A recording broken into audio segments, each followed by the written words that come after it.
Bang. The sound of the bullet shattered the sky, sentencing Brooks to death. He lay on the ground, not breathing, with only a trace of air left in his chest. Brooks used his last ounce of awareness to move his hand. His gaze fell upon a stone, and he tried to grasp that final opportunity to feel the world. He grabbed the stone, but then everything around him turned into an impenetrably dark room with an indescribable sensation in his palm, and a woman's panting came to his ears. Huh. Realizing what had happened, Brooks withdrew the hand that had touched her voluptuous body and suddenly sat up. He looked around bewilderedly. It was pitch black except for a faint candlelight. His eyes fell on the dresser, where all kinds of bedding were neatly placed, and even a whip that every man knew the use of. On the bed lay a woman. She had 30-60 bust, a wasp waist, and a pair of exquisite long legs wrapped in sheer white stockings. Where am I? Didn't I just receive the death penalty? Who is this woman? Why am I here? His frightened eyes roamed every corner of the room. The calendar on the counter read, 2008. Naked, Brooks wiped the cold sweat from his forehead, slowly got out of bed, and pulled back the curtains to look outside. The cityscape at night was familiar to Brooks until his gaze fell upon a towering clock tower building. In a single night, Brooks became the killer boss who harmed thousands of people and was in debt for tens of millions. Not killed by the wolf, but handed over to the butcher behind it. Heartbroken, Brooks walked onto the execution ground and died with that gunshot. At that moment, Brooks felt a mix of emotions, mostly fear of the unknown before him. Looking at the woman on the bed, he gasped. Except for a piece of cloth covering her modesty, she matched his current state of nudity perfectly. A temptress lies in the shape and contour, and the girl on the bed epitomized these words. Her back was exquisitely smooth under the moonlight, mesmerizingly beautiful. Her breaths, while sleeping, made the blanket unable to hide the valley between her breasts, a breathtaking sight. Especially those tight yet supple and slender legs, incredibly alluring. They sometimes crossed, toes curling delicately, making one's mouth water. Approaching the woman's body, Brooks gently flipped her over. The small blanket seemed powerless against her flawless skin, fully revealed before Brooks's eyes. Seeing the woman's face, he was stunned. Sue, Sherry, one of the top 10 campus beauties of Art University. This realization dawned on Brooks that he had been reborn. Memories of his past life flooded his mind as he suddenly turned and saw the camera that recorded every detail. A plan instantly took shape in Brooks's mind. Just then, the bed shook slightly. Turning around, Brooks saw Sherry's eyes starting to open, her fingers delicately twirling her hair as she turned over. The blanket fell. At the same time, Sherry woke up. Their eyes met. One glance fell on the private area of the woman. One glance fell on the private area of the man. The air seemed to freeze. Brooks was somewhat stunned by Sherry's gaze. Sister, how can you recognize me in such darkness? The two naked figures stood awkwardly face to face. For a moment, Sherry couldn't decide where to look, stammering uncertainly. Brooks swallowed hard. With utter sincerity, a myriad of words raced through his mind before he earnestly said, believe me, I really did nothing. Really, trust me. Then, subconsciously, he gave her a couple more looks. But how could the girl believe him? Kneeling on the bed, Brooks moved closer as if to prove something. But Sherry stepped back, tightly hugging her clothes, pointing at Brooks. Don't come near. At that moment, the heartbreak of shattered jade, unwillingness, and grievance surged in Sherry's heart. She hugged her head, her eyes brimming with tears. Brooks felt utterly lost. Indeed, he had done nothing. But in this situation, even the heavens wouldn't be able to clear things up. With a sorrowful face, Brooks shrugged. Fine. Okay, let's say I did it, alright? Don't worry. I will take responsibility for you. Go away. No, listen. I said go away. Sherry got up, fiercely throwing Brooks's clothes at his face. Let's pretend today never happened.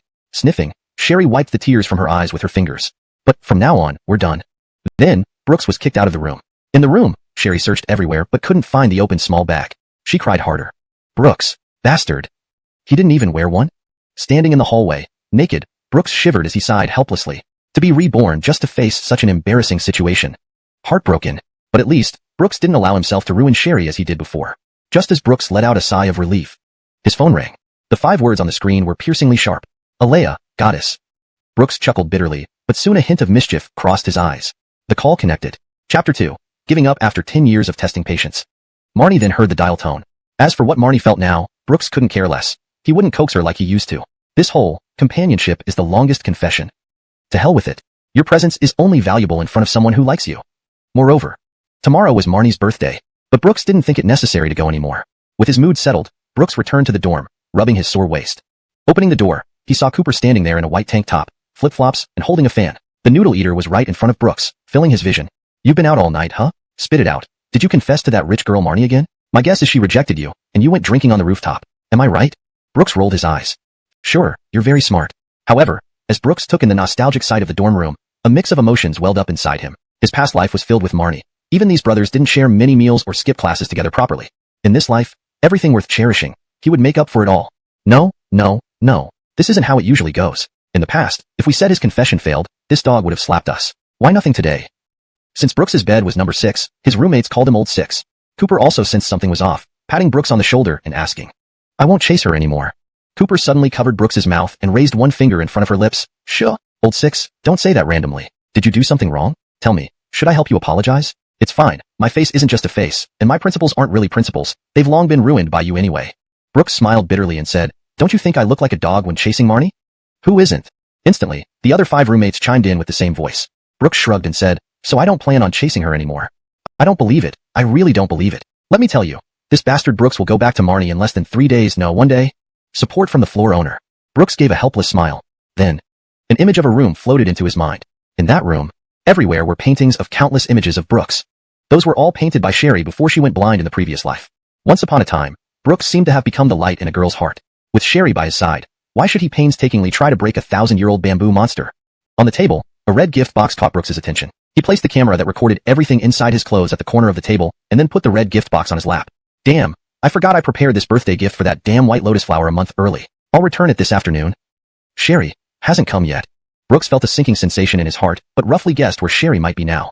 Seeing Brooks approaching, Frida sneered disdainfully. "I told you, Brooks would only be strong for one night. With a little attitude, he'd come like a lapdog. Hey, Shwashin, look, he's even carrying a gift box, probably a limited edition YSL lipstick." Marnie pouted, full of pride. A limited edition YSL lipstick costs $300 each, only Brooks would spend so much on her. To have such a sycophantic dog, what an honor.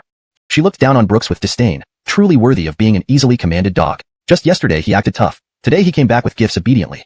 Guys like him, so easy to manipulate. Disgust crept into Marnie's eyes, because she could already imagine how Brooks would embarrassingly confess to her. "Just put down the gift, I forgive you for yesterday. Don't act like that again. Hand over the video quickly." Marnie sat on the desk, legs crossed, casually checking her nails, completely ignoring Brooks. Originally intending to find a random spot to sit, Brooks paused and stared at Marnie's performance. "Alright, I know you like me. Keep your feelings deep in your heart, don't say them. I get it, I understand your intentions." Brooks laughed. "Why are you trying to moralize when it's clear you're in the wrong? What do you mean by forgiving me? Why should today, as your birthday, mean any guy who buys a gift should give it to Alea? What logic?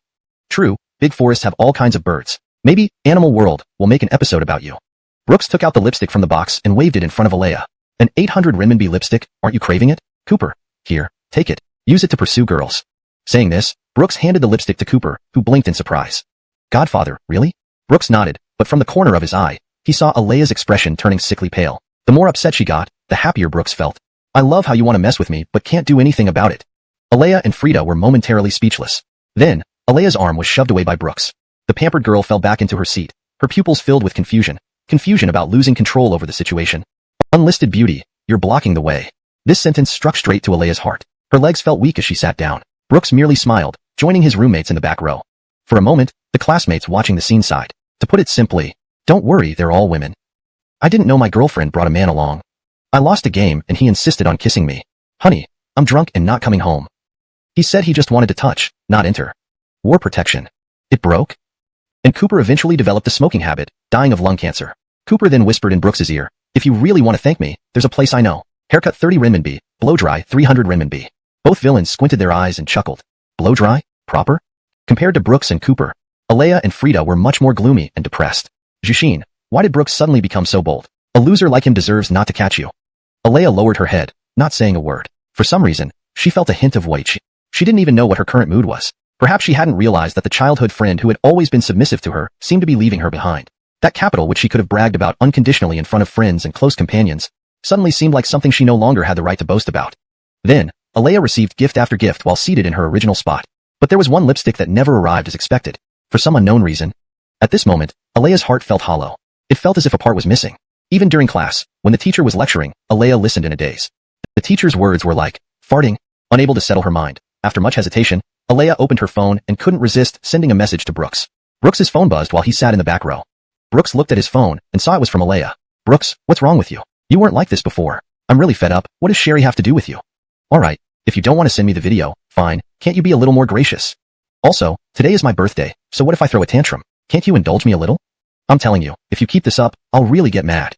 For consecutive messages nearly caused Brooks's brain to crash.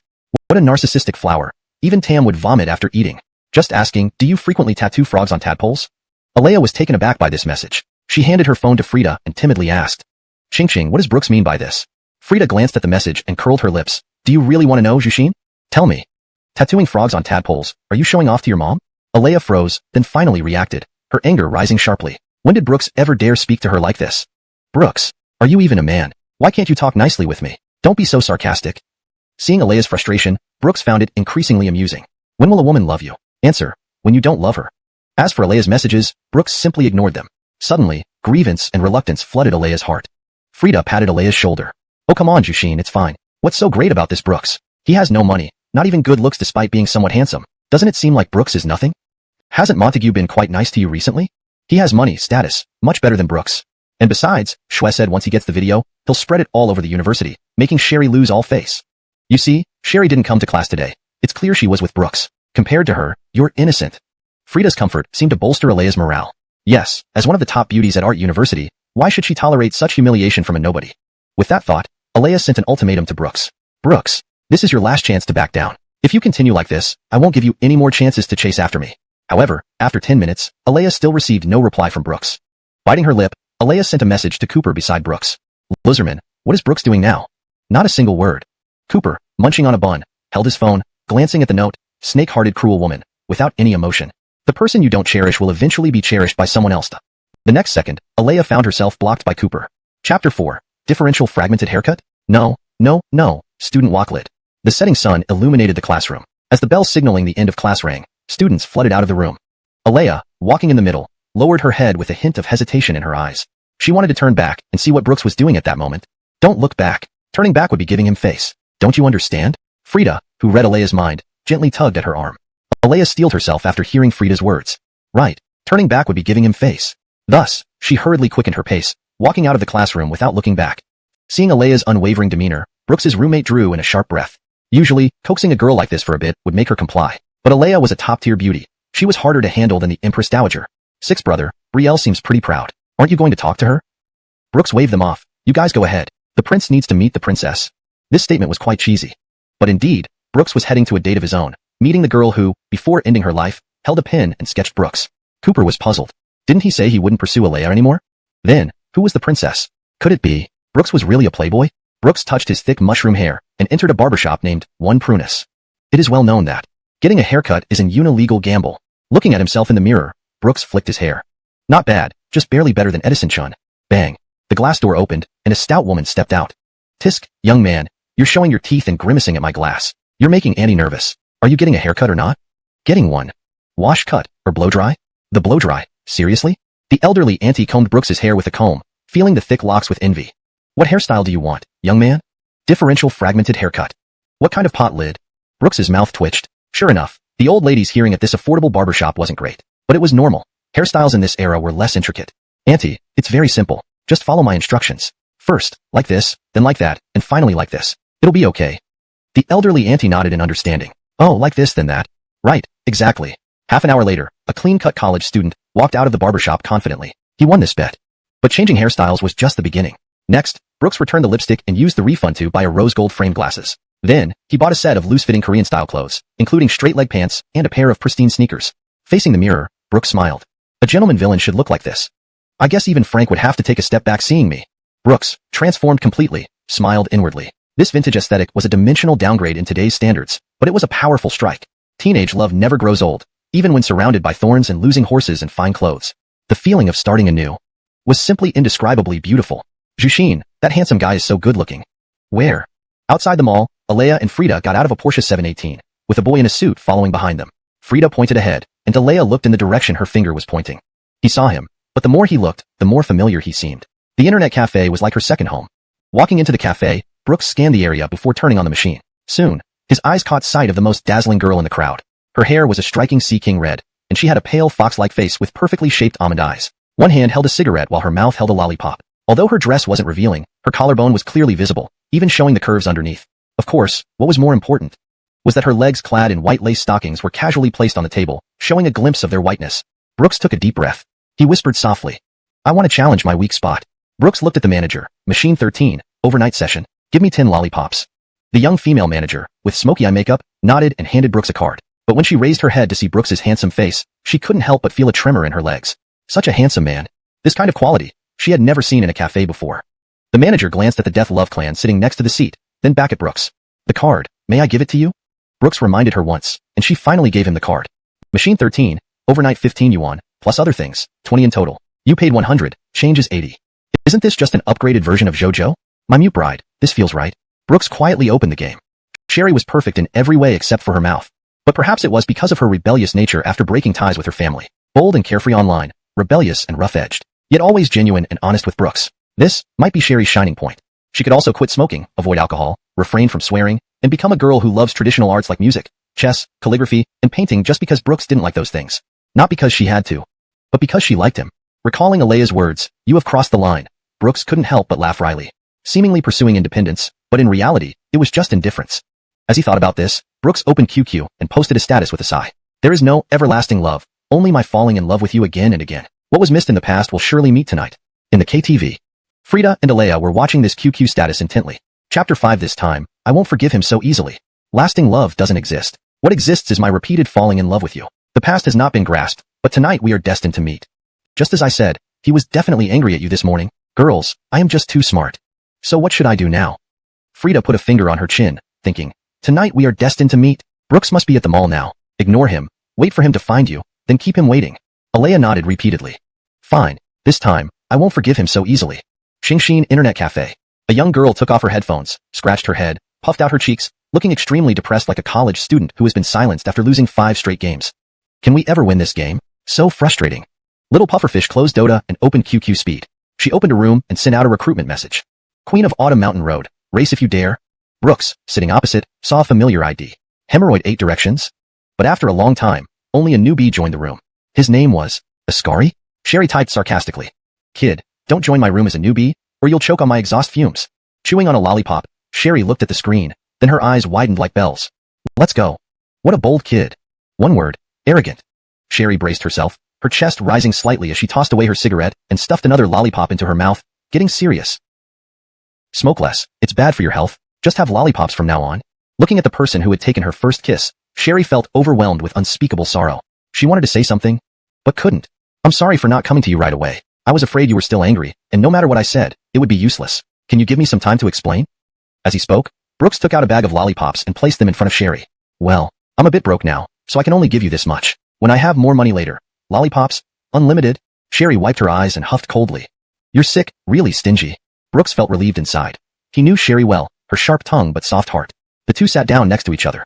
What do you want to explain? Brooks collected his thoughts. Of course, I need to apologize first. The first thing is that I saw you completely naked. Bang. A punch landed on Brooks's head. Are you really sick? Though beaten, Brooks remained cheerful. Actually, cheering up girls was simple. Don't try to prove yourself. Make the girl happy first. Even if it seems like stupidity, if you stubbornly argue that you did nothing wrong, it would be putting the cart before the horse. Apologize first, then reason. That's the right way. Not at all, but I know you've calmed down now and can listen to me. If you're willing, I can tell you everything. Soon, Brooks recounted the entire story to Sherry. Though Sherry remained expressionless throughout, her eyes didn't lie. The previous sharpness gradually faded. So that camera actually didn't capture anything, and I didn't do anything to you. We were both drugged. Sherry gritted her teeth. So you really didn't touch me? Brooks clasped his hands together. Really didn't. Look, there wasn't even blood on the bed. How could I possibly do something like that? Right? Hearing this, Sherry's cheeks flushed slightly, and her ears turned red involuntarily. It seemed, it was indeed true. Looking at Sherry's innocent expression, Brooks couldn't help but laugh. The two stared at each other silently. The breeze gently blew through the room, stirring Brooks's hair, making his eyes as deep as the starry sea. You changed your glasses, your hairstyle too, looking quite decent. Sherry muttered with her lips pouting, still holding the lollipop in her mouth, while turning to the computer. Sherry's eyes were under Brooks's secret gaze. He quietly watched the girl in front of him, feeling inexplicably at peace. He still remembered the graduation party from his past life. Brooks had been knocked down by Sherry in front of everyone. Drunk Sherry held onto Brooks's sleeve, drunkenly shouting. Brooks, why can't you like me? Even just one glance back. Just one. But I already have someone I like. I don't care. Sherry's small fists pounded against Brooks's chest, swinging forcefully, tears streaming down her face. Your whole life can only belong to me. Even if you die, you'll still love me. Dominant, Sherry was undoubtedly dominant. But she also truly loved Brooks. In his past life, Brooks was involved in a car accident on his way home, breaking 9 ribs. Sherry, studying art in America and facing upcoming exams, booked a flight immediately after receiving Cooper's call. Brooks still remembered. The moment he couldn't breathe, when his hands lost their warmth, that burning hand gripping his tightly, tens of thousands of miles apart. Could not stop those words. Don't go. Brooks smiled casually, his nose stinging, remaining silent, just gazing at Sherry quietly, burying a sentence deep in his heart. Elsie, I didn't see you in my past life. In this life, I only hope that I can be part of your world. Chapter 6. I won't owe you anything. How did you do it so quickly? Why is your cornering and exiting so smooth? How do you manage to use the nitro boost out of a turn like that? Hey, and that too. At this moment, Sherry seemed as curious as ever, her head full of questions like why and how, pointing and drawing on Brooks's screen. Of course, Brooks patiently answered each of her queries without any annoyance. Perhaps they were both too engrossed in what they were doing, so much so that the only space left between them was the distance of coming and going. Brooks could even feel Sherry's breath, and his occasional wit often made Sherry laugh, especially when that big bear toy dangled back and forth. The girl's hair kept brushing against the boy's hands, causing an itching sensation at the tips of the strands, which made Brooks's heart race, a feeling perhaps every boy and girl enjoys. For some reason, Sherry also felt a hint of this subtle flirtation, but she didn't mind it at all with Brooks. He seemed to have a quiet charm that drew her in, and despite any misunderstandings between them, Sherry had already lowered her guard after hearing Brooks's explanations. Though Sherry appeared rebellious, she actually had a good sense of boundaries in everything, especially in matters between men and women. Given Sherry's figure and looks, her admirers could probably fill a list up to France, yet she had never accepted gifts from boys. This contrasted sharply with Alea, who accepted love but didn't refuse kindness. Are you hungry? Brooks's sudden question left Sherry momentarily puzzled. Yeah. Brooks couldn't help but chuckle at Sherry's clueless expression. Let's stop playing and go get something to eat. Eat? Sherry nodded her head vigorously like a bobblehead. Brooks smiled warmly, and soon they arrived at the snack street in the mall. The warm evening lights added a special charm to this small mountain town alley, making it irresistibly inviting, filled with a rich, homely atmosphere wherever you went. Brooks tugged at Sherry's sleeve and led her to a noodle stall. He rubbed his hands together, gently warming Sherry's hands. It's so cold today. Why are you still wearing a short skirt? This coat isn't very warm either. Winter is coming. It's getting chilly. Let me warm your hands a bit. With a smile, Brooks released her hands and turned to the vendor. Boss, 2 bowls of noodles with extra spiciness. Spicy hot. No green onions, no coriander, but add garlic. You got it. Sherry stared suspiciously at Brooks. It's strange. Do you share my taste? Or did you just know what I like? She poked Brooks's nose with one finger. Speak. Do you have a crush on me? Brooks gave her shoulder a playful push. Come on, sit down. Suddenly, he froze as Sherry's small hands covered his frozen red ears. All right, now I don't owe you anything. In an instant, Sherry withdrew her hands back into her sleeves, while Brooks touched his ears gently. The warmth was still there. Brooks's cheek softened affectionately. Okay, there will be times when you'll owe me later. On the bench, 2 steaming bowls of Mountain Town noodles emitted the unique aroma of the evening. After a few bites of spicy noodles, the winter chill didn't seem so biting. But more importantly, it was comforting to have someone willing to share a simple meal with you. It seemed that the temperature in the mountain town dropped quickly. By nightfall, light snowflakes began to fall on their hair. Brooks extended a finger to brush off a snowflake from Sherry's head. Snowflake. Wanting to preserve the snowflake, but in the palm of your hand, it melts faster. Don't worry about whether you'll be together in the future. Cherish the present. That's enough. Brooks placed the snowflake on Sherry's nose, and she playfully blew it away, only for it to land on Brooks's face. The snowflakes seemed to become embellishments. As snowflakes fell among the evening crowd, Brooks looked restrained yet clear-hearted, while Sherry was emotional yet innocent. They became a unique scene at the noodle stall. Unconsciously, passers-by's gazes were drawn to them. That girl is so pretty. Her figure is way better than mine. I wish I could walk like her, with grace. Who is she? Buddy, I want to ask for her QQ number. Sophomore computer science major, Sherry. Don't tell me you don't know her. Huh, never heard of her. Smartass. She's one of the top 10 campus beauties this year. Oh, right, well, games are better than girls. Bloody hell. You deserve being single. Her looks are transcendent, but I think those two a him, even more wow. Vulgar. You men only know how to check at Shuashang does. Didn't you see that Porsche? If I could get in that passenger seat. OMG, unimaginable. Alea remained silent, leaving Frida feeling a bit puzzled. Miss, what do you mean? Not planning to go back. Alea sighed. You go ahead. I need to walk it off a bit. Scatter the alcohol fumes. Go on. Be careful and don't drink too much. Frida sighed. All right, then come back early. Don't worry. I'll stay pure. With that, Frida returned to the bar. Meanwhile, Alea quietly opened her phone. In the same mall, at the entrance of the lipstick store stood a couple. Boss, 1 limited edition lipstick gift set. At the counter, Sherry stared at the lipsticks, each priced no less than 500 yuan. Her hands started shaking. You're crazy. Why buy lipsticks here? So expensive. Brooks's arm was gently tugged by Sherry, but he paid no mind and cheerfully paid. A beautiful gift box was handed to Brooks, who securely hung it on Sherry's wrist. I want to buy your happiness, is that wrong? Looking at Sherry's stunned expression, Brooks's voice was extremely gentle. All right, it's just a gift. Consider it my apology for earlier at the hotel. The outdated, no boundary student glasses frame, and the crumpled white t-shirt worn for who knows how many years. Instead, he was impeccably dressed in black straight-leg pants that accentuated his already slender legs. Though Brooks had a lean build, his naturally broad shoulders gave him an extremely well-proportioned silhouette in a half-suit jacket. A white undershirt and a cross necklace added to the ensemble, exuding a restrained charm. Her gaze shifted to Brooks's eyes, and Adeline's mouth opened slightly in awe. The messy yet layered bangs, combined with a pair of rose gold-rimmed glasses, conveyed a faintly austere and elegant air that struck right at Alea's heart. This Brooks was someone she had never seen before. She stared somewhat absent-mindedly, as if a ring she had never noticed or cared about suddenly shone with its own brilliance. But at this moment, Brooks didn't belong to her anymore. With an expressionless face, Brooks had remained so ever since leaving the lipstick store. Thinking there was no need for any contact between them, Alea decided to simply go on her way. What surprised her was that, Shanasbin called out to him voluntarily. Brooks nodded slightly, his fingers still clinging to Sherry's sleeve, wanting to lead her out of the mall. Brooks, are you not even going to greet me? Brooks didn't stop trying to leave, but the next second, his hand was suddenly held back. Then a giraffe with a lifted chin stood before him, her arrogance blocking Brooks's path. Unable to tell if she was disappointed or angry, Adeline felt some turmoil within her, especially after seeing her figure, then looked at her own. Sherry kept her head down, not meeting anyone's eyes. Adeline could see her own feet. One was bouncy and round, the other flat and thin. Even Adeline couldn't help but wonder, just how good must that feel? If she had such a body, she'd have to praise herself every time she showered. Damn, I've got a great figure. The lipstick box in Brooks's hand caught Adeline's attention. Recognizing it as the one Brooks had given Cooper that morning, Adeline couldn't contain her excitement. Pointing at the lipstick gift box, her eyes gleamed with sincerity once more. Brooks, I knew it. You knew it was my birthday today, so you're keeping this lipstick to gift to me, right? Brooks's lips curled. Why would you think that? Why don't you guess? Pouting, Adeline replied, of course it's for me. Who else would it be for? She pointed at Sherry's nose with one finger. Sherry's eyebrows furrowed slightly, unconsciously clenching her fists. Brooks shook his head, smiling, don't misunderstand. It's exactly as you think. Adeline kept pouting, like a proud swan. I knew you must have prepared it for me, huh? Don't misunderstand? Hearing the first half of the sentence, Alea didn't find anything strange. After all, Sherry had been tricked by her not long ago and ended up in bed with Brooks. It would be surprising if Sherry didn't hate him to the core. How could she possibly have any interest in this slobbering dog? But the second half, you think what you want? Was he afraid? Suddenly empty. Damn. Brooks abruptly turned his head and heard a sharp slap. Sherry's slap landed squarely on Alea's cheek. Stunned, Alea was dazed, helplessly looking toward the distance as Brooks slowly approached. Her eyes filled with tears. Why did you hit me? You're bullying me. Brooks, she hit me. Bullying? Sherry nonchalantly opened the lipstick Brooks gave her and applied it in front of Alea. She turned around with a smile, facing Brooks. Brooks said helplessly, very beautiful, but you didn't need to resort to violence. Sherry's expression changed as she looked at the fallen Alea. Because she doesn't deserve your concern.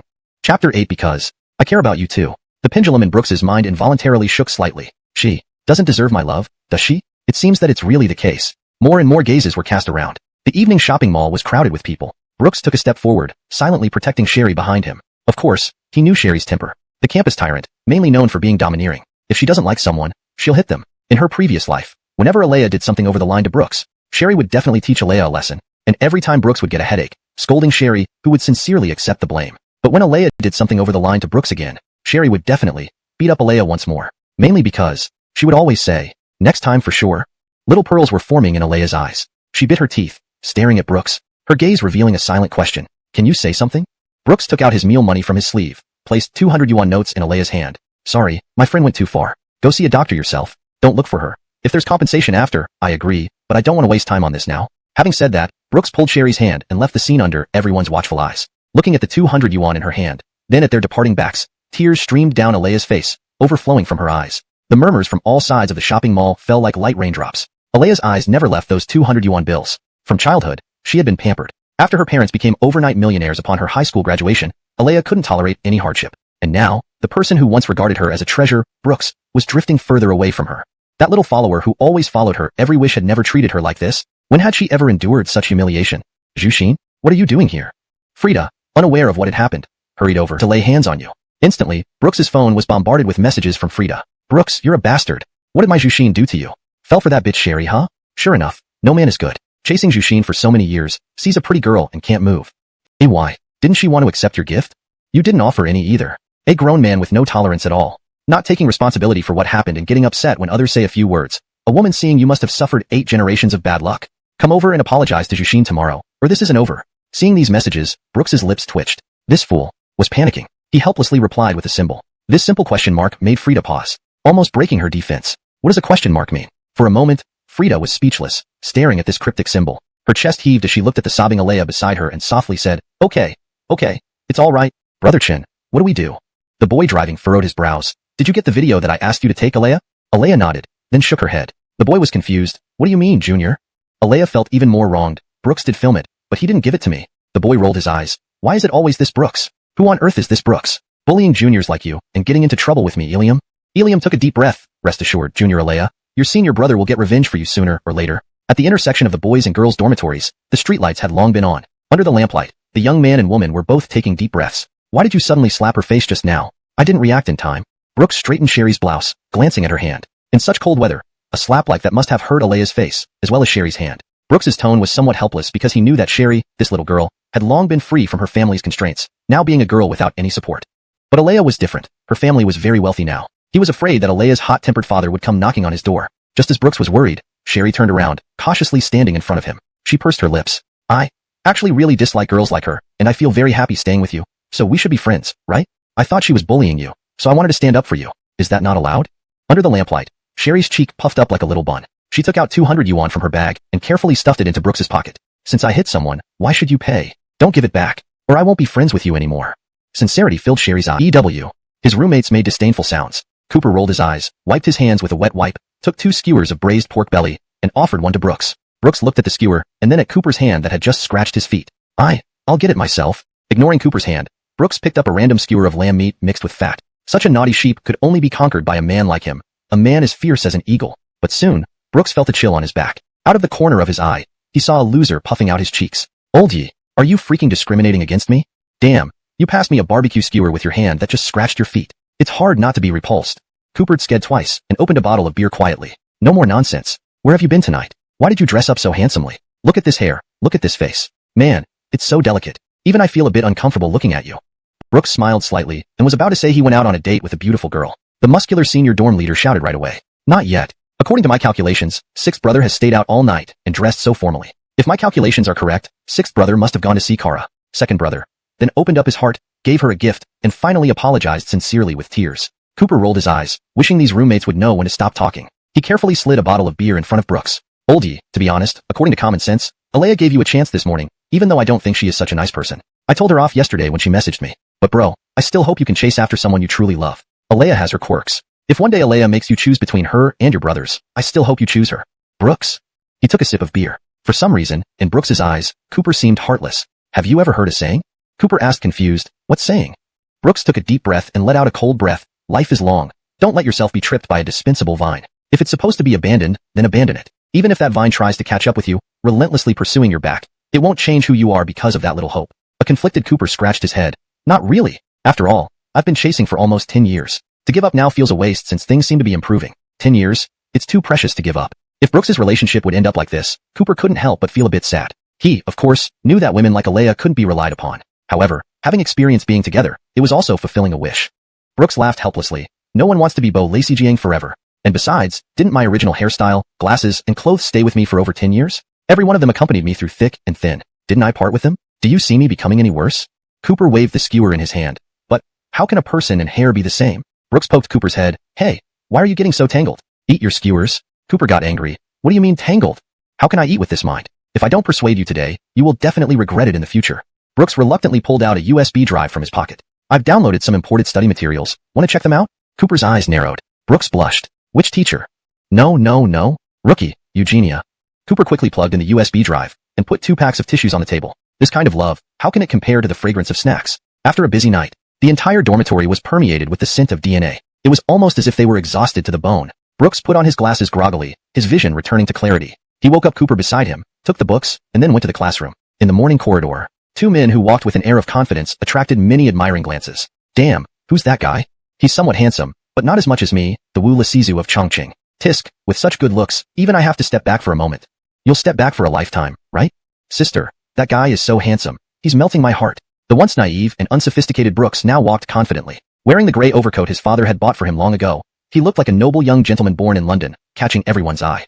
In the hallway, Alea came alone to the elective course hallway. She carried her books, with her signature straight bangs, looking pure and sweet. She walked slowly down the path, attracting many male admirers following her. Lifting her eyelashes slightly, she saw Brooks walking towards her. Yee. No. Alea bit her teeth tightly, swallowing the last word. She covered half of her face, anger welling up inside her. Why should I bow to him? He should be the one bowing. He will definitely come to talk to me. Yes. However, quite the opposite happened. They passed each other without stopping. Brooks did not look at Alea. Yet, for some reason, Alea's eyes were filled with images of Brooks. The former entered the classroom, while the latter remained rooted to the spot. Alea couldn't help turning around to look down the hallway, only to see Brooks's retreating back enter. After his makeover, Brooks had become the most eye-catching boy in the classroom. Alea's gaze naturally fell on him as well, witnessing one girl after another approach Brooks for his contact information. A strange sense of jealousy welled up within her. In the past, Brooks would always sit next to her. Because Alea overslept during elective registration, her roommate signed her up for history class with Brooks as they couldn't get into any other courses. Every time, Brooks would seize the opportunity to sit right beside her. But now, her seat remained empty. Being alone in class brought an unfamiliar loneliness. Though he could be there beside her, he chose not to come closer. Brooks focused on his book, preferring to spend time improving himself rather than fiddling with his phone. As he absorbed knowledge, he also pondered his future plans. 2008. Too many variables. And the crisis of 2009 from his past life led to his family's ruin. Because in 2009, there was a crucial turning point. Financial crisis. His father went bankrupt due to the financial crisis and subsequently fled. I don't have much time left. I must earn my first pot of gold by the end of next year to help my parents survive this crisis. But where should I start? Just as Brooks was deep in thought about the future, a girl stood in front of him. Hi, Junior. I'm Gladys. Can we meet? Give me your QQ. Damn. Another one? Brooks cursed inwardly. Just as Brooks pondered how to decline, a girl in white stockings sat down next to him. Cooper's eyes widened at the sight of the impressive figure, especially the slender waist that seemed endless. She gasped involuntarily. Why is this lady's chest so exaggerated? Do you really want his QQ, senior? The girl smiled gently, raising an eyebrow slightly. Gladys glanced at the girl beside Brooks, noting her fiery red hair, bright eyes, and most astonishingly, her well-endowed chest. Oh, it's Xiaosu. Sorry to disturb. Ah, how embarrassing. Saying that, Gladys covered her face with a book and returned to her seat. Looking at the fairy-like Sherry, Cooper wiped the drool from the corner of her mouth and froze. Hey, Sue school beauty? He grabbed Brooks's arm and leaned close to him. Little punk, where did you find such a beauty? How dare you meet the school beauty without telling me? Brotherly love, I get it. You must introduce her to me, right? Best friends forever. Cooper slapped Brooks's face and pushed him away before staring intently at Sherry. Xiaomei, how should I address you? I think you should be mature about this. Maybe you should leave first? Oh. Cooper's face froze, then turned cold as she grabbed her bag and jogged to the back of the class. Brooks's gaze slid from Sherry's face down to her feet, lingering slightly on her white-sheathed feet. Sherry blushed slightly. What are you looking at? There's lust in your eyes. You're a bad person. Brooks chuckled, pulling Sherry back to her seat, then draped his jacket over her legs. You're wearing so little, aren't you cold? Can you dress warmer next time? Sherry squinted her eyes lazily. Okay, will do. In the back row, Alea felt lost, not noticing Brooks and Sherry's intimate moment, only feeling a mix of emotions, unsure what to do. So chaotic. Cooper sat in the back row, gnawing on her fingernails. Despite not eating anything, her stomach grumbled. Yilao, I'm getting shipping vibes from you too. Before long, the bell signaling the end of class rang. Elsie, give me your bag. We received about 8 books today in the elective. It's heavy. Let me carry it for you. Sure, thanks. Next time you can watch a movie with me. Brooks took Sherry's bag, while her leg remained wrapped in his jacket. They left the classroom side by side. Alea, who had been in the classroom alone, was dazed for a long time after hearing the bell. She stood up and left the classroom without looking back. Unconsciously, she blurted out, Brooks, I'm so tired. Help me carry my bag. But after a long time, there was no sound. Not even his voice. Alea turned around, looking at the spot where Brooks used to sit. It was empty. No one there. A lump formed in Alea's throat, almost unable to hold back the tears welling in her eyes. Chapter 11. I will refuse you just like old ye. Alea took several deep breaths to calm herself down. She walked back to her seat and picked up her school bag. From elementary school to college over 10 years, this was the first time she realized how heavy a school bag could be. Exhausted both mentally and physically, Alea, who once had a blossoming appearance, now looked slightly haggard. The already heavy school bag plus 6 or 7 new books just issued today felt like it had been padded with dozens of bricks. Struggling as she walked, Alea felt her weak body, originally as frail as a cucumber vine, was about to break in half. She arrived at the school's parking spot and saw that old road bike that had lain abandoned for several years, a birthday gift from Brooks long ago. Brooks bought one for himself, and also one for Alea. But Alea never rode that bike. Instead, she chose to add a seat behind Brooks's road bike. Gazing at the road bike with its somewhat rusted chain, she stood there blankly, seemingly yearning for Brooks's back seat. Carrying the heavy school bag, Alea pedaled wearily through the campus on shaky legs. Alea's emotions, distance. The girl hesitated, unconsciously slowing her steps. Her clenched fist slowly loosened. A chill exhaled from her mouth hit her hands. So, did he agree? Riding his bike, Brooks arrived at the dormitory building where Cooper had been waiting, teeth gritted. They stared at each other. Why didn't you chase after Alea? Oh, I see. Found a new interest, huh? Cooper looked at Sharir disdainfully, suspicion all over his face. He rubbed his chin, savoring the graceful figure of Sharir in the classroom. Admittedly, compared to Alea, this girl was no less than or even superior. After all, Sharir was among the top 10 campus beauties just recently. Cooper's gaze undeniably said 3 words. I understand. He leaned close to Brooks and teased. When are you going to score? Break that virginity of yours? Brooks rolled his eyes. Keep your dirty thoughts to yourself. Elsier and I are just friends right now, and even if we get together, I won't touch her carelessly. Cooper sked twice. Blow it. With such fair skin, beautiful looks, and long legs lying next to you. No matter how much willpower you have, your brother too can't hold back. Recalling the scene from a past life where Sharir's white thighs pinned him against the wall, Brooks felt a bit ashamed. Holding back is one thing, but don't you think the first time for both men and women is important? Cooper sucked in a breath, lighting a cigarette. Now that you mention it, you're right, your principles are actually pretty reliable. Smack. Brooks slapped Cooper. Language. Oldie. What the hell, you stupid bastard. Brooks rolled his eyes, stubbed out the cigarette, and took Cooper's cigarettes and lighter into his own pocket. If you keep smoking, you'll die before me. Don't smoke anymore. In his previous life, Cooper started smoking 4 or 5 packs a day after his wife cheated on him, ultimately dying of lung cancer from smoking. Cooper rubbed his reddened face, puzzled. If you don't want to smoke, then don't. Why did you slap me? Cooper, who usually looked tough, now pouted. Then what are you going to do now? Library. Sure thing, you go first. Bring me back some food when you return. Call me daddy. Gong. Classmate Brooks. The sound of dragging heels stopped the two who were about to part ways. It was Gladys. Gladys had a very clean appearance. She was a third-year student, quite tall, dressed in a very simple casual style, wearing just an extremely plain sweater and emitting a light tea fragrance. Brooks glanced at Cooper, then at Gladys. Senior, is there something? Gladys tapped her abdomen with 2 fingers. Classmate Brooks, are you going to study at the library? Can I join you? Brooks waved his hand. Sorry, I prefer solitude, and someone would be unhappy. Then Brooks looked at Cooper. Their gazes seemed to have changed flavor. Drawing threads. Gladys's eyes widened, sensing she understood something, yet not quite knowing what it was. As he spoke, the bike left her sight. Gladys pointed at Cooper in a daze, while Cooper shook his head vigorously. Senior, I'm straight, really. Gladys softly said, oh, clearly not very concerned about this issue. Cooper smacked his lips and laughed. Senior, our oldie is off limits for you. He's got a campus beauty by his side. Why would he look your way? How about considering me? Gladys was dumbfounded. Just as she was about to speak, Cooper bared his teeth. I'll refuse you just like oldie did. Saying that, Cooper sulkily walked into the dormitory building. Gladys turned her head. She hurriedly opened QQ on her phone and started typing. Vocal family, anyone understand this? Met a typical man. Alea rode her bike, pedaling with great effort through the campus corner. Exhausted from climbing the slope, how could such a pampered young lady manage such a steep hill? Alea's legs gave way, and she fell. Ah, it hurts. The bike toppled over on the road, and Alea fell heavily onto the ground. Elbows, knees, wrists, shins, all bruised red instantly. It hurt so much. Trying to get up, the deep pain made her legs tremble. She gently moved her calf out from under the bike, holding her legs tightly, curled up beside the fallen bike. She wanted to open her phone. Her first thought was to call Brooks, but the moment she held the phone, her princess pride stopped her. She considered calling Frida, but then, the screen wouldn't light up. Her phone was dead. Tears began to fall, uncontrollably. If it were only injuries, she could have suppressed her tears. But now, she was alone. That helplessness, that wage sheaf, unjustness, spread like incense in her heart.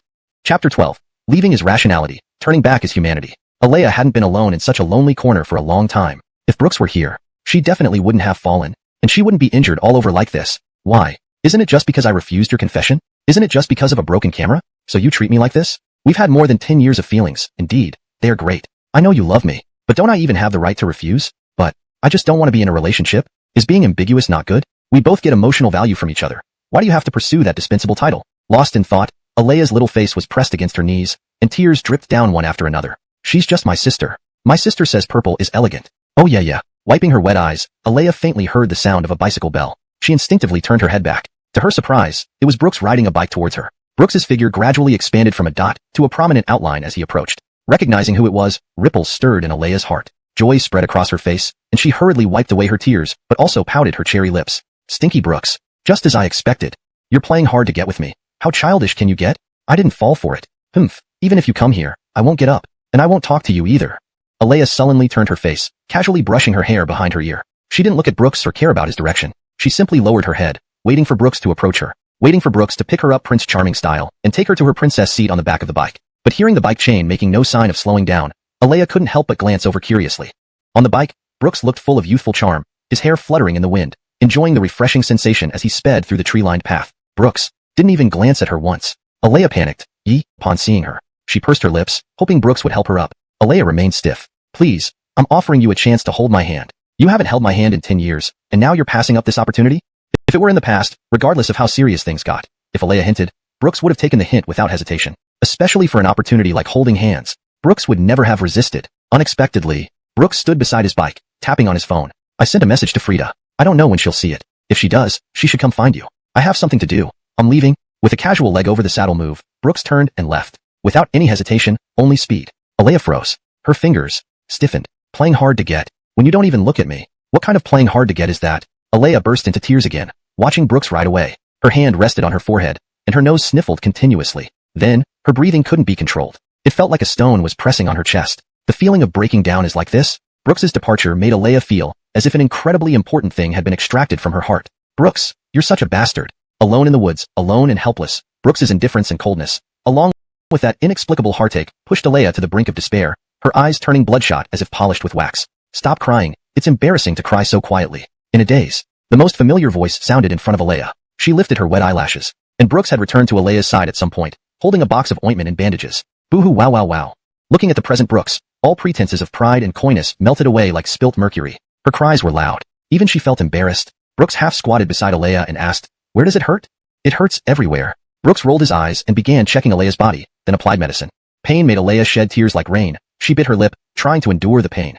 Her tears flowed incessantly, but Brooks did not glance at her blushing face once. Brooks didn't want any entanglements. and he knew there was no blood feud between them. But leaving was rationality. Turning back was humanity. A girl, alone in this small place, covered in injuries. If something happened, he would feel guilty for a lifetime. There are many people in this world. They can all be unkind, but not as an excuse for my unkindness. What is letting go? It's not simply walking away without a care, but facing the person who once stirred your heart while speaking the most ordinary words with a stranger's tone. The weather was cold, and Alea exhaled frosty breath continuously as she looked at the transformed boy before her, clenching her hands. Brooks slowly untied Alea's shoelaces. Alea watched Brooks. Behind the glasses, his eyes were like a solitary lighthouse on the vast ocean, seemingly small yet providing enough comfort. She realized she had never paid such attention to Brooks's appearance, clean and simple, yet perfect. Wearing semi-transparent white socks, Alea bit her lip as Brooks swiftly removed her shoe, revealing one raised toe. "You hurt me. It hurts."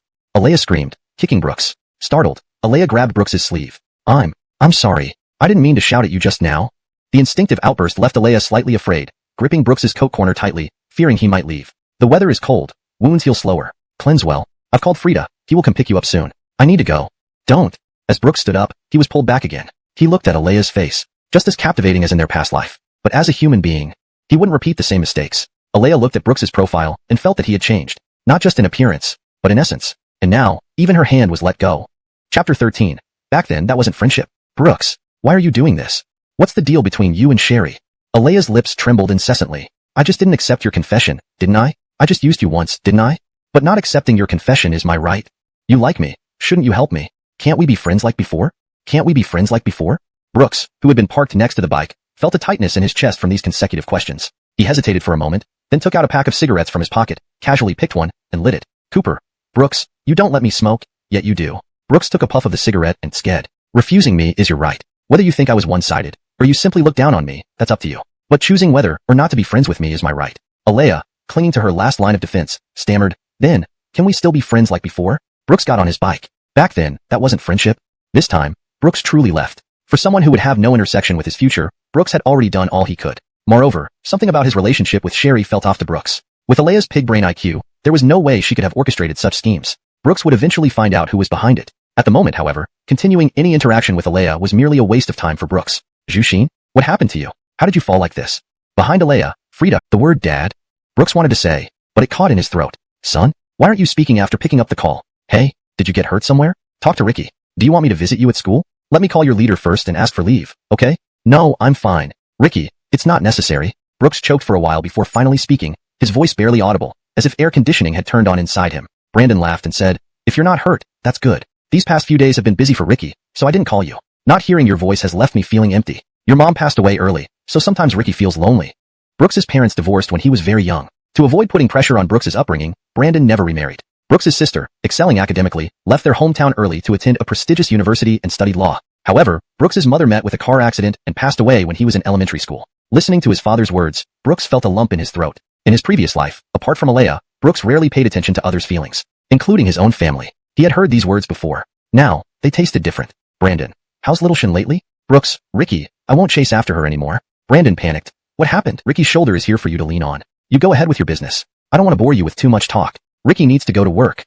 Brandon's simple words cut into Brooks's heart like a knife, making him feel as if he were being torn apart. Silence. All Brooks could manage was silence. He didn't know what else to say. In 2008, the economic crisis lasted for 2 years. To give Brooks a better life, Brandon chose to invest, but lost over 3 million yuan. It was at this point that their family officially fell apart. Initially, Brandon worked multiple jobs to pay off the debt. Perhaps the burden was too heavy. Brandon chose to run away to another city. The next time they met, Brooks was standing before his father's grave. "Ricky was always short, even when I bowed my head to the ground. He remained shorter than me." Brooks felt as if his heart was being squeezed by a giant hand, making it hard to breathe. In his past life, Brooks hadn't been able to help Brandon much. His father's life had been anything but content, never enjoying a peaceful retirement. At this moment, a pure and strong thought grew wildly in Brooks's mind. Make money. He must make money. Now, it was mid-November, leaving only 3 months. He had to earn enough money within this period to help his father through that tough time. At that moment, Brooks mixed oolong tea leaves with black coffee and milk, a bizarre concoction. His brain felt clearer than ever before. In this era of rapidly developing web novels, copying a popular genre like Waste Prince Returning Divorce could work. With the rise of e-commerce, start an online store. Relying on his vast knowledge of Chinese songs, write lyrics intensely, take out a loan to buy property and wait for its value to appreciate. Bet on the World Cup, reverse all in for a villa by the sea. Invest in industrial chains to become a shareholder in future state or private enterprises.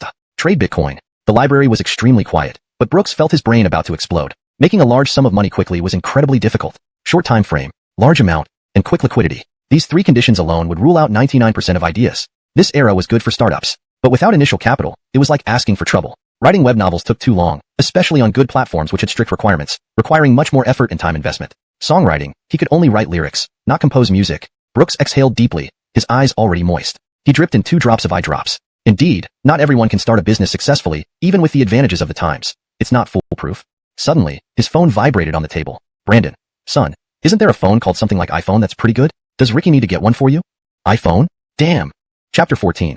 What if I sell my dowry and lend it to you? Following Brooks's epiphany like a thunderclap, a spark flashed in his mind. 2008, that was the year when the iPhone 3 would be released. Of course, the phone itself wasn't the key point. The highlight was the touchscreen. The emergence of touchscreens was revolutionary. It would take at least 1 or 2 more years for domestic brands to rise, with later entrants mainly responsible for opening up the diversified era of smartphones.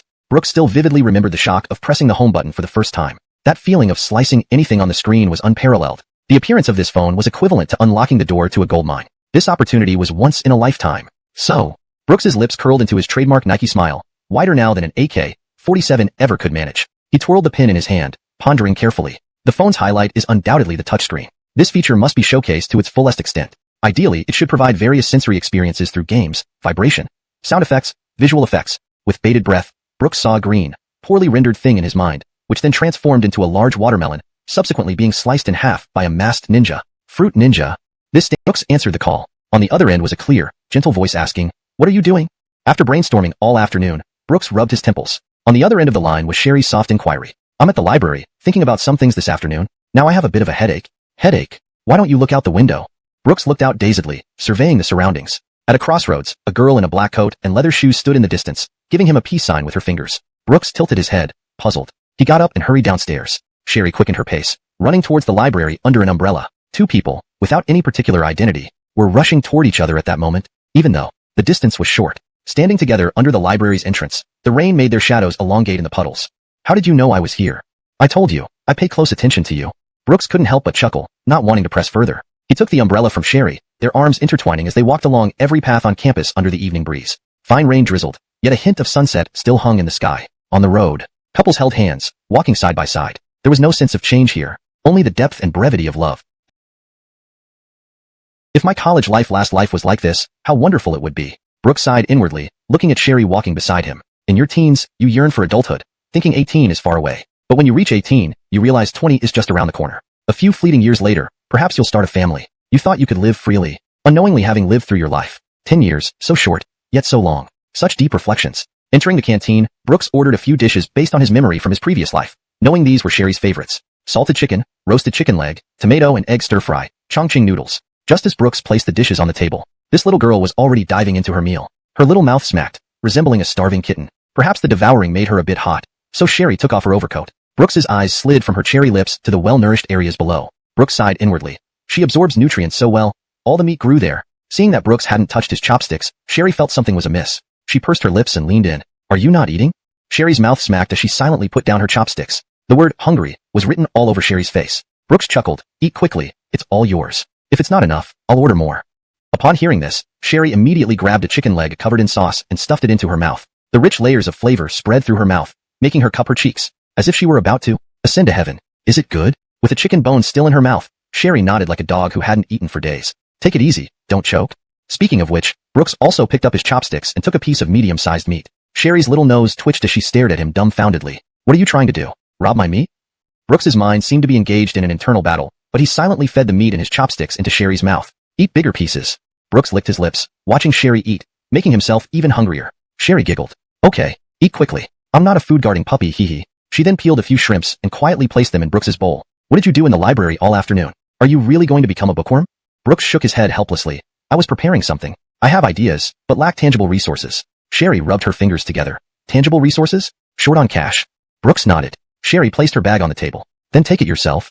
"Take it myself?" Brooks was puzzled, but soon understood what she meant. Sherry thought the problem was simpler than it actually was. This wasn't something a few bills could solve. "I might be short by quite a lot." Sherry sipped her Sprite, gulping loudly, eyeing Brooks like a pet turtle. "How much more?" "A bit more?" Brooks held up 2 fingers. "Sherry, 2,000? It's in the bag." Brooks shook his head. 20,000? Still, Brooks shook his head. 200,000. "What?" Sherry nearly spat her Sprite in Brooks's face, stunned.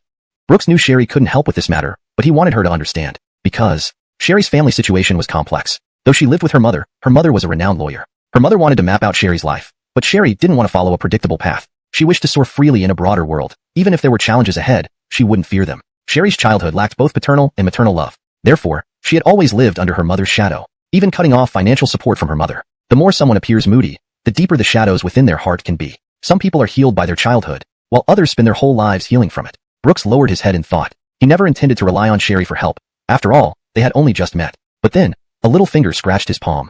My dad left me a house as dowry. Can I sell it and lend you the money, Brooks?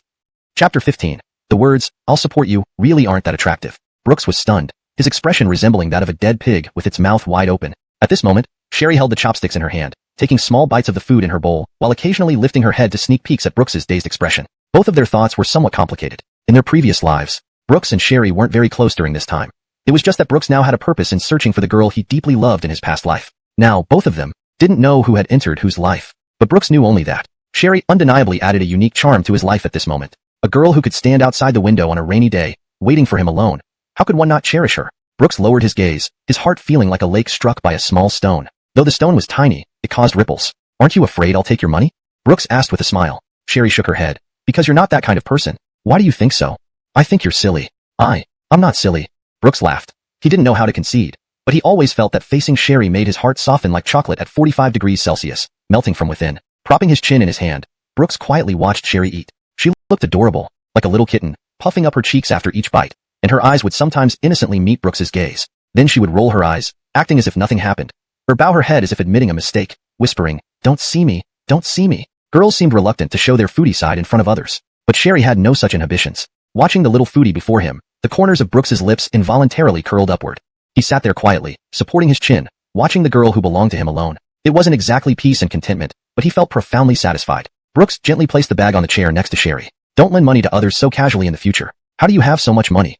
Sherry stopped chewing, wiped the corner of her mouth with a napkin, and silently exhaled. Part-time work, my living expenses. I earn everything myself because my mom and I have parted ways. I have no more ties to my family.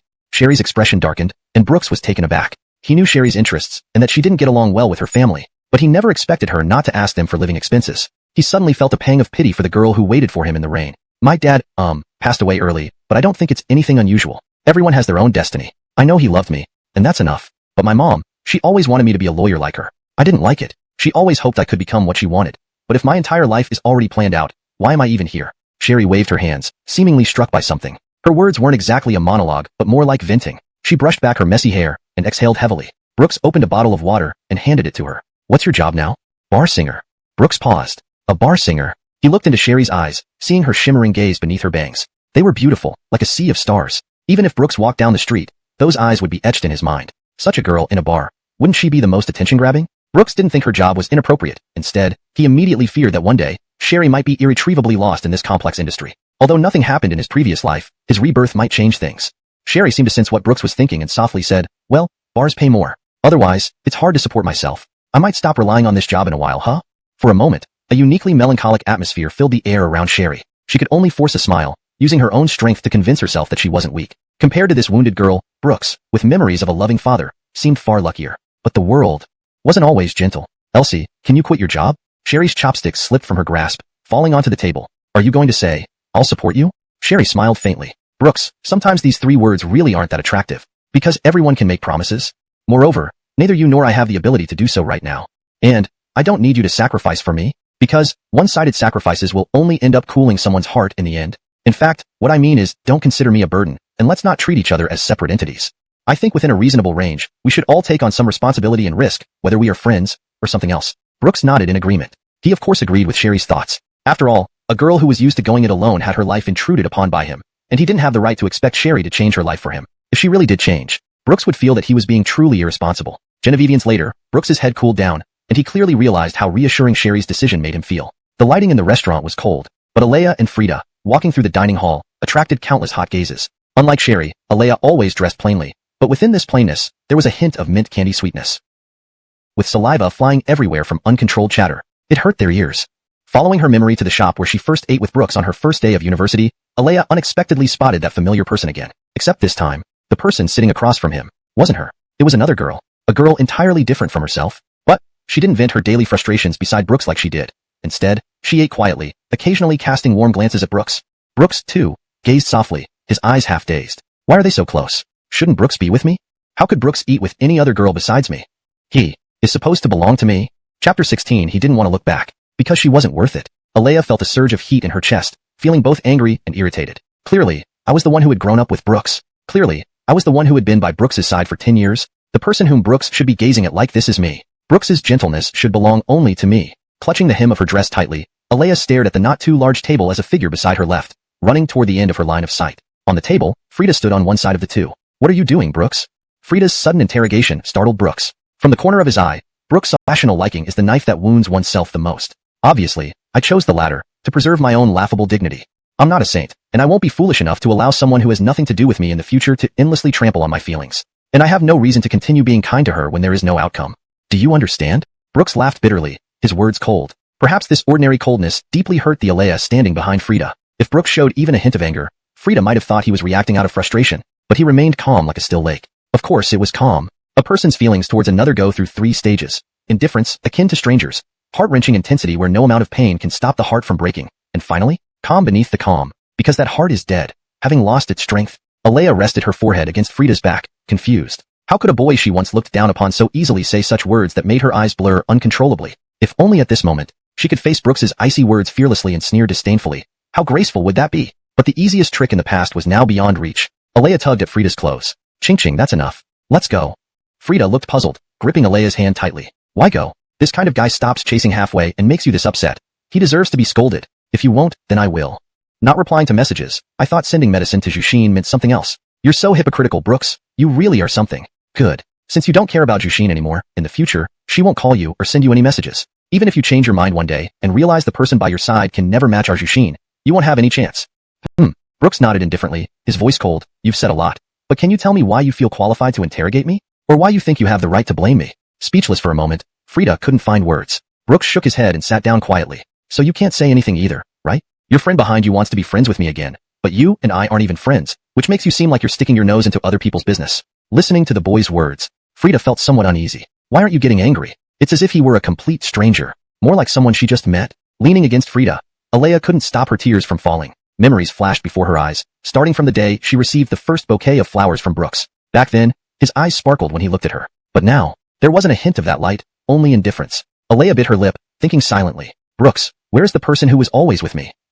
Frida, what do you mean? Since you're questioning me, let's talk about how things used to be. She said I didn't make enough presents in her life, so I bought water for everyone in her dorm. She said I didn't consider her feelings, so I brought snacks and drinks to ask you, Frida, to check on her mood. She said I overstepped boundaries, so when she didn't initiate contact, I wouldn't either. These are things a boyfriend should do, not what you call a friend. Do you remember? No, she doesn't, and how could you? A mere watchdog lurking behind. But I do remember because all those eyes watching me felt like being imprisoned. I licked her like a dog, only to be left in endless waiting. Haha. How funny. Brooks remained still. Sherry listened quietly. She wanted to slap Frida hard but restrained herself after hearing Brooks's previous words, not wanting to cause him trouble. Brooks also felt uncomfortable uttering such heart-piercing words. Hating a girl you once loved feels unbearable. He silently listened to the faint sobs. A woman's weeping seemed genuinely tearful. Ching, let's go get noodles. Alea's voice was so low it blended into the breeze. Frida frowned. But we already passed that noodle shop. Then let's go back. Alea couldn't hold back any longer. Tears spilled from her eyes. But, isn't that where your favorite spicy hot pot is? Both girls froze. Did Brooks run back and forth just to bring them meals? So far, really so far. Alea tugged at Frida's clothes, only thinking of leaving this place where she lost face. Every step they walked was cold with sobbing. Brooks fell silent, with mixed feelings. He hadn't expected this girl to cry over him, but recalling countless times he had opened websites and browsed pages trying to appease her, and the despair during the execution of his feelings, he didn't want to look back, because she wasn't worth it. Chapter 17.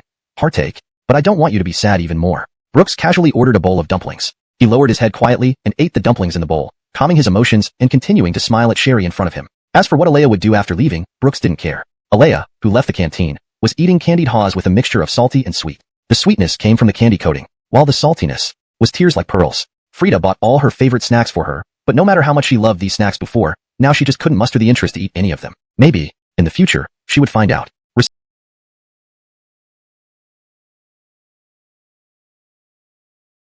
To a young person. He took a deep breath and gave a self-deprecating smile. Elsie, if I chased after a girl for 10 years without getting any response, always thinking that I won't turn back until hitting a dead end, would you think I'm stupid? To his surprise, Sherry shook her head seriously. She fished into her pocket and pulled out a lollipop she always carried with her. Caramel flavored, there was only one left, which was her favorite. She gently opened the wrapper and put it into Brooks's mouth. You don't feel bad giving me your favorite flavor? Heartache, but I'd rather not make you sad. Sherry's tone was very soft, completely different from her usual loud voice, showing her preference only when facing Brooks. She took another lollipop of a different flavor and put it in her own mouth, making a V sign cheerfully in front of Brooks. Brooks froze. The southern wind of love was cold, but it felt warm on Brooks's face. Warm in the heart, cold in the wind. Yet the wind couldn't cool down the heart. After a long while, Brooks recovered, fanning his slightly sore nose. Where are you going after dinner? Let me take you. The caramel melted in Brooks's mouth, dissolving not just the sugar, but also bringing his heart closer to Sherry. Sherry carefully tugged at the hem of her clothes, shaking her head and smiling like a little girl. No need. I have to go to work. It's far away. Their thoughts were worlds apart. Brooks wanted to accompany Sherry, but Sherry felt that the boy in front of her was already tired. She didn't want to demand too much from him like those who had hurt him in the past, nor blame him too much. She thought it was enough to walk along with him in the evening breeze, doing ordinary things. Without the protection of family, she knew, the more you hold onto the snowflake, the faster it melts in your hand. Not gripping the snowflake tightly became a girl's nature. For the boy who had invaded her life, she found that he was more like blending into her life. Not wanting it to be too fast, only wishing it could flow steadily. Looking at the gentle smile of the boy, she hadn't felt the warmth of love from in a long time. She was already very content. Then Brooks leaned close to Sherry's eyelids, their lollipop sticks lightly touching. The handsome youth rushed back into the girl's eyes once again. The girl, stripped of her queen flower's pride, nodded nervously like a jasmine flower, but she couldn't help but look at him twice. Then let me send my good friend. What, boy or girl? Seeing Brooks raising his eyebrows and staring at her, Sherry blushed. You mean the good friend you talked about, Isme? Brooks looked affectionately at the girl in front of him, smiled, turned around, and firmly held Sherry's wrist, feeling the residual warmth even though it was covered by clothing. Just as Sherry was about to refuse, she obediently nodded instead. The once domineering queen flower seemed to have encountered a sun that could make her bow her head. Under the evening glow, ginkgo leaves fluttered down. The youth no longer held an umbrella because he had found a hand worth holding tightly. The girl no longer had a cigarette in her mouth because her heart was no longer bitter. Two hearts gradually aligned, not necessarily growing old together, but content to hold hands. It's not even night yet. Why is it so hot? Aspen, are you tired? Shall we rest for a bit? Frida held her waist, feeling utterly frustrated by the scorching sun ahead of her. Her body swayed. Winter was supposed to be cold, but now she was sweating profusely. With light makeup and looking on the verge of collapse, any decent boy would feel an inexplicable urge to protect, or perhaps conquer, Alea. Holding large and small packages, she felt like an old maid. Alea's legs ached. Memories of Brooks flashed through her mind.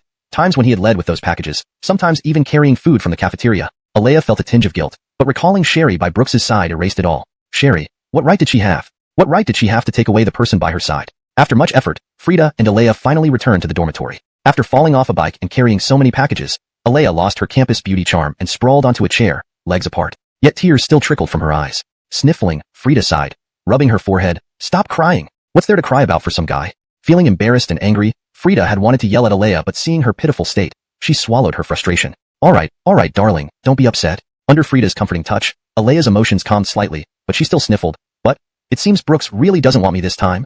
Chapter 18. Very safe with you. The sight of the girl looking like pear blossoms after a rain made Frida feel very uncomfortable. She wiped away the tears from Marnie's eyes with a tissue and said softly, Okay, my little ancestor, why would you cry for Brooks, an ordinary boy, when you're the campus beauty? It's not worth it.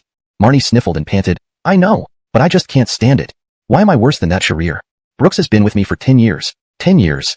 Why does Sharir get to snatch Brooks away like this? I should be the one being served tea and water every day. This was the first time Marnie felt something inside her heart was being taken away. Her lips were bitten by her teeth so hard, almost drawing blood. Frida tooted. Sharir likes him? Nonsense. Marnie glanced at Frida. What did she mean? Does she think my taste is bad too? Frida understood and quickly changed her words. Oh no. Isn't it that low-life man deserving what he gets? Then, Frida turned her eyes and started analyzing again. In my opinion, what exactly can Brooks give you? He makes me not feel so tired. Marnie pounded her calf lightly. It really hurt. Frida sighed and put it another way. But a man who only helps you pick up packages and buy meals, what else is he good for? Is he rich? Is he famous? Is he capable? Brooks is nothing more than a pretty vase that grew prettier. There's no need to linger over him, Joshine. You have better choices around you. Suddenly, the phone on the corner of the table vibrated. Marnie looked at it in a daze, and Frida peeked over, nodding for her to answer. Eliam, what do you mean? Frida nodded. Senior Eliam is rich, looks decent, is also in student council, and his family owns a ceramics business. That's what we call matching well with you. Marnie dumbly answered the call. Senior, bye. Look downstairs. Hearing this, Marnie had a puzzled expression as she slowly stood up. Walking to the windowsill, she watched downstairs, and her lips curled upward involuntarily. Downstairs, the door of a Porsche opened, filled with roses. A man in sunglasses accompanied by the dazzling sports car attracted all the attention, and everyone's gaze followed his line of sight to gather on Marnie. At this moment, Marnie's pride soared to its peak. Frida patted Marnie's shoulder and laughed. Isn't this better than Brooks? Marnie pursed her lips. Brooks, no matter how much he begs this time, I won't talk to him anymore. The next morning, outside the loan company stood a young man in a suit and a girl in black stockings. Miss Sue, it's been pleasant working with you.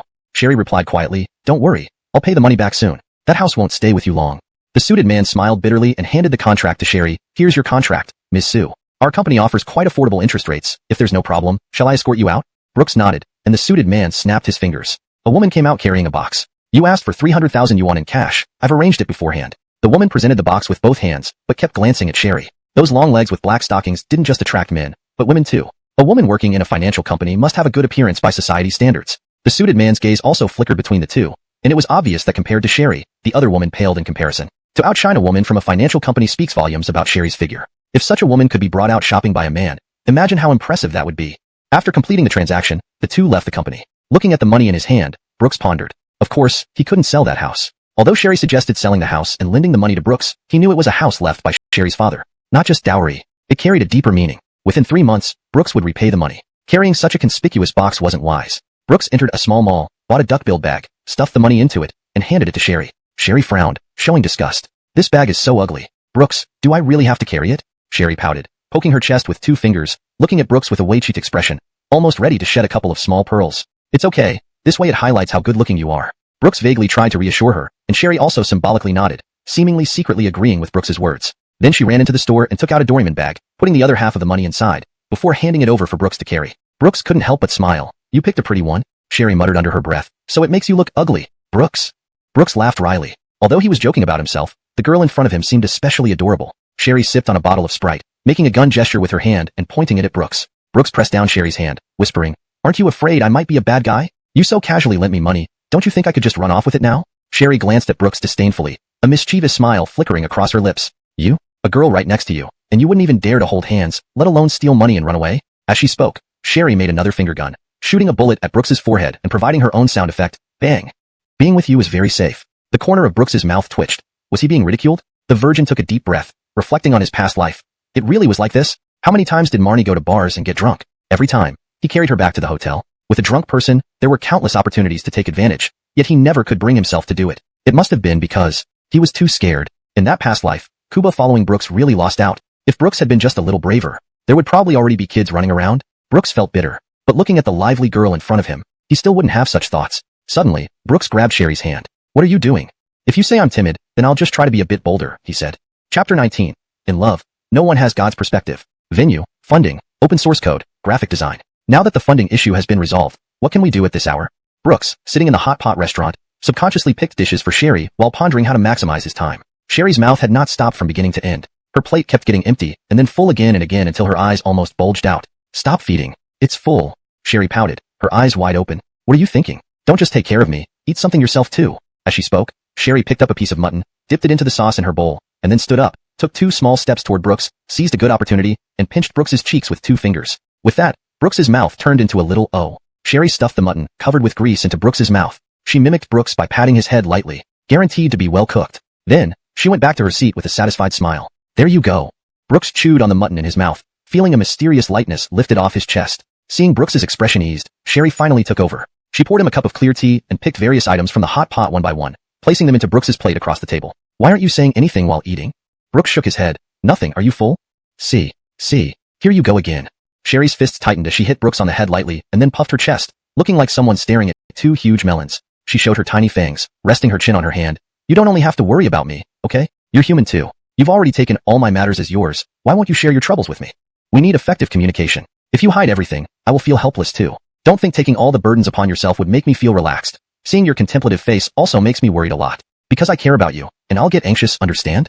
Looking at Brooks's dumbfounded look, Sherry instantly softened. Am I too harsh?" Brooks took a deep breath and shrugged. "No, I was a bit rushed just now, afraid that you wouldn't tell me. Not trying to be harsh, really." Sherry had a sorrowful face, like a repentant hamster, puffing her lips, bowing her head, wearing an older woman's clothing, yet her small hands were placed between her legs timidly, not daring to utter a word. Yet she wasn't wrong. Comparing her to Alea, who always burdened Brooks with every single thing and blamed him no matter what, this girl seemed to have a unique preference for him, to the point where it made her heart ache. No. Brooks realized he shouldn't hide everything, especially from Sherry, the girl destined to accompany him for a long time or even a lifetime. Though uncertain if they could really go through life, graphic design and venue, as neither is simple, Brooks finished sharing his thoughts, but unexpectedly, Sherry seemed even more aggrieved. That domineering flower now resembled a daisy, beautiful on her own, yet lacking confidence in her beauty. What's wrong?" Brooks was puzzled. Sherry's voice sounded like a little fawn. "Why did you tell me to stop fooling around? Did you think I was joking when I said I would support you? Brooks was stunned. Realizing that this little girl cared about this, he felt inexplicably at ease, as if Sherry valued him even more than he had imagined. Sweetheart, my point is, with me around, how could I let you bear the brunt of all the hardships for me? But every successful person needs an umbrella behind them, right? Brooks affectionately patted Sherry's head. Okay, my dear Sprite umbrella, I'll carry you with me from now on? Sherry beamed. Good. Hearing this, Sherry felt warmth in her heart, and the dry sauce in her bowl seemed especially warm. Sometimes, boys can also fill up a girl's heart completely. Of course, the prerequisite is that she has you in her heart. Girls don't seek to possess you but desire a sense of belonging, wanting a blind favor from the boy they love, because that already surpasses 1,000 words. Where do you want to go after dinner? Do you have classes this afternoon? Sherry shook her head vigorously like a drum rattle. I have classes, but I want to go to the internet cafe. Sherry waved a small white flag with her chopsticks, looking a bit embarrassed. No problem, your grades won't drop just from missing one class. If you want to play, then play. I'll accompany you to the internet cafe later. Huh? Internet cafe? Brooks's eyes gleamed. An internet cafe? What a great idea. Chapter 20. Do you think I'm a donkey, with 24 hours in a day? The night wind by the river was bone-chilling. After getting out of the taxi, Brooks stood at the crossroads opposite the internet cafe. The wind blew the overcoat over Brooks's hoodie so hard that its hem flew up. Wherever he went, cold breath came from his mouth. The mountain city had no snow, but it seemed as if there was snow everywhere in his eyes. Brooks took off the coat, rubbed his hands, and gently covered Sherry's shoulders with the clothes. Although it was light, Sherry felt the warmth inside the coat which didn't originally belong to her. Sherry raised her eyes and looked at Brooks calmly. I'm not cold. You wear it. Sherry wanted to take off the coat on her body and return it to Brooks. It was below 5 degrees today. How could a single-layer hoodie keep warm? But unexpectedly, Brooks pressed Sherry's hands down honestly. Not cold? Your mouth is pretty good at lies in the house in Canada. She felt confused, even a bit lost. Probably this kind of feeling. Brooks might never have expected that a girl could love him so much. Brooks simply said 5 words and pulled Sherry's hand across the road. When leaving, Sherry couldn't help complaining. You don't let me wear them while enjoying looking at me. Weird. Isn't it just for you to see? It sounded like complaining, but also like a girl coquettishly speaking to a boy worth sharing words with. This made Brooks both laugh and sigh. Yes, humans are strange. What they see and what they think often contradict each other. With conflicting thoughts, Brooks crossed the winter cold holding Sherry's wrist and entered the internet cafe. At the front desk of the internet cafe was the short-haired girl he met when he first came here. When their eyes met, the girl's pupils still involuntarily revealed a hint of delight. The girl was young, probably 16 or 17 years old. She had heavy makeup on and had obviously dropped out of school to find a way to make a living. Many people drop out in this era, but what remains unchanged is the hormones that cannot be suppressed during youth. Not a 1,000-year gaze, but Brooks lingered in the girl's heart for a long time. Hello, how long do you want to book? The girl subconsciously glanced at the girl beside Brooks, without hostility, more with admiration, because she knew that compared to her, she differed greatly. A trace of depression passed through, and a small receptionist can decide on her own. Please understand, haha. Brooks nodded in agreement. Soon, under the girl's phone call, a bald man rushed over from outside. The bald boss rubbed his hands together and walked toward them with a smile. He took out a new pack of donghua cigarettes from his pocket. It was clearly just bought, and offered one to Brooks. Although Brooks didn't smoke often, he accepted it out of politeness. Sherry had intended to slap Brooks, but then saw him put the cigarette behind his ear. She quickly retracted her fist and muttered quietly, Good thing I didn't hit him. Good thing I didn't hit him. Sir, you want to book for 2 months? Brooks nodded without hesitation. Yes, 2 months. The boss nodded, took out a calculator. 10 yuan per hour, 240 yuan per day, 7,200 yuan per month. Let's round it down to 7,000. How about that? Fair enough, right?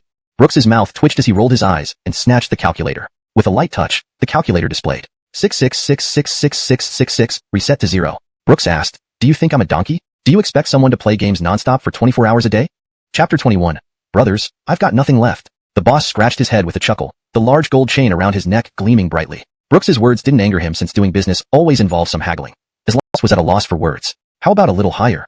Boss brothers, I've got nothing left. After nearly half an hour of back and forth negotiation, the final price settled at the 4,000 Brooks proposed. He was honest but didn't push further.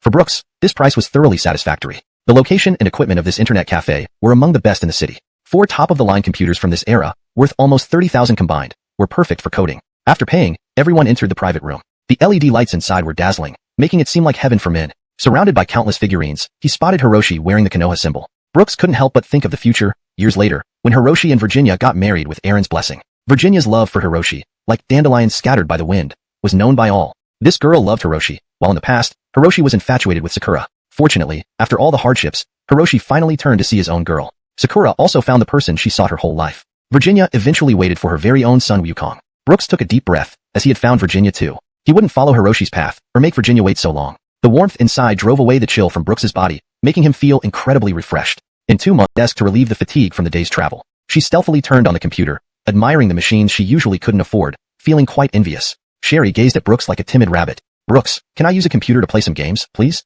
My internet addiction is acting up. QWQ. Brooks looked at Sherry's hesitant yet bold expression and couldn't help but smile. He walked up to her, placed his large hand on her little head, and gently ruffled it. Of course you can. If you want to play, just go ahead. It's fine.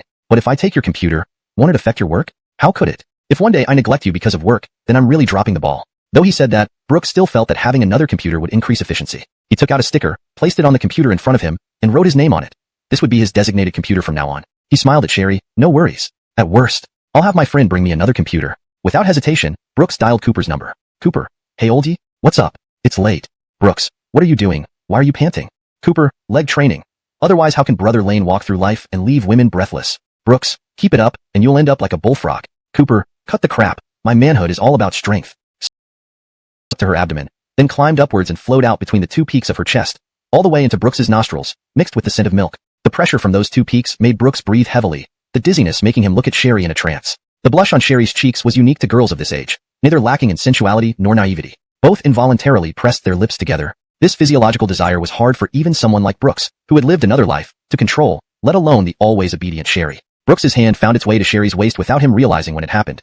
Yet the feel of that slender waist made his hair stand on end just from touching. Brooks resembled a sleeping wild beast. A string of inappropriate images flashed through his mind. He now only wanted to get up, press Sherry down, and indulge in biting. Their lips were inches apart. Under the purple light, the intimate atmosphere reached its peak. The lip print on Brooks's cheek sent Sherry's ear temperature soaring, as if they were burning. Of course, Brooks could take advantage of this mood for an intense exchange of love with Sherry, but reason gave him the upper hand. Are you okay? Straightening himself, Brooks effortlessly picked up Sherry in a princess carry and placed her on the nearby leather chair. Sherry exhaled, her eyes holding an unreadable expression. To Brooks, it seemed like she was saying, why didn't you take the chance I gave you? Of course, Sherry's real thoughts weren't something he could be sure of. Maybe he was just imagining it. After all, how many men would resist when such a fair-skinned, beautiful, long-legged girl is pressing against them? In this fast food style of dating era, it seemed boys and girls no longer cared so much about their first time. They seemed less willing to exchange bodies with someone they loved, instead opting for the youthful thrill. But Brooks didn't see it that way. Imagine if your girlfriend were a universal key that can unlock countless doors. Conversely, you are the key that can open every lock. In the end, they'd likely end up hating each other. Brooks wanted to give Sherry a future that could guarantee her a lifetime of happiness. Removing the high heels under the black stockings, slight pain made Sherry curl her toes. It hurts, right? Sherry nodded slightly, looking like a kitten that did something wrong. Her face clearly showing it hurts, but I must be strong, in stubborn little expressions. The smoothness of the stockings was something Brooks had never felt before. His fingers lightly pressed Sherry's ankle, and Sherry squeezed her legs together, softly uttering, That sound made Brooks raise his eyebrow. Feeling somewhat aggrieved, Sherry said, I haven't worn high heels for too long. My feet can't hold up well, and I twisted my foot. Concernedly, Brooks replied, Actually, you look good in flat shoes too. Sherry nodded gently, quietly replying, But I thought wearing something nicer would make you look better in front of others. Brooks felt a tremor in his heart, realizing what this little thing thought. The black stockings around the ankles were already torn due to Sherry's twisting feet. Through the cracks, Brooks could clearly see her red, swollen ankles. As the saying goes, one plants trees for the next generation to enjoy the shade. Brooks often used to massage Alea's feet, so he learned acupressure from an old traditional Chinese medicine practitioner specifically for this. In this case, ice packs would be ideal, but where would you find one in a cyber cafe? However, if the massage technique is proper, it can provide immediate relief to injured areas. I'm starting. Brooks's fingers lightly pressed down on her ankle. Ouch, can you be more gentle? Then I'll be slower.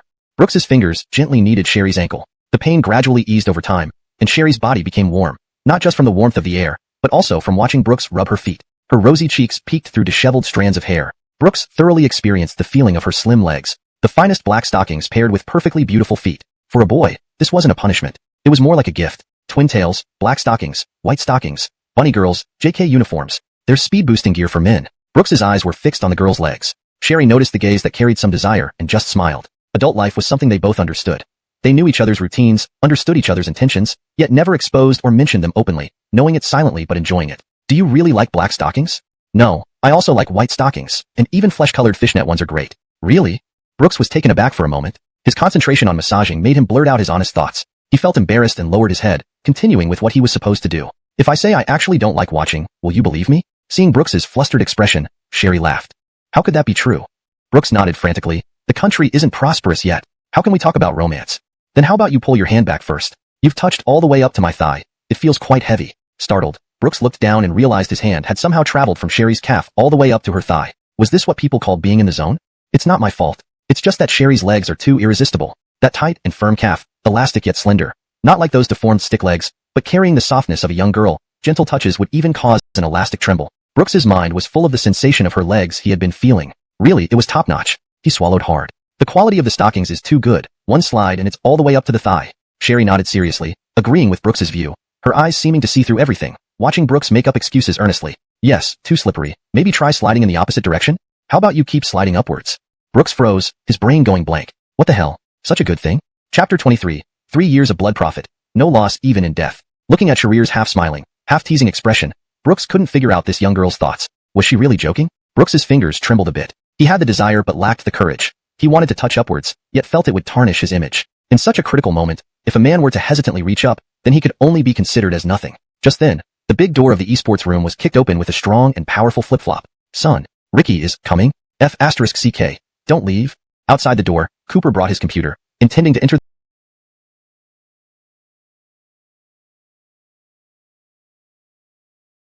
We'll call each other dad and father-in-law. Brooks was dumbfounded. Your mother, you, Cooper, are already planning your future without us doing anything? What difficulty? F***CK your grandfather.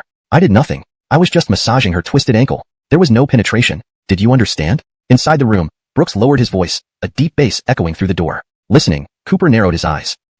Misunderstanding? With these words, Cooper opened the door, facing Brooks, who was sweating and sticking his face close to it. Brooks put his hands on his hips, rolling his eyes helplessly. Clad in flip-flops, shorts, and a white vest, Cooper blinked his eyes, and Sharir also blinked hers with a smile. The three of them looked at each other, creating an extremely awkward atmosphere. Cooper, bulky and rough, said stiffly, I misunderstood? Brooks smiled insincerely. What do you think, Grandpa? Seeing this, Cooper walked into the room, put down his computer, clasped his hands together, and said awkwardly, Sister-in-law, I made a mistake. Ha ha ha. Brooks stretched his neck like a turtle, and Sharir blinked in confusion. Sister-in-law? When did I become a sister-in-law? How do I not know? Brooks hit Cooper on the head with a hammer. If you keep calling nonsense, I'll post your record of one night 13 girls from the fort on the school forum. Do you believe me?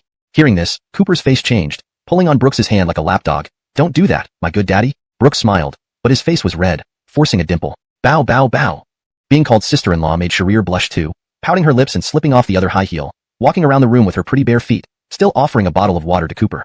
But Cooper's eyes were fixed on the floor. Oh no, it's the jade feet. Little Tyrant Flower also felt embarrassed under Cooper's gaze, quietly standing behind Brooks, losing all her bravado from earlier. Cooper knew his gaze lingered on his brother's future girlfriend for too long and smacked himself twice, smiling at Sharir. Sue classmate is too beautiful. I can't help but look a little more since I lack virtue. Sorry for the misunderstanding between you and Brooks. It's all on me. Cooper hesitated to extend a hand, laughing awkwardly. Cooper, a good brother of Brooks. Sharir also shook Cooper's hand with great generosity.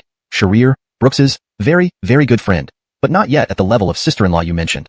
Sharir smiled sweetly. Cooper felt genuinely happy from the bottom of his heart that Brooks could find such a companion. Seeing this scene, the awkward atmosphere earlier dissipated like smoke, and Brooks was also profoundly moved. Because in his previous life, Sharir and Cooper had indeed become very close friends. Cooper had always hoped Brooks would turn around and see Sharir, but Brooks, acting like a fool, had eyes only for Alea. Cooper suffered from lung cancer after years of anxiety over his wife. But when he learned that Sharir was seriously ill at home, despite his own condition, Cooper flew across half of China to find Brooks, then brought him to Canada for Sharir's last meeting. If one were to say who valued their feelings more than anyone else besides Brooks's father, it would definitely be Cooper. Though rough on the outside, he was gentle inside. For some reason, Brooks felt a pang in the corner of his eye. He turned away from the two, gazing deeply at the familiar neon lights outside the room, sighing heavily. How many people wish they could live again? Because there are too many regrets in life, and too many things worth worrying about. Brooks's eyes moistened slightly. Times have changed, and now he is back at the starting point. Without the past miseries, only the opportunity to start anew. He no longer feels lonely due to his foolishness, nor does his heart remain fixated on that one jasmine flower, because in his heart, there is now a red rose that outshines all fragrances. He glanced sideways at Sharir next to him, feeling incredibly relaxed. Cooper patted Brooks on the shoulder and whispered, Brooks, the little sister at the front desk told me you booked this room for 2 whole months. What are you planning? Be honest with your brother. I'm pretty curious. Brooks nodded. He carried Sharir princess style, afraid she might hurt her foot if she walked, and gently placed her on a chair before sitting down with Cooper. Then, Brooks shared his plan with Cooper. Cooper wasn't an outsider. In Brooks's heart, he was entitled to know everything. Surprisingly, after hearing the plan, Cooper simply nodded. Brooks paused and asked, Why didn't you react? Cooper asked, puzzled. What reaction do you expect from me? Brooks frowned and said, Don't you think it's far-fetched? A freshman creating mobile apps and investing tens of thousands. Brooks chuckled bitterly, knowing in his past life he wouldn't have dared. However, unexpectedly, Cooper looked matter-of-factly. No, not at all. Your abilities have always been better than mine. You have more ideas, and you're brave enough to act. It's normal, and I believe this university is just your starting point. No matter how unrealistic it seems, I'll always stand behind you. Let's go big together. Create another glory. Chapter 24. Can I wear it just for you? Brooks couldn't help but chuckle. This kind of remark from the scatterbrained Cooper was all too common. Surely, Brooks didn't have to provide Cooper with an AK-47 and then grab a flare for himself. Some were willing to stay foolish and go all the way, while others chose to cut their losses and distance themselves from their idealized loves. But Brooks knew that the idealized love was merely a sentimental compliment, not a rational ideal. Sherry was one such person, Brooks also had the courage to declare that if they truly ended up together, as long as Sherry didn't let him down, he would follow her closely. Elsie, aren't you going to work now? Let me drive you. Sherry nodded and started to stand up, but Cooper interrupted. So late, and Elsie is still going to work? Brooks chuckled lightly. Who do you think is paying for this project? Does money just fall from the sky? Cooper nodded in agreement, realizing that Brooks's actions carried a sense of determination. Elsie, can I borrow Oldie for 5 minutes? I'll return him shortly. Brooks looked puzzled, and Sherry seemed somewhat stunned as she watched Brooks being pulled out of the room by Cooper. Brooks was naturally curious about Cooper's intentions. The guy had always been straightforward but sincere.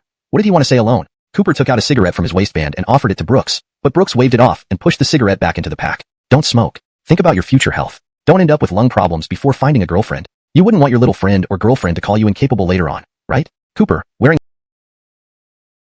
also leading him to develop lung cancer prematurely. Of course, Brooks had once thought that if Cooper became rich in this life, women would seem to comply with him obediently and wouldn't cheat on him. But when asked sincerely, would women really not cheat on him just because he was rich? Not necessarily. Brooks finished the water in his hand in one go, his palm pressing heavily on Cooper's shoulder. Your relationship, I support you first as a brother, but you also need to weigh it yourself. If you have any difficulties or needs in the future, tell me, I won't let you suffer.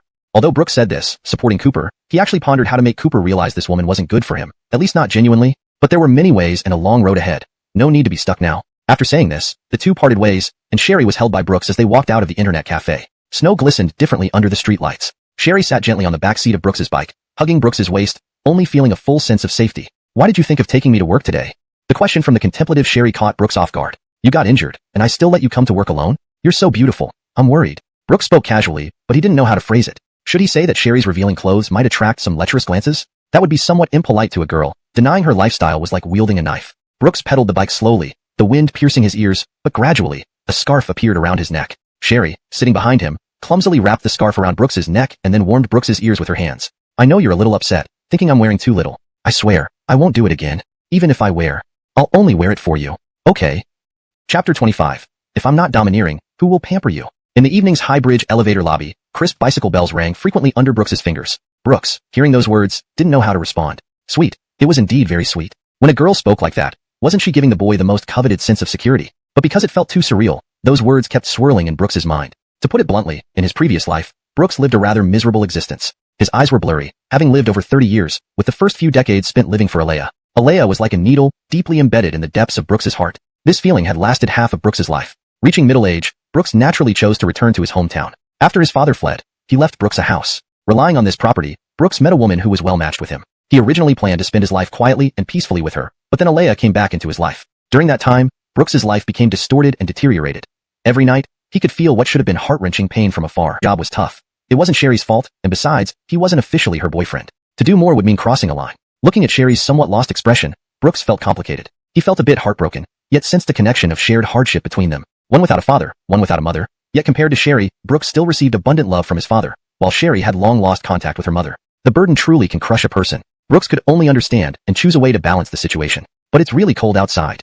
Then warm me up. With that, Brooks pulled Sherry's hand towards his cheek, finding the warmth of a girl's body very comforting. Hurry up, or your boss will dock all your pay. Sherry sighed softly, saying before walking toward the bar. Brooks did not watch Sherry's retreating figure, but lit a melancholic cigarette instead. The smoke made his eyes water, sighing over his past and present life. Not smoking deeply, just seeking a moment of swagger. Cigarette? I knew something was off. As Brooks exhaled a smoke ring, his mouth got smacked. An empty-headed Brooks, annoyed by being slapped, turned around to see Sherry, whose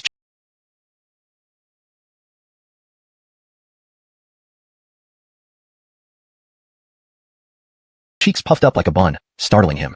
You. How? Brooks's words were interrupted by Sherry, who dragged him towards the bar. You won't drink? Staying in the bar is inappropriate. Clearly, you're worried but don't dare to say it. Really? Really? Sherry turned her head, making a funny pig face at Brooks, finishing what he wanted to say. Her expression clearly said, you're just faking.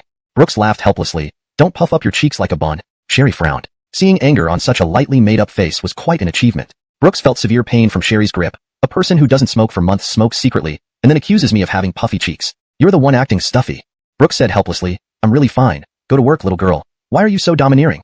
Sherry went berserk and said in a hysteric manner, so what if I'm domineering? If I'm not domineering, who will pamper you? Should I wait for Alea? Are you sick or what, Brooks? I'm going to be domineering today. Her face turned stiff from the cold wind, and it was Pakor whether Sherry's red cheeks were due to the cold or the embarrassment from her sudden outburst. What was evident, though, was that this girl seemed genuinely upset this time. Brooks's dumbfounded expression made Sherry stare at him for a long while. She held onto his wrists lightly, her voice soft. I just don't like seeing you look so hesitant all the time. and I don't like how you get lost in thought because of me. I don't like this behavior. Sherry spoke the most domineering words in the meekest tone. It sounded like a plea to Brooks, yet it felt like a command to him. I don't know if I am important to you, but you are very important to me. The girl appeared dazed as she felt an arm wrap around her waist, and her face nestled into that warm chest. Two sounds echoed in her ears. One was the boy's heartbeat. The other was what the boy said. I'm sorry. In the snow, the two loneliest people stood still, without any movement. But under that steady heartbeat, loneliness seemed to have become a thing of the past. Chapter 26. I see others admiring, but you, it's love. Hey, isn't this little beauty here to sing again? Told you guys, didn't mislead you. If she didn't come yesterday, it was probably just because she had something going on. Look at those legs. They're even prettier than a celebrity's, right? You're here for her music, not those fantasies. Even if you are rich, your nearly 40-year-old bones won't interest her anyway. Whatever, can't a man daydream? Yeah, we're getting up there in age, so being able to listen to her songs is already great. At the bar, Brooks sat on a high stool, swaying a cup of low-alcohol tea wine in his hand. What is it about alcohol that makes people want to drink it when it doesn't even taste as good as cola or Sprite? Yet so many people still choose to drink. He listened to Sherry's simple rendition of Jiangnan, which infused the city with a unique charm akin to the rainy season in the south. The wind here lingers, clinging to the traveler's longing. The rain here twists into threads, wrapping us in lingering affection. Your presence by my side is fate, written on the 3 live stone. Love may be 1/10,000th sweet, but I'd rather be buried in this moment. Your presence by my side is fate. It seemed sorrowful, but to Brooks, it felt like the most beautiful thing at the moment. Holding the microphone, Sherry sang, and watching her, Brooks smiled. Perhaps Sherry would never know how much he had loved her in her previous life. But this time around, Brooks remembered every detail. Perhaps at this moment, both wished they could openly share each other's company every day. Romantic love often leaves people uncertain about what reason to use to invite the other person out. Brooks didn't know if Sherry harbored any feelings for him. Reincarnation didn't mean everything was exactly the same as before.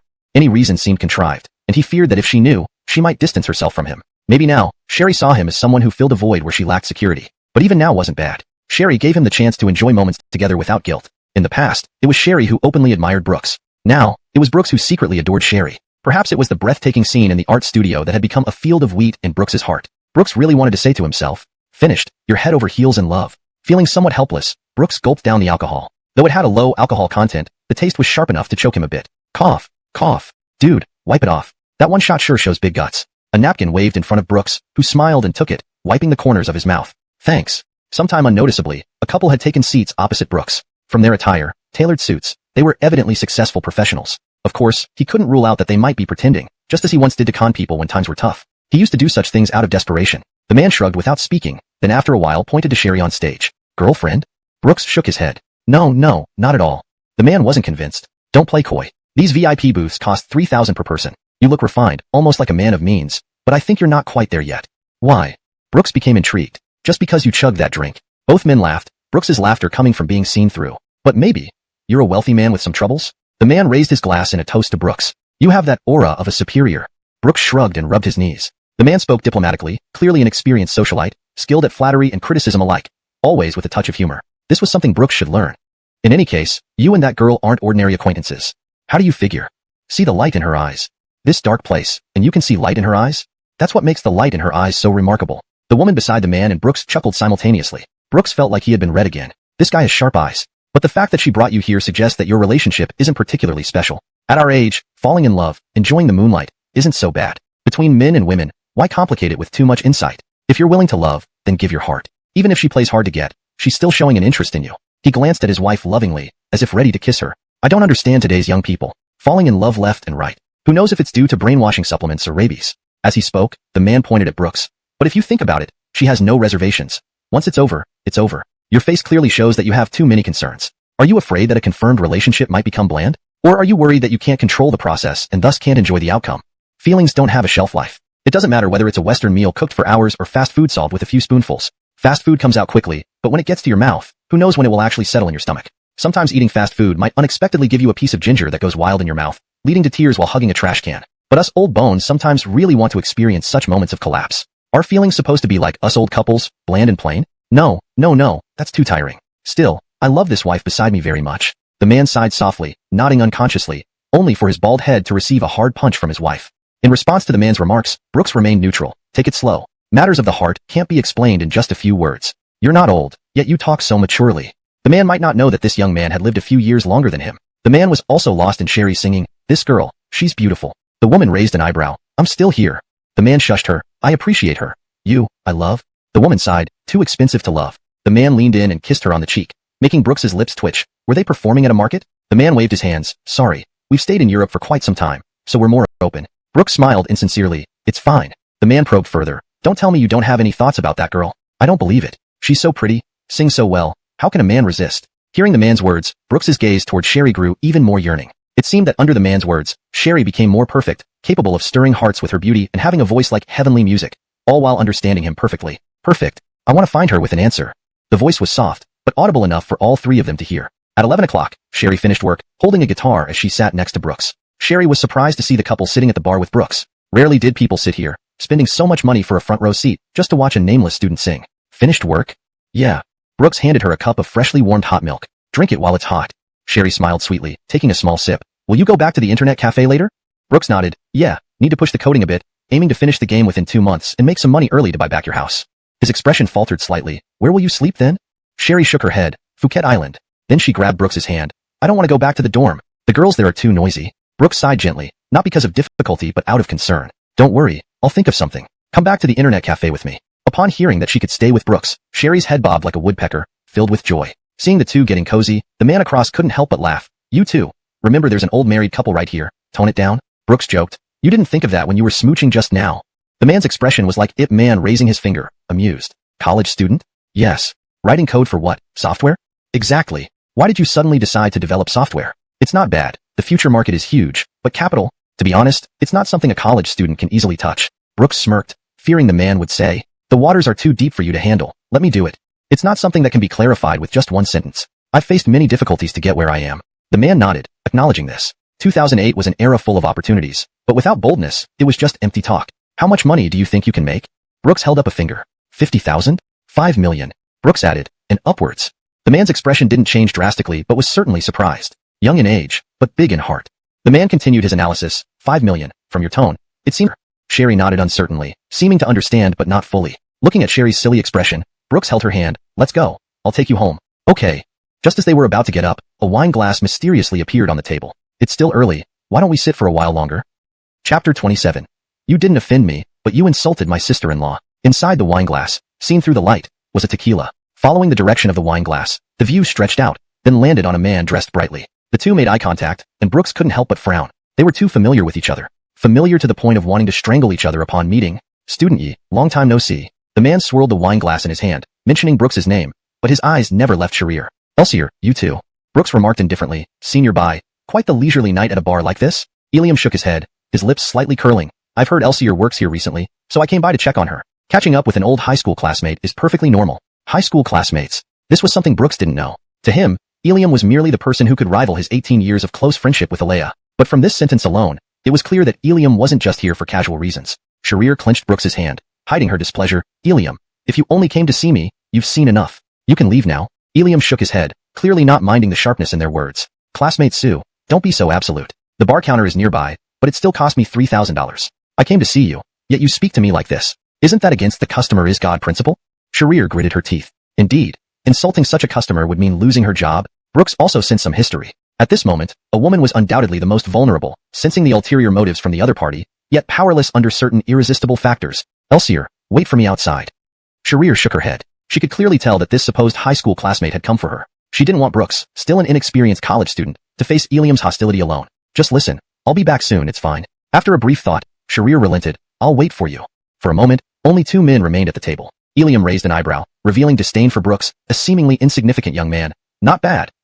At least you won't let a woman fight your battles. Brooks replied calmly. Manner isn't about dressing up with clothes and drinks. Ilium nodded. Not bad, but even one piece of my attire is worth several outfits of yours. This isn't pretense. It's the basic difference between people. Just like you and Alea. A few simple actions from me, and she will be by my side. Not so easy for you. You can't match your significance in her heart. At the table, 2 cups of wine, 2 men, each declaring their status. At least now, the difference was clear. Ilium's family was in the ceramics business, with wealth exceeding hundreds of millions. In terms of riches, few in Art University could compete with him, let alone a freshman like Brooks. In his eyes, women were merely toys. If these words were spoken in another life, they might have torn Brooks apart. But now, he took them lightly. A woman who stripped him of everything wasn't worth reminiscing over. Brooks responded unperturbed. Her position means nothing to me. I won't unconditionally invest my true feelings. I think you're well suited. One pretends to be innocent, the other spends daddy's money pretending to be elite. Even dogs would shake their heads at this. Ilium's gaze held disdain. A poor college student could only talk big. Some are born in swamps, others in Rome. You belong to the former, while I am the latter. I have no need to experience your life. nor can you understand mine. My father transfers $10,000 into my account whenever I need money. What about you? Your father working all year can't provide you that much. Just like Alea wrote 2 words on the check. Priceless. Brooks waved the check in front of Eliam, then pinned it to the table with the pin. My people are never for sale. With that, Brooks stood up, ready to leave the smoky, suffocating bar. But Eliam also stood. Brooks, I've given you an opportunity to become rich quickly. I'm telling you, this is your only chance. Why do you think Alea asked you to shoot that video? You've already betrayed Sharir once. You'll betray her again? Brooks's figure became smaller in Eliam's sight. However, a dark shadow walked by him. Turning around, Brooks saw a familiar scene. A loud slap landed on Eliam's face. Sharir clenched her fist, her eyes blazing with fury. My people are not for you to comment on. Stunned by the slap, Eliam stood there in disbelief. The bartender, who had been dozing but heard everything, woke up instantly. He stared blankly at the bar, watching Sharir in revealing clothes looking down at Eliam lying on the ground. When had this playboy, who always treated women as playthings, ever endured such treatment? King dared to hit me? He lunged at Sharir, aiming to slap her, but as he raised his hand, a dull thud struck his head. Bang! Brooks lifted the wine glass and smashed it onto Eliam's head. Dizzy and disoriented, Eliam struggled to stand, but his legs were like jelly. His vision blurred, barely making out the silhouette of a man. He gritted his teeth, shouting hoarsely, "Surveillance! Check the surveillance! Get the police here!" The bartender scratched his nose, secretly, brazenly, smashing the surveillance camera. It just broke. Sorry. He winked at Brooks, signaling him to leave quickly. Brooks gave him a grateful glance, then touched Sharir's fist. Fool, didn't I tell you to wait outside? Sharir mimicked Brooks, tapping his forehead lightly. I don't like him, and I don't want you to lose face. Brooks felt a wave of relief. He picked up the check from the table and left. In Eliam's despondent gaze, the 2 figures gradually disappeared into the distance, smoke hanging between their lips. The check turned to ashes under the fire from the cigarette, but, after a long while, Eliam regained his senses and slammed his fist on the table, leaving a crack in it. Your King family. Sharir, pretending to be a white lotus flower. Wait until I get my hands on that camera. I'll make you crawl into my bed sooner or later. As he spoke, Eliam dialed a phone number, staring at a contact labeled, Conquest number 5. In a corner of the bar, a man with a lollipop in his mouth, dressed in a white tank top and flip-flops, swung a baseball bat and quietly walked out, saying, You guys keep playing. I'm going to beat someone up. Driving his Porsche on the road, Eliam's mind was full of images of women's bodies and passionate encounters. He revved the engine, intending to go straight to a hotel. But gradually, the car slowed down, eventually stopping near an alley close to the hotel. What the hell? Eliam got out of the car to check the tire. Why the K did the tire deflate? Frustrated, he kicked the tire and walked into the nearby bar. But as he entered the alley, a small electric scooter blocked his path. A man in flip-flops dismounted from a small electric scooter and strode straight toward Eliam. Eliam squinted but couldn't discern the newcomer's intentions. But gradually, Eliam realized this was coming for him. What the hell? Who the fuck are you? Bang! Before Eliam could finish speaking, a bat struck his neck, making stars burst before his eyes. You little bastard, quite good at running, huh? Damn, after you let the air out of my tire, you still drove this far. Do you know I chased you 800 miles on my scooter, exhausting your grandpa? Eliam sneered. Who the hell are you? I didn't provoke you. The man in flip-flops chuckled. You didn't provoke me, but you insulted my sister-in-law. Chapter 28. I also want to see you. Spent the entire night awake. Even catching his breath, Brooks had to support his waist. Of course, supporting his waist was appropriate. However, staring at multiple computer screens made him slightly dizzy. His gaze shifted between 4 computers. After returning to the internet cafe, Brooks placed a simple and plain soft bed he bought on the way into the room. The gaming chairs at this time were not as comfortable as those in the future. Even you would have to support his neck after sleeping on one for a night. The bed was small, just enough for Sherry to fit on. Sherry lay on her side on the bed, the girl who had been busy all day. Her breathing was heavy. After returning to the internet cafe, the girl didn't change clothes or wash up. She simply had hazy eyes and instantly fell onto the neither too soft nor too hard bed. Drinking a cup of hot milk, Brooks rubbed his eyes, slowly stood up, took a chair, and sat beside Sherry, quietly listening to her breathing. In the dimly lit room, holding a cup of warm milk, he gazed at Sherry in a trance. It was simple and quiet, but this brief moment carried an innocent yet poignant sentiment that should not belong to him, striking his heart deeply. If he hadn't met Sherry in this life, where would this money go? At this moment, Sherry should be sleeping carelessly in the marital home left by her father, rather than accompanying him through the hardships of life. Suddenly, Brooks felt he was tormenting Sherry. Although she was willing, he was somewhat unwilling. Life is always full of contradictions. Reflecting on the past while living in the present, it seems unfair for Sherry. But seeing that he could bring answers to Sherry's future, all of this seemed worth it. Just like what Forrest Gump said, life was like a box of chocolates. You never know what you're gonna get. Yet, from Brooks's perspective, it seemed he already had some premonitions about the future. He didn't want to relive that soul-wrenching pain again. He wanted to experience a world truly belonging to himself. Regarding love, Brooks deep down couldn't be entirely sure. For some reason, Brooks felt a strange sense of making up for Sherry's accommodation towards her father. People are afraid of losing, fearing no outcome, so they choose the process. Afraid that a written promise cannot retain the warmth of love. But even if the warmth lasts forever, it still failed to warm Adeline's heart, didn't it? The boy smiled, perhaps in self-mockery. A person who loves you versus someone you love. Which would you choose? One is longing, the other self-love. People always say love others as you love yourself, but how many can actually do it? But for Brooks, lucky as he might be, There was a possibility that they really could become people who love each other. When would that happen? He didn't know, but he was willing to wait. Brooks gently brushed Sherry's hair, wanting to look more closely at the girl's face. He had no words to describe the girl, and wasn't sure what his ideal type was because he approached Sherry's ear, wanting to caress her face with his palm. I really want to whisper into your ear, I like you. His voice was very soft and gentle, like a breeze. But in the end, Brooks didn't lower his hand. Either out of fear or concern about waking up the sleeping Sherry, reason prevailed. He wanted to retract his hand, but it felt as if time had frozen, leaving his hand suspended just inches from her cheek. Suddenly, his wrist was grasped. What's wrong? The girl's drowsy eyes held a trace of allure, mingled with a hint of tenderness. Brooks's throat felt constricted, and after a long pause, he managed to utter a few words. Want to see you. Feeling helpless, this sensation flooded Brooks's heart. He wanted to pull back his hand, break free from Sherry's grip, but her hand clung on tightly, unwilling to let go. A smile flickered at the corner of the girl's mouth. Don't move. I also want to see you. Chapter 29 Stupid foot knot. In the silent room, heavy breathing could be heard continuously, one after another. On the small wooden bed, a simple blanket was spread. Sherry curled up in Brooks's arms like a little pig that had fallen into a deep slumber and didn't want to wake up for a long time. Her tiny hand gripped the collar of Brooks's shirt.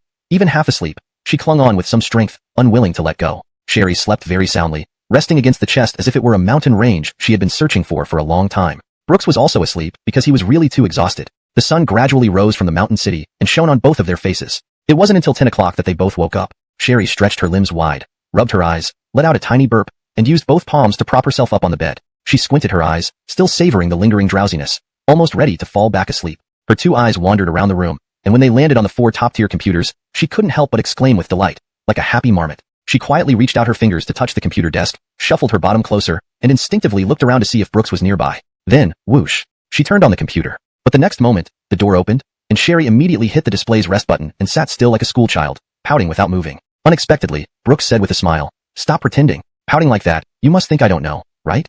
Sherry rolled her eyes, looking white. Doll. Where did you get that idea? Just play. These computers are here for you to play on. If you don't use them, who will? I was just worried you didn't get enough sleep and your brain would be dizzy if you started playing games right away. Saying this, Brooks brought breakfast over to Sherry, hooking her nose with his finger before turning on the monitor that Sherry had stealthily turned off. Come, eat breakfast first. Brooks took a bottle of warm egg milk, a few steamed buns that smelled delicious, and the tea egg Sherry had been craving for the past couple of days from the bag. Eat quickly. Brooks patted Sherry's head, and she nodded obediently. You might not be able to play games later. I want you to accompany me to Outsource Avenue to finish some remaining tasks. Brooks mentally crossed off funds and equipment from his needs list. The code he could handle himself, but outsourcing was something he couldn't manage alone. To his surprise, Sherry nodded and put on her black stockings. Okay. Sherry's decisive attitude took Brooks aback. Soon, they left the internet cafe and walked downstairs. The place was quite remote, so they couldn't find a taxi right away. Thus, Brooks held Sherry's hand and walked all the way to the university town. At a crossroads, however, they saw an extremely eye-catching black Porsche 718. The car was well-maintained, looking brand new. The Porsche was undoubtedly the luxury car every girl on campus envied. Porsche is so expensive. Whose senior's car is this? I want to sit in the passenger seat. Yeah, this car costs at least hundreds of thousands. Look at its license plate, ending with 520. Which girl can resist? Be honest, girls. I'd rather be miserable in a sports car than comfortable on a bicycle. Amidst the buzz of the college students, a very pretty girl walked along the youthful corridor, carrying a white purse, exuding a fresh and pure vibe. Her long, wavy hair fluttered freely. As she approached, the door of the Porsche opened for her, and a boy in a suit emerged from the driver's seat, facing the crowd with an air of supreme arrogance. Jushin, come here. The boy held a bouquet of roses, which the girl accepted contentedly. Crossing the road, Brooks naturally held Sherry's hand and walked across. However, they soon encountered Alea and Ilium walking in the opposite direction. Ilium's forehead seemed heavily powdered, as if to cover up wounds. Brooks, of course, knew about the wound on Ilium's forehead, as he had inflicted it himself. Meanwhile, upon seeing Brooks walking toward her, Alea's expression changed from surprise to hesitation. Brooks. Ilium, who had been focused on Alea, lifted his head upon hearing Brooks. When their eyes met, the atmosphere became awkward. Recognizing Brooks's face, anger flashed through Ilium's eyes as he recalled the slap Sherry had given him last night, making him clench his fists even tighter. But soon, he masked his emotions towards both and took over Alea's bag, handing her the roses. Beautiful flowers for a beautiful woman, Jushin. Take them. You deserve it. With just this simple act of offering the flowers, Brooks could feel Ilium casting numerous glances at him, each glance an undisguised provocation. The superiority complex of someone from a wealthy family was evident in every moment. Alea couldn't help but glance at Brooks from the corner of her eye. After hesitating for a moment, she accepted the roses with a complicated smile. Thank you. Alea's hesitation was brief, almost unnoticeable. In Ilium's eyes, Alea relied on him wholeheartedly, while Brooks was nothing more than a buffoon. To Ilium, this encounter felt like a victory. But to all this, Brooks cared little, only staying for the show. However, Ilium then stopped the two. Brooks, it's been a long time. Why don't you say something? Brooks raised an eyebrow and walked over with easy strides. Why, senior, it really has been a long time. As he spoke, Ilium put on a false smile and extended his hand as if to shake hands with Brooks. Brooks obliged, though the tension in the handshake was obvious. Brooks was taller by a bit, but Ilium was much stronger. He gripped Brooks's hand tightly, causing pain. But since your classmate is also going, I coincidentally need to go there too. How about I give you a ride in my Porsche? Alea leaned against the Porsche door next to Ilium, unaware of Ilium's lingering gaze on Sherry. Sherry disliked this speculative look, feeling somewhat angry. She wanted to leave with Brooks, feeling it unnecessary for him to endure these two. Seeing Sherry's discomfort made Ilium even more satisfied. Knowing how frustrating it must be for a woman to see her man lose face, he believed she would be angrier inside.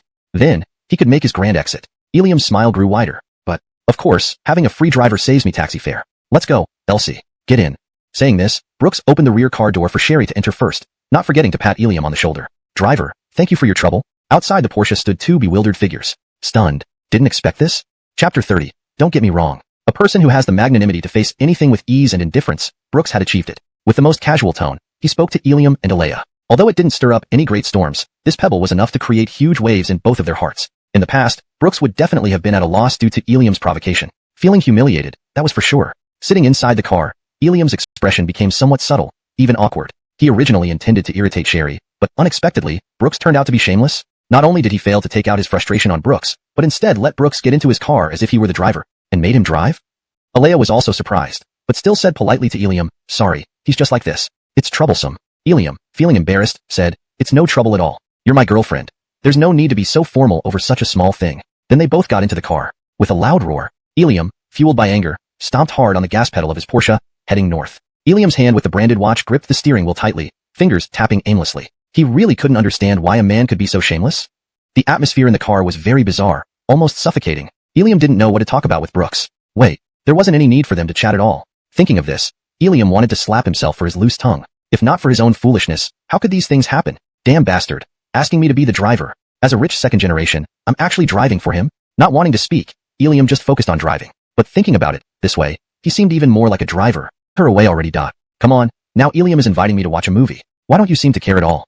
UVE changed. Back then, you wouldn't let me go.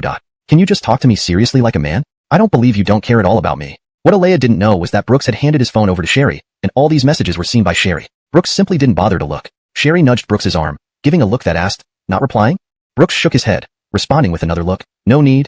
Alea shut off her phone, leaning against the glass window with her eyes closed, pressing her finger against her forehead.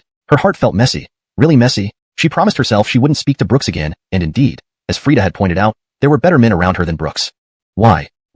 Even though her heart was supposed to be hard enough, yet seeing Brooks, she couldn't stop thinking about him, or searching for his hand. Pain. So painful. Ilium frowned, watching Alea typing nonstop on her phone the whole journey. Every time she sent a message, the back seat would vibrate once. Of course, he knew Alea was messaging Brooks. But what could he do? Start a fight with Brooks? Are you kidding?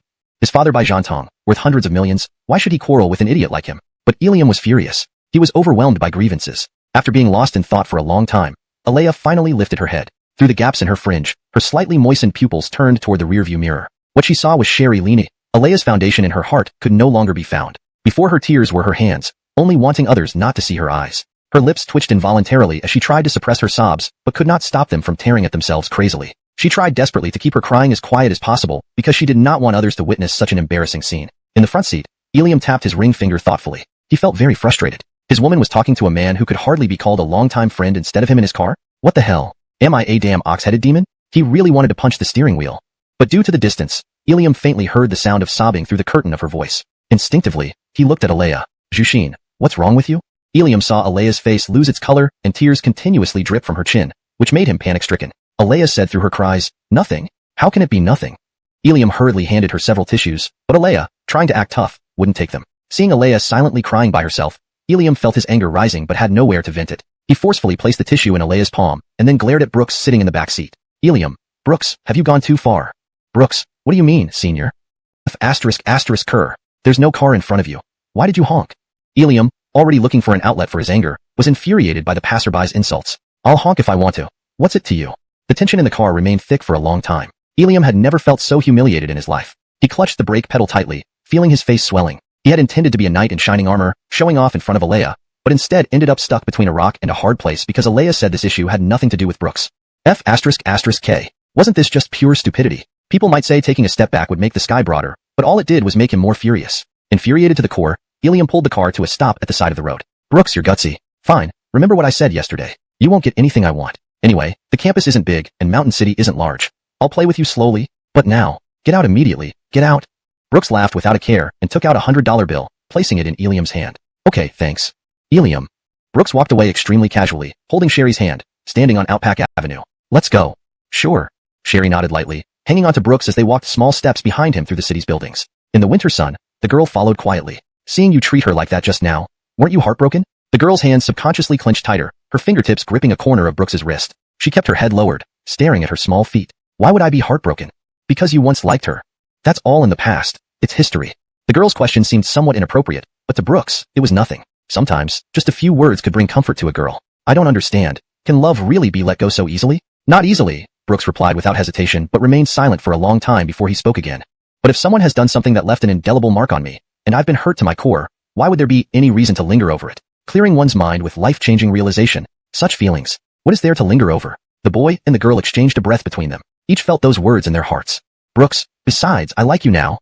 Sherry, so, I can also love without any reservations? Outside the outsourcing company, dusk had fallen. Brooks stretched heavily, his eyes dazed as he tapped the contract in his hand, feeling relieved. However, Sherry's expression wasn't very cheerful. That manager was so stingy. He looked like a weasel, clearly trying to take advantage of us because we're college students. The price he quoted for a few original artworks was so high, it was almost unbearable. Brooks's large hand pressed on Sherry's head, instantly dissipating her unhappiness. Her eyes narrowed contentedly, like a husky basking in the sun, thoroughly enjoying the moment. But when Brooks withdrew his hand, Sherry pouted and put Brooks's hand back on her head, laughing. Brooks indulged. They were just trying to take advantage of us. Sherry looked at Brooks pitifully. It seems like they really were. Brooks shook his head helplessly, placing the contract in Sherry's hands. As she held it, Sherry felt the weight of the document. This represented the fruits of their combined efforts. No worries, Elsie, your contribution was huge. That boss couldn't focus on business with those black stockings flashing in front of him. We managed to negotiate a third off the price, which is great. Brooks hadn't expected that Sherry's choice of black stockings actually worked. The boss's eyes stayed glued to the stockings from start to finish. No attention was given to the contract. Men really do love black stockings. Using this to test officials? That official probably couldn't handle it, dog emoji. After a busy afternoon, the outsourcing issue was finally resolved. Most of the game's specific art design problems were solved. The entire process cost a bit more than 100,000 yuan. The expenses were significant. Fortunately, everything was worth it now, like a light boat passing through countless mountains. The success and rewards in the future, Brooks believed, would be more than tenfold. Compared to me, she must not feel too good right now, huh? Brooks chuckled bitterly, and Sherry understood who she referred to. At that moment, you really scared me. What you said was so harsh. As she spoke, Sherry's eyes flickered. Will you ever say something like that to me in the future? Brooks paused, gazing intently at Sherry's face. She was enveloped in his embrace, leaning against his chest, her palm resting lightly on his chest. She could hear Brooks's heartbeat. Elsie, remember this. As long as you don't lose me, I will never leave you. A clear willow tree by the distant mountain swayed gently in the breeze, creating a bright smile. Let's go. I'll take you to see a movie. In a flash, two figures darted across the street, leaving behind no regrets or lingering thoughts, only the future ahead. In the cinema, their hands never parted. Brooks was first deeply attracted to Sherry, but out of respect, he shifted his gaze to the screen, focusing on the man in the suit. I am Iron Man. Watching the ending, Sherry whispered, Iron Man is so cool. He'll surely be very successful in the future. Right? Brooks nodded, very successful. Tears welled up in Brooks's eyes as he watched. But now, the man on the big screen wasn't in a tailored suit facing a crowd of reporters. Instead, he wore steel armor, kneeling, breathing heavily, until he snapped that final finger snap. I am Iron Man. Chapter 32. The world is really small. Don't mess around. Start. In the internet cafe, Brooks's command set the tone. Brooks, Sherry, and Cooper were all roused into high spirits, immediately embarking on a 2-month marathon of coding. The days that followed, time rushed past, never to return. For college students in general, our lives were somewhat unique compared to most others. While ordinary students might spend their time sleeping and eating, our eyes saw nothing but code. It was monotonous and tedious, yet peculiarly fulfilling. I could not demand such intense work from Cooper and Elsie. After all, as Barr once said, health is capital for the revolution. Most of the coding was handled by myself, but Elsie, having participated in coding Olympiads before, possessed a level of proficiency that impressed me, someone who had previously been a core employee at an IT giant. Our lives were inseparable. We could be seen in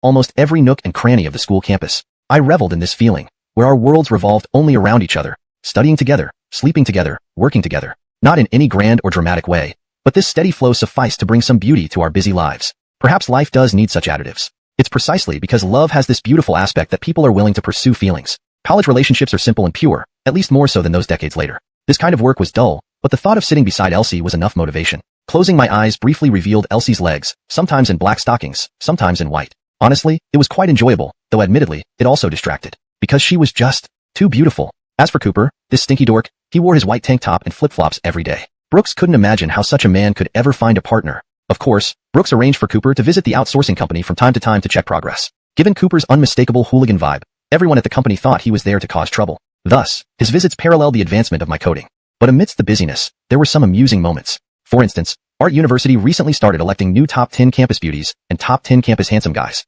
Perhaps due to the competition, Sherry's attire reverted to the idea, under the pretense of, capture attention and make him realize you care. Forget it. I was tired of chasing after people like a dog, leading myself into prison. Comparatively, I preferred safeguarding the little girl who loves Sprite in my palm.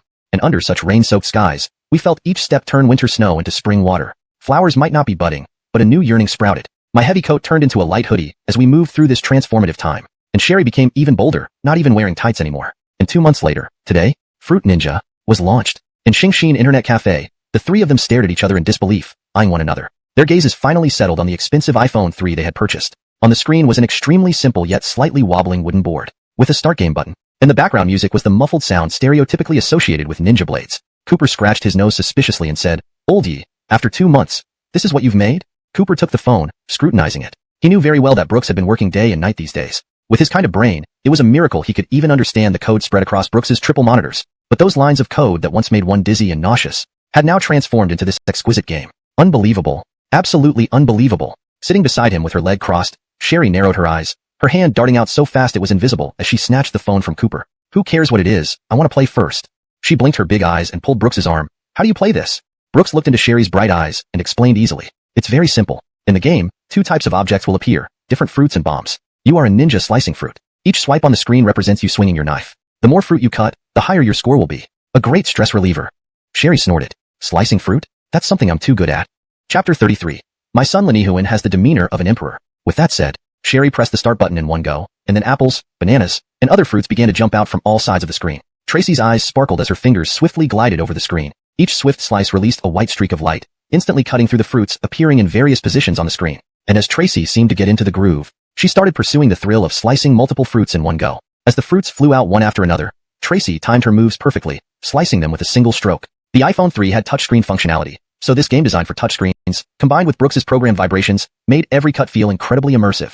Tracy felt like a real ninja slicing fruits. The sensation of cutting the fruits felt unimaginably real. This sound effect, paired with the tactile experience, and the unique touchscreen mode of the phone. Even Cooper, who was watching from the side, thought this would be a groundbreaking game. Swish, swish. Tracy's eyes gleamed. Her fingers moved non-stop, and she muttered under her breath. Whoosh, whoosh. Brooks watched Tracy immersed in the game and nodded approvingly. If even someone like Tracy could be attracted, it meant the game had enough short-term appeal. Seeing Tracy enjoying herself, Brooks smiled contentedly at Cooper beside him. "Laner, what do you think of this game?" Cooper put aside his usual carefree attitude and carefully examined the game. Very short rounds, excellent sensation, and it's very simple. It's just an initial prototype. If you add some features later, like special effects for the slicing blades, you might earn more.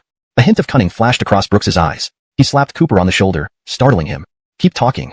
Cooper took a deep breath, thinking Brooks was going to do something, and continued. "In games, there's always in-app purchases. Girls love beautiful things. The fancier it looks, the more girls will like it. We can offer. There would definitely be a place for Fruit Ninja. After all, the touchscreen game market hadn't fully developed yet, and this unknown market offered vast potential. With this opportunity, there was certainly room for a blockbuster game.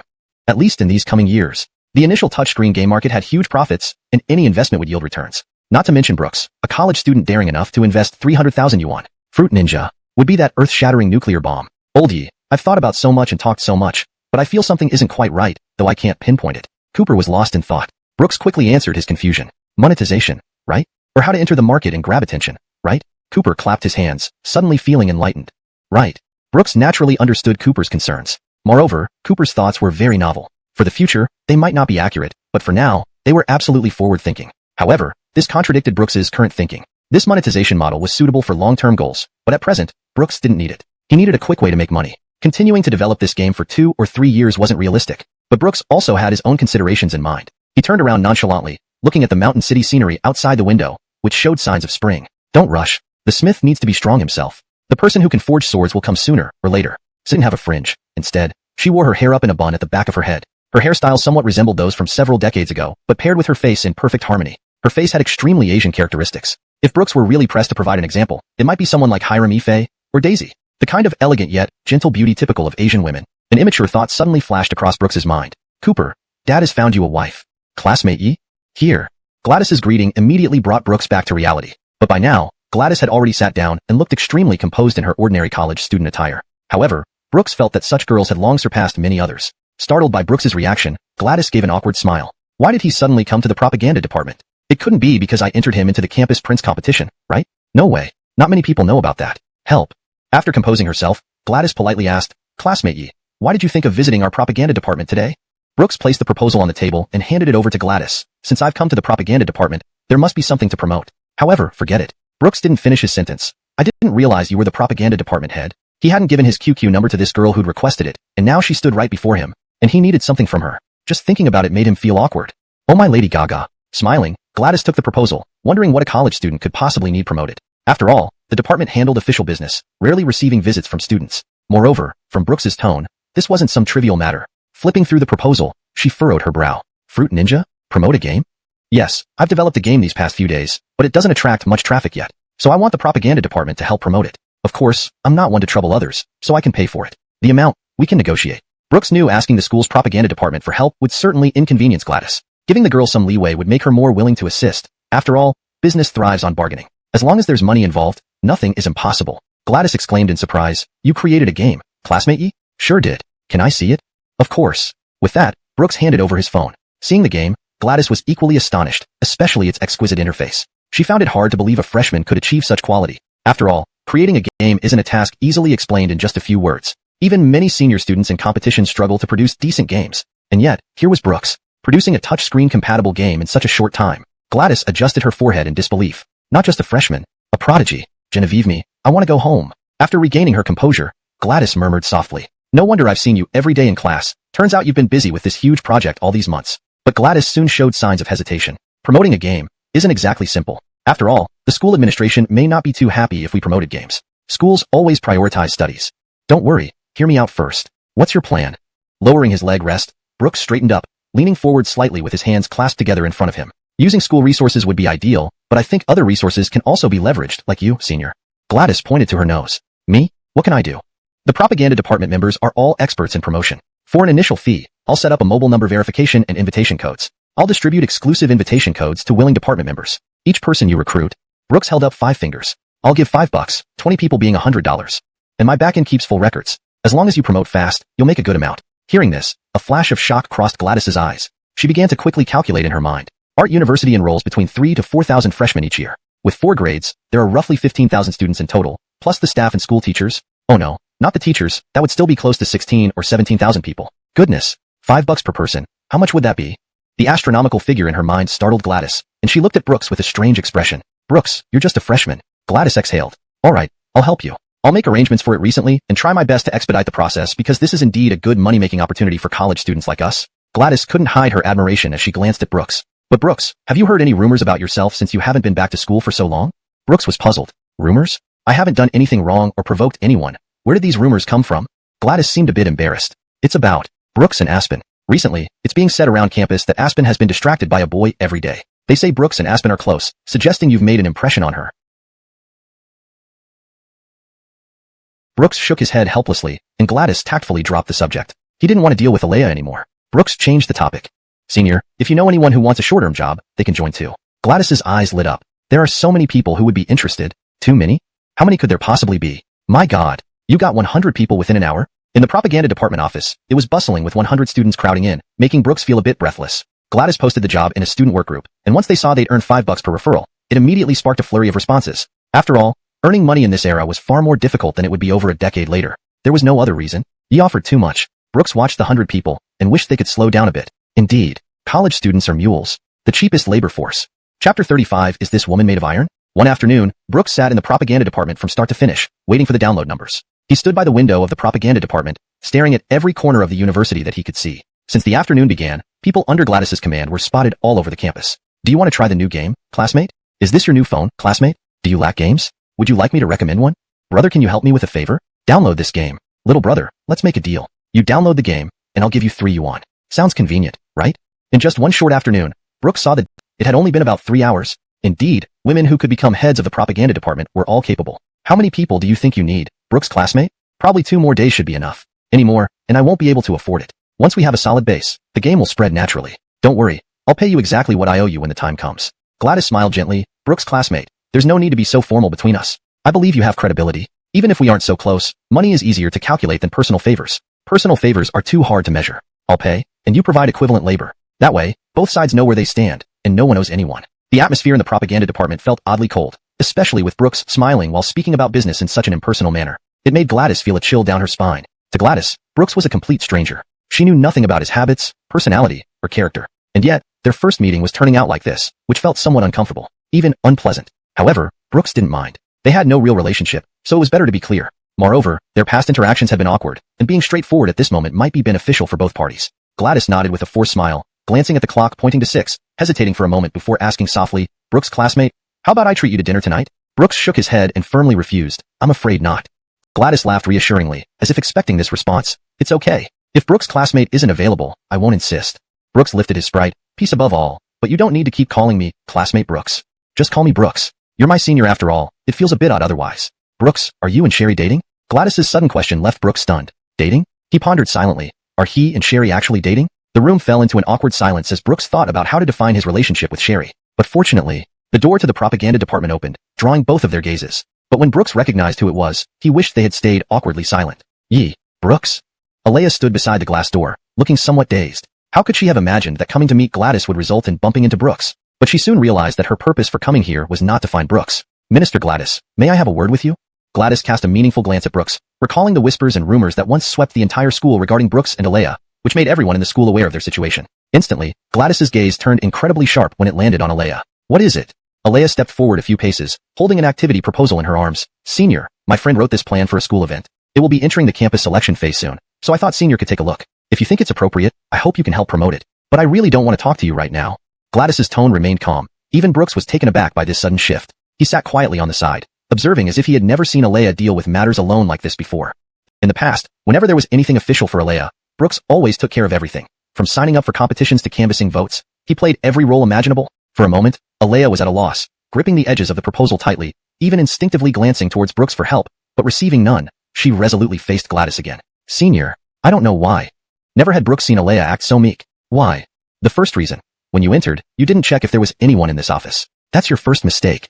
Second, Brooks and I were discussing private matters. Your actions are quite annoying. Third, concerning the private affairs between you and Brooks, I have some understanding. As for who I'm inclined towards, let's just say clearly, you lack credibility with me, so I don't wish to help you." Unsure and puzzled, Alea instinctively looked at Brooks again. "Senior, did Brooks say something to you?" "Senior, I'm innocent. I have never wronged him." Regarding Alea's plea, Brooks chose not to respond, because whether or not he had said anything bad about Alea to Gladys was clear to him. What surprised Brooks, though, was how Gladys retorted without hesitation. "Brooks hasn't told me anything about you. On the contrary, I believe that if he ever talked about you, he wouldn't confront you like this in front of me. So, in my book, your character has dropped another notch. But senior, this is a matter of business. I don't think you have the qualification to discuss business with me. Leave the proposal behind. Whether it catches my eye or not is a different story." Gladys's sharp words left Alea speechless, only able to swallow hard, her eyes brimming with unexpected tears. Finally, timidly, she placed the proposal down. Brooks said nothing, waiting silently for Alea to leave. Once she was out of sight, Brooks sighed deeply. "Senior, I feel like you're doing this for my sake. If that's true, I don't think it's necessary." Gladys shook her head, her tone returning to gentleness. 70% of what I said is true, 30% isn't. The 70% is because she disturbed me without any rules. And I've heard about her reputation long ago. Pausing slightly. "I'm not in a relationship with her." Gladys thought for a moment, and understood what Yeeling was responding to. After a while, Yeeling slowly repeated the word, "not." In the silent room, with only 2 people present, there were 2 more people in their hearts. Yet, among these 2, there were not merely the 2 people within the room. The silence in the room grew heavier. "Senior, how many relationships have you had?" "Of course, if you're willing to tell me, I would be happy to listen." Yeeling didn't know why he asked this question. Perhaps it was a sudden impulse, and he felt a bit regretful as he realized how abrupt his question sounded. Was it impolite to Gladys? Contrary to his thoughts, Gladys calmly held up 3 fingers. 3. Everyone?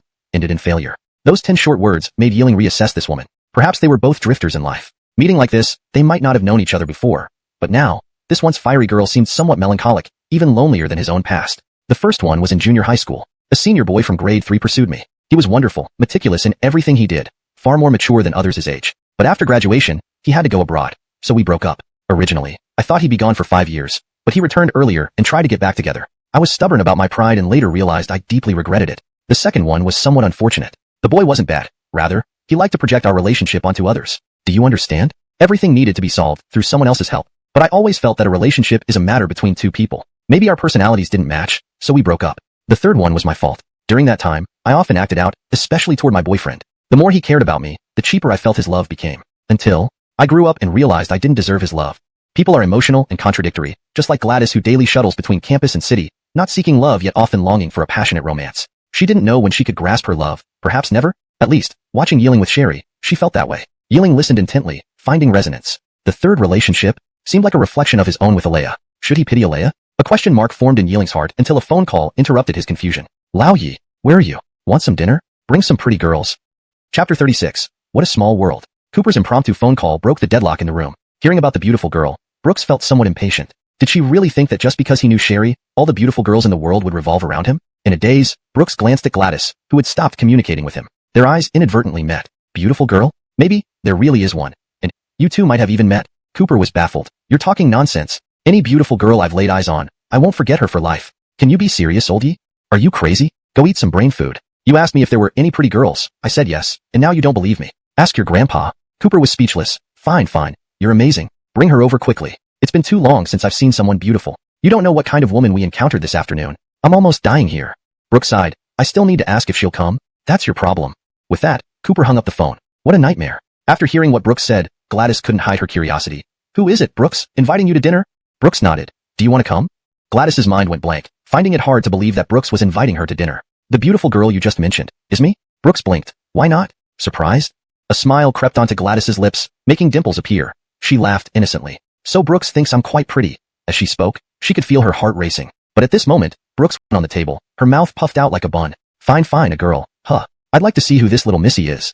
Suddenly, a flash of white dashed out of the cafe. It seemed like spring was approaching. The university was no longer as cold as before, but instead exuded a faintly excited atmosphere. Brooks and Gladys strolled aimlessly across the university square, heading towards the road leading outside the school gate. Walking simply, Brooks once again began questioning himself. Since his rebirth, he had encountered many beautiful girls. Gladys, Sherry, and even the short-haired girl from the internet cafe weren't few in number. Yet, he hadn't gotten carried away like before. This indeed reflected the truth that only improving oneself was the best way to attract the opposite sex.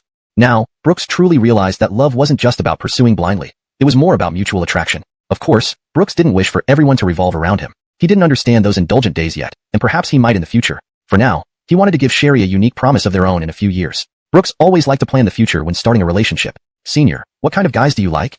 Brooks had asked this question on behalf of Cooper. Deep down, he thought that girls like Gladys were pretty good. Strong on the outside yet gentle within. Although their current relationship was shallow, it was much better than Abby, who had caused Cooper's demise, and his pretty is a gift from you.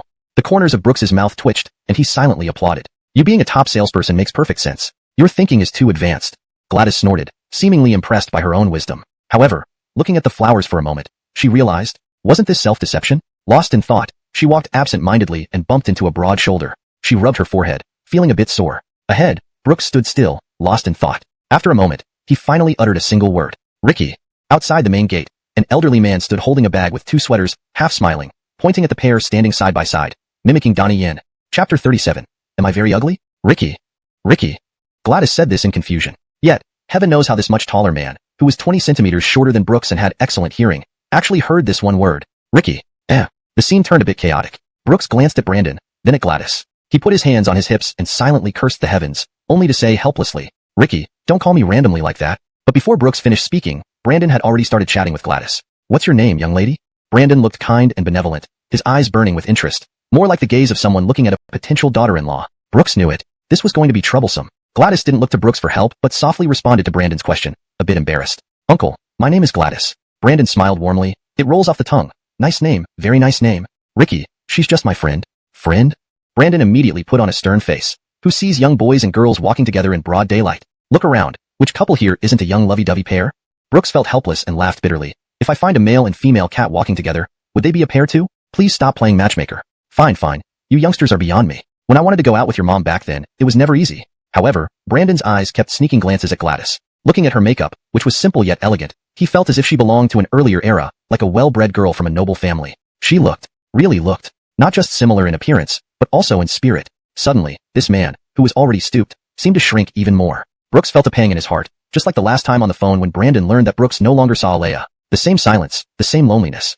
To Brandon, this child whom he hadn't seen for half a year seemed different. That childishness was gone, but he was still a child. Remember, Brooks used to run around in shorts and a white t-shirt. Today, meeting his own father, shut up, I'm coming to pick you up. You told me the beauty you brought was familiar to me. I never forget a beautiful face once I see it. Waiting for you made me anxious. My liver hurts. Wait, I think I see you. As he spoke, someone patted Brooks on the shoulder. A chill ran down his spine. No need to look. It was Cooper. Sir, Why are you walking so slowly? Cooper sized up the silent Brooks teasingly. Oh, not talking? Acting aloof. Oldie, what's wrong with you lately? Acting like a complaining wife. Brooks stared speechlessly at his father ahead. Cooper followed his gaze to Brandon, but then her next words nearly frightened Brooks. Security guard, this is my buddy, all students. Did he offend you? All three pairs of eyes suddenly turned to Cooper. She remained nonchalant. Brooks cleared his throat, lowering his voice. Is there any possibility that this is my dad? In a daze, Brooks's shoulders suddenly felt light. In the blink of an eye, Cooper was holding Brandon's aged hand with both of hers. Uncle. Gladys chuckled. This Paco sounded particularly intimate, and this laughter sent an electric current through Cooper's brain. He turned back and stared intently, as if petrified. Gladys? What are you doing here? Gladys shrugged indifferently. Is it that strange? Cooper stuttered. Chapter 38. Ricky, you're too nice. The atmosphere at the dining table was extremely awkward. Brooks and Brandon sat together, yet they felt like strangers despite having lived half their lives together. Cooper and Gladys sat together as if they were an old married couple. Come on, honey. Open your mouth. Cooper picked out a large piece of duck blood from the hot pot, then puffed it to cool down with breath from deep in her throat, offering it to Gladys's mouth. Gladys stared at the duck blood intently, her entire body radiating refusal. She moved her lips, saying silently, "Get lost." Cooper's shameless traits were fully exposed. Gladys really wanted to refuse, especially as Cooper's nasal hair was gradually getting closer. Don't be like this, lady. Please help me. It was my fault regarding old Ye's matter. I need to make amends for him. Please do me a favor. Gladys curled her lips. Oh. I'm ugly, I can't reach up to you, and your duck blood, just eat it yourself. Eat it. Who can match you in eating? Cooper felt bitter. Don't be like this, sister. I admit my mistake. An elder should not remember past grievances. Let bygones be bygones, sorry. If an apology were useful, why would I need police? So, you couldn't possibly take advantage of someone, telling their dad that you're Brooks's boyfriend, right? You. Gladys swallowed her anger and gulped down the duck blood. She chewed with puffed cheeks, her small hands entwined under the table, feeling very agitated. In front of her, the hot pot was bubbling fiercely, the scalding red oil flipping back and forth in the bottom of the pot. The spiciness seemed to blur one's vision, but no matter how hot it was, Gladys's heart remained unmoved. After a long time, Cooper finally did something human-like. He got up and mixed some sauce for Gladys, poured her a cup of water, and after a long silence said, "Actually, I'm quite surprised that you don't take advantage of Brooks." Gladys replied unhappily, "What's so surprising?" Cooper hesitated for a moment. Maybe I think if a girl likes a boy, and if she's paired with him randomly, they might end up sleeping together someday. Gladys jabbed the meat Cooper gave her with her chopsticks. That's not honorable. If I like him, I will make sure he likes me first. The corner of Gladys's eye caught Sherry's proud appearance. Such girls, favored by God in terms of looks, made her feel inferior. But does appearance determine love? Gladys muttered to herself, seemingly touching upon her own dissatisfaction. Cooper fell silent for a moment. This was perhaps the first time he had seen a girl show weakness before him, an inner fragility. Actually, you are also beautiful. I know. Gladys's voice carried a hint of sulk. In relationships, appearance doesn't decide everything. Even the most beautiful face can't escape the passage of time. I believe loving only one person for life is what real love looks like. Gladys listened to Cooper's unprecedented preaching while munching on the beef tripe. Gradually, a pair of chopsticks holding beef entered her line of sight. Here, little fairy, let me feed you another bite. Go away. At the other corner of the table, Brooks looked like he was possessed, his fingers tapping the edge of the table rhythmlessly. He hadn't drunk any water or eaten anything, while Brandon ate contentedly from his bowl and kept looking into the pot, occasionally glancing at Gladys. Ricky. They aren't really dating, right? Brooks barely managed to say something, but Brandon blocked him. Yes. But they act too much. Tell them to stop. Ricky, you're too nice. You're nicer. Brandon fished in the pot, and Brooks thought he would shovel food into his mouth again, but the food landed in Brooks's bowl. Then what do you mean by that? Brooks shook his head. Nothing. Relationships can't be formed overnight. We've met only a few times. But haven't you and Bianca had no results after more than 10 years?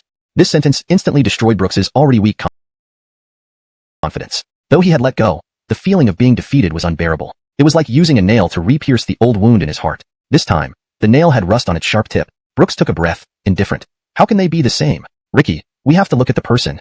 Brandon didn't take Brooks's words seriously. Instead, he took out 2 sweaters and gave one to Brooks and one to Gladys. Shao-Chi, this sweater was made according to a girl's figure. I originally wanted to keep it for Brooks and give it to a good girl when I met one. Now I think it's better to give it to you as a gift since you and Brooks are friends and might interact more in the future. Brandon glanced at Cooper, who called him security guard inside. Uncle will come to see you often, and my knitting skills are quite good. You can wear the sweater sometimes. It keeps you warm. Brooks's face was rather gloomy. Was his father already acknowledging Gladys as his daughter-in-law? Gladys politely took the sweater. Thank you, Uncle. Since hot pot eating was hot enough, Gladys only had a strapless top left on her. It seemed like she wore the sweater to save face for her father, but surprisingly, it fitted her perfectly, making her figure look even better. Brandon whispered, she has put it on. Why don't you try yours? If it doesn't fit well, I'll take it back tonight and make some adjustments for you. Brooks gently refused. Ricky, it's too hot here. Brandon clicked his tongue, and Brooks lost all his vigor. Okay, I'll wear it. Reluctantly, Brooks put on the sweater that looked more like a couple's set. The size was right because a father who had watched him grow up wouldn't forget his son's measurements. He just wanted to see his son matching with another girl. All right, Ricky, are you satisfied now? Looking at how perfectly the sweater fitted Brooks, Brandon nodded contentedly. Meanwhile, Brooks felt the heat of the sweater seeping through his head. But then the door of the hot pot restaurant swung open. A black silhouette moved quickly and stood straight in front of Brooks. Brooks could not believe his eyes. Sherry? Why did she show up at this moment? Chapter 39. Indeed very good friends. What the hell? Cooper's chewing stopped mid-motion, meat still in her mouth. No matter how naive she was, she knew that this situation was not one for her little self to meddle in, especially with Sherry's eyes sharp as knives, almost ready to devour Brooks alive. Why did you come, Elsie? Take it off. Sherry's non sequitur left Brooks momentarily baffled, while Cooper covered her forehead and pointed at the sweater on Brooks, then glanced at Gladys. Only then did Brooks react. Without a word, he took off his sweater, which made Brandon frown. Watching Sherry dressed in black like a female secret agent sent chills down his spine, just like watching black and white TV in the past. The previously talkative father now fell silent, watching his son's performance quietly. Brooks also cast a puzzled glance at Cooper. Though he hadn't done anything wrong, the scene might give Sherry wrong ideas. A man and a woman wearing sweaters of completely different colors. Even jumping into the yellow river couldn't clear this misunderstanding. Suddenly, Brooks's phone lying on the corner of the table vibrated mysteriously. He caught a glimpse out of the corner of his eye. Oldie brother, I bow to you. Just now, when Elsie asked me where we had dinner, I told her. I didn't expect your Paco to have such grand plans. Ricky, even if I do 10 times more mischief back in the dorm, it would be fine. Reading the message, Brooks trembled in anger. Seeing Cooper covering her face, too embarrassed to look at him, he nearly lost his mind. Wasn't she just pure evil incarnate? For once, the normally towering figure of Brooks in Sherry's eyes seemed at a loss, standing there unsure. He wanted Sherry to sit beside him, but Gladys had brought another stool. How could he ask Gladys to bring a chair, and then not let her sit? Not knowing if his thoughts were correct, Brooks decided that maintaining harmony was always the safe bet. He softly said, thank you, then pulled Sherry's hand to sit down. Gladys and Cooper sat together, and Brooks sat with his dad, while Sherry sat in the middle like a fierce matriarch. Eat. Weren't you enjoying yourself just now? Can't you eat with me sitting next to you? Or do you have something on your mind? Eat, eat, eat. Brooks picked up his chopsticks, about to eat, but Sherry suddenly spoke again. Wow, you'll eat just because I tell you to. Well, then I won't eat. Weak and helpless, truly helpless, Brooks closed his mouth, nearly on the verge of breaking down. After a long pause, he mustered the courage to ask, aren't you saying everything is fine? Can a girl say it's fine, and it really be fine? Brooks drew his small hands between his legs, swaying his body, not even daring to lift his head. Their voices were so low that even Cooper couldn't hear them. Brandon glanced at the two across from him, gave an eating gesture, and the tension at the dining table slightly eased. Sherry's eyes blazed with anger as she stared at Brooks like a prey, her fists clenching tightly. She felt like hitting him hard. But just as her anger peaked, she noticed Brandon sitting beside Brooks. Her eyes turned odd as she looked between Brooks and Brandon. Who's this old guy? Suddenly, it dawned on Sherry. Is this Brooks's dad? And what about those two sweaters? Given by your Paco? What does that mean? He's treating you as a potential daughter-in-law? After her internal monologue, Sherry began to view Gladys with increasingly strange eyes. Had she missed something important while being away from Brooks for a moment? Instantly, the need to assert dominance surged in Sherry's mind. Elsie, it's all a misunderstanding. It's fine. A current of electricity shot through Brooks's brain, triggered by Sherry's coquettish, it's fine. Cooper abruptly lifted her head. She had been consciously chewing, but now even the meat in her mouth slid out and fell into the bowl. Brooks's brain short-circuited. What the heck was going on? Sherry put her small bag aside, appearing calm and composed, even gazing at Brooks affectionately. Come, open your mouth. A warm piece of shrimp dumpling scooped from the pot was placed steadily on the spoon by Sherry. Filled with guilt, Brooks didn't know whether he should eat it or not. But looking at Sherry's candid eyes, Brooks still ate the mouthful of transferred love in front of his father in an extremely ambiguous manner. Brandon raised an eyebrow. He looked at this unfamiliar girl and finally spoke. Miss, who are you? Brooks's very good friend. Uncle, I'm Sherry. Sherry's enthusiasm changed so quickly that even a sudden temperature increase at the bottom of the pot couldn't match her 180-degree turnaround. Brandon chuckled politely, glanced at Brooks, and Brooks hurriedly echoed. Indeed, a very good friend? Just a very good friend? What about Gladys? Friend. Sitting in the corner, Gladys paused with her chopsticks for a moment. Friend, very good friend. Although it was only one word different, the difference was like night and day. Sherry got up to pour Brandon a cup of warm water, as if defending her main battlefield. She barely glanced at Gladys or showed any hostility toward her, instead quickly integrating into the dinner setting. The awkwardness of this dinner caught Brooks off guard. He couldn't blame Cooper. It was just that the timing was too unexpected. Brooks didn't know how to explain their relationships at this dinner table, especially that sweater which suddenly appeared, mysteriously tying him and Gladys together, making two girls who had no prior interaction suddenly start competing jealously. But Sherry broke the ice first in this stalemate. Senior Gladys, nice to see you again. Gladys smiled gracefully in response. Junior Sue, long time no see. Gladys, understandingly, took off the sweater and placed it on the side of the sofa. For her, this confrontation was completely unnecessary. She knew that now Sherry was the girl in Brooks's heart, but these two short sentences were enough to force Gladys to withdraw from the scene. Sherry's arrival made Gladys's original shine fade away. Brooks felt uncomfortable eating what Sherry fed him.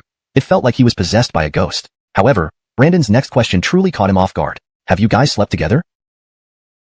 Chapter 40. Not mine will never be mine. Brooks spat out a mouthful of old blood. The thick, spicy oil rampaged in his mouth. He wondered how on earth his biological father came up with such a question. Brooks sighed inexplicably and leaned close to Brandon's ear. Ricky, there really is no connection between us at all, let alone such an intimate relationship. I'm not trying to be disrespectful, But what you said today has caused some inconvenience. Every word Brooks spoke carried significant weight. He wanted to use the most rational words to tell Brandon that sometimes, embellishments which seem insignificant could lead one into awkward situations like this. Brandon hummed an acknowledgement. This simple sound left Brooks feeling somewhat flustered. Did his single sentence make his father think he was meddling too much? Yet who else would care about these trifles if not parents? The twists inside Brooks's heart were growing, ultimately due to his own actions. Why hadn't he clarified his relationship with Gladys right away? Why did he agree to Cooper's request? Wasn't it because he also wanted to stir up some interesting relationships? Apparently, good intentions don't always result in good outcomes. At least not now. Brooks's gaze had circled around countless times, observing Gladys's discomfort, Cooper's self-reproach, Brandon's concern, and Sharir's chilling love. All these scenarios were captured by Brooks's eyes. The awkward dinner finally ended as time went on. It wasn't until 7 o'clock that Brooks walked out of the restaurant. Cooper was held back by something unknown reason. The more Sharir acted this way, the more uneasy Brooks felt. He didn't know how to face Sharir. I have nothing to do with Gladys. I know. Brooks muttered. You know. But wouldn't you still be upset about this matter? His footsteps halted at this moment, and the hand in Brooks's palm was gone. He turned back to see Sharir standing there, clenching her fists as if using all her strength. Of course I would be upset. Her voice quivered, and Brooks's heart softened instantly. He wasn't giving in but putting down the arrogance of a sinner. Standing in front of Sharir, he gently wiped away a tear from the corner of her eye. The tear froze mid-air, floating there like frost. I promise I won't speak to Gladys anymore, okay? I'm sorry. No, you can't stop talking to her.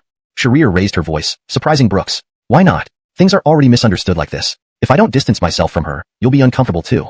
Sharir took a deep breath. She lowered her eyes and closed them for a moment, her pupils soaked in misty tears. I know. You were discussing business with her for the game's development. Because of that, you can't stop talking to her. But, I just felt a bit unhappy, you know? I trust you very much, but when I see you with Gladys, especially wearing the sweater Uncle gave you, I get really sad. Really sad? I keep telling myself not to cause trouble for you, but my mind just gets filled with jealousy. Perhaps relieved to have spoken her heart, Sharir seemed to have vented all her emotions. Her whole body shook slightly, and the tough girl who had been so strong at the dinner table now looked as if she had been frostbitten. Sharir seemed to be amused by her own childlike behavior, blushing slightly as she tugged on Brooks's sleeve. Do you know what you should do now? Brooks's voice was soft. He watched the girl frozen red in the wind. What do you want me to do? I promise I'll do it. Sharir, comfort me. Brooks embraced Sharir, his hand rhythmically stroking her head. He could feel her sobs but wondered if she heard the sudden stop of his heartbeat. Sharir, why are you so perfect? In this mess, I should be the one enduring punishment. Yet why must you endure wage? But, I'm not very good at comforting people. How about I grant you a wish, any wish? Even marry me? Sharir peeked out from Brooks's embrace, giggling at his dumbfounded expression. Her tears vanished instantly. Just kidding. I want ice cream. Can I have some? That's not allowed. You're on your period. With that, Sharir dashed out of Brooks's arms, running while shouting. You said you'd fulfill my wish. No way. Elsie, come back. Can you smoke? Under the streetlight, Cooper offered a cigarette to Gladys, who shook her head in refusal. Seeing Gladys wasn't interested, Cooper put the cigarette in his mouth, puffing out smoke while feeling regretful, self-critical, yet envious of old Ye's feelings. Cooper stood like iron under the light, clad only in a vest. Gladys shoved the sweater into Cooper's hands. Return this to Brooks for me, it doesn't belong to me. Cooper replied casually, forget it. The Paco already gave it to you, and you refuse. What a show-off. Gladys frowned, displeased. If it's not mine, it will never be mine. Do you think I'm like you, taking every advantage? You've been really out of line today, Cooper. Cooper stubbed out the cigarette, speechless. Come on, why do you care so much? It's between me and Oldie. None of your business. If you like Brooks, how will you ever take him away from Sharir with your attitude? Suddenly, Cooper's shirt was grabbed by Gladys, their faces almost touching. Cooper, are you primitive? Just because you like someone, you think you should get them? Can you understand anything? Talking to you makes me sick. So low level. Gladys released Cooper, hugging herself tightly and walking alone in the evening breeze. Under the streetlight, Cooper stood alone, smoking another cigarette before calmly stubbing it out after a moment's thought. Such a pretty girl, has a tongue sharper than any man's. Done many things not well enough. We should all forgive him, let alone. He's never had any flaws. Brooks reflected deeply in his mind, pondering over something. Something seemed about to come. Brandon's call came through to Brooks's phone. He answered the call lightly and could hear the roar of the train. Ricky, it's so late. Haven't you gone to sleep? I missed you, so I tried calling. Don't make it sound like we're parting ways for life, okay? As long as your father is here, he will miss you. At the door, the iron gate was slowly opened, and Cooper walked in. He didn't speak, but stood silently behind Brooks. Brooks didn't know how to express himself. He just felt that this suddenly felt. No, it was always present, but he only realized now, the fatherly love felt so heavy. Brandon's voice seemed to be filled with longing. By the end of the year, bring a girlfriend back to Joe, so it'll be livelier during New Year. Brooks didn't know how to refuse. Ricky, this depends on fate. Then see if this new year brings us some fate. All right. After a long silence, Brandon spoke. I left you 3,000 yuan. Keep it well, and use it in case of emergencies. Brooks asked in confusion, Ricky, what do you mean by leaving me 3,000 yuan? The words 3,000 yuan echoed in the room, and on the table, an envelope filled to the brim was lying there, placed by Cooper. Brooks picked up the envelope, feeling its weight. Ricky, I'm really fine. How could someone who's fine stay out of the dormitory for 2 months? I've already checked with your school, saying you haven't been staying in the dormitory for 2 months. I know your honest nature, but Dad can't guess what you've been doing. The more Dad talks, the more I feel it burdens you. At my age, I shouldn't interfere in your life. Brooks looked at Cooper, somewhat relieved that Cooper hadn't told his father about mortgaging the house to invest in the game business, but instead covered for him. But isn't this burdening my father? What then is the point of my original intention? Brandon continued, anyway, Dad will always be here. Your sister, she misses you a lot too. Come back home during the new year and visit her. Saying that, Brandon hung up. In Brooks's ear lingered only the dial tone. Brooks, Uncle entrusted me with this matter, which I couldn't refuse. Also, today's incident, to be honest, it's all my fault. I brought this upon myself. That's enough. No need to blame yourself. These are trivial matters. Talking like this makes us feel too distant. Brooks patted the envelope, breathing heavily. I know you. Sometimes, when things happen, there's nothing we can do. But now Elsie isn't angry with me anymore, so just pretend nothing happened. Cooper still felt guilty. Even if Brooks said it didn't matter, could it really not matter? For him, some words were truly hard to say. Elsie is such a nice person.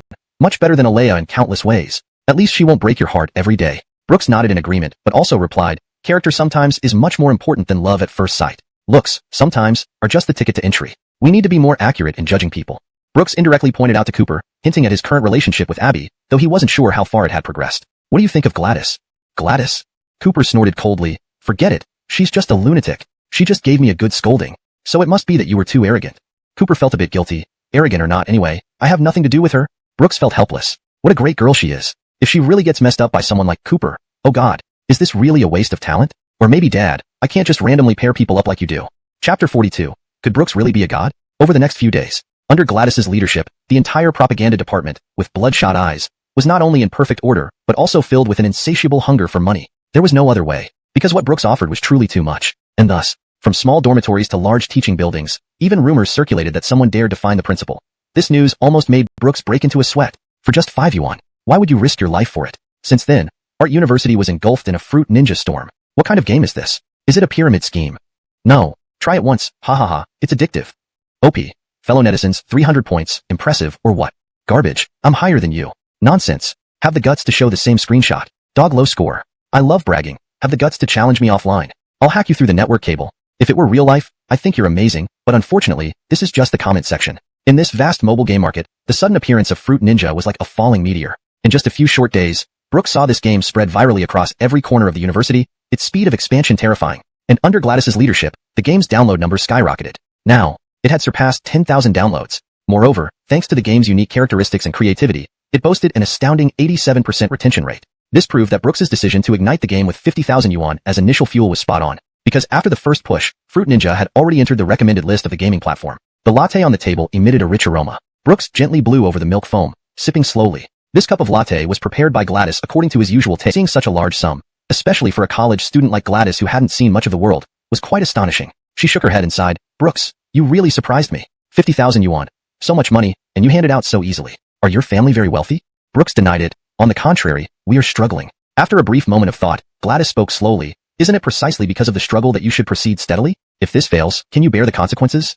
I've thought about it. Brooks finished the last sip of coffee, sighing deeply. Because I've been crawling in the mud. I want to see the sky. Brooks's response made Gladys feel that it was reasonable yet unreasonable, but she instinctively admired him. Then I hope Brooks will succeed. And don't forget to pull your senior up when you do. You're so capable, you'll shine eventually. While Brooks and Gladys were getting along harmoniously in the propaganda department, in the girls' dormitory bed, a girl was tossing and turning aimlessly. Alea lay flat on the bed, holding her phone with both hands, staring blankly at the ceiling. She felt ants crawling all over her body, involuntarily flipping around. Below her bed, 5 girls sat around a small wooden table, arranging cakes, cracking sunflower seeds, and playing Fruit Ninja with great interest. Brooks, this guy is something. He's been MIA for 2 months, but look at him, coming back with a big hit. This game, I bet those boastful seniors couldn't even get it off the ground in 2 or 3 years. Don't tell me, didn't hear that Brooks was originally headed to Tsinghua, or Peking University, but then he came to art because of Aspen? With that brain of his, it's no wonder he succeeded in making games. Is Brooks really a god? God my foot. No matter how amazing, he's still chasing our Aspen. Sure, keep it down. Brooks isn't after Alea anymore. Seems like he's dating Sherry now? What? The duck in our mouth flew away and became an eagle? Jushin, is it true Brooks is dating Sherry now? A roommate's seemingly random question ignited Alea's nerves. She turned over and gave a perfunctory reply. Don't know, it has nothing to do with me. The roommate slowly ate her strawberry cake and resumed questioning. Do you think Brooks is really starting a business? With this software, he'll have to set up a company soon, right? Yeah. Another roommate slapped the table corner excitedly, gesturing animatedly. And our university has startup subsidies. Do you know how much it is? Several roommates poked their heads out curiously in unison. How much? The girl held up 5 fingers, speaking firmly. 50,000. Damn. Just as jealousy permeated the dorm room, another girl broke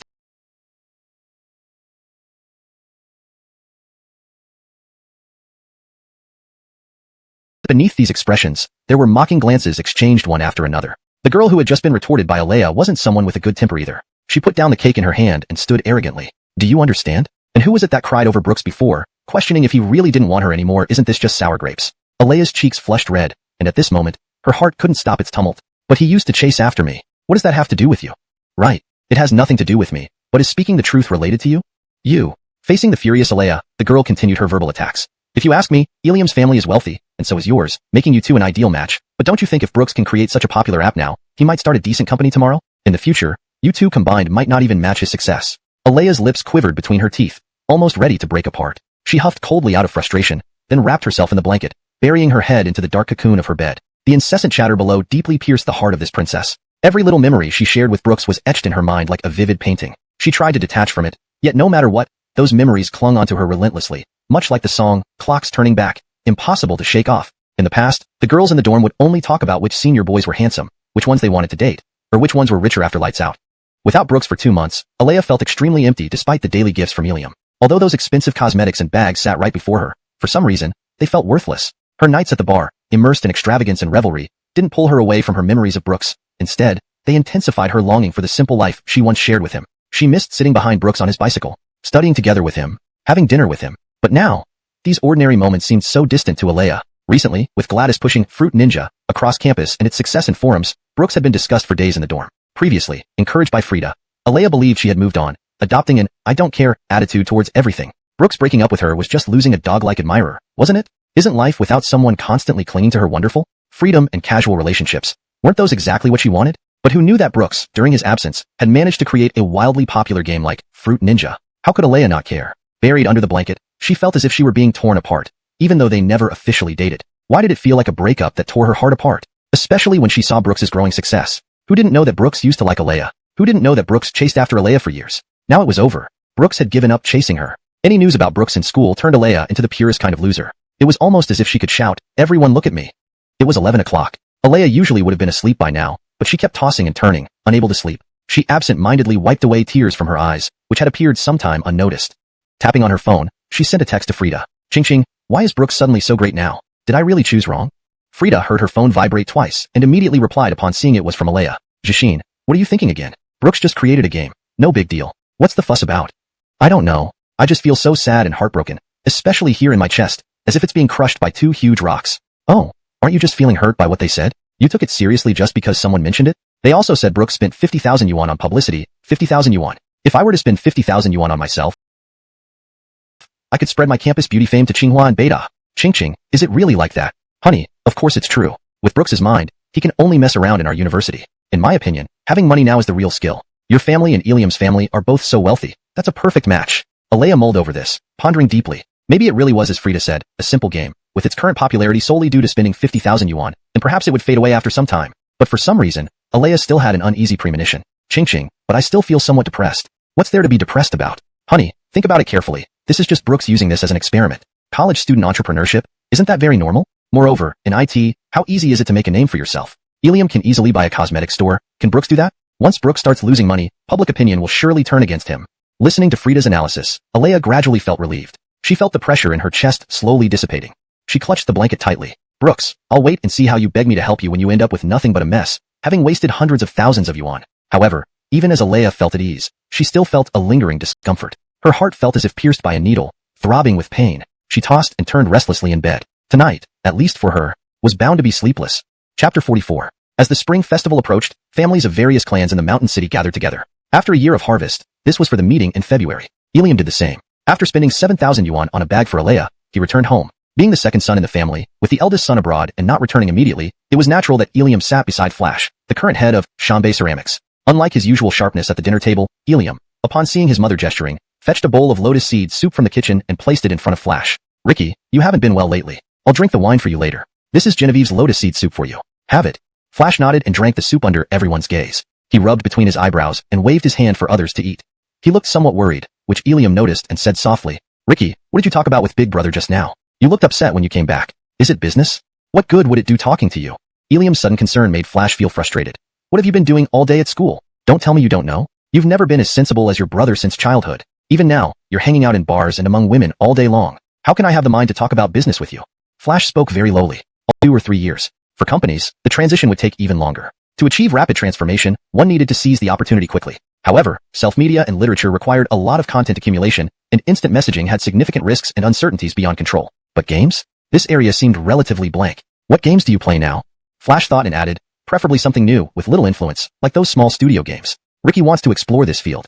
Upon hearing this, Ilium fell silent. But the first game that flashed through his mind was Brooks's Fruit Ninja. Thinking of this, Ilium felt some resentment. He couldn't understand how someone like Brooks, who always opposed him, could create such a great game. But Ilium calmed himself down. There are many games. Talking Tom, Angry Birds, and a game called Fruit Ninja made by people from our school. These games are quite popular, but they are mostly produced by small studios. If you want to invest or acquire, I believe they would be willing. Flash's eyes lit up, surprised to hear something useful from Ilium. Good. Ricky will ask Secretary Song to look into it. Under the table, Ilium clenched his fists tightly. He didn't want anything to do with Brooks. After setting the Sherry pouted slightly, whispering coyly, not as good as you. You are good. You're the best. All right, I'm good. Then will you let me play with your legs? Brooks couldn't help but laugh, tweaking Sherry's pretty nose. She lightly dodged behind Brooks, yet her hands were tightly hugging his arm. I said, why does this building suddenly feel so sour? The glass door, which had been tightly shut, was pushed open. A bald man stood by the doorway, tooting incessantly, his eyes filled with pity. Chapter 45. Little Ancestor Master. Zane's desk was extremely simple, just a plain office desk with nothing much else around. Even the wallpaper was consistently black and white. Outside the window lay a large pane of glass that spanned the entire office area. When Brooks entered the office, the entire scenery of Kyoto unfolded before his eyes. Brooks and Sherry's attire matched this elegant simplicity perfectly. Brooks wore a very simple outfit, just an ordinary suit over a sweatshirt inside, making him look fresh and exuding the vibrant aura of a college student. Sherry, on the other hand, was dressed provocatively as always, wearing sheer black stockings and a low-cut top. Ripped? Brooks couldn't help but sigh that in his past life, he must have been blind to pursue Alea instead of going after such a good girl. Even Batman would ask to return to Gotham, saying don't hit me. Pure joker. Brooks rubbed his forehead. Isn't it said that older people are more cautious about what they say? Why does this old man talk more than a Gatling gun at his age? You traveled all the way from far away to Kyoto, and came looking for me. If Elsie didn't come to my company, Amnon would be heartbroken. Sherry shrank even smaller. Although usually outgoing and carefree, a real wildflower, she acted like a timid hamster hiding behind Brooks when faced with these matters. At that moment, Brooks held Sherry's wrist tightly, interlocking their fingers to give her reassurance. Uncle, this time we came to learn more, but getting to meet you directly is indeed our honor. This trip to Kyoto is mainly to unwind since things were really busy recently, and I haven't had time to spend with Elsie, so we decided to visit Amnon. Zane smacked his lips. I don't like hearing that. Too official. If you don't want to come, fine. Can I force you? Just call me whenever you want to visit, and Uncle will cover all your expenses for your trip. As he spoke, his phone started vibrating frequently, receiving multiple text messages. He focused on the screen. It was bank card charges. 5,000, 3,000, 10,000. Zane's expression filed, saying, Ricky doesn't eat. Give it to the sister and brother. Upon hearing Ricky's command, the child pouted his big bottom and walked up to Sherry. So, under Brooks's watchful eyes, his gaze slid from Sherry's feet to her bare, and then up to her face. Damn. Brooks felt this little rascal wasn't easy to handle. Why are you just like your mother, Annette? Sherry looked at the child's smiling face, and her maternal love seemed to burst out. She patted the child's head. Brooks's vinegar jar was completely overturned. The little brother is so cute. Then the sister will eat your candy. Okay. Hey. Why give candy to the sister but not the brother? Because the brother is ugly. Brooks, my silence is deafening. Brooks was speechless but couldn't possibly argue with the child, could he? So, he started chatting with Zane. Uncle, your kid sure knows how to judge people. Not bad, takes after me. He doesn't talk as nicely as you do. Brooks stared intently at the child, feeling like he resembled someone familiar, but his brain couldn't place it. He hesitantly asked Zane, Uncle, what's this kid's name? What's his name? Derek. Shit. Brooks abruptly stood up, knocking the table away with his legs. Ancestor. Damn. Who knew the world could be so small? Initially, Brooks had thought there might be some distant blood relationship between Zane and the ancestor, but she never expected him to be the father directly. There's some alternative history here because actually, the ancestor didn't have a good life in earlier years, still wishing for the ancestor to have a wonderful childhood. Well then, thinking about having a little brother with hundreds of beauties under his command in 10 years, her mouth would split open laughing. Big brother, drool is dripping out. Cough, cough, ahem, cough. Realizing belatedly, Brooks wiped the saliva off her mouth. Just now, Sherry thought Brooks might eat Derek. Brooks put Derek down and squatted down, patting his head. What did you call me just now? Call Big Brother, and Big Brother will treat you to KFC. Big Brother. Can you say it again? Big Brother. The repeated calls of Big Brother made Brooks's heart melt. Too pleasurable. Unbearable any longer, Zane asked his wife to take Derek away. As Derek left, he didn't forget to say, remember, Big Brother, treat me to KFC. This reincarnation, wasn't it enjoyable exactly because of moments like these? I've always tread carefully, so why not go wild this time? Why not? You came to my place, and I didn't gain anything. Now, my son becomes your little brother. Game wouldn't amount to much and planned to offer significant investment support, which he could naturally cash in if things went south. Who knows, he might have ended up helping her unexpectedly. He could also take the opportunity to ask for a favor, as he really hoped that a campus beauty like Sherry would come to work in his company. But it seemed there was no need for that now. So what do you plan to do? What's your estimated price? I remember I told you at the bar, 5 million, no less. Zane smiled with appreciation. This time, his gaze was one of admiration. At first, I thought you were arrogant, but now I think you have the right to be. But still, no one has approached me, right? Zane was taken aback. You really see yourself as a big shot. That's not what I meant. I set a deadline for myself, 1 month. If no one approaches me by then, I will take action. As he spoke, Brooks felt somewhat embarrassed. But now it's already the last day. Zane said nonchalantly, why don't you sell it to me? 5 million.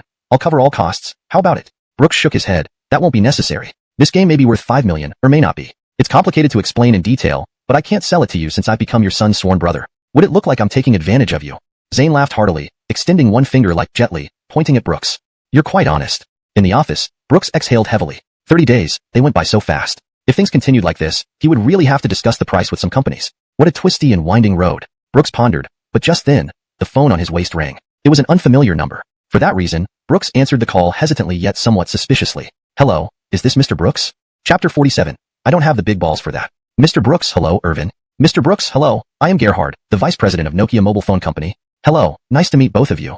Tension made Brooks taut at once. It was hard for him to imagine that the two future titans of business would be sitting in front of him. The three of them shook hands briefly. Indeed, the two who had just called Brooks were none other than Gerhard and Irvin. Brooks thought it was already astonishing enough to be invited by Gerhard, the Finnish titan. But just as he prepared to step out of Weich Company, Irvin's call came too. This was what really took Brooks by surprise. Nokia, known as the most popular mobile phone of 2008, deserved its reputation. Many white-collar workers were fond of Nokia, or perhaps more accurately, owning a Nokia was a symbol of status. But Irvin, compared to Nokia at this moment,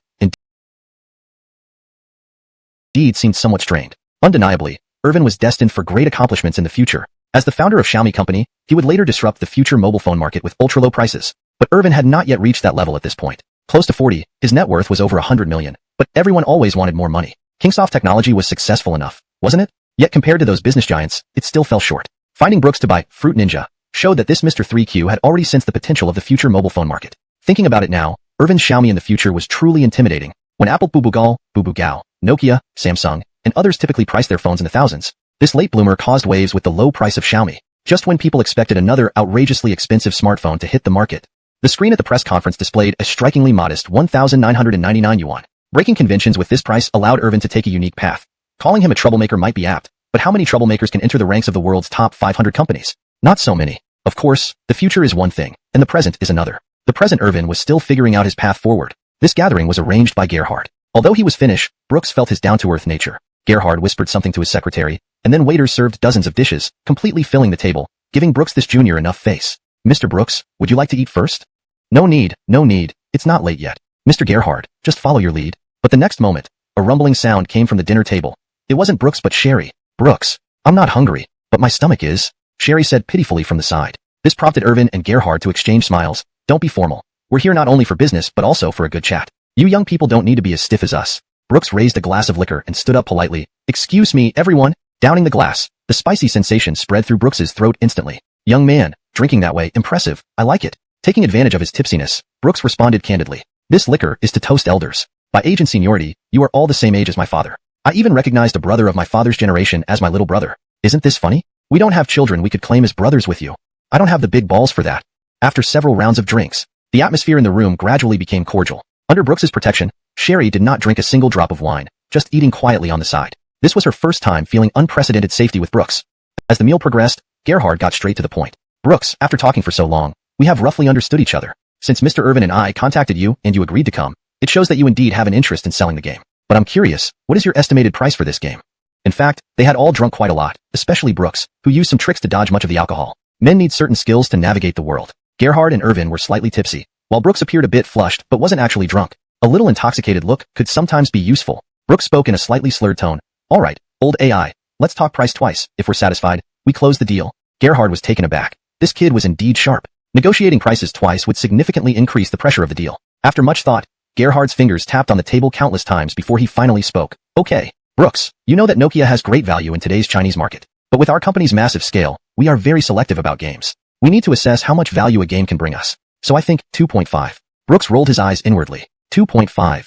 Are you insulting me, old man? Brooks shook his head, remaining silent like an old fox. 2,500,000? Even if it were a serious offer, it wouldn't be accepted. For a large corporation like Nokia, 2,500,000 is barely up for a game. Costs are fixed. A return rate of 1,000% is something many studios dream of. I'm here to acquire, not invest. And for a game, The cost defines its value. Brooks, 4 million. I think you should be satisfied at your age. No, no, no. Brooks replied nonchalantly in English. Sir, you're the vice president and understand the industry better than me. Nowadays, whether it's electronics or reality, what's sold is brand influence, right? Why can bags that cost hundreds sell so expensively? Isn't it because of brands like LV, Polo, Coach? To put it plainly, as long as quality doesn't deceive customers, it's already pretty good. For different people, there are different positions. Games aren't judged by cost but by their intrinsic value, audience, and many uncertain factors. Now, Fruit Ninja is ranked third on the charts, with download and retention rates matching top-tier standards. 4 million is absolutely not its limit. Brooks's determined demeanor startled Sherry. Her food suddenly lost its appeal as she stared intently at him. Indeed, men who mean business are the most attractive. But this speech also made Brooks nervous. After all, in business, especially for someone like Earl, who isn't shrewd, looking at Brooks speaking calmly, like an old fox, touch his back, it was drenched. However, these words were genuinely substantial. After listening, Earl's view of Brooks completely changed. He hadn't expected such a young person to understand the industry so thoroughly. 2.3 million was already gouging, a lion's share of profit. 4 million, Earl could accept it. After all, a premium game can't be measured by money alone, and its impact isn't easily explained in just a few words. But if he gave in too easily, wouldn't it make a mockery of his position as vice president? 4 million is my bottom line. Any higher, Mr. Brooks might want to discuss with Mr. Glenn. That's fine, I can accept it. Earl.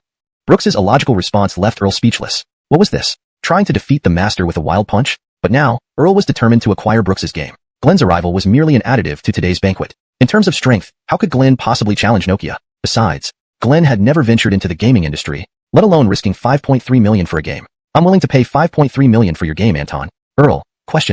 Brooks, huh? Glenn's sudden agreement left Brooks momentarily stunned and puzzled Earl. Clearly, the script was not unfolding as Earl had predicted. His expression instantly turned serious. Glenn, you're interrupting without reason. Business isn't done this way.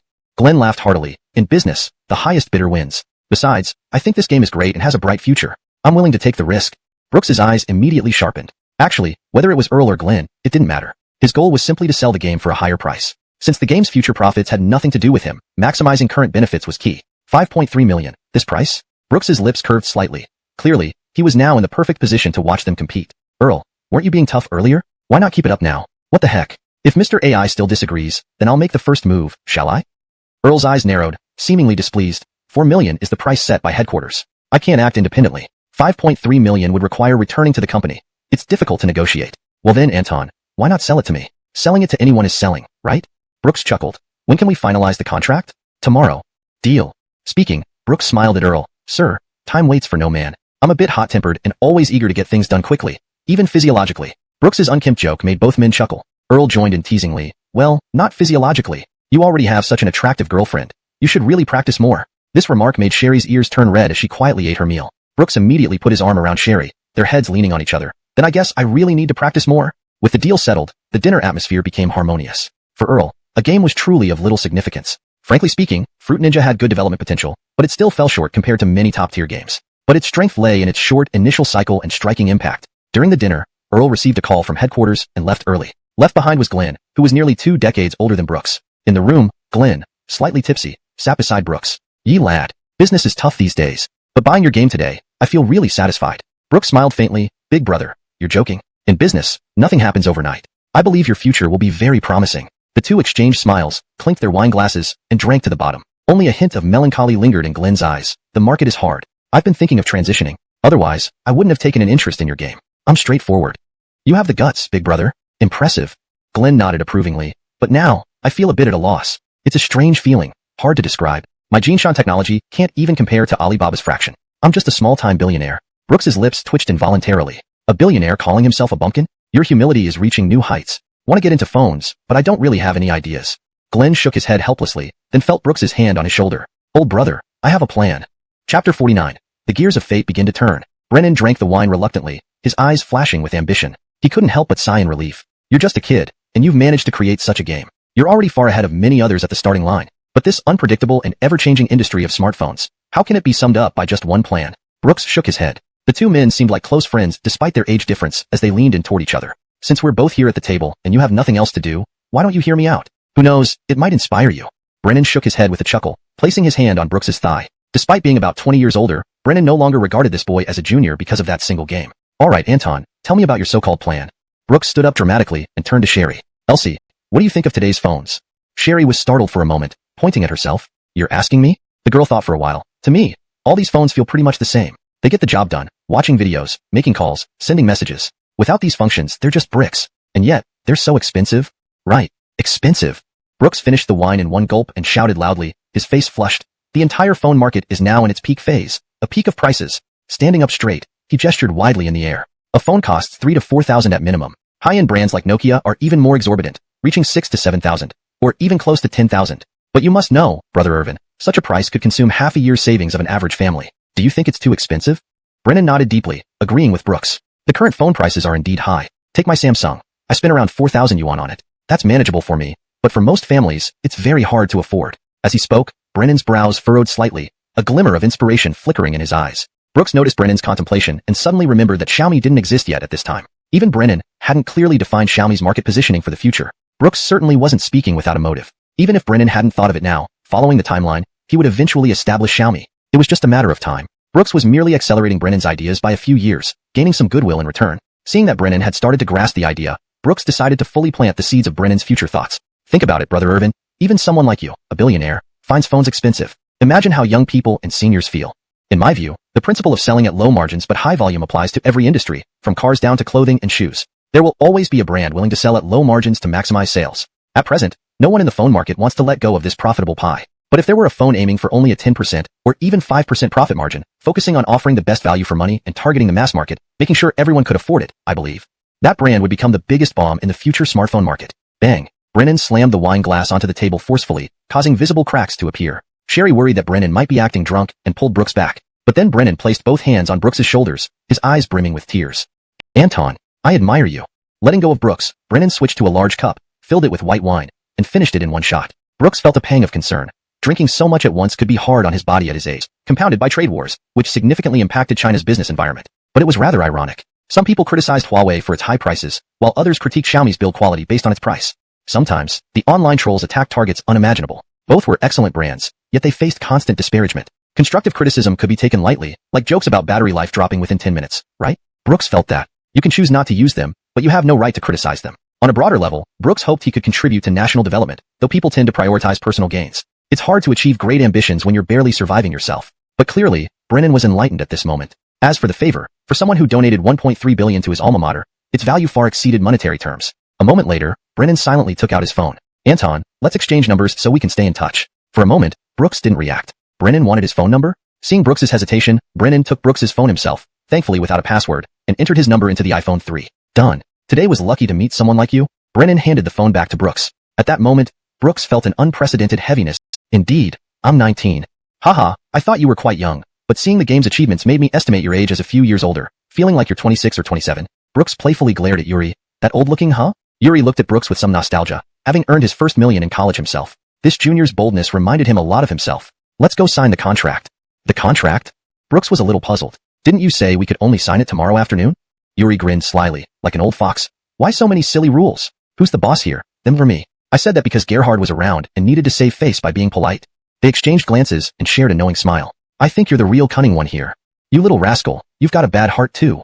With that, Yuri made a call. Soon, a secretary in a black suit brought the contract to the hotel, and Brooks quickly signed it. 5.3 million was promptly transferred to Brooks's account. Brooks's phone quickly received a text message. ICBC. Your account ending in 0571 received 5,300,000 renminbi on January 14th at 9 p.m. Current balance, 5,326,781 renminbi and 50 cents.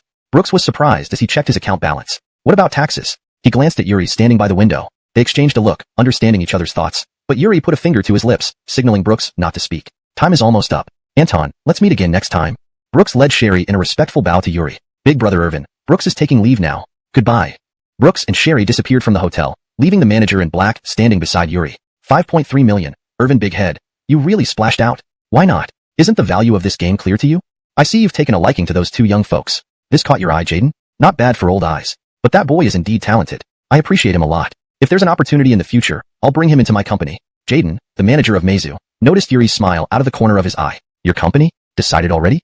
Not sure before, but his words touched me. It'll happen soon. Don't worry. Jaden sneered. Damn heavens, I might as well persuade Buddha. A few words and you're swayed. How powerful can a kid's words be? Tell me about it. No way. It's a secret. Do you have issues? I do. When my company is up and running, you'll join my company too. Meizu? Fine. We succeeded. Elsie, we really did it. On a street in Beijing, The girl spun joyfully in circles within the boy's embrace, holding Brooks's phone and counting the digits after the decimal point. 5.3 million. Under the night sky, Sherry and Brooks walked down the street, their hands hot with excitement. It felt like a dream, even though they had been reborn. Some things couldn't be achieved with mere courage alone. Let's go. I'll take you shopping.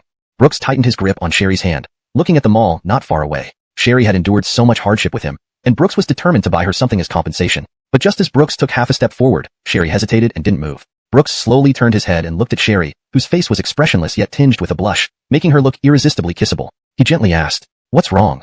"I don't want to go shopping." "Why not?" "Spending your money. I feel heartache." Brooks tenderly ruffled Sherry's hair, and the soft pressure made Sherry feel extremely comfortable as she lowered her head. "But when you lived with me in the internet cafe, I felt heartache too. Didn't you hate that kind of life?"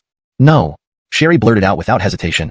"I think being with you, standing by your side all the time, even if I can only be your shadow in the future, I'm very happy." Brooks wanted to say something but held back, his eyes full of affection for this girl who radiated like stars. He wanted to taste her red lips, but reason told him not to. "So what do you want to do?"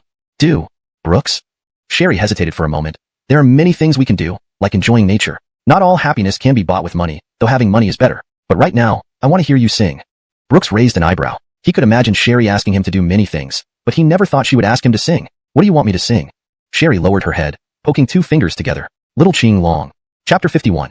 I'll give you a true confession. "Are you serious?" "Super serious." "Don't be silly. How old am I? Should I still sing Little Green Dragon?"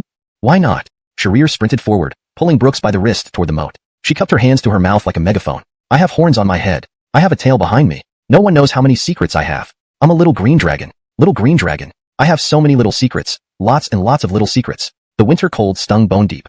After 2 lines, Sharir's face was already red from singing. She gently coughed twice, then cautiously snuggled into Brooks's arms, her cheeks slightly raised, revealing dimples. "Hee hee, I've sung so much for you. It's your turn now." Brooks took a deep breath, looking around somewhat embarrassed. He felt rather awkward. A big tough guy singing this song. Girls singing this sounded cute. A grown man like me?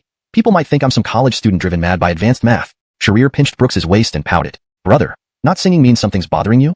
How about I give you a reward if you finish singing? Can you?" Sharir's face rubbed against Brooks's chest, and that sultry, sweet tone sent his heart racing. Shaking himself, he mustered some courage. He sang loudly toward the lake. "Won't tell you, won't tell you, won't tell you I have horns on my head. I have a tail behind me." The children's rhyme floated along the riverside willows into the distance. These 2 minutes were extremely torturous for Brooks. He kept checking if anyone was around while trying his best to finish this simple song. Maybe it's just as Sharir said. Not every love story is confined by money. Love has its differences, and it can be categorized too. For instance, the present Brooks and Sharir didn't have such extravagant desires regarding money. Perhaps what they really cherished was simply the joy of being silly together, playing around, seeing mountains and waters with each other, holding each other in the winter, wrapped in a thick blanket, sitting by the bonfire watching movies they had seen countless times before. Such days seemed more desirable to them. Having finished the song, Brooks's face was already flushed.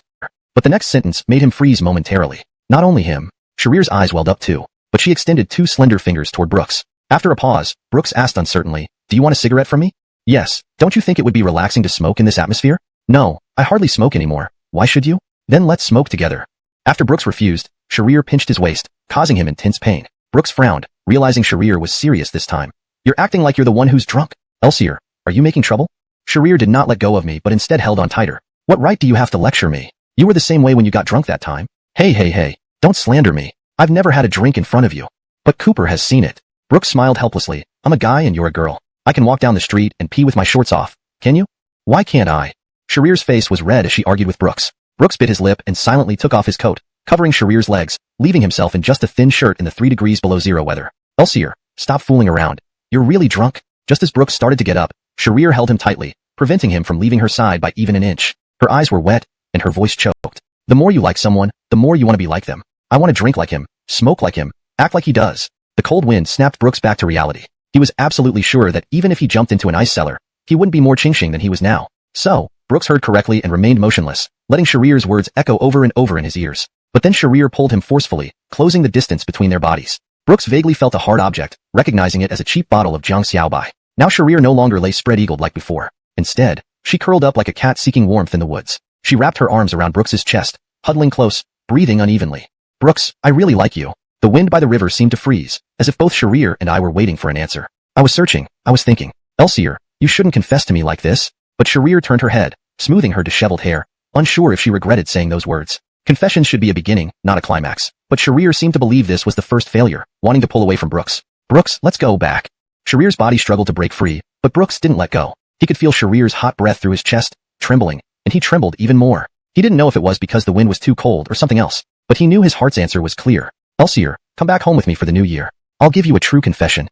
Chapter 52. Buying for you, showing to me. Perhaps it was those few words that melted all the grievances between us. Although Sherry and I seldom had disagreements, we always made concessions for each other. But what I can be sure of is that when Sherry confessed her feelings to me with those simple words and didn't get a response from me, she must have been burning with anxiety inside. I love her, that's certain, but I've always believed that confessing one's love shouldn't be something a girl does. So I decided to take Sherry back to my hometown during the new year, inviting her into my life rather than letting us intrude into each other's lives. By then, I hoped I would have the courage to give Elsie a perfect confession. At least, it should be bold and straightforward, not hesitant or shy. Announcing the beginning of our love with a declaration. Sherry didn't pay much attention to my somewhat absurd idea of confessing during the new year. On the contrary, this tomboy who braved wind and rain at school every day seemed even more looking forward to that New Year's confession. We spent a week in Jingdu, living in the sweetness of each other every day. One time, Sherry and I were climbing a hill on a dry and arid day.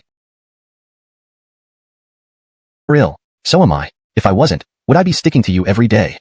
Drink it now. Drink, drink, drink.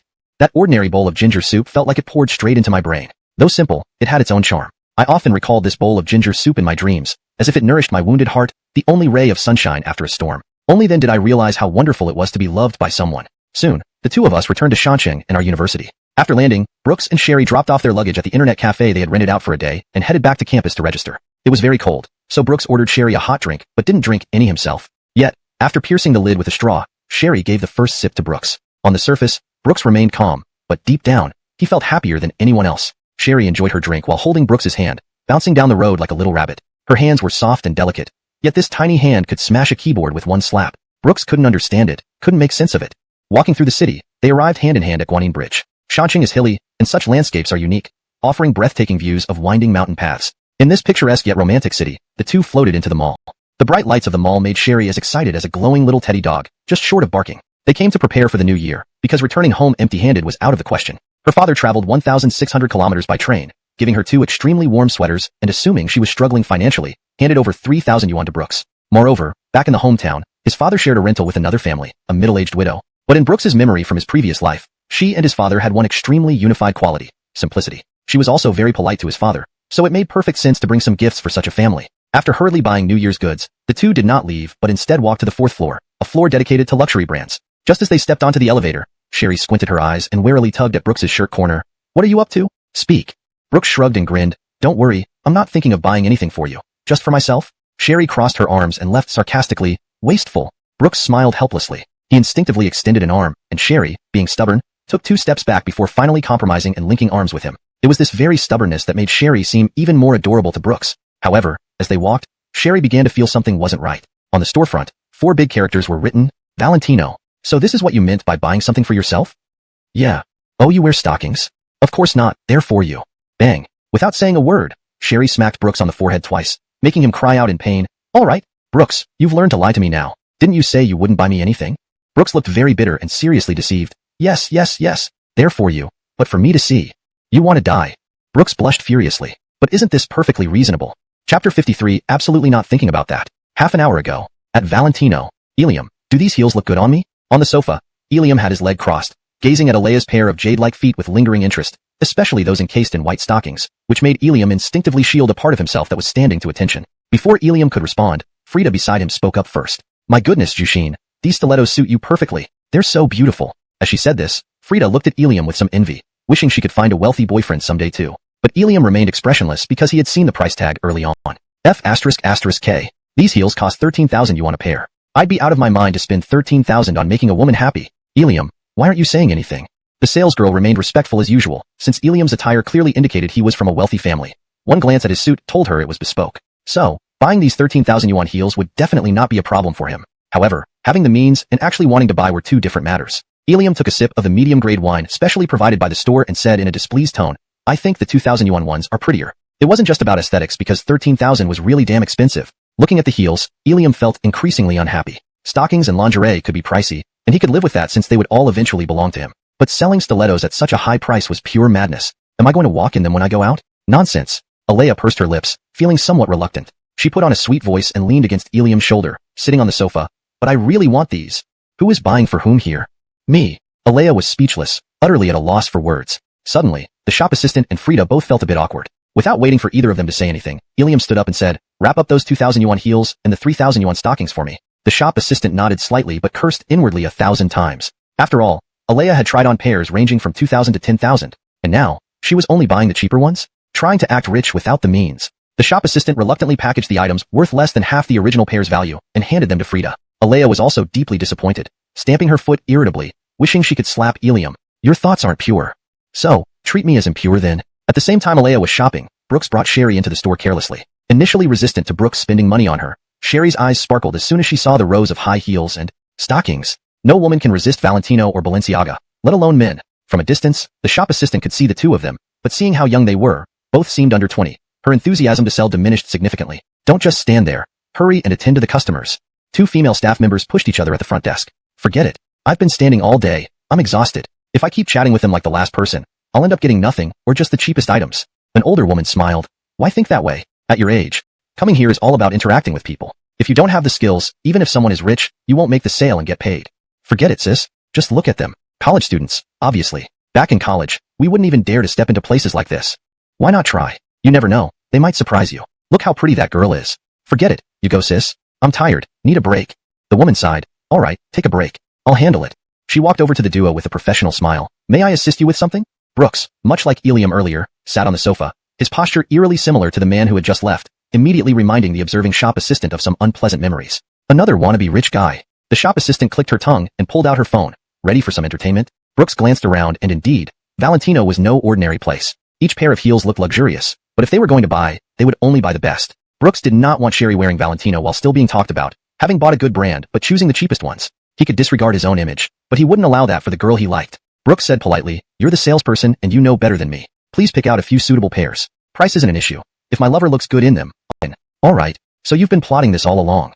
"Yes. What can you do about it?" Sherry couldn't find words to reply. Now she felt like a little deer who couldn't do anything, only letting Brooks tease her. Brooks continued to have Sherry try on the 3 pairs of heels, becoming more satisfied with each pair. "They all look great. You insiders sure do know how to choose well. I usually spend a long time deciding on lipsticks. Wrap these up for me later." The store manager nodded happily. In fact, she had a personal motive. Instead of choosing the cheapest, she picked heels priced at 6,000, 8,000, and 10,000 yuan, never expecting that the extremely young-looking boy in front of her would actually want to buy all 3 pairs. She found it incredible. A girl standing at a distance with her head down, but ears perked up opened her mouth wide in surprise. "What? Did I hear that right?" At once, the girl regretted it immensely. Sherry dared not speak because she knew these heels must be very expensive, but Brooks wasn't done yet. "Elsie, how about you changing into 2 more pairs of stockings?" Sherry blurted out abruptly. "What are you thinking?" "Wanna see. But absolutely not thinking about that." Chapter 54, Bye, and buy for 3,002. In front of him stood Brooks with her eyes wide open, and Sharir knew Brooks's nature well. She was scheming, and she had the guts to do it too. Before Brooks could even say a word, Sharir gave her an imperious drag. In an instant, Brooks was tightly pressed against Sharir's chest by his arm, unable to catch her breath. "You're quite honest. You still want to see?" No. Brooks slapped her own mouth twice. "It's not that it's not warm yet. I bought you 2 pairs of socks for practical reasons, so you won't get cold easily. Why didn't you just buy me 2 pairs of thermal pants?" "Thermal pants can't be torn." "Huh."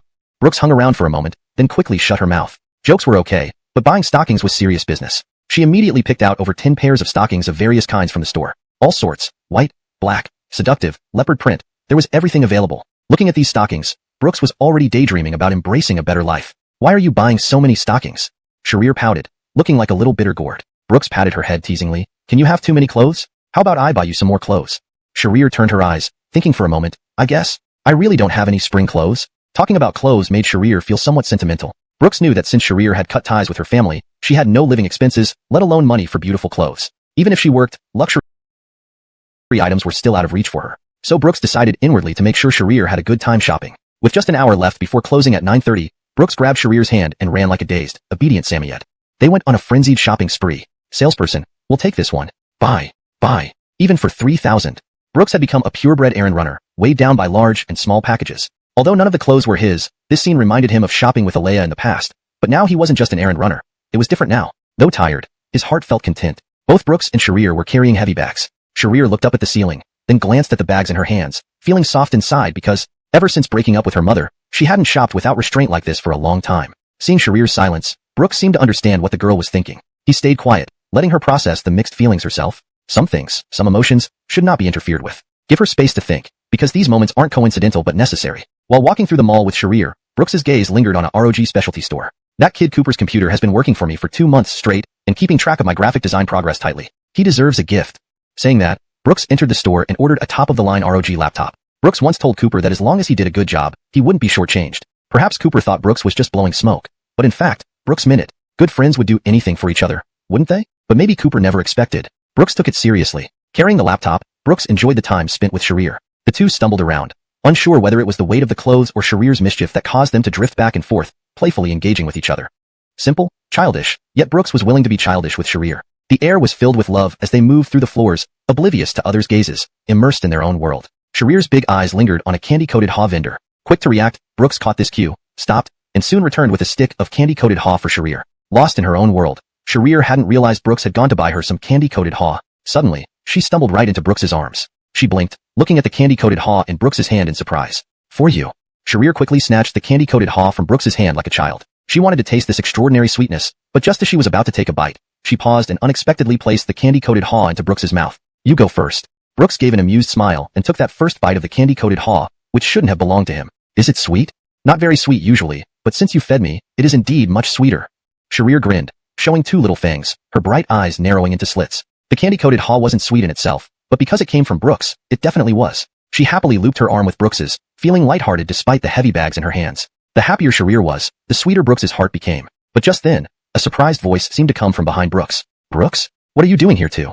Brooks snapped back to reality, seeing the 3 people in front of him with some surprise. What a small world. The 3 people in front of him were Alea, Frida, and ATM Ilium. Brooks shrugged nonchalantly. What do you mean? Here too? Can I come into this building? Brooks's tone was teasing, and Alea's gaze was entirely on him. Ilium, who had just come out of the store, looked at the scene with disbelief.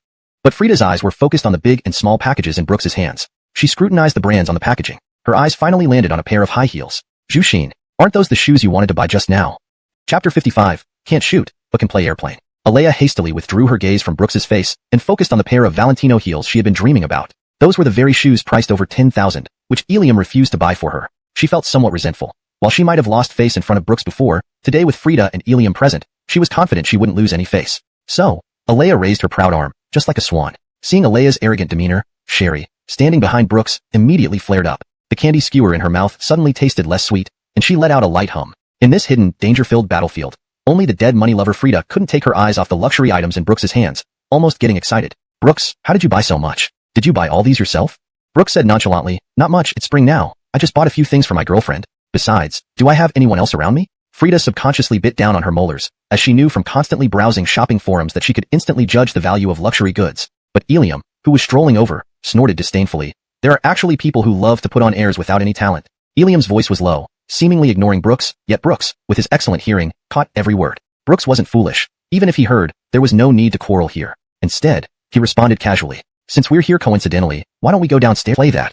Brooks looked at the toy store in surprise. Indeed, girls still love stuffed animals. Sherry tugged at his hand and ran to the toy shop entrance. Boss, how do you play this? Sherry's tone was childlike. The bald boss, with a big belly, wiped the gun barrel and smiled. 2 options. 15 yuan for 30 shots, and you get a small doll regardless of how many you hit. If you hit all, you still only get the small doll. Or 20 yuan for 20 shots, and if you hit 18, you get the large doll. Brooks looked at Sherry, whose mouth was slightly pouting and eyes glowing with innocent curiosity, and laughed. Which one do you want to play? It's fine, go ahead. Sherry shrugged. What a chicken. Boss, give me the 20 yuan one. As they talked, Alea stood to Brooks's left, and Ilium spoke. Looking at Ilium's aggressive stance, Brooks knew trouble was coming. Brooks, can you shoot? Can't shoot, but can play airplane. Ilium rolled his eyes. I trained at Frandom's formal shooting range in the USA for some time. My marksmanship is decent.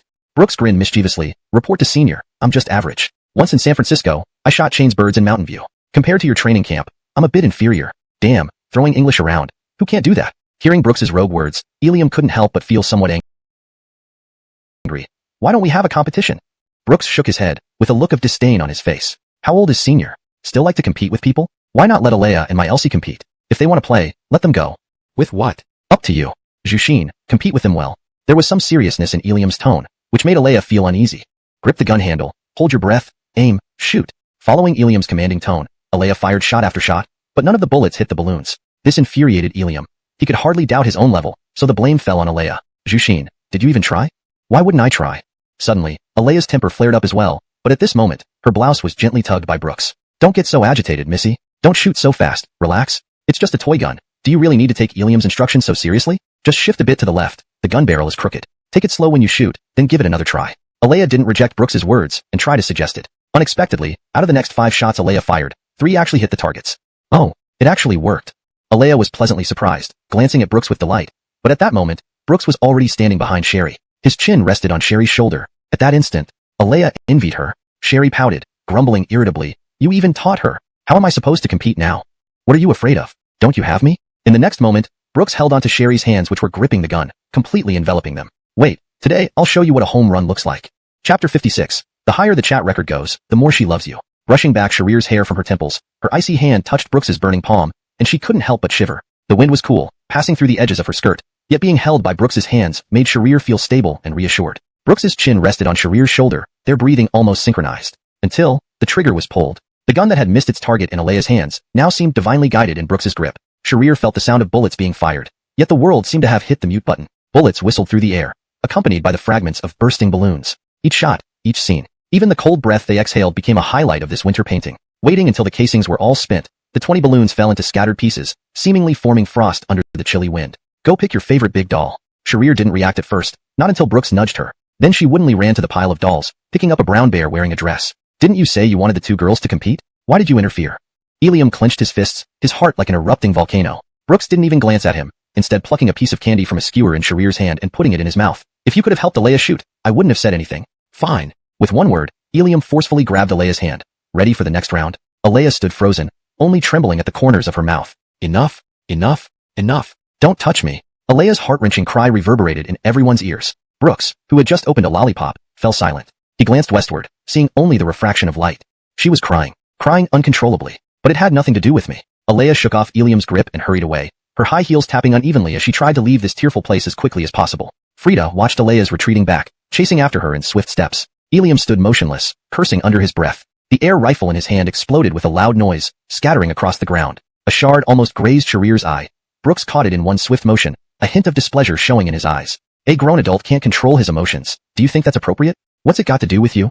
Without hesitation, Sharir really was. Being 183 centimeters himself, even with Sharir in heels, she must be around 168 centimeters, right? Fantasy flooded Brooks's heart. Someday, he wished to measure Sharir's height properly and tell her that from a height perspective, they were truly a perfect match. A finger quietly reached Brooks's temple. Sharir plucked a snowflake and blew it away into the snowy night. Hand in hand, they walked northward, guided only by their senses. After getting off the car, Alea carried her weary and exhausted soul into the dormitory building. In the hallway, each step she took felt as if her mind was wandering, making her absent-minded. She silently slipped off her new high heels, holding them in her hands without thinking. But her eyes were mesmerized by another pair of shoes that had once captivated her, the ones in Brooks's possession. 10,000 yuan. Of course, she could buy them herself. But in Brooks's hands, they seemed like a pair of crystal shoes specifically prepared for Cinderella. Except Cinderella wasn't her, and the prince who had everything ready had gone to another princess. Or maybe it was Cinderella who lost the prince, but she didn't realize it. She silently opened Brooks's QQ Genevivience, scrolling down endlessly, yet not finding a single photo of the two of them together. Her chest felt as if a giant rock was pressing on it, making 100,000 yuan. And there's more. Those heels, Valentino. You even tried them on once, remember? Aren't they your favorites? Alea gritted her teeth, her eyes filled with impatience. Frida, if you think what Brooks has is so good, why don't you push Sherry aside and become Brooks's boyfriend yourself? Ilium's gifts to me aren't bad either. Thanks. Frida laughed awkwardly, finally realizing she'd gotten too excited. She seemed to have forgotten to consider Alea's feelings, unintentionally provoking Alea's sensitive nerves. Just joking. How could you say that, Jushin? I was just curious about how Brooks suddenly became so rich, willing to spend so much on Sherry. The stuff those two were carrying, oh my god, almost 200,000 yuan. Hearing this, it felt like a stone had dropped into Alea's heart. Her voice wavered slightly. T200,000? That much? Alea's lips slightly parted, revealing her disbelief. Frida nodded vigorously, looking certain. How could my eyes be wrong? You know me well enough. Being dead poor, I can only look at bags online to feed my eyes. I know these luxury brands inside out. In an instant, Alea's mood plummeted. Recalling the past, Brooks had always been available whenever she called, buying breakfast and gifts for holidays. Though he did buy them, Alea had never seen him be so generous. Brooks, of course not. Because this shithead spent all his money. Why? Brooks, why are you so kind to a girl you just met? Just because she slept with you? Alea could accept Brooks not continuing to pursue her, but for Brooks to give up on her, chasing another girl, and being so nice to Sherry, made Alea jealous, covering her forehead with her palm. She didn't know what to say but felt her heart breaking. Brooks's family has no money. How could he afford such expensive things? His father is just an ordinary white-collar worker, not to mention Brooks. She must be using Sherry's money. Alea self-hypnotized herself, but Frida countered. Sherry? Didn't she cut ties with her family from a young age? I heard her mother is quite wealthy and a famous lawyer, but their relationship broke down long ago. This is what I heard from her high school friends. As she spoke, Frida opened her phone. A moment later, she came to a realization. No wonder. This game has climbed to third place on the rankings. I wondered where Brooks had been for a month. He must have sold the game. Then, Frida checked the game's IP address, which was now in Chaoyang District, Beijing. This confirmed her suspicions. The location has changed, estimating Brooks has sold the game and for a considerable price. Alea asked in surprise, how much can a game sell for? She kept her head down, eating the dumplings, muttering 2 words before focusing on her meal. Brooks tapped Sherry's forehead and said bitterly, do you have to be so perfunctory? Sherry replied in a sad tone, didn't you ask if it was cold? So I said it's cold. Brooks rolled his eyes. That is, ouch. Brooks let out a painful cry as Sherry's hammer-like fist struck his leg. That little force made Brooks look like a bitter cucumber, groaning in pain. Stop tapping me. I won't. Brooks found it quite pleasant how Sherry could be so straightforward with him. Elsie, do you think there will be a day when we run out of things to say? I've thought about it. Brooks was somewhat surprised. He hadn't expected his unprecedented question to have been considered by Sherry. If we run out of things to say, then so be it. It's normal. Relationships are like that, whether they're friendships, love, romance, or family ties. They can't always be filled with endless chatter. But true relationships mean that even if there's nothing to say, you still think of each other often. When you think of each other, you naturally find each other, and just being together, looking at each other, is enough. Peace of mind is enough. Brooks nodded comfortingly. Yes, just being able to always watch Sherry might be the happiest thing in the world. After finishing their late-night snacks, the two walked down the street, carrying bags of luggage here and there. These luxury items not only had high value but also considerable weight. Not to mention, it was hard for 2 people who had just had a full meal. Thus, Brooks stopped at the entrance of a hotel.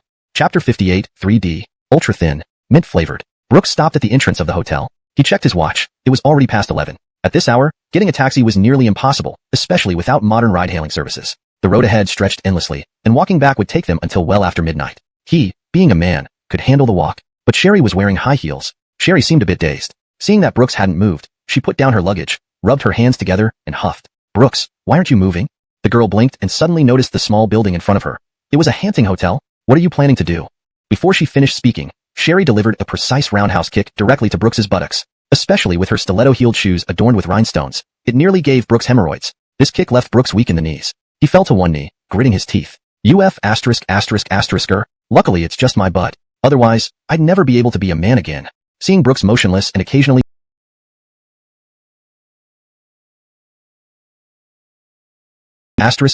K. Another couple coming in for the night? Thinking about how he was still a virgin after half a lifetime, the receptionist mentally cursed 1,000 times. Hello, do you need to book a room? Brooks nodded. Yeah, 2 connecting double bedrooms. The receptionist furrowed his brow and sneered. Really 2 rooms? Brooks paused. What the hell did he mean? 2. Do you have them now? We might, or might not. Brooks felt a knot in his stomach. Supporting his waist, he turned to see Sherry, who had an innocent yet mischievous expression, making him uncertain of what to do. In his previous life, as a frequent hotel guest, he was like a fish in water. But now he didn't know what to do, while Sherry acted like a regular customer. 2 rooms. We might have them. But not really. Huh. Brooks gaped in confusion. Hadn't there been 2 rooms available just now? Why were there none now? The receptionist winked. A client just reserved them in advance, so we only have 1 room left. Do you want it? Yes. Brooks resolutely placed his ID on the table. Soon, the receptionist handed him the room key. Clattering footsteps. On the sofa, Brooks sat restlessly, his legs shaking. Honestly, he had seen plenty of women in his past life, but a goddess like Sherry was someone he had never shared a bed with before. His gaze wandered to a packet on the bedside table, but then, Brooks grew uneasy. His peripheral vision kept shifting toward Sherry, who kept inching closer to him. Every inch Sherry moved, Brooks shifted his buttocks an inch away. In an instant, Sherry grabbed his wrist, her eyes sharp and piercing like a fox's. Brooks felt like prey being scrutinized. Brooks, do I have body odor? Huh? No. Then why are you avoiding me? I. Brooks felt his brain freeze. If Sherry were Donghua, he would be nothing more than clay in her hands. Sherry released his hand and whispered, okay, I won't tease you anymore. Go ahead and take a shower now. Brooks froze. He wondered to himself, why do I have to go next? What is this girl up to? Chapter 59. A night like crossing a tribulation. In the bathroom, the sound of hot water flooded the floor. The scalding hot water covered Brooks's face. He wanted the high temperature to clear his mind, but he couldn't stop the image of Sherry's graceful figure appearing before him. He slapped himself twice. Calm down, remember. Nothing can be done when I go out later. Under the hot water, he breathed deeply, feeling a bit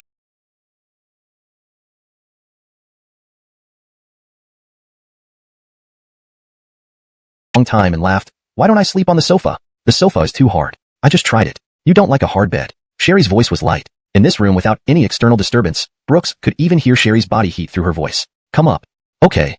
Brooks got into bed uncomfortably. His usual eloquence at the dinner table vanished. Brooks curled up in the corner like a snail, not daring to lie flat, fearing that any part of his body occupying the warm spot would feel like invading Sherry's territory. Damn. So complicated. Brooks cursed inwardly. He lay on his side, breathing heavily. He felt his heart beating fast. He wanted to fall asleep quickly to avoid unnecessary disputes. He didn't desire physical satisfaction, but remained very conscious. Gradually, what didn't belong to him seemed to be expanding. From the east coast of the bed to the west coast, layer after layer, like river waves hitting the shore, the warmth spread out like nuclear radiation, piercing Brooks's back. Is it too hot? There's sweat on your back.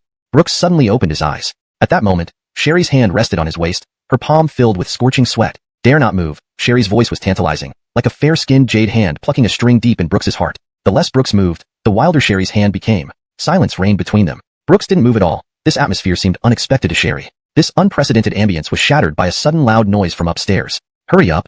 Taking off the clothes. Did you bring it? Why should we bring anything? Hurry. I can't wait anymore, darling.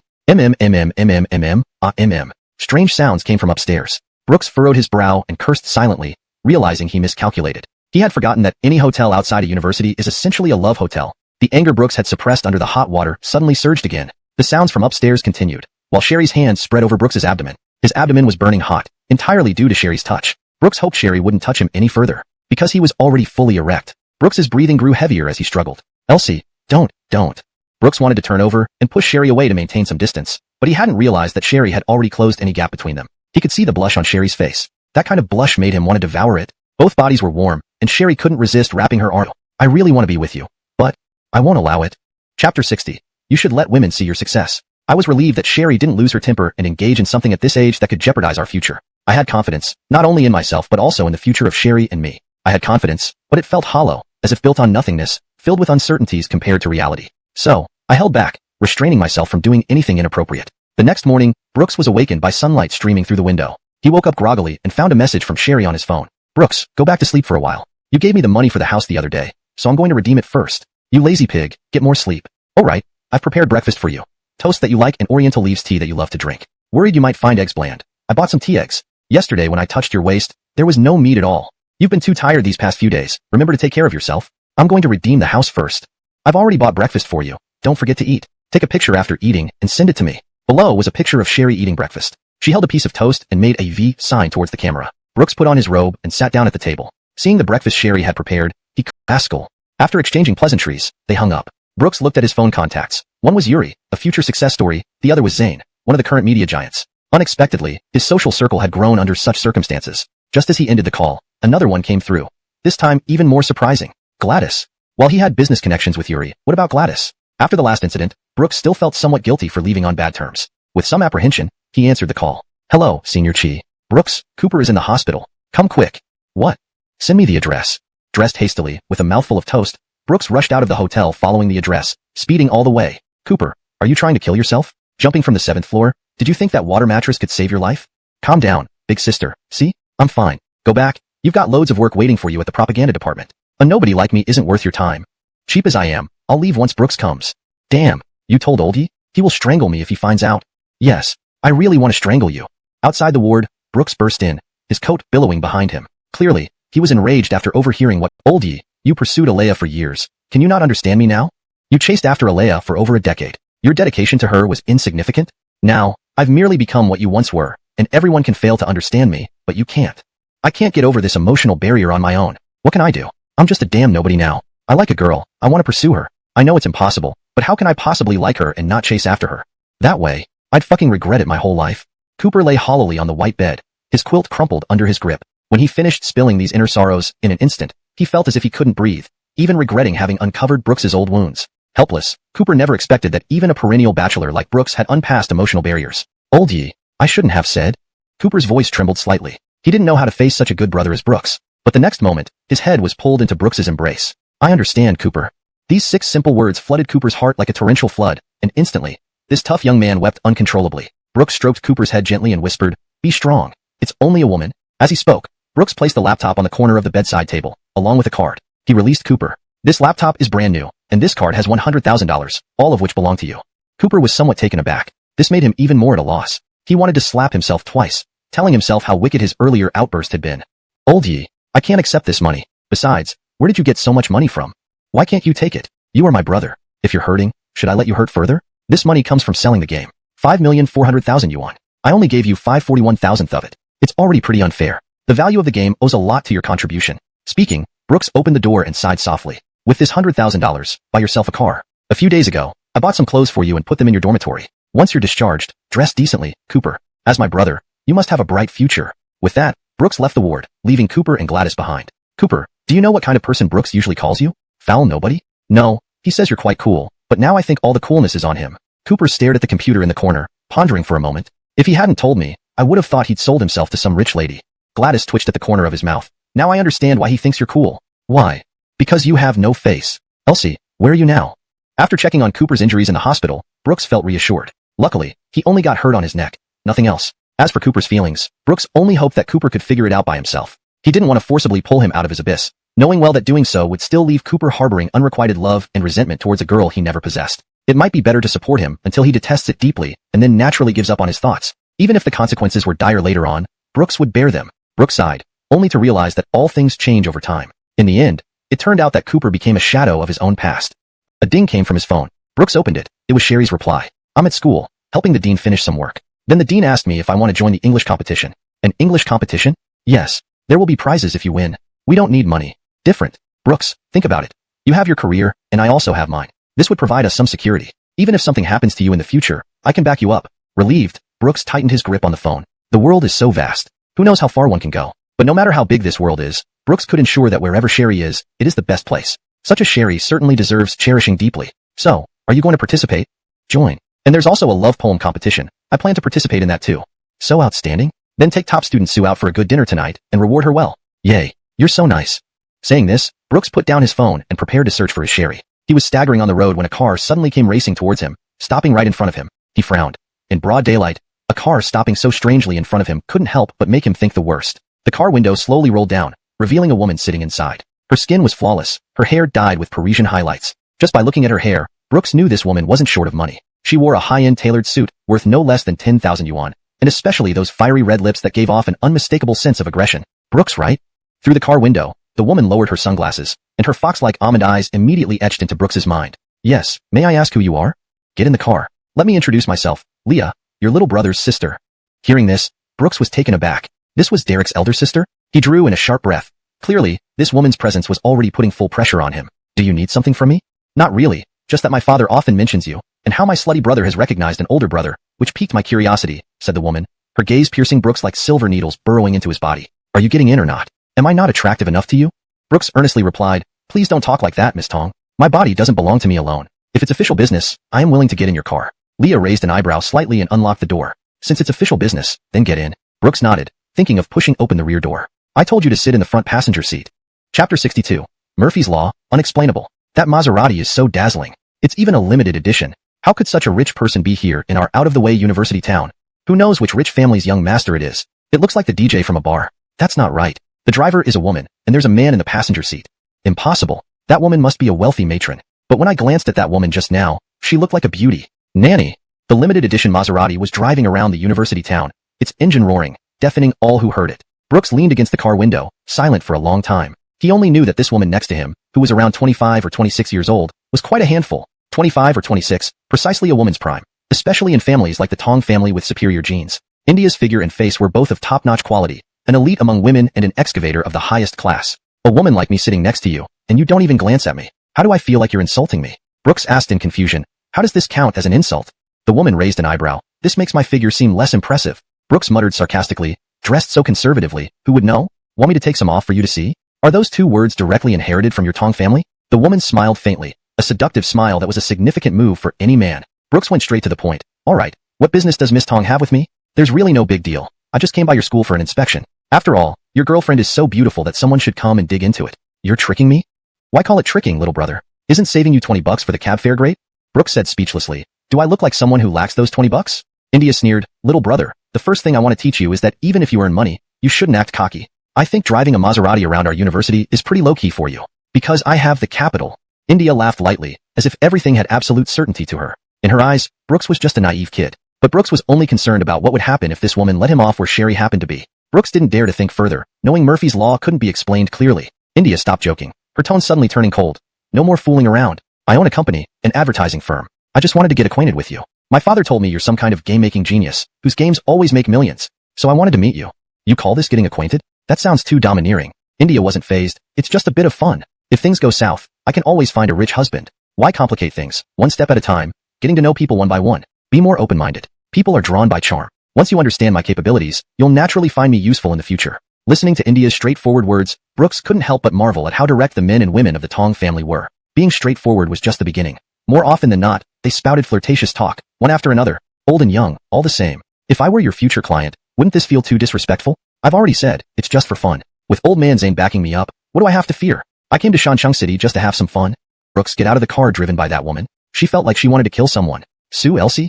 Brooks cursed inwardly, damning his father and mother. Damn Murphy's Law. It really is what you fear that comes. Looking at Sherry clenching her fists, Brooks knew this girl was turning green with jealousy. Thus, Brooks, disregarding his image, rushed towards Sherry. He had intended to run in the straight line towards Sherry and Alea. However, this vastly different direction made Alea gasp with her mouth wide open. She watched Brooks running towards her, feeling warmth blooming in her heart. Brooks, you still like me, don't you?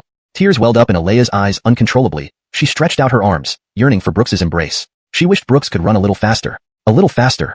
Then, she could be back by Brooks's side. Scenes flashed through Alea's mind like slides. Brooks holding her hand, walking through the streets of art, eating their favorite hot pot together, watching a heartwarming movie, and finally, even a gentle kiss. The distance between Brooks and her shortened. Alea's heart rate quickened. Yee. Brooks's arms brushed past hers as he ran by, leaving Alea staring dumbfounded. She stood frozen for a long time, feeling the wind pick up. Sylvia, observing from a distance through her sunglasses, witnessed this scene. To her, this kind of student-era romance was long outdated. She sighed softly, so young, yet so fickle. Love affairs truly pile up one after another. Sylvia muttered to herself, perhaps because the wind was cold. She returned to the driver's seat, continuing to gaze at the surroundings of the university. She didn't leave, unsure what impulse was driving her. Sylvia thought it was fine to draw some attention to Brooks while enjoying the university scenery, even though Brooks wouldn't know about this favor.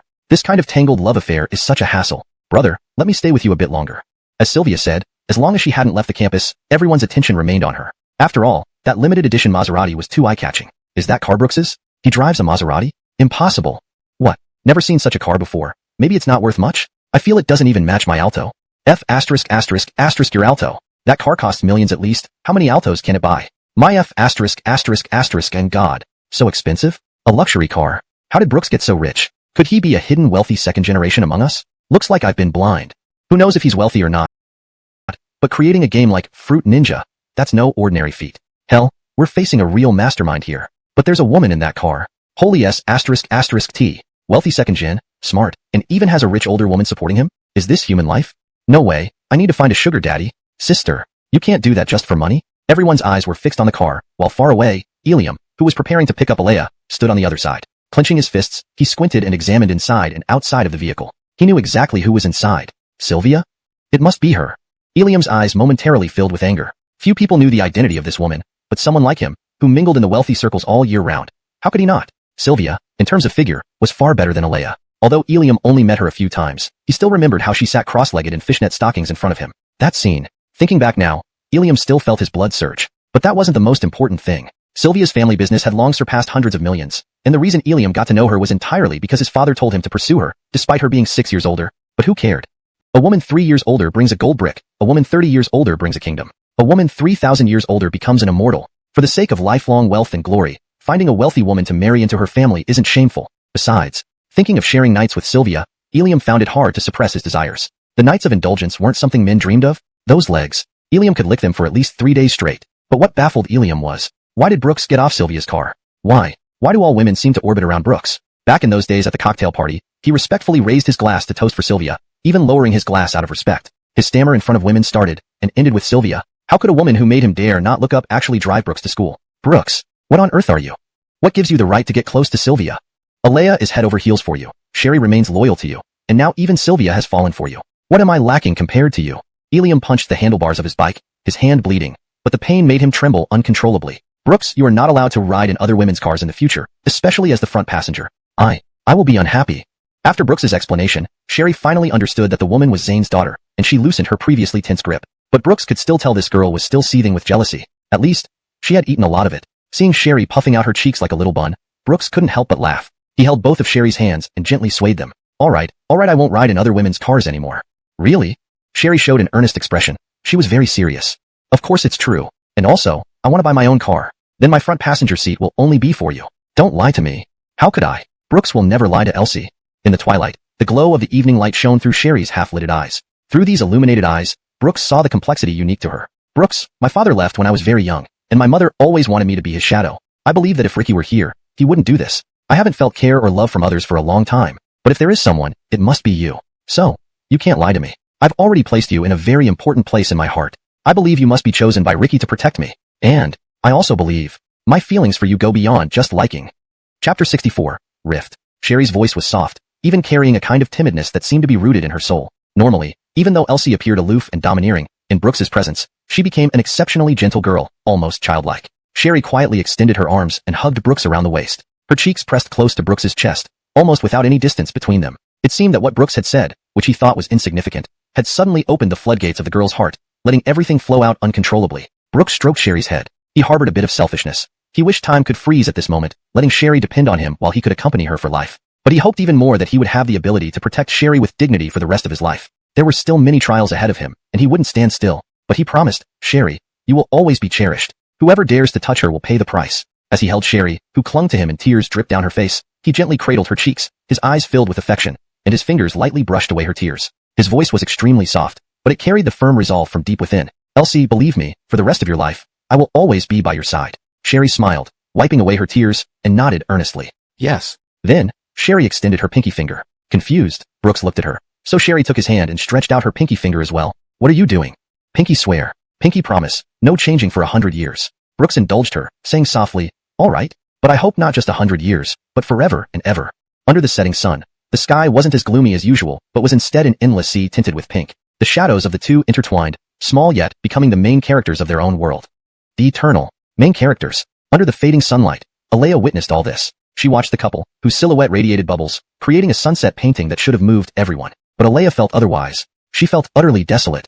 Jushin, let's go. My dad has prepared dinner. Ilium stood beside the crouching Alea, oblivious to her emotions, thinking only that a girl squatting outside the university gate was peculiar. Jushin, come on.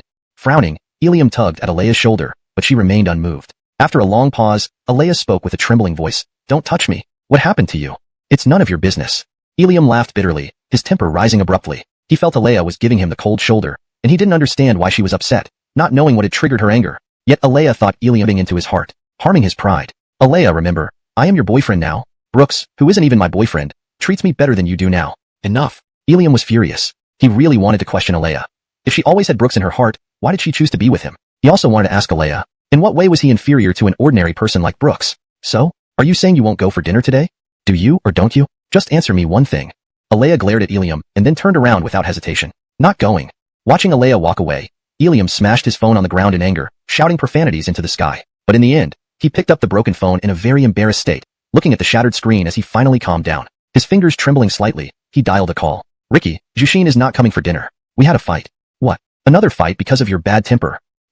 What can you actually do? You can't pursue Xander, and our family can't match up with the Tong family. But even this little Sean, whom we already had secured, you messed up too? Only by tying the Shin family to ours can our Bai family achieve its goal of transformation. Do you know how important this is? And yet you've ruined it again. What use are you to me? Her forehead rested heavily against the cold metal bar of the handrail, though her tears were hot. Her throat felt constricted as if she couldn't breathe. This feeling of emptiness had attacked her so many times in the past few months. She couldn't speak. She wanted to question herself aloud, but she could only roar inwardly at herself. Why have I become so insecure? Alighting at a station that didn't belong to Line 3, Alea's isolated figure seemed like a solitary boat in the vast ocean. Her hair blew around in the wind, clinging to her tear-streaked face. Alea stopped under a detached house and used her weak hands to open the door. The warm glow of lights in the hall made no difference to Alea. Her world felt more like it was in black and white. As soon as she entered the house, she heard her parents talking through the door. Why are you so angry all day? I'm making you some lotus seed soup here, and you just sulk all night. Can't you understand me? Clementine, do you know how chaotic the market is now? Am I not doing all this just for you two? Shinshin is already dating the second young master of the Bai family. Once we marry our families together, what's there to be afraid of? If that bastard Brandon would just give us their company's project, would I need the Bai family? Would I need Jushin to be involved with that rogue son? You really don't understand anything. Yeah, I don't get it. You're so smart. You understand everything. Swish. The front door opened. Who's there? Clementine, Alea's mother, had been cooking lotus seed soup in the kitchen. Hearing the door open, she walked out curiously. Seeing Alea in her evening dress standing before her, she became even more puzzled. Shinshin, why did you come back? Alea, having wiped away her tears outside, sat on the sofa. After calming herself for a while, she finally managed to say, I'm not feeling well, so I came back. Giacomo, hearing this, took off his reading glasses. Noticing Alea's evening dress, he looked at her sternly. Jushin, if I remember correctly, you were supposed to go to the Bai family's dinner party tonight. Alea froze upon hearing this. She didn't know how to respond. Should she say they had an argument with Ilium? If Benjamin finds out about this, she regretted coming home. After a long pause, she choked out, I didn't go. You didn't go? Giacomo stood up abruptly, glaring fiercely at Alea. His heavy slap on the marble table frightened her into trembling. Why didn't you go, Alea? Giacomo's anger surged. Facing her father's fury, the girl's eyes became vacant, as if she were stripped bare and facing judgment. Her hands clutched the only thing that gave her security, the hem of her evening dress. Seeing this, Clementine hurriedly brought out the lotus seed soup and placed it in front of Giacomo. What are you doing, darling? You can't take your anger out on Shin. On whom else am I supposed to take my anger? Does she not know how important this? Burst into tears. Missy was momentarily stunned. She quickly patted her back, comforting Alea. What happened? Why are you crying? Alea looked up at her mother, and in this short while, her face was already drenched with tears. Genevieve, Brooks doesn't want me anymore. What? Damn it. Upon hearing this, Giacomo could no longer contain his fury. Standing before Alea with his frail body, he leaned on his cane, yelling fiercely. Alea, what exactly have you done? Not only did you mess up with Ilium, but even that damn kid Brooks turned out like this? He's just like his cowardly father. I don't understand how he could dump you. What the hell did you do? Giacomo raised the cane in his hand and smashed a nearby porcelain vase. The sound of the shattering porcelain brought silence to the entire hall. Alea dared not breathe, staring blankly at everything before her. She felt like her world was collapsing. Giacomo, what are you doing? Go back to your room. You're so furious. Did you eat dynamite? Missy hugged the wronged Alea, protecting her firmly from any approach by Giacomo. I ate dynamite? Giacomo pointed at Alea's head from behind Missy. Listen up, Alea. Either you apologize to Ilium without looking back. In the past, he used to help me carry my backpack. If he had helped me carry it, I wouldn't have fallen. And there's a girl around him now, Genevieve. You understand, don't you? I can tell he really likes that girl. When he looks at me now, his eyes. There's no affection left. Alea wept bitterly, like the former proud swan that had fallen into the lake, her beauty marred by the wetness. She became a drenched hen. Instead of scolding, Clementine embraced Alea, gently consoling her. All right, Shin, stop crying. Tell Genevieve what happened before. Why did Brooks suddenly treat you like this? Did you have a misunderstanding? Recalling Ilium's instructions, especially regarding the camera, Alea hesitated. We didn't have any arguments, it was just a small matter, and I apologized. But during his birthday, I gave him a cold shoulder. Why did you give him a cold shoulder? Embarrassed, Alea admitted. Genevieve, it's all my fault. Don't ask. Finally, this young princess lowered her noble crown because she realized it was something given solely to her by the night, not the world. Now that the night had left, where should her crown go? Or perhaps, it no longer exists. Ah. Clementine raised her eyebrows slightly. Even though Alea said this as a mother, she knew that for Alea to admit this, she must have truly lowered her guard. This matter must be far more serious than words could describe. Brooks had been by Alea's side for over 10 years, and she had witnessed everything firsthand. She understood Brooks's character well. He liked Alea and shouldn't have abandoned these feelings just because of one incident. Alea looked pale, leaning against Clementine, repeating the same phrase. I didn't mean to. I'm sorry. I didn't mean to. I'm wrong. You're wrong. Do you think knowing this helps? The whole world knows how deeply Brooks loves you, but only you don't take this love seriously. Clementine shook her head, sighing, whether intentional or not. After chasing you for so many years, every single action has been known to everyone. How humiliating is it for a man to lose face like that? Do you know how many people laugh at him? Alea nodded heavily. Clementine sighed in helplessness. Ultimately, Genevieve spoiled you too much in the past, never teaching you how to love others or consider their feelings. Blame me. Alea bowed her head, filled with self-blame. What happened afterward? Brooks met a new girl, spending time with her every day. Once when I talked to the publicity department director about something, that senior sister directly kicked me out. I felt certain Brooks must hate me. Must have told her something. Although eventually, my proposal was approved. Brooks now has a good image, just like a high-achieving student from the UK. He wears a suit every day and created an incredible game that sold for more than 5 million. More than 5 million? Clementine was momentarily stunned. To think a college student could create a game that would sell for 5 million was quite outrageous. Although her family's wealth exceeded tens of millions, upon hearing this rumor, Clementine couldn't help but look at Brooks in a new light. Alea nodded heavily, feeling extremely guilty for having lost Brooks. But no matter how guilty she felt, it couldn't stop her tears. She couldn't control her emotions, and her tears fell like rain. Clementine seemed to grasp something and asked softly, was it him who personally bandaged your injured foot that time? But later he didn't come back to see me again and just left, without even looking back. Before he left, I told him I had the right to refuse. Why was he treating me like this? Couldn't we still be friends? He said, we're friends now, not before. But how are we friends now? His eyes don't even have me in them. Wah? Clementine understood everything now. Her sigh was deep, but she didn't forget to comfort Alea. Sweetheart, when you see someone taking such meticulous care of you, showing you so much affection and crossing boundaries out of love, does that sound like a friend? That's what a boyfriend should do. Yet you never get or fetched her own food. Every time, Brooks acted as her protector. She didn't need to make any effort, only to wait silently. There were countless times Brooks had unconditionally given to her, far too many for Alea to count. Just friends. So she could only disguise love as simple greetings. Perhaps, they were only friends now. Tears streamed down Alea's red-rimmed eyes uncontrollably. She clutched her chest, unsure how to breathe. Her heart felt like it was pierced by nails, punished by a sacred tree. Maybe, they really could only be friends now. Clementine remained silent. Having lived for so many years, she saw through everything long ago. That boy, once taken for granted, had already entered her daughter's heart. If she didn't care, How could she be crying so bitterly? You should let go. Clementine didn't know what else to say, but Alea's next words suddenly caught her attention. No, Genevieve, I want Brooks to come back to me. Chapter 67. Slept, but it was plain. Brooks never cherished your love for him in the past, girl. What's the point of crying now? Crying is a killer to someone who loves you, but to one who doesn't, it's just an ineffective move. Maybe you've never considered Brooks so important. Let go and be with Eliam properly. Try learning how to love others. Perhaps as Brooks said, being friends would be better. Keeping distance might make Brooks understand that one should love oneself before loving. To hell with you. Stop talking nonsense.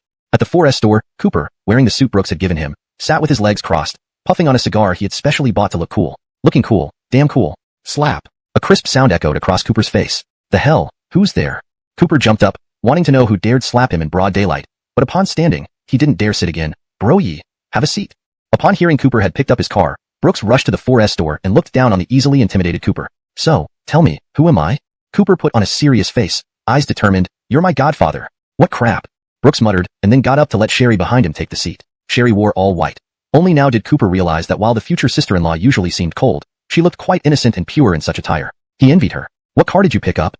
Audi A8. The owner's an old friend since childhood. Rest assured, he wouldn't dare touch my money. Brooks turned and looked at the fat man sitting there, exchanging glances, acknowledging each other. Did you come just to watch me pick up the car? Of course there's something. Let's go talk outside. Yeah, wait a moment. Brooks nodded, turned around, went to the reception desk to ask for a warm glass of milk. He walked to Sherry's side and placed the milk in her hand. The heating here isn't great. Keep it warm. Brooks's gentle tone gave Sherry a unique sense of security. I'll be back in 10 minutes, then I'll take you home. Sherry sipped the milk through the straw. All right. Remember, don't leave me here. Brooks smiled indulgently, patted Sherry's head, and walked out with Cooper. But just as they exited, Brooks tapped Cooper's back again, snatching the cigar from his mouth. Cooper, I told you to quit smoking, yet you still puff cigars every day, showing off. Using my money to impress others. I've never tasted such fancy stuff in my entire life. Damn, this is good. Worth the hype. Cooper smirked sarcastically. To hell with you. Can't even let me show off properly. Turning suspiciously, he saw Sherry drinking milk through the glass window, raising one eyebrow, nudging Brooks's shoulder. What's going on with Sherry? Did you two take a step further? How far have you gone? Are you an idiot? You're cursing me again. Come on. Am I that frivolous? At most, we got a room the day before yesterday. What? What happened afterward? When Cooper heard about getting a room, his brain nearly shriveled. He hooked Brooks's shoulder immediately, sensing the taste of gossip. Brooks poked at a nearby convenience store with his mouth. Get me a pack of cigarettes, and I'll tell you. You don't usually smoke in markets. Why are you so talkative, man? Though silenced by Brooks's words, Cooper hurried off to buy a pack of cigarettes at the thought of juicy details, even if it meant paying for them. Donghua, the soft ones. Brooks chuckled, putting the cigarettes into his pocket. Tell me quickly. Cooper was impatient but then interrupted Brooks. Wait, let me guess. It must be mutual affection. Fingers intertwined. Nightly revelry. Stormy passions, right? Brooks shook his head. Sherry and I stayed at a hotel, then we slept. Slept? Cooper was confused. Which sleep? Literally. Plain sleep? F***K. Cooper was stunned. He wanted to strangle Brooks the next second. Damn it. Give me back my $40. $40. Brooks chuckled. I didn't say it wasn't plain. Why are you so anxious? Besides, what's the difference between plain and not plain? Haven't you already imagined everything yourself? Stop watching those teachers. They'll only harm you. Cooper felt like he'd been shot in the chest, bleeding internally. He never expected Brooks to be such a scoundrel. So what the hell do you want to tell me? Cooper shifted gears, focusing on the matter at hand. Brooks puffed on the cigar, taking a deep drag. Cooper, have you heard of Bitcoin? Chapter 68 Reward you. What's Bitcoin? Never heard of it. Cooper waved her hand. As a college student in this era, she only had her eyes on the study materials stored on the USB drive in her dormitory. Talking about this, Cooper interjected. The story of you earning $5 million is known throughout the school. Now the school forum is full of your news, especially Alea's expression. That reaction was quite explosive. If such a campus beauty could fall at my feet, it would be more science fiction than any novel. Cooper burst into laughter heartily, while Brooks, who knew all too well the hardships Brooks had gone through, felt nothing but happiness for his friend finally escaping the torment of love. Finally, that cigar lost its value to Brooks, who tossed it into the trash bin and said indifferently, Alea means nothing to me, but now we have something big ahead. That's why I found you. I trust you. Brooks's sudden serious tone changed Cooper's usual carefree expression immediately. The two men in suits standing in front of the most expensive 4S store in the city seemed like they belonged to the plot of a Macau store movie. With Wolf of Wall Street before us, we have the dog of Mountain City now? Cooper laughed at his own thoughts, but then looked at Brooks seriously. What could be so important that even you say so? I'm curious. If I told you that if this goes well, you'd spend every day of the rest of your life in luxurious clubs, with beautiful models around you every night, would you believe me? At these words, Cooper's mind began fantasizing grandly. He imagined himself lying in the arms of numerous women, each with long legs and voluptuous figures, ready for him to touch as he wished, each whispering, baby, take me tonight. This instantly made Cooper's blood boil. So what do you want to do? Tell me. As long as it's within my capability, there will be no mistakes. Brooks understood that without Cooper's help, the massive project of Fruit Ninja couldn't have been completed so quickly. Brooks put down the leather bag on his back and handed it to Cooper, gesturing to him to open it. Cooper opened the bag and was shocked. He took out several bundles of red banknotes, dumbfounded. Lao Yi, what are you planning to do? Need so much money? Do you remember the Bitcoin I mentioned? It's a virtual currency, and I need you to buy a lot of it. Virtual currency? A fake thing worth so much money? Brooks smiled faintly. Do you think I'd let you do it if I wasn't sure? In 2009, Bitcoin was just emerging, with a total volume of 500,000, each Bitcoin valued at only 8 cents, or just 0 renminbi and 50 cents. But the more profitable something is, the longer it takes to mature. Bitcoin's early years were characterized by slow and steady growth. But by 2013, Bitcoin prices soared to $1,100 per unit. As for the future, the price kept climbing without pause. In 2012 alone, want to go home with me during the new year? I'm going back to Wenzhou. With Sherry? Yeah. Cooper sighed. You guys are so in love now. I don't want to intrude. I'm staying put this year. Is it so easy to be a wandering guest? Brooks knew about Cooper's complicated family situation. I can bring Gladys along. You should come too. Mentioning Gladys made Cooper's face pale. Damn it, don't bring me along with her. She's too fierce. What happened between you two? Cooper's mouth twitched. While I was in the hospital, she fed me, and I teased her by blowing on the rice in the bowl. Then the rice fell into her hair, and she just dumped the whole bowl over my head. You damn deserve it. After arranging the Bitcoin matter, Brooks left with Cooper and returned home with Sherry, to where she belonged. What made Brooks a little embarrassed was that Sherry kept Jochan. This word seems out of place here as it does not have an appropriate English equivalent without context modification, him to stay at her place, which gave Brooks quite a headache. Saying they were like an old married couple would be too much. Saying they were young lovers? That seemed a bit too exaggerated. Brooks, just stay at my place. Elsie, are you still nursing? I don't care. I want to sleep hugging you. On the soft bed, Sherry pulled at one of Brooks's legs, refusing to let go. Her face was slightly red, as if tipsy. Brooks felt helpless. Was this what having a boyfriend felt like? How did he seem more like a father figure? As soon as Brooks moved his buttocks a bit, his leg was grabbed back by Sherry, nearly making him split his legs wide apart. Good girl. We'll see each other in the morning anyway. Sherry pouted, her cheek pressing against Brooks's thigh, hugging tightly. Don't. I just don't want you to leave. Sherry blinked her eyes, looking at Brooks with a pretty gaze, filled with grievance, like a little kitten. Please. Brooks sighed helplessly and pinched Sherry's soft, bouncy cheeks. Are you hungry? I'll cook something for you. But you can't leave. Okay. Sherry let go, and Brooks put on his slippers and went to the kitchen. He wondered why Sherry was so dependent on him, so clingy. But perhaps this was how love felt in the beginning. They were now officially a couple. All that was missing was a grand confession. Brooks hoped that their relationship wouldn't start rashly, nor end hastily. He thought deeply as he put the noodles in the pot, chopping scallions while preparing the cooking wine. The entire kitchen was filled with a delightful aroma. The best beauty treatment for a man might be knowing how to cook. A wealthy man may not necessarily spend all his money on you, but if a man cooks for you for the rest of your life, you will definitely be very happy. The fragrance spread to Sherry's room, and she eagerly observed Brooks's every move from her doorway. She saw Brooks's earnestness and wanted to get closer. She wanted to capture this moment that belonged only to her. Picking up the camera in her room, she quietly stood behind the boy who was slicing vegetables, capturing the moment. In the next instant, the camera drew closer to Brooks. Sherry intended to take another photo. But Brooks suddenly stood up, causing Sherry to step back a few paces. They looked at each other awkwardly. Pop. Brooks dropped the spoon in his hand, feeling dazed with the lingering taste of Sherry's lips. Sherry's face turned red. She didn't know how she ended up kissing him. Your reward. I really liked it. Please note, some expressions are adjusted to fit natural English phrasing and ensure fluency. Chapter 69. I want to be part of every little thing in your life. In the room, the sound of Sherry's light and brisk footsteps echoed as she dashed away. Watching her flee in a panic and then quietly return to retrieve her flip-flop that had fallen off, Brooks was struck into a trance by her simple yet endearing actions. He gently wiped his lips with his fingers, unable to suppress a faint smile. His heart was racing, as if the little deer inside him had lost its soul after colliding wildly against it. Snapping back to reality, he continued cooking the noodles. Yet, scenes of Sherry kissing him kept flashing through his mind, refusing to go away. Or perhaps, Brooks simply wanted this beautiful memoration. Brooks nodded slightly. Well, how does it taste?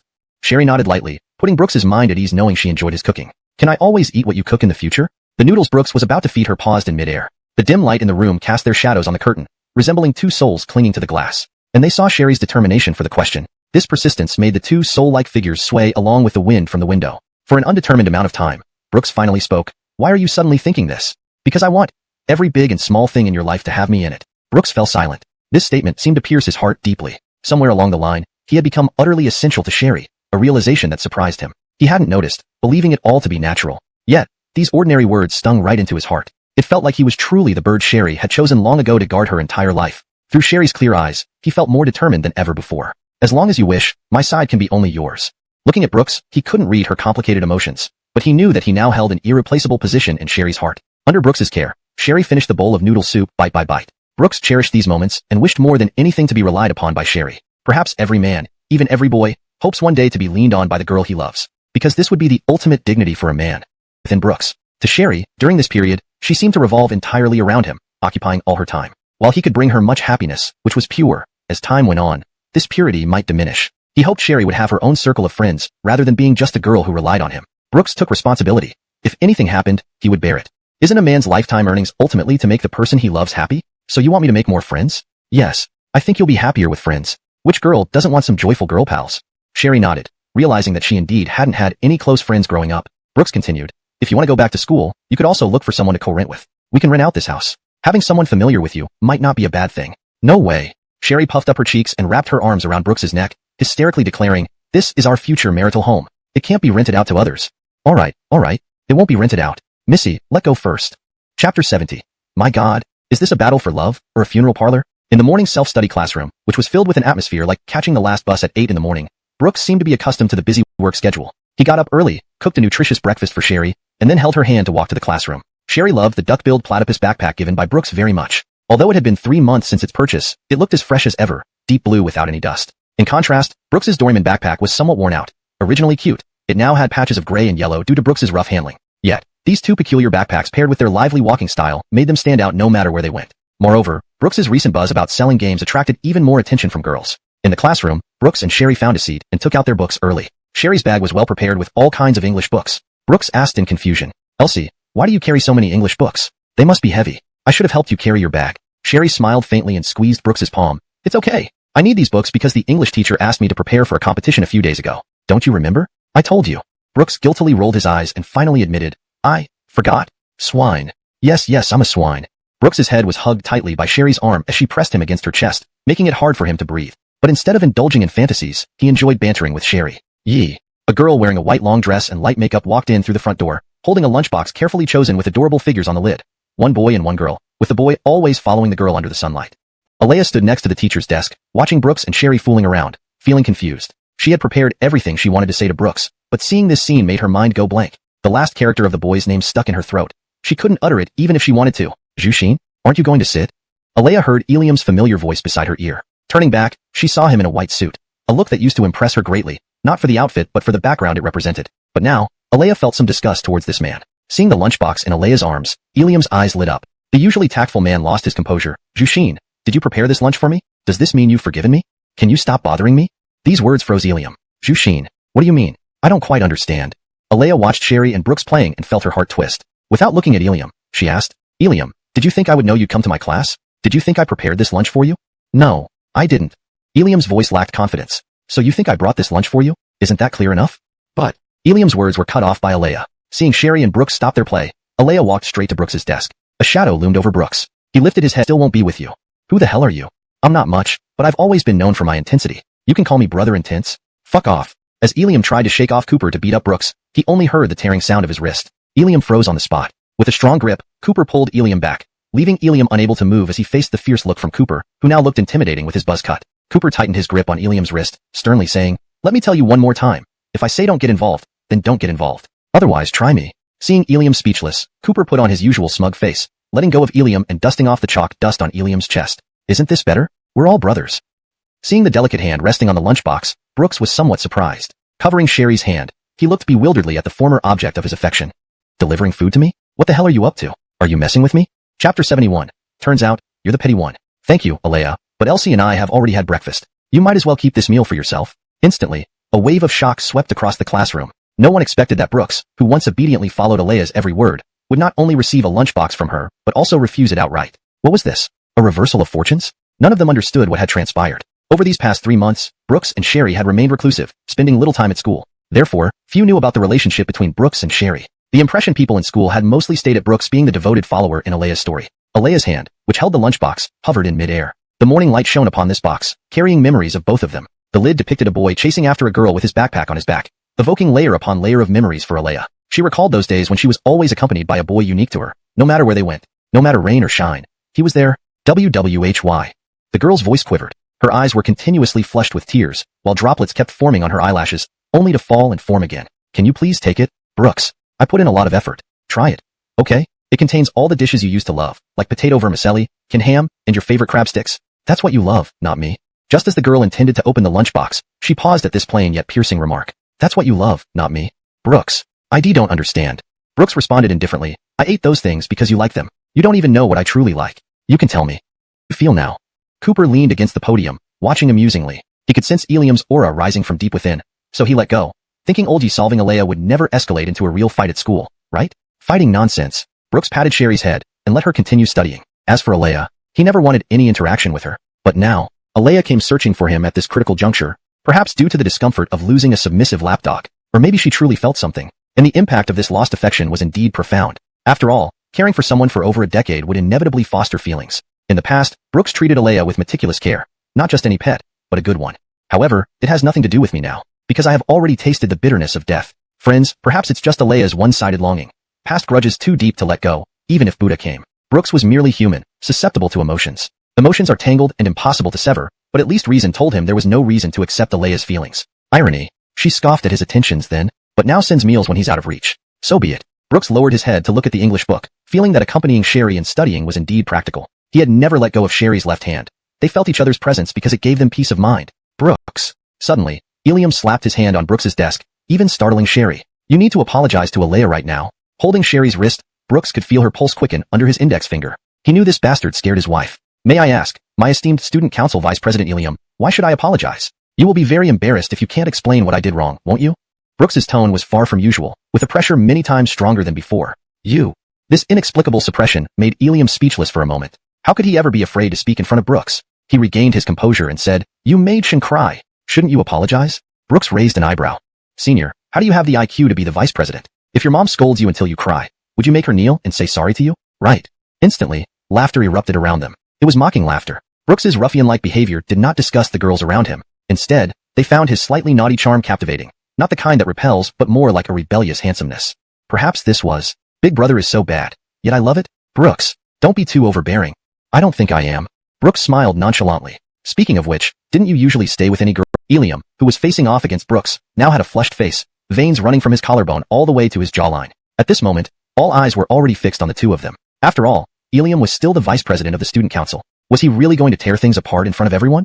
Brooks, I can let today's matter slide for now. As the vice president of the student council, I won't quarrel with you, but I have to warn you.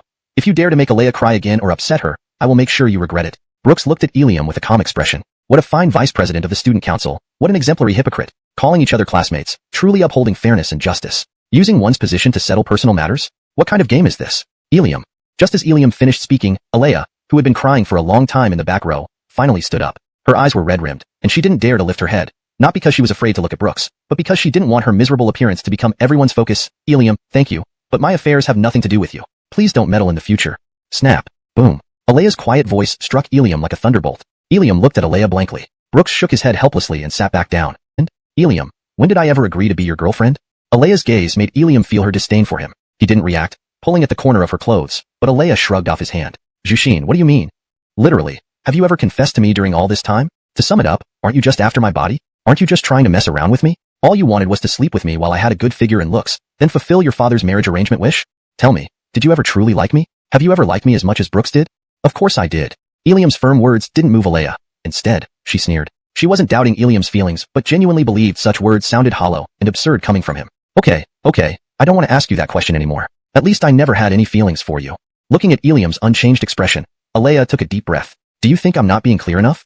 Fine, let's say we were together. But now I want to tell you. Break up. Is that enough?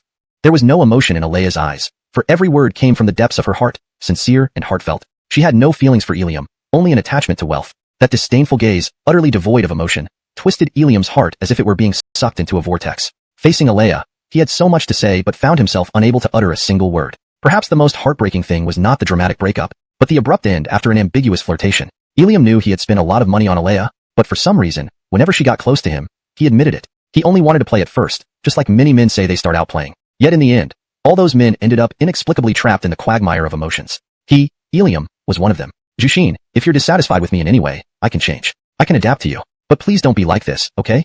To save face, after class, you can leave by yourself. Brooks wasn't affected by guilt from what had just happened. He took out a bottle of insulated milk from his bag and handed it to Sherry, then immersed himself in contemplation about his business plans. His concentration was so deep that he didn't even notice the bell signaling the start of class. At the door, a woman with long hair down to her waist walked in. She was young, yet her figure was stunningly voluptuous. 96, 73, 90. Old sexy. Cooper, I've heard these numbers too many times. Sister Song, my eyes are rulers. I'm just concerned about how your body hasn't changed much recently. Get back to class. Sure thing. If Alea and Sherry were considered beauties on the campus level, or before, even though Brooks wasn't in straights now, but it still wasn't enough. Not yet. This English class is easy today. We'll have a test. Cooper, WDF? What's wrong, Cooper? Do you have any objections?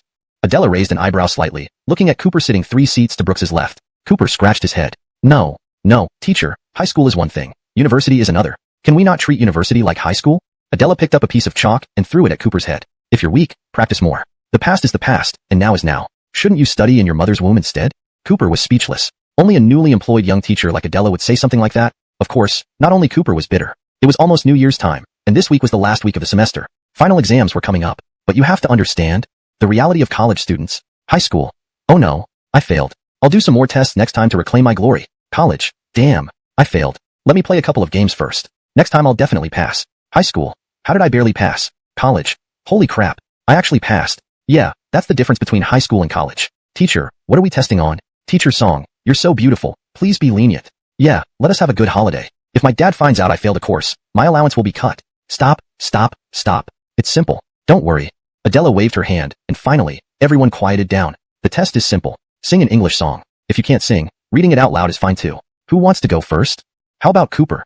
Cooper shook his head vigorously. No, teacher, I can't sing. My singing sounds like slaughtering a pig. Isn't it torturing everyone to make me sing? Choose someone else. Teacher, let me go first. A man wearing a gray cotton jacket, with stubble on his chin and a crew cut stood up. This guy was notoriously shameless. Not shameless exactly, but rather exuding confidence wherever he went.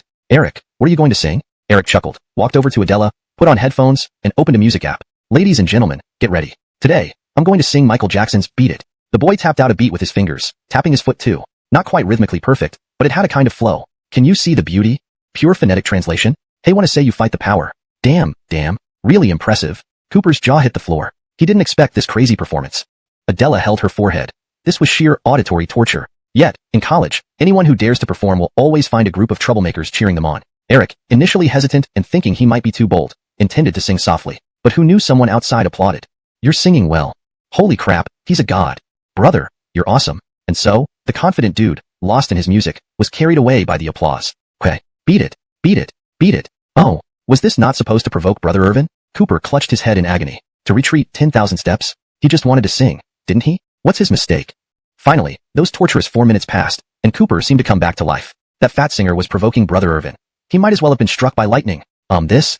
Adela, with the scoring board in her hand, said, you're very confident. To sing, you need confidence. To have confidence, you still need confidence. Passed. Thank you, teacher. However, after Eric finished singing, the atmosphere in the class became much more joyful. But Adela also noticed Eliam in the corner. Their eyes met by some twist of fate. Eliam glanced at Alea, who was beside him looking dejected, then stood up and asked, Teacher song, may I sing a song?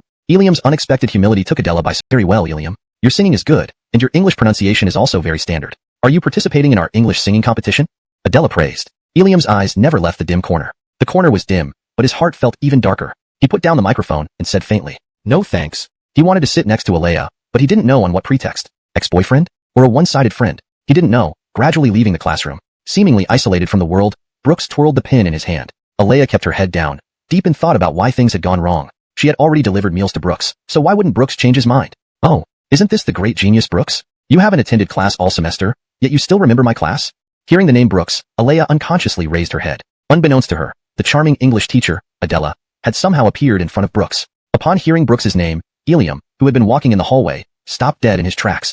Chapter 74. Who do you think you are with your bubble voice? Brooks's desk had already endured countless slaps today, first by Eliam and now by Adela. A wave of fragrance wafted by, and Brooks instinctively sniffed. He leaned close to Sherry's neck. Elsie, what perfume did you spray today? It's so strong. Sherry helplessly lifted Brooks's chin with her finger, then gave him a sultry glance, completely covering Brooks's eyes with the vast ocean that was the English. Oh, what's going on between you two? Brooks exchanged a glance with Sherry, his lips twitching slightly. He wasn't unwilling to reveal his relationship with Sherry, but privately, it didn't matter. If having a rose meant he should proudly show it off to the world, then in Brooks's view, this kind of relationship and behavior wasn't an announcement. It was just letting the world know he had a girlfriend. He wasn't someone who lacked women. Unexpectedly, Sherry now wrapped her arm around Brooks's, a gentle smile forming on her lips. Sister Yun, I'm Brooks's girlfriend now. After saying this, Sherry placed a finger in front of her mouth to cover Adela's surprise. Don't tell anyone, Sister Yun. We just want to be together quietly without drawing attention. That's enough for us. All right, Adela affectionately ruffled Sherry's hair, who smiled lazily. Then Adela poked Brooks's forehead. Good boy. Finally growing up. Elsie is a great girl. You must treat her well. Sister Yun, how do you know about my past? Everyone knows except you. Brooks sighed, falling silent for a moment, then gripped Sherry's hand tightly. Sherry noticed that this time, Brooks's grip was firmer, as if afraid she would slip away from him. His tone was light, yet serious. Don't worry, Sister Yun. If possible, We will always be together. That's what I wanted to hear. Adela tapped Brooks's desk, wearing a mischievous smile. She pointed to the podium. Well, since we're here, it's impolite if you don't sing something for us. Me? Now? No, I just want to hear you sing. I haven't heard you before, neither has Elsie. Sherry giggled foolishly, pointing at her nose. Me? Maybe. I have. Brooks smiled. Dumb. When did you ever hear me sing? Sherry shook her head dazedly. Now, Brooks seemed to be the beloved star of the entire classroom. He had turned down Alea, a top beauty of the school, and now had a stunning girlfriend like Sherry. To top it off, the elegant and mature teacher, Adela, was also circling around him, especially after Brooks shamelessly praised Adela's beauty. Damn, so bold. Adela, what are you going to sing? I can find the backing music. Brooks, not necessary. With that, Brooks took a pin from Sherry's hand and smiled. This is enough. Cooper, sitting next to him, propped her head on her hand. This cool guy stared at another cool guy, knowing this guy was about to show off. Brooks's fingers began tapping on the desk, his knuckles, the end of the pin, the tip of the pin, and his palm. Under Brooks's skillful hands, these objects seemed to turn into an instrument. Gradually, a rhythmic melody began to take shape. Meanwhile, Alea's gaze had long been fixed on Brooks's back. We're under pressure.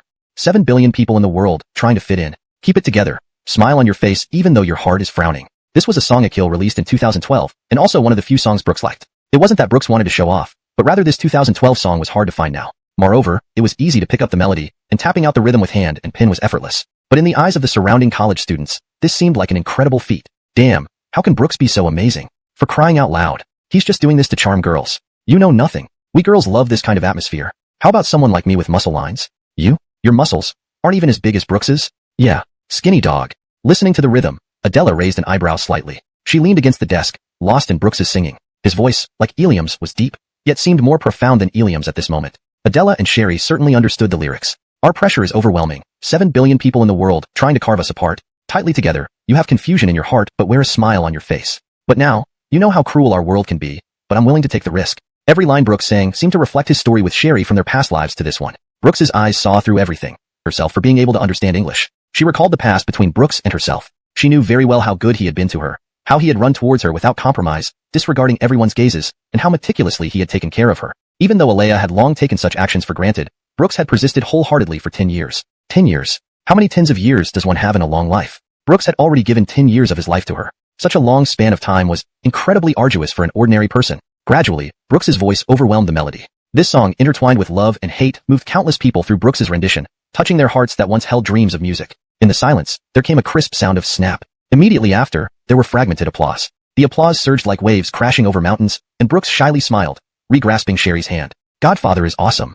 Not far away, Cooper stood up and gave Brooks a thumbs up. Perhaps because Brooks and Eliam successively broke the class's aversion to English songs, the following class went exceptionally smoothly. Regardless of whether they sang well or not, everyone was willing to go on stage and show themselves. People often say university is a stage, yet so many people spend their time on games.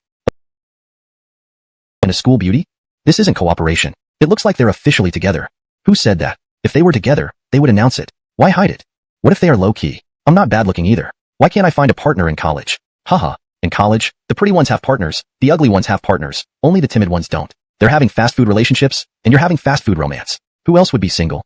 Brooks hurriedly waved his face. Knowing that females' keys are 8 notes higher than males, he barely avoided ruining the performance earlier. Singing with Sherry now might just destroy the song. He couldn't afford to lose face. Brooks refused, but Adela wouldn't give him any leeway. With a glare, she threw a piece of chalk at Brooks, hitting him squarely on the head. Brooks, hurry. A big guy acting like a girl? Sis, really, it won't work? Don't force me to hit you. Brooks. Elsie. Brooks. Elsie. Someone in the corner shouted their names. These 4 words gradually grew louder until they were almost deafening. Now Brooks understood how strong the crowd's call could be. So embarrassing. You see, if you don't perform now, it will really be hard to calm down. Sherry smirked. Brooks helplessly said, it's just singing, right? When you want to sing, Her voice is so sweet. Wailing. As a girl, how can I not notice? Sherry looks so mature, but her voice is so sweet. Contrast. University students contrast. Family. I'm about to start shipping. To ensure his voice wouldn't clash with Sherry's, Brooks even raised his pitch deliberately, which made it easier for Sherry to sing. Until the chorus. Sherry slightly arched an eyebrow with mischief, and I said? Brooks was startled. Damn. Give me the chorus? Gathering all his strength, he sang passionately. Romeo, take me somewhere we can be alone. I'll be waiting, all there's left to do is run. Brooks strained his throat desperately, pouring all his effort into matching the guitar's notes. He begged himself to provide a perfect ending for Sherry's final exam. He let out his voice powerfully, washing over everything. Isn't life all about moments like these? While they only knew that Brooks and Sherry's duet was pleasant to hear, they didn't realize Brooks was already red-faced, just like Lin Junjie singing heart-wrenching songs in the future. Everyone was entranced. Sherry looked at the boy who went wild with her, feeling warm inside, until Brooks plucked the last string of the guitar. Sherry's lips had already occupied Brooks's. Chapter 76. A Kiss. Thump. Adela, who had been immersed in the duo singing, went blank. The expensive fountain pen she was holding slipped from her hand to the ground. Her mouth stammered as she said with an eerie gaze that seemed to see through everything, "Wow. Wow." Plus version by 43 people. Alea leaned against the wall. For some reason, the world should be colorful, and it should be filled with warmth and love, pink hues, and bubbles at this moment. But what remained for him seemed only black and white. She had never believed so much that her life had hit rock bottom. She even thought that this relationship might be her destiny. She couldn't see the light belonging to herself descending into her world. Even if there was, it seemed she had already destroyed it long ago. Unbeknownst to her, Cooper stood behind her. His tone wasn't sarcastic but rather ordinary. How does it feel to watch the person you like being intimate with someone else, right in front of you? A thick tear welled up in Alea's eyes, rolling down her cheek and landing on the back of her hand. No feeling. Cooper laughed lightly. He didn't think Alea was particularly miserable. Instead, he felt this was what she deserved. Just give up. Oldie isn't the same person anymore. The more obsessed you are with him, the harder it is for you to move on. Cooper, you're not qualified to question me. Yes, Cooper said calmly. I'm a single old dog, but I see things clearer than you do because this isn't my relationship. I can make quick decisions. Observers always talk without pain. Alea gritted her teeth, almost breaking them, then shut in the corner, smoking alone. Cooper faintly heard her. I won't give up on Brooks. I won't give up on the chance to win him back. I won't. Cooper exhaled a ring of smoke, saying calmly, that's your problem. Morning light flooded the classroom, but the curtains partially blocked the sunlight, making it uneven. Sharir held Brooks's cheeks with her small hands, while the slanting sunlight cast over their faces. What are you doing? What? Are you shy? Brooks blushed, unable to suppress his smile. He leaned back against the chair, though it wasn't cold. His fists were balled up, covering his mouth. He felt his face burning. Sharir, why is this girl so teasing? He fiddled with his guitar, trying to avoid Adela's curious gaze. Both hands covered his face. Sis, stop looking. You're embarrassing me. Adela rolled her eyes and slapped Brooks on the forehead. Girls aren't embarrassed, but you're shy as a man? Brooks felt everyone staring at him. He felt the air flowing between his clothes. He hadn't expected Sharir to kiss him so openly, but maybe this was the real Sharir, a true wildflower, outwardly bold and declaring her love to the world, inwardly submissive, seeking only to rely on Brooks. Such love, such straightforward love, perhaps is what everyone dreams of. But Brooks, without a doubt, was one of the lucky ones in this world. He already had Sharir. Kids, that's enough. This is my class. No public displays of affection.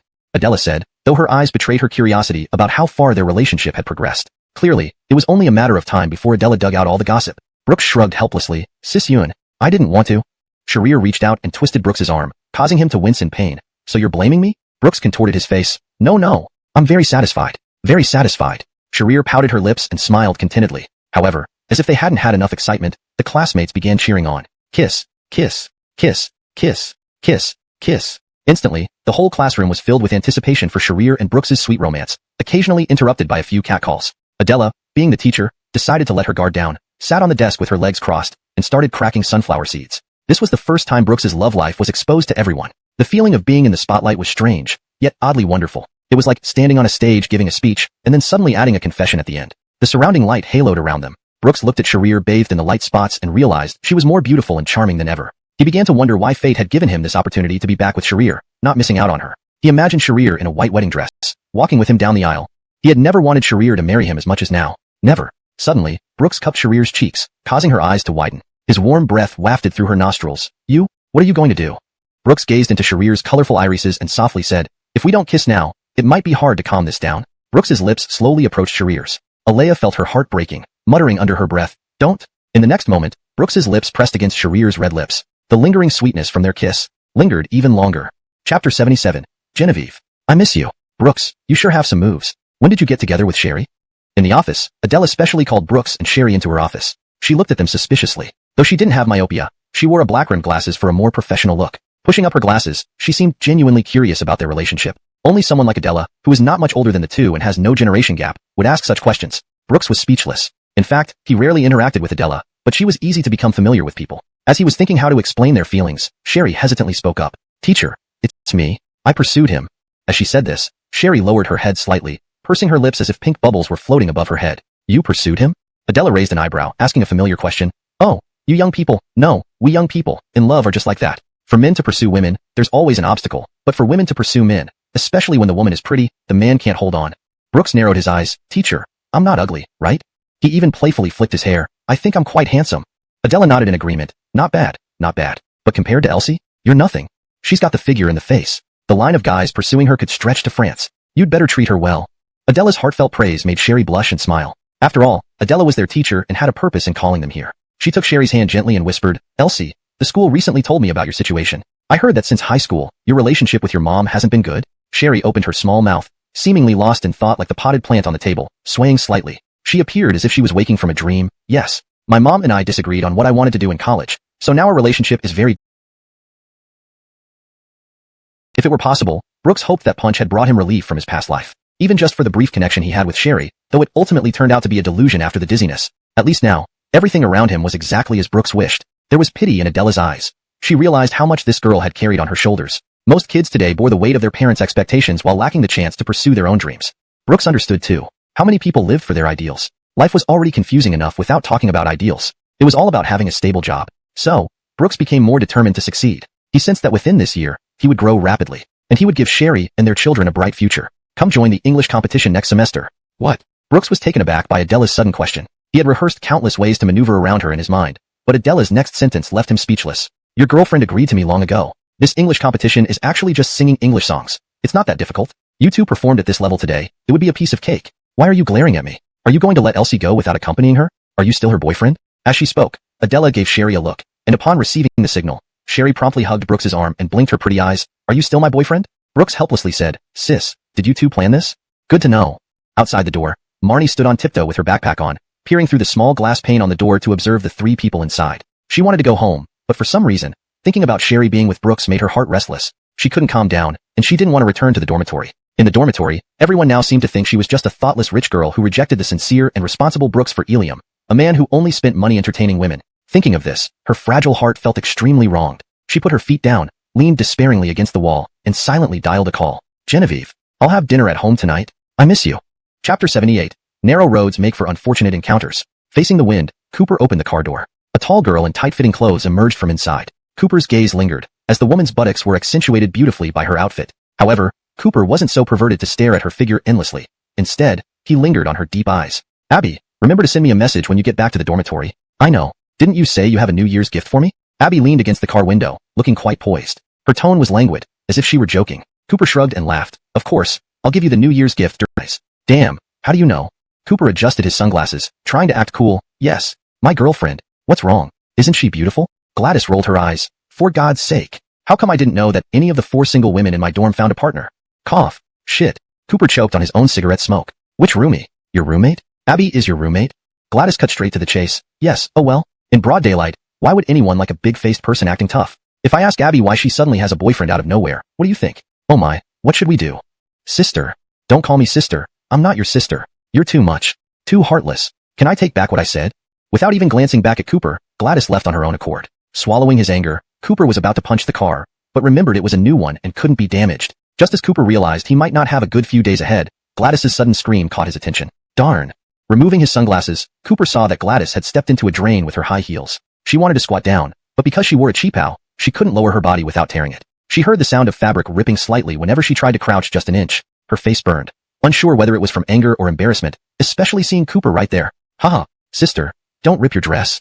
Cooper burst out laughing. Gladys tossed her hair and glared at Cooper. Psycho! Cooper immediately shut up, realizing he shouldn't upset this lady further. He hesitantly asked, Hey, are you alright? Get lost. Suppressing his lips, Cooper felt suffocated. He wondered if he was being too nice to Gladys. He wanted to walk away, but, impetuously, he knelt on one knee and grabbed Gladys's heel. Don't move. Gladys frowned. What, are you the kind of person who likes meddling in others' business? Just like you. Isn't it okay? Cooper looked up at Gladys with a forced smile. I don't need your help, let go. When I was in the hospital, I also thought I didn't need your help. Gladys. You really owe me. Why did I have to meddle back then? Cooper, don't know. But you did meddle, otherwise little Lord wouldn't bother now, and you just stay here. Bang. Cooper snapped the heel off the shoe, freeing Gladys's foot, but unfortunately, flat shoes and heeled shoes differ in height. Gladys's foot barely touched the ground, causing her to stumble slightly. Don't move. Cooper immediately grabbed Gladys's ankle. Dazed momentarily, boy in front of her. She couldn't help but feel stifled anger and slapped Cooper hard across the face. But Cooper wouldn't let it go, shrugging indifferently. Hey, what's up? Calm down, miss. Put me down. Put you where? With your bare feet and those flimsy stockings. Where are you going? That's better than you carrying me. Haha. You're just trash. It took you this long to figure it out? Gladys bit Cooper's arm, causing instant fiery pain, but he didn't care, continuing to carry her and finally placing her in the passenger seat. Gladys was fuming. She wanted to leave, but the door was already locked. She nervously scratched her hand, feeling helpless. Why did this damn guy keep ending up connected to her? Because of Brooks? No way. Gladys's chaotic thoughts were interrupted by a face appearing before her. She stopped breathing, seeing Cooper's face almost touching hers. "Ah, I knew you weren't up to any good." Slap. Cooper's face swelled. Chapter 79, The KTV Invitation. "What the hell did you hit me for when I was trying to put on your seatbelt?" Cooper's face now bore 5 finger marks. Heaven knows what this woman, Gladys, eats that makes her so strong. That slap left Cooper seeing stars, almost falling onto Gladys's chest. Well, it's not like that's entirely a bad thing. Gladys glanced at Cooper's hand holding the seatbelt, then looked over his reddened face, stuttering for a long time. Cooper slapped the steering wheel, setting off a blaring horn throughout the square. Then, stepping hard on the gas, the car sped wildly down the road, the speedometer climbing rapidly. The roar of the R8's exhaust grew louder and more intense. Clutching the seatbelt, Gladys felt an indescribable unease, unsure why she had gotten herself into such a crazy situation with this wild Beijing man. She felt nauseous, truly nauseous. Gradually, the car slowed, and the surroundings became clear once more. Gladys scanned her surroundings, hearing Cooper mumble vaguely, "Sorry, I shouldn't have talked like that just now." Cooper's apology made Gladys realize her earlier reaction might have been excessive. She wanted to apologize, but didn't get the chance as Cooper continued. "I've always been reckless, and only oldie indulges me. You poured that milk well. At least it sobered me up after you slapped me." Gladys couldn't help but laugh a little at this. They remained silent for a while as the R8 cruised aimlessly on the highway. After a long pause, Gladys broke the silence. "Do you like Abby?" Cooper nodded dumbly, grinning foolishly. "Yeah, I like Abby. What do you like about her?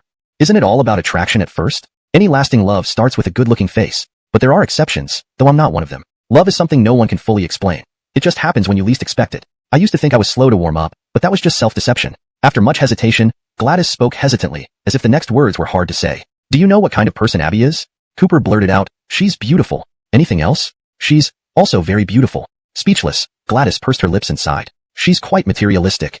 Rubbing her forehead, Gladys regretted saying this, feeling it wasn't right for an outsider to speak ill of someone behind their back. But letting Cooper remain so infatuated without knowing the truth, was that any better? She wasn't sure, but she couldn't live with a guilty conscience.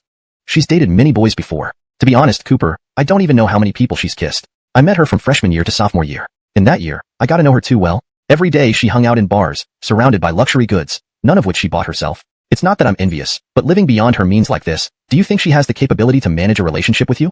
Why do you have to meddle in my affairs so much?" Cooper lit a cigarette with a depressed sigh, and then rolled down the car window. "What kind of person Abby is has nothing to do with me. I only care if she will be loyal to me when we are together. What if it doesn't work out? But what if it does?" Cooper's response left Gladys at a loss for words. There was no way to argue with such an answer. After all, love could confuse people and make them question things. The more you thought you understood yourself, the more you ended up going in the opposite direction of your imagination. Who wouldn't start out feeling invincible? Yet, everyone ends up realizing how incomplete their concept of love really is. "I like who I like, none of your business. We're here, go to your party." Cooper opened the door and took a pair of flats from the trunk. "I was going to wear these myself, but they're a bit too big for me, so just make do. Don't worry, they're brand new. Even if I have athlete's foot, it won't bother you." Gladys nodded heavily, accepting Cooper's kindness. This boy seemed simpler than most boys. Although he often spoke of being carefree and unrestrained, he was better than those with ulterior motives by far. Apart from being a little careless and indifferent, almost a bit crazy, he didn't seem to have any major flaws. Wearing shoes that were far too large for her, Gladys shuffled toward the KTV but stopped short in the end.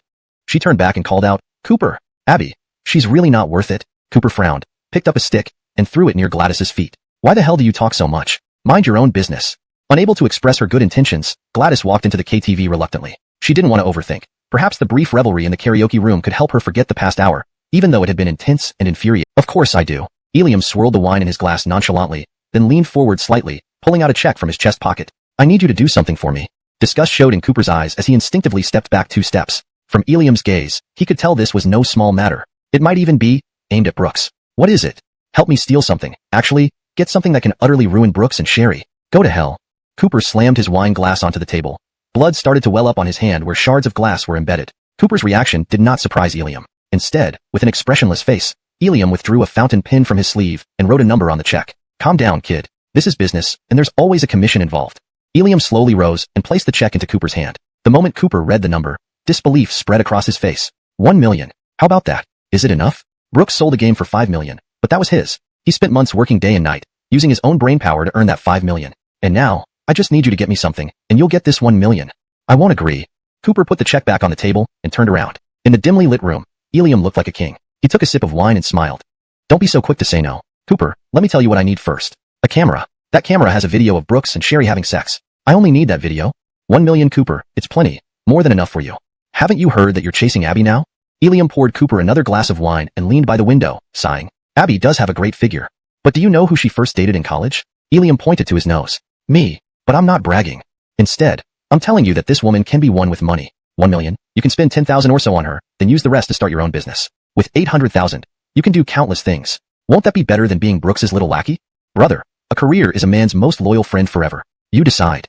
Ilium left the decision to Cooper. Cooper felt stiff, as if his limbs were made of wood. But in the end, he picked up the check on the table. Genevieve. Brooks wouldn't even eat the food I made, In Alea's bedroom, Alea sobbed, sitting between her parents. My poor daughter. What did you do today? Or rather, what did Brooks do to make you cry like this? Alea wiped her tears with a tissue. Genevieve, this morning, I specially went to the East Gate to buy ingredients. Tomatoes, eggs, milk, sausages, anything I could. If he wasn't good looking, I could accept it. But now he's the school heartthrob. If his English was poor, I could teach him, help him compete with me. But now his English is better than Obama's. If he were poor, I could lend him money. But now he's earned 5 million. What could I possibly lend him? Alea looked utterly dejected, her mood plummeting to rock bottom. Hikame sighed. In my day, your mother. Okay, stop talking about the past. With how things are now for me, I doubt the marriage talk with the Bai family will even hold. Unless Ilium is infatuated with Shushin. But, that's unlikely. One now felt like dying. He had hoped Alea would marry into the Bai family to get through the looming crisis. But now, picking up sesame seeds only to drop a watermelon. Shushin. Hikame suddenly realized, how about we go visit Brooks's hometown this new year? Alea stopped crying, confused. Hikame patted her daughter's head. What kind of look is that? Our families have been old friends. It's normal to pay a New Year's visit, isn't it? What about Sherry? Can she just go to Brooks's home directly? Brooks wouldn't necessarily bring Sherry home right away. They've only been together for how long? What do you think, Exine? Alea pondered. Probably. You two are quite the talk of the town. Are you really together? Yeah. How's the girl? I heard from Lenihuan that you spend a lot on her. Brooks replied nonchalantly, yeah, I'm willing. Who asked if you were willing to spend money? I'm asking about Sherry's personality. How do you feel about it? Personality. Brooks reflected deeply, recalling every moment with Sherry, her smile and elegance vividly appearing in his mind. She's very strong-willed, but she talks directly to me about everything, not hiding or evading anything. Sometimes even when she's clearly suffering, instead of complaining, she faces problems head-on. I think such a relationship is very healthy. So I'm also willing to spend money on her. Kel pondered and said, you've only been together for a short time. Isn't this too early? Brooks smiled and said, she has endured hardships with me, which you don't know. Fourth elder brother felt inexplicably melancholic. Great. Sixth elder brother, I truly envy your love. After leaving Alea, you found Sherry. Unlike me. I tell you, a couple of days ago, I went drinking with a girl. Her legs, her figure, wow, just amazing. Just looking made me. Then she got drunk and fell into my arms. I was going to take her to a hotel, thinking this was it, but I actually hesitated. It was so fucking ridiculous. Then I took her home obediently. Should I call him? Get him to come down for a meeting? But what if he's sleeping? Or, send a QQ message? If he sees it, he'll come down. But, will Brooks really come down? In the damp rainy night, Alea mustered up courage, impulsively sending the pre-prepared message to Brooks before turning off her phone and waiting silently. But this wait stretched to 20 minutes. Ding. Her phone vibrated, and Alea thought it was Brooks's reply, instantly smiling broadly. But when she saw it was Frida asking if she was going to the poetry competition at school, her heart sank. The message she was hoping for never arrived. Unable to contain her frustration, she called Cal, fourth elder brother. Luckily, he answered. Hello, is this elder brother Tsunhue? Listening to Alea's gentle laughter, Cal felt somewhat uncomfortable. Oh, so it's that 18-year-old beautiful and poisonous woman? Why is she calling me brother now? Didn't she prefer to call me Shigo before? Brother, can you do me a favor? Sure, what is it? Could you ask Brooks to come down for a moment? I have something to give him. Cal chuckled and hung up the phone. Truly the sun rises in the west. She used to treat number 6 like nothing, but now he's treated as a treasure. I don't get it. What charm does this guy have? Looking at him approaching, Brooks gave a mysterious smile and said shamelessly while flicking his hair, there's no way. I was born with extraordinary talent and handsome looks. Everyone chases after me. What can I do about it? Don't bullshit. Alea is downstairs, saying she has something to give you. What? Brooks looked disdainful, wondering what Alea was persisting in. Why did she cling to him like this? Despite Brooks clearly pushing her away, why was she suddenly turning around, trying to reach out again? Could she really still have feelings for him?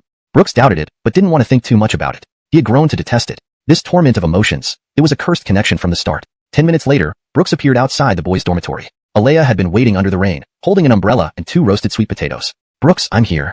Alea stood on tiptoe, waving her hand. Brooks searched for the sound, spotting Alea in a light blue dress, a gift he had given her for her birthday a couple of years ago. A bit ironic. Alea jogged to the dorm entrance and handed the 2 plump sweet potatoes to Brooks. Brooks, these are your favorite sweet potatoes. Before, you always said I didn't know what you liked. Now I know, so I bought them especially for you. Do you need something?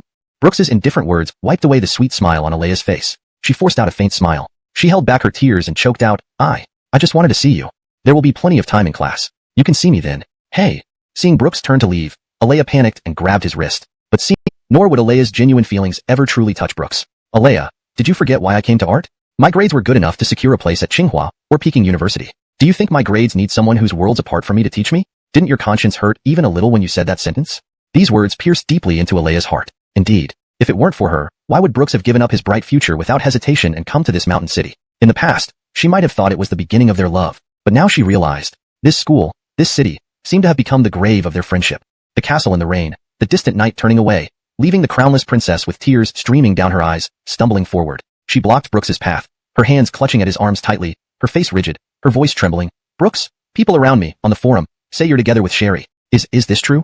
Brooks shook off Alea's hand coldly and clarified. This isn't a rumor. Without hesitating, he walked down the hallway, their figures like strangers. Alea sobbed, the acid stinging her nose, mist clouding her eyes. Brooks. Brooks. The boy's name echoed in the hallway, striking Brooks's mind like heavy blows. Brooks, you weren't like this before. We've known each other since junior high, from Jiangnan all the way to Mountain City. You're giving up our decade-long relationship. What does this mean? You used to say you'd love me forever. But now? What does this mean? What does it mean? Brooks laughed bitterly. It means I'm unlucky. Gently speaking, Alea curled up in a corner, weeping, her inner turmoil raging like floods. Brooks, what did I do wrong to make you hate me so much now? Even talking to you now is a luxury. Alea spoke these two sentences with both resilience and pain, seeming like the one pouring out her grievances in this relationship. Brooks's heart ached with a mix of emotions, not discarding everything but reflecting on Alea's revolting past actions. Brooks, our current relationship is enough? If we got together and broke up, do you think we could still see each other for the rest of our lives? Still talk? Brooks, friendship is possible, but if you have other thoughts, I'm sorry, we can't even be friends. Love isn't about settling. Just because you're nice to me doesn't mean I have to return your love, understand? I deserve better. You don't have money, you don't have looks, what can I possibly get from being with you? A predictable future? Brooks's face was filled with bitterness, like a wildflower worn down by wind and frost. In his previous life, utter failure was brought upon him by Alea, leading him to become a legal representative of a company and a perpetrator of crimes against many. When he faced the execution ground, he only wished to see Alea one last time. But this was something his future underling had once told him. Back in the dormitory, Brooks took a deep breath, but as soon as he opened the door, he saw 4 people sitting cross-legged right in the middle of the room like 4 stone guardians. Brooks, what are you guys doing? Cooper, when did you get back? Cooper, I came in through the back door. Don't worry about him, Cal said curiously. What were you talking about just now? It was so intense that we could hear it on the 2nd floor. You heard it. Or what? That shout of Brooks was heart-wrenching. It wasn't hard to hear. Brooks looked helpless, dragging a chair to sit down. Cal asked kindly, Brother Six, speak frankly, what's going on now? You haven't been around school for some time, leaving us all in confusion, and your change in attitude feels quite drastic. As your brothers, we genuinely care about you. Faced with their questions, Brooks sorted his thoughts. 4th brother, what do you think I should do about Alea's current situation? To tell the truth, Cooper's eyes involuntarily glanced at Brooks's cabinet behind him, then continued while nibbling on his fingers seriously. Oldie, tell me first, if someone did something to betray you, what would you think? Chapter 83 Punishment, Forever with me. What do you think? Brooks said without hesitation. Since he has wronged me, why would I still have any interaction with him? I might think that such a person is not worth being my friend. Do these two things really matter that much? Cal instinctively tried to smooth things over. Lenihuan may have just asked casually. He might also think you regard Alea as a friend. I never regarded him as a friend, just out of politeness did I respond. But I think there's no need for you to reply at all. Cal's sudden firmness startled everyone. Oldie, even though your 4th brother hasn't been in many romances and isn't as good looking as you or Cooper, I still understand propriety. Now that you and Sherry are together, you should properly resolve all the opposite sex factors around you. It's not that your 4th brother thinks poorly of old Six character, but this Alea here is a time bomb. You never know when it will explode. Do you insist on having only Sherry? Brooks nodded heavily, yes. Then take up your responsibility, take up your manhood, and find an opportunity to clearly separate yourself from Alea. Yes, you now feel very cultivated, not scolding her. If it were Lenisi's temper, he might have slapped Alea. But the more merciful you are, the greater the harm to the girl you like now. Do you understand? In fact, you've already made it clear downstairs, and we all heard it. If you're still entangled, the suggestion is to give Sherry some warning. She can choose not to care, but you cannot not say anything. Cal's words were very sensible, and everyone agreed. Although Cal had never been seriously in love, an outside observer can be clear-headed too. Naturally, he saw through Brooks's feelings. 2 words, lucid. While everyone was immersed in Cal's speech, Brooks alone noticed Cooper's distracted demeanor. Hey! Cooper's shoulder was tapped by Brooks, and it felt like his soul was yanked back. Then he forced a smile. What's wrong? Daydreaming? Cooper shook his head and smiled. Nothing, just feeling a bit off recently. Brooks rolled his eyes. I think you're just thinking about girls. Come out, I want to ask you something. They stood up and went to the balcony. This time they traded a lollipop for a cigarette. How's the Bitcoin going? Cooper exhaled heavily and wiped the sweat from his forehead. Following your method, I started acquiring Bitcoin. Lately, people keep messaging me privately, and I can barely keep up. He voiced his confusion. Do you really think this thing can make money? Elliot, are you sure you won't lose everything? I really think we're acting foolish now. Cooper's reaction didn't surprise Brooks. Instead, he replied casually, don't worry, if anything goes wrong, I'll cover it. No way you'll lose money. Gazing at the rain-soaked buildings, Cooper felt depressed. He subconsciously touched his waist and found a pack of joy. Elsie, yelling gently opened the door, afraid that the sound of opening the door would drown out his loving call. To his surprise, Sherry did not run out as usual for a big hug. Yeeling was actually a little disappointed. Kula, Yiling took off his shoes, put the snacks on the table, and quietly walked into the room, only to see Sherry lying on the table with her hair tied up in two buns, her hands hugging her head. He quietly approached the girl, stroking her head. What's wrong? Yiling rested his chin suspiciously on the girl's head, looking at the messy drafts on the desk. What are you writing? Eh? Sherry's voice was soft and childlike. Then she turned around and buried her head in Yiling's chest, rubbing against it wildly. The girl looked pitiful, but she grabbed the pen extremely violently and started stabbing the paper wildly. It's all Sister Yun's fault. She made me join an English competition and also write some love poetry contest. Is this how a homeroom teacher should behave? Wah wah. Love poetry is just love poetry, and it must be 3 lines of love poetry. My brain is turning to mush, and I still can't think of anything. A love poetry contest? What a coincidence. Yiling scratched his head. So what did you write? Yiling pulled up a chair, held Sherry's soft and tender hand, and sat beside her. We are all little monsters. All will be destroyed by the righteous Ultraman, so skilled at stirring my heart. Surely writing these lines of love poetry won't be hard for you? Sherry huffed. I am sincere towards you, not towards paper. Hearing the girl's sweet words, the long-burdened heart of Brooks, who had been weary from traveling afar, was instantly softened. He picked up the pen on the table, took 2 sips of the bubble tea he had brought back. This manner was almost identical to Bryson's. All that was missing was, bring me paper, bring me ink. Followed by, though 1,000 pieces of gold are spent, they shall return again. Thus, Brooks put pen to paper, writing beside the poem Sherry had originally penned. Your entire life. I only borrow a segment. This segment is the rest of my life. What did you write? The characters were written in cursive script, exceedingly elegant yet handsome, making them slightly blurry under the lamp. With her glasses on, Sherry approached the poem illuminated by the light. She didn't realize that after reading these lines, her face had flushed red. A rosy hue spread even to the tips of her ears. In Sherry's heart, it felt as if there was a tiny kitten yelping, while Brooks caressed her hand gently. How is it? Quite nice, right? Sherry pursed her lips, leaned over to sip the bubble tea from Brooks's hand, and rolled her eyes. It is quite nice, but I feel it's not enough.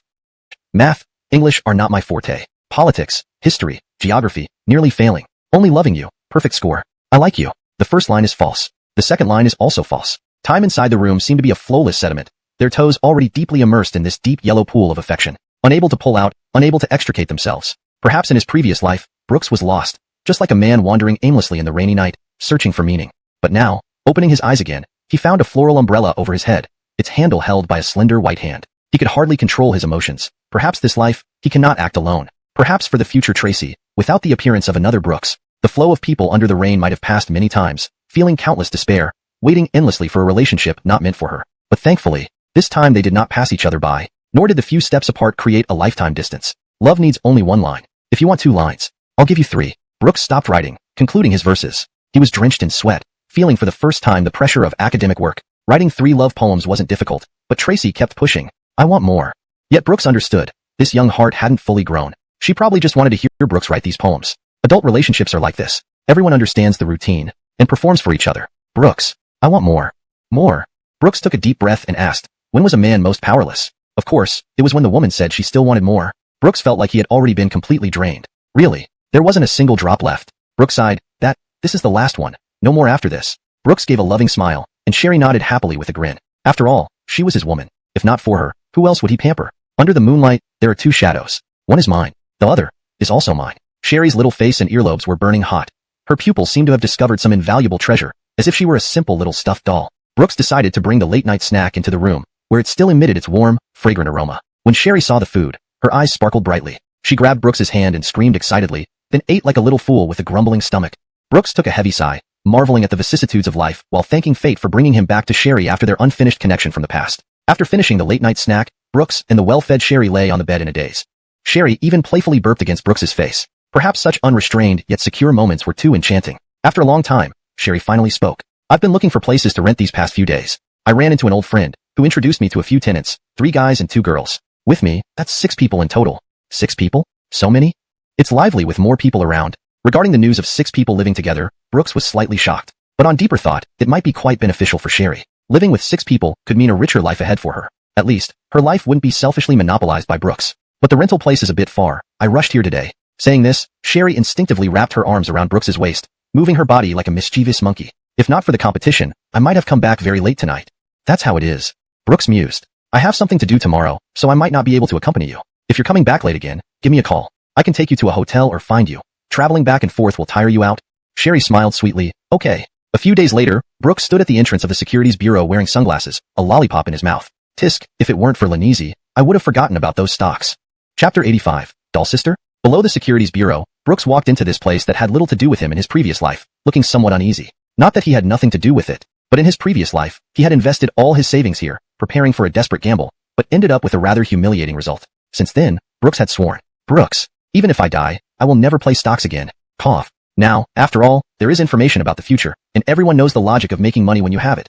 No one would be stupid enough to miss out on such an opportunity. Separated by 2 lifetimes, as Brooks stepped into the Securities Bureau once more, he couldn't help but feel a sense of awe. After all, places like this were not common, opulent and splendid with gold and silver visible everywhere. Here, every inch of land was worth its weight in gold, where time was even more valuable. Naturally, people sitting in this kind of place were all from the upper echelons of society. Brooks could visibly feel the pressure from these groups of successful people. "Give me 30 lots of China Southern Airlines. Hello, please help me keep an eye on this Daqing Railway. Pleasure doing business. Chenhua Port Machinery will surely make you a profit. Sir, choosing Jiangnan Power Plant is definitely your best choice. Indeed, capital could be seen everywhere in such a place. People strive for higher ground, while water flows downhill. Playing stocks meant pushing oneself towards the flames. Those who had brains got rich, while those without their pensions. Young people breaking the bank. The power of capital and its allure were something ordinary people found hard to understand. Brooks sat alone, perhaps because his attire was relatively plain. He hadn't had time recently to get a high-end suit custom-made. Instead, he focused on getting nice clothes for Cooper and Sharir. But identity didn't matter much right now. This period was solely for his rapid personal growth. Gradually, the sound of high heels caught Brooks's attention. Perhaps due to men's natural interest in such sounds, Brooks couldn't help but imagine a graceful woman. And sure enough, the sight before him made him exclaim inwardly, "Wow." The woman sat opposite him, dressed simply in black yet elegant. Her clothes had a tassel-like quality. What surprised Brooks was how delicate her face looked, with very light makeup that accentuated her well-rounded features, despite only catching glimpses of her eyes. Especially striking were her ample breasts, even better than Sharir's, and the black mask she wore. Brooks thought of someone he knew. At that moment, memories flashed through his mind. Young mothers, beautiful teachers, kind aunts, next-door wives, and, of course, salon services provided by college students that Brooks adored. He sighed inwardly. Oh my, wanting to look away but accidentally locking eyes with the woman. She politely raised her water glass and met his gaze. Brooks nodded slightly, expressing mild apologies. This kind of look might be seen as somewhat aggressive to her, but the woman seemed to be around 25 years old, and it was precisely this kind of woman who made Brooks feel increasingly mysterious. However, Sharir was still young. In a few years, she might be able to compete with this woman in terms of physique. After all, once women reach 30, that's when they're at their prime. Understanding this, he didn't have to worry about it at all. After an unknown period of time, a trader came to Brooks's side, holding a cup of coffee, and gently placed it on the table to the left of Brooks's hand. "Sir, I see you've been sitting here for quite a while. It's still cold in Shanxing, and your clothes seem pretty thin. The heating isn't very warm either. Have a hot coffee to warm up." Brooks looked up and found a young girl, around his age, working at the Securities Bureau. "Thank you," Brooks replied politely. "It's my duty. If you need anything, just let me know." Brooks nodded but also noticed an older trader nearby who seemed somewhat displeased. Brooks understood the implication perfectly. Indeed, someone who doesn't look like he has much capital doesn't need special attention. He probably didn't look like an important client. On the other hand, the black-clad woman in front of him, despite being young, dressed like a socialite heiress. Sure enough, the gap between people still exists. Brooks had already chosen his stocks. As the girl walked away from him, he called her back. The girl heard Brooks's call and smiled, jogging over with a gentle voice. "Hello, sir. What do you need?" Brooks pointed to the stock notebook in his hand and spoke softly. "Could you please help me buy 2 million worth of 365,911 Gaozuan porcelain, and 1.5 million of 600,075 TNI shares?" The girl was stunned, more out of surprise. "Sir, how much did you say?" A total of 3.5 million made it hard for the girl to believe, especially from a man whose outfit clearly cost less than 500 yuan. Brooks smiled. "Please help me buy 2 million of 365,911 Gaozuan porcelain, and 1.5 million of 600,075 TNI shares. Do you understand?" Yes. I'll go process it for you right away. I'll come with you." Walking behind the girl, Brooks felt a bit nervous. He wasn't regretting choosing such a young girl to handle his request. Rather, compared to those opportunistic people, the girl's innocence gave him a slight sense of comfort. But thinking about it, if this inexperienced girl made a mistake, it would really be a disaster. Meanwhile, Brooks could vaguely feel strange glances from behind. Gaozuan porcelain? Is this guy crazy? Buying stocks isn't crazy, but spending 3.5 million on them at this age, indeed, that's a bit insane. He's probably another kid hoping to become a swan from a chicken. Nothing unusual. Ignoring the disdainful comments, Brooks completed the transaction successfully. At this moment, Brooks felt incredibly refreshed. In 2 months, these 2 stocks would propel him to a whole new level. Just as Brooks was about to leave the Securities Bureau and hail a cab, a calm female voice stopped him. "Excuse me, sir, wait a moment." Brooks stood at the bottom step of the Securities Bureau, looking back to find that the doll sister, the black-clad woman standing atop the steps under the blue sky. Chapter 86, The Black-Clothed Woman, Ricky. The black-clothed woman's high heels were not low, yet she walked extremely steadily. Brooks had one hand in his pocket, quietly waiting for the black-clothed woman approaching him. Just from her gait, one could feel the elegant aura hidden within her. It's her. Brooks recalled the woman who had been sitting opposite him earlier, resembling someone familiar. As the 2 figures grew closer, the latter's striking figure gradually came into Brooks's view. Her figure was so stunning that Brooks had to silently recite calming chants twice to suppress his inner agitation. Such a figure was rare for Brooks to see in real life. Even learn, sir, was my question too abrupt? Rest assured, our family business is vast, especially in Xinjiang and ceramics. But I saw you invest $2 million in high-purity porcelain at the securities building, which piqued my curiosity. May I invite you for a drink and chat about it? Ricky's straightforward approach should have surprised Brooks, but after explaining her intentions, he found it reasonable. His sharp instincts sensed an opportunity. An opportunity to expand his network, where connections often grow silently in an instant. Even more so for such a direct invitation. If he refused, who knew when the next chance would come? Brooks respectfully said, "Of course, where does Manager Gu want to talk?" Ricky's brows relaxed, radiating a bright and calculating air. Brooks felt for the first time that a woman's eyes could speak. Soon, a stretched Rolls-Royce appeared before Brooks. He raised an eyebrow and carefully examined the car from top to bottom. He had never seen such an impressive car. It was just $2 grand. You mean we're drinking up here? If you think it's insufficient, we can change places. Western cuisine, Japanese food, your choice. No, no, no. Brooks waved his hand, laughing bitterly. That's quite unnecessary. It's just that poverty limits my imagination. Brooks's jest amused Ricky, but she still hummed out Manager Gu. Brooks was also direct. Seeing that Brooks was straightforward, Ricky came straight to the point. Mr. Yi, I wonder why you spent such a large amount of money on high-purity porcelain and TNI stocks. 3.5 million. I don't mean any offense, Mr. Yi, but that's quite a substantial sum even for some established businessmen. And looking at your age, you seem around 20, very young. Yet, at such a young age, you are willing to spend so much on 2 stocks, which makes me curious about your background. Or, do you have some insider information? Upon hearing this, Brooks drew in a cold breath. Women like her in the business world were indeed not easy to deal with. Just by sitting slightly closer, she had already figured out his general path. Although he didn't have any insider information, as someone who had been reborn, he did have an advantage, but it wasn't too far off from what Ricky suspected. Both of them maintained a serious demeanor. Ricky, being a materialistic person, didn't beat around the bush and took off her Vacheron Constantine watch. This Vacheron Constantine cost me $320,000 when I bought it a month ago. We both know its worth, so how about this? I give you this watch in exchange for your information. However, Brooks didn't accept it immediately but started weighing the pros and cons. This $300,000 watch was indeed tempting, but this woman was too shrewd. The stock market capital game involved too many trades. If he told her that high-purity porcelain would see a 500% profit margin in 2 months, would Ricky bring in even larger capital? The butterfly effect this could cause couldn't be explained in a few words. To put it bluntly, he could end up losing everything. But with such an opportunity presented to him, Brooks found it hard to remain idle. After all, people with Ricky's connections were rare. Weighing the pros and cons, Brooks began adjusting his balance mentally. How to network effectively while maximizing the benefits of this event. This was a challenge requiring both intelligence and emotional quotient.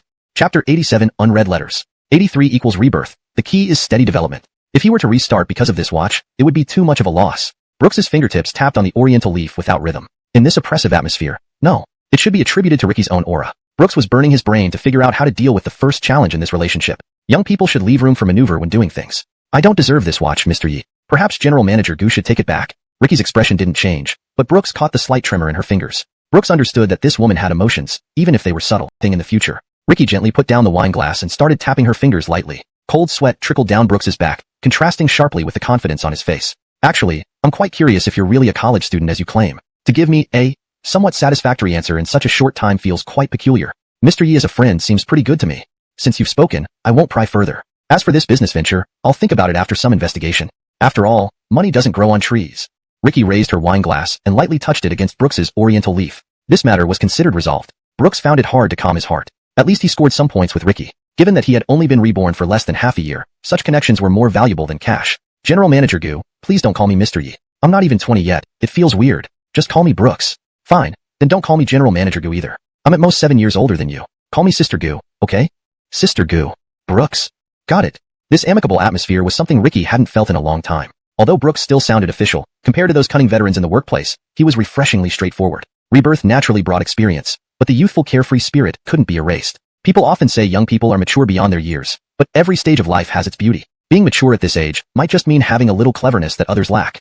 It was too much like his doll sisters. Under the square's pathway, Brooks sat alone on a bench, somewhat melancholy. He silently opened his phone and saw over a dozen unread messages from Sherry. Brooks's eyes widened, and his heart felt heavy. He wasn't sure why, but even without reading the messages, seeing the red dots on Sherry's profile picture made him inexplicably feel at ease. To be harsh, maybe Brooks just craved affection. Such ordinary messages made Brooks unusually sentimental. He felt he wasn't manly enough, acting somewhat affected. He slowly opened the messages. Brooks, we ran around so many places today, saw so many houses. One is even right next to our school. Doesn't that mean I can see you whenever I want in the evening? Hehehe, don't know why, it's only noon, but I'm already missing you a bit. Wah. Brooks. We went house hunting with 6 people today. Do you know who else was there? Sister Gladys was there too. So awkward. So awkward. Last time it was as awkward as when I dined with your dad. She probably didn't like seeing me. It's fine now. Brooks. Just now, Sister talked to me for a while. She said she admires you very much. You're so popular. Brooks. I had upon chicken for lunch, but it wasn't good. Not as good as yours. No way. I'm punishing you to cook for me tomorrow. Brooks, I miss you. Can you pick me up after I finish house viewing tonight? Chapter 88. You should be yourself. Brooks lit a cigarette. At the end of the day, everyone is somewhat contradictory. He would tell Cooper not to smoke, but whenever he couldn't suppress his emotions, he couldn't resist having a cigarette himself. He looked at Sharir's message and smoked. After a while, he dialed Sharir's number. He expected that it would take several calls for Sharir to pick up, but surprisingly, before the cigarette reached his lips, the call was already connected. Hello. Sharir's mischievous voice made Brooks's throat, which had been tight, relax instantly. You? Answered so quickly? Of course. I've been waiting for your call. Brooks felt an inexplicable warmth in his eyes. His tired body made him shake his head. His hand covered his eyebrows as he took a deep breath. What are you doing now? Eating dinner? Your favorite hamburger? Jealous much? Hey. It's 6 o'clock already. Haven't you eaten dinner yet? Why don't you go have dinner first? I'm fine here. I just like chatting. Ha ha ha. Aren't you smoking again? No answer. Brooks shook the cigarette in his hand and teased. How did you know? Are you a tapeworm in my stomach? Cut it out. One more smart mouth from you, and I'll slap you hard tonight.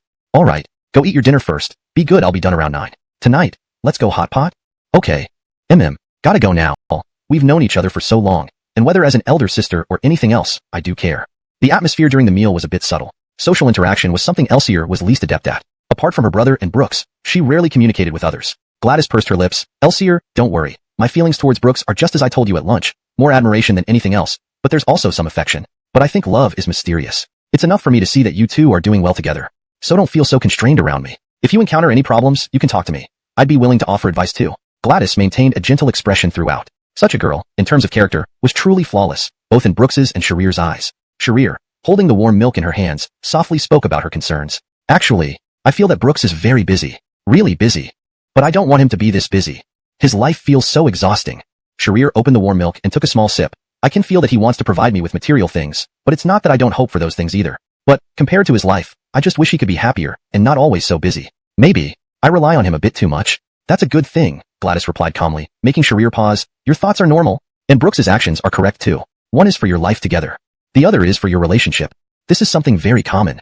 I think that if you have something to say, just say it. Maybe when you send him daily trivial matters, you feel that he might think you're nagging, but have you ever thought that the opposite could be true? Brooks would love to see your shares after a tiring day. He might think, wow, Sharir has been messaging me all day. Does that mean I'm on her mind constantly? Yes, Brooks is a great guy, with correct values and serious about work. But I feel that emotionally, he's not quite mature and can even be insecure. So, just be yourself, your consideration, your worries, they are all part of who you are. In another part of the mountain city, Brooks dragged his weary body and sat on the bus with closed eyes. He was heading to the next destination. The colorful lights outside the window blurred his vision. He chuckled cynically and absent-mindedly opened his phone, looking at the messages from Sharir. He couldn't count how many times he had read them, but each time brought a foolish smile. The door opened, and he arrived at his destination. He slowly looked at the hotel in front of him, staggering inside. In the private room, a bald man and a woman had been waiting. Old Tong Casimir, long time no see.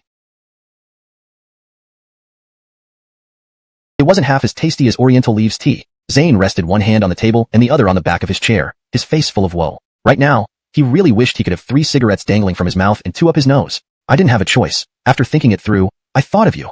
The other day, Mango TV approached me, saying they had no good shows left. They came nagging me when I was dead drunk. So I took the job. You think I like losing face? What else could I do? I've toured most of China by now, my feet are raw, but I can't think of anything right now.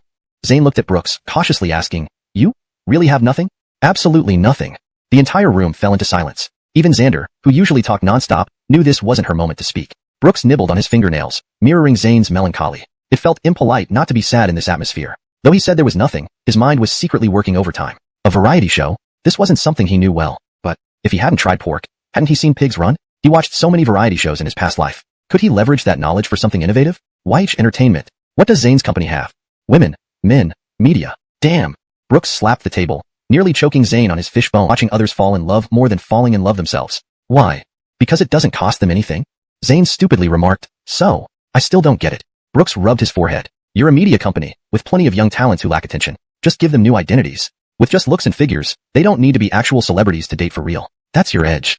So, creating a competitive atmosphere where boys and girls freely compete for dates would surely be a hit across the nation. Zane sucked in a breath, giving Xander a look as if to ask, what do you think, Yuan Fong? And Xander, after hearing Brooks's wild ideas, gave Zane a F***king brilliant look. Even the initial ridicule she showed towards Brooks vanished, as did any condescension from their first meeting. Clearly, Xander began to appreciate the young man's capabilities. As for Zane, at this moment, Brooks seemed to become his god. Brooks, here's the deal. $3 million up front for a proposal. Write it within 3 days, and you'll get 10% of the profits from the cooperation afterward. How about that? Brooks was stunned by Zane's generosity. He had merely intended to offer some ideas and help out. But here he was being offered millions. This? Not enough? 5 million. How about that? Deal, boss. I'll have it ready in 3 days. Brooks chuckled, the fatigue from his busy day instantly fading. 5 million. Buying a proposal. Frankly, this price demonstrated Zane's full trust in him. Who would dare offer 5 million outright? But both sides knew this was mutually beneficial. As they conversed and laughed, the three of them started drinking heavily. Brooks declined, choosing tea over alcohol. After a tiring day, his body was already exhausted, as if weighed down by a 1,000-pound burden. Yet, reflecting on the day's gains, Brooks felt the bitterness turning sweet. He rubbed his temples, recalling two significant things. First, Ricky's contact details, though obtained by chance, felt like a solid catch. Second, Zane's proposal, with 5 million upfront plus 10% profit sharing, could yield tens of millions in the future. For some reason, Brooks felt an emptiness inside. He checked his long-ignored phone and noticed that his last chat with Sherry was stuck at 5:43 p.m. Now it was almost 10 o'clock, but Sherry had said she would call around 9. Feeling inexplicable unease, he dialed Sherry's number. Once, twice, 3 times. No answer. His nerves were deeply agitated. This growing sense of anxiety was indescribable, yet it made him restless during the dinner. Xander. Brooks's emotions spiraled out of control like a derailed train. Xander looked bewildered. What's wrong? You haven't even drunk any wine. Do you have a car? Lend me yours. Car. Dazed, Xander handed over the car keys. Brooks threw on his clothes and dashed out into the sudden rainstorm. Chapter 90. Are you a virgin? The night's mud was mercilessly trampled by the wildly speeding Maserati. The car crashed through layers of obscure rain curtains, while swirling winds ruthlessly lashed against its body. The surrounding congested traffic pressed forth with walls of water. The 12-cylinder engine roared at its peak power, symbolizing the man in the driver's seat. In the heavy rain, Brooks had already gripped the steering wheel tightly. He revved the engine to its limit on the overpass, where hundreds of vehicles and occasional flashes of black could be seen. Boss? Are you crazy? Driving this fast? Then why did you follow me? This is my damn car. Worth over $1 million. Is your life more valuable than it? Sylvia, sitting in the passenger seat, glared at Brooks and yelled. Brooks was gripping the steering wheel while she clung tightly to her seatbelt for dear life. She watched as the speed continuously soared, her grip on the seatbelt becoming tighter and tighter. Sylvia, is the sky collapsing? Has it driven you mad? Brooks, I can't get through to my girlfriend now. How can I not be driven mad? You're just an asshole. I'm here to die with you. Damn, whatever you say, you're so tough. Sylvia replied helplessly. All right, you're the boss. I can't argue with you, Miss Beijing girl. Both smoked with their right hands, sharing each other's sorrows. Sylvia inexplicably swore, then pulled at something, only to realize she had torn her stockings. Really cool. Someone might think you burned those stockings with a cigarette, but can you shut up? Sylvia couldn't hold back. Looking at Brooks, who remained silent, she grew angrier. I'm just curious, what kind of woman makes you act like this? How do you know she'll be with you forever? With your driving, you might end up losing your license points too. Brooks took a long drag of his cigarette. How do you know she won't be with me forever? Some people need to suffer to earn that loyalty. If not deeply cherished, they may never understand the value of love. Bullshit. Sylvia retorted. You lack love. Are you a virgin? Are you stupid? Serious question. Yes. Wow, really rare. Brooks crushed the cigarette, but with his fingers, as if the pain helped him stay momentarily awake. At that moment, a call came in. Without hesitation, Brooks answered, but surprisingly, a strong voice came from the other end. Hello, is this Mr. Brooks? This is Nannan District Police Station. The roar of the Maserati stopped outside a loft, and a pair of figures barged into one of the rooms. Officer, hello? I'm Sue Caro's guardian. Upon entering, Brooks saw the middle-aged officer. The officer recognized Brooks's voice and led him into the mediation room. What infuriated Brooks was that before he even stepped into the mediation room, he heard the angry shouts of a middle-aged woman inside. Damn it. Where are your parents from, girl? How dare you beat up my son like this? You heartless brat. He made the first move. What are you talking about? With your cheap clothes and brands, you probably got them from doing something shady. And you, little girl, why would my son Eliam ever touch you? You must have been the one who seduced him. What? Didn't you agree on a price? You slanderer. Humph. At such a young age, you learn nothing good. Prostitute yourself? Indeed, in this era, everyone is struggling for money. Even prostitutes find ways to earn. I wonder how your parents raised you. My mom can be cursed at, but not my dad. Elsie, don't be angry. At that moment, Brooks pushed open the door, standing tall at the entrance. Gladys was comforting Sherry, which Brooks witnessed. Brooks's appearance before Sherry made her bright eyes fill with mist. Brooks jogged forward, and Sherry, not wanting to waste time, ran toward him and wrapped her arms around his waist as quickly as she could. Sherry tilted her head back, and daughter from the Bai family. Madam, your flashy jewelry suggests you've had some questionable past, and now your mouth is as foul as if it ate food from a toilet. Disgusting. Chapter 91. India with sword in hand and on horseback. What are you talking about? Have you ever heard a kid speak like you? And have you ever seen a parent act like you? No wonder the kids you raise all have foul mouths. Brooks's words infuriated the middle-aged woman, who planted her hands on her hips, the lines on her face turning harsh. In terms of physique, she resembled something akin to a Calabash brother. Without any sincerity, Brooks apologized. Sorry, I'm just straightforward and honest. You'll have to make do with that. You. The middle-aged woman's face instantly turned ashen.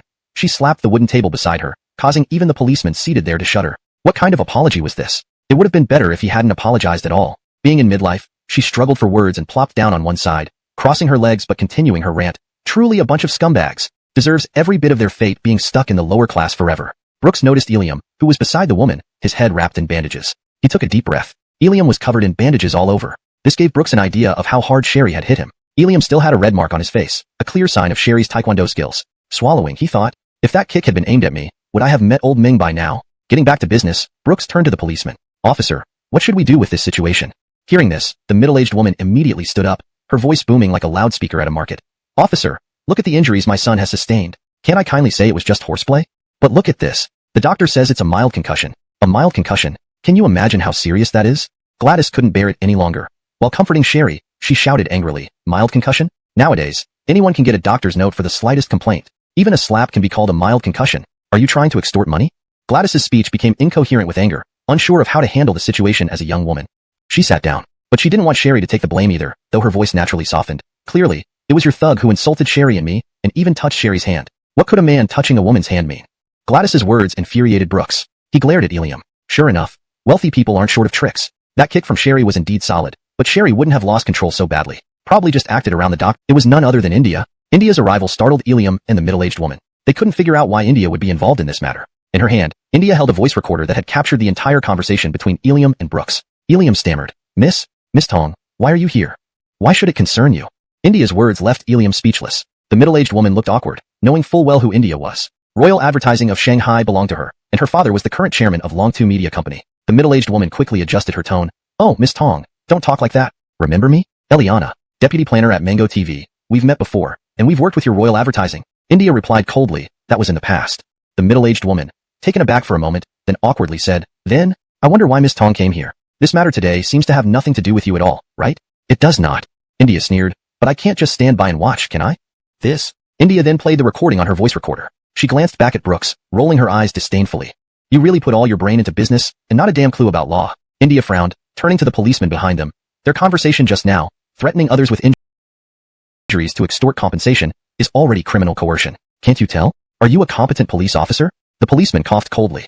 Sorry, my negligence. Apologizing to me is no use. Tomorrow morning, I hope your superior will receive your apology letter on time because of your negligence. My friend almost lost 300,000. Or shall you take the responsibility? The policeman hurriedly bowed. Definitely on time. White Chun and Eliana looked incredibly disbelieving. How could they know that someone like India would get involved in this matter? India was extremely clear in her statement. Of course, you can make it public, but we both have something to hold against each other. Don't beat around the bush with me. These two young people can't compete with you two old foxes, but I can. Eliana, I hold grudges deeply, and I don't mind taking revenge in an official capacity. Think it over. Private settlement. Or public. Private settlement, you decide how much. But if it's public, I wouldn't mind ruining the reputation of your by family craft completely. Or to put it another way, today, we can only settle privately. I'm also quite curious, what kind of authority do you think I have in your eyes? Unknowingly, Eliana broke out in cold sweat. She glared fiercely at White Chun, as if questioning, why would Brooks be associated with India? While White Chun responded with a look of, how should I know? As a second-tier advertising company barely making it into the first tier, India's words carried significant weight. Eliana stood up, putting on a calm face, getting close to India. Miss Tong, we're all familiar. There's no need to make things so difficult, right? Private or public? Private. Eliana quickly said, her face darkening. With a stony face, she looked at Brooks. 3,000 yuan for medical expenses. You should give it. Show some respect. Chapter 92. Did you ask for permission to touch him? Outside the mediation room, a police officer was scolded fiercely. Of course, Brooks was also being scolded. You know, driving like a madman, is it useful? And then almost got blackmailed when you finally arrived. That mediator, the new recruit, has no experience at all. You are truly unlucky. If only you had put some thought into studying law, rather than just focusing on business. Can you do that, Mr. Yi?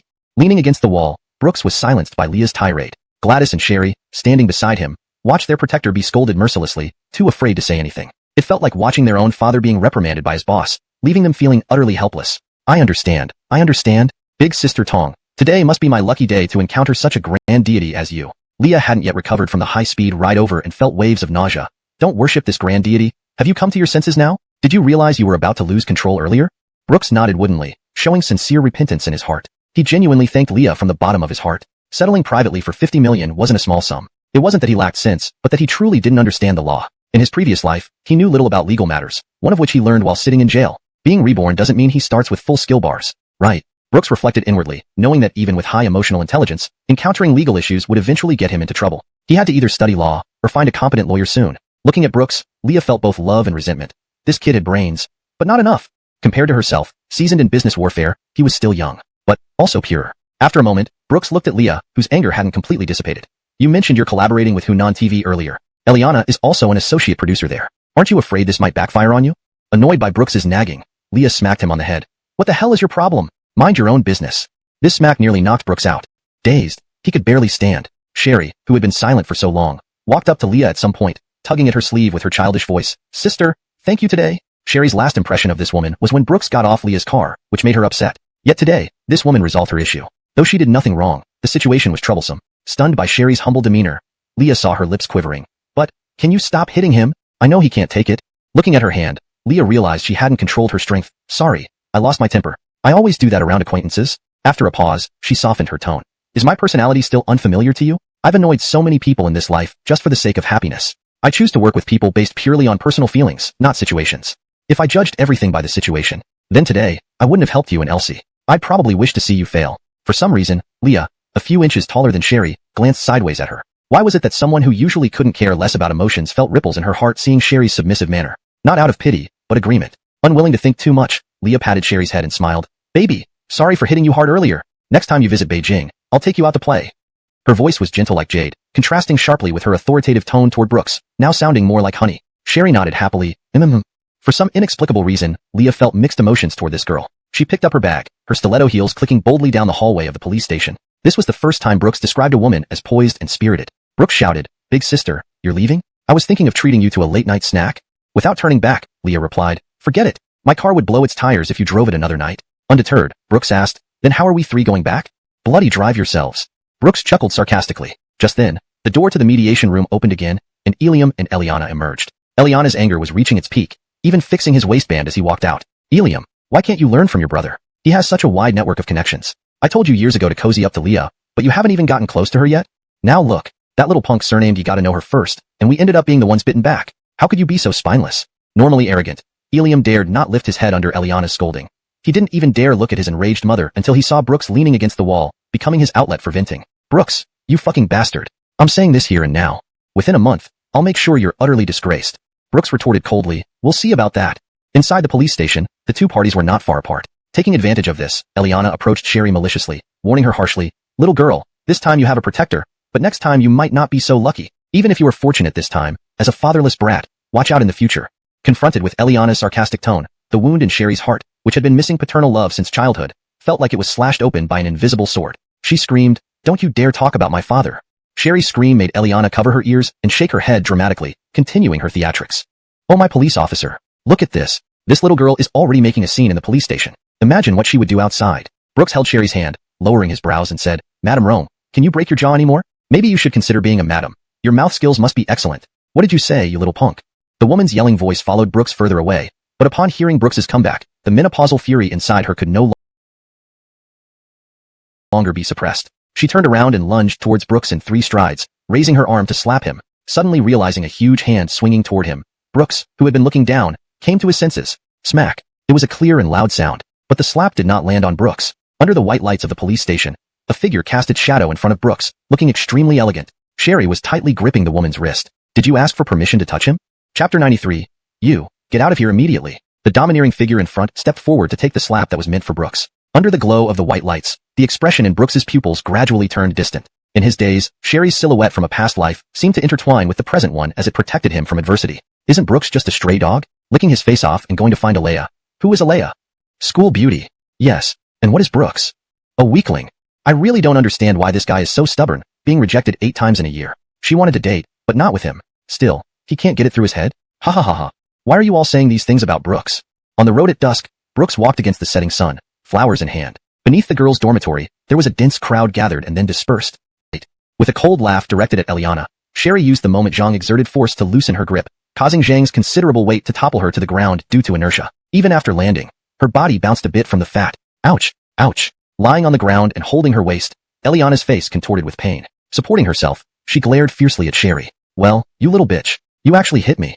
Ow. My old bones. About to break. About to break. The medical fee. Pay up. Sherry dismissed it indifferently, turning with a smile towards Brooks. I said, no one can touch you. Moved beyond words, Brooks's eyes welled with tears, gazing at Sherry whose past and present figures blended together. He hugged her tightly. But this time, Sherry felt this hug was different from those in the past. So heavy. What's wrong? Sherry tugged gently at Brooks's earlobes, sensing his unusually somber mood. Chuckling. You've protected me for so long. Can't I protect you once? Let's go home. I want to eat your da panji. Suppressing his emotions painfully, Brooks choked out, all right. Sherry took Brooks's hand, skipping along with two others, ready to walk out of the police station. However, a loud rebuke came from behind. Did we say you could leave? The middle-aged woman placed her hands on her hips, glaring aggressively at the trio. Sherry paused, turning to face her with unprecedented chilliness. You want to continue causing trouble? The look in Sherry's eyes silenced the middle-aged woman, who quickly shifted her blame to the police. Officer, you say? Madam, isn't this enough? The middle-aged woman had intended to seek justice from the police, but found their attitude surprising. The policeman rolled his eyes, still scribbling in his report. This is a police station, not a damn market. What do you think you're doing, almost 50 years old, looking wealthy but behaving so shamelessly? Oh, there's the surveillance camera. Open your dog eyes wide and take a good look. You started it, so if anything happens, you pay first. So, can't you just stop? You can't stand there doing nothing. In an instant, Eliana's anger escalated several notches as she scolded the police officer, pointing at his nose. Isn't this how you do things? Do you believe I will file a complaint against you? Complain. Go ahead, go. The policeman had lost his patience, throwing caution to the wind. Go ahead, go. It's perfect since I'm quitting anyway. Everyone's happy. Haha, okay. I have here one confession, and I won't write another one for you. Get out of here. Eliana, you. Get out. Eliana, no justice. Where's the law? Where is the law? As spring came, the mountain city seemed more lively in the evening than in winter. Since Gladys had helped Sherry quite a bit, Sherry kept Gladys, who was supposed to go home, and they went out for some night snacks together. Sitting at an ordinary open-air stall, the three couldn't stop laughing as they recalled the heated argument between the police officer and Eliana at the station. Brooks held Sherry's slightly reddened palm. With no ice pack available, he roamed convenience stores until he bought 2 Orite crushed ice cups to apply to her hand. That old hag, so fat. That slap must have been heavy. Does it hurt, Elsie? Sherry shook her head while looking up. It doesn't hurt. Then she puckered her lips and tossed her hair toward Brooks. But it's cool. Speaking, Sherry clung tightly to Brooks's chest, seemingly having a special fondness for his embrace. Brooks, Senior Gladys. Thanks for tonight. Suddenly mentioned, Gladys was surprised. No problem. Elsie is your girlfriend, but she's also my sister. We sisters help each other. It's normal. Brooks, how are the apartment hunts going recently? Gladys placed her finger on her nose tip, deep in thought. All right, after all, we 6 people are renting together, and everyone has unique personalities. There's someone you might know. Who?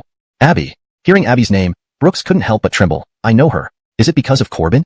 Brooks nodded. Gladys nodded sadly. I knew. Abby may be materialistic, but she treats friends well, I can guarantee that. So, I don't agree with Corbin pursuing her, but if it's friendship, I have no issue. Brooks teased. You care a lot about Corbin. Forget it. Gladys hurriedly declined. It's just because that idiot knows you. But now, it's 4 girls and 2 boys. One boy decided not to rent with us due to family reasons, which is a pity as he had a great personality. Isn't Corbin also carefree? Are you crazy? Can't you avoid mentioning him? Is it hard for you?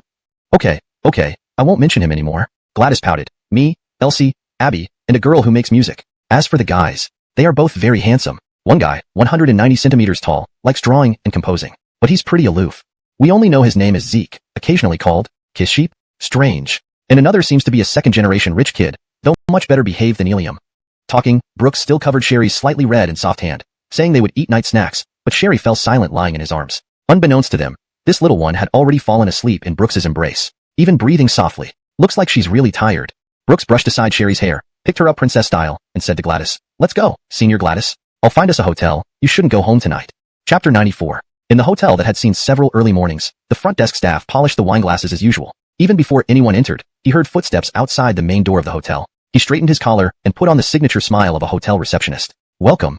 The male receptionist was grinning at first, but when he saw the face of the person who walked in, his jaw nearly hit the ground. In the middle of the hotel lobby, Brooks was carrying Sherry princess style. Behind him came Gladys, dressed in a cheapao and walking unsteadily. Sherry's white legs were exposed in front of the receptionist because she was being carried princess style by Brooks. Perfectly flawless, a peerless beauty. The male receptionist couldn't help but swallow, especially with the faint blush on the girl's face. It stirred compassion in one's heart. It was hard to imagine how long he could control himself if such a girl lay in his arms. Though the girl's figure was tempting, the woman in the cheapao was also eye-catching enough to make one linger longer. Wearing a cheapao, she retained her charm. Although she looked like a beautiful young woman from the 20th century, she possessed an elegant bearing reminiscent of Wei Wu-yi. Her presence alone was enough to make one tremble with fear. Seeing Brooks stand before the front desk, the receptionist whispered in a low voice, Bro, what are the conditions? Such a feast for the eyes. You got some time to teach your brother here. Brooks remained silent, only placing the room card on the counter. The male receptionist asked tentatively, still a king-size bed? We have VIP rooms that can fit 3 people, plenty of space for whatever you guys want to do. And there's also the honeymoon suite. Whips, waterbeds, candles, you name it. Brooks, double bed. Male receptionist, huh? Caught off guard, the receptionist didn't know what to do, eventually giving Brooks a thumbs up out of genuine admiration. You're really impressive, bro. With these 2 beauties, you don't go for it. In this day and age, you still play it pure? Give me the card. Sure thing. The The receptionist handed the card over to Brooks, watching as he left, sighing inwardly, "Tisk, senior, when will I get lucky like this, surrounded by beauties?" In the room, Brooks settled Sherry down, and Gladys quickly took a shower and went asleep. In the evening, looking at the innocent Sherry, though they were less than half a meter apart. "Wait, I'm curious, who is this capital rich person you know that can make me trust you?" "Don't worry about that. What are the terms?" 3 days later, Raffles, Beijing. "Are you available for dinner?" "I'll definitely be there. Their conversation ended unexpectedly pleasantly. Brooks felt relieved and then called Belle. As expected, Belle answered. "What's up, little brother? On a night like this, instead of spending it with your girlfriend, why call your big sister?" "I'm at an internet cafe. Don't think so ill of me." Belle got straight to the point. "Say what you need. When are you returning to Beijing?" "Tomorrow." "In 3 days, Raffles, I'll give you the proposal document. I have a surefire deal, and I trust Amnon and you, so I wonder if you're interested. Details in 3 days." "No problem." Having said that, Brooks hung up the phone. This was the life of a man hustling in his career. Brooks rubbed his temples tiredly. Recalling the series of incidents at the police station, fiery rage coursed through his pupils. Anyone could speak tough words? A man who harbors thunder in his chest, yet remains unperturbed, can be appointed as a senior general. Eliana, Ilium. What's the use of putting on airs now? Within 2 months, if I don't ruin the Bai family completely, I, Brooks, have lived in vain. Chapter 95. Coach, can you teach me how to curse? In the afternoon, the internet cafe was not as lively as usual. Inside, there was only one guy dressed in a suit with his feet on the table and a bag of peanuts on his face. He looked at Brooks's haggard appearance and punched him on the arm. "Oh my LDDY gaga. That hurts." With arms crossed, Sherry stood there looking both cute and fierce, a contrast that suited her perfectly. "Not right. With the way you look emptied out, it's obvious you've been up to no good." "Really didn't." Sherry's innocent look amused Brooks. Such a cute girlfriend. Who wouldn't want one? Sticking out 2 fingers, Brooks gave Sherry a gentle flick on the forehead, causing her to immediately plop onto the seat, covering her head and whining, "It hurts." But just then, Sherry noticed a file on the computer desk from the corner of her eye. Snatching up the file, she saw 5 big words written on it. Heartfelt signal. "You weren't here for work again." Like in the meme, "I'll bite you to death." Sherry grabbed Brooks's wrist with a bite. Unable to resist, Brooks used a clever move to make Sherry go limp, landing her gently in his arms like a ballerina. You. What are you doing? There are so many people around here." Trying to get up, Sherry found herself held tightly by Brooks, who insisted, "Why not? I can hug my girlfriend." "What kind of logic is that?" "You still owe me a confession. When we go home for New Year, I'll make sure it's grand." "All right." Brooks pointed at the file and confessed, "This proposal. Amnon asked me to write these 2 days. The day after tomorrow, I have to go to Beijing, and you can come with me when you're free. We can take a trip to Beijing before going home to see Ricky." Ignoring the entire statement, Sherry abruptly asked, "How long did you work on this?" Brooks thought for a moment. "Until 8 in the morning. No more of this." "Why not? I don't want to see you so tired." Sherry turned sideways, gripping Brooks's arm while pinching his cheek, saying sympathetically, "Look at your dark circles. So heavy. A real panda." "Come on, Brooks. Elsie's right. You need some rest." Gladys approached with 3 cups of coffee in hand and sat beside them. "Look at yourself. Is this how a college student should act?" Brooks replied bitterly, "But isn't striving to become an elite worth suffering for?" Gladys countered, "But Elsie doesn't need you to be an elite." Brooks reluctantly conceded, "Okay, fine." Gladys placed the 3 cups of coffee in front of them, the bitterness filling Brooks's taste buds. "So, what are you guys going to do now?" Pouting and leaning on the computer, Sherry silently pressed the power button. Immediately, Brooks understood her intention. She's still a girl addicted to the internet. The 3 simultaneously opened CF, Crossfire, and created new accounts. Brooks, elite of men. Gladys, Fairy Hiram Ife. Sherry, heart. Brooks, heart. Gladys couldn't help but comment, "Elsie, enough already?" Sherry covered her ears with both hands and sipped her coffee. Not listening, not listening. The 3 of them opened the demolition mode. Gladys didn't know how to play the game, so she was the first one to die. Sherry belonged to the type who loved to play despite being bad. Unsurprisingly, the second one to die was Sherry. In the opposing team, the other 2 players were quickly eliminated, leaving only Brooks standing. Brooks, WDF. It's getting intense. Gladys and Sherry angrily put down their headphones. "Damn, we thought we were here to dominate." Gladys, "It seems we are also using new accounts." Sherry, "Brooks, can you do it?" Receiving Brooks's signal, he gave a cool thumbs up with his fingers. "Don't panic, showtime." At this moment, in the public chat, the opponents were already mocking fiercely. "No way, man. Is that all? You're really reckless, but also really bad. Please kill me." Brooks's lips twitched. "Damn, such cheap requests I haven't heard since last life." As he spoke, Brooks jumped onto a wooden box, then performed a ghost jump to a high platform, immediately locking onto the bastard who asked for death. At the same time, willing to die, looked up and saw Brooks. Bang. Brooks's instant headshot killed him without even seeing the scope. Then, Brooks, relying on his single 18-year-old reflexes, quickly typed, "If you're bad, practice more." Immediately after, the remaining 4 players on the opposing side were all taken out by Brooks's unpredictable headshots. "Holy crap, you must be cheating. I quit. There's something dirty going on." "Why? How did I die? I need to buy armor." "Damn it. Cheat wall come out." Brooks calmly planted the bomb while sipping his bitter coffee. "Your dad would regret giving birth to you if he knew you could yap so much. He should have shot you at the wall." Ding. The opponent has left the room. Gladys and Sherry were stunned. "Coach, can you teach me how to curse?" Chapter 96. Indulgence in the Rainy Night. Senior Gladys, why did you think about renting a house? After hours of gaming, the three took off their headphones, slightly drowsy. Gladys pondered, her head slightly tilted up. Maybe, I just want to live an interesting life. As she spoke, Gladys started counting on her fingers. The atmosphere at school is too stifling, not that it's dull. The people in the dormitory always stay there. Why? For civil service exams, job recruitment exams, and postgraduate studies. I'm not saying there's anything wrong with their lifestyle, but for me, I don't have much pursuit in academic qualifications. I just want to do something I like in the spring rain. Neither of them spoke. Brooks just stared at her. Brooks. Yes? Sherry stopped walking, looking earnestly into Brooks's eyes. In fact, I was really looking forward to your confession during the new year. Why are you suddenly talking about this? Because I've waited so long, long enough until you didn't even have me in your heart anymore. Confusion filled Brooks's face. He couldn't speak in response to Sherry's unexpected words. Do you understand? I don't really get it. It sounds like nonsense to me. Sherry took a deep breath, then shook her head. It's okay. In the future, both you and I will understand. But now, I just want to tell you. Brooks, I like you, and I will continue to like you in the future. I love everything about you. Your body, soul, even your heart. So, I don't need you to give me a grand future. My future. Sherry clenched her fists tightly, maybe because of the fog from the rain, or for some other reason. Her pupils emitted a drop of clear shadow. Sherry, having you is enough? Amidst the crisp sound of raindrops hitting the ground, nothing could surpass the gravity of Sherry's solemn words. Under this flower-patterned umbrella, the world seemed so small enough to hear Sherry's breathing, a sensation that always made Brooks entranced. This infatuation made Brooks instinctively embrace Sherry's waist. It seemed like a mutual understanding. Their lips intertwined. Brooks realized that it had been a long time since they had kissed so formally. Initially, he only wanted a simple wet kiss, but unexpectedly, Sherry desired a French kiss. At the moment their tongues met, a bitter taste lingered. Was it because Sherry drank that strong cup of coffee, leaving a bitter taste in her mouth? Or was it the bitterness of her inner turmoil after declaring her love? Gladys, sitting in a taxi, saw this soul-exchanging moment through the window. She rolled up the window and turned away silently. Their lips intertwined and faintly, one could hear Sherry whispering, "Can't let go." On impulse, Brooks discarded the flower-patterned umbrella that symbolized early spring, along with the last restraint between them. Without the umbrella's constraint, their bodies were exposed to this frenzied early spring rain. The rain fell gently, striking their faces as they kissed passionately, and its bitterness mingled in their mouths. But in this heated moment, they had long forgotten the taste of the bitter rain. Brooks embraced Sherry tighter, both emotionally and physically. Desire flared more intensely in this rainy night. They stumbled forward like dancers in the rain, leaning against the wall behind them, lips locked, until they reached a secluded alley entrance. Free from the strange gazes of passers-by, they slipped into the narrow lane. Brooks's coat was already removed by Sherry, whose arms wrapped around his shoulders. Brooks's large hand traced down Sherry's body, feeling the flawless warmth. Both were panting, breathlessly, feeling the madness of the rain-soaked night. Isn't it too small here? Drops of rain clung visibly to Sherry's face, her red hair wild, highlighting the intensity of the moment. Brooks panted, feeling the coldness of the wall behind him, while the girl before him exchanged heat with him in this deserted alley during the rainstorm. Enough. Brooks grabbed Sherry's hand and sprinted towards the light at the alley's end. The flower-patterned umbrella was now lost among the swirling leaves, toys of the wind. Why are you running? After this alley, will you have another chance to violate me? Are you that shameless? I enjoy it. Outside the alley, the streetlights illuminated the heavy rain like two different worlds. Holding Sherry's hand, we faced the strange gazes around us and ran through the rainstorm. The desire within us diminished with each breath taken during our run. We had never kissed so deeply, nor run like this before. This rain.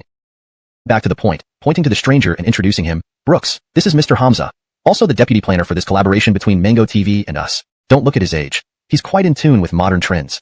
Brooks stood up to politely shake hands with Hamza. Brooks. Hamza. It was obvious, however, that Hamza didn't take the young man seriously, or even know why the young man was there. Sitting down, slightly leaning back, holding his brow with two fingers, Hamza's expression was filled with disappointment and Tongsong. Tongsong seems out of place here, so I'll translate it as disillusionment. Anyone could see that this was the after-effect of workplace intrigues. What's wrong, Brother Jin? Sighing and groaning. We're here to have dinner today. Let's have a drink first. Zayn filled Hamza's wine glass, and the two drank heartily. Then Hamza admitted, everything is so hard to do these days. I'm really too tired. During this period, our channel hasn't produced any hit variety shows. Everyone is worried, and I, on the other hand, have been competing with that woman Eliana for that director position. That Eliana has more money than me at home, and her husband has connections. People like me, who have always relied on age and experience, have worked hard to become an assistant manager. If I get beaten down by her this time, I might never recover. Zayn felt deep sympathy. You people in the system are always fighting against time. Once you lose a battle, you lose your whole life. Yes, after all this time, there isn't a memorable variety show to my name. If I had one now, along with my 20 years of experience, I'd be the director for sure. But I've exhausted all my resources. No one can help me strategize, and even thinking about importing a variety show. Isn't that about money? That astronomical price, I wouldn't have enough reincarnations to pay for it. This string of complaints poured out all of Hamza's grievances. That sense of powerlessness and despair nearing old age was clearly felt by Brooks. Hamza's reading glasses focused on Brooks. Brooks, right? How old are you? Brooks respectfully replied, I'm a freshman in college. A freshman? Ha. Hamza curled his lips, then looked at Zayn. Big brother, Don't joke around. Bringing a college student here to mess with me? Aren't you just pulling my leg? Zayn was about to explain when Hamza raised his hand to stop him. Kid, these days, every industry is tough, relying on real skills and effort.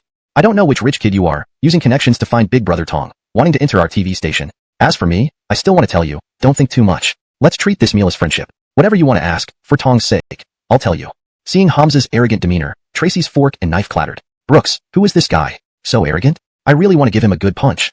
Brooks smiled awkwardly, covering Tracy's hand. Let's not be so rude, it's fine. Really? Teacher Hamza, I think you've misunderstood something. Really? Hamza swirled his wine glass. Brooks decided not to hide anymore. Then I'll speak directly. I'm the planner for this project. Tong Big Brother entrusted me to write it. Hamza, what the hell can a college student like you write? Bang. Zayn slapped the table, startling Hamza who was about to drink. Hamza, are you looking down on me? For a moment, the atmosphere in the room became quite awkward. Zayn, with his full beard, was extremely domineering now. He pointed at Hamza's nose and loudly rebuked. What's wrong with students? Aren't there plenty of capable students nowadays? Can't you just listen to what he has to say? Seeing Zayn's anger, Hamza hurriedly laughed officiously and filled Zayn's wine glass. Big Brother Tong, what are you doing? You know I've been out in the field braving wind and rain. It's hard for me to believe a college student, right? Brooks tried to mediate. I understand Teacher Hamza's thoughts. I can assure you this proposal, it definitely has its value. Fetched. But Brooks was no ordinary person. He was an extraordinary person. Just 20 minutes of your time. If you think this is a waste of time after reading, I'll leave immediately. Hamza's heart skipped a beat. Are these college students so good at bragging now? Yet, looking at Brooks's confidence, which seemed to soar high like a calf on a plane, Hamza hesitated for a moment. Fine, just 20 minutes. Hamza flipped open a page listlessly. When he saw the second page, his brows couldn't help but crease. A dating show? Chapter 98.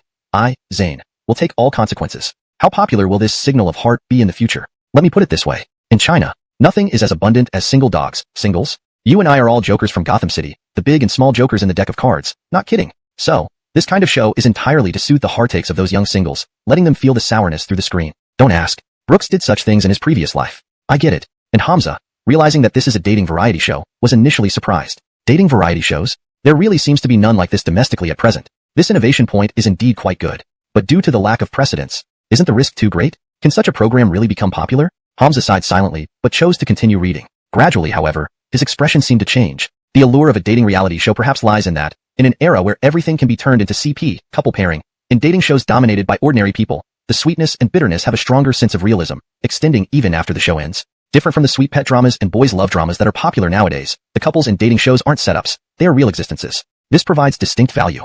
On the other hand, the dramatic nature of dating shows can be more unpredictable. Compared to sweet pet dramas with predictable marriage endings, the battlefield of dating shows and its hard-to-guess ending surpasses any scriptwriter's imagination. In the show, couples are paired up 3 by 3. Males and females pair up without fixity, judged based on their compatibility during game segments. Males and females can reciprocate selection, thus increasing the unpredictability of the show. The show also invites celebrity commentators midway to attract traffic. 6 new male and female leads will be added midway to increase variability in romance. There are also elements like love letters, secret codes, and travel invitations. Brooks chimed in. For the first season of this show, President Tong can utilize the company's talented newcomers for the show. The cost is low and doesn't require star power. Initially, 1 or 2 would suffice. Once Signal of Heart becomes a hit, more stars can join to create a virtuous cycle. Hamza's face gradually flushed, whether out of excitement or shock at this proposal. A layer of sweat appeared on his forehead, which might soon pour down like rain. He ignored Brooks's words, now fully immersed in this proposal that could alter his next 3, 5, or even 10 years. His eyes were serious, his expression focused. Brooks saw in him a friend Cooper who once earnestly advised him in their dorm. Brooks aimed for exactly this reaction. How popular will dating variety shows be in the future? Let me put it this way. After Huang became a financial giant, his video platform started this type of show, producing 7 seasons. Hunan started initially with a very successful response. Though the initial format wasn't perfect, in Brooks's hands, it would be the Pro Max version. Just like Fruit Ninja, once this show hits the market, it will be like a nuclear bomb. Brooks never fights without assurance. Not singling out anyone, let me say, all here are happy colors. Aslali. That year, my hands in pockets, I didn't know what opponents were. Love in the new century focuses on speed and convenience. Though different from Brooks's ideal view of love, he knows well that the audience for such a show is massive. Indeed, Hamza's expression had undergone a tremendous change. 20 minutes later, he reluctantly closed the last page, wiping sweat off his head. Brooks smiled gracefully. Mr. Jianyan, how about it? The current Brooks resembled a meme of a professional team formed by Rocky, already offering Jianyan a helping hand. Student Yi, younger Elliot. No. Big Elliot, President Yi. Huh. Jianyan jogged over, his pot belly moving like a meatball tank, almost kneeling before Brooks, bowing his head as if pledging allegiance. Brooks and Sherry were both startled by Jianyan's sudden flattery. Jianyan grabbed Brooks with both hands, his eyes clear. Brooks couldn't bear such a great honor, hurriedly saying, Big brother, it's unnecessary. You're likely older than my father by a few years. Calling me brother, does that make sense? Hey, Hamza put on a serious face, slinging an arm around Brooks's shoulders and filled a glass with wine. What you said, this proposal of yours can only be described as freaking amazing. I call you brother, but that's too low. If you're willing, I'll call you grandpa. It's all good. Brooks whispered, actually, it's not impossible. What did you say? Speak up. Nothing. Nothing at all. Hamza downed the aged white spirit in one go, thumping Brooks on the chest with his heavy paw. No less than 30 pounds. Waiter, whatever my big brother wants, just bring it over. My Paco here will foot the bill. What President Tong paid me to complete this contract. Zane nodded in agreement. However, I hope to add a condition to this contract. Regardless of the future outcome of this program, 3 fixed new artist slots must be reserved for Mr. Zane's Weich Company, providing adequate exposure for Weich Company. And I also want to set up a wager clause. If this variety show doesn't become a hit, Zane, will take all consequences. Chapter 99, I want to give you the courage to face the world. Benjamin, are you crazy? Even if you trust Brooks completely, you can't do this. Leah kept his voice low, but his dissatisfaction was evident. Zane waved a hand and retorted sternly, Brooks has never treated me as just a businessman. If I handle this with a businessperson's heart, of course I could ignore it. Since the day we met, we've always been brothers. He calls me big brother, but how could there ever be a big brother who takes advantage of his little brother? There's no such logic. Brooks didn't know what to say, but in Zane's words, he received the acknowledgement he had longed for, a rare kind of trust. Brooks, sign the contract with peace of mind. I won't let you bear this.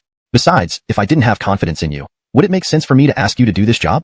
Brooks nodded vigorously, Brother Tong, believe in me. I won't let you down on this matter.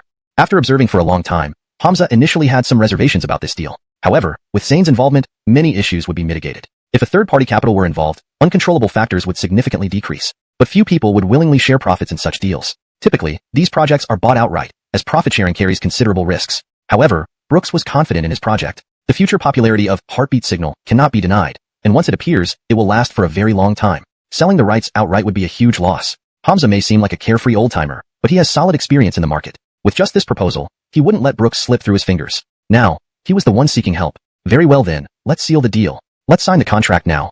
Hamza hurriedly pulled out the contract from his briefcase, his movements somewhat stiff, clearly showing how much he valued this proposal, fearing that Brooks might change his mind. Thinking of overtaking Eliana through this variety show, Hamza's heart raced with excitement. Zane signed first on the agreement, which greatly displeased Leah. Then, when Brooks handed over the profit-sharing contract to Sherry, Leah felt a volcano about to erupt in his chest. Brooks placed the contract in front of Sherry and handed her a pen. Elsie, you sign it. Sherry looked at the word, beneficiary, at the bottom of the contract. Her fingers trembled slightly, crumpling a corner of the paper. Ding ding ding. Brooks's phone started buzzing wildly. It was a message from Leah. Brooks, do you have a hole in your brain?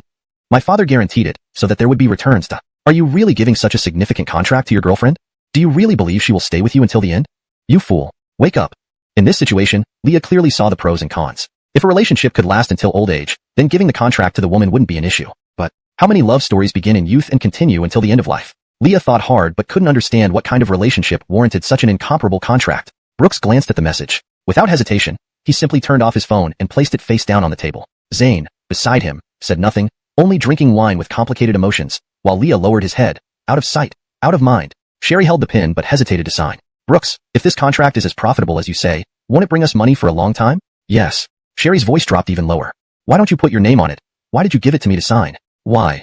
I'm the final beneficiary. Brooks smiled helplessly, yet the fleeting shadow of melancholy in his eyes couldn't be hidden. Fate. Can you explain it clearly? Not really. His mysterious death in the previous life left things ambiguous. And what if there's another accident? Who knows if it's a meteor hitting Siberia, or if he gets wrongfully imprisoned again, or perhaps falls terminally ill one day. Life is unpredictable. Accidents too. Without people, there truly is nothing. This could be considered securing a future for Sherry. Your wish is to live far away from your mother, to become independent and capable. And life has many uncertainties. What if I get hit by a car tomorrow? When it happens, maybe you won't even know. So, I want to give your life. Leave some self-confidence. Leave some courage. Leave some courage to face right and wrong bravely. As soon as these words were spoken, Sherry, who had already reddened her eyes, grabbed Brooks's arm and bit his hand. Her tears had long since streamed down her cheeks and onto Brooks's palm. What's wrong? Brooks held Sherry's head under his chin, comforting the girl who had been brought to tears by his few words. I'm not really leaving, don't cry. Brooks, you bastard. Sherry punched Brooks's arm, but it wasn't painful, only a timid softness. Don't speak such inauspicious words. It hasn't even been 2 minutes. I allow you to take it back. Brooks gently pinched Sherry's cheek, pampering her. Okay. Day's advertising industry from the corner of his eye. He subconsciously stubbed out the cigarette in a panic. Who was Ricky? How could Belle, also in the advertising industry, not know? Although his company was in Beijing, it still lagged far behind Ricky's company with its headquarters in Shanghai. His royal advertising company could now only be considered second-rate, while Gu Meiyong advertising under Ricky had long been top-notch. President Gu. Don't call me sister? Sis Gu. That's more like it. Belle couldn't help but raise an eyebrow. He sized up Brooks, yet his palm was dripping with cold sweat. Zane whispered, Why does this guy know everybody? Belle shook his head and replied, Ricky, I'm not his girlfriend. How would I know? Moreover, even her girlfriend probably doesn't know. Zane gasped, what a ladies' man. Rolling her eyes, Belle retorted, isn't that your old nickname? Zane chuckled. New generations are always surpassing the old. The person Brooks mentioned to do business with us, wouldn't it be Ricky? Supporting his forehead, Belle responded, though I don't want to admit it, isn't it obvious now? This woman's wealth seems to exceed ours combined. Enough. The two sat on the side chatting quietly, while Brooks had already served tea to everyone, and the table was freshly cleaned by the server. 2 consecutive rounds of business handovers in one day made Brooks nervous. But there was only one goal, to drive Ilium into bankruptcy through others' hands. Ordinary people care about their face. But businessmen, well, what is face? How much Gaochun porcelain do you need me to buy? Ricky came straight to the point, directly raising the topic to its climax. She then added, and who will our cooperation partner be? Brooks nodded and stood up, pointing at Zane. This is Mr. Zane, the chairman of YH Company in China and JX Company's Korean branch, the very person both Sis-gu and I plan to cooperate with. Facing Ricky, Zane immediately shed his usual rogue persona. With his solemn look complemented by his half-bearded face, he appeared incredibly proper. Zane stood up and shook hands with Ricky. Ricky looked at the Tong father and daughter, then at Brooks. Her eyes showed surprise, mixed with curiosity about this young man's mysterious aura. President Tong, your company has been gaining momentum recently and even collaborating with Taiwan. I hear you recently signed a contract with F4? Zane laughed. Whether Taiwan or not, it's all part of China. Normal indeed. I didn't expect President Gu to pay attention to media and entertainment news. A businessman needs to understand all aspects. Of course, Ricky knew Zane's company. Very few entertainment companies in China could grow big and strong. Seeing Zane, Ricky felt even more puzzled about Brooks. At this age, being adept at stock trading and knowing such upper-class figures was truly remarkable. Then, Ricky's gaze fell on Sherry beside Brooks, and she couldn't help but frown slightly. It seems. Did you bring the materials I asked you to get? Brooks asked Ricky. Ricky smiled faintly. Of course not. From her briefcase, she took out a document and placed it on the round table. With a light push, the contract landed in Brooks's hand. What kind of material is it? Belle couldn't help but ask curiously. These are materials about Ilium's family, Brooks answered straightforwardly. Why? Belle couldn't understand why Brooks needed Ilium's family information. Without directly answering, Brooks first examined the documents. Flash, the master of Shanbei Porcelain, whose net worth exceeds hundreds of millions, and has 2 sons with his wife, Eliana, currently the deputy director of the Mango TV program department. After reviewing the materials, Brooks clearly realized that these two were middle-aged and struggling. In the original world, due to the financial crisis next year, Flash forcefully acquired Brandon's contract, leading to Brandon's dismissal. Eliana, at 44 years old, trying to make it in a television station was extremely difficult, which is why she was having intense arguments with Hamza now. Putting down the contract, Brooks turned to Ricky and said, Sis-gu, Gaochun Porcelain and T&I shares can be co-invested by you and me, and also President Tong. Each invest between 5 million to 10 million, no more and no less. I will tell you when to sell, and I can guarantee that your investment will multiply 5 times in your pocket. But, taking a different turn, Brooks adjusted her glasses and lightly hummed. I also hope that Sister Gu can pass this message on to Mr. Flash. Ricky propped up her leg, leaning against the chair with one hand supporting her chin, and said, You ask me for information just to share in his profits? Of course not, Brooks smiled mischievously. I also hope you can make him sell when it rises to 100%. Silence enveloped the room. No one spoke. After a long while of this silence, Ricky emitted a playful laugh. Brooks, your calculations are so loud. They could jump right into my face even if we were separated by the Lasix River. Brooks spread her hands and laughed. Indeed, she didn't need to explain so much. For someone like Ricky to rise to such heights, she must be smart. Dealing with smart people never required much talk. After a long silence, Belle finally spoke up. Brooks, what exactly do you plan to do? In fact, Belle already had an answer in mind, but she didn't dare think about it. She couldn't believe that Brooks, a college student, could have such grand ambitions. Belle's puzzled eyes made Brooks understand. All right, let me formally state why I invited all of you here today. It is solely to bring down the Bai family, nothing else. He also managed to drag Flash into trouble, leaving him potentially bankrupt. Talking about it so casually, yet the plan was foolproof. Brooks was so confident that even Zane couldn't figure out why this young man was so sure of himself, especially when Brooks pushed his glasses up. It seemed like he had thought through every aspect of the plan, the beginning, process, and result. A bit scary. All Zane could do now was be thankful for having made such a good acquaintance. He felt very fortunate. I'm not familiar with that man named Flash, but I really can't understand what he did to offend you. Brooks? Such a monster? Brooks rolled his eyes and sked. Well, this guy's son almost put a green hat on me back then, and his wife got my girlfriend into the police station. And as for this man, if he doesn't go bankrupt, something will happen to my dad. So, his family must fall apart. Oh my, Zane sighed. They must have really bad luck for their entire family to get tangled up with people like you. Unconsciously, Xander looked at Sherry, who was hugging Brooks's arm, with a puzzled look. What do you mean by harm Elsie? Ricky, Xander rolled her eyes. Remember the day Brooks borrowed my car in the evening? That by family's kid was hitting on my friend's girlfriend, and she kicked him right in the nuts. So, into the police station they went. Xander glanced at Brooks. Men, they're just brainless, with foul mouths. Zane, hey, what are you saying about your father? Ricky raised her hand. Agreed. Brooks smiled helplessly, but Sherry hugged his arm even tighter, leaning her head on his arm and murmuring softly, Who says? Brooks is the best? Xander made a funny face and teasingly said, Oh, Brooks is the best little sister. Just lie there in your Brooks brothers' tender embrace. Humph. Sherry's simple mind couldn't come up with a response, so she simply closed her eyes and snuggled closer to Brooks. She loved lying next to Brooks. So soft, but incredibly safe. Brooks wiped his lips with a napkin and chewed a piece of gum. Destroying Flash was just the first step. Once Flash was bankrupt, striking by Hiram's face wouldn't be far behind. A man strives for dignity and a Buddha for incense. If I'm reborn and don't hit these bastards in the face, what's the point of being reborn? Just for the satisfaction. Don't live a life you regret, because you need to realize that your life might already be a mess. Smack. While Sherry's eyes were closed, Brooks kissed her lips without hesitation. Sherry suddenly opened her eyes, covering her mouth and looking around at the envious glances. Oh no. Why did you do that? So embarrassing. As she spoke, Sherry lowered her head. Brooks smiled, pretending to be helpless. Sorry, my girlfriend is quite shy. Zane, Xander, Ricky, enough from you.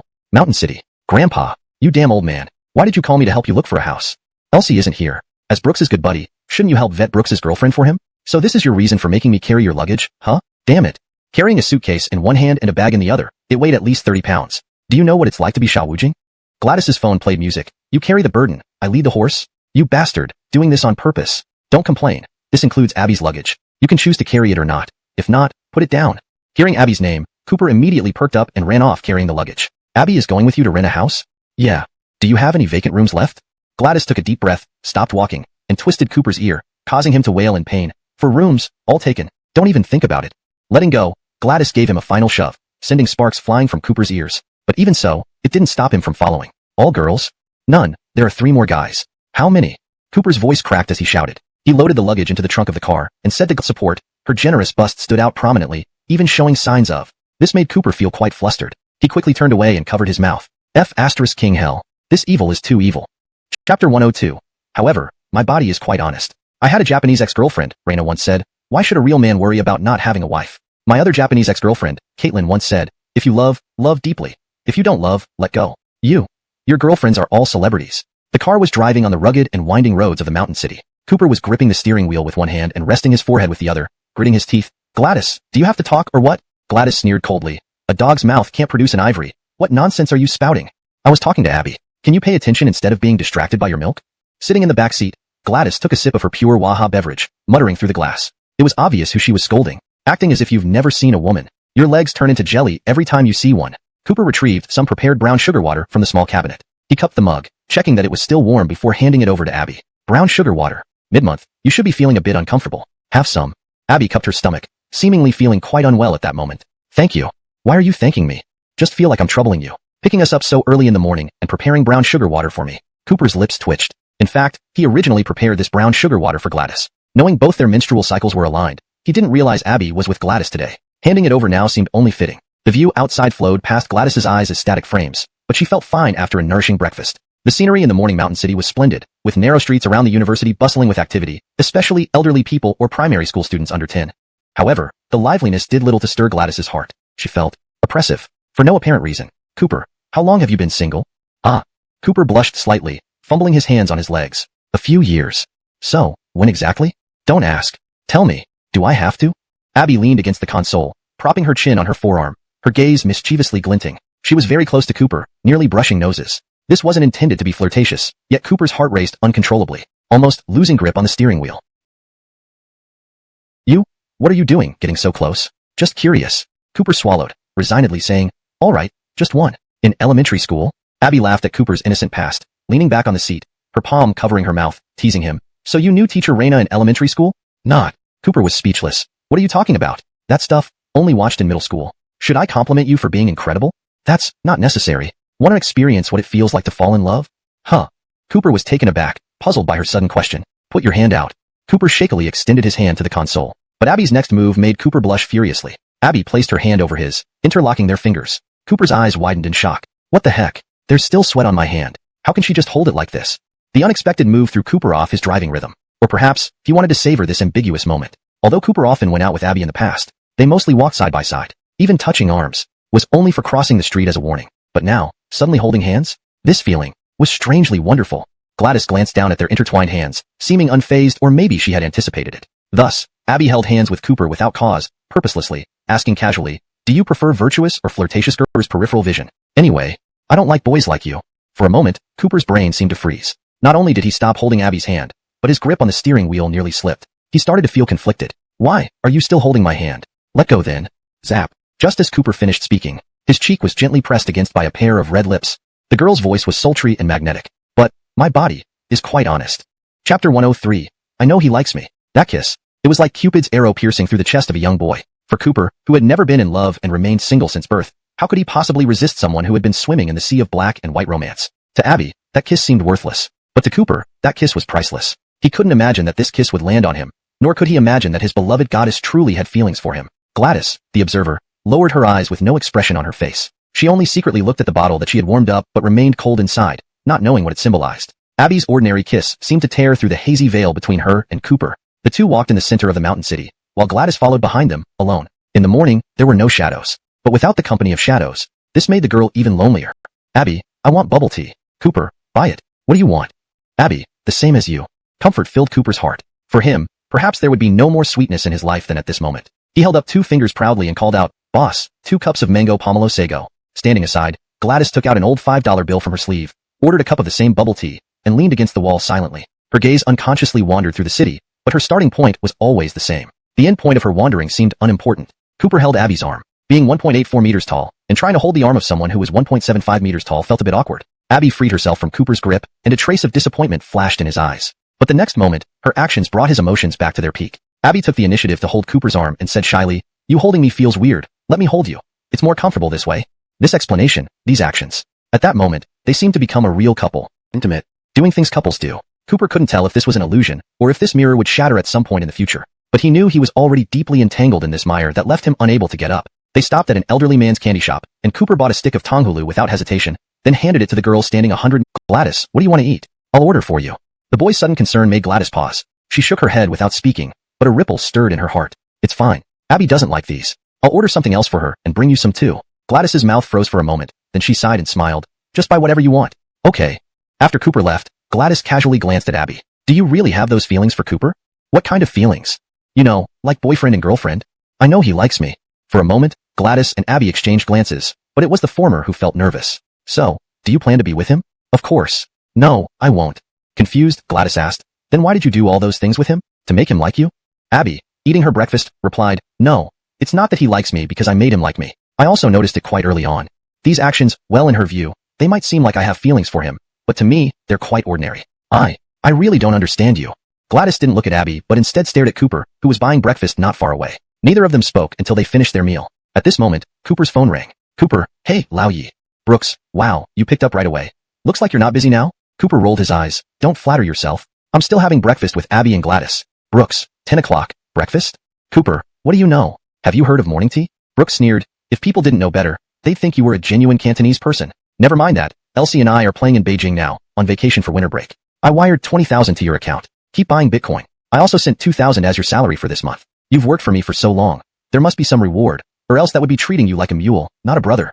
Hearing Brooks's words, Cooper choked up, yet his heart was in turmoil. 2,000 too much, Lao Yi. Not too much. Compared to what lies ahead for us, this is just a drop in the ocean. As long as you trust me, no matter how hard it gets, I'll take care of it, not letting it affect you. Just focus on pursuing Abby. If you can't get her, then we'll see. But I still say, Gladys is pretty good. Cooper turned around and glanced at Gladys, who was sipping tofu pudding, feeling somewhat downcast. Lao Yi, about relationships? Forget it, forget it.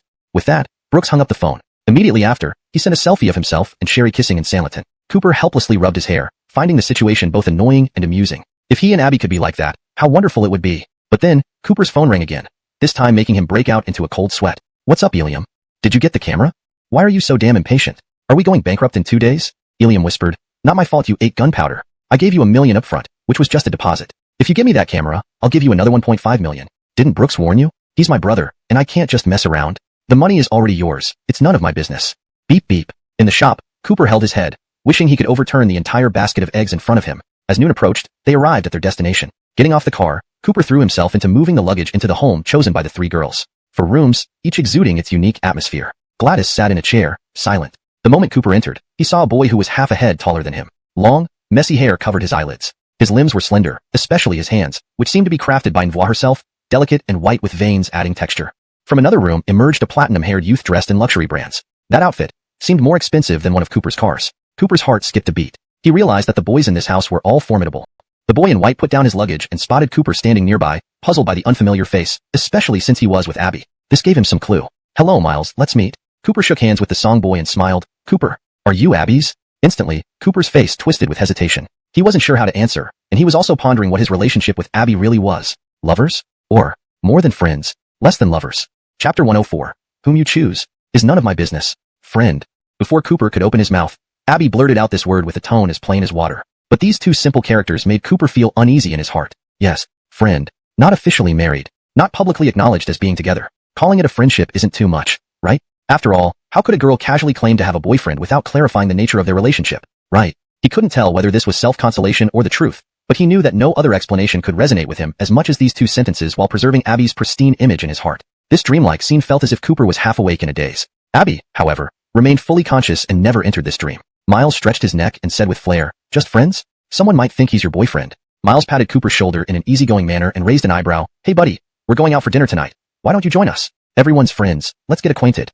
Facing Miles's invitation, Cooper merely nodded slightly. He felt that compared to the white-haired man in front of him, something seemed lacking. He couldn't pinpoint what it was, but this sense of inferiority was inexplicable. Perhaps that saying is true. A person cannot simultaneously possess a Maybach and maintain humility. Kiss sheep. Frisco. Miles shouted towards the kitchen. The tall boy didn't respond, but after a while, he came out from the kitchen carrying 5 cups of water. Miles laughed at Cooper. "Don't mind him. He's like that, too cool for words, usually just drawing in his room. So one of these 4 rooms is reserved for him alone. Kiss sheep, are you joining us for dinner?" The elegant youth called Frisco simply replied, "Sure," before returning to his room, picking up a brush, and beginning to sketch on white paper. With abundant sunlight streaming into the room, when the light fell on Frisco's face, Cooper truly believed such features were a gift from heaven, elegant, even ethereal. He didn't ponder it deeply. He feared the more he thought about it, the more timid he would become. An afternoon passed, and after Abby and Gladys finished decorating their room, the 5 of them went downstairs to prepare for dinner. When Cooper saw a red McLaren emerge from the parking lot, it seemed that compared to this supercar worth over $1 million, his Audi A8 looked more like a decade-old Alto. And when Cooper saw the man sitting in the passenger seat beside Frisco, resembling a Western aristocrat, it made him feel as though he had glimpsed the upper echelons of society. As Cooper hesitated, Abby hooked her arm around his. "What are you thinking about?" "Nothing. The car is about to leave. We still have dinner to attend." Cooper nodded in agreement. To his surprise, Abby chose his Audi A8 over the flashier McLaren. His heart tugged in this moment of tension. The girl's feelings toward him left him increasingly curious, or rather, increasingly certain. Her feelings for him went beyond mere friendship. Gladys, as always, sat in the back seat, also conflicted. At this moment, she felt like an observer. Yet observers should have clear minds, shouldn't they? Why was she feeling so conflicted herself? They arrived at Guanine Bridge. Though named Guanine Bridge, it was actually a bustling commercial street. Lively, flooded with traffic and neon lights, and resonating with the sounds of hardware stores and street vendors' shouts. It was a place that embraced everything. Yet Cooper found no place for himself here. Like someone caught in the middle, not fitting in either inside or outside. Especially with Abby constantly clinging to his arm, creating an illusion similar to a couple, which made Cooper momentarily lose touch with reality. After getting out of the car, initially the 4 walked side by side, but Cooper felt out of place. Suddenly, Abby ran ahead quickly. She turned back to look, and the 3 housemates, seemingly understanding something, sped up to catch up behind him. Only Cooper kept the same pace. Then, Abby suddenly stopped again for no reason. The other 3 felt puzzled, so they continued walking on their own, until Cooper reached Abby's side, whereupon she aggressively linked arms with him. "You've got long legs but don't move fast when you should. Are you stupid?" Because of this one sentence, for the rest of the way, Cooper remained absent-minded, always savoring these words. He seemed to have determined. Abby harbors feelings for him. Really? Why did he purposely wait for him? Why? But driven by the instinct of a suitor, he really felt it was unlikely. Conflicted. It wasn't until they sat down at the table that Abby waited for everyone to be seated before sitting next to Cooper, who was then sandwiched between Gladys and himself. The young man's heart was no longer calm. Even others could tell. These two people, their relationship had surpassed friendship. Silent but obvious. "I want to confess my feelings to Abby." In the middle of the meal, Cooper took advantage of Abby's absence while she washed her hands and asked Gladys this question. Gladys didn't look surprised but rather puzzled. "Just go for it. Why are you asking me? I want to hear your opinion." "Cooper." Gladys was about to eat the food on her chopsticks but suddenly put the piece of meat down. "I'm not you. And I've told you about Abby, about her feelings for you." I know. So you already have an answer, right?" Their conversation froze at this moment, with no enmity between them, but an inexplicable sense of meeting too late. "Are you informing me rather than asking my advice? What's the point of telling me if you're going to announce it to the world?" "That's not what I mean." "Enough. I don't want to listen to you babble. This is your business." After a long pause, Gladys spoke softly. "Who you choose is none of my business." Cooper wanted to explain, but his mouth was sealed by Gladys's "let's eat." The meal ended, and the 5 of them left. Frisco wanted to find some inspiration, so Miles accompanied him. As for Cooper, he had his own plan and left the restaurant hand in hand with Abby. Left behind was Gladys, who looked the most exhausted despite carrying the smallest bag. She walked under the streetlights, where shadows intertwined, each light representing a different life. Standing alone in a corner of the city, she felt unsupported, though not abandoned. She dialed a number on her phone, only to realize she had almost called Cooper out of habit and quickly withdrew her finger from the dial. They were like 2 past quarrelsome enemies, for whom talking had long become a habit. The girl's silhouette swayed in the city, arriving at the same awkward hot pot restaurant from long ago. Now, She only wanted to sit under the single streetlight. Just to sit quietly for a while. Chapter 105. Feeling despondent. Oh my god. Oh my god. In the yard of the hot pot restaurant, one side was bustling with activity, while the other side was desolate and cold. Gladys sat under a streetlight that seemed as lonely as she was, not knowing how long she had been there. She cradled her head, feeling everything around her seemed strange. Her phone rang. It was a call from her mother. She rubbed her cold nose and answered the phone. Genevieve, hello? Gladys, it's almost Chinese New Year. Are you coming back to Hunan this year? From the other end of the line, the sound of knocking could be heard now and then. Gladys recognized it well. Without doubt, her mom was rolling out dumpling wrappers. I will definitely come back, Genevieve. I'll check the flight tickets tonight. Flight tickets? They're so expensive. Take the train instead. It's half the price. Gladys cleared her throat and softly replied, Genevieve, how's your leg? What does the doctor say now? Doctor. The sound of rolling out dough stopped, replaced by a long silence. He just said what he said. What else can be done? Genevieve.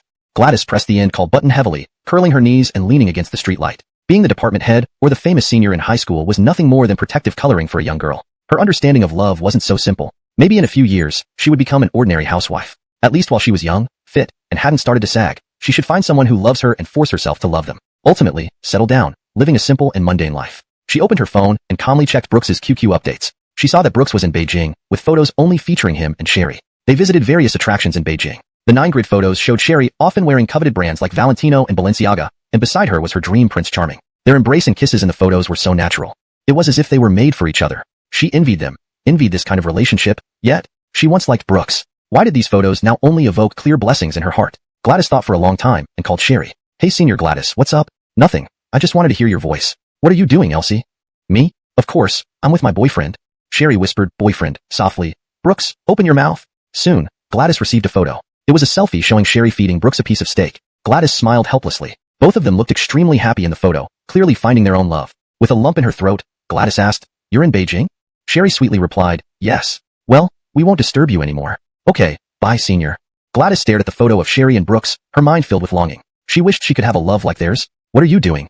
The girl was jolted back to reality as she saw a boy with a buzz cut slowly walking toward her. She kept her head down, unwilling to look up. You? Why are you crying? It's none of your business. Who the hell bullied you? I'll go take care of him. Cooper, cigarette in hand, looked around, but there was no one in sight. Aren't you supposed to be confessing? At this hour, shouldn't you be somewhere else? Hearing this, Cooper's throat tightened as if something was stuck, and he fell silent. He quietly sat down next to Gladys, then shamelessly nudged her hip, trying to make her move a little. But unexpectedly, the girl suddenly flared up. Are you crazy? Can't you just get lost? Cooper, taken aback by Gladys's outburst, stayed motionless, his bald head and face showing embarrassment. After a long silence, he finally whispered, I didn't confess. Why not? Got cold feet. Gladys's eyes widened in surprise, forcing a light-hearted tone. You, getting cold feet? Scared. Of what? Of the same thing happening again.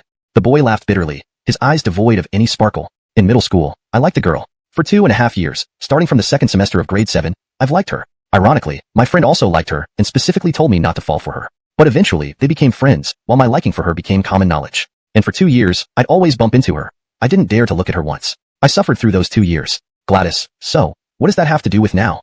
The boy smashed his cigarette into the ground forcefully, sending sparks flying everywhere. I'm afraid I'll be made a fool of again. Yes, I do like Abby, but I don't dare to confess, do you understand? But today, it felt so strange. It was already getting so close. She held my hand, put her arm around mine. She didn't sit in Miles's Mercedes Maybach, but chose my Audi A8. Why? Why? How could I not believe she has feelings for me? What do you think? But I'm scared. If I confess, will it end up like before? We're intertwined. Seeing the nightfall always makes one's mood turn gloomy, and Cooper and Gladys were no exceptions. Living is really exhausting. Can you tell me about your family? Both spoke in unison, making them both startled for a moment. Cooper took out a cigarette, blew smoke in the opposite direction of Gladys. In the warm light, the smoke resembled a cloud ablaze. Gladys remained silent for a long time. Even the fluttering of her eyelashes was clearly visible. My family, it's not good, really not good. My father died in a car accident when I was in my 3rd year of high school, and my mother became disabled as a result. Every year we spend a lot of money on treatment. Now doctors say there's no chance she'll ever stand again. Actually, I don't want to give up. Because walking is everyone's right. But my mom refuses. I run around this city every day, trying to make my mother's life a little happier, with a glimmer of hope. Gladys stretched out her fingers, leaving a tiny gap between two of them. Even if I could become successful, let my mother know I've achieved success. But it seems, these things are unlikely.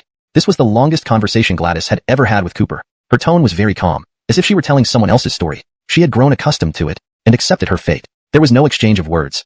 But Gladys saw Cooper's sturdy face becoming blurrier in front of her, as if seen through a layer of mist. She never wanted to tell anyone about these matters, because whenever someone knew about them, they looked at her with pity, making her feel like she couldn't even qualify as a normal person. She didn't want to appear weak and helpless in others' eyes. Now, It wasn't that she willingly told these things to Cooper. She didn't know whether he would look at her with sympathetic eyes, but she had endured such a life for so long. So long. She wanted to confide in someone. Gladys, do you believe in miracles? Cooper suddenly asked. For a moment, Gladys didn't react. After a daze, a fleeting sadness appeared on her face. I don't believe. At least, miracles won't happen to me. She had long lost faith in such abstract concepts. Why not? I think it's possible. Maybe one day, someone will suddenly enter your life, and even be willing to share everything in the future with you. Just as Cooper finished speaking, he got up. His figure vanished from Gladys's sight. Gladys looked up dazedly, staring at the empty alley, and gave a bitter smile. So, entering my life, dropping such a line, and disappearing without a trace, huh? The girl wiped her face and found her hands already soaked with tears. What do you want to hear? From behind, Cooper walked towards the blazing summer of memories, scattered in the wind until they evaporate. The bustling sounds have all turned hoarse. Gladys listened entranced. Cooper's voice was even better than she expected, and his guitar skills were top-notch. Without a microphone, yet people on the road outside the door were often drawn by the singing, proving that he sang very well. The crowd grew larger and larger, and Gladys's head unconsciously lowered further and further. But Cooper occasionally lifted Gladys's forehead, unwilling to let her lower her head. Because I think of you. I'm afraid to face myself. My will is always swallowed by loneliness. Because you would always remind me. The past never stays in the past. There's a true love, not mine.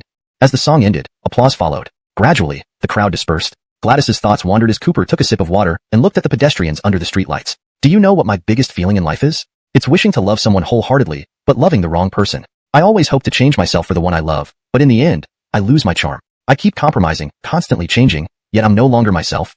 Cooper stood up to return the guitar. He straightened his leather jacket while standing at the door. Leaving? Yeah. You and Abby. As you said, if I don't confess now, I'd be irresponsible to myself. Gladys lowered her eyebrows. Her sadness came from nowhere, but she told herself to smile. Cooper, I wish you success. And you? You will eventually find someone who can protect your future.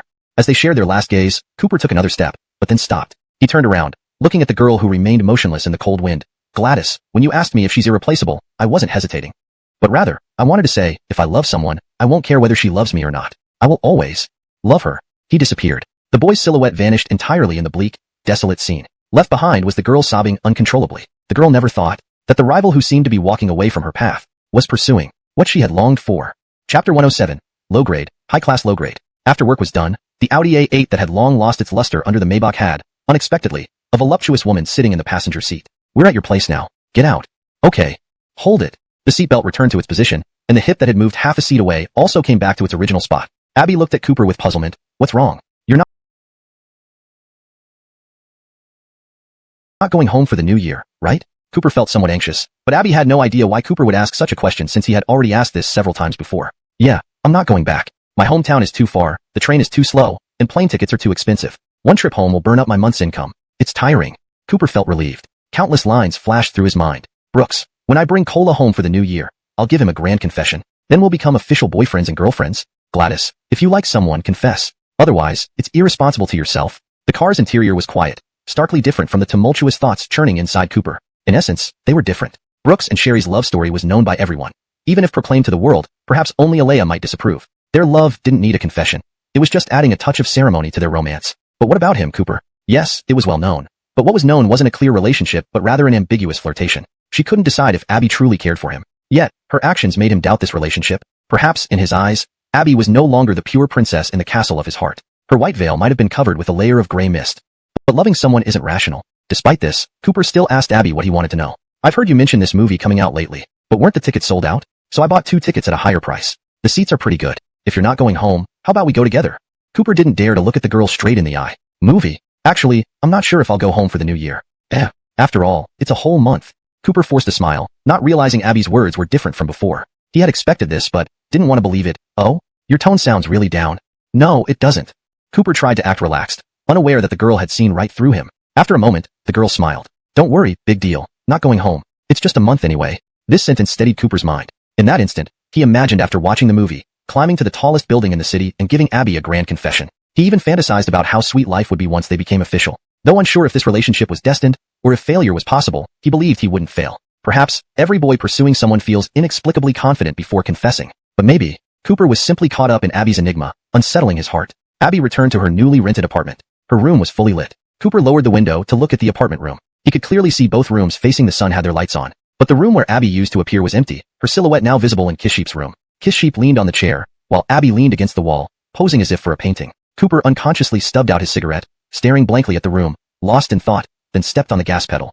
Hey, Bosslyn, going out again? Damn, good hand. In the dormitory, Cooper took off the button shirt that suppressed his nature, wearing only a rebellious leather jacket, which didn't alleviate the lingering gloominess. Cal put down the mahjong tiles, hugging Cooper's shoulders affectionately. What's up? Not in the mood? Even you, a Beijing tough guy, can get frustrated? Cooper pulled out a pack of Hongmei cigarettes from his pocket, instinctively handing one to Cal, then lighting one himself. Cal chuckled, taking a puff. Still familiar. Now you're Bosslyn, worrying over a 41 pack of Hongmei? Free from Cal's clasp, Cooper sat on the wooden stool, lost in thought. Recently, I've been smoking too much. Let's switch to something cheaper.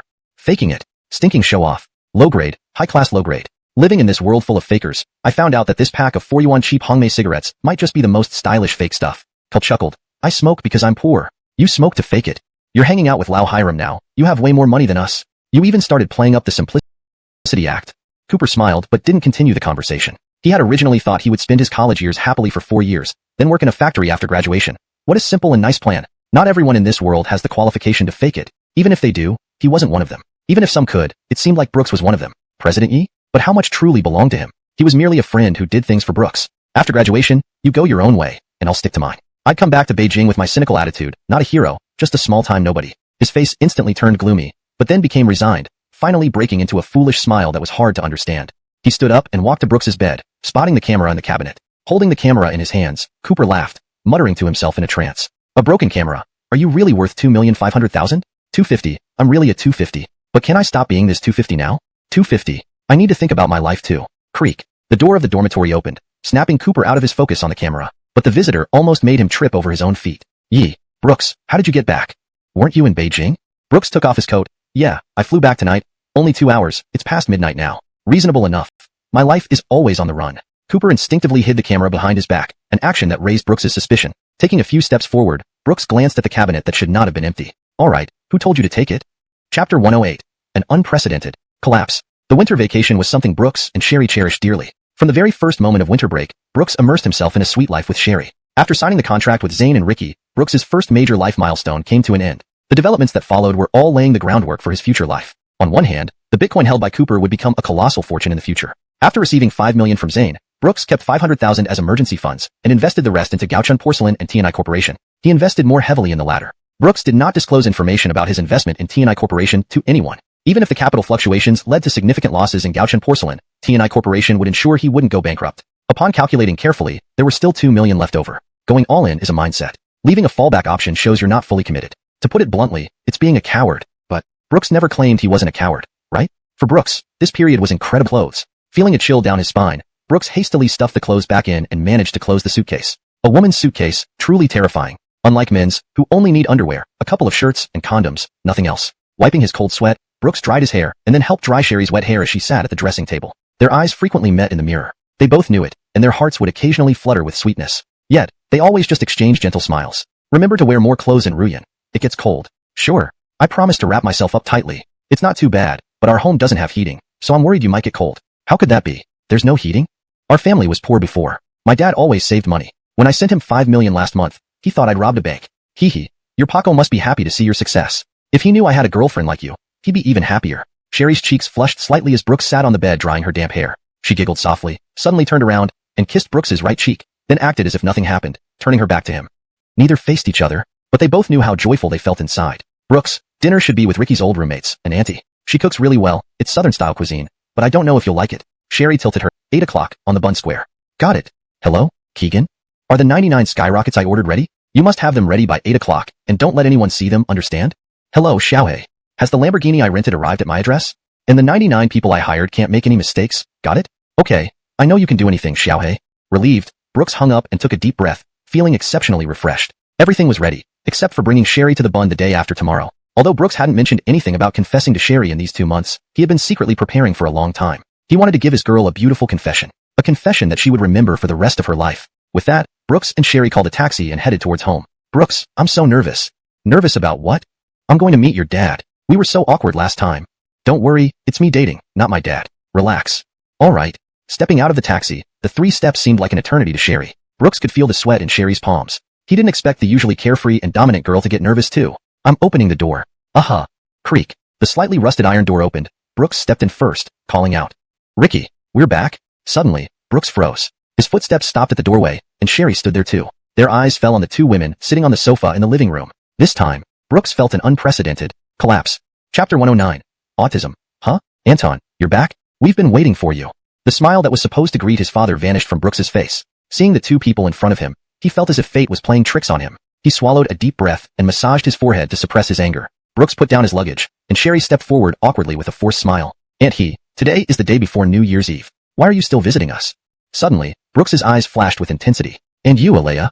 Alea stared straight at Brooks, whose hand tightly held Sherry's, but her face showed no displeasure. Brooks, our families were neighbors in the past. My mom took this opportunity to bring some specialties from Mountain City, since there's nothing much going on this year. Clementine noticed Sherry standing behind Brooks. As an experienced woman, she instinctively sized up Sherry. Appearance, 10 out of 10. Figure, 10 out of 10. Curves, 10 out of 10. Damn, she rivals me back then. Clementine smiled and said calmly, didn't you say these two haven't officially gotten together yet?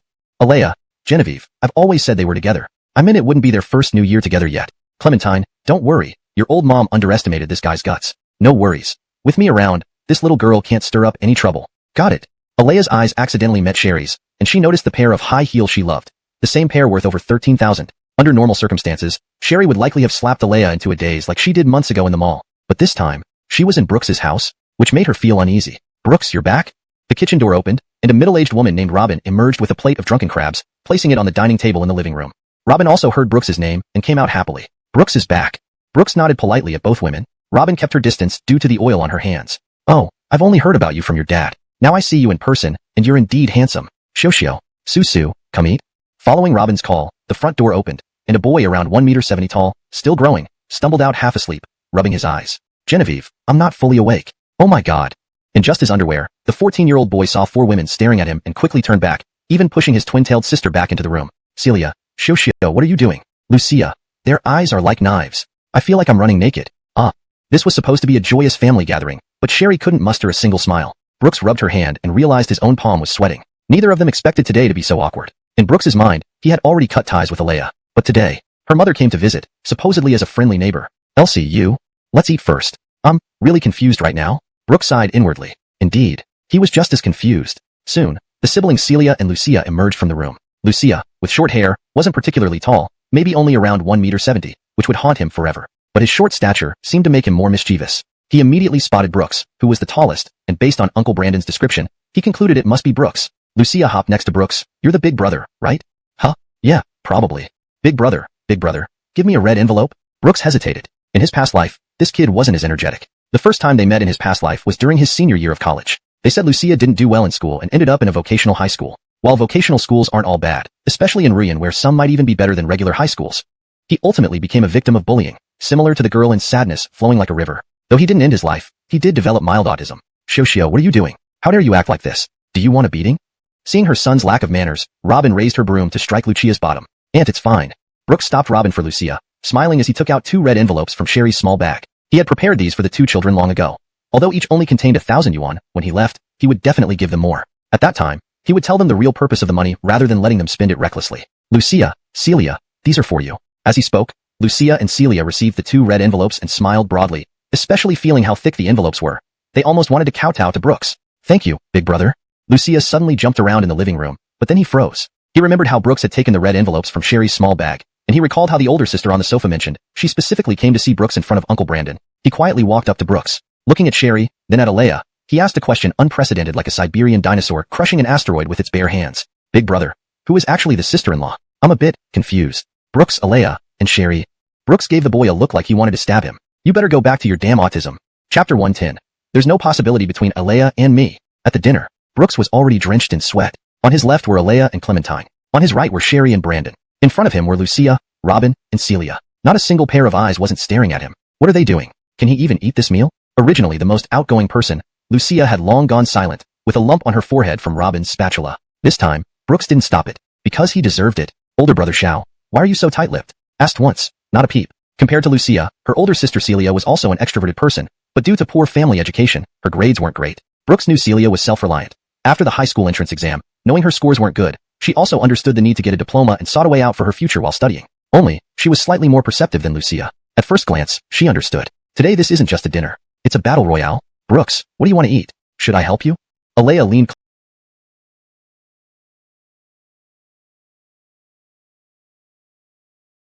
close to Brooks, her voice gentle. Although there was no inappropriate physical contact, she declared her ownership before Sherry, even if she wasn't the official one. But with her mother here, that was what made Sherry somewhat awkward. Eat your own. Brooks evaded speechlessly. Then he cast a pleading look at Brandon. Brooks, Ricky, help. Brandon, can't understand, you know? Brooks rubbed his forehead, instinctively looking at Sherry. She kept her head down throughout, and oddly enough, Brooks's bladder was full. He really wanted to go to the bathroom, but thinking about how Sherry would be left here feeling embarrassed if he left, no one mentioned who was Brooks's girlfriend, though anyone could tell it was Sherry. Brooks also favored Sherry more. But in terms of momentum, Sherry was already at a disadvantage. Sherry, though having a temper, wouldn't flare up unless truly pushed, and now her feelings were somewhat different, more like being helpless and isolated. Due to the previous mix-up, she didn't feel qualified to even look directly at Brandon. She had intended to meet them today straightforwardly, but Alea, with her mother, disrupted the scene. Of course, Brooks could flip the table, say he wasn't eating, and order Alea and Clementine out, but would such a scenario be fair to the three Chens? Living under the same roof as Brandon, they were on the same level. Wealthy, of course, means capable, but that's not a reason to mess up relations. Although Alea got rebuked by Brooks, she didn't show any princess arrogance this time. She picked up Brooks's bowl and searched for the dishes he liked from memory. Fish cakes, fish balls, and shredded potatoes. All were placed in Brooks's bowl. If it were the past, oh no. In the past, Alea wouldn't have served Brooks food at all. Clementine silently observed Brooks, who felt the uncomfortable gaze, sighed lightly, took a bite, and even returned a smile to Alea. This made Brooks feel somewhat nauseous. He didn't want it to be like this. In the end, it was his feudalistic remnants causing trouble. Just like the last time at the hot pot restaurant, clearly everything could be said openly, but for the sake of the big picture, he became a turtle retracting its head. Brooks knew what he should do. He leaned closer to Sherry's ear and whispered, Elsie, what do you want? I'll serve you. Sherry remained silent for a long time, replying with a forced smile, Southern cuisine. I'm not very used to it. You eat. His heart sank. Brooks felt his brain freeze, unable to form words. This was the first time he felt powerless when it came to speaking, an innate human ability. But he still served her some food. Brandon ate with Robin beside him. Noticing Brooks serving Sherry, Clementine countered. Clementine, Brooks, I heard you've been quite successful in college recently? Brooks, a little. Clementine emphasized, a little? Arjushine doesn't think so. She says you're very ambitious in college, starting businesses and displaying talents. Aunt always thought you were capable, but now it seems I underestimated you. Alea agreed, Genevieve, you're being too narrow-minded. Who has seen a college student make $5 million in 2 months of entrepreneurship? Clementine pretended to be surprised. $5 million. Alea, yep. Look at what Brooks is wearing. All bought with money he earned himself, much better than those rich kids. Clementine, so? Brooks had a blank expression, but Clementine laughed out loud. Oh, I remember how you and Brooks got along when you were little, from elementary school to college. You even liked him before. Alea lowered her head and said, oh my, that was so long ago. Why mention it now? We're just friends now, and besides, he has a girlfriend. How could you say such things without thinking? Clementine patted her lips, smiling. Oops, sorry Genevieve. Sorry Mom. Mom's getting senile. You were friends now, but tell me honestly, what do you think of Brooks? Alea's face turned red. He's very good. Brooks is so great. Who wouldn't want to be with him? There are so many girls chasing after him at school. It all depends on whether he gives me the chance. Clank. The girl stood up from her seat, freeing herself from Brooks's hand. Sherry stood there, pursing her lips. She smiled as usual, bowed to everyone. Uncle Aunt. I'm not feeling well. I'll go for a walk, sorry. Elsie. Bang. The door opened and then slammed shut, but the sound of it closing was nothing compared to the noise it made opening. Clementine. What's wrong with that child? What's wrong? Brooks took a deep breath to suppress his anger. He forced himself not to ruin the night for Robin and her family, but he was really angry. Aunt, don't you think what you've done is too much? Alea, did you bring your mom here because of me? You finished causing trouble at school, and now you're coming to my house? Why? Do I owe you something? Why did you leave your father in Shanxing all alone during the new year because of me? What kind of charm or ability do I have to make you do this? Don't we all deserve some space in our own lives? I knew from the start that if you came, this dinner wouldn't go well, but I tried to keep it decent for you, not to cause a scene. Yeah, I'm a vain bastard. I'm a pushover, but does that mean you can bully me like this? Brooks kept roaring, his face already flushed. Brooks. Ricky, don't talk. Brandon was cut off by Brooks with just 2 words. Honestly, he felt both he and his son were weaklings, unable to hold their ground even in their hometown. And I still call you Aunt out of respect, but I want to tell you now. This dinner was supposed to be fine, but since you've caused this mess, I'll do the same. Get as far away as you can. There's no possibility between Alea and me. And don't come to my father with that pathetic contract. Chapter 111. Keela. Under the neon lights of the city, signposts were everywhere. Brooks dashed out from an alley, his emotions almost at their breaking point. He stood at the alley's mouth, hands on hips, panting heavily, and slapped himself. Never before had he wished more for Cooper's robust figure. She recalled the way back as the taxi had come, running swiftly under the flickering lights. He was close to tears. He had a hold on his career, but could not hold on to this one relationship that had given him peace of mind. Running wildly in the mist, guided by precise road signs, yet his own direction was lost. On this street where people walked in groups but no one ran, Brooks became a peculiar sight as the lone person running, until he saw Tristan. Tristan sat on a long bench, wide enough for 3 to 4 meters, yet she was the only one sitting there, holding a baked sweet potato. The warmth from the sweet potato did nothing to warm her lips from the cold they exhaled. Keela. Tristan seemed to exist in a world of ringing ears, filled with noisy crowds that ceaselessly occupied her hearing until Brooks called her name. Her mind cleared. Without hesitation, she turned and left. Watching the girl walk away, still catching his breath, Brooks sped up and grabbed her wrist. But this time, Tristan didn't wish for Brooks to hold her hand as they would walk down the street among many couples. Instead, she pulled her hand back. I don't want to talk to you right now. After saying that, Tristan started walking. This time, Brooks chose to be a rogue, standing in front of Tristan. Keela, I'm sorry. Enough, Brooks, it's really enough. Tristan pouted, finally lifting her head. She felt like she was doing her best not to cry. Her originally smooth cheeks were now stiff, her eyes clouded with moisture. Brooks, you're not wrong. No one is wrong here. I know what kind of person you are. Do you really want to stand in front of me now as a shameless rogue? But just now at dinner, I hoped so much that you would be such a rogue now. Tristan choked, her voice different from before. Brooks was speechless. The two were only half an arm's length apart, yet they felt worlds apart. In fact, I'm not blaming you, Brooks. But there are things you can't get over, and there are things I can't get over. Sitting at dinner today, I felt powerless, really powerless. I found a gap between us, do you understand? It's just like Alea said, the more successful you become, the more I stay in your shadow. I've been trying, wanting to be someone you can rely on, but I feel like I can't keep up with your pace. But I'm not blaming you. I just feel like compared to you all, I'm not as excellent. Especially when Alea sat next to her mother. What I thought of wasn't how you protect me without any conditions. But my father is gone, and I've fallen out with my mother. If there was someone who could stand behind me and support me, how proud, how relieved I would feel.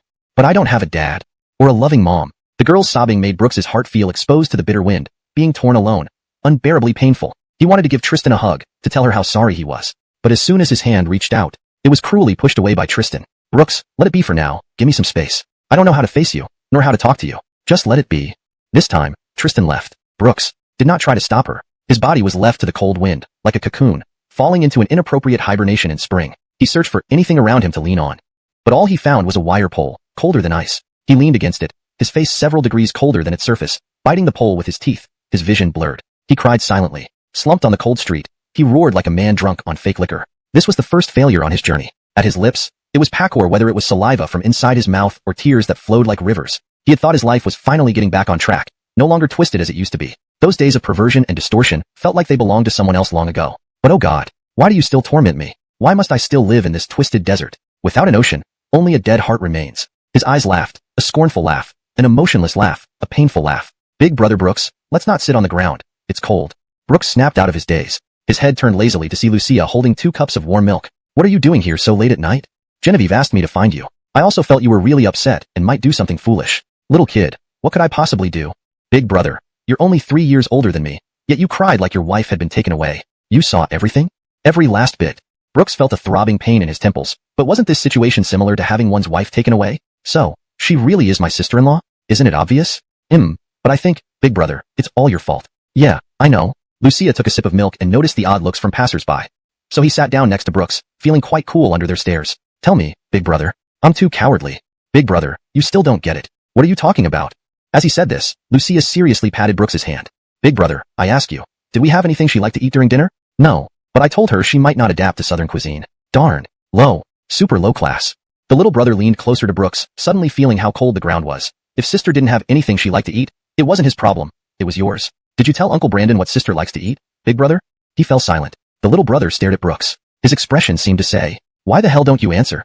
Chapter 112. Alright, big brother Brooks, stop talking. Isn't this important? This isn't important, but it shows you're an idiot when it comes to relationships. Brooks, are you asking me to do something? Lucia shook his head but said affirmatively, big brother, this is obvious. The tears on Brooks's face had long dried. He touched his face. His lips tasted salty, and his face felt bitter. Lucia was silent for a moment and then spoke in his not quite changed voice. You messed up in handling this matter. Do you know, big brother? I mean, if she is your girlfriend, right? Even Uncle Brandon hasn't mentioned you.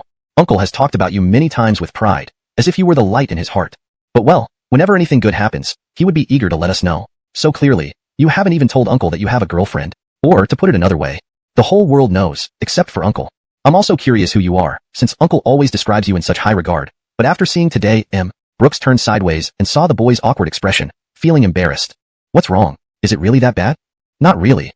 To summarize, you're just a rich man who can't even figure out how to date. Brooks chuckled. Yeah, he was exactly like what Lucia described. Money, once thought to be the most important thing in the world, now seemed to him nothing more than something that would rot and rust. And love, the most sacred and pure thing, which he once thought he held tightly, now seemed distant. Life is like this. Everyone is troublesome. When your life goes too smoothly, life thinks it should add some chaos. Otherwise, it wouldn't feel scientific or regular. This feeling is just like a period. But I'm not a woman, so how could there be a period?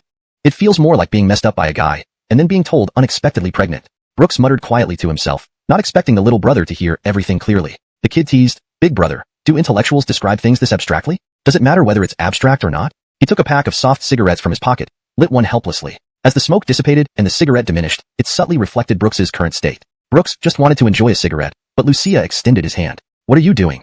With this atmosphere, I should join you for one." "Join your mom." Brooks smacked Lucia on the head with a pot lid, making Lucia dazed. But Lucia wasn't angry. He tugged at Brooks's clothes and pulled him close with all his might, then snatched the cigarette Brooks had only smoked 3 puffs of and tossed it into the trash bin. "Are you nuts, kid?" Lucia suddenly became serious. "Big brother Brooks, I'm just an observer, but I'll speak from her perspective. If you want to listen, nod." Before Brooks could react, Lucia pressed down on his head. "Good, you're cooperative. Let me start." "Brooks?"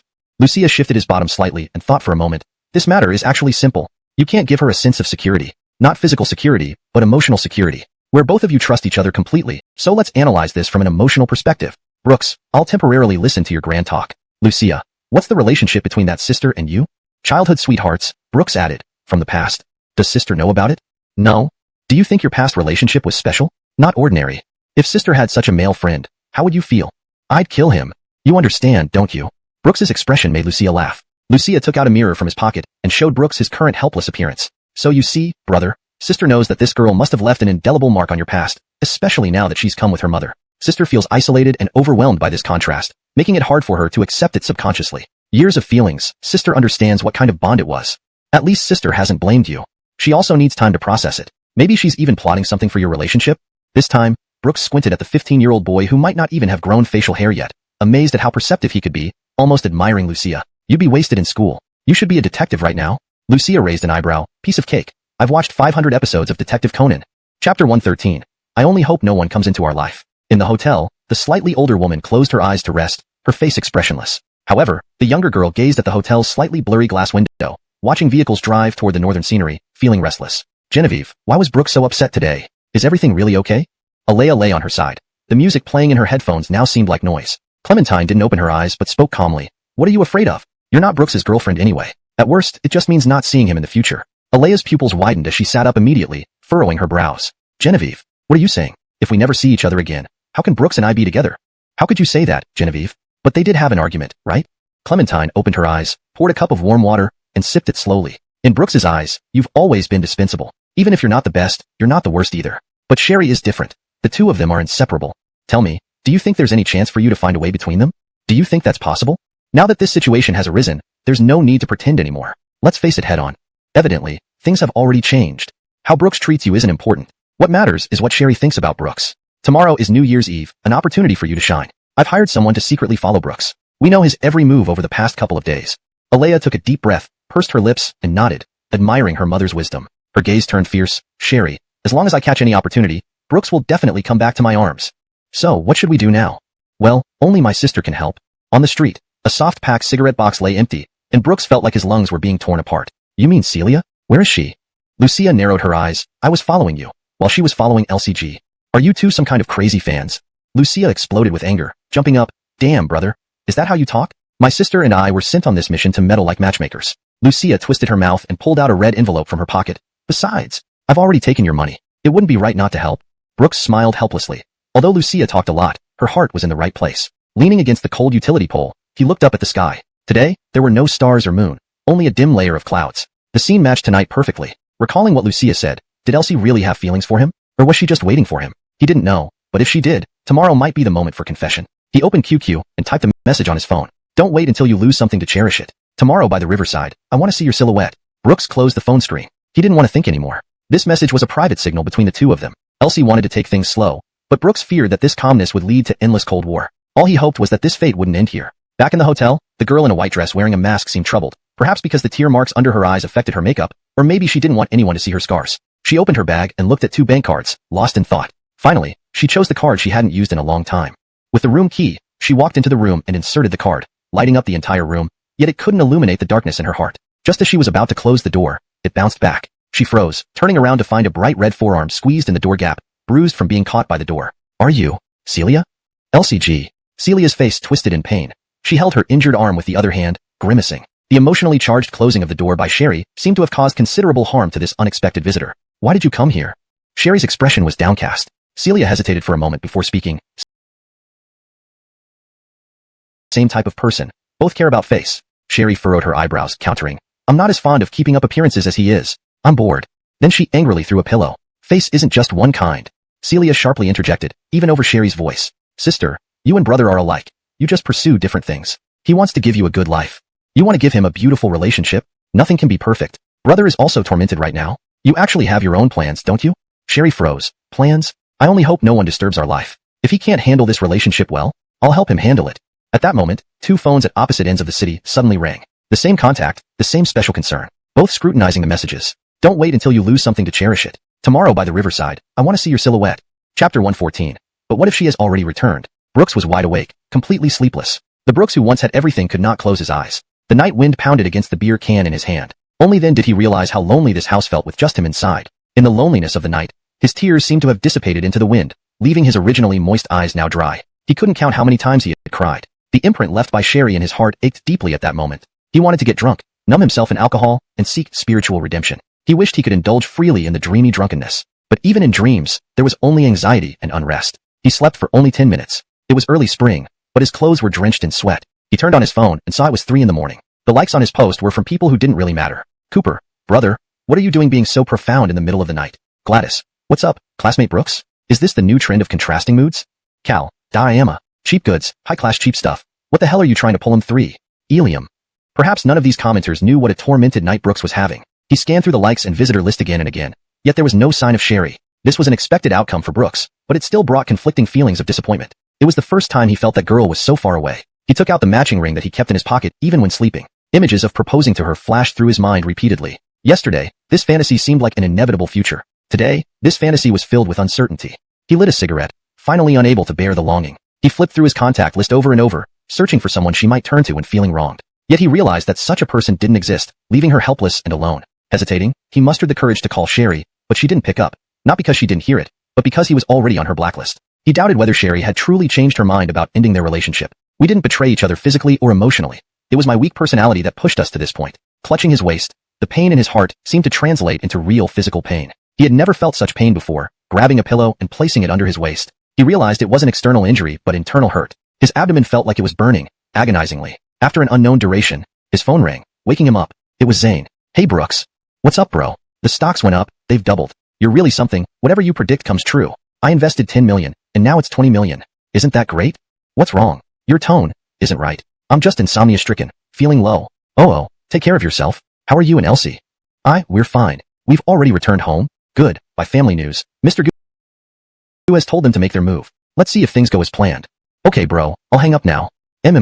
Beep beep. In the afternoon, Celia and Lucia peeked through the door, watching the man lying on the bed staring out the window in a trance. Sis, did this guy develop depression overnight? With all his money, who will send me red envelopes if he gets sick? Celia widened her eyes and slapped Lucia. You brat, what are you saying? Lucia whimpered, rubbing his face pitifully. Just joking, did you really hit me sis? That slap didn't embarrass Lucia but rather made him feel more accustomed to it. The sight of the sick man in front of him pained him more. Sis, did you become the matchmaker or the fairy woman yesterday? You never told me. I told you, but I can't say more. Why? Lucia tugged at Celia's arm, confused. Sis, we're on the same team. Don't you want this brother to snap out of it? Celia said indifferently, this is a resonance between women. Whether it works out depends on their fate. Lucia persisted, no way. We still have a brother-sister resonance. Sister. Celia couldn't get around this kid and finally revealed the situation reluctantly. Damn, you should have told me. No way. It won't be true if you say it. They have to figure it out on their own. Unconvinced, Lucia tried to open the door but was dragged back by Celia. Brother, it's not that I don't want to help you, but think about who will send red envelopes later. Calming down, he glanced at the clock which had just passed 12 o'clock. Brooks, carrying his weary heart, got dressed and walked out of the house. Unable to contact Sherry, his phone felt like a useless brick, becoming the only burden on him. Brooks deliberately dressed poorly, not for any other reason, but in hopes of accidentally encountering her in this city. Even if he didn't see her, at least he could draw attention to himself. The Bund. In this sparsely populated small county, most people were elderly couples walking on the stone path that led right to the endless Fayun River. This place was outside the city center, thus less frequented. Holding a bottle of yogurt, Brooks's mood soured as rain began to pour despite the spring festival. He sought refuge in a convenience store. Boss, give me an umbrella. Big or small? Small, wait. Big one then. Sure. Brooks still held a glimmer of hope to meet Sherry and feared an embarrassing encounter with a small umbrella. But when he turned around, the rain had stopped and he had already paid. Shit. Walking down the rain-soaked street, he instinctively glanced into every shop, hoping for a surprise. However, surprises were always hard to come by. Repeat, I get back with Alea. Loser. Ilium left without another word. Brooks wasn't angry. Instead, he looked at Ilium with surprise because he hadn't expected to meet someone he'd caused trouble for. He felt somewhat excited. If he could bump into Ilium, why couldn't he meet Sherry? But then he gave a bitter smile. But what if she has already returned? Chapter 115. The apricot flower umbrella above. The world after the rain was damp, and even Ilium's footsteps were muddy when he left. Brooks couldn't help but scrutinize this man who had nearly given him a cuckold's fate. Now, it seems we are in the same boat, with enormous enmity between us. Yet emotionally, we're both idiots of equal measure. Even between the two of us, there exists a complex web of intricate relations. Brooks sighed lightly, taking half of the cigarette from his hand. His lungs ached slightly. He had smoked more in these past 2 days than in the entire previous 6 months. He stubbed out the cigarette and walked along this bund after the rain. The rain fell harder, yet his search became more aimless. As she walked by the shops below the bund, she saw an internet cafe through the glass. Without entering, she seemed to spot Sherry inside, crossing her legs, eating a lollipop, and amusing herself loudly in front of the computer. Brooks watched and couldn't help but laugh. He couldn't tell. He really couldn't tell. But where, in this empty city, is the real her? Compared to the vastness of this city, Brooks felt that their fateful connection might fade away within this brief 12 hours, together with his hopes. There's nothing in this city worth Sherry staying for since she had never been here before. What could she possibly miss? 7 p.m. The bund started filling with crowds. Brooks always felt as if there was a shadow following him. It was well past the time for New Year's Eve dinner, and young people in this city seemed to arrive in pairs or with their best friends if not coupled up. But now, Brooks felt incredibly lonely, so much so that he didn't understand why he was feeling this way. Because of the overwhelming festivity around them, Brooks grew increasingly desperate. He saw fireworks he had arranged hidden among the shrubs. Perhaps moved by the scene, he couldn't help but shed another cheap tear. Sitting on the bench, reality slapped him hard. Watching people pass by without seeing the expected figure, everyone held hands, while his hand only grasped unholdable sand. In my previous life, I never thought of holding you. But in this life, I couldn't hold you either. How tragic. Wiping his tears, Brooks began walking north. Gradually, this predominantly white and green world gained a hint of red. On the ground, dozens of heart-shaped candles were placed in a circle. Inside stood a girl holding a ukulele, apparently a student. Many spectators surrounded her, and Brooks curiously stood at the back of the crowd watching. Hearing winter leave. In some year, some month, I wake up. I think, I wait, I hope, the future can't be thus arranged. Cloudy, evening. Outside the car window, someone in the future is waiting. Wanting to look right, move forward, love must take several turns to arrive. I meet who will have what dialogue, the person I wait for is in how distant a future. I hear wind from the subway and people, I queue with a number plate of love. The song stirred Brooks's mind, nerves, and bones. He had no tears, only a deep, silent emotion that choked him. The surrounding audience applauded. Seeing the girl sing about love, Brooks felt that he should have been like her. But he hadn't waited long enough yet. He wondered if his signals were too subtle, and whether he had missed the peak of this romance. The girl held her ukulele and a flower, and the boy was pushed toward the center of the candle circle by his friends. They didn't seem perfectly matched, but they earned applause from everyone. Naomi, would you be my boyfriend? Are you serious? Of course I am. I've liked you since high school first year, and now we're almost graduating. I don't want to miss this chance. But, what if we're not compatible? What if we are? So do you? The girl's eyes were full of anticipation, but also fear of failure. Several candles were extinguished by the wind, and finally, yes. The boy blushed down to his ears. Though taller than the girl, it's said that boys' love is shy while girls' love is bold. Clearly, the boy's shyness met the girl's boldness. The boy took the flower, and they embraced and kissed, filled with naive love. Brooks lowered his head, yet his hands were clapping above his head. She didn't know whether she was blessing this new couple or trying not to feel so sad. The overwhelming congratulations around her added a unique flavor to the bund during the spring festival. But right at that moment, mud splattered with a dripping sound, and the damned rain of the spring festival had come again. The Konghuan disappeared entirely, and people covered their heads, running wildly on this vast riverside. Brooks had a bold idea. He stopped the girl. Excuse me, can I buy your ukulele? The girl holding the boy's hand was a bit taken aback. She glanced at the ukulele in her hands and softly said, I bought it for 1,000. I'll give you 2,000, okay? And the umbrella I'm carrying, I'll give it to you too. Brooks took out 2,000 yuan and the umbrella from his clothes, his eyes filled with earnest anticipation that the girl would accept this deal. The girl then put down the ukulele, taking this mysterious 2,000 yuan, and left this rainy island with the boy. Perhaps they would use this money for their first candlelit dinner, but Brooks wanted to finish his revelry in this rainy night. Rain soaked his hair. He closed his eyes and plucked the short strings of the ukulele. The delicate strings seemed to soothe the scars in his heart. He wanted to light a cigarette, like a wanderer in the Jianghu, smoking while playing the ukulele that resembled a long sword, lost in the rainy night, trying to release his suppressed soul. But he found that he couldn't light the cigarette. He choked back sobs, even feeling a sense of failure because he couldn't smoke. At this moment, true loneliness surged through him. In this utterly terrible rainy night, Brooks played the song, As Long As You Love Me, which he had first played in front of her. Closing his eyes, his senses narrowed to the choking throaty singing. Kneeling on both knees, his voice tore through the air. Even this torrential downpour was trembling. In the distance, Alea, holding an umbrella, watched everything. Listening to the deafening, pitchless singing of the boy, she became blurred. Has Brooks gone mad? She looked at the kneeling Brooks who seemed to have lost all life, at a loss for words. He had confessed countless times before, but each time after being rejected, he always smiled it off. But this time, It was as if something precious in his life had been torn away. But she also knew this was her chance. A chance to erase the scar in Brooks's heart. A chance to walk back into his heart. He forgot to look at her. The peach blossom umbrella was gently placed on the ground, like a makeshift eave, sheltering half of Brooks's body while the other half was already accustomed to being pelted by the rain. The sound of crying was muffled by the rain. The girl's hands encircled Brooks's waist like a divine silk ribbon, leaving no room for struggle. Her shoulders now carried the added weight of the girl leaning against him. Not heavy, not in the least, because the heavy burden in his heart had taken flight into the rainy night. Relieved beyond words. I've waited for you for so long. I thought you wouldn't come. His hair was drenched. This city holds nothing worth lingering for without you. I didn't know where you were. I searched for you for so long, even feeling desperate. I thought our feelings would end under that lamppost on yesterday's street, as if it marked the end of our fate. I was so hopeless. Sherry, do you know? I was also very hopeless. Sherry slowly turned Brooks around, gently brushing away the wet hair covering his forehead. Having stayed awake all night, Brooks's face had a yellowish hue. Looking at the girl's face, no longer hiding, his hands embraced her into his arms. This day has been more torturous than a lifetime. I thought you didn't receive my signal.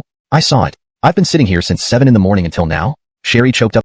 The young man seemed to understand the girl's heart and tossed the peach blossom umbrella into the sky, letting it drift away with the rain into the south, heading north. In the shrubs, 2 high school students wearing camouflage raincoats trembled holding a bucket of fireworks. Sis, this raincoat is super ugly, right? And it's even camouflaged. How can you talk like that? Military pacos wear them every day. It's called camouflage. Otherwise, how could we hide here until now?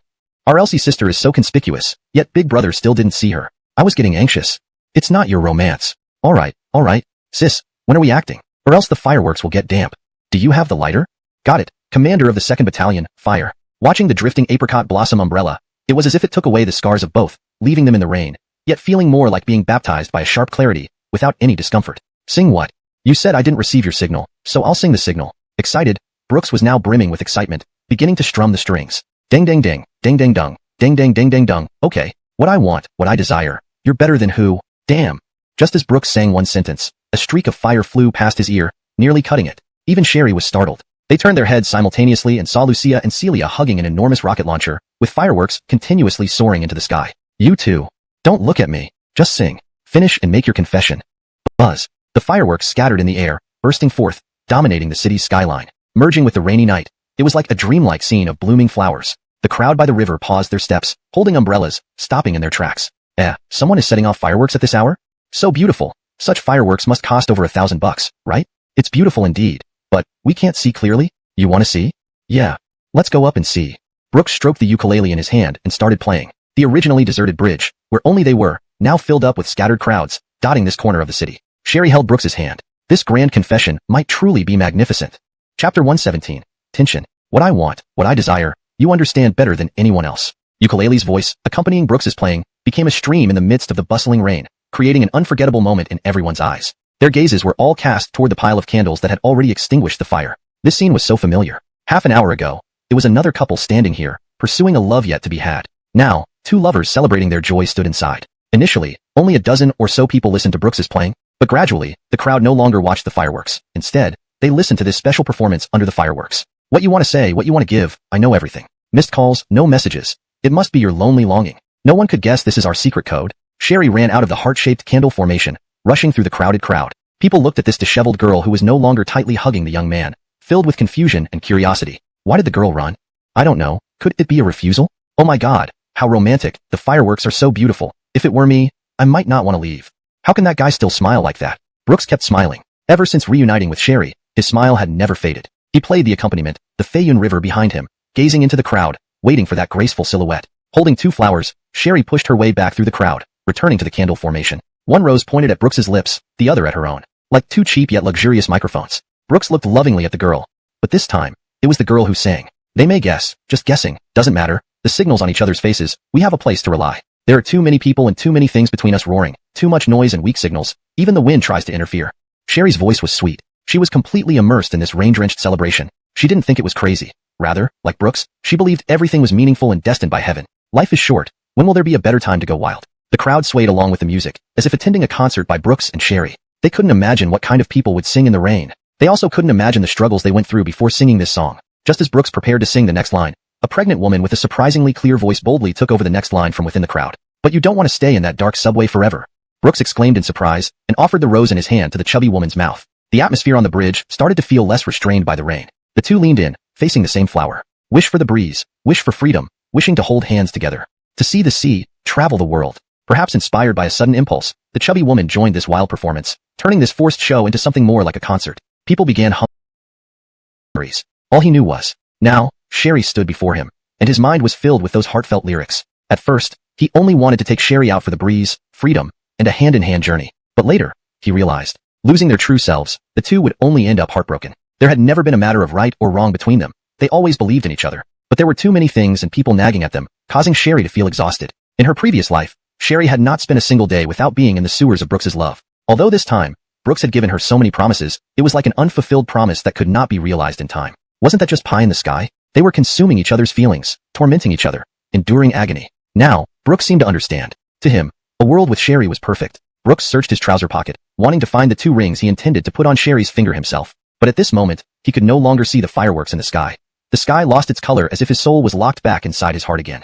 The atmosphere around them felt anticipatory, and thus became so oppressive, leading Brooks to feel anxious once more. He found the rings but, thinking of countless words, ended up with a blank mind, leaving him speechless and feeling like his cowardly soul reclined back into his body. Everyone was expecting how Brooks would confess, but unexpectedly, while feeling in his pocket, Brooks discovered that the box of cigarettes in his pocket was already damp. Even his last companion had left him. Brooks ruffled his hair, increasingly annoyed. "Do you want a cigarette?" Brooks felt somewhat embarrassed. He really wanted to swear now but wished for a strong drink more than smoking, hoping to use the alcohol to help him confess. It was then he realized how difficult it was to truly express love for someone. Confessing to Alea was easier because his skin had thickened, becoming impervious to everything. Seeing Brooks swallow nervously, Sherry gave a bitter smile. "Too nervous? I'll go buy you some liquor. We can take our time confessing. We've waited long enough for this day anyway. What do you want to drink?" "Snowflake. You don't usually drink this brand." "Because Snowflake, brave enough to traverse Tenya." Sherry did not hesitate and stepped out of the waxen area that had witnessed this love. Just watching Sherry's back and the calm tone of voice, Brooks called her. "Elsie." "Yes. I'm curious. Have you ever encountered a scene like this?" "Of course not. Are you nervous?" "Nervous. That's why I need the rain's baptism, and you need some courageous wine." "Wine? I have it." Perhaps passionately on the lips. People around were stunned by this shocking scene. A kiss seemed like a token of love. At that moment, the two tightly embraced, their lips intertwined. Sherry's lips turned red after Brooks's unexpected kiss. Her whole body exerted force, not knowing whether she was enjoying, getting intoxicated, or rejecting. She held onto Brooks's waist tightly, like they were intertwined. When Sherry's hands loosened, Brooks's lips also loosened. At this moment, countless images flashed through his mind. In the future, he and Elsie would walk into their wedding, letting his father see him with a wonderful wife. He did not ask for many descendants. If Elsie wanted to, he wished to have a child with her. Starting from yesterday, Brooks had increasingly dared not to imagine this grand fantasy, because everything seemed too dreamlike, real, yet unreal. Elsie never asked for anything from him, only hoping they could share a pure love. Brooks understood that he should silently protect and cherish her. They were frozen in this moment. In the distance, Position 1 is ready, prepare to launch fireworks. "Brother, are we still doing it? These fireworks are damp. Bring new ones. This batch costs about 100,000. Will they be willing to pay?" "You know nothing." MD through the telescope, "The two people are already kissing. The atmosphere is here. If he doesn't want to pay, I'll set them off for him." "Awesome. Inform Positions 1 to 10, full power." At that moment, a sharp, clear sound rang out in everyone's ears. Humbang. The entire crowd was stunned, all looking up at the sky. Brooks and Sherry also stopped entwining. Their pupils reflected the colorful splendor. In the sky, beautiful fireworks bloomed. Dark clouds paled under the magnificent fireworks. Under the bridge, fireworks soared into the sky in rows, creating dazzling displays. So beautiful. Now this feels like the spring festival. Even this rain seems less dark beside these fireworks. Quickly take a picture, baby. Watching these splendid fireworks. On the bridge railing, a girl ran out, cupping her hands over her mouth as if it were a megaphone. "Anita, are you okay in the north? I miss you." Then, more and more voices emerged, standing by the riverbank under the fireworks, each holding an umbrella. "Maven, I like you. I've liked you since high school. I want to see you. Paxton, I love you. No reason. Even if you don't like me, I will always love you." The fat man who sang with Brooks put down his umbrella. "Mindy, I've been waiting for you for 5 years. If you want to come back and eat the food I cook, come home." A girl stood next to a young man, pointing at his nose. "Tell me, did you buy these fireworks?" "What? Do you?" But now, they had nothing to do with her anymore. Completely. Beside her, a boy she had seen once stood. "Sister, don't meddle in other people's feelings so easily. The cycle of karma won't spare anyone. In the end, it will only hurt you." "You, Lucia?" Lucia grinned. "Sister has a good memory. But, I just want to tell sister one thing. What's yours will always be yours. What's not yours will never be, even if you die trying. Young master has said my piece farewell." "Oh, I'm a bit hungry. Eating your chestnuts." Under the fireworks, Alea seemed frozen. She couldn't understand why someone who had been around for less than half a year could win over her. Why? Chapter 118. Must be very loving. At a shop selling steamed buns, Gladys was checking tomorrow's train tickets on an inexpensive laptop. She had a worried expression and vented her anger by eating one bun after another. "Ouch. Is it really that hard to get a ticket? College students can't even go home now? Is this reasonable?" "It's not. Right now, Gladys felt like she was old and short-sighted. But whenever she looked up, she saw Buddha. 24 hours a day, not a single ticket in sight. Why should this happen? Is this bullying the honest people? Gladys simply closed the computer and took a bite of tofu pudding and a small steamed bun. This year's spring festival. Spending it alone was truly desolate. Now, Brooks must be holding Sherry in his arms, looking at the fireworks across the city and declaring his love solemnly. She was a little curious. If a girl saw such a scene, even if she didn't willingly stay with him for life, it would at least leave a strong impression in her heart. At least it would for Gladys. To this day, she hadn't encountered anyone who set off fireworks for her. Ridiculously enough, despite having dated 3 times, none of them had spent New Year's Eve with her. She opened her phone, intending to send Cooper a greeting message. She was curious about what Cooper was doing right now, if he had already gone to see a movie with Abby, watching the midnight New Year's show and holding flowers, waiting for the movie to end and then confessing. There was no expression on Gladys's face as her fingers hesitated over the chat interface with Cooper. She opened the conversation but didn't type a single character. Not sure why, a simple greeting, something so routine, became impossible because of some indescribable feeling, making her afraid to even type those few words. So hesitant, really hesitant. With a light sigh, she put down her phone. Perhaps, eating this bowl of rice alone, quietly and plainly, already had its profound meaning. Gradually, while sitting there, someone sat down opposite Gladys. Isn't this too frugal? At midnight, you're eating just these things. The familiar voice made Gladys look up. It was still the familiar short-haired head, smiling as usual but with flowers in his hands this time. Gladys placed the steamed bun in front of Cooper, who ate it without hesitation. He chewed, wiped his nose and smiled, saying, a bit humble, but it tastes pretty good. Really? Gladys couldn't help but smile, despite Cooper's unexpected appearance. Why are you here? Shouldn't you be confessing? She agreed to watch a movie with you, and you're running to me with flowers. Don't tell me you backed out again. This time, it wasn't me backing out. I just didn't have the chance. Cooper exhaled, lifting his eyebrows, a touch of unnecessary sadness in his eyes. We agreed to watch the movie together, but this afternoon, I saw her carrying bags downstairs at your place. I was stunned there, unsure of what to do, so I pretended to forget everything and sent her to the train station, and watched the movie alone. Then you're even more humble than me, Gladys added dryly, pausing a moment before thinking aloud. But, maybe she planned to go back long ago, but seeing how early you booked the movie tickets and fearing you'd be upset, she pretended to agree. Perhaps she had plans much earlier, just saving face for you. You're wrong here. You didn't ask her if she was going home beforehand. You just bought the tickets. What could she do? Hearing Gladys's explanation, Cooper laughed bitterly. Gladys was right. No one would give up going home just for someone insignificant, especially during such an important holiday. Though it stung, Cooper had to accept it. These flowers are yours. Keeping them won't serve any purpose for me. Cooper's nose tingled. He placed the flowers on the table. Gladys frowned and pushed the flowers away from her. Can I only take your leftovers? Were you expecting me to specially bring you a bouquet? Can't I? Listening to the fireworks in Mountain City that hadn't ended yet, occasional sparks flickered on their faces, sometimes warm light fell upon them. They stared at each other for a long time before Cooper couldn't hold back and waved his hand. Fine, I'll buy you some later. I really can't argue with you over just a bouquet of flowers. Not the same. Gladys didn't feel like explaining, nor did she want to. She continued eating the tofu pudding in her mouth. Cooper, did you not go back home? Isn't it obvious where I am? Gladys shook her head. I'll go back tomorrow, but I don't have a ticket. It's not certain if I can make it. Isn't today the spring festival? You're going back tomorrow? Gladys explained carefully with a serious expression. In my village, the custom is not to celebrate the spring festival, but to return for 2 days to do yellow flowers for accent, creating layers. Seeing Cooper's earnestness, Gladys understood that the boy must have put in a lot of effort to learn, but he certainly didn't learn it for her initially. For some reason, Gladys felt like she was enjoying the shade under someone else's tree. Hold this. Cooper handed the flowers to Gladys, who received them and couldn't help but smile at their faint fragrance. Sir, you're short 23. All right. Cooper fished out some loose bills and coins from his pocket and handed them over to the owner. The vendor, seeing Cooper's willingness to spend, teased. Young man, willing to spend so much on your girlfriend? You two must be very loving. Chapter 119. I go south and so do I. On the street, the girl holding a bouquet of flowers twitched her lips slightly. Cooper frowned, unsure whether she should wave or not. The flower shop owner looked at the two people, her eyes darting back and forth between them. With her more than 10 years of experience, she always felt that there was a hint of love between the two. This indescribable feeling. Having seen countless people and relationships along the way, her sensitivity to romance seemed to have become clearer over the years. No, sister, you've misunderstood. Gladys gave a bitter smile as she declined the owner's matchmaking attempts. Cooper scratched his head, grinning awkwardly and nodded in agreement. Oh, sorry for the misunderstanding. The shop owner clasped her hands together and bowed slightly. I just felt you two were quite compatible. Along the way, I've seen so many couples, young and old. I thought my judgment was pretty good, but it seems my eyesight isn't what it used to be. Cooper said without embarrassment. Then let's take your words as a blessing. Maybe this couple will end up together someday. Gladys blinked her eyes wide in surprise, punching Cooper hard on the chest. What are you talking about? Are you trying to make things cheap? The elderly flower shop owner watched Cooper clutching his chest in pretend pain, sitting on a small wooden stool with a kind smile. A quarrelsome couple is a match made in heaven, you know? Looks like you're a quarrelsome couple, but actually, you're very suitable for each other in many ways. Gladys whispered, Grandma, don't say such things. All right, I won't. Come, child, let me give you one more flower. The elderly woman picked an unusual green flower and added it to Gladys's bouquet. They thanked her softly and left the flower shop. Holding the flowers obtained from a joke, Gladys felt a bit dazed. She kept her head down, fiddling with the pedals while walking side by side with Cooper through the city streets. It was already 1 o'clock in the morning, and it seemed time to head home. Gladys sighed with relief. It's getting late. Thanks for the flowers. Let's go home. Okay. As Gladys spoke, she raised her head to look at the road sign under the flickering neon lights, heading in the direction of home. Her steps were light, while those behind her were heavy. 100 meters. 200 meters. 300 meters. Gladys stopped walking suddenly, and the girl turned her head sharply, causing the lost-in-thought teenager to stagger, nearly falling. The girl leaned close to the boy, squinting her eyes and questioning him. You? Why are you following me? I'm going home too. I'm going south. So am I. But the dormitory is in the north.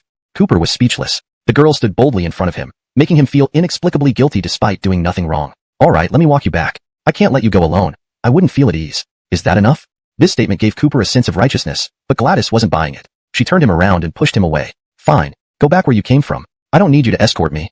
No way. Don't argue with me. He grabbed the girl's wrist, causing her to slip and fall against Cooper's back. He immediately squatted down and lifted her onto his back. Cooper, put me down. Not a chance. I'm shameless by nature, especially when doing good deeds. Gladys pouted. You really get on my nerves.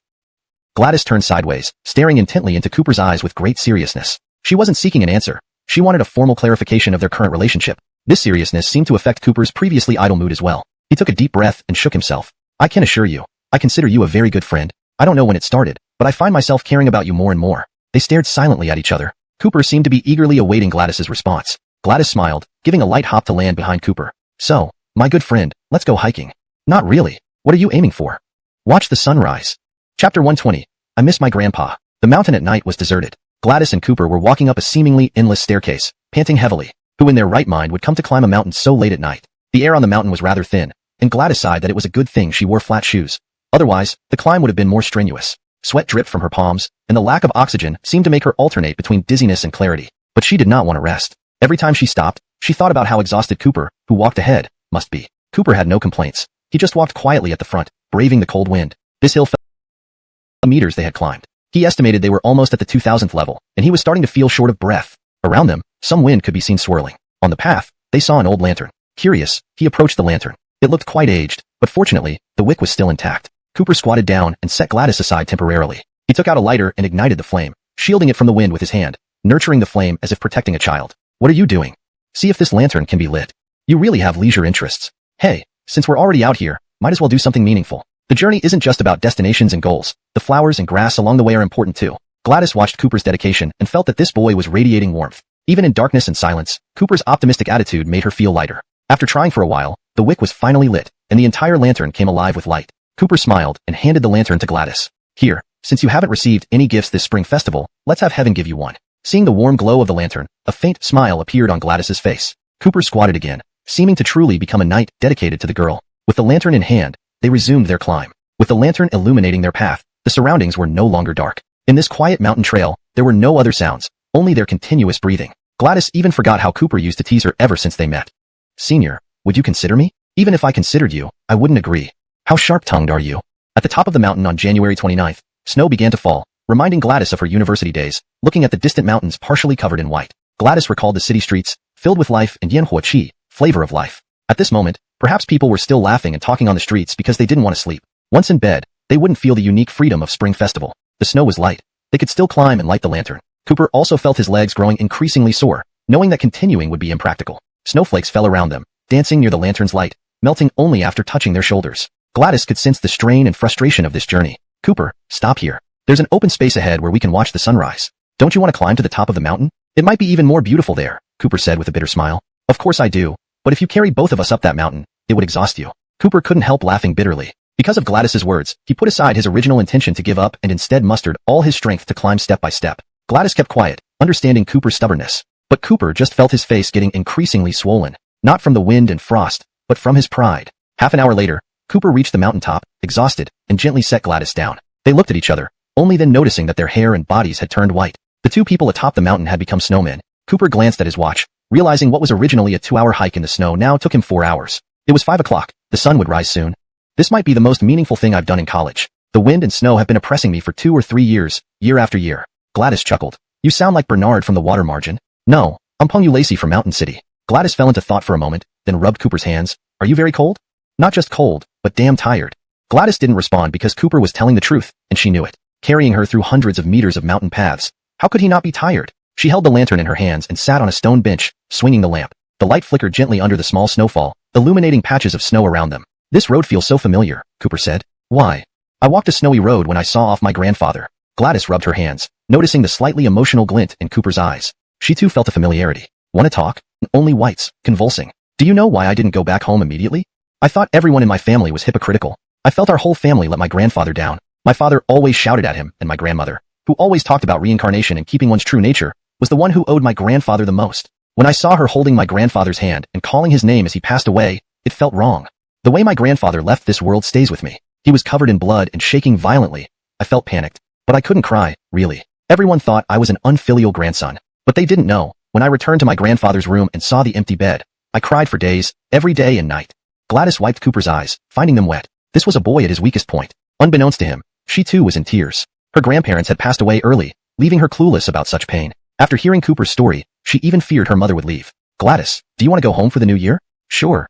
Tomorrow I'll drive, and I'll go back with you for the new year." Chapter 121. Genevieve. Gladys's hometown was in a remote town, nearly 1,000 kilometers away from the mountain city. It was at this moment that Cooper understood why Gladys had been so conflicted when she overheard his phone call while experienced the myriad facets of life. From 5 in the morning until 8 at night, it was a long journey. For the first half, Miles drove, and for the second half, it was Cooper driving without sleep.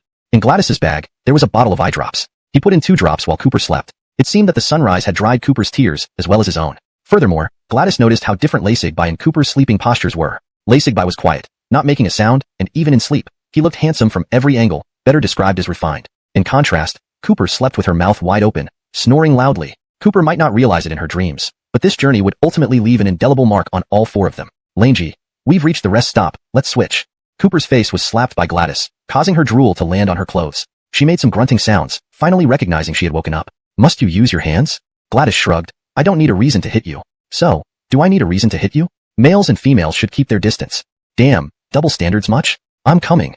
Cooper rolled her eyes and switched seats with Miles, taking over the driver's seat. Miles handed her a roasted chicken leg. "No thanks, no thanks. My stomach is fine. It helps me stay awake." "All right, then let's save it for Lassigby. With his slim build, only the women at those clubs will fancy him." Gladys and Cooper chimed in unison. "Why would he go to clubs?" Miles chuckled. "A gambling dad, a sick mom, a school-going sister, and him, broken. Shouldn't you understand better than Gladys? With those muscles of yours, if you went to a club, you wouldn't be far behind Lassigby." Gladys was puzzled. "Why is that?" Miles laughed slyly. "One word, fierce." Looking at the sleeping Lassigby, his tall, art-like hands, and elegant demeanor, he truly looked like a character out of a comic book. Such a boy, with a bit of a submissive temperament, would indeed be favored by wealthy women at clubs. Cooper sighed. If possible, he should avoid those places. Better safe than sorry. Not saying anything bad, just being cautious. Miles clapped. "Right. I told Lassigby, if you're short on money, I can support you. I have the means."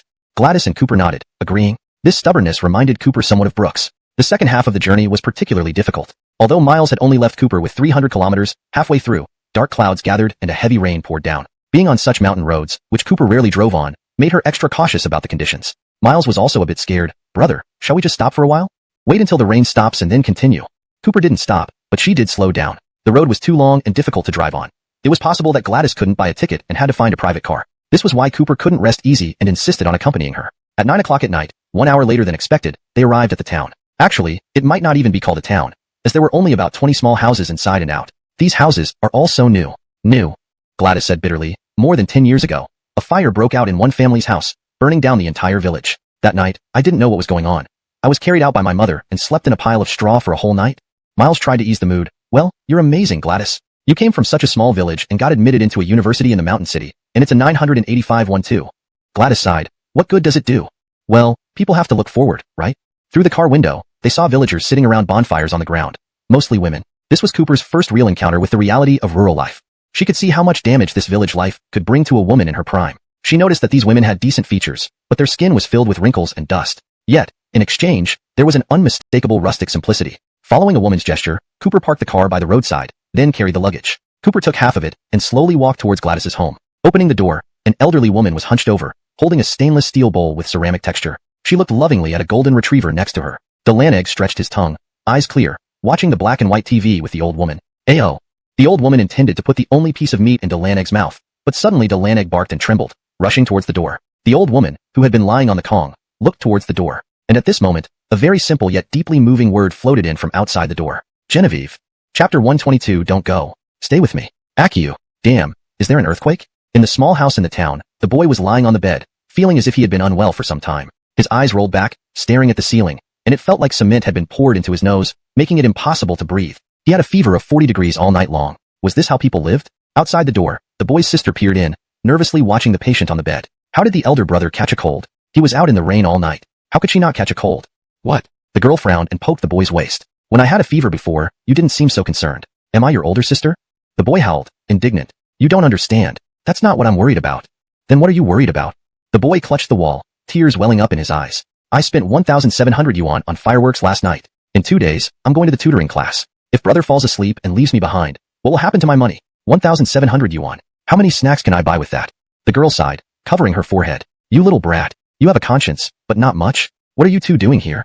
Celia and Lucia turned around upon hearing the voice behind them. They saw Sherry just getting up, wearing a rabbit pajama. To the siblings, she seemed like a refreshing stream. Sherry rubbed her eyes, still sleepy. Sister. Celia grabbed Sherry's arm as if seeing a savior. Sis, Brother Brooks has a fever of 40 degrees. I didn't dare say anything while you were sleeping. What? Upon hearing Brooks was ill, Sherry rushed into his room. However, Celia continued talking non-stop. Sis, those fireworks cost me 1,700 yuan. Brother only gave me 1,000 yuan as New Year's money. I even lost 700 yuan. Sis, you have to say something. Sherry looked at the chattering child and said helplessly, don't worry. Your brother isn't that stingy. All right, good. Celia sighed, as if he had seen a living Buddha. Sherry leaned over Brooks and heard his heavy breathing. She saw his waxy yellow face, which looked incredibly weary. She could feel how much he was suffering. She touched the boy's forehead with her hand. It was burning hot like a furnace. Brooks slowly opened his eyes, looking at Sherry in front of him, trying to force a smile. Good morning. Let me make breakfast for you. Forget it, Sherry cried out, pushing down Brooks, who had lifted himself up halfway. She massaged his hand, muttering, you're already in this state, and you're still thinking about making breakfast for me. Are you crazy? You're not moving today. Move and I'll hit you. Sherry pursed her lips, pondering. That's strange. When we came back last night, we took cold medicine to prevent it. We also took a hot shower immediately. A fever. It happened too quickly. Lucia nodded in agreement. Yeah, even sister is fine. Big brother, aren't you being overly cautious? Ouch. Celia gave Lucia a whack on the head, causing him to cry out in pain. Brooks coughed once, giving Lucia behind Sherry a glance as sharp as a knife. How did you catch a cold? Are you counting on me to recap? Brooks, as if worshipping an ancestor. Brother, I was wrong. What do you want to eat today? I'll buy it for you. I want abalone. Lucia paused. We have a couple at home. You fucking. I'll go buy you some abalone right now, brother. Taking advantage of the two sisters not understanding what was going on, Lucia turbocharged himself out of their sight. Hearing Lucia's aggressive words, Brooks almost sat up straight to give him a swift kick. This little brat only had these things on his mind. How could he possibly focus on his studies? Okay. Sherry covered Brooks's head with her hand. It felt unbearably hot enough to break her heart. His already weak constitution, coupled with this, might really get worse if not taken care of. I'll make something for you to eat, just wait here. Sherry stood up from her squatting position, but as soon as she turned around, her hand was grabbed. She froze for a moment, then heard a very soft voice from behind. Don't go. Stay with me. All right. Chapter 123. So close. Why send a message? A few simple words, yet unforgettable. For some reason, Sherry felt as if a fishbone was stuck in her throat. She had never seen Brooks beg someone like this before, or rather, put aside his dignity to plead with someone. She was now Brooks's legitimate girlfriend. The first 4 words should have been a given, but the addition of okay at the end made it sound like a plea. After all, this was something she should do. Just let me go? Brooks? Sherry continued, you weren't like this before. Back then, you'd cling to me and wouldn't let me leave. Wah. Men really do change easily once they get what they want. You don't cherish things anymore when you get them? Mr. Kitty, wah. Brooks was stunned, his face frozen like an emoji. Do women in love all turn into such tricksters? Then, do you want me to come back and give you another hug? Just joking. With a quick wink, Sherry ran to the kitchen. Lying under the quilt, Brooks blushed. Not from fever, but because he felt a bit shy, like an old married couple. As Sherry left the bedroom and quietly walked toward the living room, the front door opened, revealing Brandon. Sherry blushed, and both she and Brandon exchanged glances before Sherry quickly retrieved a pair of slippers from the cabinet and placed them by Brandon's feet. Oh, thank you, Elsie. Sherry smiled sweetly. No problem, uncle. You brought so many vegetables. Come in quick.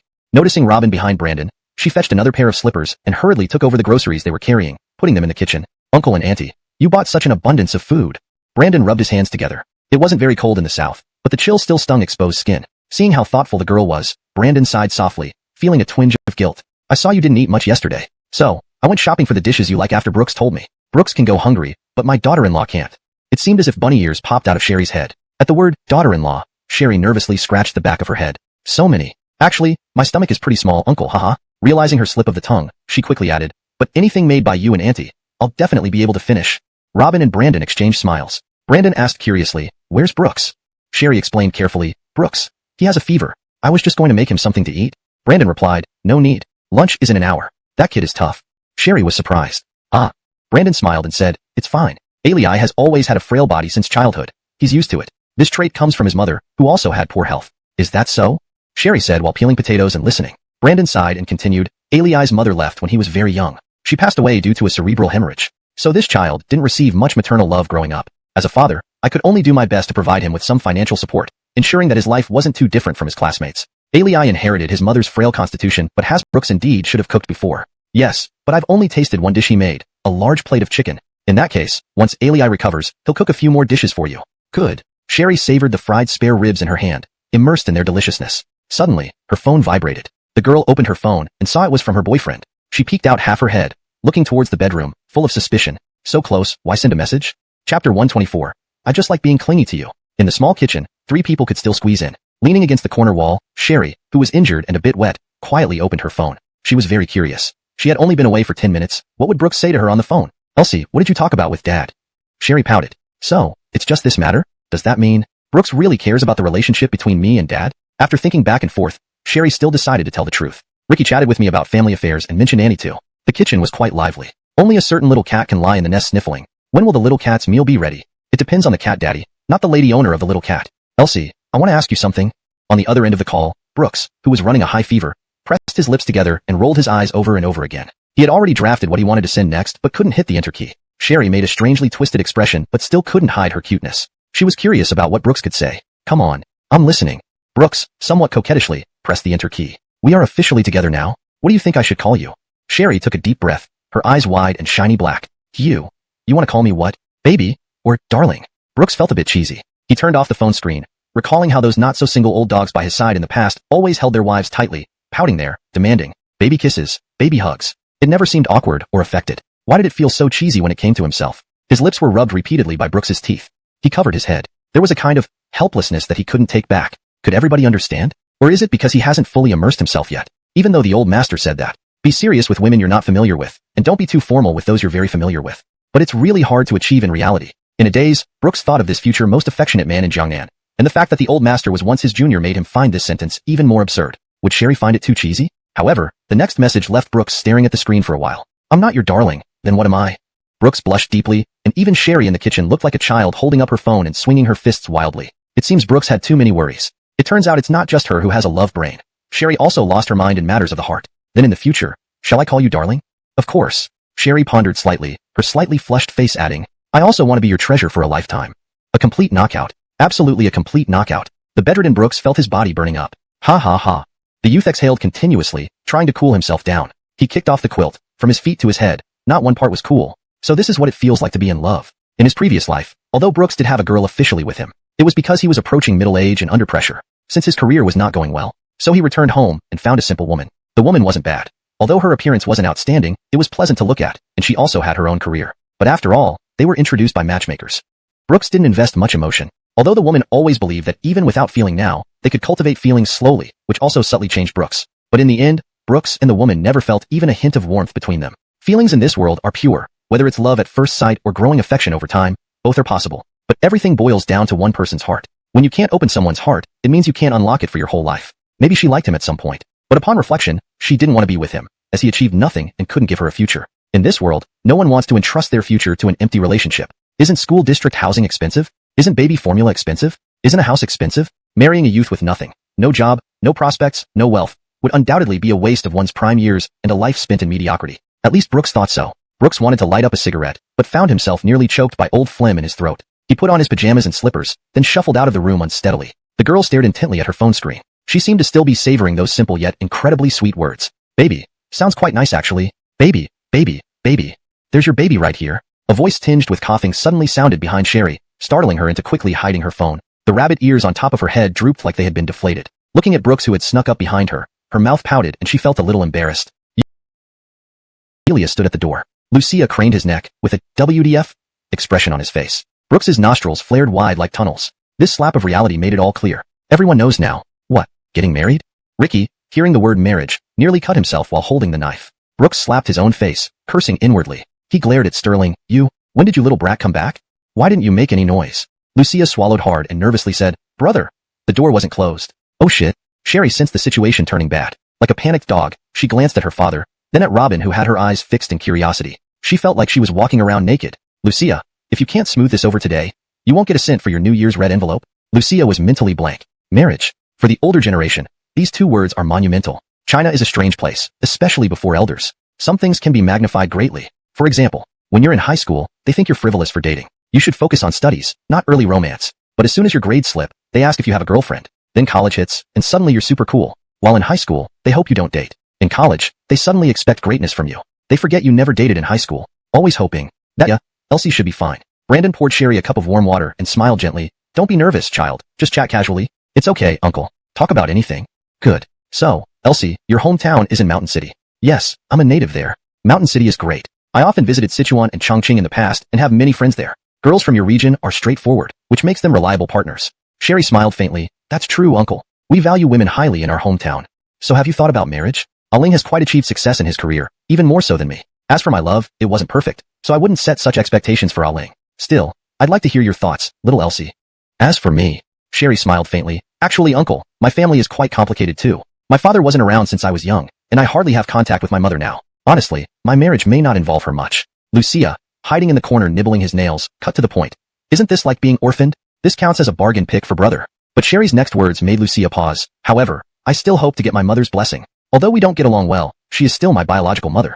Brandon nodded, saying, Elsie, you're right. As parents, we all hope to see our children live happily. Though we from the older generation weren't well educated ourselves, after all, we didn't have high cultural levels either. Haha, who doesn't hope their child will become successful? Sherry felt embarrassed. My mom is actually quite educated. She's a lawyer, and her law firm ranks among the world's top 10. Ah, I heard Brooks has an older sister. Where is she?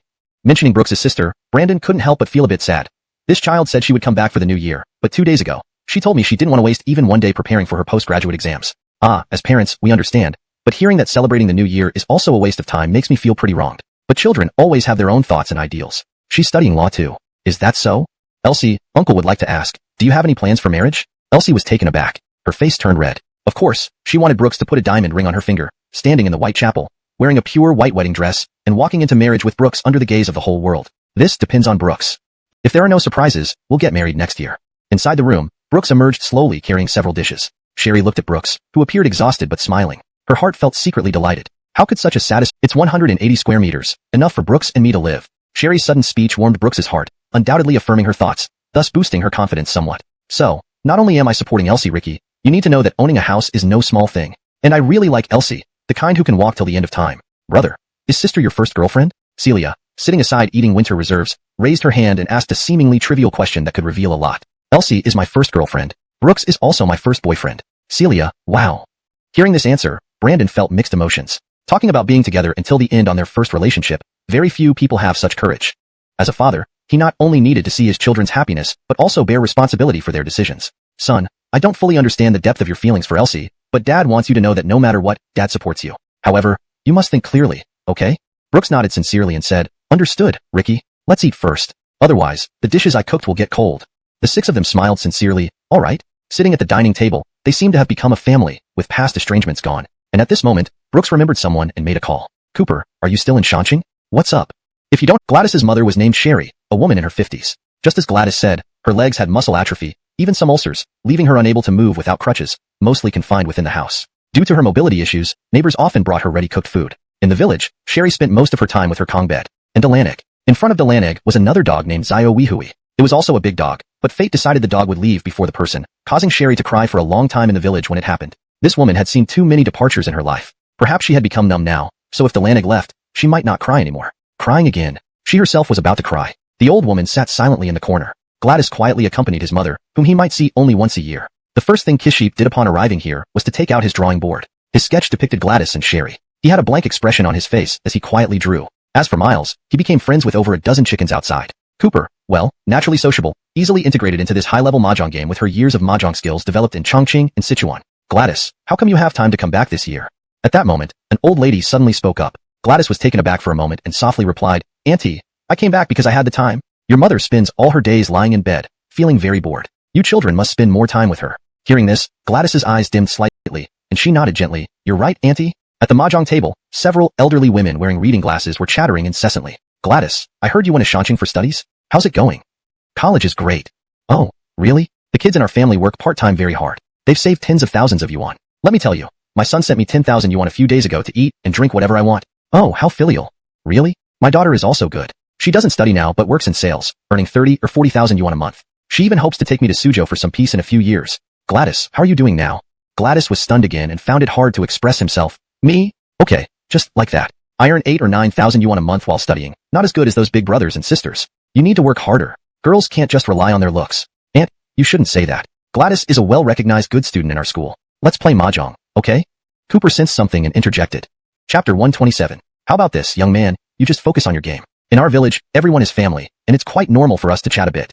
The old lady's words were tinged with sarcasm. Her eyes remained on her cards throughout, not looking at anyone, delivering these sentences so casually. We villagers all hope our children can amount to something, have some skills. Our village is only so big. We just wish to live out the rest of our lives in peace and quiet. Is that too much to ask?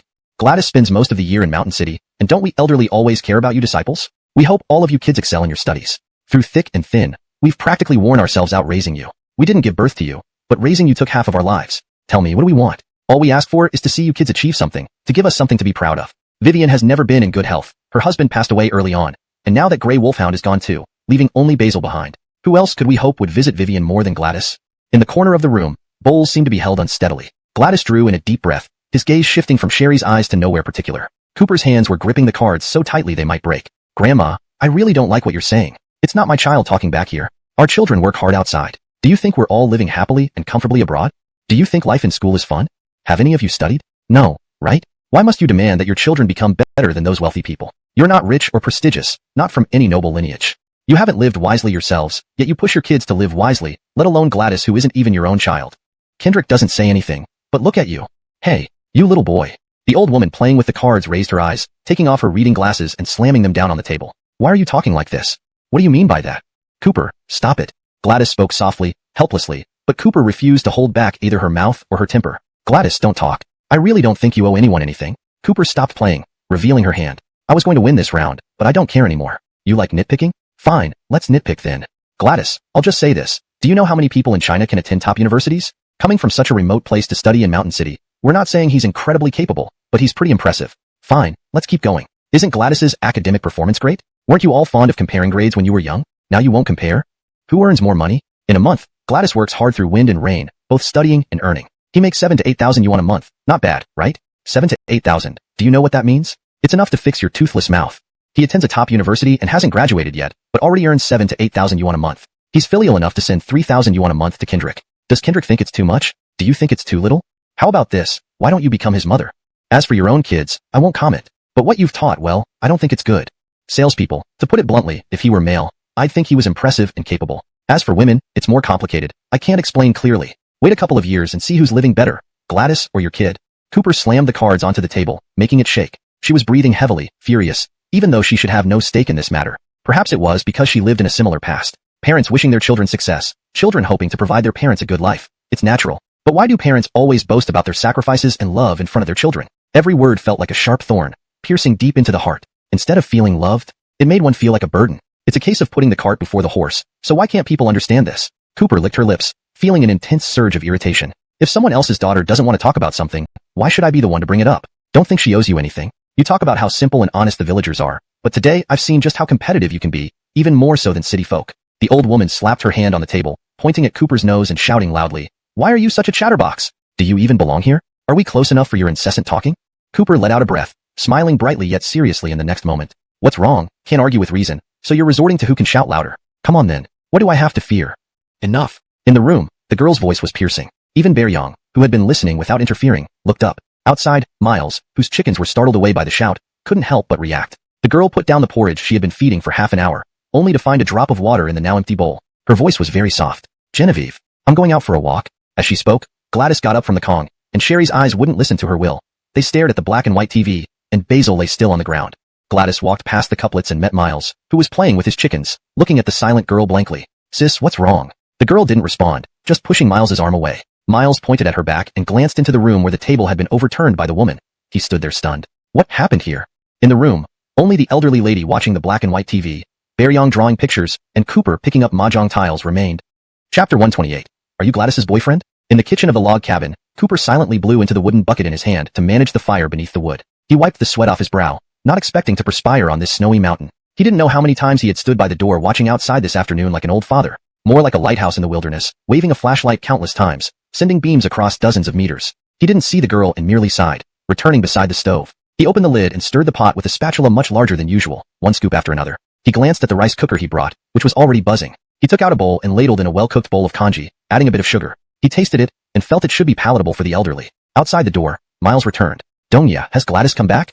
No, I've searched everywhere but couldn't find her. What happened to Sister Gladys this afternoon? Cooper blew on the porridge in his hand. She was probably verbally attacked by those people. I just don't get it. Why can't they be kinder? How hard is it for a young lady? Miles sighed and looked at Zeke. Zeke, what do you think? Zeke remained as expressionless as always. It's not quite like the village I imagined. Cooper picked up a spoon and put it in the bowl, saying cheerfully, You think everyone in the village should be born and raised here and very united? Yes, there are some who are, but not here, Zeke. Zeke nodded in agreement. What he had expected might not exist here. You too. I've added all the vegetables to the pot. It still needs simmering, so keep an eye on it. Eat it yourselves. Remember to save some for me. Sure thing. Cooper carried the millet porridge and turned to enter Sherry's room, sitting next to Basil. He patted the dog's not-so-smart head and then looked at Sherry. Auntie, your porridge is ready. Come and have some. Sherry's eyes didn't leave the TV screen, remaining expressionless. Cooper even felt she resembled a vegetative state patient. He didn't have deep feelings for Sherry, only having met her a couple of days ago. But seeing Sherry's paralyzed condition, Cooper felt particularly uncomfortable. He fed her the millet porridge one spoonful at a time. Normally impatient, today he found himself extraordinarily patient with Sherry. He didn't know how to describe this feeling. If there was a perfect word for it, it would be pity. Perhaps Gladys's reserved nature had been shaped by life in this village. He couldn't imagine living under such circumstances for years, taking care of her mother. How could one still see light in the world? Because of this, Gladys thought marrying into a wealthy family would be the best way to go, perhaps her best end. Otherwise, when her mother passed away, she wouldn't even have money for a coffin. Cooper fed Sherry patiently. Yet, something puzzled him. Gladys had told him that Sherry only had mobility issues, but why was she now struggling even to speak? Without overthinking, he noticed his hands were becoming stiff from feeding her for nearly half an hour. He also wondered how someone living like this could perceive the world. Only in black and white TV and occasional appearances by Basil. Knock knock. Cooper turned around, hoping it was Gladys. He wanted her to see how responsible he had become, helping feed her mom. But instead, a man in vintage clothing with a beard appeared. Though simply dressed, he looked elegant. So Cooper assumed he must be an artist. Who are you? Cooper asked, as the man greeted with a bowl in hand. I'm Abdullah. The name sounds foreign, but I'm truly a villager. His voice was deep and aged, matching his antique-like round glasses. Cooper stood up politely. Hello. May I ask why you're here? Abdullah said kindly, Don't misunderstand, child. I am also a villager. Over the years, it has been me who prepared and delivered meals to Hui. So today, I just came as usual to bring her food. Cooper suddenly understood and quickly bowed, saying, Thank you for all your help over these years, uncle. Abdullah smiled lightly. No problem. I didn't come these past few days because I heard Gladys had returned. But when I heard she went out again just now, I was worried Hui might not have food, so I specially came to deliver a meal. But it looks like you've been taking good care of things here. Cooper wiped his nose, never expecting that praise would come from an unseen man. Abdullah asked curiously, Are you Gladys's boyfriend? Cooper paused for a moment before honestly replying, No, uncle. Gladys is a very close friend of mine. I couldn't get a ticket this year, and I had nowhere else to go, so I brought Gladys back to my hometown with me. Abdullah seemed surprised. Oh, if you're just friends, it's really commendable how you've done all this. You're a very good young man. As he spoke, Abdullah sat in front of Sherry and waved his hand in front of her eyes. To everyone's surprise, Sherry actually smiled, albeit faintly, showing a small indentation in her cheeks. Seeing Cooper's confusion, Abdullah carefully explained. Are you wondering why Aunt Sun's condition has deteriorated like this? Cooper nodded. In the past, Aunt Sun suffered a disability in her legs, but it was never cured completely. Half a month ago, I took her to the hospital, but they suggested giving up, as there was no hope for recovery. All that remained was the slow death of her nerves. I brought her to the hospital several times, but the doctors always told her to get an x-ray, which she refused each time, staring at her bank book that only had 300 yuan left each month.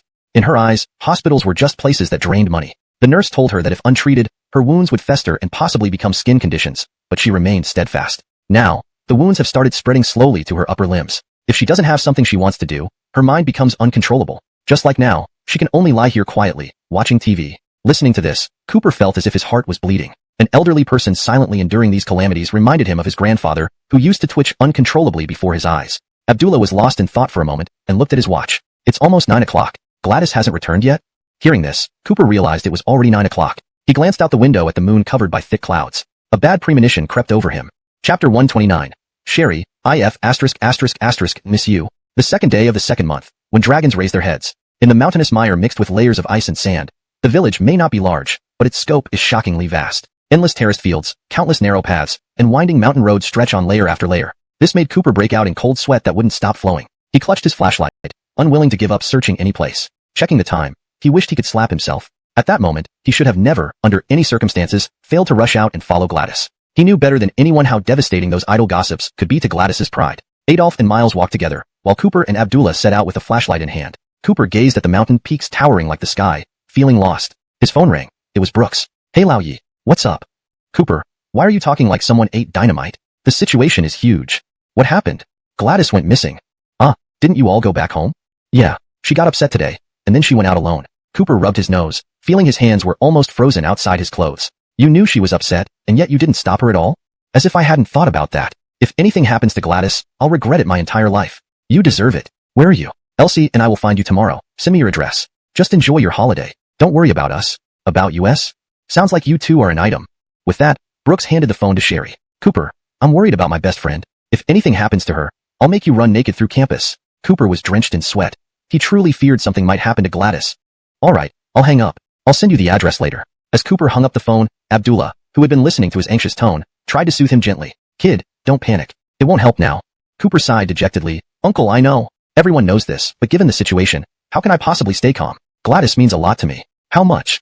I can't say for sure, but I feel like if this girl dies, it would be because of me. Abdullah sighed softly. This kid, just like Sherry, has that indomitable pride carved into her bones. Your auntie son didn't shed a tear when her husband passed away, yet she held up the sky for this family. Gladys is sensible too. She accepts this harsh reality. But even with such resilience, Sherry's body can't keep up, taking dozens of pills every day. These days, thanks for all your hard work, Uncle Paul. Cooper sincerely thanked him on behalf of Gladys. Although he wasn't sure what relationship existed between Sherry and Abdullah, even lifelong friends would likely grow tired of endless tea serving and support, but Abdullah had done so for 4 or 5 years. What kind of strength drove him? Cooper couldn't fathom it. And right now, he cared more about where Gladys was. Gladys, can you hear me? In the biting wind, Cooper's throat couldn't open properly, yet his cries were frantic and desperate. He felt hopeless as he knelt on the mountain peak, unwilling to get up. Endless mountains stretched before his eyes. Could he even find her next year? For the first time, this Beijing native felt defeated. Pursuing Abby didn't assure victory, but finding Gladys? There seemed no hope at all. His heart was icy cold, colder than the winter temperature itself. Did he understand Gladys? To be honest, he had no clear measure. They'd known each other for barely half a year, less time than Brooks and Sherry had. Yet, they faced each other so candidly. Perhaps it was because they stood by each other during the most vulnerable times, sharing their pasts. The best way to open up a person was to let them show you their wounds. But until now, Cooper felt he barely understood 1/3 of Gladys, besides her unwavering pride. Meanwhile, unbeknownst to him, the figure on the Kong bed was long gone. That slightly old wheelchair now had a board tied to it. A collar was tied around Alaneg's neck. The elderly woman, who had spent an hour putting on 4 layers of clothes while sitting in the wheelchair, now clutched 3 bottles of water.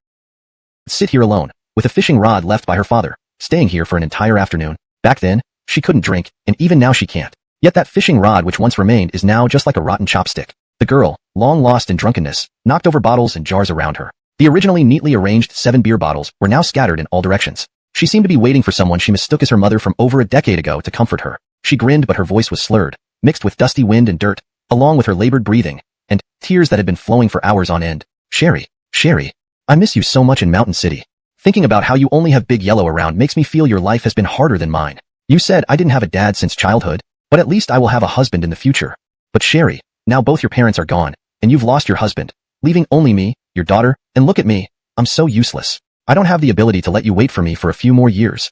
But really, I miss you so much. I've tried so hard, but why do I still live in such an unfair world? Gladys sat astride on the muddy ground, her simple white dress covered in dirt. Her surroundings were completely silent, except for the sound of water dripping drop by drop. She herself couldn't tell whether it was water droplets or her own tears. Oh whoa.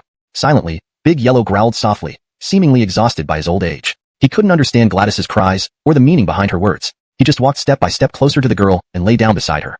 Then, he licked her palm meaninglessly. Gradually, a weight appeared on the girl's shoulder. Sherry, leaning on her cane, fell onto the ground with a thud. Though speechless, tears streamed down her face uncontrollably. Her mouth struggled to move, producing only muffled sounds. Big Yellow slowly got up, using his mouth to pull Sherry's trouser leg towards the girl. Her already weak hands moved even slower in the wind and cold. Sherry could only try her best to use her old hands to stroke the girl's head. Hush, Genevieve is here. She tried to soothe the girl just like when she was little. The girl hid in her mother's embrace, sobbing continuously, refusing to release her tight grip around her mother. 21-year-old Gladys, with muddled consciousness, seemed like a 6 or 7-year-old child. In the afternoon, she hadn't spoken a word. She couldn't understand why after living so long, she wasn't happy at all, full of grievances. But because of her childlike awareness, she longed for her mother to come find her, to comfort her, because it had been so long since anyone had comforted her. And Sherry, all along, gently patted the girl's back.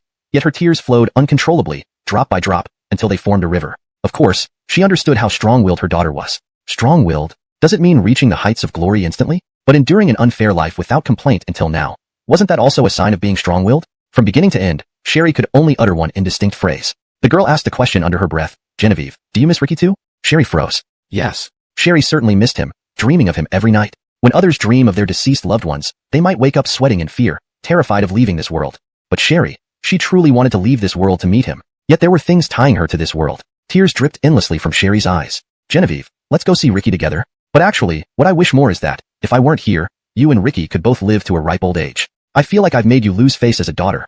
If I had found someone early on like people in the village said, maybe you wouldn't have dragged your illness this long. He rushed out of the car in panic, running frantically through the snow with Abdullah. He had never been so flustered before. In 15 minutes, enough time could pass for a girl to become critically ill in the winter snow. Feeling the girl's pulse and stroking Guntang's cheek, Cooper's breathing became increasingly heavy. Ambulance. Ambulance. Chapter 131. To persist or to abandon. Roses bloom shyly and quietly. Yet, a sudden illness strikes without warning, taking away life with overwhelming force. Late-stage cancer, mild cerebral thrombosis rupture. Chief, are you serious? Cooper's lips trembled as he held the medical record. His eyes were sincere. Although he understood that doctors wouldn't joke about such matters, he still hoped to hear another confirmation from the chief, so his half-dead heart could finally rest in peace. Of course, I'm serious. Cancer was detected when this patient first came to our hospital. It was benign back then, and would have been easier to manage if treated timely. But 6 years have passed. Cancer can worsen rapidly. She has endured for 6 years, which even I, as her doctor, find impressive for her perseverance. Cooper choked up. Holding the sick leave slip, he looked at the 2 wards behind him. He had just prepaid the medical fees. Knowing the usual treatment methods, he thought Dulungding, a strong painkiller, should at least be administered. However, the reply was, administering Dulungding now would cause immense pain to the patient, even leading to nerve damage. This issue pushed Cooper to the edge of despair. He wasn't Sherry's son, nor Gladys's boyfriend. When asked about his relationship, the big boy felt unprepared for this heavy responsibility. To make such an agonizing decision was torturous for him. After a while, the chief hesitated and said, "I know. By your village's custom, today is actually spring festival. I understand how tough this must be for you, but I also need to be responsible. Let me tell you, surgery has less than a 10% success rate, and even if successful, it might result in permanent vegetative state. If no surgery, then 3 days, not exceeding 5. The chief patted Lin Lanahui's shoulder. Lin Lanahui smiled bitterly. They parted ways, heading into Sherry's ward. Even Basil, who should have been with her, had caught a cold. Looking at the remaining 5,000 yuan in his wallet, money given by Brooks as salary, Lin Lanahui felt powerless. Receiving Brooks's money left an uncomfortable feeling in his heart. Seeing Sherry lying on the bed made Lin Lanahui realize that his discomfort was perhaps self-indulgent. One night, across 3 wards. It was unprecedented for Lin Lanahui. He glanced at Abdullah sitting silently beside him and softly asked, "Uncle, what do you think?" Abdullah slowly opened his teary eyes and shook his head. "Life isn't mine to control. There's nothing I can do." Lin Lanahui, how difficult was Gladys's family situation back then? Abdullah confessed frankly. It was so hard that Gladys worked the fields daily and rushed to attend classes in the city afterward, often arriving late. Teachers didn't care and thought she lacked common sense. Of course, there were good teachers too, but this child was just born under an unlucky star, never meeting one. Every year, they relied on minimal aid. Food was scarce, mostly potatoes, let alone meat. But in Gladys's eyes, that was enough. So yesterday, hearing you argue at Gladys's home surprised me. For over a decade, she never showed humility or arrogance. Yet now, she argues. Seeing you made me realize. Gladys's restraint comes from feeling indebted to the neighbors who have supported her mother. Since college, she rarely returned home, depending on their help. So, even if they gossiped, she endured it. Her resilience wasn't about being stubborn. It was because she felt compelled to compromise. Lin Lanahui couldn't respond, feeling he had made a grave mistake the previous day. But Abdullah comforted him. "Don't blame yourself. If you hadn't spoken up, her burden might have grown heavier over time. Her mother's condition is already certain. Consider it as freeing them earlier. In my view, it might indeed be a blessing for Mother Sunday." Lin Lanahui remained silent, leaning against the wall and staring at the ceiling. Suddenly, the door on his right side opened. He numbly turned toward the entrance. In walked Gladys, wearing a hospital gown. Opening the door, Gladys first saw Sherry weeping on the bed. Instantly, she felt a warmth in her chest, clearing even her congested nose. Approaching Lin Lanahui, her loud sobs stunned him immediately. Cooper had never felt so distraught in his life. Next to him lay Sherry, sobbing on the bed, while in front of him was Gladys, who could barely control her emotions. He felt that this burden was truly too heavy for him to bear. Gladys, after calming down for a long time, asked through her sobs, "What did the doctor say?" Cooper didn't know whether he should tell Gladys the truth. He felt that either answer would be extremely unfair to this girl. But in the end, wouldn't she eventually learn the truth? Cooper took a deep breath and deliberately avoided meeting Gladys's eyes. "Gladys, if there is only a 10% chance, and even this slim hope might leave Auntie as a vegetative state, would you agree to the surgery?" Gladys's expression froze. She stared blankly at Sherry lying in the bed, feeling like the sky was falling down on her. Cooper continued, "The doctor said if Auntie doesn't have surgery, she will leave us in 3 to 5 days." Upon hearing this, followed Gladys, trying to offer her a hug to soothe her, until he asked the final question. "Gladys, do you want to persist? Or give up?" Chapter 132. This time you have me by your side. Namo Amit Babuda, Namo Amit Babuda, Namo Amit Babuda. On the 6th day of the first lunar month, Sherry was about to pass away. In that renovated room, 14 monks in brown robes, with clasped hands and prayer beads in hand, were seated inside, fully prepared. Gladys and Cooper had been preparing for this moment for a long time, but even now, Gladys still found it hard to accept. The loss of a mother. A fearless mother who faced all kinds of hardships but now was leaving her child, her heart nearly breaking. As for Cooper, he felt this scene was eerily similar to when his grandfather passed away. Cooper had been sitting in front of the emaciated old woman for 2 days and nights, dark circles under his eyes deepening each hour. If only he could hold Sherry's hand. To the villagers, Cooper seemed like Gladys's son-in-law, though they had never spoken of it. What kind of man would care for an unrelated woman's mother so deeply? Even the monks who sat nearby, some of whom had connections to Sherry, were eyeing Cooper curiously. Cooper closed his eyes from exhaustion but kept his back straight. Cooper, I believe this journey up the mountain will elevate your life. A familiar figure appeared behind Cooper. Without turning around, he knew it was Brooks. The boy remained silent. If the prerequisite for life's elevation is a heart being torn apart, then I'd rather be an ordinary man forever. Brooks pursed his lips. He understood how heavy a blow this was for Cooper and Gladys. Perhaps Cooper's feelings toward Gladys had already changed from what they once were. Brooks patted Cooper on the shoulder and followed Sherry outside, joining Gladys, Zeke, and Miles. Senior, shouldn't you go inside one last time? Gladys shook her head. I want to see her, but I'm afraid I won't be able to hold back my tears. Sherry exhaled and put an arm around Gladys. Sister Chi, are you feeling any better? Don't worry, I'll always be by your side. Gladys smiled and nodded. Meanwhile, Brooks exchanged a few words with the other 2 boys, slightly getting to know them better. Cooper had been staying with Abdullah for 4 or 5 days. To him, Abdullah was at least the only decent person in this village. Abdullah asked unexpectedly, when do you plan to be together with Gladys? Cooper frowned. Uncle, there's no need to ask such a question at a time like this. Abdullah replied casually, it's not me who wants to know. It's her. Cooper opened his eyes dully and realized that Sherry's fingers were resting on his hand. Her gaze didn't meet his, but he could feel her clutching his skin as if using her last strength. Speechless, he felt as though in these past few days, his life had been filled with countless choices.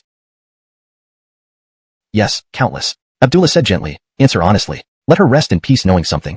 Feeling like this was a form of moral coercion, binding him and another soul together before someone's final breath. Would this kind of love remain pure? Wasn't it just wanting a satisfying answer from him before Sherry went to the netherworld? He could say those words eloquently, even insincerely. But Cooper turned his gaze to the silhouette of the girl outside the door. He asked himself sincerely, did he really consider Gladys just a friend? He fell into contemplation again, but gradually noticed a coppery scent, blood. He knew Sherry might be truly leaving now. In that moment, he held her hand tightly. Auntie, if there's a chance and Gladys and I are together, please rest assured. I won't mistreat her. You can watch over her quietly from wherever you are. I'll protect her for the rest of my life.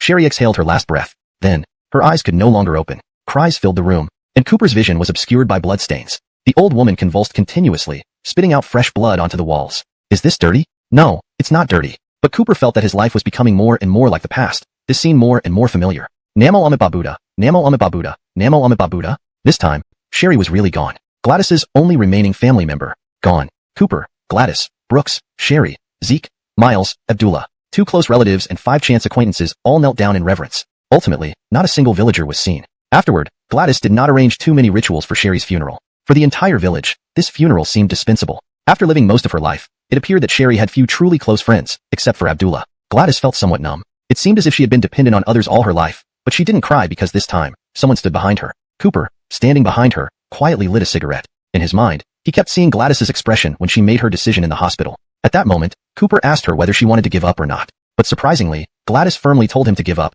even though she was in tears. Brooks took a deep breath, standing under the snowstorm for what seemed like the 7th day. Senior, let Aunt have a dignified farewell. Don't worry about Aunt's affairs. You just focus on handling everything. Gladys shook her head. It's fine. There's only a few tens of thousands of yuan needed, and I've saved some money. Tonight after midnight, I'll light a lamp for Genevieve. Will you come? Without hesitation, they responded. Brooks and Zeke, we'll go. Miles, sister, you should have notified us, not asked us. This makes us feel so distant. Sherry, sister Gladys, don't worry. Tonight, the 7 of us will go up the mountain to see Aunt. Cooper, this time you have me by your side. Don't worry too much. Under the snowstorm, 7 young people stood under the eaves, watching one snowfall after another. The tear droplets in Gladys's eyes seemed ready to freeze into snowflakes. Zeke took out a drawing board from the room and handed it to Gladys. On it were several drawings. There was a picture of the 7 kneeling, and also one of Cooper and Gladys guarding an empty house. Many more. Of course, there was also a picture of Sherry pointing at the black and white TV with one hand and petting Basil with the other, looking at the black and white sketches before her. Finally, the girl's tears flowed down her cheeks. Chapter 133 Promise. Sherry's 7th day, the coldest day in this period. In the afternoon, Cooper and Brooks were looking at the weather forecast on their phones. Cooper lit a cigarette. There will be heavy snow tonight, a blizzard. It's already -1 degree in Mountain City. It will only be colder here. Brooks was choked by the smoke and couldn't speak, but he said nothing. He knew that perhaps only smoking could soothe Cooper's wounds now. He, Brooks, certainly knew Cooper's past. Watching someone die isn't scary. What's truly terrifying is watching different people die the same way right before your eyes. Brooks estimated, the mountain is so high, it took me 2 hours to drive up here. The temperature might drop to -7 or 8 degrees tonight. Now Brooks felt somewhat lost. In the old world, Cooper and Gladys would never have met. But now, Gladys had burst into their lives, or rather, he himself had altered their original life trajectory. But did he inadvertently bring Cooper and Gladys together? He felt it was strange. Cooper didn't respond to Brooks's words. Instead, he silently prepared the lanterns they would need for the night, getting everything ready without uttering a word. During the hour of preparing, Cooper only glanced once at the girl standing outside watching the snow. He didn't say anything because he knew that this snow wouldn't stop her. Even though the child still had a fever that hadn't fully recovered, it wouldn't stop her. 7 young men sat under the eaves, roasting around the fire. No one spoke, all silent, covered in snow with white hair, for a very long time. Cooper sat beside Gladys, making no extra movements, just silently keeping watch. If this scene were in Mountain City, Brooks wished he had the chance to see Cooper stay honestly by Gladys's side like this, discovering how good this girl really is. But he couldn't force it. Cooper wasn't him. If anyone lived the most genuinely in this world, the former Brooks might have said it was himself, but half a month ago, he changed his mind. He now thought that Cooper was the one living the most genuinely. Perhaps he himself had gradually stopped living like a human being. His reborn self was no longer as pure. He felt like he was playing a level-clearing game, while Cooper was the unpredictable factor in this game. An unpredictable factor who charged straight ahead. By 10 o'clock in the evening, everyone was already nodding off. They changed into dry clothes by the fire and walked out of the room. The snow was already knee-deep, each step soft and spongy, but pulling your foot out required considerable effort. 5 men carried lanterns, which swayed wildly in their hands. They couldn't even see their own footprints. Abdullah, an elderly man, wobbled as he walked, hindered by his leg problems. While Lasik, being slender, struggled to keep warm. As for Miles, spoiled since childhood, walking in such deep snow was simply inviting trouble. Sherry stayed close to Brooks, who didn't speak, so she remained silent too. They all knew the difficulty of this journey, but nobody voiced complaints. Gladys had walked this mountain path countless times as a child, but never had it been this arduous. Her knees were long covered in ice, feeling cold from the outside yet hot inside. Wearing thermal pants and tights, Gladys's legs were soaked in sweat, her hands hugging her chest tightly, not saying a word. Breathing was difficult, but she knew she couldn't stop. If she did, the warmth in her body would dissipate, turning her body into a block of ice. As they followed the mountain path, their strength began to wane. None of them could count how many times they had fallen. Cooper simply carried the lanterns, including Gladys's, in his arms, protecting them from the wind and afraid they might break. A flashlight hung from his mouth, providing the only light on this mountain path. Maybe, he had never felt more manly in his life. It was extremely strenuous, really exhausting. This short mountain path felt like his entire life. No matter what step you were at, you always gave it your all. To take another step, you had to grit your teeth. At least life wouldn't kill you if you fell. On this path, one wrong move, and you might really die. Without the snow, it might have taken only 1 or 2 hours, but now it took 7 or 8. When they finally arrived, their first reaction was to collapse on the ground. Gladys did too, but Cooper didn't stop. Without a word, he hung up the lanterns. May heaven protect. Sherry, Aunt Son, you've held on this long in your life. Your abilities must be divine, right? We, the young ones, aren't very capable. Today, it took us so long to climb here and hang these lanterns for you. If their lanterns aren't broken later, I'll hang them one by one for you. Cooper clasped his hands together, extremely devout. Then he opened the lighter in his hand, a 5-yuan windproof lighter that he usually didn't use much, but unexpectedly found its purpose at this critical moment. Gladys also stood up. She looked at Cooper's back. Not to say it wasn't true, it really reminded her of her deceased father, who did everything without a word. She felt a bit dazed, standing beside Cooper and lighting the lanterns. At this moment, everyone exhaled cold breath, rubbed their hands, and picked up the lanterns from their arms, beginning to hang them one by one. It's very cold, isn't it? Gladys finally spoke to Cooper after holding it in for a while. Cooper replied awkwardly, cold? More than just cold. Walking a kilometer, these shoes almost fell off 100 times. Now my feet feel like they're full of ice chips. I feel like I'm walking on the edge of a blade. Gladys felt a bit heartbroken. You're different from before, really? Cooper was momentarily lost in thought. Maybe it's just like what Oldie said, sublimation. Sublimation? Yes. Cooper recalled how Sherry held his hand, especially when she asked that question. His mind was filled with images of Sherry coughing up blood. It wasn't eerie, but genuinely heart-wrenching. Cooper gazed at the flickering lamps in the snowstorm. Do you think Aunt Son can really see? Gladys, why are you more melancholy than me? Cooper laughed bitterly. I don't know, but I just feel so sad now. Do you think Mother can cross the bridge? Mother. Hearing this word, Gladys froze. She raised her head and saw Cooper's profile looking at the lights. She didn't understand, nor did she know. What promise did Cooper make to the person heading to heaven? Whether as a prince or a knight, he had to protect that princess, or Cinderella. Chapter 134. Life is about a few Genevievans. Cooper acted as Gladys's support, letting her sleep in his arms for the whole night while he leaned against a tree. When he woke up, he found that she had been hugging him tightly. He glanced at the campfire he spent an hour lighting last night, with its embers swirling slightly. It was the only thing here that could fend off the cold. He looked at his watch. It was 6 o'clock, and the sky began to show some dim light. He rubbed his eyes as Brooks slowly approached him. It's about time we should go. Behind Brooks, still not more than 3 meters away, was Sherry, who handed Brooks a hand warmer which he then passed to Cooper. Brooks, it's cold. Hurry up and warm yourself. It's almost time to leave. Seeing Cooper nodding, Brooks felt relieved and started handing out the hand warmers to Adolf and Miles, who were sleeping together. The morning snow was nearly melted, but the temperature was still chillingly cold. Cooper felt the weight of the hand warmer in his hand, and then looked at the sleeping Gladys. He placed the only hand warmer on Gladys's face. Warm up a bit, have a good rest. Even if you don't wake up, I'll carry you down, Cooper said bluntly. But as soon as the hand warmer touched Gladys's face, she opened her eyes, blinking and pouting. Seeing half-awake Gladys, Cooper couldn't help but smile. However, in the next moment, a couple of tears fell from the corner of Gladys's eyes. Gladys, Cooper, I dreamed of my mom and dad. I miss them. Looking at the tears in the corner of Gladys's eyes, Cooper felt flustered. He wanted to wipe her tears with his gloves, but remembering how cold they were, he took them off. Unthinkingly, this weather was so cold that his hands became stiff and unresponsive as soon as they were out of the gloves. He clumsily wiped the corner of Gladys's eyes, almost poking her eye.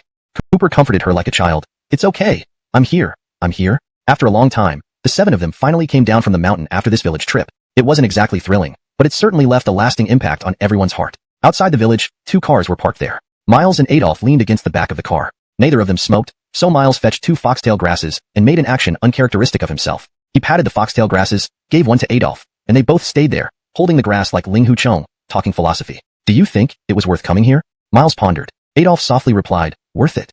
Miles questioned, didn't you say earlier that this place isn't what you imagined?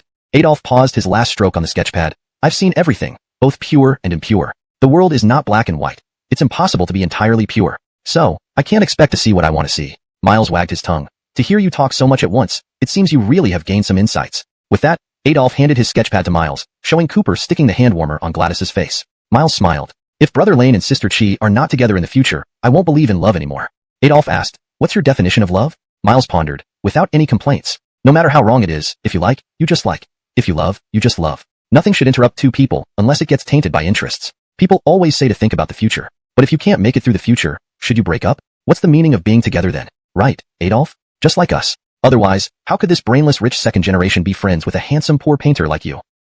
Miles tapped Adolf's chest lightly, causing him to smile subtly, which warmed Miles's heart. But Adolf added, I can't comment, since you are truly rich, and I am genuinely poor.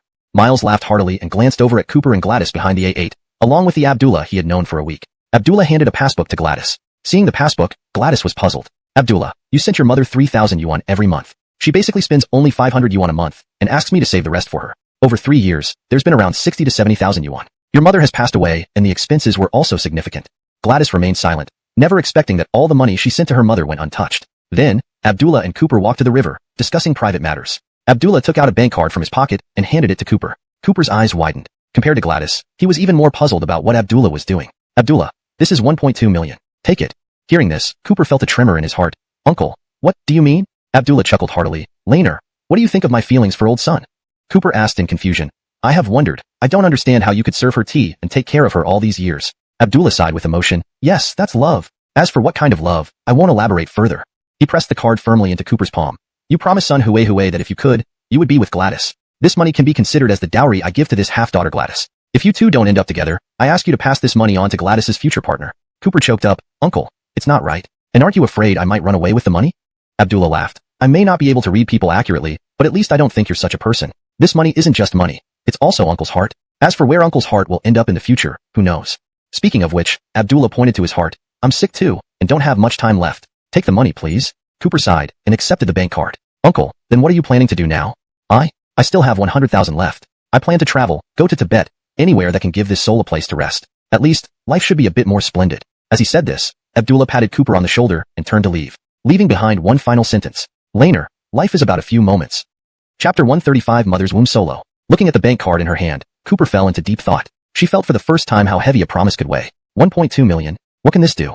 She put the card in her wallet, sighed slightly, and turned to walk over to Gladys with a feigned ease. However, just then, Sherry was on a phone call. Brooks leaned against the car window, waiting quietly. But something seemed off. Brooks exhaled heavily, his agitation visible. Okay then, but Liangshan is very far from here. It will take us 2 or 3 days to drive there. Let's cancel the banquet. Okay, Genevieve. My brother. He has that temper. Ricky, if you can't stand it, you kick him. Bennett, what are you doing? In the dead of winter, why should everyone wait for me? Cooper stood there confused, and she tapped Brooks's shoulder. Oldie, what's going on? Who is Elsie talking to? Brooks replied helplessly, his biological brother. So the parents Elsie mentioned, are they? I remember Elsie isn't. You didn't get it wrong, which is why I'm also puzzled. Sherry hung up the phone and sat in the passenger seat next to Brooks. Let's go down the mountain. Brooks fastened Sherry's seatbelt and asked softly, your brother called you? What's wrong? What happened? Sherry smiled faintly and said, nothing much, just asking me to visit Liangshan. Didn't I tell you? Since my mom and I cut ties, he went to Liangshan to cultivate himself. Haven't seen him for a year, so he wants me to go there for a meal. The custom in Liangshan is to have the wedding banquet last 7 days, so he wants me to visit. Brooks, then what about the parents? Sherry held Brooks's hand and said, those are my brother's master and master mother. Because they've been taking care of my brother, Both he and I have recognized them as our godfather and godmother for years now. Liangshan is a family of martial arts practitioners. Speaking of this, I even paid respects at their temple and am considered one of their disciples, albeit nominally haha. Sherry laughed joyfully and said, let's head down the mountain. I told them it's inconvenient for me to go. Brooks replied in a non sequitur, do you want to go? Sherry was stunned for a moment, as if seeing his bald-headed brother before him. Me? How could I not miss him after a year? He is my real brother. How can I not think of him? Why don't we go then? A 2-day drive isn't long, and as your brother-in-law, how can I not meet your brother? Brooks teased, hooking Sherry's nose and laughing gently. Are you serious? Of course, why wouldn't I be serious? I have nothing to do now. If I don't spend some time traveling with you, I'd be too mean as a boyfriend. Sherry bit her lips, seemingly believing that Brooks really wanted to spend time with her. Just as he finished speaking, Brooks poked his head out the car window and looked back at the 4 people. Cooper, Gladys, we're going to Liangshan, a 2-day drive. Do you want it? The teacher's new girlfriend called me. I remember she said, if he shaves his head, I won't want him because he'll look too ugly. That day, I completely broke down. But donghua, your looks aren't bad at all. I think you're very handsome, and with your wealth, it's a big plus point for being an amazing person. How come you can't find a girlfriend? Donghua cast a suspicious glance at Adolf through the rearview mirror, and Cooper sneered, you don't like guys, do you? Hearing this, Donghua quickly explained, bro Laney, don't say that recklessly. It's just that Adolf is so friendly to me. I enjoy being around him.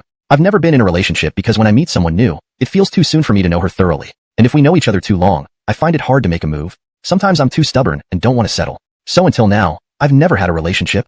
Adolf added, that's because you've never lacked love. If your life was like ours, occasionally kicked down, then maybe you'd be more willing to compromise. Gladys and Cooper nodded simultaneously. Adolf's words were spot on. If one has never lacked love from the past to the present, they wouldn't rely heavily on that intangible love, as their life is already quite perfect. Dating is merely an optional ingredient in life. People have always pursued me, but I am somewhat traditional in my thoughts. So far, I haven't held a girl's hand, let alone kissed her. At this moment, Gladys glanced at Cooper. Your lips still intact? Cooper raised an eyebrow in confusion. Didn't I say my last relationship was in elementary school? The whole car burst into laughter, especially Lao Donghua who was laughing heartily. Ha ha ha, bro Laney scolding me. You're not much better than me. Go away. I'm driving. Cooper teased. Do you have any girls you like? Miles thought for a while. If there is one, maybe Cola's sister. Cooper and Gladys? Brooks, Achio. Chapter 136, Little Brother, drenched in sweat. After leaving the village's biting cold of winter, Brooks even wore fewer clothes than before. The car drove from the southwestern part of the country, passing through mountains, bridges, and tunnels, gradually heading towards Xiongji's chest. On the way, the 6 of them stopped and went at intervals. The main reason was that Brooks's previous car was rented. Although it was from a chain rental shop, it was indeed inconvenient. So, when they returned to the Sichuan Chongqing area, Brooks got a 30,000 yuan all-terrain Benz. The moment he got it, Brooks understood why Cooper was so excited when she picked up her A8. Cars are like men's energizers. Any man who hears the roar of an engine under their hands will be hooked. Thus, driving this new Benz, the 6 started full throttle towards Liangshan. A 1,700-kilometer journey cost nearly 1,000 just in fuel. Painful. Brooks had never been to Liangshan, or rather, apart from Sherry, none of them had even heard of this place. Brooks was puzzled as to how such a remote place could have been discovered by Bennett, Sherry's brother. Nowhere near civilization. Just a simple village town. And one that required a ferry ride to reach, making Brooks more curious about this so-called Liangshan. In his past life, Bennett and he were as unrelated as could be. Recalling Bennett's bulky build, Brooks felt a wave of discomfort. To think, an 8'3" centimeter tall, 160-pound muscular man was the younger brother of a 170-centimeter tall, high-heeled Amazon. Isn't that strange? At least Brooks thought so. The 6 parked their car in the parking lot, then walked under the streetlights. A food cart was steaming with heat, and to save time, Brooks, Cooper, and Miles, having only had an iced Americano in the morning, hadn't eaten anything.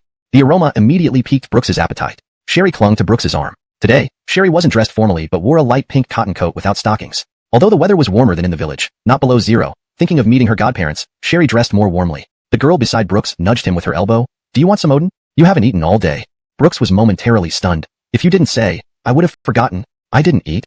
Sherry asked, is it tasty? Brooks looked puzzled. You don't know if it's good and still ask me if I want it? Haven't you tried it? Nope. I've only seen others eating it. You know, I used to spend my days in the net bar eating instant noodles. Sherry shook her head like a tambourine and turned to look at Brooks with a smile. So is it good? Very good. I used to love it, especially when Cooper and I were struggling financially. We ate it every day, 50 cents per skewer, sometimes cheaper. 7 or 8 skewers would keep us full. Sometimes we'd even make it ourselves, just boiling it in a pot. Sherry seemed to understand the bittersweet laughter in Brooks's voice. Only those who have experienced it truly understand. This sentence, both bitter and sweet, stemmed from their difficult youth. Saving money to buy food for Adeline. Back then breakfast was just a steamed bun and a packet of oatmeal. For lunch, they wouldn't eat, and for dinner, just a few skewers. That's how they spent their days. It made him thin like a scrawny dog. Of course, those days were spent together with Cooper. No matter how tough life was, what's scary is being alone. They ran to the stall and ordered a bucket of Odin. Can you finish all this? Sherry grinned. Brooks waved it off. In the past, we couldn't afford it. Now that I have money, shouldn't I enjoy it once? Saying that, Brooks picked up a fishball skewer and fed it to Sherry, who opened her cherry mouth and took a gentle bite. Freshly cooked Odin emitted hot steam, swirling in Sherry's mouth. So hot, so hot. Blow the 7 or 8 years of feelings between him and Adeline. If Sherry hadn't mentioned it, Brooks might have completely forgotten about it. But Sherry's sharp question, or perhaps if someone else had asked, Brooks wouldn't have thought this way, but Sherry's question made him feel guilty. Brooks was silent for a moment before smiling and saying, the 6 of us roommates were all bums. We ate whatever was cheap. Cooper was the same. I see. I thought it was you and Adeline. Brooks, little brother. Already drenched in sweat, the boy replied with less confidence. Well, why would you think that? Me and Adeline. That was so long ago. I don't even want to remember her anymore, let alone commemorate her. Sherry remained silent, holding a skewer in one hand and the large bucket Brooks bought in the other, walking and eating. Brooks noticed the empty noise from his hands. Only then did he realize all the food was with Sherry. Elsie, tell me about your brother, or your life before?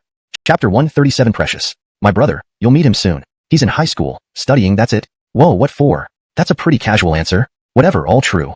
Brooks was momentarily speechless. Although the little girl's words were indeed casual, they were undeniably true. Isn't everyone in high school studying? Otherwise, how could Art be accepted into a prestigious 985 university? Unable to find any point to refute, Brooks acted like an unscrupulous ruffian and grabbed Sharir's arm again, starting his incessant chatter. Oh, look at me talking about my past life with you. Tell me about yours too. I'm really curious. They say when dating, more chats about the past lead to deeper exchanges, making us more resonant. Sharir closed one eye and opened the other, holding the skewer she had just finished eating from, pointing it at Brooks's eyes. What do you really want to chat about? Seriously, as your girlfriend now? Don't you think I know what you're thinking? Alright. Failed attempt to change the subject. Brooks rubbed his forehead, bewildered. The Sharir before they dated didn't seem like this, carefree and innocent. But now, she seemed even smarter than him. This left Brooks somewhat embarrassed. Isn't it said that girls usually lose their minds after dating? Why does it increase in your case instead of decrease? Brooks, jealousy and dating are two different things, you know? So, are you jealous? Isn't it obvious? Then are you still as stupid as before? I'll poke you if you don't believe me. Sharir stormed ahead, not in a good mood, and bought a few fried starch sausages, those crispy ones, commonly known as golden starch sausages. Brooks patted his pocket. It seemed that ever since he started dating, his wallet had been left with Sharir.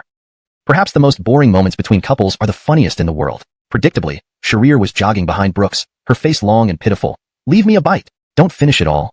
From a distance, Cooper and Gladys watched Brooks and Sharir with amusement. Such a sweet couple. Who wouldn't envy them? Cooper teased Miles. Look at those two being inseparable. Still planning on pursuing her?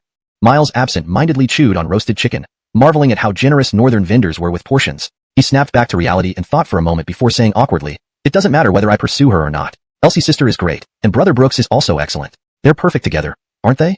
Cooper was stunned. Weren't you crushing on Elsie's sister? Miles admitted hesitantly, yes, I do have feelings for Elsie's sister, but I can't mess up someone else's relationship, can I? Besides, brother Brooks is so outstanding. I might not be able to match him, and although I'm rich, it's not really mine. One must be strong in oneself, right? Also, liking someone doesn't mean you have to possess them. Impressed, Cooper gave him a thumbs up. Cool. You've got real perspective. Miles joked, brother, if your brother falls for your woman, what would you do? Cooper's nostrils flared abruptly. I'd beat the hell out of him. The four of them burst into laughter. Then Miles grinned mischief. I have 3 starch sausages. Brooks rolled his eyes helplessly, not wanting to get up after hitting the ground hard. Sharir looked at Brooks lying on the ground and squatted next to him, showing some concern. Are you hurt? Yes. Sharir reluctantly put the sausages near Brooks's mouth. Brooks frowned. What? Giving me your favorite sausages?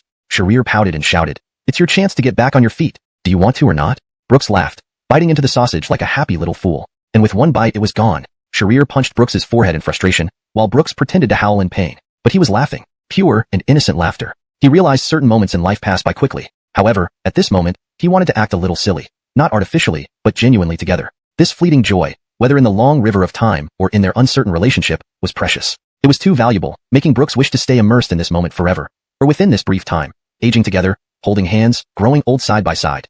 Chapter 138 The Living Posturing Brother. Heaven knows if Sharir's domineering nature was something she was born with or something that life had shaped. Even a dish of Odin couldn't belong solely to Alea's memories. Sharir also wanted to share. Cooper, Gladys, Adolf, and Miles answered in unison. Sharir turned to Brooks. What about you?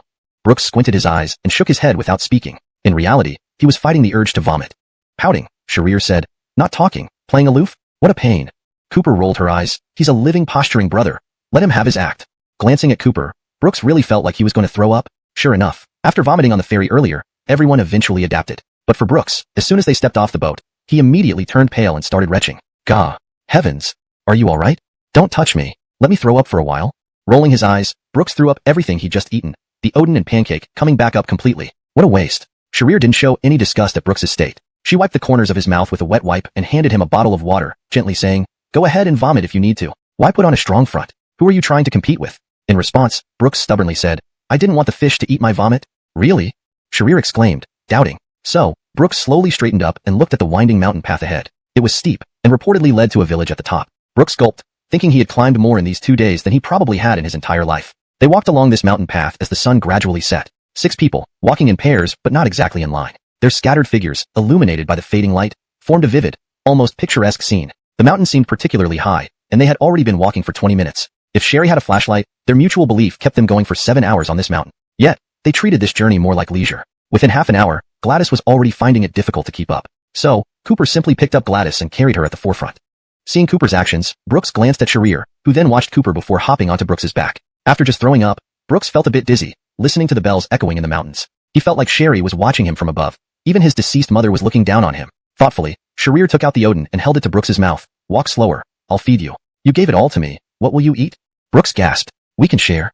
Sharir said sweetly. Brooks chuckled silently and continued eating the Odin, alternating bites between Sharir and himself. It felt like Sharir was a knight leading a boar, and she was the knight while Brooks was the boar. Then Sharir took out a simple naan-like flatbread from her bag. Just flour, and this time, instead of giving it to Brooks right away, she waited until later, clearly savoring the moment. Finally, satisfied, she placed the bread in front of Brooks. Looking at the flatbread, Brooks was momentarily stunned. Sharir had miraculously bitten a character into it. Since I can bite out a yi for you, can you bite out a su for me? Brooks replied in astonishment. Isn't that a bit too much to ask? Sharir, with her pride, said, if I can't bite out a yi, why can't you bite out a su? Brooks rubbed his head, finding Sharir rather amusing. He decided to join in the fun and began biting one piece after another. Even though it was just fooling around, Brooks took it very seriously, trying his best to bite out her surname as she wished. Sometimes, you wouldn't understand what a girl expects, but once you join her in this playfulness, its significance becomes extraordinary. The more Brooks bit, the more curious he became about how Sharir managed to bite such perfect characters with her curved teeth. In his curiosity, one unintentional bite destroyed the entire pocket of the flatbread. Seeing this, Sharir raised the naan and tapped Brooks's head. All your fault.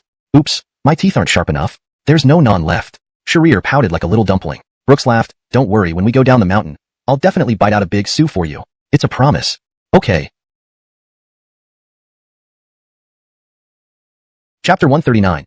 Love you 3,000 times. Carrying a load of 55 kilograms, Brooks did not feel tired, but instead felt an inexhaustible surge of energy. Sherry was piggybacked by Brooks, and her cold breath would occasionally flutter past Brooks's eyes. On this mountain path, there were no lights except for the candles planted between every 5 steps, flickering in the sunset. In this quiet moment, Brooks felt an overwhelming sense of serenity. Apart from the footsteps of the 6 people and Sherry's rhythmic breathing, everything was silent. As time ticked away, Brooks's steps became heavier, and his mind gradually went blank. Recalling how he had returned to this world, it had only been half a year.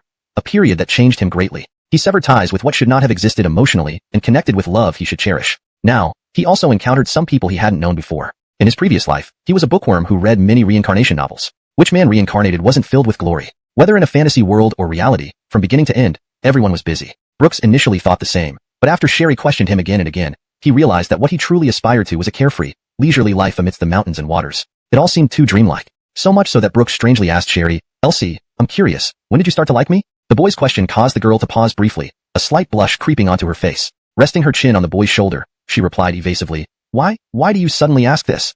Brooks laughed heartily, I'm just curious. It feels like we ended up together somewhat aimlessly yet naturally, as if everything was destined. In the spring breeze, Sherry's soft cheeks bounced slightly, making her wonder if Brooks had indeed fed her well. She pondered over Brooks's question, blinking her eyes, yet her gaze was firm. Liking you, there's no reason, just like your love poems. If you must ask why I chose you, or when I fell for you, but I want to tell you, Brooks, I'll love you 3,000 times. I now wish more than ever to spend my whole life with you freely and simply. That's enough. The moon had yet to rise, but the wind was gentle. Sherry leaned forward and gently kissed Brooks on the cheek. Her smile was very tender, truly gentle, warm enough to affirm Brooks's affection. He loved this pure kind of love without any pretense. Love doesn't require a perfect match in status. Marriage does. So Brooks used to think about meeting Sherry with answers, but now he found that with one key in hand, everything could be solved. Relationships are like boiling frogs slowly, evolving step by step. They arrived at the village. This climb truly felt like a journey of devout believers seeking something transcendent. How simple was this village? Probably just composed of a dozen houses. However, simplicity didn't stop the welcome they received. As the 6 reached the top, the sounds of gongs and drums erupted loudly. Outside the village, more than 100 people lined the road, clad in red clothes, giving the 6 an extremely grand welcome. Welcome back, little junior sister. People exchanged glances, their gazes finally settling on Sherry. Little junior sister? Sherry smiled awkwardly. I lived here for a while before. Everyone calls me that. I've gotten used to it. Just then, Sherry's wrist was abruptly gripped, and an opulent old lady wearing a cheapao emerged from the crowd, holding Sherry's hand. Oh, my dear Elsie. Your godmother missed you so much. I feared you wouldn't come back this year. The elderly woman looked to be around 45, but regular mountain living kept her fit, hiding any sign of aging. Seeing her long-lost godmother, Sherry couldn't hide her nostalgia. The old lady embraced her tightly, her eyes already brimming with tears. Genevieve, what are you doing? So many people around, crying so much, it's embarrassing. What can I do? I miss you. No one pampered you as a child, so I'll spoil you now. Alright, I know Genevieve loves me. The elderly woman was named Abby. Her gaze shifted to the few people behind Sherry, and she said joyfully, "Did you bring friends back this year?" Sherry pursed her lips and nodded. Abby raised her eyebrows with a look of concern. Then, "Did you bring a boyfriend back?" Sherry shyly nodded. Seeing Sherry's coquettish demeanor, the old lady felt delighted deep inside. She released Sherry and followed her gaze to Brooks. Brooks saw the old lady smiling at him warmly as well. The old lady opened her arms and walked towards Brooks. Brooks also spread his arms, ready for a big hug with Sherry's godmother, who was essentially a potential mother-in-law. Unexpectedly, the old lady directly bypassed him and hugged Miles, who was behind Brooks. Oh my, what delicate skin and tender flesh, such a handsome lad. Look at him. Brooks was straightforward. He awkwardly brought his outstretched hands together in applause to ease the situation. Miles looked bewildered, unsure of what to do as he stared at the elderly woman before him. Abby noticed Miles's white hair and gave a peculiar glance, which made Miles feel like he was under siege. Your hair? Nice, it has character. You're a college student after all, youthful and vibrant. Auntie understands. When I was young, I even wore off-shoulder kipayos. Miles now didn't dare to lift his head to look at Brooks. He stammered, "Auntie, I'm not Elsie's boyfriend. The one in front of me wearing the down jacket is." Abby paused, then turned to look at Brooks, who was a head taller than her. She chuckled, "So you are?" "Auntie, my name is Brooks, Elsie's current." Brooks deliberately emphasized the words, "boyfriend?" Abby let out an "oh," although her mind was already racing with countless thoughts. The old lady thought to herself, why did Elsie choose a guy dressed all in black? He doesn't seem strong either, looks rather frail. Although the guy behind isn't much either, but with his gold and silver attire, he must be from a wealthy family. We'll see how things play out tonight. Chapter 140, Younger Brother. You really got selected. Cough, donghua. What's going on? What do you mean what's going on? I mean when you were hugged by the prospective mother-in-law just now, I could see genuine affection in her actions. I think it was genuine affection for that big gold necklace around my neck. Bang. At the six-person dining table, Cooper and Miles clinked their wine glasses and finished the drinks in one gulp. This northern liquor was quite strong. Miles had already started to show a flush after just one cup. Seeing his state, Cooper pointed at Miles's nose and teased, "My God, just one cup, and you're like this?" "Shoo." Miles put a finger to his lips. "I just get flushed easily. My alcohol tolerance isn't that bad. I can drink 15 to 20 bottles of pure liquor without any problem." Cooper felt relieved. "Alright, just know your limit. After all, we're at her family's place. Don't lose face. Elder brother Laneshire, you care about me so much." "No, I'm just reminding you. Especially after something like what happened just now, it's best if we stay quiet. Brooks is their prospective son-in-law. He's the main character here." Miles nodded dumbly. "I understand. I wouldn't be that shameless. If I took advantage of every chance given by the mother, that would make me a real person." "You got it, brother." "Alright." The Liangshan school had been practicing martial arts in this area for 30 or 40 years. It emphasized self-cultivation, and though small, it had trained no less than 200 people. In the hall, heads turned up and down everywhere. With 20 tables set up for 7 days straight, it must have been a considerable expense. In the middle of the hall, at the other end of Cooper's table, Haley was pulling Brooks. "Oh dear. My future son-in-law, I really made a huge mistake earlier, getting so excited. When I saw you first, I thought you looked more mature. I didn't expect you to be a match for such a lively girl like Elsie. Mistakenly recognized. Here, mother will toast you." "Alright, northern people are straightforward like that." Though there was a hint of criticism, implying that Brooks was too old and not suitable for Sherry. Brooks understood clearly but couldn't help it. He could only raise his glass as a sign of respect. Haley seized the opportunity and asked, "Child, how long have you known Elsie?" Brooks, lacking confidence, replied, "Half a year." Haley was surprised. "Half a year? That's rather short. How long have you been together?" Brooks squinted, unsure of how to answer. If he said they had flirted for months, he could stretch the time. But realistically, when did they officially become a couple? Brooks swallowed hard and admitted, "A week?" Haley's "oh" carried deep meaning, piercing Brooks's heart with those simple syllables. Brooks finally understood how much pressure Sherry must have been under in her own home. Beside Brooks, Sherry whispered, "Baby, are you alright?" Brooks feigned calmness. "I'm fine, just a bit sweaty. My back is wet." Sherry giggled. "That's none of my concern. You're their prospective son-in-law. There'll be many occasions like this in the future." Okay, I know." Sherry patted Brooks's shoulder and smiled. "Can you handle it? I'll go offer a toast to my senior brothers, okay?" Brooks didn't refuse, as Sherry said. If he couldn't even pass this test, what future would there be? Unexpectedly, just as Sherry left, another man appeared beside him. Brooks raised an eyebrow upon seeing the newcomer. "My God, donghua, weren't you sitting somewhere else?"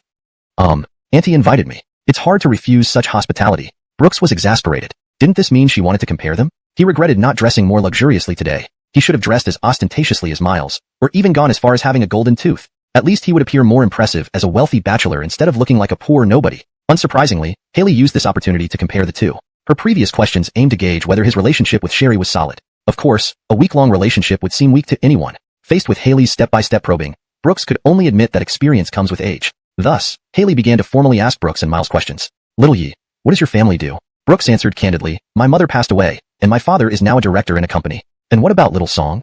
Miles hesitated. unsure whether he should tell the truth. My family runs a department store. Upon hearing this, Haley's eyes lit up. A department store. So you must be making quite a lot of money, right? Miles stammered, could earn millions. She was torn. Cooper and Gladys, sitting beside them, saw everything clearly. Isn't it true that her younger brother really got selected? Chapter 141.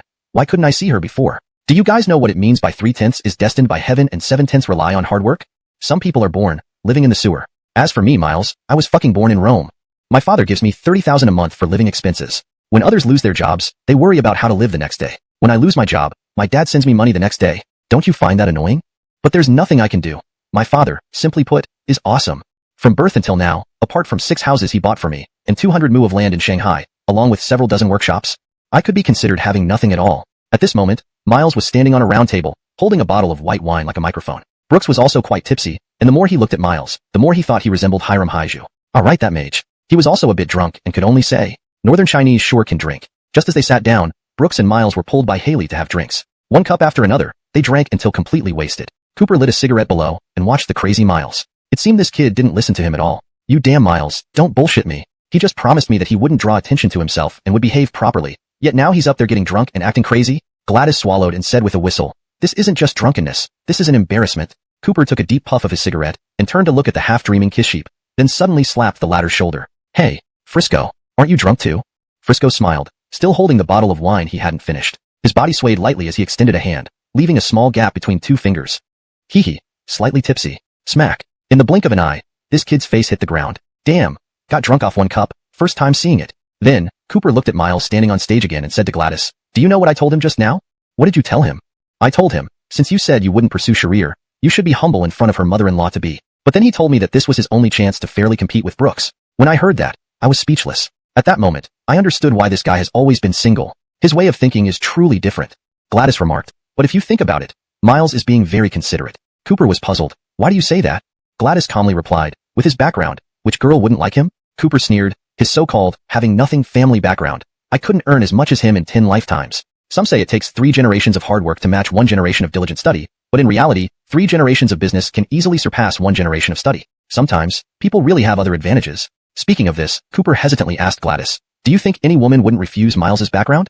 No, Gladys replied without hesitation. I wouldn't. Cooper was puzzled. Why? Because I already have nothing.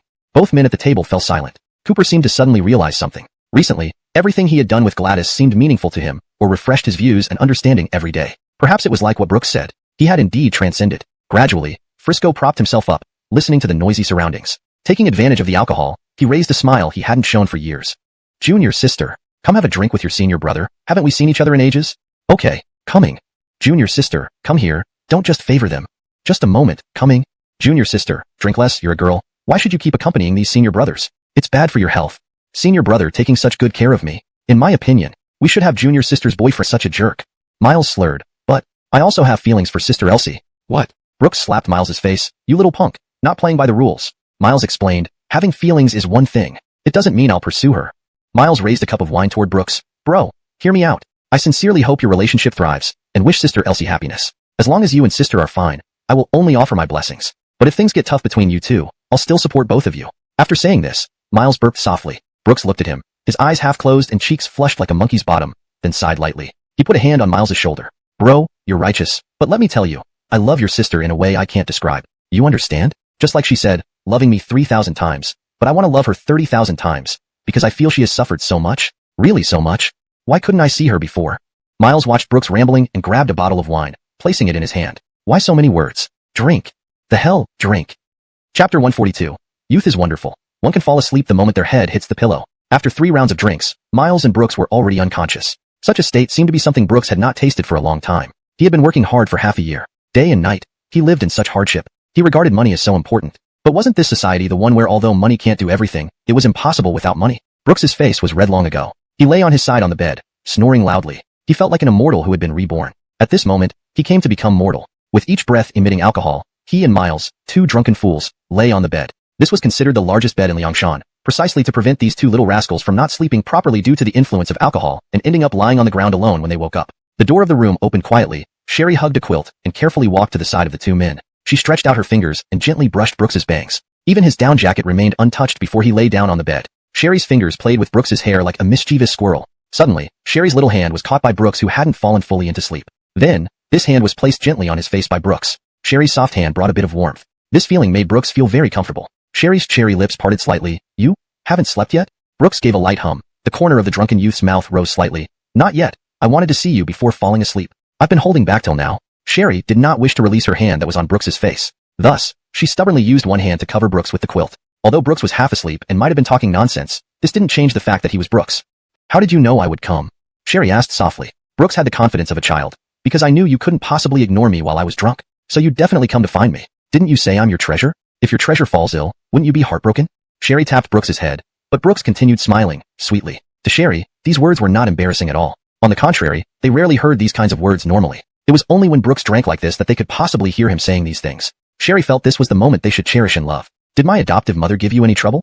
Sherry quietly adjusted the quilt around Brooks, covering his neck exposed to the breeze. Brooks gently nudged his head. No, she just asked about my situation. It's normal. Actually, a lot of what Annie said, I can understand. Although you are her adopted daughter, frankly speaking, I can see she cares for you deeply. Brooks exhaled lightly, squinting his eyes. Though half drunk and half awake, he said seriously, after all, girls and boys are different. Girls get married, boys get wives. Girls entrust themselves to someone, while boys look for someone compatible with them. There's a fundamental difference.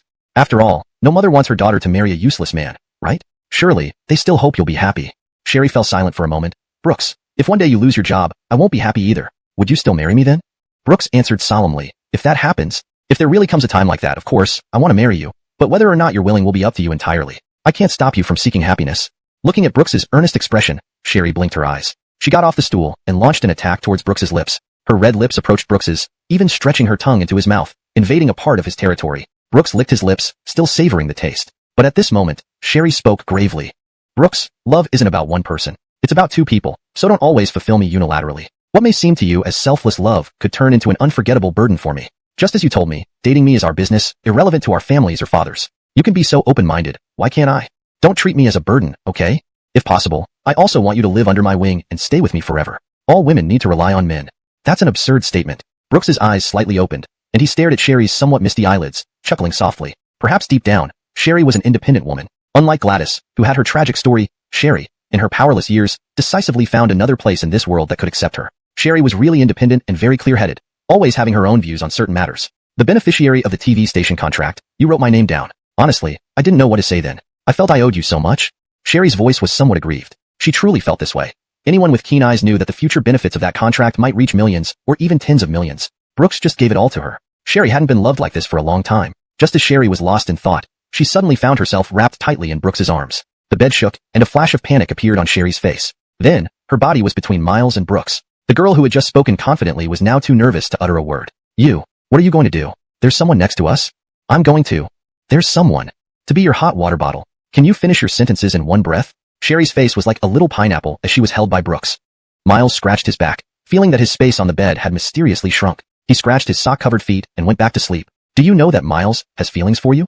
Sherry was silent for a while. After a long pause, she subconsciously hugged Brooks tighter. That's his business. Brooks whispered, don't worry, I have no other intentions. He is a good person, and he wishes us well.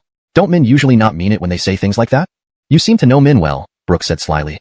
But I choose to believe him. He is innocent, not just simple. Brooks pulled the quilt over them both. They were wearing many layers, so even though they were hugging, there was still some distance between them. But under the blanket, it was extremely warm, so warm that neither of them wanted to move. In the quiet night, Miles started to sober up. He turned over and realized Sherry was lying behind him, sleeping soundly while hugging Brooks. Damn, this can't be true, sleeping together, even being caught by me. I've already used Flash, why are you still chasing me? Miles pouted, sking aloud. He got out of bed quietly with the quilt. Forget it, this bed should be left for them. It's not right for me, an outsider, to lie next to Sister Elsie. As soon as he said that, Miles lay on the cold floor, wrapping himself in the quilt and falling asleep. Young people can fall asleep the moment their head hits the pillow. Chapter 143. Married, that makes them family. The next day, Brooks's alcohol smell had long dissipated, but his head was still somewhat dizzy. However, upon waking, he found that someone was missing from the bed. He looked beside him and saw Miles lying on the floor, sleeping on his back like a drowsy kitten. Under Brooks's questioning, he learned that during the night, the boy woke up to see Brooks and Sherry hugging each other while sleeping. Feeling embarrassed, to avoid awkwardness, he chose to sleep on the floor. This action made Brooks feel even more strongly that this boy truly adhered to principles. Although both were 18 years old, different educations made Miles distinctly different from many people, like him and Eliam. Speaking of Eliam, as soon as Brooks woke up, he received a call from Ricky. Ricky mentioned that it was nearing 1 month, and the stocks had risen by 300%. This meant that the $8 million Brooks invested had now become $24 million. And Zane and Ricky also got their share in this stock battle. However, they adhered to principles and only invested 10 million as per Brooks's advice. Although 10 million wasn't much to them, turning 10 million into 50 million private assets was something most people wouldn't refuse. 50 million in 2009 was enough for a lifetime without worries. Everything was proceeding according to Brooks's plans. He didn't need to worry too much. Then he called Zane to inquire about the dating show. The reply indicated that the show had received significant attention and was reported to higher-ups. The platform began allocating resources to give Heart Signal a boost, preparing to create a groundbreaking variety show. This came as a surprise to Brooks, but his response also caught Zane off guard. Big Brother Tong asked Senior Hamza not to be too rash. Although this program has given the platform a great inspiration, the greater the initial feedback, the less energy it will have later. On the other end, Zane asked, little brother, just speak your mind. You don't need to be so tactful with me. All right, I'll be direct, Brooks said solemnly. A program can run long-term ultimately because of its uniqueness. For instance, the core of a dating show is romance, not chaos or side effects. Now that Mango TV is allocating resources, they might involve celebrities, which I believe will bring violent popularity to the show, but it will only be temporary. Low early popularity isn't a problem. Instead, let a niche audience understand that this is a high-quality, quality-assured show that can maintain high retention rates. A solid foundation is key. You understand this better than I do, big brother. We should focus on steady progress rather than aiming too high. Of course, profitability is crucial to you businessmen, but since this program went through my hands, I hope it has sufficient vitality. Besides, the planning document has been handed over to you. As a shareholder, I can only offer some suggestions. Whether to adopt them or not is up to you. Zane, sitting in his company office, stared silently at the cityscape beyond the glass window, shaking the tea leaves in his hand, deep in thought. Little brother, you're right. As a businessman, I naturally look at short-term benefits. But since this is your opinion, I will certainly pass it along. After all, you are the cornerstone of this business. Concerning the stocks, President Gu has already informed you. Rest assured, I've investigated the Bai family. They're just a small business in Mountain City. Even if you don't wish to bankrupt them, I'll make sure they suffer considerably. Brooks responded with a bitter laugh. Big brother, this is my personal matter with the Bai family. You don't need to intervene. No, I'm looking forward to attending your wedding with Elsie. How can I let these people ruin your relationship? Do you know how much effort Clementine put into this variety show? Recalling Sherry being bullied by Clementine at the police station, Brooks felt a surge of anger. Don't worry. All her efforts are just a prelude. I'll make her kneel before me and apologize. After saying that, Brooks hung up the phone. In the morning mountain air, fresh and clear, it seemed that it rained last night. The whole Lianhua mountain was misty, like a fairyland. Sherry got up early. Brooks, having just finished his call, remained in bed. Last night, he wore a down jacket, so he didn't even need to change clothes to get up. But stepping out of the warm quilt, even with a down jacket on, Brooks's little bird couldn't help but shiver. In the hall, everyone had already prepared breakfast. It was a very common northern breakfast: tofu pudding, glutinous rice buns, and a few youtiao, fried dough. All these were carb-heavy foods, which explained why people often said that staying in the north for a month could make one gain 10 pounds. But this sweet tofu pudding, just one sip made the whole person feel elevated. Looking at the youtiao in front of him, Brooks stubbornly wanted to bite out the shape of Sue. Haley stood behind him, quietly watching. She didn't expect this seemingly mature boy to play such games. The character you bit looks pretty good, Haley teased. Brooks laughed loosely. Auntie, don't tease me anymore. Oh right, where is Elsie's younger brother? Why haven't I seen him? Xing Su knew his sister came back, so he specifically went to the city. He didn't want to ask me for money, saying he wanted to work in the city for a couple of days, earn some money, and cook some dishes his sister loved when she was young. Ah, this child. If he needed money, he should have told me. He insists on working, losing time with Elsie. Isn't it too hard? Xing Su and Elsie are the same. They have pride deep down. They don't want to bother others. They feel uncomfortable when they do, and think they owe someone. Brooks sighed deeply and meaningfully. Xing Su, he knew very little about him, but didn't expect him to care so much for Sherry. Perhaps because he never had a brother or sister, he didn't understand the feeling. It might also be because after leaving their mother, Sherry and Xing Su depended on each other, creating a bond that couldn't be expressed in words. Maybe in Xing Su's eyes, Sherry was the most important person in the world. They always say, the younger brother is the one who cherishes the older sister the most, and he is the one who doesn't want her to get married the most. Because once the sister gets married, they aren't siblings anymore, but relatives. Chapter 144, Bird Brain. Brooks had been looking forward to meeting Camilla. After all, in his past life, he had barely seen her a few times before he died, and one of those rare encounters ended with him punching her. That punch was so powerful it felt like meeting Buddha face to face. After all, if they were really going to be together in the future, get married and have children, Brooks hoped they wouldn't end up as estranged as most couples usually do. He wished to buy a spacious house, around 400 to 500 square meters, for himself, and later on, when Camilla got married, she could also live with him. Perhaps this would be Brooks's next goal. But then again, it all boiled down to money, didn't it? Indeed, still that old saying. As long as you have enough money, even immortals can be brought to ruin. Brooks didn't want to think too much about it. Money wasn't an issue for someone who knew what the future held. As long as he wanted it, he'd never lack it. So there was no need to worry. He should enjoy the present. Are you guys going to the mountains later? We could dig some radishes or something. Now that we're already here in the hills, why not experience a bit? Haley, holding several baskets in her hands, approached the group. Everyone exchanged glances, and only Miles grinned widely. Sure, we've come to the mountain. We might as well enjoy the countryside. Adolf rolled his eyes. You said the same thing last time we went up a mountain, and once we got down, you were crying for your parents. Miles retorted, Adolf, I noticed you've become quite talkative lately. Adolf chuckled. Seeing the two of them acting like newly minted rivals, Cooper turned to Gladys beside him. What about you? Do you want to go? Mountain climbing is tiring. If you don't feel like it, I can stay here with you. Gladys smiled gently. No worries, the signal up there is poor anyway, and I can't use my phone. It might be better to breathe fresh air outdoors. Cooper, all right. With that, the 6 of them picked up the baskets and headed up the mountain along with the few young men from Liangshan School. The forest was lush with trees, but many paths snaked through it. According to Sherry's explanation, this place used to be a town centuries ago, which created numerous trails. However, after people moved out of Liangshan, these paths remained unattended and gradually became overgrown with mud and moss. But Brooks wasn't very concerned about these things. As he walked, he kept his eyes on the ground, taking cautious steps, afraid of stepping into thin air. He also supported Sherry, but to his surprise, she walked several paces ahead of him. This left Brooks feeling somewhat strange. Junior sister, it's been years since you've climbed a mountain. How are you still able to walk this fast? An older brother teased. Sherry laughed. My fundamentals are still strong. Indeed, when Brooks looked up, he saw Sherry's legs clad in tight pants swinging before his eyes.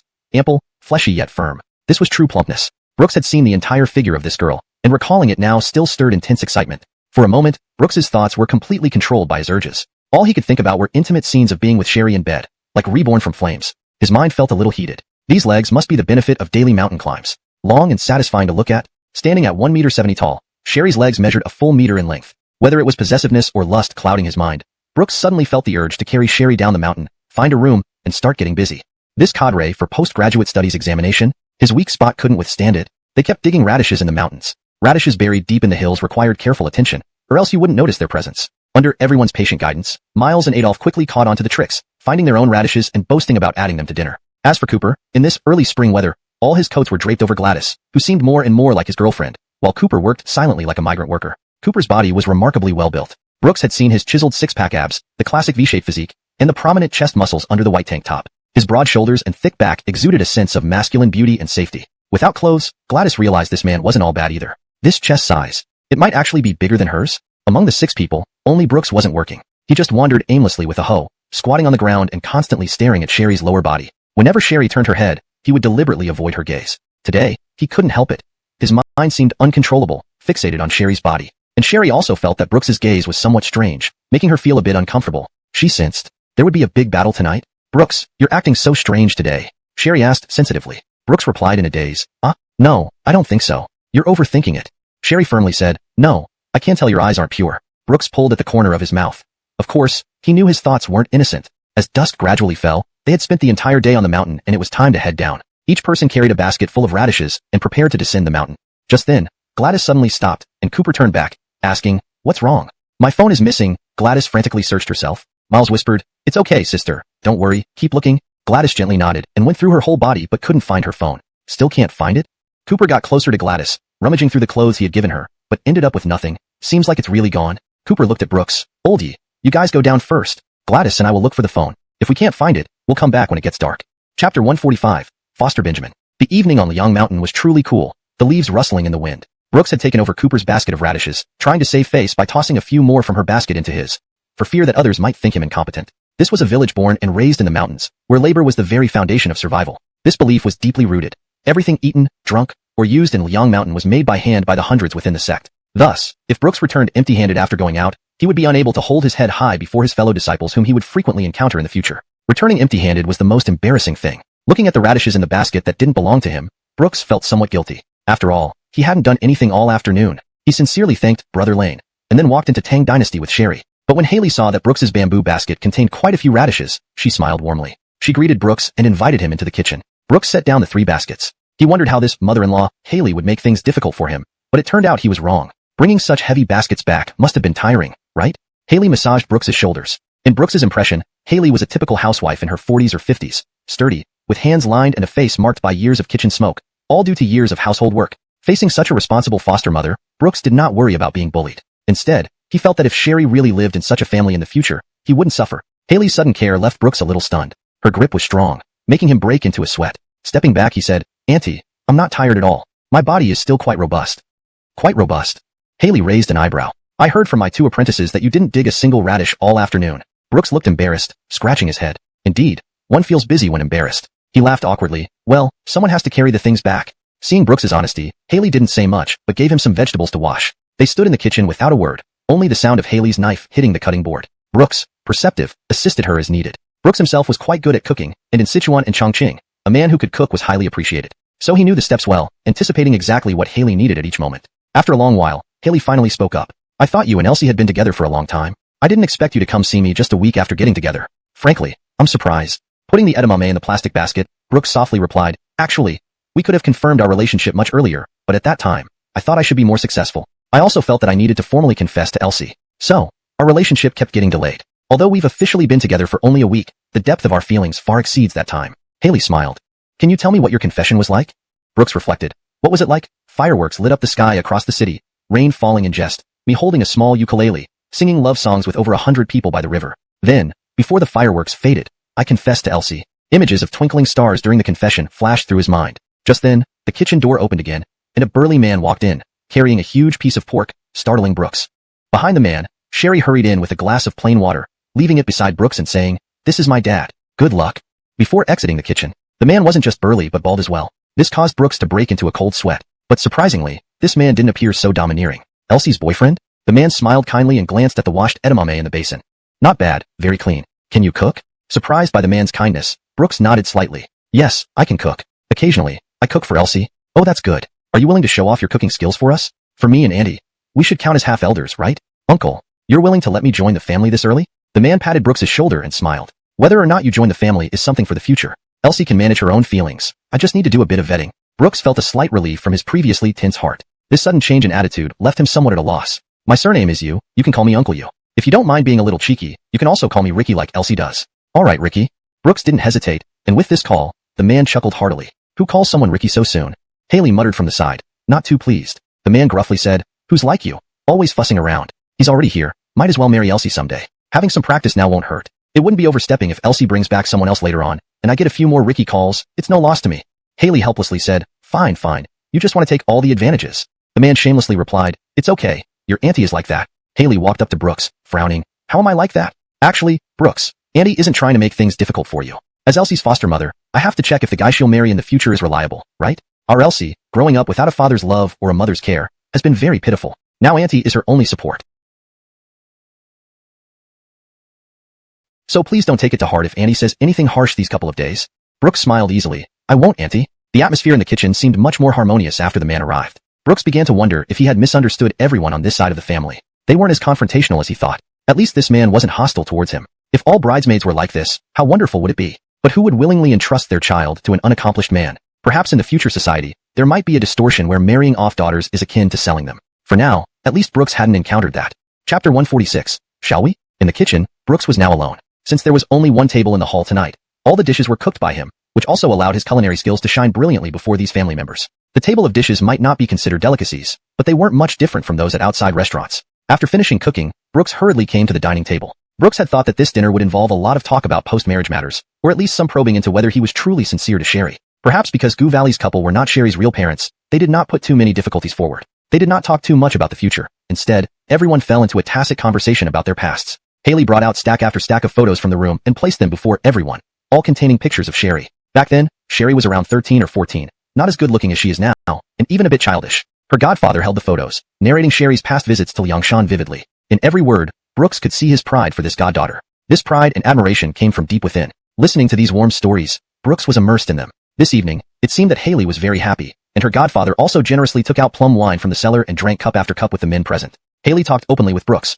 mentioning that she had never had any ulterior motives towards him, just wanting to feel things out while the child's godfather hadn't returned yet. Thus, Brooks also let down his guard, telling the family how sincerely he approached a relationship, with her godfather sharing wise advice on maintaining relationships. Child, in a relationship, you must remember this. You are always the pillar. Don't keep compromising. Instead, solve problems as they arise. Auntie and I have been together for so many years, often quarreling. But why does our relationship remain as strong as ever? Because we only argue, not split up. He pointed at Brooks's heart. Men carry heavier burdens from birth.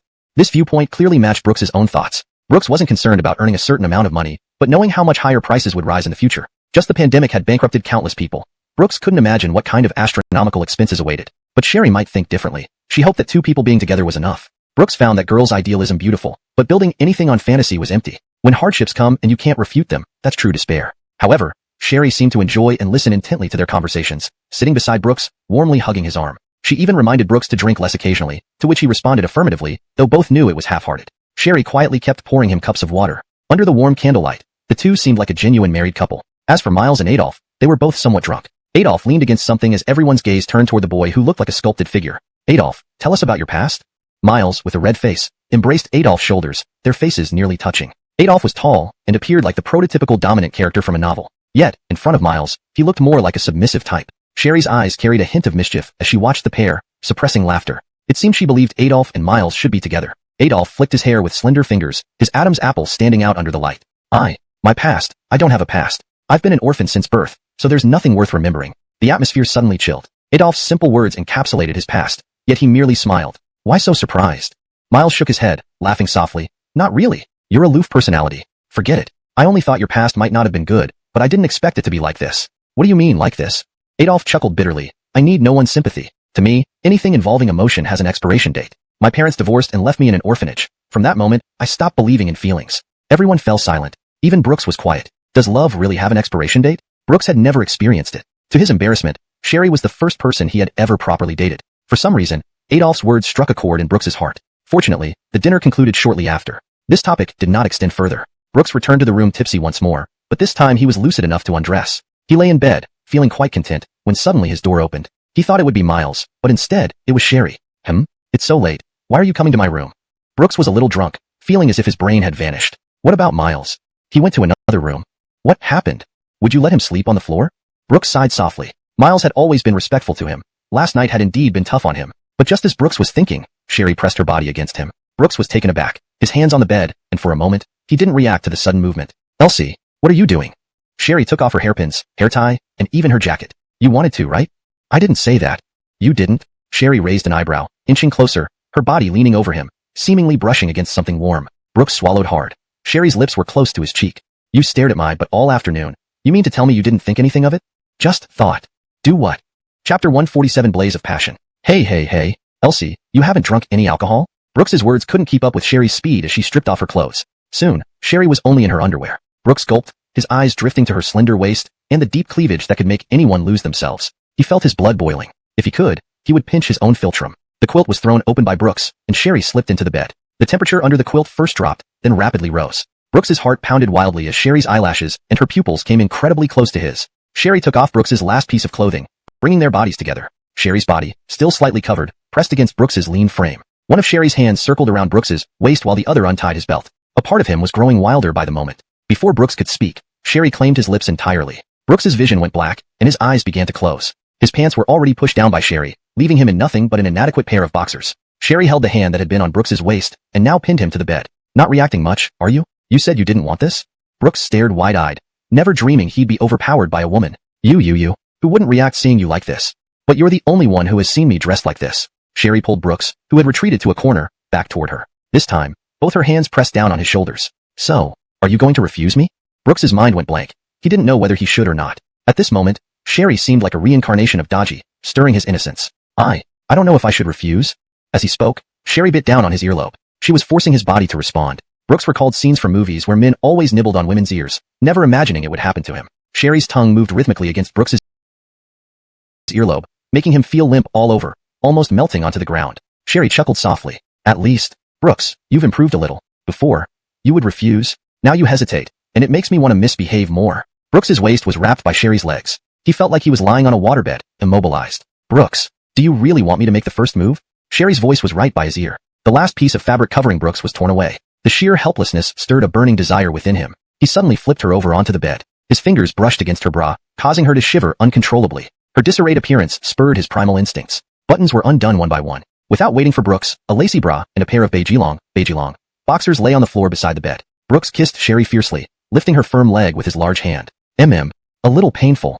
I know, me too. Brooks couldn't believe that this happened on his first visit to her place. A wave of shame washed over him, yet he felt conflicted. Feeling her warmth, looking at the swaying scenery and her flushed face, neither of them could stop. Inside the room, a night of passion unfolded. On the other side of the mountain, pitch-black darkness enveloped everything. Only a man in a tank top with a flashlight hanging from his mouth was searching through the wilderness for a damned phone. Damn, this mountain is huge. Can't you remember where you dropped your phone? Gladys looked like a child who had done something wrong, feeling humbled before Cooper. After all, it was because of him that Cooper hadn't eaten dinner yet. Cooper walked in front of Gladys, raised her hand, and Gladys instinctively thought she was about to punch him. Stepping back, Cooper rolled her eyes, sighed, and handed a packet of biscuits to Gladys. Have some. It's the only one I have. You must be hungry by now. What about you? Me? Just a cigarette will do. Saying this, Cooper lit a cigarette and grasped Gladys's wrist, walking along the mountain path, careful not to step wrong. Gladys stood behind Cooper, following closely. Looking at Cooper's back, she felt a sense of security, yet also some unfamiliarity. I feel you've changed a lot. Gladys's voice was very soft. Cooper said indifferently, changed a lot? Changed in what way? You haven't scolded me in a long time. Cooper stopped her steps, glanced at Gladys, and then continued walking. You're so weird. Isn't it better not to scold you? Do you actually hope I'll scold you? Gladys pouted. So that's why I feel a bit unaccustomed. Cooper sighed, then get used to it. Gladys frowned. Is there something bothering you recently? Cooper shook her as you, always forgetting everything. Okay. I'm stupid and you're smart, alright? Cooper was tired, and simply sat down on a spot he found. He patted the ground, inviting Gladys to sit beside him, which she did without refusal. It reminded them of how they used to watch sunrises together in the mountain city. Seemingly remembering something, Cooper curiously asked, Am I really that foolish in your eyes? While asking, he shone his flashlight around, still thinking about Gladys's phone worth 4,000 yuan. If Gladys lost it, he didn't know how long this girl would be sad. He didn't want to analyze his feelings towards Gladys at the moment, deciding to let things take their natural course. His concern for her had already become something he could not hold back. Though he usually had few scruples, thinking of how well Gladys treated him, he also unwillingly hid his frivolous side from her. Unconsciously, he now carried that burden. The wind brushed past Gladys's cheeks. She flicked away some strands of hair and murmured, saying you're foolish is just a joke. Actually, being a little foolish might be good. Confused, Cooper asked, Why do you think so? Gladys pondered for a while, then touched her philtrum with one finger. For example, you know about Elsie's life before, right? She lived under her mother's shadow, pressured into becoming a lawyer all the time. Was she willing? No. But if she were less concerned about these constraints, wouldn't she live happier? Cooper laughed softly, mumbling, Yeah, if you were a bit more foolish, it would be better. At least you wouldn't be this troubled. What did you say? Nothing. I was just thinking when Brooks and Elsie will have a baby after being so affectionate. Gladys made an expression of disdain, poking Cooper's temple with her finger.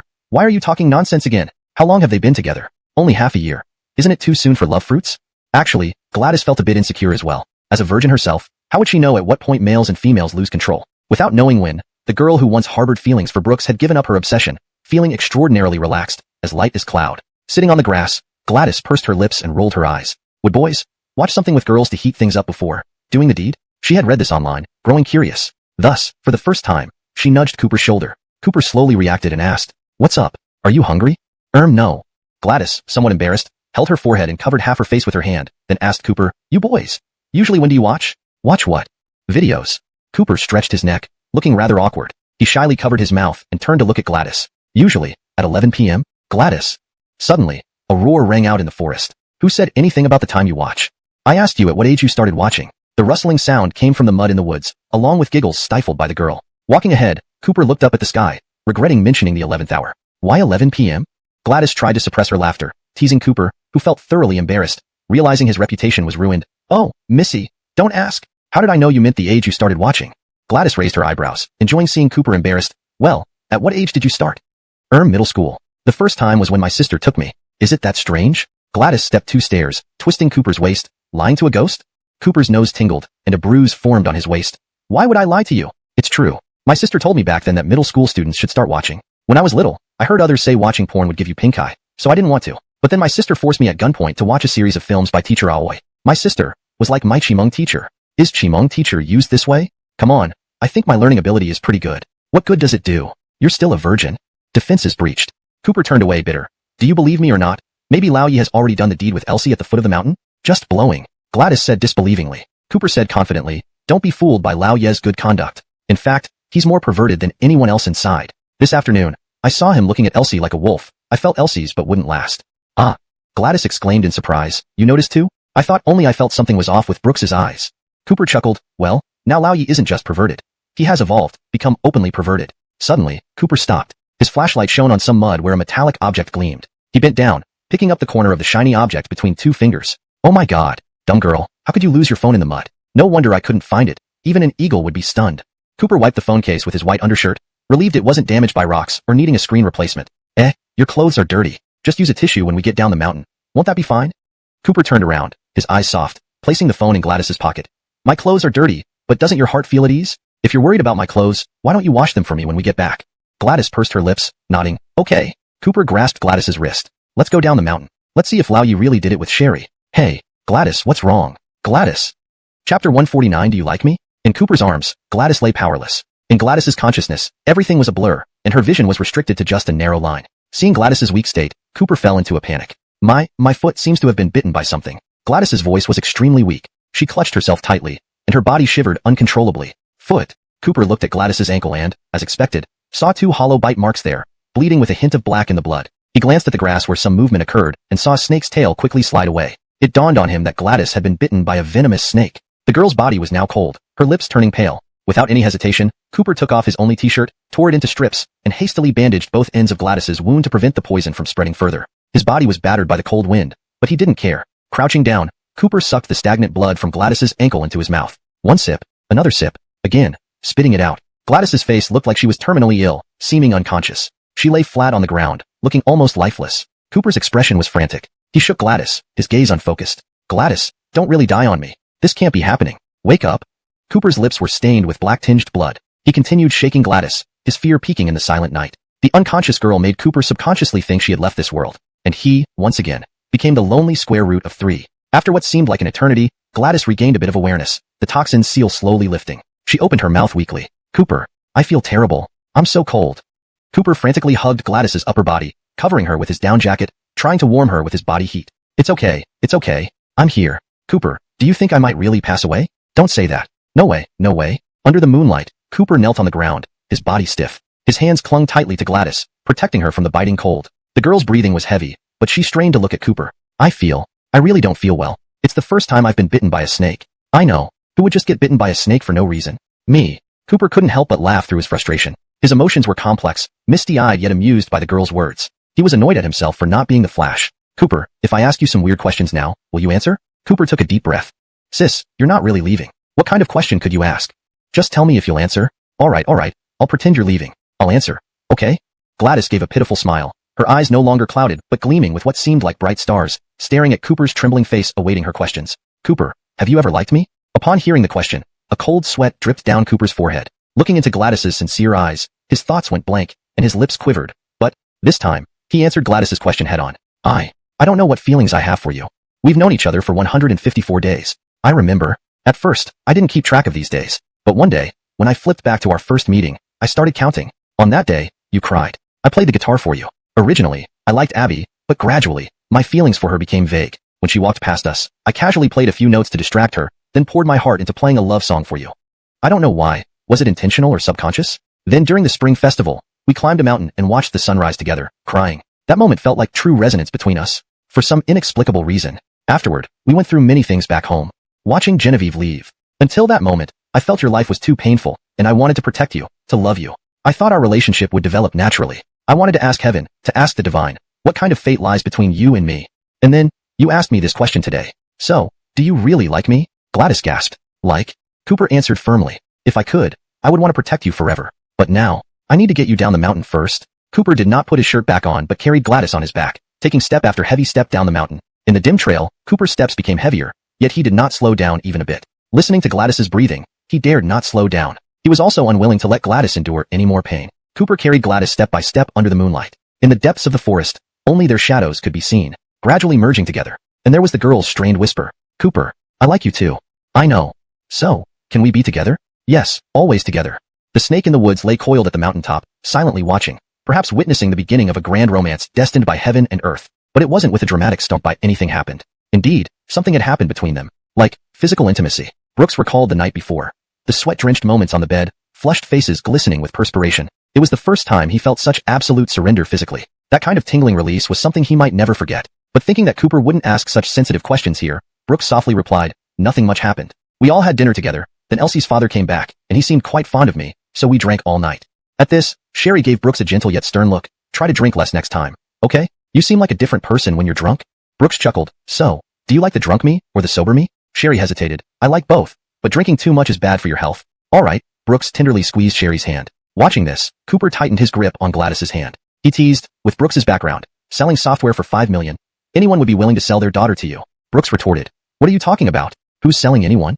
Cooper laughed. Sorry, my mistake. But Uncle seems to really like Elsie, doesn't he? Your marriage is pretty much set in stone. Sherry smiled gently, leaning closer to Brooks. She noticed how finely chiseled his features were, surpassing countless other men. Satisfaction was evident on Sherry's face. Recalling Brooks's past, when he was despised by Alea, a wave of emotions stirred within her. How could someone so wonderful always go unappreciated? But it's okay now. She would cherish him. Gradually, Sherry's gaze toward Brooks became more affectionate. Brooks noticed this and chuckled, rubbing her head with his large hand. Why are you grinning so foolishly? Because you're handsome. We'll see each other plenty in the future. But when you're handsome, I can't help but look more.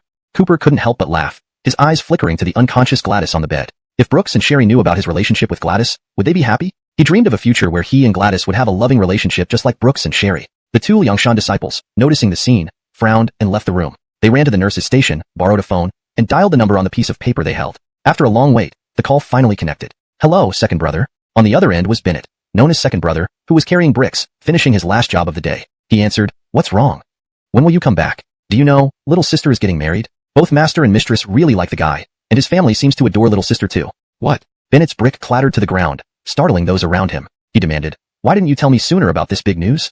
Second master, I didn't dare to tell you until it was certain.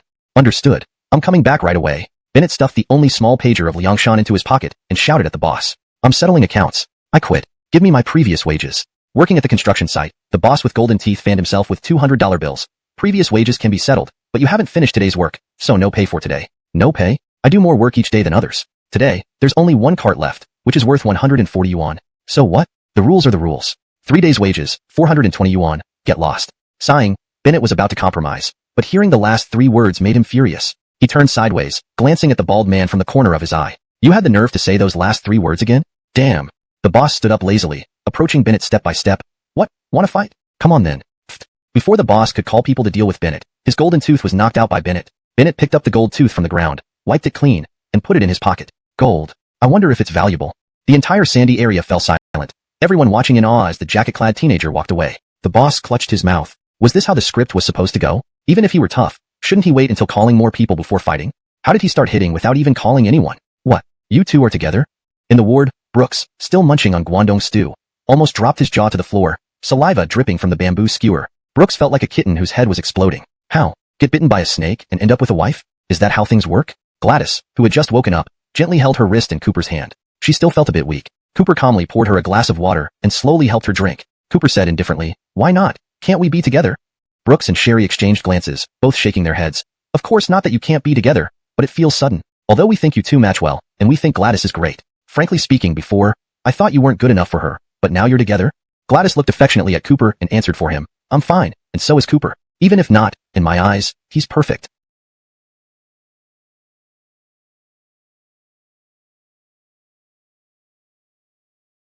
Chapter 151 The 3 Elements of Love. The sky had cleared up, and Gladys's health recovered quickly. Brooks knew that Cooper didn't have much money left. As a good brother, he couldn't let her be in a tight spot at the beginning of their relationship. Without hesitation, he transferred 20,000 yuan into Cooper's bank account. It was the same gentle breeze and the same ease.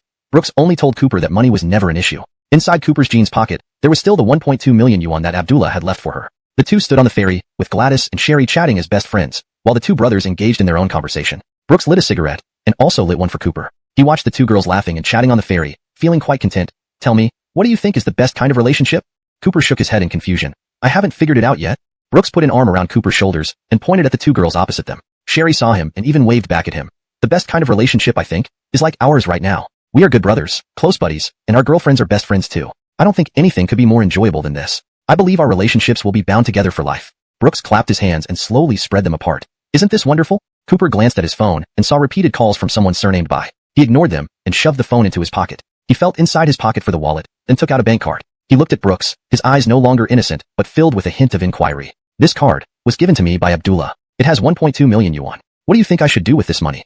Brooks glanced at the bank card, frowned, and said in surprise, 1.2 million? From Abdullah? I'm curious why he would give you so much.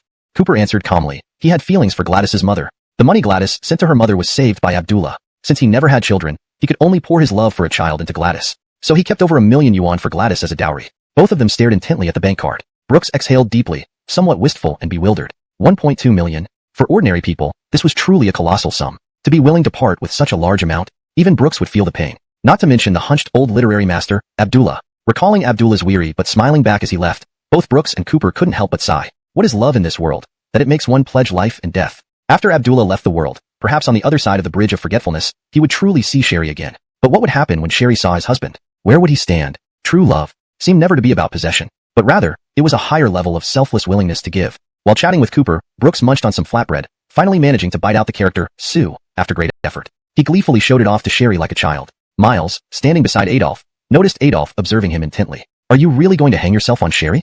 Miles swallowed hard, trying to avoid the discomfort by looking at the sea. I don't know. I just think Sister Elsie is beautiful and kind. I want to be with her every day. I think she'd make a better mom. Are you crazy? Never mind, the boat's docking. The six of them retraced their steps up the mountain road. This was the last day of the Liangshan banquet. On the way down, Brooks even bought a pair of gold bracelets, which cost a lot, but were cherished by the older generation for their value and heritage. He also prepared a wolf tooth necklace as a token of affection for Bennett, whom he had never met in person but wanted to show respect to. This time, Sherry and Gladys didn't ask their boyfriends to carry them. Thus, Brooks and Cooper spent most of the journey discussing. So, I want you to handle this money for me, oldie. You're smart and know how to make money grow. With 1.2 million, I hope you can generate some profit. This time, Cooper was not acting carelessly. His words were very sincere. Brooks could feel how much this freshman university student valued this relationship, perhaps more than he had expected. Brooks thought Cooper was just a carefree guy who only played games and fooled around in the dormitory, but when he received a large sum of money that would determine his future, his originally frivolous heart became a bit more mature. Freshman year is often the starting point for many people's relationships, but it is not the end point for many. At some point, the love of this era has lost its innocence. Fewer people believe that one love should last forever, like the snow-covered land west of the city walls. Brooks remembered clearly. A joke from the future left a deep impression on him. Someone asked, what are the three elements of love? A. Responsibility. B. Ideal. C. Sexual love. D. Trust. Brooks chose ABD, but the correct answer was ABC. At that moment, some of his beliefs collapsed. Looking back, isn't the love of this era like this? Fast food, materialistic. Why is the moonlight so beautiful? Not because it is good, but because that moment's love was pure enough. If college love were really so pure, then there wouldn't be so many places outside of the campus where college students can go for fun. Of course, pure white love does exist, but it is certainly not the majority. Brooks took the card from Cooper's hand and put it into his pocket. He treated his good brother seriously. Cooper, you should handle this money yourself. I can tell you what to do and give you many methods, but you can't always rely on others. Especially between us brothers, we mustn't let money come between us. Once money is involved, our feelings will no longer be pure. It's the same with you and Gladys. Since Abdullah gave you this money, it means he trusts you. You can buy a house for Gladys, provide her a home, or start a business to ensure your life together in the future. I can also teach you how to make money, but I can't help you earn it. Do you understand? Cooper nodded but still asked, then why do you often give me money? Brooks tapped Cooper on the head. You fool. Giving you money is different from helping you make money. Can't you see the difference? Chapter 152, Unwelcome Guests. Back in the main hall, Brooks and Sherry walked in together, with Sherry holding onto Brooks's arm like a devoted wife. Today's main hall was different. Haley had arranged for red carpets at the entrance, setting an auspicious tone for the last day of the banquet. Haley also hoped to see Brooks and Sherry walk down the red carpet hand in hand. As Sherry's godmother, Haley was not her biological mother, and she could sense that Sherry did not have deep familial affection for her. More often, it was because Haley's brother lived under their care, and as an elder sister, she naturally felt indebted to this godmother. Haley and Larry had no children of their own, so they treated all the disciples on Liangshan as their own, regardless of gender, showering them with love and affection. Sherry and Fraser didn't come to Liangshan out of nowhere several years ago. Sherry's mother, Trisha, used to be from Qingdao. One year, after her sister was hospitalized due to a car accident, she came to Liangshan to pray for help, having heard that the temple there was very effective. She hoped the mountain god could save her sister's life. When people are truly desperate, they believe in anything. Metaphysics, for instance. Though people may claim to trust in science, when faced with natural disasters or calamities, they are more likely to believe in impractical things. Why? Because it is dreamlike enough for them not to want to face reality. It was during Trisha's prayer that she accidentally met Mr. and Mrs. Haley. Standing before the temple, the couple told Trisha that praying to Buddha or immortals wasn't about seeking emptiness or illusion, but learning to accept everything calmly. Eventually, Trisha's sister, whose husband refused to risk surgery with less than a 10% success rate, was euthanized. Because of this chance encounter, Haley and Sherry, Fraser became acquainted. Later, due to Trisha frequently praying at the Liangshan temple, the siblings and the couple grew closer. Having watched Sherry and Fraser grow up, the couple's affection for them was self-evident. Initially, Haley was somewhat difficult with Brooks, but as any mother would, Brooks understood. Not every mother-in-law is open-hearted enough to give away her daughter easily. Brooks noticed the red carpet on the ground. He looked at Sherry lovingly. At that moment, each of their eyes held only the other. Mrs., won't you hold my arm just to give me some face? Brooks teased. Sherry raised her chin elegantly like a swan. All right, I'll make an exception for my dear future husband. With that, Sherry wrapped her arm around Brooks's, and the two of them entered the main hall step by step. Cooper and Gladys, watching the determined strides of the couple, exchanged smiles. They could almost see Sherry and Brooks walking down the aisle in a few years. Cooper's expression seemed somewhat wistful. Although his love with Gladys wasn't as solid as theirs, he genuinely loved Gladys at this moment. There was no doubt or impurity in his heart. He was now clear-minded. He loved Gladys, who was considerate and endearing, not the enchanting and bewitching Sue Nu, and thinking about why he fell for Abby, he reflected inwardly. Indeed, it was because of a lapse in control. Thinking of this, Cooper gave himself a resounding slap. This surprised Gladys. What are you doing? Nothing, just waking up. With a radiant smile, Cooper took Gladys's hand without hesitation, fingers intertwined. Gladys, slightly taken aback by Cooper's swift move, did not resist. She confidently followed him, step by step. Behind the four, Miles sighed helplessly. He looked at the others walking calmly ahead, and then glanced at Zeke beside him. His heart felt mixed emotions, murmuring softly, Zeke, if I had any woman beside me, at least I'd be somewhat presentable. I'm worse than a woman? Zeke retorted unexpectedly. Miles drew a deep breath, looking at Zeke as if seeing a lunatic. Damn, you're really open now, Zeke. You've turned. After saying this, Miles shifted his eyes slyly, grinning. Forget it, let's walk together. Ba Lasig's pupils suddenly widened. She realized that her wrist had already been gripped by Miles. He was like an exuberant young boy, striding forward quickly, while Ba Lasig reluctantly followed along. He somewhat resembled Miles's mysterious little wife. Her pupils were filled with images of Brooks and Sherry showing affection. Seeing this scene, Larry and Haley might not have been moved to tears, but they were certainly touched. They walked up to the couple, and without hesitation, Brooks took a red gift box from Sherry's bag. Haley softly asked, "What's this for?" Sherry's voice was gentle yet sweet as she leaned close to the elders. "Genevieve, Ricky, this is a gift Brooks prepared for you too." Larry and Haley felt somewhat embarrassed, repeatedly saying, "You shouldn't have, you really shouldn't have, it's too extravagant." Ignoring their protests, Brooks opened the gift box, revealing 2 exquisite gold bracelets inside to the elders. The elders' mouths opened slightly, unable to close them. Although they verbally refused, feeling truly embarrassed to accept such a lavish gift from Brooks and Sherry could see through them. When the simple luster of the gold bracelets shone on their faces, their fondness for the gifts couldn't be concealed. Brooks respectfully knelt on one knee, while Sherry held the bracelets. Just as the elders were about to say something, Brooks placed a finger in front of his lips. His smile was as warm as the spring breeze, using his delicate fingers to put the bracelets on each elder one by one.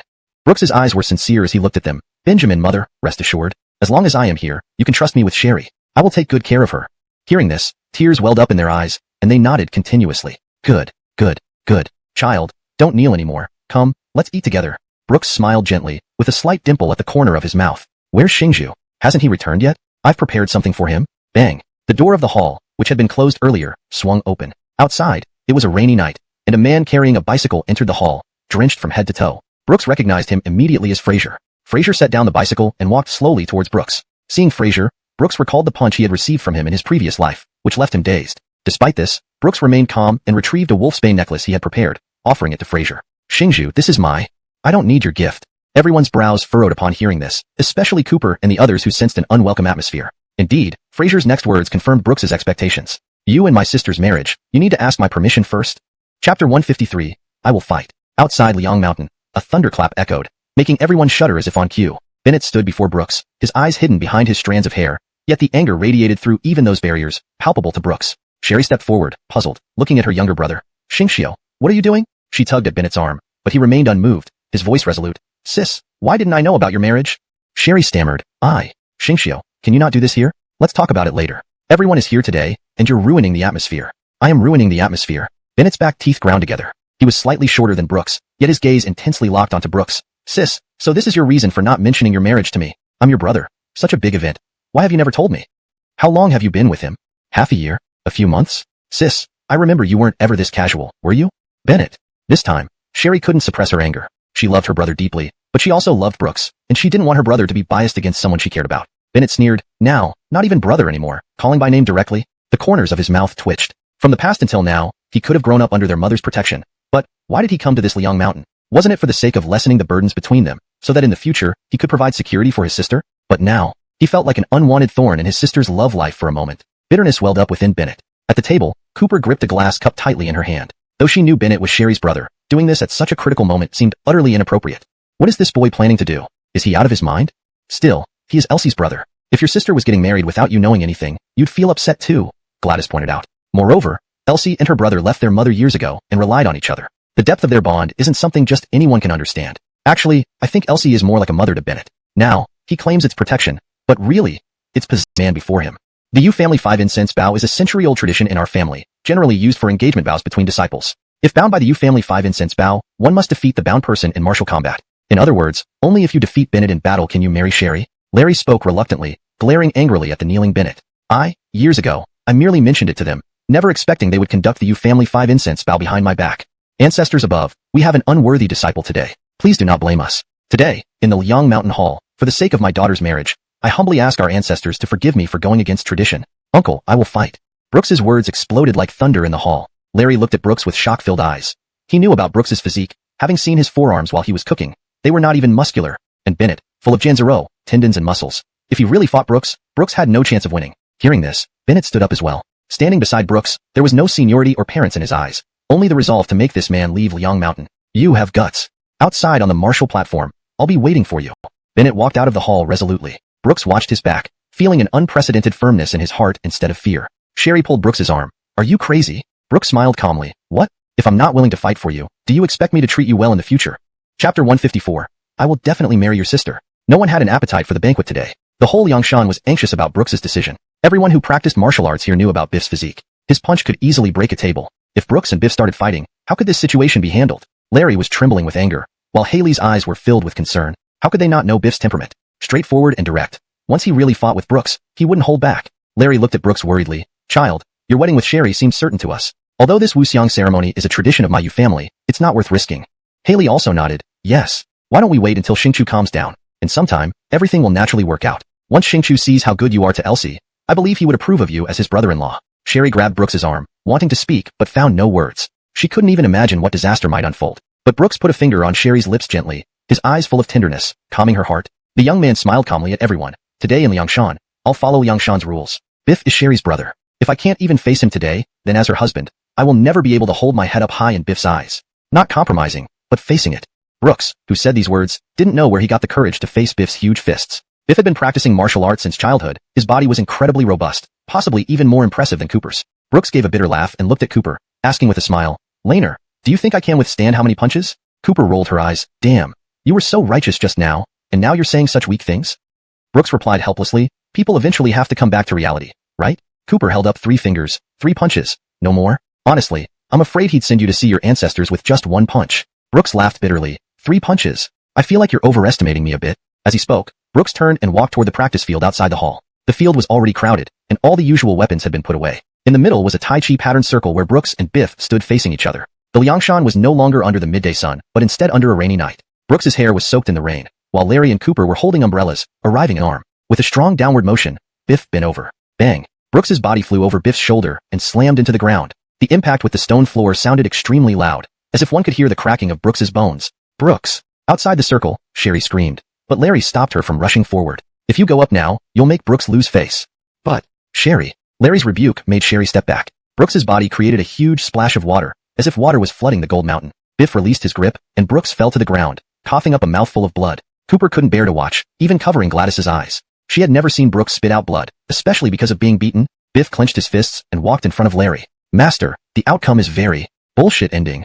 A voice came from behind Biff. Brooks propped himself up with one hand, rainwater washing away the blood at the corner of his mouth. Your brother-in-law's life is tough, P.U.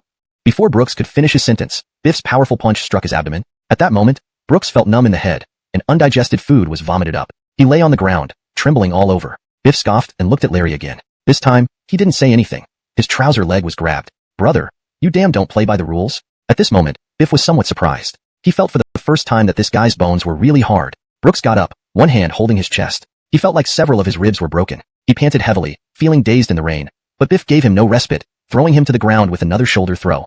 Brooks lay like a dead body in the mud. Biff's hair covered his face entirely, appearing expressionless. 3 punches, can't survive. Seems I overestimated you. Who said that shit? Brooks crawled up like a cockroach, grinning at Biff shamelessly. 3 punches, did you recognize me yet, little bro? But what happened next was unexpected. Without hesitation, Biff kicked Brooks in the face. Cooper's eyes widened, and Sherry covered her mouth. As Brooks's brother, Cooper couldn't hold back any longer. Go F*** your grandma, grandson. You said 3 moves, damn it. F*** Andy show off. You like fighting so much? Let me fight with you. Saying this, Cooper was about to rush into the circle, but a hand appeared in front of him. It was Brooks, who had crawled up at some point, bruised and swollen. He waved his hand. Back off, back off. Then he looked at Biff. 3 moves weren't enough to satisfy you? It's your lack of vision. I can take 100 of your moves, then it's my level of vision. Kid, I'm definitely marrying your sister.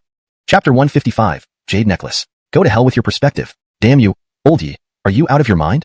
At this moment, Cooper was yelling like a madwoman. He could kill you 3,000 times with 1 punch. If you keep this up, even if you die from beating, you won't get a chance to be with Sherry. Brooks laughed shamelessly towards the sky. Raindrops fell on his face as he knelt on the ground. The pain in his abdomen, ribs, back, and all over his body made it impossible for him to get up immediately. Even the slightest action of supporting himself on the ground caused excruciating pain that distorted his face. He spat out blood and smiled bitterly. Brother, I have lived in this world for so long, and your brother-in-law truly loves your sister, and she genuinely loves me. In fact, everyone is right. What difference would it make if we didn't fight today? Would I lose my arms or legs? Would I not be able to marry your sister? Of course, I could leave Liangshan grandly today with your sister. But do you know why I didn't choose to leave? Because I want to live without regrets. At least I want you, her little brother, to know that your brother-in-law is not a coward. Even if I die, I won't let your sister suffer. Today, your brother-in-law teaches you the first lesson. It's about having the right perspective. Outside the circular arena, Sherry was already in tears, sobbing uncontrollably. If she were to marry Brooks, she hoped more for his safety than anything else. Even if she lived forever in the shadow of his memory, she would still be willing. But seeing Brooks battered and bruised, her heart almost shattered. To hell with your perspective. Ferdy cursed loudly and strode towards Brooks. Punch after punch landed squarely on Brooks's face. each strike carrying Ferdy's unwillingness. This scene was shocking. Even the Liangshan disciples couldn't bear to watch such brutality.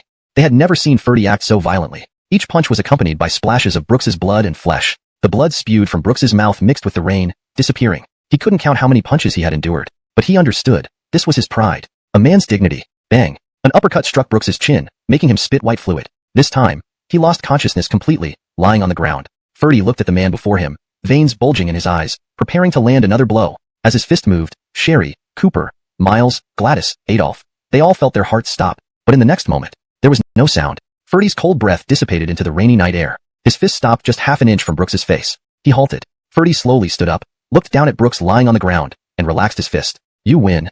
These simple 3 words rang clearly in the circular arena. Ferdy turned around alone and walked into the hall. Brooks. Brooks. Unable to hold back any longer, Sherry knelt beside Brooks, crying loudly. Damn. The hell. It hurts. It hurts. It hurts. It hurts. Shit, did I die again? Awakening, Brooks opened his eyes groggily and found himself lying in a wooden tub. Confused, he looked around and then examined his own naked body. The strong smell of herbs in the tub was overwhelming. He gazed around in confusion. Everything here was unfamiliar to him, especially the 4 Buddha statues behind him, which gave him an eerie feeling. Trying to move, he almost died again just thinking about it. Brooks felt as if his abdomen had been shot, unable to move a muscle. Shit. Ferdy, that little bastard hit too hard. Luckily I passed out quickly, otherwise I really would have died in this mountain. He complained weakly. Suddenly, his shoulders became icy cold until his hand touched his chest. Silence filled the room. Brooks's pupils dilated in fear. This eerie sensation. Hell. Ghost. Forget the pain. Brooks sprang up, turning around and striking a slap. Ouch. Genevieve.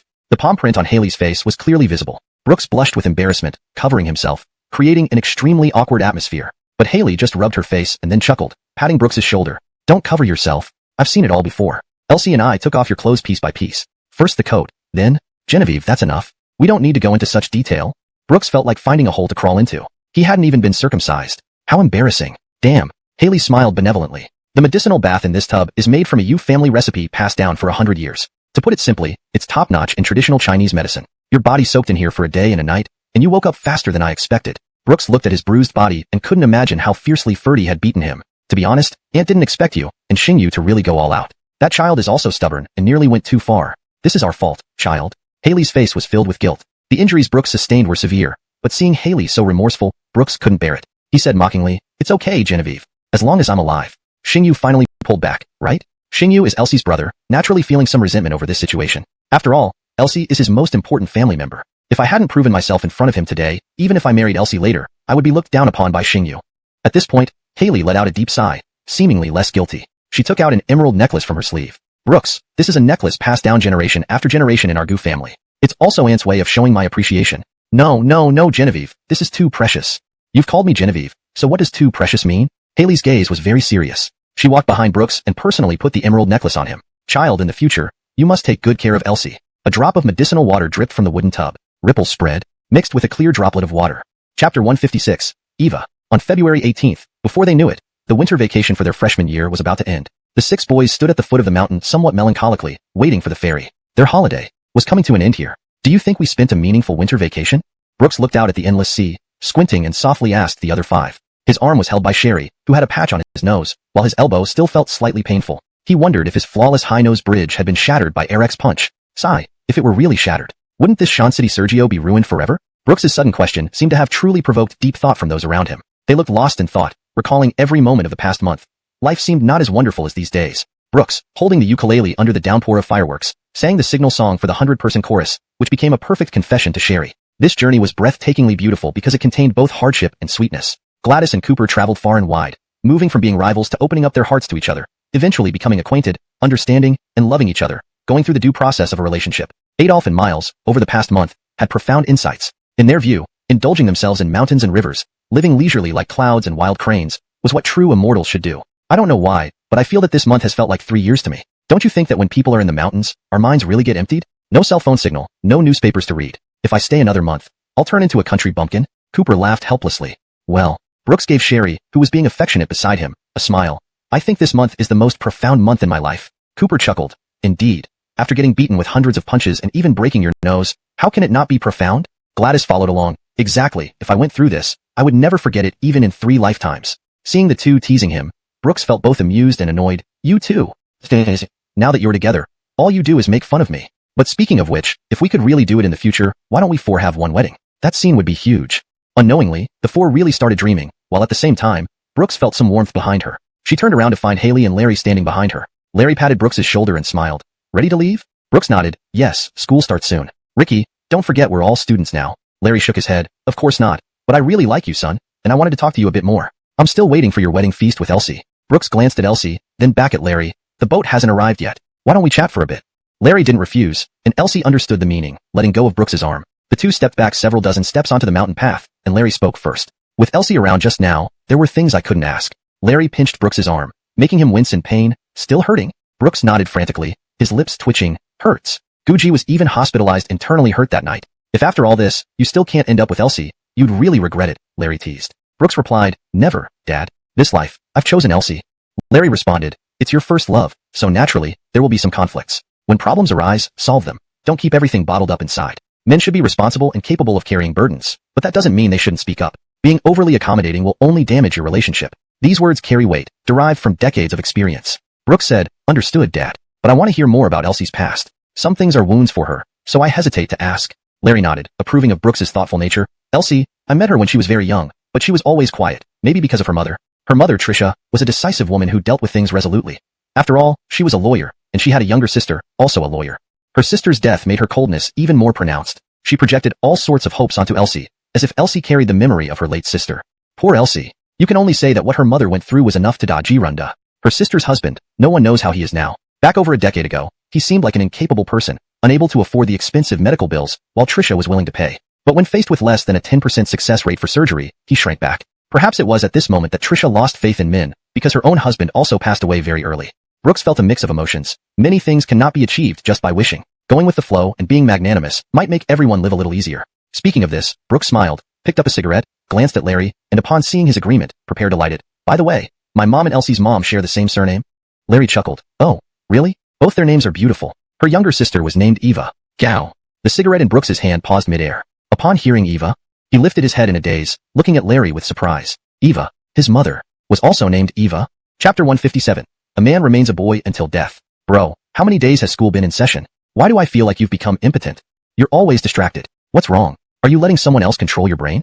If you have problems, just talk to me. Your face is full of discomfort. On the balcony of their dormitory, Cooper and Brooks leaned against the windowsill, each smoking a cigarette. The smoke made it look as if the balcony was on fire. One after another, they kept smoking. You're really something, asking me to quit smoking but failing yourself like an idiot. Brooks didn't look at Cooper. He just stared outside, his eyes empty. He had been lost in thought for almost a week, being unusually gloomy. After returning from Liangshan to university, Brooks first helped Gladys and Sharir move, then returned to the dormitory. Sharir suggested that Brooks live with him if necessary, as Sharir wanted to be with Brooks. However, Brooks declined. Brooks seemed like a changed person, which Cooper noticed. Cooper originally planned to go shopping with Gladys at Guanyin Bridge today, but early in the morning, Brooks called him, saying he was feeling very confused. What the hell? Cooper's mind went blank at that moment, thinking Brooks might have some incurable disease. After kissing Gladys on the cheek, he rushed back to school. When he entered the dormitory, he saw Brooks standing alone on the balcony, smoking pensively. Do you know, oldie, today was supposed to be my first proper date with Gladys. You messed up my plans. Now I'm here, and you don't say a damn word, just keep smoking. Do you believe I'll slap the living daylights out of you?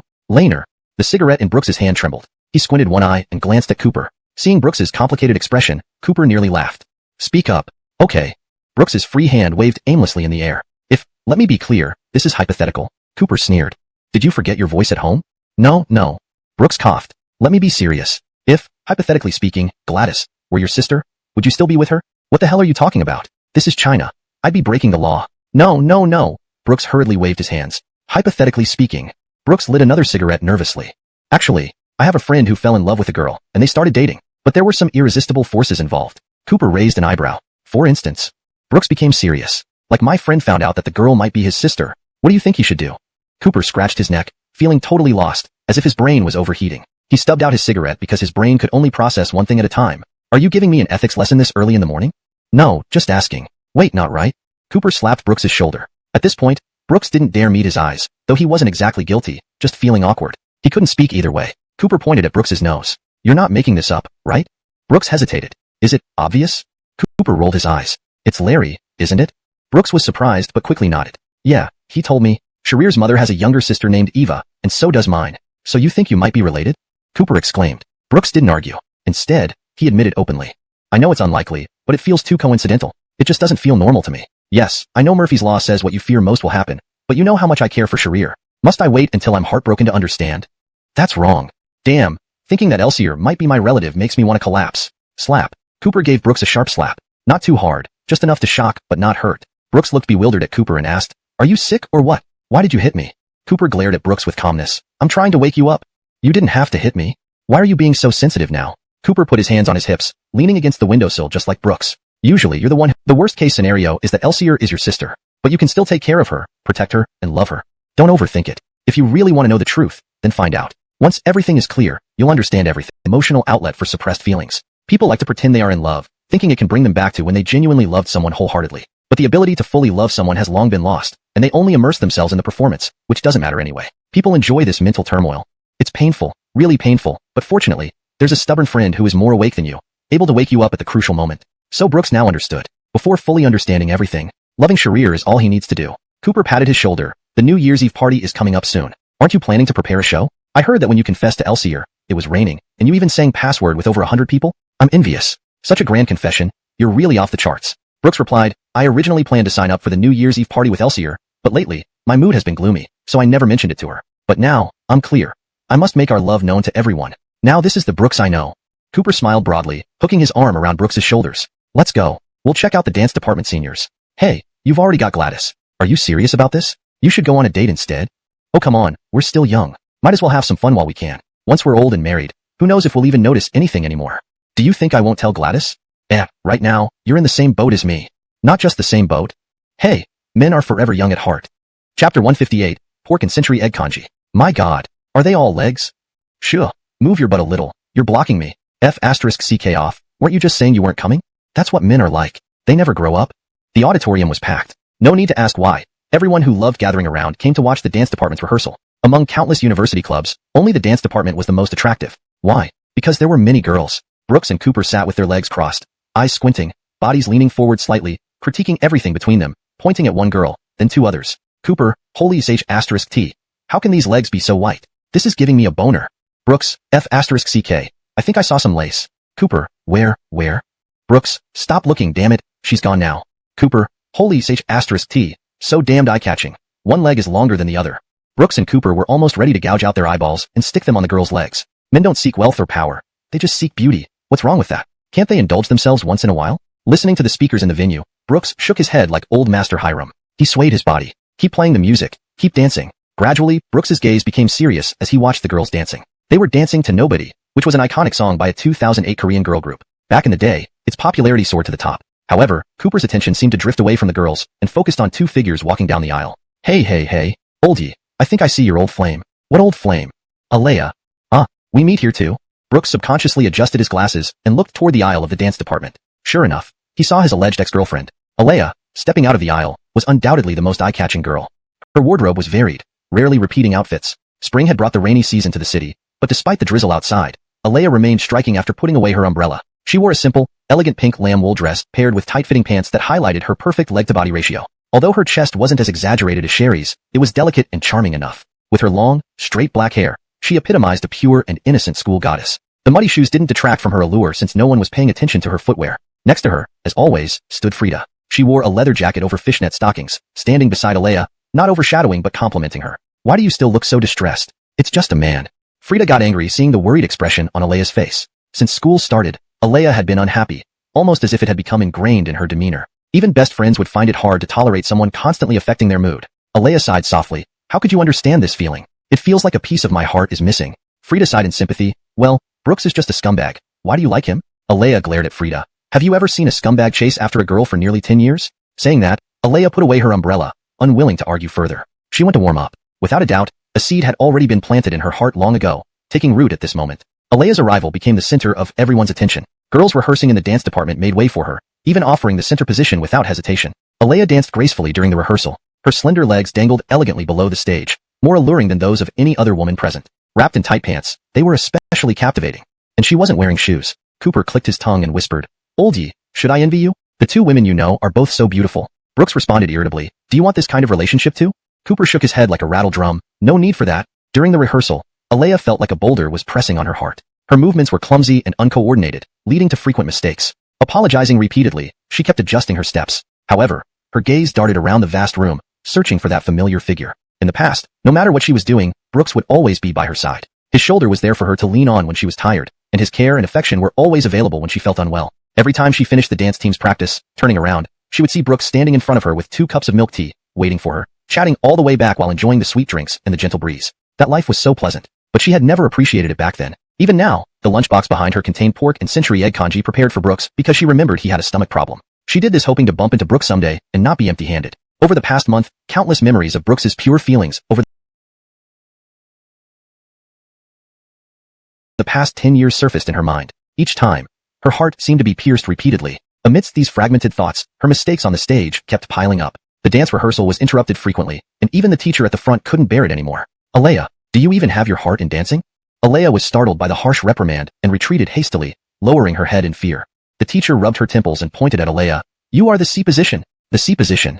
You are the most crucial piece. If you can't dance well, how can everyone else follow? With your superior physique, height, and leg length, just because you have good physical conditions and talent, should you slack off in training? Talent is not something to be proud of. Effort and continuous hard work are. If you can't handle the C position, there are plenty who can." The teacher's roar almost shattered Alea. She didn't even want to raise her head. Her mind was filled with self-talk. "Yes, I was too proud. If I hadn't been so prideful back then, would Brooks still leave me? Brooks can live without me, living a colorful life. But without him, I feel like my heart has been hollowed out. Brooks gave me 10 years of dedication, and I couldn't see it. I even believed Frida's nonsense, rejecting him even more fiercely." Brooks didn't hear the teacher's reprimand, but only faint echoes. In the few minutes Alea had been there, Brooks felt annoyed. He had come with Cooper just to enjoy the sight of women, yet unexpectedly ran into him here. Out of sight, out of mind. Nothing worth worrying about. "Let's go." "Where?"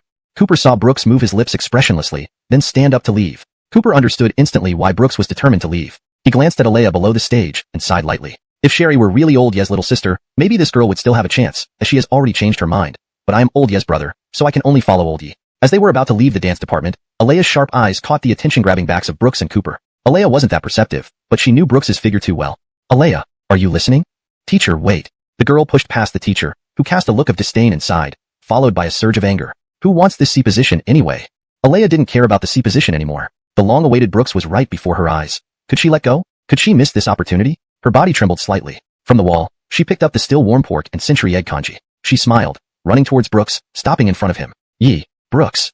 I made pork and century egg congee for you. I know your stomach isn't good, so I specially cooked it for you." Brooks's face remained indifferent as he looked at Alea. "No, you eat it yourself." Just as Brooks took a step forward, Alea took a step forward too, holding the congee out in front of him, her eyes brimming with tears. "I'm sorry. I shouldn't have gone to your house during the new year or caused trouble with my mom. I shouldn't have used such deceitful methods. I understand. I should have tried harder to win your heart sincerely, even if just as friends. Do you think I should pity you?" Brooks cast a cold glance at Alea, showing utter disdain. "Alea, the you now? I won't pity you, and I won't harbor any feelings for you whatsoever anymore. On the contrary, I feel disgusted by you right now." Alea stood there, staring blankly at the back of the person who was leaving without hesitation. Her expression was dazed, and the mist in her eyes grew heavier. And Brooks, who was walking down the hallway, also paused at this moment, because right in front of him stood the girl he loved. Chapter 159, Ohio Senpai. "Did you not eat breakfast again?" In the middle of the corridor, Sherry, with a single high ponytail, had one hand on her waist and was holding a lunchbox with her little finger. She pointed at Brooks's nose with her other hand, closed one eye, and smiled slightly. Sherry's innocent appearance made Brooks feel instantly refreshed. He scratched his head. "Seems like I really didn't." "Huh, I knew it." Sherry lifted the lunchbox she was hanging by her little finger and leaned close to Brooks's face proudly. "Do you know what's inside? It's the loving porridge I made especially for you. Century egg and shredded pork congee." "Century egg? Shredded pork congee?" Brooks felt a sudden lump in his heart. The century egg and shredded pork congee that Alea just delivered to him was also century egg and shredded pork congee. Coincidence seemed truly abundant in this world. "Yeah." Sherry opened the lunchbox, revealing finely chopped century eggs with generous amounts of meat floss, light shredded pork, and some egg flour. Although Sherry didn't like scallions, Brooks did, so she added them for him. If an ordinary century egg and shredded pork congee outside would cost around 15 yuan, Sherry's homemade version would definitely be worth 20 or 30. Though it was rich in ingredients, its appearance wasn't great. This was after all Sherry's first attempt at cooking, making the congee look somewhat murky, almost like a mishmash. Sherry took out a spoon from her pocket which she swiped from the cafeteria and handed it to Brooks. "Eat quickly right here." Brooks raised an eyebrow with a smile, somewhat surprised. "Why here?" Sherry pouted. "I saw someone I don't want to see. Wanting to make her jealous, is that wrong?" Sherry glanced sideways at another girl in the dance department who held a similar lunchbox. Her eyes were filled with possessiveness for Brooks and hostility towards Sherry. Seeing this heart-wrenching scene, Alea felt as if Mother Rome was stabbing her ribs, causing unbearable pain. She lowered her head as Frida shook her shoulder gently. Frida clearly saw the tears falling from Alea's eyes. At this moment, the only thing Alea could do was shake her head silently. Frida handed Alea a tissue and whispered softly, "Don't cry. Wipe your tears. The teachers are waiting for you." "No, please tell them I'm taking a break today." "Ching Ching, say sorry for me." As Alea walked away into the corridor, Frida watched her back, her brows furrowed deeply. Is love sting really this painful?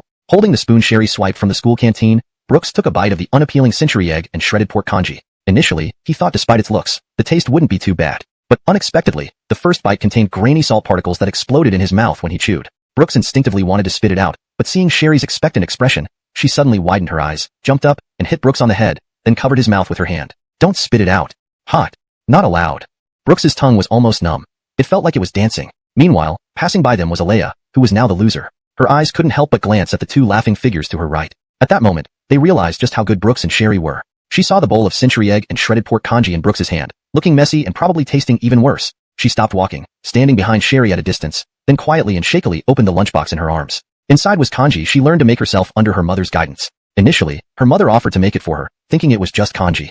But this time, the girl was perhaps genuinely devoted. She refused her mother's offer. She believed only by doing it herself would it have meaning. She spent days learning and practicing until the congee she now held, whether in color, appearance, or taste, could rival any breakfast stall. But if such a heartfelt meal didn't enter his mouth, what meaning would it hold? Alea wiped away her tears and slowly left the corridor. The spoon in the lunchbox was one that Brooks bought for her during his birthday. Looking at the spoon, she laughed to herself, but the next moment, she cried again. Because of the pain, too much pain, she left, never to return. As Brooks ate the slightly peppery rice, he still had to force a smile and say it was delicious to Sherry. Sherry turned back, but didn't see Alea's figure anymore. Then she punched Brooks on the head again. Brooks's mind shook as he spat all the rice back into the lunchbox. "Why are you hitting me again?" Sherry took back the lunchbox. "You said it wasn't tasty, then don't eat it." Brooks looked at Sherry's pouting expression and hugged her. "Miss, why do you seem a little angry?" Sherry shook her head. "No, maybe I really didn't make it well. I know it's hard to eat, so should I force you to eat it?" Sherry quietly pulled Brooks's big hand and intertwined their fingers together. This way, Brooks felt reassured that Sherry was not really mad. He leaned his face against Sherry's skullcap and whispered softly, "Tonight when we go home, I will teach you step by step, okay? But you haven't eaten breakfast yet?" The first thing Sherry thought about was that Brooks hadn't eaten breakfast, and what she made for him was not even good. "I actually wanted to surprise you, but who knew it would turn out so tasteless?" "Oh, it's fine. Take it easy, culinary skills need practice. Give me the lunchbox. I'll wash it when I get back." "No need, I don't mind." "Ah, but I just vomited in it." "I don't mind."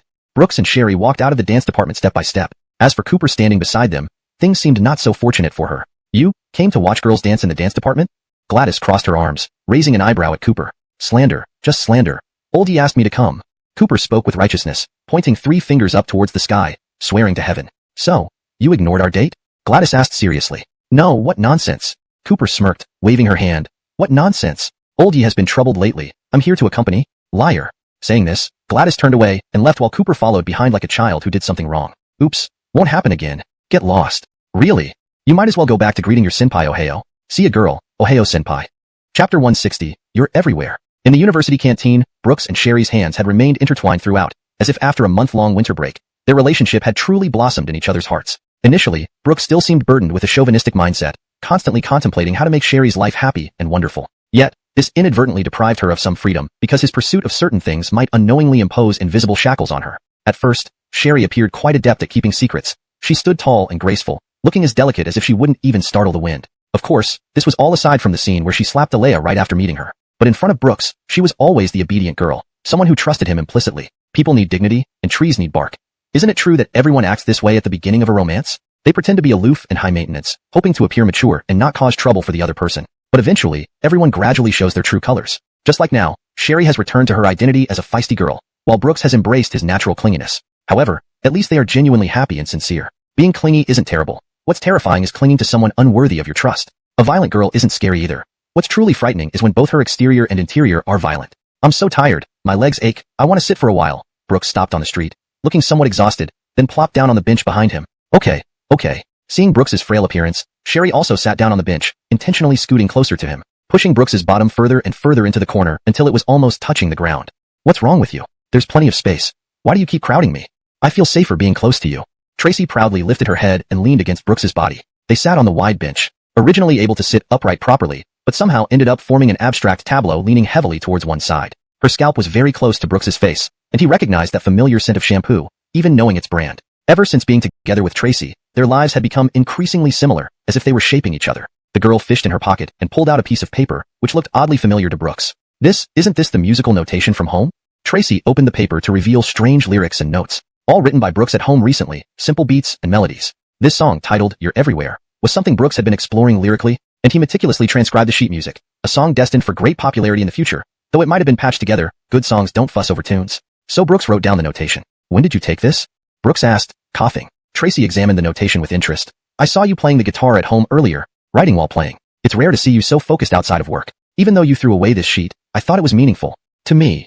Speaking, Tracy pursed her lips and studied the sheet, humming a couple lines. You want it now? Or in the distant future? Choice confusions. Oh. Tracy's voice, whether in terms of timbre or depth, was exceptional. However, she sang slightly off-key, especially during the transition between real and falsetto voices, causing some tremors. It wasn't exactly pleasant to listen to but could hardly be blamed on Tracy due to the incomplete notation, making it challenging to showcase her singing skills fully. For some reason, Brooks suddenly imagined Tracy becoming a star someday, shining brightly, standing at the pinnacle of fame, basking in the world's spotlight. With Tracy's personality, she would likely announce their love to the world, and then under the gaze of the world, he and Tracy would passionately kiss. Without realizing it, Brooks was lost in these daydreams. Hey, baby, Brooks, brother, jerk, what are you thinking about? Tracy pinched Brooks's cheeks, hurting him. Nothing. I was just thinking about teaching you to sing this song. Brooks rubbed his face, pulled Tracy into his embrace, and took the notation from her hand. Tracy rested comfortably in Brooks's arms, basking in the sunlight. Teach me to sing? How? Brooks found it a bit difficult, clicking his tongue a couple of times. I don't know. No guitar, no tune. You want a guitar? I might not be a good teacher and could fail at teaching. Just wait. As soon as he finished speaking, Sherry slipped out of Brooks's embrace, leaving with her high ponytail and spotless attire. Brooks couldn't help but laugh. Perhaps the most authentic side of Sherry was this fiery and energetic personality. Men fall in love with what they see, and women fall in love with what they hear. This is why most women learn makeup and most men learn to lie. Because where there's no demand, there's no harm. Fortunately, they were being honest and open with each other, unadorned by artifice. They had endless words to share, endless things to do, endless fantasies to imagine, and endless stories to tell. Sherry returned to Brooks's side like lightning, carrying a guitar. She presented the guitar to Brooks with joy radiating from her face. Let's start, teacher. Sherry smiled mischievously, her high ponytail swaying behind her. Under the sunlight and the backdrop of green leaves, this moment engraved itself deeply into Brooks's heart. Now, nothing else mattered except for the Sherry right before him. He propped up one leg, strumming the strings of the guitar. He sang a line, and Sherry followed suit. The voices of the boy and the girl echoed through the streets of the forest. Gradually, Sherry became more adept at grasping the lyrics and subtly mastered the astonishing melody. Their singing attracted students from the park who stopped to listen quietly. From never minding what others say about me. He said I've passed the age of listening to sweet talk. You chose to abandon as they described. But then you found out that you had long lost yourself? Hey, have you heard this song before? Never. Maybe it's an obscure one? Impossible. This melody isn't like any popular songs nowadays. Even if it's niche, remember I'm in the vocal department. What a hassle. They look so much in love. I wish I had a boyfriend to cuddle and teach me to sing. Forget it, donghua. Say that again. Alright, no more talk, rufflower. As the spring leaves gently fell, more and more university students gathered to listen to the singing. Many took out their cameras and phones to record this meaningful moment. Forget it. Forget all your memories. Just bury your traces under beautiful excuses. Wherever you walked, only longing remains. I hide you in my heart, thinking of you day and night, afraid of your tears, with no one to wipe them away. I can't imagine a future without you. Beside you, someone makes you happier than me. I want you back. I forget all about you, yet walk boldly forward through wind and rain. But how can I forget your tenderness? Change the scene, but everywhere it's still you. How can I possibly forget you? Chapter 161. Undecided? Ask the wife. Everywhere is you. Brooks remembered why he had written this song. It was because in his past life, Brooks found Sharir's phone in Sharir's room. This song was one he listened to a lot in his favorites. So, Brooks decided to write down this song, planning to sing it for Sharir someday. After bidding farewell to Sharir at the school gate, Sharir returned to the rental house while Brooks naturally went back to the dormitory. After hastily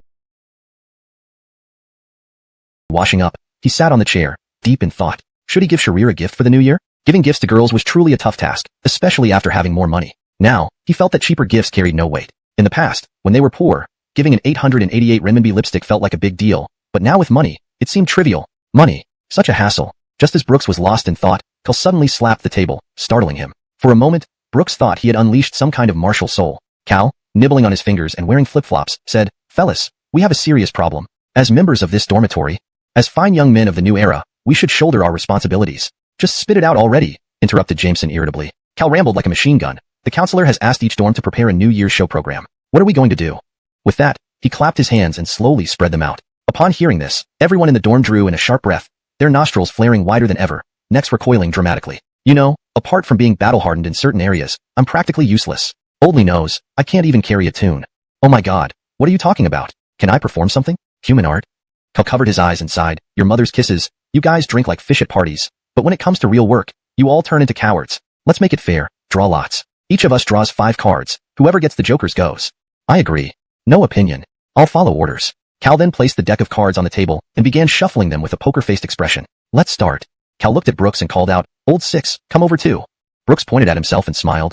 Do we need to call Cooper back? Cal rolled his eyes. Forget it. Ever since this guy got together with Senior Gladys, he's practically moved out. Still, Old Six, you're the best. You have little sister Elsier but still stay with us. Brooks chuckled bitterly and drew a card from Cal. To his surprise, he opened it to find two jokers staring back at him. Seeing Brooks's stunned expression, Cal leaned in and grinned. Ha ha ha. Old Six, better luck next time. The responsibility for this performance falls on your shoulders. We're off. Damn. This luck? Brooks muttered. But at that moment, a spark ignited in Brooks's mind. He finally knew what to give Sharir as a gift. If Everywhere Is You was a song Sharir liked, then Love Wrecker was her absolute favorite, bar none. That's right. Love Wrecker was Sharir's most beloved song from her past life. She had a deep connection to this song, listening to it almost every day, often on repeat. And Brooks didn't understand. Back then, he simply didn't get it. Because for Sharir, listening to the song wasn't just about music. It was about her own story. Love Wrecker. Wasn't it released in 2016? But it's only 2009 now. Hee hee. Casper, sorry to keep secrets from you. Don't worry, I won't live in anyone's shadow. Brooks turned to Cal, boldly, sign me up for guitar and singing. Got it. Feeling satisfied, Brooks returned to bed. Such a meaningful gift, right? The young man tried to fall asleep but couldn't, thinking it over and over. He felt the song held great significance, but maybe the gift was too small? His mind raced once again. Suddenly, a brilliant idea struck him. Why not buy Elsier a car? That shouldn't be too much, right?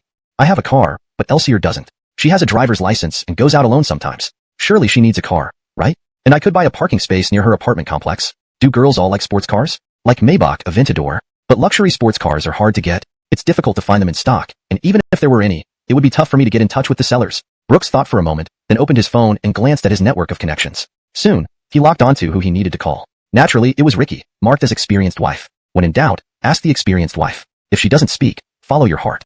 Mr. Chi, an experienced wife is just a bit more charming. Ding dong, 2 rings. Brooks quickly dialed Ricky's number. Normally, no one could reach Ricky this easily, but Brooks was different. He was the one helping her earn $50 million, so naturally, he had the access. Hey, what's up little brother? Missing big sister? I'm in Mountain City right now. Want the hotel address? Brooks, Chapter 162.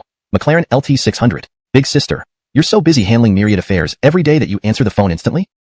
Isn't it good to answer promptly? You kids, always unsatisfied. So greedy. Not at all, not at all. It's just that I'm surprised, considering I'm far less important than your clients. Why so insecure? Little brother, you've helped me earn $40 million easily. I still see great potential in you. The voice of the married woman was slightly lazy and sultry. Over the phone, Brooks could imagine Ricky's current situation, likely wearing sexy slippers, legs crossed, holding a glass of red wine, dressed in a red nightgown, and lounging on the sofa, with her cleavage almost spilling out. Admittedly, Brooks's imagination was spot on. Yet his words were crude but true. Brooks provided one piece of information to Ricky, which netted her $40 million, something many people couldn't achieve. Even negotiating collaborations within the company required time and effort. Thus, Brooks's standing with Ricky naturally grew higher. Ricky stopped teasing her little brother and said softly, So, what's up? I'm quite patient with you. Brooks didn't hold back, knowing Ricky was a no-nonsense person who disliked dilly-dallying. Big sister Ricky, do you have any channels to get luxury cars urgently? I need a car right now, preferably ready for immediate pickup. I hope to get the car within these 2 days. Luxury cars? Ricky adjusted her gold-rimmed glasses. Hold on, let me check. The phone then filled with the sound of crisp computer keys. Stretching lazily, her tone turned seductive as if she wanted to melt Brooks. I've sent you the address. There's a 4S store there with plenty of imported luxury car models. Once you pick one, go ahead and take it. I've arranged everything with them. Thanks, big sister. Ricky asked again, luxury car. Do you have enough cash on hand? As far as I remember, all your money went into stocks, right? Brooks hesitated. There's always a way to get money, but time is tight. That's my fault. I didn't plan well, financially or time-wise. Ricky chuckled flirtatiously. All right, consider this car payment for your intel. Just pick whatever you like under $5 million. I'm straightforward. I know you're buying it for your girlfriend. Women understand women. She'll love it, but also treasure it. Pick something grand, not some cheap model. Don't be stingy. Got it? Bye. Before Brooks could react, Ricky had hung up. He smiled at his blackened phone screen. Women like Ricky exuded charm, decisive, immersed in her career. This explained why she hadn't dated anyone yet. How could a man feel confident about managing such a strong-willed woman? Putting those thoughts aside, Brooks went to bed contentedly. The next morning, donning his long-lost suit, Brooks made a significant move before heading straight to the 4S store based on Ricky's address. Standing outside, Brooks shivered. The 4S store was strategically located at the convergence point of the city's 3 main districts, elegantly decorated. Even the female sales staff wore high heels with thigh-high stockings and tight skirts, strutting confidently, attracting attention from passers-by. Black, one more sheer than the other. Skirt, one shorter than the last. Indeed, work hard when needed, play hard otherwise. Hello, sir. Can I assist you? As soon as Brooks entered, an extremely attractive female saleswoman greeted him warmly. Instinct kicked in. He couldn't help but observe her figure. Sharp features, light makeup, short hair, standing at 175 centimeters plus heels. reaching nearly 180 centimeters, and boasting exaggerated assets. Hips, also rather prominent. Brooks sighed. Top-tier saleswomen, no doubt. Now I believe those who can sell 180 Porsches a year. Damn, even I, a righteous gentleman with unshakable willpower, can be deeply impressed. How could those young and inexperienced people resist? Numerous thoughts flashed through Brooks's mind, but he quickly got to the point. Hello, I'm here to see Manager Chen. I'm introduced by Ms. Ricky. Hearing this, the girl's face showed a hint of surprise. So you are Mr. Brooks? CEO Gu told Manager Chen to take good care of you. However, Manager Chen is out on important business today due to a company-wide meeting. He has informed us, so you just need to choose your car when you come in. Brooks nodded. Understood, let's go. Sure. The girl turned and walked into the store with Brooks. As they pushed open the door, Brooks felt like a country bumpkin entering a village, completely dazzled. There were Maybachs, Bentleys, Porsches, Lamborghinis, Mercedes-Benz, Aston Martins, Jaguars, Rolls-Royces, Ephilius, Noxuses. It seemed they had everything one could ask for, and each luxury car came with its own huge LED display screen introducing it. The 4S store was spotlessly clean, not to mention spacious. Such opulence was exactly why Ricky had directed Brooks here, or rather, why she favored this place. Brooks glanced around. As a man, he couldn't resist any of these cars. He thought each one had its unique charm and liked them all. But ultimately, the car was for Sherry, so he asked the curvaceous salesgirl, "Do you have any cars suitable for girls?" Girls? Hearing this, the female saleswoman paused slightly, a trace of barely noticeable disappointment flashing across her eyes, but she quickly regained her composure. "Yes, Mr. Yi, please follow me." Soon, the two arrived in front of a McLaren that looked incredibly cool from the outside. Chapter 163, Bankruptcy, The Sky Falls. This McLaren had an exceptionally elegant white theme with black accents. Its upper body was rounded and full while the lower part was aggressively designed. Paired with scythe-shaped headlights, it looked extremely fierce. The design of the spoiler was not only exaggerated, but also showy. Viewed from the side, the car appeared to be very low to the ground. The black rims combined with the large brake calipers gave it a graceful demeanor. The massive rear wing, oval taillights, and the black painted underside were especially eye-catching. Particularly striking were the exhaust pipes jutting out from the engine hood, angling skyward dramatically.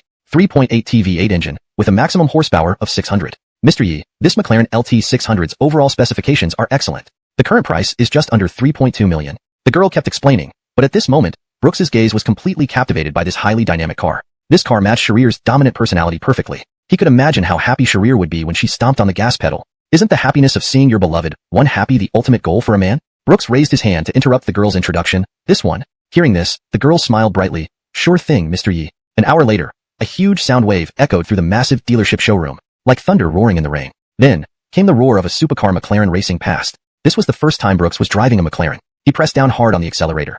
The force pushed him back into his seat, making him incredibly excited. This was the romance of a man. The deafening roar made Brooks's blood boil. At school, Brooks parked the car in an open-air spot. Lost in thought, he gazed at the extravagantly luxurious interior of the car, flashing some unhealthy thoughts through his mind. If they did something, in the car, would Sharir's long, perfectly smooth legs be able to touch the roof directly? Brooks rubbed his nose. That scene.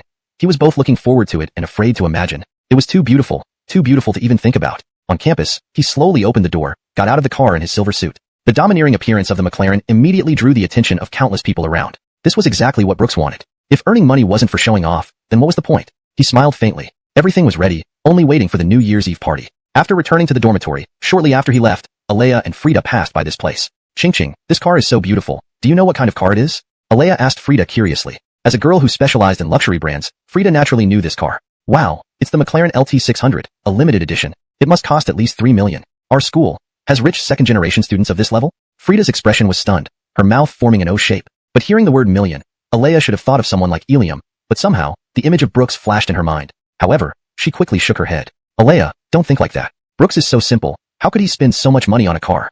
And besides, even if Brooks earned money, he certainly wouldn't have that much, right? Yes, that's right. Of course, it wasn't just Alea and Frida who stopped to watch. There were many other students, young and old. Holy cow, a supercar? McLaren? I rarely see this brand here. Is there a hidden rich second-generation student in our school? No way, doesn't matter. I'm taking a picture first. What I see is mine. Posted on WeChat Genevivians. Identity is what you give yourself when you're away from home. Indeed, this was the charm of a supercar. Women would rather endure hardship in the passenger seat of a McLaren than smile on a bicycle. Time flew by, and before they knew it, 7 days had passed. The season gradually turned to spring, and the city started to warm up. The excitement of the new year seemed to rise with the temperature. In March, 2 shocking events happened in the city. First, Gaochun porcelain skyrocketed in the stock market, gaining nearly 500% within 2 months over 12 trading days. Red lines continued non-stop. Everyone knows that the stock market carries huge risks. Everyone has a sense of caution, understanding that they can't let their emotions run wild. But faced with such high profits, human greed is uncontrollable. And this week, Gaochun porcelain, which had been overtaking rivals rapidly, this stock crashed. For a moment, countless gamblers fell into despair. They couldn't believe that this stock would blow up in their faces. The second event was the official broadcast of Heartfelt Signals, which premiered in February. Just as Brooks had predicted, they followed his plan, introducing 2 celebrities as commentators and using employees from Zayn's company to participate in the variety show. This low-key broadcast of the variety show told the national audience what it meant to start low and end high. On the night the show aired, it broke the viewership record of recent years thanks to the inherent traffic of Mango TV. In one night, keywords such as love, youth, dominance, naivety, and purity surged to the top of various platforms' trending lists. In Heartfelt Signals, the diversity of character archetypes brought varied visual experiences to the audience, leading directly to one of Zayn's artists gaining 1 million followers overnight. Suddenly, Mango TV's fame soared to another level, seemingly achieving nationwide monopoly in the variety show sector. The whole Mango TV station was festively decorated, as if the festive atmosphere of the new year had not yet dissipated. As for Hamza, the old fox, he celebrated with 3 consecutive days of drinking due to the variety show's success. He had never felt so euphoric. However, the revelry belonged to others. While in the mountainside city, there was a family now in complete despair. How could the stock fall? In the Bai family villa, Flash sat soullessly on the sofa, staring at the sea of green on his computer screen. He touched his oily hair, unwashed for 5 days. His once meticulously cared for hair had turned white overnight. Why did it suddenly fall now? I invested 30 million. 150 million was almost in my pocket. Why tell me now that you're falling, Gaochun porcelain? Flash lifted his computer and, losing his mind, smashed it to the ground. The screen shattered, and Flash was overwhelmed by anger, but also uncertain about how to face the future. And that nearly 100 million debt. He was bankrupt, penniless. Hikame lost all hope. She clutched the property deed tightly in her hand, tears brimming in her eyes. She refused to let go, unwilling to accept this reality. Ilium stood bewilderedly to the side upon returning home. He didn't know what had happened, but he felt the sky had fallen. Chapter 164 Bankruptcy. Who are you? Ilium looked helplessly at the 2 staff members in black suits standing inside the house, their expressions so serious that Ilium didn't dare to step into the house. He watched Flash's dejected face. At this moment, he still had no idea what had happened at home. Mr. Flash, please cooperate with us. Otherwise, we will have to take drastic measures. Please don't make it difficult for us, said the man in the suit sternly. Flash slumped on the sofa, hands covering his face, but his whole body was trembling, even his teeth chattering. Kvi, it's useless, let go of them, give them the property deed. Admit it, our family is bankrupt. Why? Eliana couldn't contain her emotions anymore. She threw the property deed on the floor and turned to point her finger at Flash's nose, scolding him. You Mr. Bai, I told you not to play with stocks. You kept dumping money in there. Now look, selling everything off isn't enough to cover the loss. Are you crazy or what? Hearing this, the half-conscious Flash suddenly flew into a rage, raising his large hand and striking Eliana across the face. The slap was both muffled and sharp. Eliana fell sideways onto the floor, her hair completely disheveled. Looking dazed, she gazed at the man in front of her, trembling as if she had been stunned. Furious to the point of insanity, Flash yanked up Eliana's blouse, veins bulging all over his face. What the hell do you have the right to talk back to me? I ask you, where are the gold bars from our assets? Where are those gold bars? Were they given by you this wasteful bitch to your brother? After saying this, Flash slapped the woman again across the face. Eliana sobbed, covering her swollen face, staring at Flash in disbelief. Mr. Bai, you dared to hit me. I'm your wife. Flash, how dare you hit me? Are you even a man? Fine, this way, let's divorce. Right now. Divorce then. Whoever doesn't divorce becomes a bastard. But first, pay back what your family owes me. Flash's anger could not be suppressed. Indeed, his actions unfolded exactly as Brooks had predicted. After receiving the news, Flash began aggressively investing in Gaozuan porcelain stock. He sold all his belongings, even using the company's liquid capital. Why? The increase from 100% to 500% was something no one could resist. Clearly, greed had consumed Flash's heart. He invested all his assets. It is well known that regardless of when, gold bars, being a form of preserved value, have always been considered liquid assets for wealthy families, especially as a means of preserving value. As an old-school businessman, Flash naturally had such valuable assets in his household. But faced with such enormous profits, even these valuable assets became one of his choices for stock investment. However, just as he decided at any cost to cash out the gold bars and invest them in Gaozuan porcelain, he found his gold bars were gone. It turned out Eliana had used them to cover her brother's business losses. Flash, blinded by only with disbelief. Who would have thought that Ilium, who had eaten in bars yesterday, lived in a villa, drove a supercar, and was seen as a rich and handsome guy by many school goddesses, would overnight become a debtor today? In the past, as long as he was willing, women were never in short supply. Some would even willingly throw themselves at him. His supercar had enough action every day. And in junior high and high school, whenever a campus beauty got pregnant, he still went to class as usual, continuing his affairs without any hesitation. But now, he is no longer the tall, wealthy, and handsome man of the past, but instead has become a debtor. Unable to accept such a dramatic change all at once, Ilium was pushed aside by someone. Bird, take that Ferrari at the door for asset clearance, get a tow truck. No. Hearing this, Ilium quickly stood up and blocked the 2 men in suits. He positioned himself in front of the Ferrari, unwilling to let them take another step forward. This is my car. No, you're not allowed to take it away. It's mine. My car. The suit-clad men found this somewhat amusing. They had seen plenty of rich kids like Ilium. They were mere infants living under their parents' roof, likely with underdeveloped minds. The suited man shoved Ilium away impatiently, sneering, "Who do you think you are? Acting like you're still a second-generation rich kid?"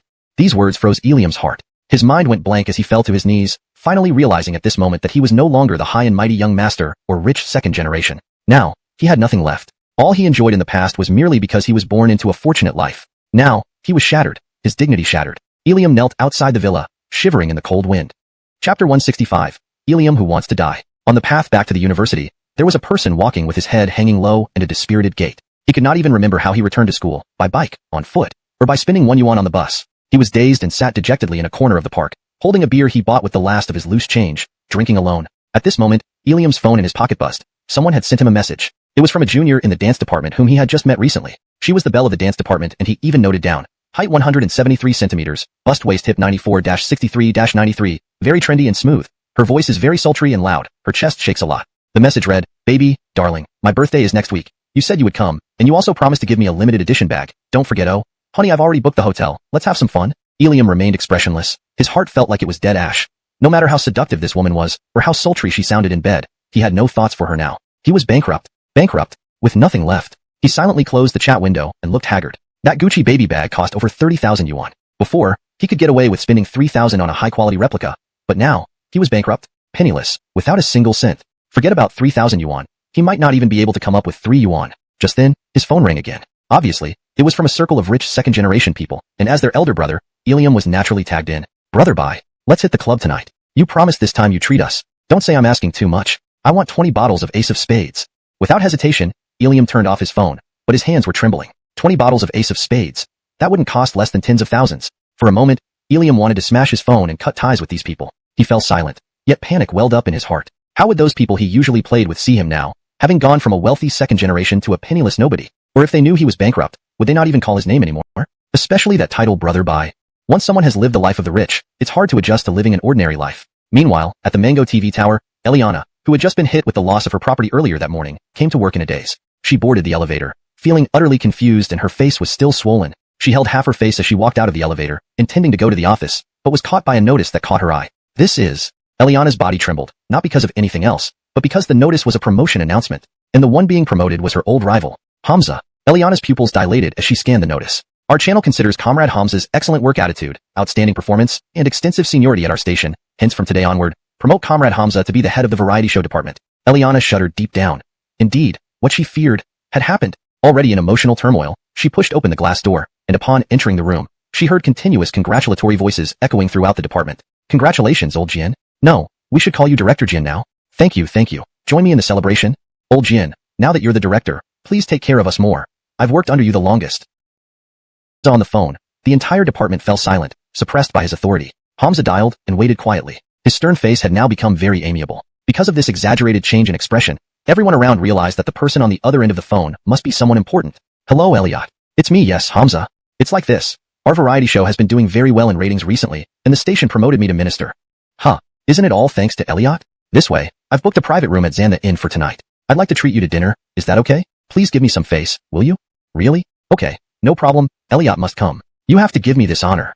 Hearing the words from the phone, Eliana's eyes flashed instantly. It was as if a lifeline rose before her. "Elliot?" Eliana remembered that in the proposal for Heart Signal, there was an artist named Ellis. Due to this rather childish artist name, Eliana had thought this person couldn't produce anything worthwhile in terms of variety shows. But she never expected that Hamza would ascend to the throne of variety show department head because of this show. Could this person be the mastermind behind Hamza?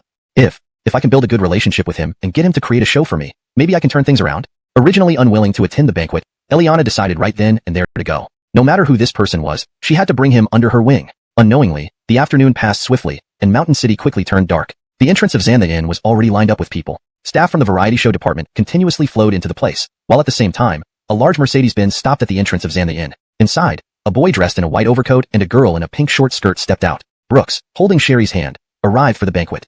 Chapter 166. Quite a bold one. At 7 in the evening, it had been a long time since Xanda Courtyard had seen guests who booked 10 tables at once. Not only was Xanda Courtyard bustling, but each table was equally lively. Today's gathering wasn't about celebrating achievements. Rather, it stemmed from curiosity. Behind Hamza and Heart Signal, just what kind of genius was there? As staff members of the station, they were fully aware of the influence this variety show held. It's not hard to write a show, but crafting one so innovative that it resonates with society is no simple task. For this reason, everyone at the table was buzzing with curiosity, eager to uncover the identity of the mysterious Emperor Conway behind this whimsical stroke of brilliance. "Oh, I'm so anxious. We've never met you planner before. To actually meet him today, honestly, I'm a bit excited. Why are you in such a hurry?" "Who everyone?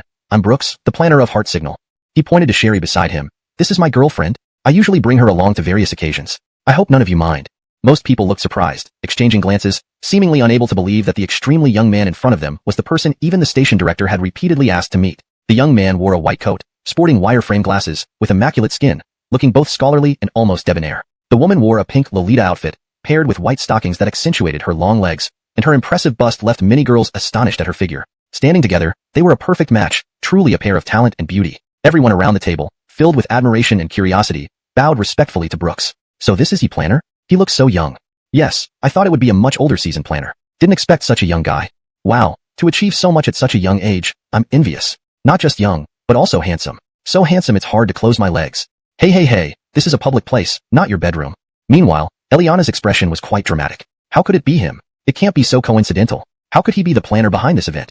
Eliana was lost in memories. Rick grabbed her hand, flicked his wrist, and sent her crashing to the ground. You old shrew, you really have guts. Smiling, Brooks continued, Eliana, do you want me to write a plan for you that badly? Upon hearing this, Eliana looked at the crowd behind Brooks, disregarding her dignity. Yes, I want you to help me with a plan. I'm willing to pay any price. Brooks sneered, alright, let my girlfriend give you a slap. Eliana immediately wanted to grab Sherry's hand, begging for a solid slap on her face. After all, she had already been slapped several times by Flash today, leaving her face bruised and swollen. If this slap could revive her career, what did it matter if she got slapped again? But just as Eliana was about to let Sherry slap her, Brooks pulled Sherry's hand and turned to sit down. Sure enough, all you have is that fatty body. You say anything and believe everything. Teacher Jian, please escort this guest out. Every minute she stays here dirties my eyes.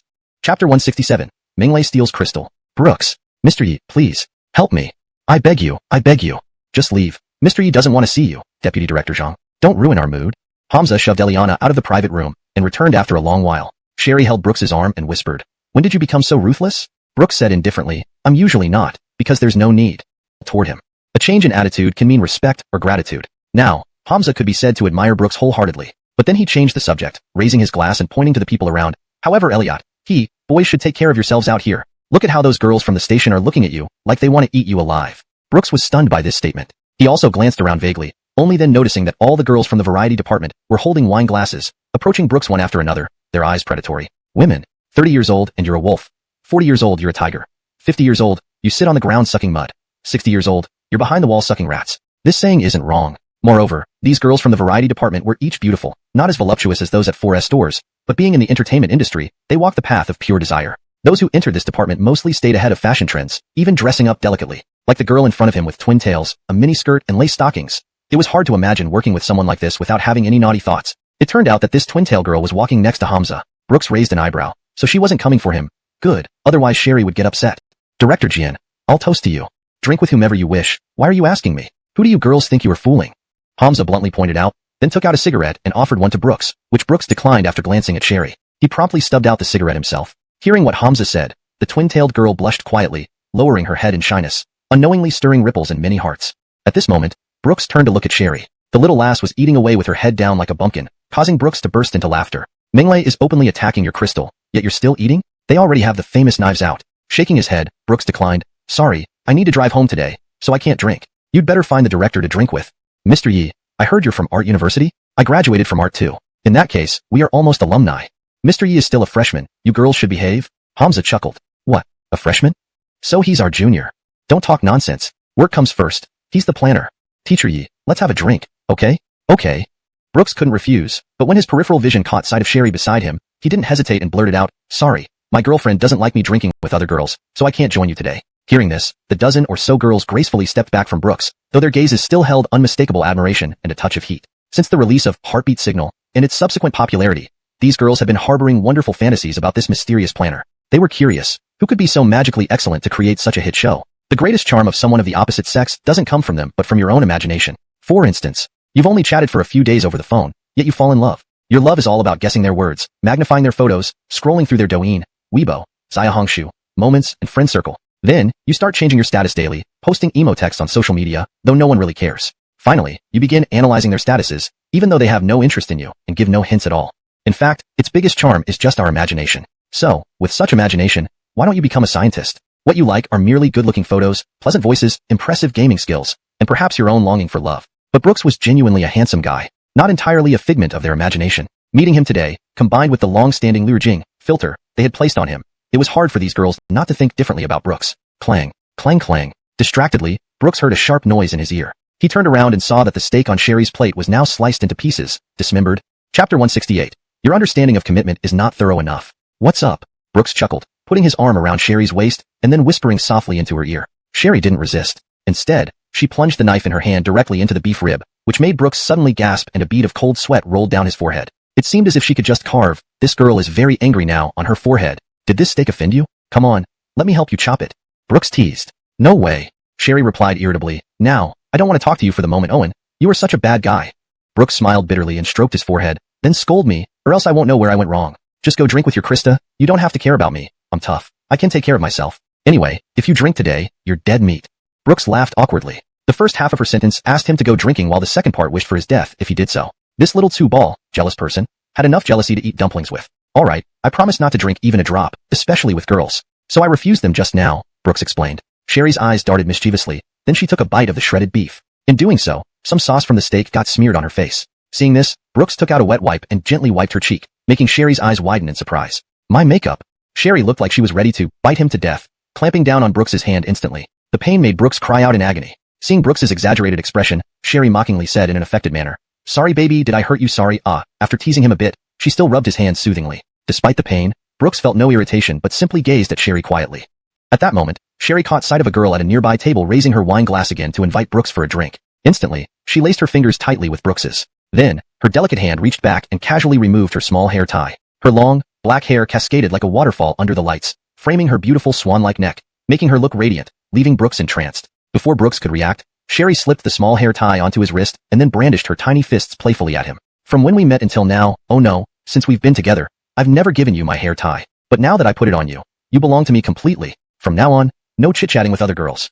The girl, noticing Sherry's actions, stepped back shyly and left their sight silently. After all this, Sherry kept her left hand intertwined with Brooks's while her right hand continued stuffing food into her mouth non-stop. Unlike Brooks who always carried heavy burdens, Sherry ate freely now, legs crossed, keeping a vigilant eye on everyone around her like an empress claiming her territory. Brooks chuckled to himself. He didn't find anything wrong with her behavior. Instead, he liked it because it showed her possessiveness. Perhaps it was this domineering claim that made Brooks feel truly loved. If, in the future, you get married, both lead independent lives apart from each other. Except for meeting each night at home, there is barely any interaction. You can party at the bar whenever without anyone caring. Your partner can stay at the bar chatting all night till morning without you minding. Would such a relationship make you feel comfortable? Comfortable. Of course it would be comfortable. Because neither of you cares about the other, hence no attachment or jealousy. Brooks stroked Sherry's head calmly, unaware that as he petted her hair, she was giggling softly. Because Sherry always found warmth in his touch. Just then, Brooks's phone dinged with a new message. ICBC. Your account ending in 6579 received 484,890,000 yuan at 2100 hours on March 2nd. Current balance, 493,100,000 yuan. Brooks's spirits lifted. Looking at the 8-digit may actually get sometimes. Rebirth itself is already an unbeatable path. Why need a small system? At this moment, Brooks felt the urge to urinate, and Hamza also seemed to feel the same way. The two walked shoulder to shoulder into the restroom. Hamza was still unsteady from drinking in the private room, but once they got to the restroom, he seemed perfectly fine. Brooks looked at the old man in surprise. Damn, you're okay. I thought you were about to die from drinking next to me. Hamza pulled down his pants and sighed in relief after voiding. Brother Fong. You don't understand. The older you get, the heavier the burden on your body becomes. Alcohol is too harmful to the body. By the time you reach my age, you'll learn to quit. Quit? Brooks asked in confusion. No alcohol at all? No. Hamza lit a cigarette after holding it in for a while. Your understanding of quitting is not thorough enough? Chapter 169. We can't decide. Hamza held a gun in one hand and smoked with the other. He squinted, as if lost in thought. What does Jia, quit, mean? If I say I'll quit smoking, then quit it completely, never touching another cigarette for life? If I say I'll quit drinking, then never touch a drop for life? Then spend the rest of my life feeling depressed, devoid of all human emotions. What kind of life is that? At middle age, we have no choice but to adapt. What is quitting? It means I can smoke when I want, drink when I want, and know my limits, stopping just in time before getting too carried away. That's what quitting means, to turn something from an essential part of life into something optional. That's an attitude toward life. Hamza exhaled a thick cloud of smoke, laughing lazily. It seemed this cigarette had taken away his recent fatigue, leaving him refreshed. He put on his pants and offered a cigarette to Brooks. Do you want one? Brooks shook his head. No thanks. The smell isn't pleasant, and without any worries, there's no need to smoke. Alright, looks like you already understand half of it. Leaning against the window, Hamza remarked casually, cigarettes are a good thing. If you know how to smoke them, you'll feel like a god. If not, you're just an idiot. At my age, I'm not as talented as you, so I always have to leave myself an out. In the family, at work. But you're different. At your young age, you can write such impressive things. I believe your future will be incredibly brilliant. Brooks finished up, zipped his pants, and went to wash his hands. How about I write some more proposals for you? Get you to be the station chief before you get old. Brooks expected Hamza to be as casual as usual, joking and calling each other brothers. Instead, Hamza fell silent for a moment before slowly saying, "No, I don't have the energy or the will to fight anymore." Bringing Eliana down this time is already a great relief. To be honest, Eliana and I have been rivals for years within the station. I never thought I could bring her down because of a college student. Not to sound disrespectful, but while appearances can be deceiving, the gap is still hard for me to imagine. Now tell me the truth. Who was your teacher? Without hesitation, Brooks replied, "No teacher. I'm just an ordinary person who happened to bump into you." Hamza chuckled. "Okay, an ordinary person. We're all ordinary people. But this ordinary person can't compete anymore. Now that I'm director, I'm content. As for you, if you ever need anything from me in the future, just let me know. You're my benefactor. Without you, my later years might have been unbearable. So I genuinely appreciate you." Brooks nodded and gave Hamza a light tap on the shoulder before leaving the restroom. At the restroom entrance, Brooks saw someone familiar yet unfamiliar. A woman dressed in tight clothing with an extremely curvaceous figure stood before him. She also recognized him, but her eyes held a hint of surprise. "Uncle, you go ahead." "I don't know. To be honest, he's a pretty good guy, and honestly, more sincere than anyone I've met. But it's because he's too sincere that being with him feels dull to me." Feeling disgusted, Brooks said, "You're crazy." Abby clicked her tongue. "Yes, I am quite crazy, but I'm different from you all. There's a huge gap between us. I don't want to place my hopes on this fleeting love. I'm not as purely innocent as you all. In the end, love isn't just G-Tour and two people having a good appearance. Appearance is the entry ticket. Cooper and Gladys are together. Does Gladys have a bad appearance? Not really, right? Cooper also looks pretty good. Being in different social classes, they can't be together. I understand that too well." As she spoke, a trace of loneliness flashed in Abby's eyes, but she quickly adjusted her breathing. "It's just like you and Sherry. Brooks, if you were nothing, would she really like you?" "Yes." Brooks was very certain. He had confidence, but what followed was Abby's cold laugh. "Abby, you're thinking too beautifully." "Brooks, I just want to tell you that I hope you won't have any more contact with Cooper. He and Gladys should live their own lives. I believe your appearance will disturb them." Abby tossed the cigar aside and turned quietly. "Some things don't depend on you or me, but on the person who makes the decision." Chapter 170. Good men always boast. Brooks returned to the private room. At this moment, Sherry seemed to have warmed up with the girls from the variety department since Brooks's departure. Leaning against the corner of the wall, Brooks watched leisurely. Sherry usually wasn't so sociable or open. "Junior sister, when did you start dating Brother Brooks?" "Brother? Isn't Brooks your junior?" "Come on, call him nicely. You'd feel happy too." "Yeah, hee. So when did you two get together?" "Well, we started dating and confirmed our relationship only a little over a month ago, but we've known each other for more than half a year. Actually, we could have been together earlier, but he values the sense of ceremony, so he was always preparing for his confession. I still remember that we went back to my hometown together, but something unexpected happened. We both had some issues that day and ended up arguing. I was so angry at him that I blocked his calls. Now thinking back, it wasn't good for either of us. But fortunately, we believed in each other eventually and didn't miss our destiny. In the end, while watching fireworks along the riverside, he confessed to me. Wow. The girls were huddled together, one hand covering their mouths, listening to Sherry boasting with admiring eyes. The whole river illuminated by fireworks. Just imagining what that would be like. Death row not a loss, life imprisonment a profit. Yet such a woman was kissed right in front of them, on the lips. Still, there were girls who felt romantic, covering their mouths with small hands, holding another girl's hand, swaying happily like gossips. Brooks's lips finally let go. Sherry's cheeks flushed red, and she held Brooks's face between her hands, asking accusingly, "What are you doing, Mr. Ye-Cat?" Brooks's lips pouted under Sherry's grip. "You're allowed to claim ownership, why can't I?" "No way." Sherry squeezed his face harder. "In this house, I'm the boss." Brooks released Sherry's hand. All right, you're the boss. But can the boss give a little respect to the subordinates outside?" Sherry said teasingly. "That might be okay."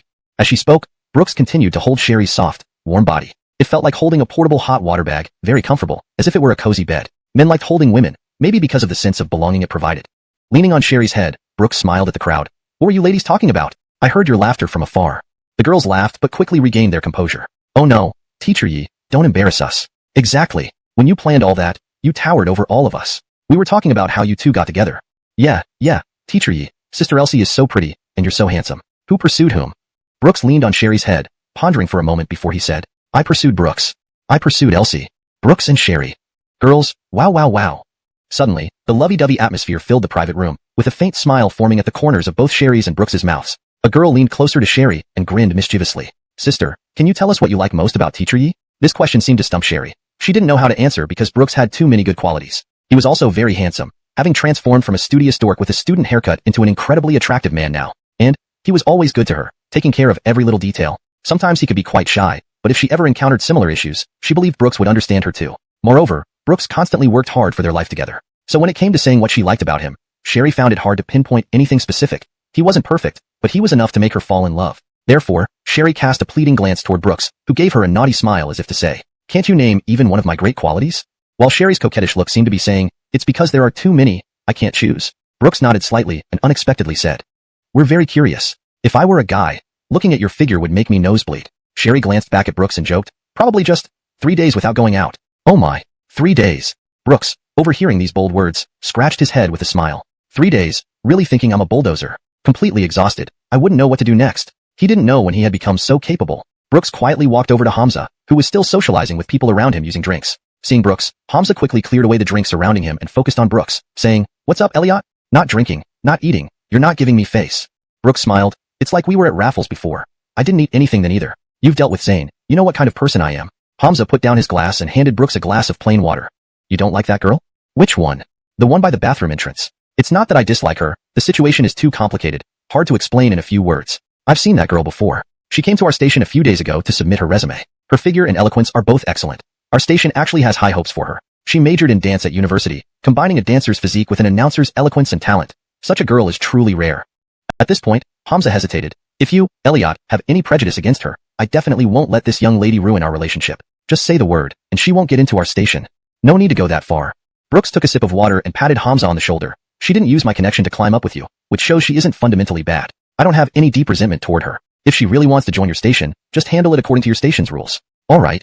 Hamza nodded silently. Regarding Abby, Brooks's biggest resentment was that she had cheated on Cooper. But now, Cooper no longer has feelings for her, letting this originally unfortunate person live well is enough. Not because he's particularly merciful. Just involving so many people only makes Brooks feel troubled. After rebirth, he increasingly feels that the more matters he handles, the more suffocating his life becomes. On this point, he is undoubtedly selfish. No one can be completely selfless. Cooper has been good to him, and he, of course, hasn't been bad to her. He can help Cooper a lot on this journey, much like lending money. One lends in times of urgency, not poverty. If Cooper really needs help in the future, Brooks will certainly stand up for him first. But some things need to be figured out by Cooper himself. "We should go."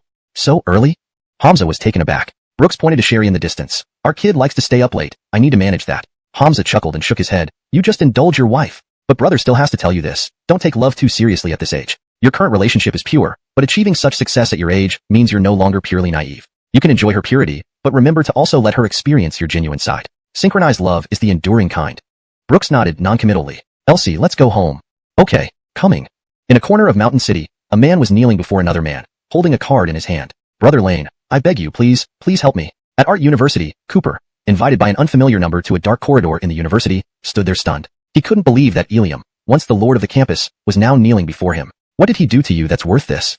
Cooper's questioning voice stabbed Eliam's heart like a sword. Eliam knelt on the ground, never having begged anyone so much in his life. "I went bankrupt, Brother Lane. I went bankrupt. This credit card is the one you returned to me last time. I didn't know your brotherhood with Brooks was unbreakable, but this time, I really have no other way out. I patched together this 10 million from every corner I could find. They don't know I went bankrupt. Otherwise, they wouldn't have lent me this money. My bankruptcy must be related to that guy. If I can get hold of that camera, I can make Brooks lose everything he has. Brother, I've never begged anyone. I want to talk something over with you. Chapter 172. Gladys with many thoughts. As time passed, the entire university was bustling with preparations for the New Year's Eve party. The university square was now filled with people. The stage was being set up, and even the speakers from outside were still on their way. Though college students wouldn't spend the new year at school, fortunately, this university had a human principal who was willing to spend money to provide these kids with a meaningful New Year celebration. Although it was a public school, it didn't hesitate to spend money on its students. This was also the reason why the atmosphere in the whole university was quite good. Of course, nobody is perfect, and not everyone had good morals. After all, good grades only represented academic excellence, not moral integrity. Sherry and Gladys, the two sisters, were walking together on a small path, looking forward to the New Year's Eve party in 3 days. "Would the two seniors please help us put up a banner?" Not far away, a cute-looking girl looked at them. Sherry and Gladys smiled lightly. "Sure." Sherry struggled a bit as she and Gladys lifted one side of the banner. Hey, it's kind of heavy." The girl scratched her head. "It seems that it's a bit too much for 3 people. Let's carry it together." Suddenly, a gentle male voice came from behind the girl, a voice that felt incredibly familiar to Sherry and Gladys. They turned their heads and saw a silver-haired teenager. "Gladys, Miles? Why are you here at our school?" "I heard about the New Year's party, so I wanted to join in the fun," replied Miles. Suddenly, the sun behind Sherry and Gladys disappeared, replaced by a tall and slim boy named Adolf. "Don't dilly-dally. Let's lift it quickly," Miles shouted, then held both sides of the banner, hanging a banner that read, "Wishing all teachers and students of Art University a happy new year," under 2 magnificent ginkgo trees on the main road. The cute stranger smiled. "Thank you, seniors." Then she pressed a remote control, instantly decorating the entire square with colorful lights, making it extraordinarily beautiful. It was still afternoon, but with such decorations, one could imagine how breathtaking it would be at night. "Wow, it looks amazing," Gladys exclaimed, stunned. Miles wiped his sweat. "Phew, that's really tiring." Gladys nudged Miles' shoulder. "You suddenly show up at our school like you're having a seizure. Something's off." Miles laughed. "What? I don't do well in studies and got into a junior college, so I thought I'd come to your school to see things for myself. Is that a problem?" "Psycho. Who would believe you?" "Ouch, what are you doing?" Miles and Gladys argued while, at the same time, a girl appeared in front of them. The girl wasn't tall, almost petite, standing awkwardly before the four of them with a sweet voice. Thank you, seniors. This is a meal coupon issued by our department. You can use it at the canteen. Thank you for helping. Gladys asked curiously, does our department really issue meal coupons? How come I, the publicity minister, didn't know about it? The girl, with a pink-tinted hair and a scarf around her neck, said embarrassedly, actually, it's my own. I waited a long time for someone to help me put up this banner, but no one did. I took this part-time job just because of this. Since seniors helped me so much, I definitely want to thank you properly, right? The girl's voice was soft and obedient, and she looked like a quick little rabbit, giving off an endearing aura. Sherry paused, leaning closer to Gladys's ear. Our school does distribute meal coupons, but usually only to students from poor families. That made Gladys suddenly realize. The school did indeed have meal coupons, but they were only available to students from impoverished backgrounds, a requirement that made some feel uncomfortable. Some students from better-off families still wanted to take advantage of these benefits, while genuinely poor students often hesitated to apply for assistance. To bear the name, poor student, seemed to make one inferior to others. So this society was strange and hard to understand. For example, Gladys, despite her modest living conditions, refused the assistance out of pride. However, looking at this girl's demeanor, Gladys, with her perceptiveness, clearly sensed a mutual resonance between them as people from humble backgrounds. Gladys glanced at Miles beside her, mischief in her eyes. Miles, haven't you always wanted to eat at our school? Miles nodded dumbly. Yeah, so what? How about this? I'll take you there, and you treat us. How does that sound? Damn, I know I'm stupid, but you can't take advantage of me like this, can you? Oh come on, be more generous. Money is just a number to you, right? You said you were born in Rome, didn't you? Let's go, brother Rome. Miles chuckled. There's only one flaw in me. Whenever someone praises me a little, I feel like showering them with gold coins. The boy waved his hand nonchalantly. Let's go. Today's expenses are on me. Miles walked ahead, while Gladys and Sherry hooked the girl's arm understandingly. Would you like to join us for dinner? Don't worry. This meal is on that rich kid. The girl blushed slightly, shaking her head shyly. This isn't right. You helped me. How can I let seniors treat me to a meal? Gladys, like an older sister, patted the girl's head gently. It's fine. He has this weird habit of treating others to meals. Let's go. With that, Gladys and Sherry pulled the girl's arm, walking towards the dining hall. On the way, for some reason, Gladys asked Sherry a rather odd question. Elsie, how are things going between you and Brooks lately? Sherry answered plainly, pretty good. We spend almost every day together. Today he's rehearsing for a performance, so I plan to buy some ingredients to make soup. He's been working hard all day, and I want him to have something warm to eat after rehearsal. Gladys nodded slightly, seemingly lost in thought. Big sister Gladys, what's wrong? Nothing, just thinking about something. Chapter 173. Such a stubborn head. Eldest sister. Isn't my money too? Miles's mouth twitched as much as it could, and the card in his hand was almost trembling from his tight grip. He gazed at one dish after another being delivered. Fried chicken, pizzas, Western style, Chinese style. Everything available in the cafeteria seemed to have been ordered by Gladys. Eldest sister, you don't have to be so extravagant with my money. Although I barely earned this money. Oh, come on, handsome song. How close are we? Gladys held 2 cups of juice, placing one before Miles, and one before the pink-haired girl. Seeing that Gladys still had some conscience, Miles nodded. But soon he realized something odd. Miles, what did you just call me? Gladys, handsome, song. Miles, swipe the card now. I'll cover all expenses today. Gladys, boss, 2 more servings of fried chicken. Hearing this, Sherry chuckled, while Miles suddenly realized he had fallen into Gladys's trap. The card had already been used by Gladys for payment. Miles rested his elbow on the table and scratched his head vigorously, giving a hard glare at Zeke. You're not allowed to eat. Do I not deserve to? Because you didn't compliment me. Oh. With that, Zeke popped a chicken leg into her mouth. The perfect Maillard reaction made the skin extraordinarily crispy. Miles watched Zeke eat gracefully, wondering to himself, does such a born high-class person really exist? Forget it. Gladys placed 2 steaming hot spicy hot pot dishes before everyone, then clapped her hands, contentedly saying, all right, all food is served. Saying this, Gladys sat between Sherry and the girl, flashing a secret signal at Sherry. Then they both clasped their hands together and shouted, generous boss. While Zeke, who seemed either naturally innocent or emotionally detached, awkwardly bowed slightly. Junior, what's your name? Gladys had a warm and sunny appearance, and the girl felt very approachable when looking at her face, gradually losing her shyness around strangers. My name is Denise. You can just call me Xiaowei.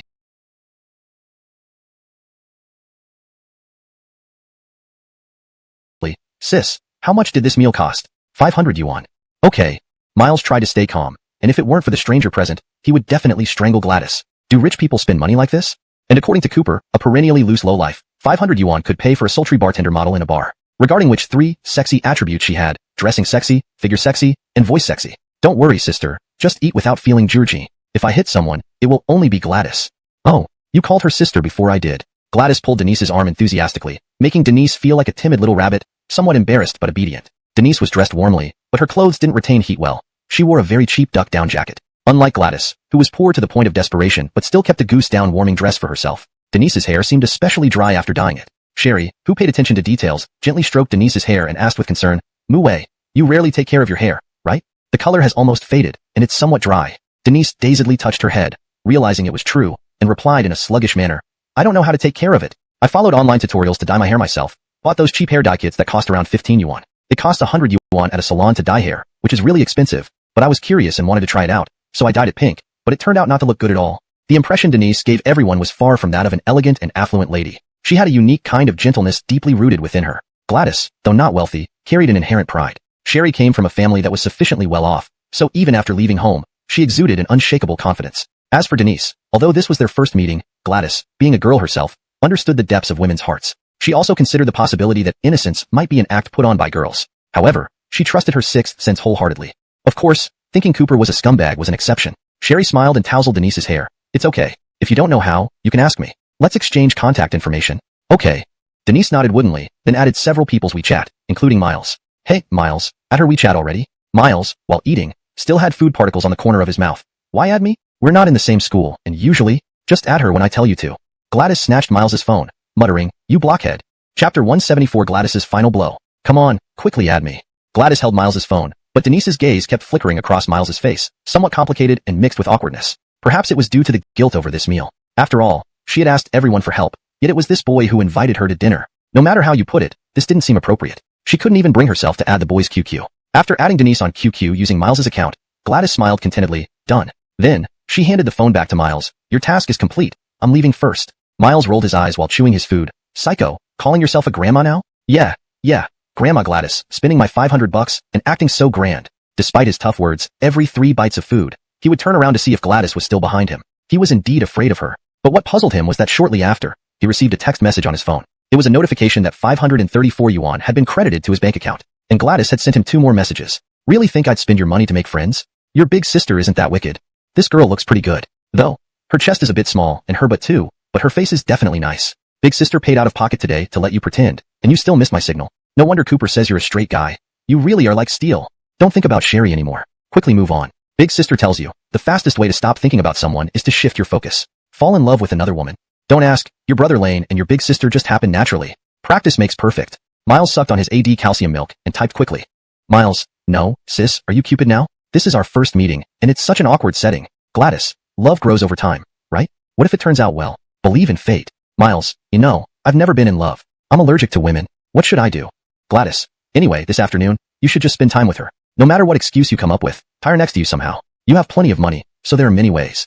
Miles chuckled. It seemed that when it came to dating, money was indeed the key. Just as Miles was about to get up, his phone vibrated again. It was Gladys's final blow. You'd better not take Zachariah along. He's tall and handsome, naturally exuding a cool, aloof vibe. People might think he's a rich second generation, while you're just a nobody. Eliminate any uncertain factors related to your friend. That's the first lesson from your big sister. Miles stared at his phone, speechless. He glanced at the idle mirror in the cafeteria behind him, rubbed his face. Did he really look that bad? He touched his disheveled hair, admiring the white streaks. Weren't they pretty? Would these mesmerize those junior high students? But looking at Zachariah again, this guy seemed to appeal to all kinds of women, from 40-year-old, 200-pound matrons to young girls in their first love. Miles's nostrils flared slightly, refusing to believe that his charm wasn't as strong as Zachariah's. Denise and Zachariah were sitting in front of him. Just as Miles was thinking about how to start talking to this girl, Zachariah spoke first. His voice was deep and magnetic, like a fierce tiger ready to devour.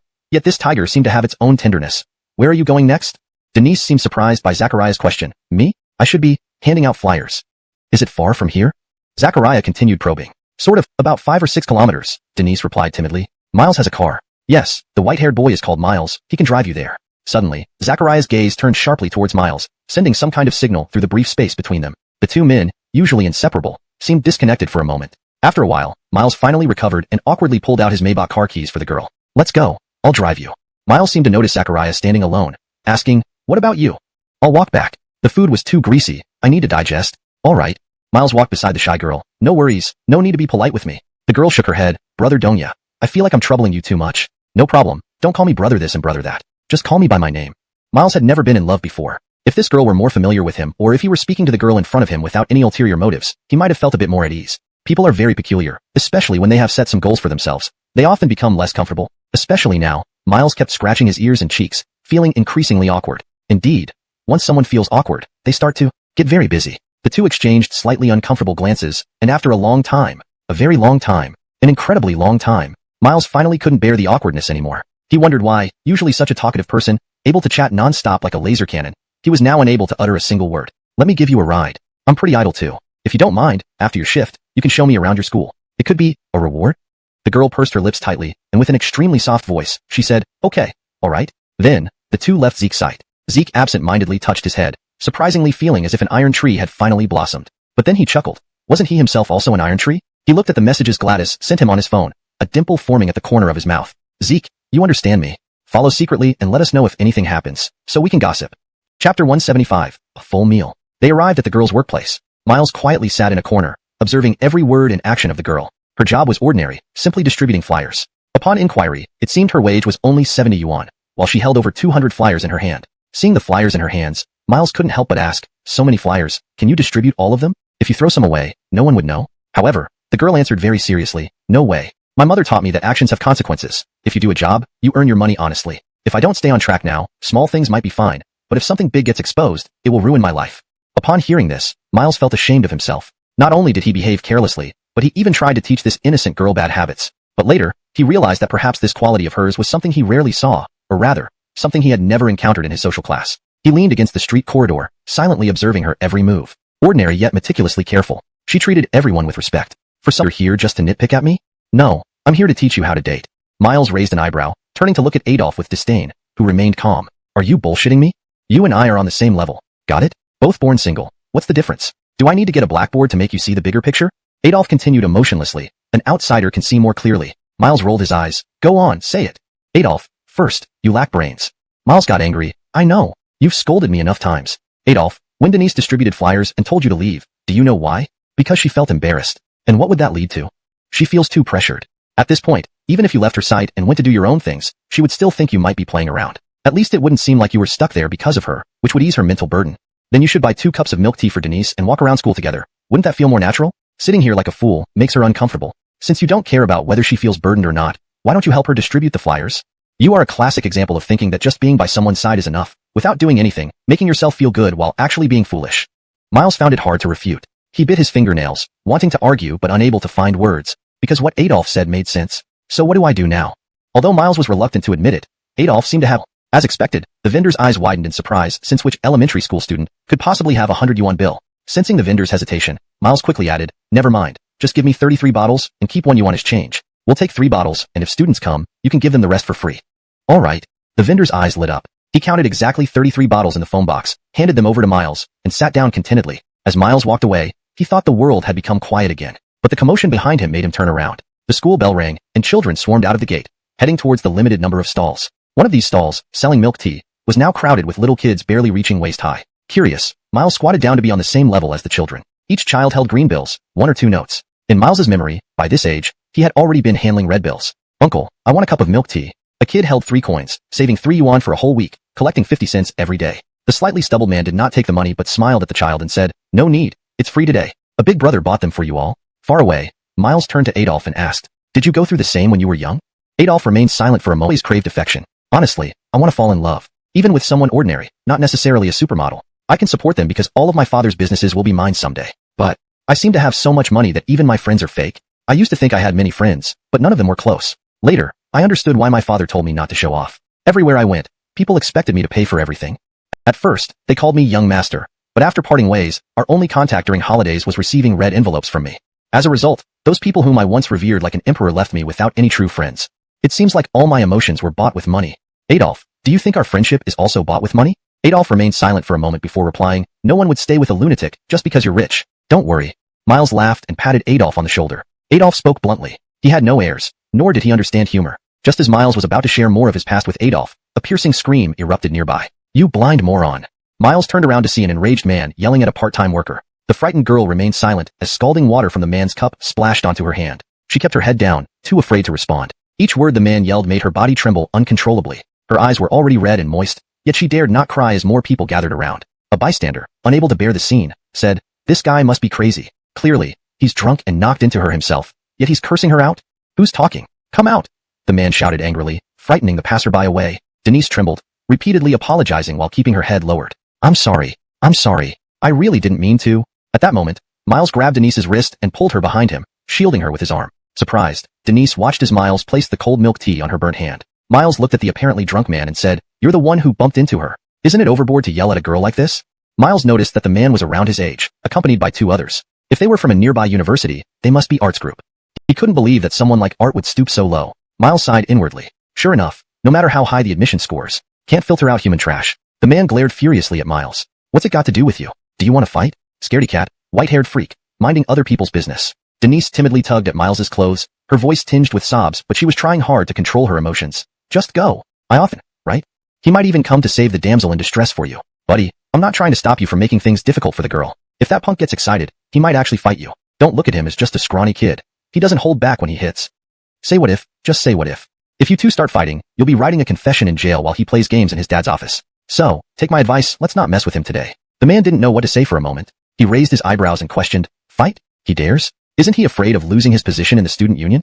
Miles, experienced and serious, said, you don't understand. When breaking up a fight, a little friction is normal. It's one thing to try to stop it but fail. We're all from arts group, all civilized people. We'll see each other again soon. Why not turn this trouble into a friendship?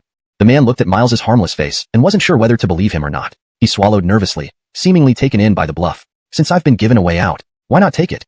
Chapter 177, The Shadow Under the Light. The man swallowed hard, all his previous arrogance gone. He felt increasingly that the tall, white-clothed man online might be someone he couldn't afford to offend. He nodded submissively, admitting defeat. Okay. Miles sighed in relief. Indeed, just as he had expected, while intoxicated people can do anything, if you point out the consequences to them when something actually happens, they will quickly back down.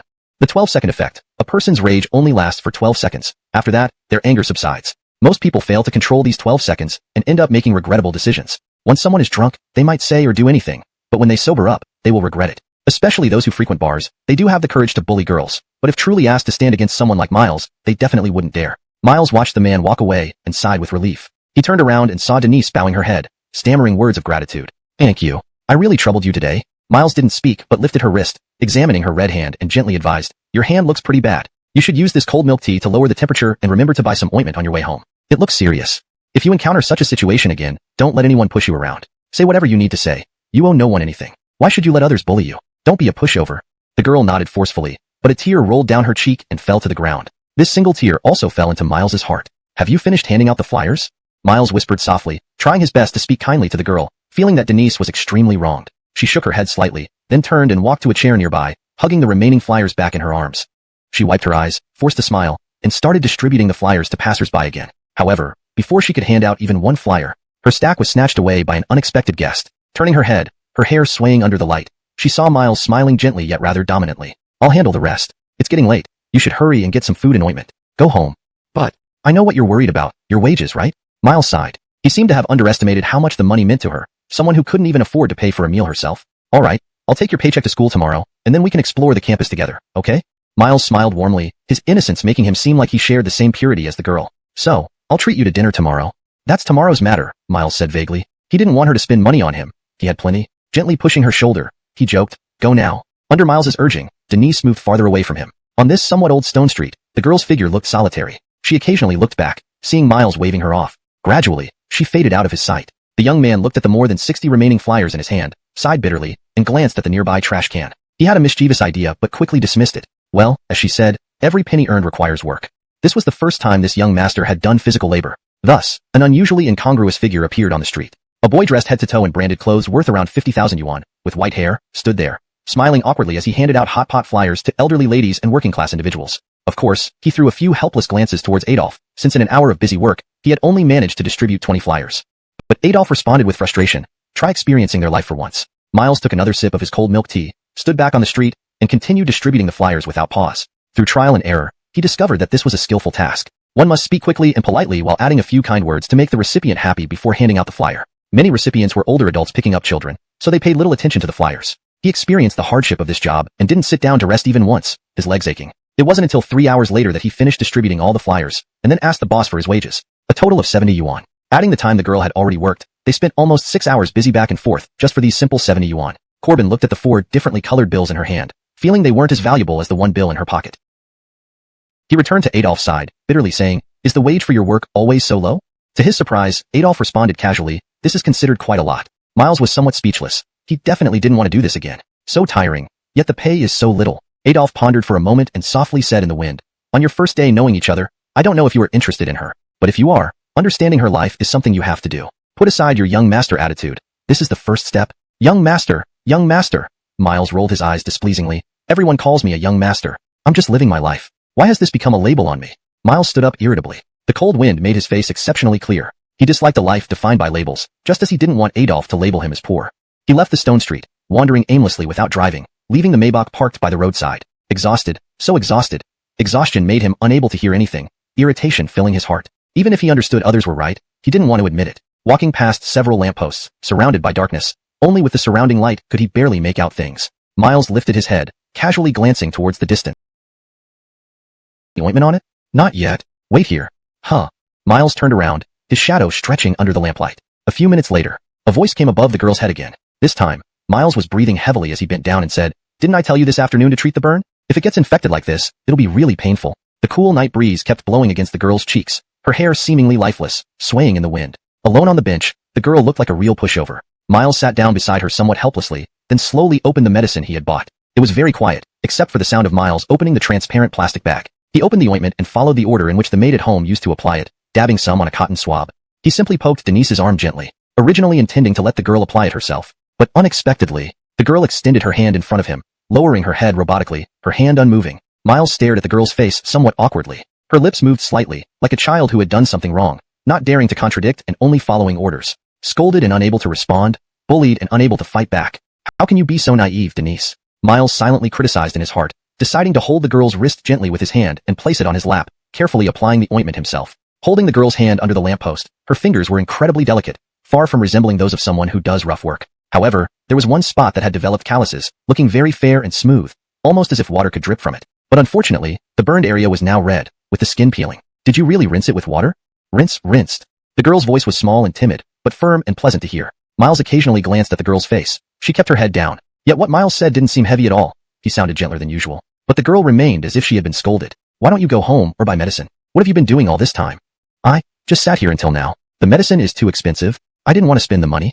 Miles listened silently, gently applying ointment to the girl's wound. At that moment, the world seemed utterly silent. Despite the rushing water and traffic on this street, the car horns constantly blaring, none of these sounds entered their ears, because these things were irrelevant to them. It was as if this long bench belonged solely to them at this moment, isolating them from all distractions and interruptions.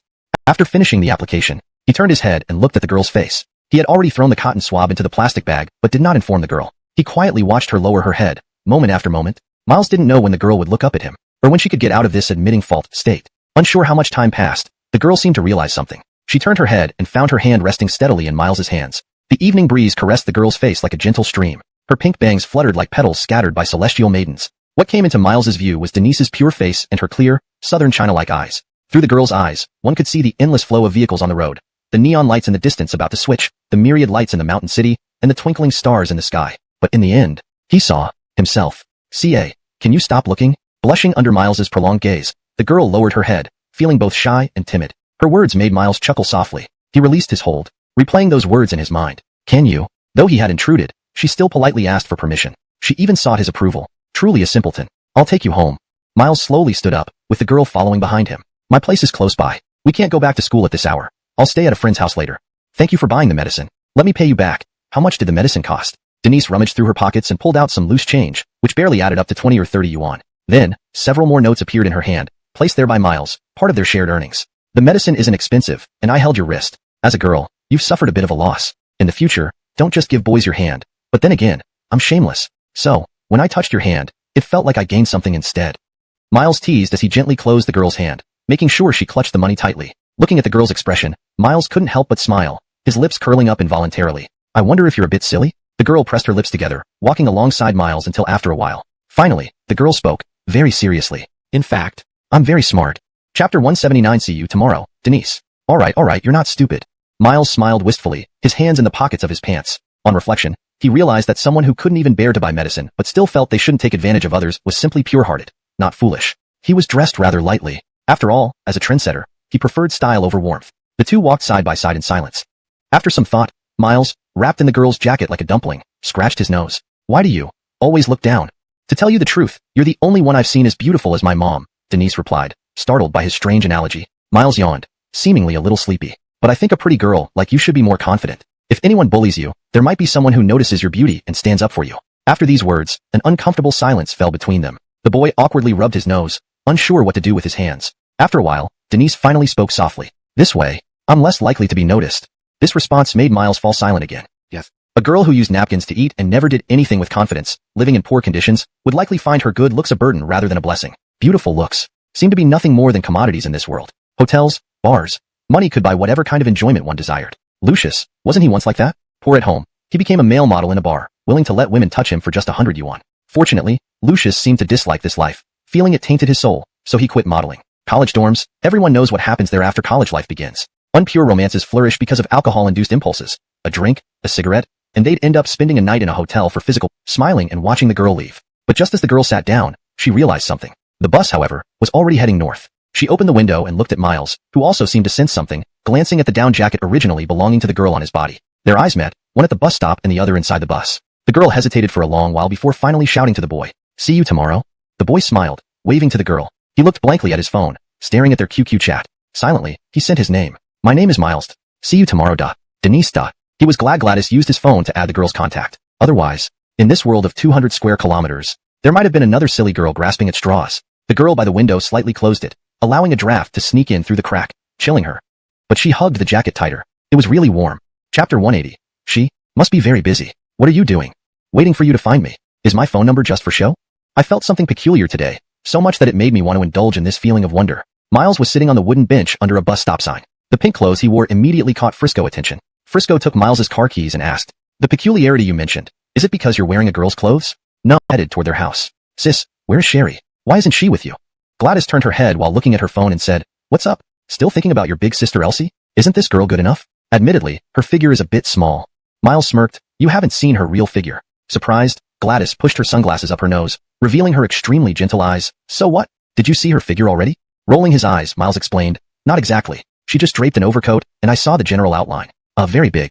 Simultaneously, Gladys and Frisco stretched out their thumbs and pinky fingers. "Cool. Helpless," Miles said. "Sis, you really don't seem like someone who just suffered a heavy blow." The boy was talking about the heavy blow Gladys experienced, the departure of her mother. Gladys glanced at the road outside the window and softly laughed. "Some things hurt too much, and if you keep thinking about them, you'll just hurt yourself again. Why bother?"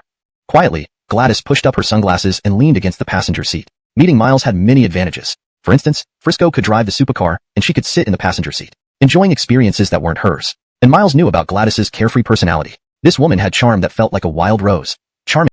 Anyone? Actually, it was all a camouflage. He thought of his past self. In reality, he had harbored feelings for a girl. That girl was very beautiful, famous for her beauty throughout high school, and she had a wide social circle, going to bars every day, surrounded by wealthy men and women. Miles only got to know this girl through someone else's introduction. He had only been to a bar once in his life, but it was during that one time that he was drawn to her. Perhaps just as he said, everyone around him associated with him for money, and he and this girl were no exception. Their interactions only extended to him treating her to meals, especially during those few years when they were close. Miles often looked forward to holidays, because then he could speak to her openly. With Miles's wealth, he could easily win over any girl with money. But later on, something happened that almost drove Miles to the brink of collapse. In college, his roommate was also a rich person. Immersed in bars, one day he spent $3,000 to hire a woman, and that woman turned out to be the girl Miles had once had a crush on. Thinking about it carefully, the girl he had once loved with endless money couldn't be won over.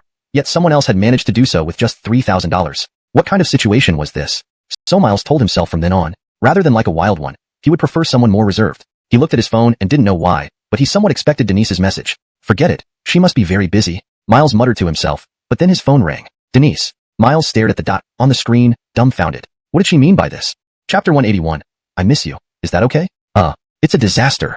At the sink, the girl whose hand was wrapped in plastic wrap due to an injury had her hands covered with soap suds. It turned out that not only was Miles waiting for the other person's message, but the girl was as well. Her phone was always placed on the counter, and she would often look at it, afraid of missing any messages. Ironically, before the girl could send a message proactively, the foam from her hair had already fallen onto the phone, causing a dot to be sent accidentally. Oh no. Oh no. In a fluster, Denise did not even notice that there was still soap on her hands when she tried to wipe off the water stains on the screen. Unintentionally, all the foam on her hand got smeared over the phone. Oh no. Now it's really a mess. Denise's face twisted into a comical expression. The screen full of foam made the phone completely unresponsive, sliding up and down erratically, and then, it actually opened an emoji pack. Miles in the car was utterly baffled. Ding ding ding ding ding. Looking at the endless string of emojis being sent nonstop for half a minute, he was dumbfounded. Gladys and Adolf, who were also in the car, were equally confused. Gladys, listening to the notifications, his lips twitched and said, "This girl sure has a strong urge to share." Miles's mouth also twitched. "What do you mean? They're just emojis." As he spoke, he showed the phone to the two, with cute emojis filling the screen, leaving Miles speechless. "Do you think she wanted to shock you out through this method?"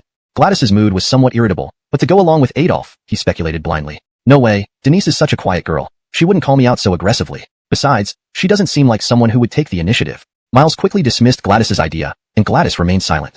He sat up straight, carefully considering what he should send to Denise. Faced with this barrage of emojis, it really touched on his knowledge blind spot. If it were a buddy, he'd simply reply, "What's wrong with you?"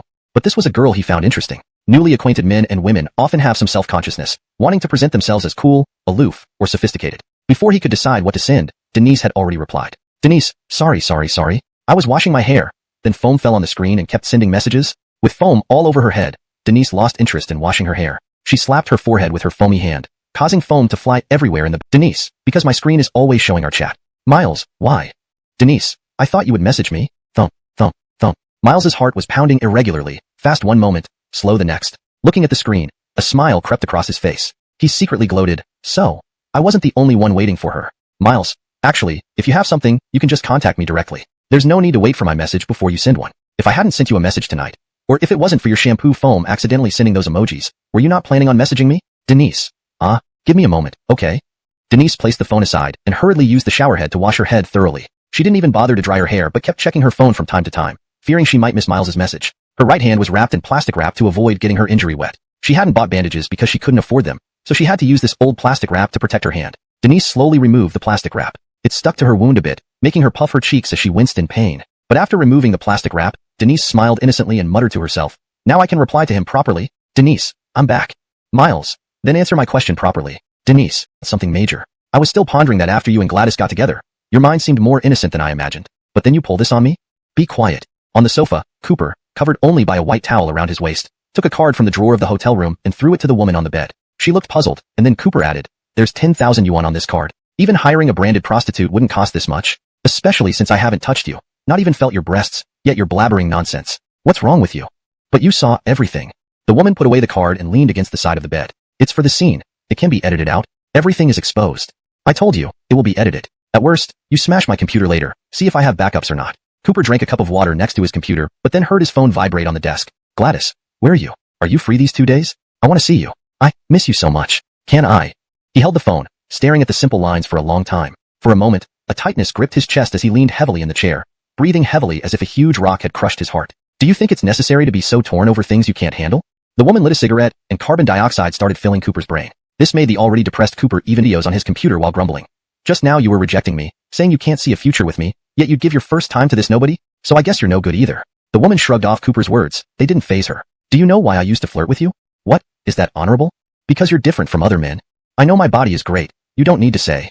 You're sick. I always thought you're quite messed up. Don't you think this attitude is unfair to Gladys and Brooks?" Abby rested her head on Cooper's arm and laid it on his abdomen, blowing a puff of air onto his face, her finger lifting his chin. "Brooks is very confident about his relationship with you and Gladys. He thinks even someone like me can't drive a wedge between you." Facing Abby, who was akin to Isabella, Cooper remained calm. He had long lost interest in her. Now, he wasn't seeking physical pleasure anymore. Perhaps the troubles he faced today outweighed any number of beautiful moments. If one day, you were tied up on the railway tracks, and then a naked woman writhed in front of you, would you think about saving your life or enjoying the moment? Abby said softly, "You know, right now you seem so dejected that it doesn't feel like you're a man anymore." It felt like a nail had pierced his heart, impossible to pull out. If it were his old self, he could have completely extricated himself. But Gladys had put in the nail. If pulled out, he feared there would be nothing worth clinging to anymore. "Still thinking about coming back?" Abby laughed lightly and took his phone. "What are you doing?" "I'm replying to her message for you." Cooper was just about to snatch back his phone when Abby had already sent the reply. "Cooper, busy. Cooper sighed in relief, afraid that she might send some nude selfie. Then he glared at Gladys. "You're the one with low tastes." Abby rolled her eyes and kicked Cooper in the face. "Do you enjoy it? You're crazy." Cooper pushed away Abby's foot and got up without covering himself, putting on clothes piece by piece. Pants were the last thing he put on, and Abby's eyes followed every movement hungrily. "In 3 days, same place. I'll pay you." Bang. Cooper left the hotel. Lying on the sofa, Abby looked at the moon outside the window with interest. "This man seems quite brave.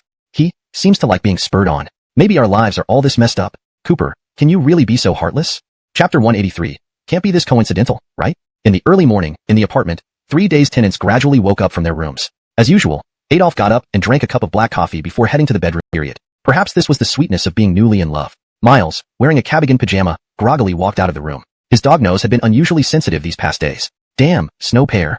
Instantly, Miles entered the kitchen, smiling like a Shiba Inu. "Sis Elsie, you're stewing snow pear today?" "Yes, worried your brother Yez's voice will go hoarse?" Sherry looked concerned. The other day when she went to see Brooks, she noticed his throat seemed swollen. So yesterday, she hurriedly bought some good pears. She stayed up all night reading recipes and practiced a couple of times, fearing she wouldn't make it well enough. Miles put a finger to his mouth and blinked his eyes. Bro, he is really blessed to have you, sis. What about me, sis? Do I get any? No, so you can leave. Isn't there still one bowl left there? Sherry glanced at the bowl of snow pear soup on the table. This was her morning experiment, but it actually turned out well, emitting a faint fragrance of pear. You didn't remind me. I almost forgot. Hee, let me drink it then. Take your paws off. Just as Miles reached for the bowl like a husky, Sherry slapped his hand away. With your idle nature, drinking my pear soup? Find a sister-in-law for me first before asking for soup. Miles, feeling wronged, rubbed his ears on the pajamas. Facing this elder sister, he felt utterly powerless. Yet after he spoke, he stopped drawing because his train of thought had been interrupted, and he could no longer immerse himself in this painting of Miles. He put down the drawing, and Sherry began to look around the room. There was a guitar, a wooden sword, and a dance outfit. But what caught her attention most were the piles of discarded sketches. These are musical scores, Adolf said softly, having noticed where Sherry's eyes had landed. You also compose music? I learned it out of curiosity. Adolf's tone remained as distant as ever. Sherry pouted slightly and handed him the pear soup. Adolf quietly said thank you, took down the painting, and walked out of the room to give it to Miles. Upon seeing the painting, Miles's eyes widened. He realized that Adolf had been following him that day. He felt like he had been caught off guard. As Sherry left Adolf's room, she happened to bump into Gladys, who had dark circles under her eyes. Gladys, you darling. Why do you have such heavy dark circles? Didn't sleep all night? Gladys looked even worse than what Sherry described. Her eyes were bloodshot. She appeared thoroughly dazed. Hey, what's this? Miles, sitting at the table, sucked in a breath and muttered softly. Bro Juan and Sister Shue didn't come back last night either. Could it be just this coincidental? Chapter 184. Unbelievable. At the door, Gladys, who was known for her excellent hearing, vaguely overheard Miles's words. Although what Miles said was merely an unconscious speculation, it struck right into Gladys's anxious heart, just as Sherry had anticipated. Gladys didn't know why Cooper had been avoiding her these days. She didn't want to speculate too much because she knew it would only make her more uncertain and insecure. But how could she tell herself to control these thoughts? Abby is a free spirit. Although she often loses track of time in bars and comes back at 2 or 3 in the morning, she still maintains her chastity and would never spend the night outside. Since being with Gladys, Cooper initially suggested living together, but then disappeared after just a few days. Now, Gladys's mind was in turmoil. Abby used to be someone Cooper liked. Gladys worried if Abby might have a relationship with him, but this complicated and unpredictable situation made her even more alert. Her 20-plus years of life experiences filled this woman with maternal instincts, plunging her into panic when faced with this situation. After hearing Miles's unintentional remarks, Gladys appeared extremely concerned. Big sister. You know I always speak without thinking. Brother Lane wouldn't do such things. He has a good character. I know. Gladys sat at the table, rubbing her forehead, feeling short of breath, but I feel something strange. Do you know how long he hasn't come back? A week. Sharir gently patted Gladys on the shoulder. Right. A week. Elsier, if you don't see Brooks for a month, how would you feel? Gladys suddenly grabbed Sharir's arm, looking at her intently. I don't know, because I know Brooks pretty well. If I can't reach him for days, I would first trust that he hasn't done anything wrong, and then try to find him. Gladys, now you shouldn't overthink. Maybe Cooper has been dealing with something lately. Give him some space. Sharir, currently in a relationship, seemed to have unique insights into romantic relationships. She clearly understood how to manage emotions and grasp the charm of a man. If he really has issues, it doesn't mean he doesn't love you. A relationship should make me happier, not just happy. Some relationships are unstable because people expect love to make them happy rather than building happiness on an already joyful foundation. These two perspectives fundamentally differ. If you expect your partner to make you happy, once they don't, you'll feel they no longer love you. At some point, this relationship became a lock in the name of love. Certainly, Gladys loves Cooper, there's no doubt about it. But this ambiguous feeling is what truly torments her. You yearn for answers, yet fear that seeking them will disturb this pure relationship. I have to find him. I can't stand it anymore. Gladys scratched her head almost wildly, feeling like she was bewitched. She felt tormented by this relationship every day. Of course, she wasn't considering breaking up, but just wanted to know what Cooper had been doing recently. Big sister Gladys, calm down, calm down. Although Miles spoke reassuringly, he had already instinctively gone to his room to change clothes. Gladys's voice was gentle but piercing. Calm down? How can I stay calm? If I imagine Cooper sleeping with another woman, my mind gets so chaotic. Gladys finished putting on her underwear, brushing her hair casually while keeping her eyes fixed on the coffee table. Yes, I fucking know he wouldn't do such a thing, but it's just stifling me inside. Gladys opened her eyes wide, looking around at the other three. Look at me. I haven't slept properly for 4 days. Suddenly, Gladys swept her hand across the table, knocking off a wallet. The four were momentarily stunned. Opening the leather case, they found an ID card inside. It belonged to Cooper. Sharir leaned over to look, but remained silent. Gladys stared at the ID card in her hand, speechless. It jumped between her fingers. Seeing the ID card here, she lost some of her resolve to confront Cooper. Since the ID was here, who could he have stayed with? She even questioned herself. The significance of leaving this ID card here was to imply that although he wasn't by her side, he wouldn't mess around outside. Gladys kept her. This camera is worth 15 million renminbi, and you're just giving it to me? Since all the footage inside are ours, I don't believe you can do anything with it. Why did you guys suddenly come here? In the hallway, Brooks sipped pear soup from the pot he held in his hand as he walked. Slightly worried, Sherry asked, Brooks, when did you last see Cooper? Cooper. Brooks thought for a moment, his gaze shifted and fell on Gladys, who was looking down silently. I haven't seen him for a while. Every time I try to find him, he's not around. Now I'm only out because I took leave to meet you. I can't usually ask for time off to look for Cooper during this period. He's crazy now. He should be practicing inside. But he's practicing with Xia. Brooks deliberately lowered his voice toward Sherry, but before he could finish speaking, Sherry covered his mouth. But Gladys still heard those crucial words. Who is practicing with Cooper? Xia. Abby. Take me to him immediately. Gladys freed herself from Miles's grip behind her and snatched the key from Brooks's hand. She quickly rushed down the hallway, brimming with anger. Big sister Gladys, relax. You know what kind of person Cooper is. He's such a coward. He definitely won't do anything improper. Chi. Click. Gladys unlocked the door and pushed it open forcefully. Only to see Abby standing there, her stocking torn at the thigh. Chapter 185. Can we not break up? A door, as if separating the inside and outside into two different worlds. Outside the door, Brooks helplessly supported his forehead. As a man, he of course saw Abby whose stockings were torn, but he couldn't understand, or perhaps didn't want to believe that this was done by Cooper. Sherry and Adolf furrowed their brows, looking at Abby with apparent disgust in their eyes. As for Miles, his face was full of surprise. Gladys and Abby met each other's gaze. There was nothing but rage in Gladys's eyes, while Abby's eyes seemed to be challenging her. The Empress has arrived, don't you want to see? Sitting in the room, Cooper instinctively closed his laptop. He looked at the doorway in disbelief. Initially, he glanced at Brooks, but it was obvious that Brooks was forced by circumstances. Abby, Cooper used to ignore you. So what do you mean by calling me the Empress now? Do you want to be his concubine? How can you be so cheap? When he was licking you before, you weren't interested. Now that we're together, are you playing this kind of game? Gladys's voice was nearly screaming. She couldn't control her emotions. The calmer Abby appeared, the angrier Gladys got. She pointed at the torn part of Abby's stockings. What happened? Did you flirt with my boyfriend? I never cared when you got close to other guys before. But Cooper he is my boyfriend. Doesn't he have just as much to do as you? Do you not know how Sherry treats him? Yes, Elsie has been good to him. But what about me? I've been trying to reach you. I just wanted to see you. I wanted to feel a bit more reassured. But why does it feel like it's asking for your life? Now I damn well know. Is it any wonder? A woman with a better figure and skills than me by your side. How could you even think of me? Not carrying an ID card out. I thought you were so damn high and mighty. Gladys threw Cooper's wallet at him. Yeah, this music studio is so damn big, right? Even has an echo? What? Your old flame comes, and you forget about me? Have you said enough? Cooper clenched his fists. No. At this moment, Abby nonchalantly walked beside Cooper and patted him on the shoulder. It's better to make things clear early on. Then Abby lay down on the sofa. Gladys glanced at Abby, then at Cooper, and tugged at his shirt. What does making things clear early on mean? Are you thinking of breaking up with me, Cooper? What did our conversation on the mountain mean? Let's break up. Cooper's sudden words made Gladys lose her train of thought for a moment. Looking into Cooper's eyes, this time she felt no emotion from him. Gladys now felt like standing in an ice cellar, cold from inside out. Why you? What did you say? Gladys's lips trembled. She asked again in disbelief. Are you serious, Cooper? Yeah. Cooper uttered that one word without a sound, wearing a white tank top as he brushed past Gladys. His eyes were hollow, colliding with Brooks's shoulder, and even Brooks didn't understand what had happened between them, or what had led to Cooper's decision to give up on this relationship. Cooper walked in the hallway with two exits. He cried silently, cried from the depths of his heart. He couldn't speak. He couldn't say a word just now, and not now either. He did not shed a single tear, because just as his tears were about to overflow from his eyes, the girl grabbed his hand tightly. Cooper, can we not break up?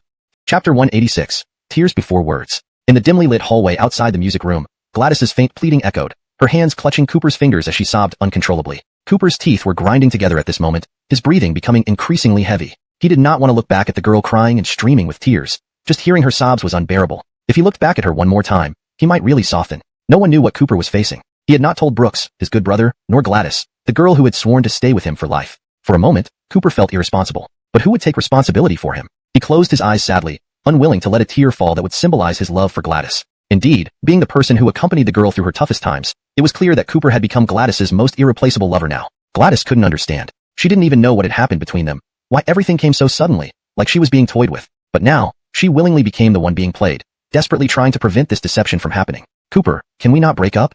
What exactly happened? I know, nothing might have happened between you and Abby, but I just can't get over it. I'm really angry. Just treat it as my possessiveness towards you, okay? We can argue, we can fight it out, even Cold War, but we should both calm down a bit, can we? Don't break up, can we? Gladys's mind was searching, reviewing every past interaction from their first meeting until now. Every word she had said to Cooper, everything they had done, even every message they had exchanged on their phones. Memories flooded her mind. Even with tears in her eyes, Gladys could not stop searching, desperately trying to figure out where things went wrong. Her thoughts were frantic yet focused. No matter how many times she replayed the memories, hundreds or thousands of times, she still didn't understand. These two people, who once got along so well, why did everything fall apart at this moment? Cooper, say something, say anything. Why aren't you talking? Please, acknowledge me, okay? Gladys's desperate pleas made her Seeing the woman who had driven Cooper to jump, Brooks was furious. So easily, Cooper's feelings could be toyed with? He wanted to slap Abby but didn't. Instead, he turned and walked into the hallway, standing beside Cooper. Cooper, be a man. Didn't you used to curse me all the time? Why are you breaking up with Gladys at such a critical time? It hasn't been long, right? Less than a month, and you're acting like this. Is this how a man acts? Facing Brooks's accusations, Cooper glanced at Brooks but didn't look at Gladys. A faint tremor appeared at the corner of his mouth. He let out a breath, then spoke. Fuck, I'm certainly not a man. Cooper released Gladys's hand and looked at Brooks. If I were a man, I wouldn't have been friends with you. Do you think I've been comfortable living in your shadow all along? I miss the days when you were chasing Alea. Back then, we only had a few $1,000s between us, but damn, it was just the two of us, without so many damn problems. Yes, now you're loaded. But you're not the same anymore, Brooks. You're not pure anymore. All you think about now is money. Do you think giving me money makes you generous? But taking that money won't make me feel at ease or grateful. It will only make me feel indebted to you. Cooper stared directly at Brooks, seemingly making a decision. Gladys initially liked you, and I initially liked Abby. We were all substitutes. Didn't Gladys just keep comparing me to you a moment ago? Isn't that true? Behind them, Gladys was half crouching, hugging her knees, while drops fell on the tiles. No, that wasn't what I meant. What else could it mean? Cooper's face was expressionless, unwilling to reveal any emotions. Let's call it quits, Brooks. We'll also cut ties. No more contact in the future. Cooper turned and walked away, moving down the long corridor. Brooks's brain was filled with rage, and he couldn't hold back as he shouted at the end of the hall. Are you fucking crazy, Cooper? You will regret this for the rest of your life. Do you understand? The dripping sound started falling more heavily after Brooks's roar. Gladys could no longer hold back her tears, which came pouring down like a torrential rain. Her mouth was agape with sobs, her tears forming threads. The cries resonated throughout the hallway, causing people inside the closed rooms to open their doors. Students who were practicing peeked out, their eyes drawn to the girl who was crying uncontrollably in the corridor. They listened to her sobs, feeling the intensity of her sorrow. Sherry gently draped his coat over Gladys's shoulders, quietly accompanying her. At this moment, Brooks and Sherry exchanged glances, neither of them feeling calm. Brooks rubbed his nose, his own eyes turning red. He turned away from them, not knowing what had happened between the two, yet believing wholeheartedly in Gladys and Cooper's relationship. They had gone through so much. He wished he could live a longer life in a past life, understand human suffering, and see through the nature of love and everything, so that if he lived again, he wouldn't feel so twisted and distorted. Gladys still remembered her first meeting with Cooper. Back then, Cooper had jokingly said to her, "Why don't you give me a look, seniors? Just kidding, even if you fancy me, I wouldn't be with you." Even now, these absurd words made Gladys laugh, though her laughter mixed with uncontainable tears. She leaned against Sherry's chest, wanting to tell him everything, but she choked up, unable to speak, only able to shed tears silently. Chapter 187 Fear You Can't Find Me. Sorry, I'm late. At the library entrance, it was raining. Yesterday, Miles and Denise had agreed to meet at the library. However, due to the frantic running around with Gladys and the recent upheaval with her, Miles hadn't had a moment to gather his thoughts. He kept marveling why a girl like Gladys had to go through so much, or rather, why did fate have to torture her so badly? It seemed as though she was given an angel that could protect her for life, only to realize this angel would eventually leave her too. But he found it hard to believe that Cooper, who had always been just and righteous, even overly so, would be the kind of person to discard someone after getting what he wanted. In puddles beneath the rain, something Cooper and Gladys might have done just a week ago. Looking around, fortunately, the girl hadn't left. When he reached the library entrance, he saw a girl timidly standing there, seemingly cold, huddling into her coat from time to time. But despite that, she still stood prominently as if looking for someone. Occasionally, a gust of wind would sprinkle rain on her because of her forward position, sometimes blocking people's way, but she would always lower her head and apologize shyly. Then, she returned to her noticeable spot. She wore the same slightly old jeans from yesterday, holding Miles's jacket in her hands, while wearing a simple green sweater. She tied her hair in a high ponytail, which was different from yesterday. Denise looked pretty but still remained modest. Her sweater was somewhat wet, and her ears were red from the cold. As Miles approached, his eyes never left Denise. He felt a mix of relief and compassion. Why didn't you leave? Impulsively, Miles asked what he most wanted to know, but he quickly understood. I encountered some matters, so I was delayed. Sorry. The girl initially had her head slightly lowered, but when she heard the familiar voice, she slowly raised her head to look sideways. When Denise realized it was Miles, she smiled gently. Because I was waiting for you. Her answer was sincere, without any guile, only pure simplicity. Through Denise's eyes, Miles saw her unwavering belief, making him feel even more sympathetic. Suddenly such heavy rain and a temperature drop, and it's so cold. I'm already half an hour late. Aren't you mad?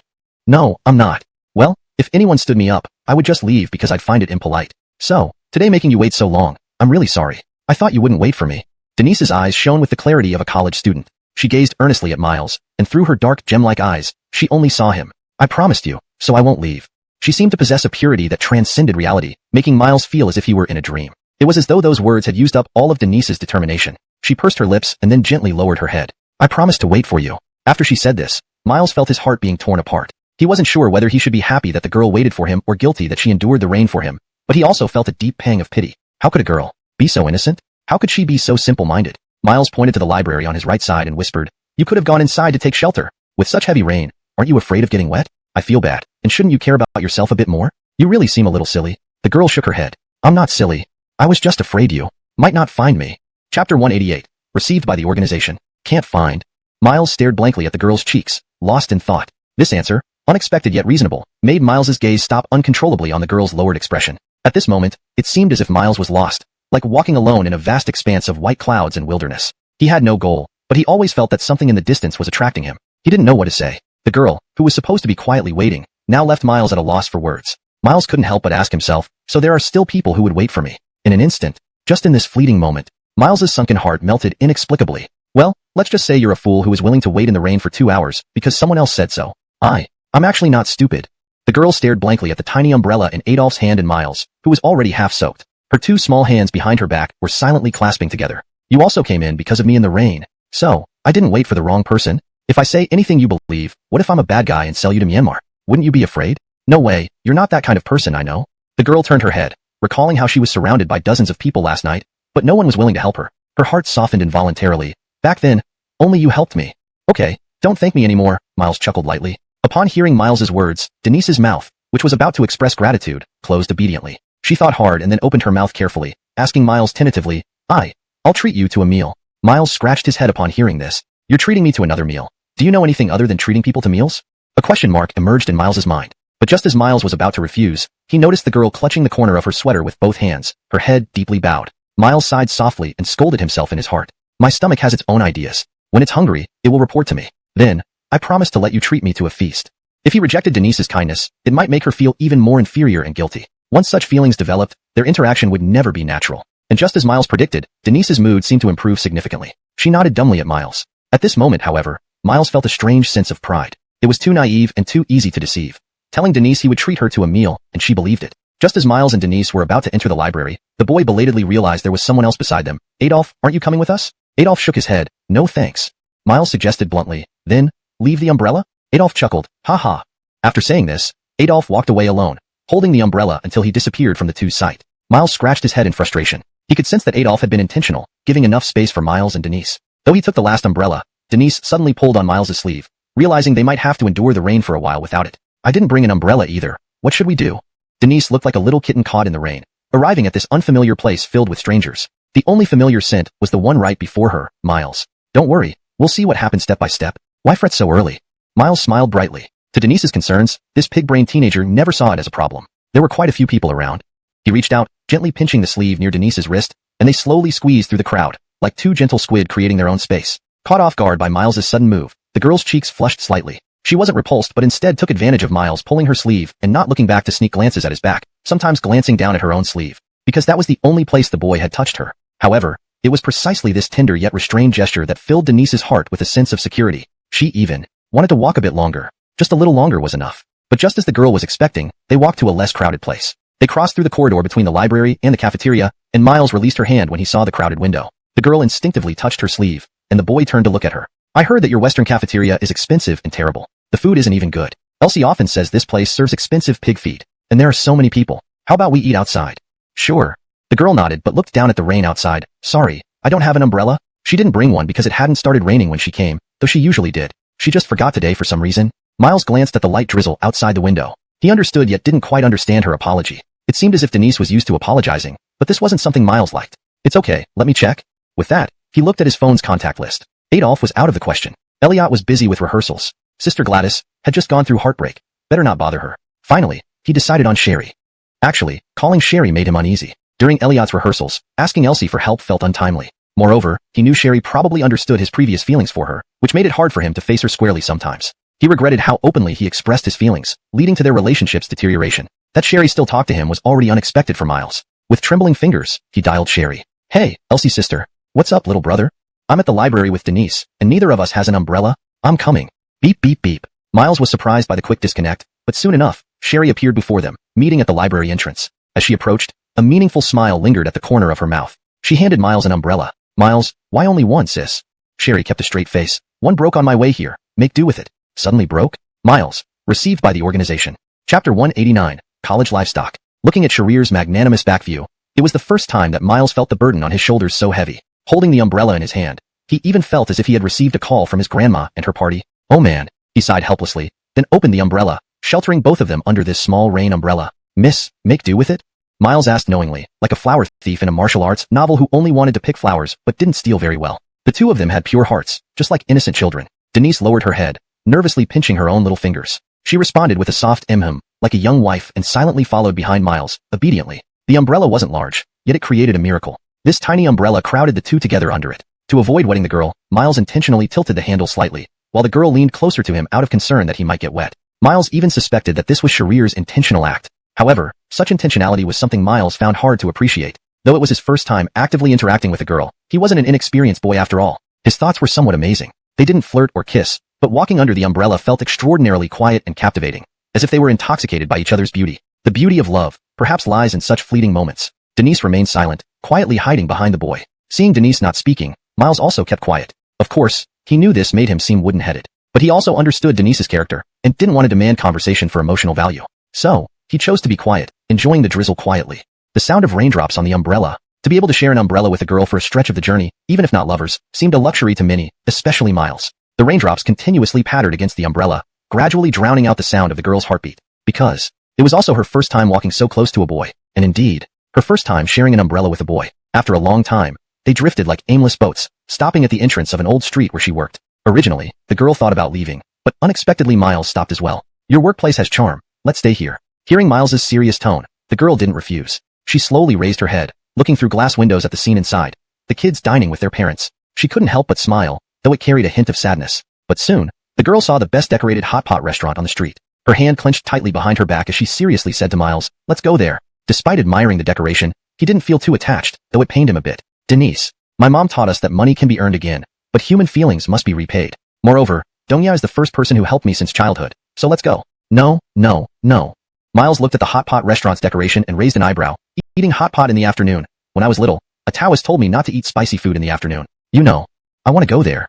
Miles pointed to a small workshop next to the hot pot restaurant. "A simple noodle shop. That noodle shop is delicious. My mom used to take me there. Want to try? It's really authentic." Miles smiled, but deep down, he thought a lot. Since a girl, especially Denise, was treating him, it wouldn't be proper for her to spend too much. But noodles were cheap and tasty, which wouldn't cost her too much. Denise nodded hesitantly, following Miles. Although she worked here, she rarely indulged in the street food. Indeed, except for Denise, the noodle shop was crowded. Even though it was raining, there were still plenty of customers, mostly from the surrounding university town. Indeed, in the university town, no shop could escape the eyes of the modern college livestock. Miles looked at the menu. The prices in this noodle shop were all very cheap. He looked at Denise with clear eyes. "Shall I order?" Boss, 1 bowl of clear soup noodles, 1 bowl of snow vegetable shredded pork noodles, and add an egg." This time, Miles did not rush to eat, but silently watched Denise take out money to pay the bill. The clear soup noodles.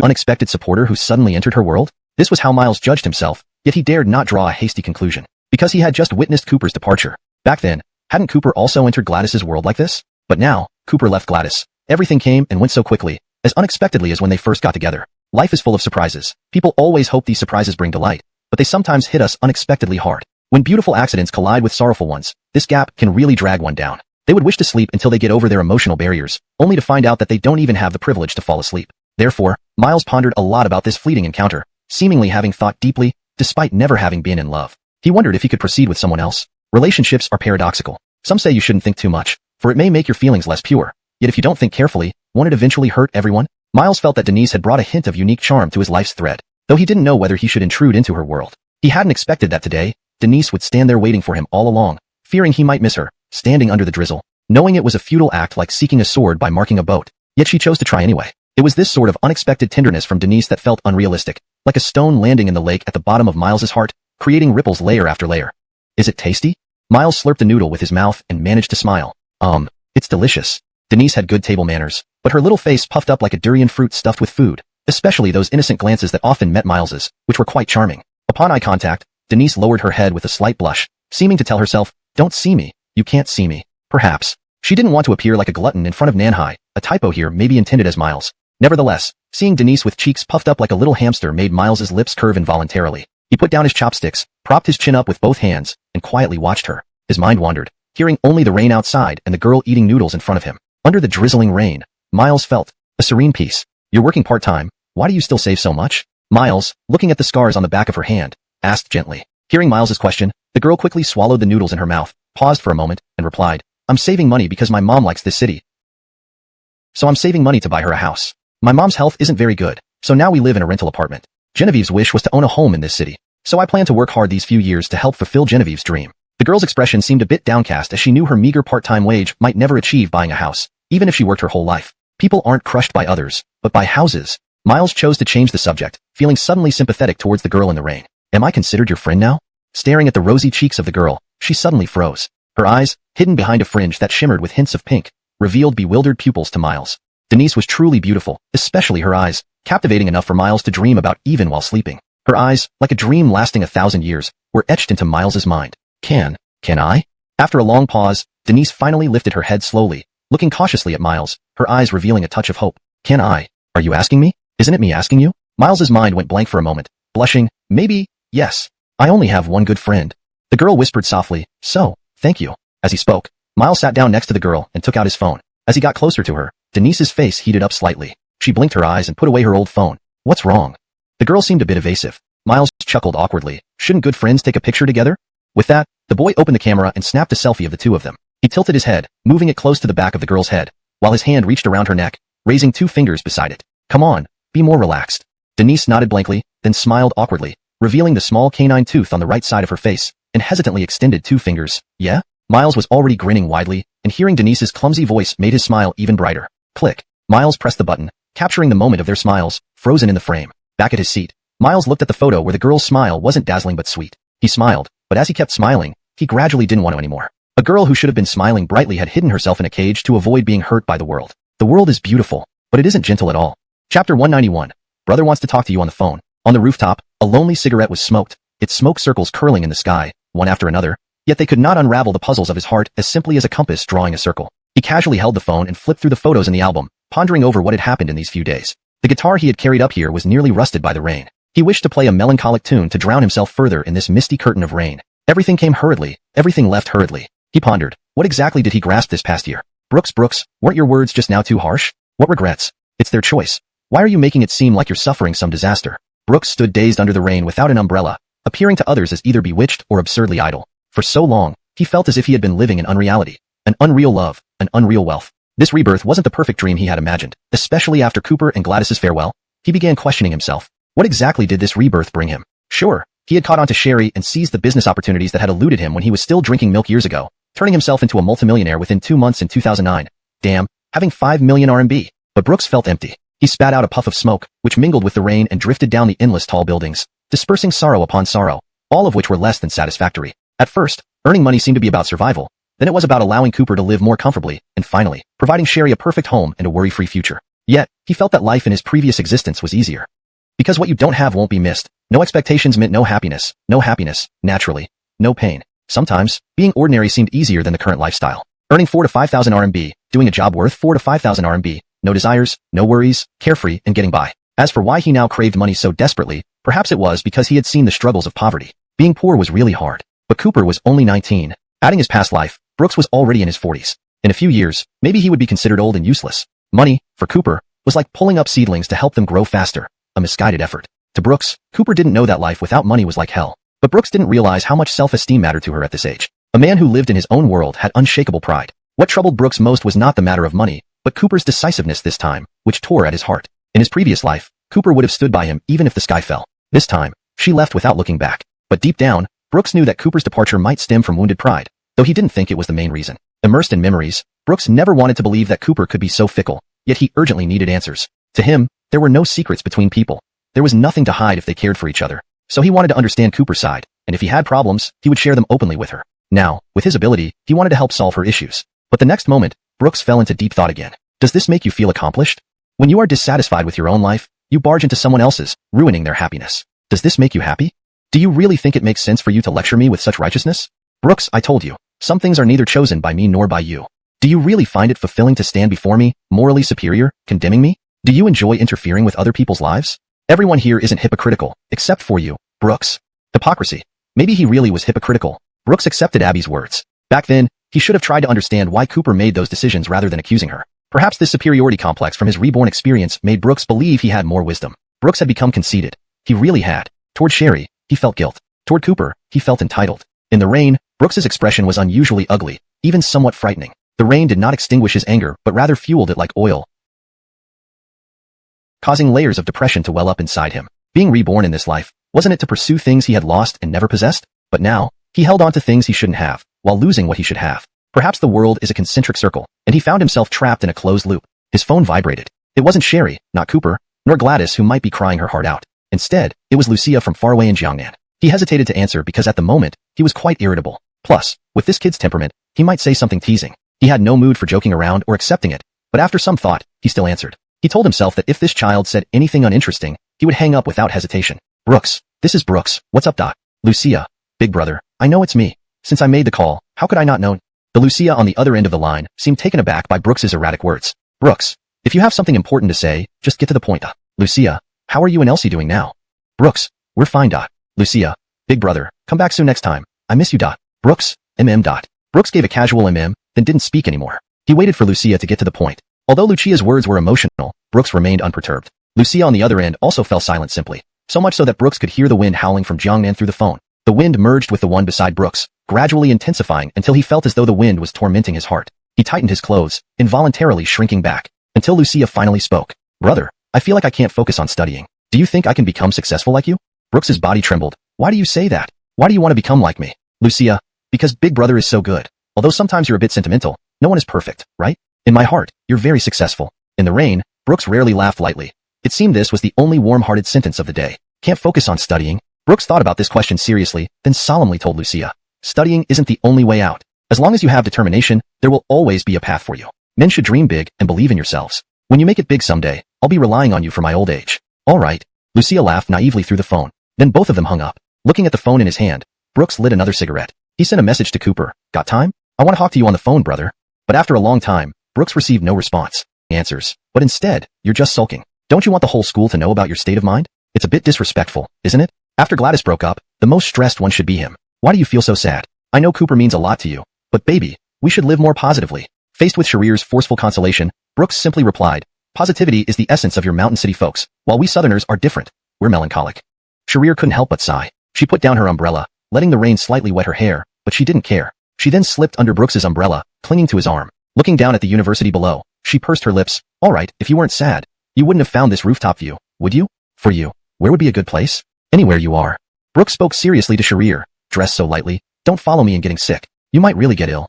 Sharir shook her clothes and pulled out a bottle of beer from inside. Here, you must need this now. Brooks paused, taking the bottle of snow beer. He remembered telling Sharir, snow beer, dare to venture far and wide. Subconsciously, he thought Sharir was hinting that he shouldn't overthink and just live courageously. He remained silent, pulling open the bottle cap and gulping down a mouthful. Having skipped meals for 3 days to maintain his clear voice for performances, drinking on an empty stomach made him lightheaded. Yet he enjoyed this numbing sensation. He needed this feeling of near death. So, what are you thinking? Is your distress because of Gladys's breakup, Cooper's irresponsibility, or the separation from you and Cooper? Sharir probed. Brooks listened to the rain, gazing deeply at Sharir. I'm upset because of myself? Why? I can't figure out why you're angry with yourself, but it makes me furious. Why? Because I'm your girlfriend, and when you're upset but don't share with me, it makes me feel unnecessary. I don't want to see you upset without reason. Do you understand? I understand. Good. Sharir crossed her arms. So, tell me the reason? Brooks exhaled. Sometimes, I dream of being a father, a husband. Sometimes it feels real. But, occasionally, I feel foolish because such choices seem to ruin my life. I'm not afraid of making promises or lacking the ability to care for others. Rather, if I examine my heart, I'd rather realize some greatness or distinction before dying, rather than having a loving relationship and a fulfilling life. I feel this way about Cooper, you, Gladys, everyone. I want to give everything within my power to support everyone. But often, things go contrary to wishes, as if my giving becomes excessive effort. So I don't know, boy. Brooks, let's go home.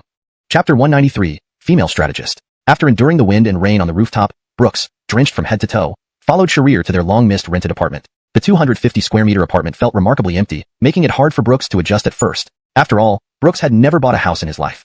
Even the house he lived in during his previous life was inherited from his father. Compared to dormitories, having a home of one's own was like living in a palace. If not for Sharir's dowry being this very house, it might have surely stirred Brooks's desire to buy a house. Brooks had always yearned for a home, for a place that gave him a legitimate sense of belonging. Even if you enjoy sleeping in hotels, over time, you'll miss the feeling of home. Just like Brooks now found that no matter how soft hotel beds were, they couldn't compare to the wooden bed in his dorm. It wasn't because the soft bed was uncomfortable, but rather because it lacked the familiar memories associated with it. Brooks suddenly recalled his past life back in his hometown. Back then, he was a high-level blue-collar worker, endlessly typing code and facing an unchanging routine. Yet, even so, when he returned home and saw his fiancée, who he had no feelings for, he still felt a certain comfort and ease that dispelled his exhaustion.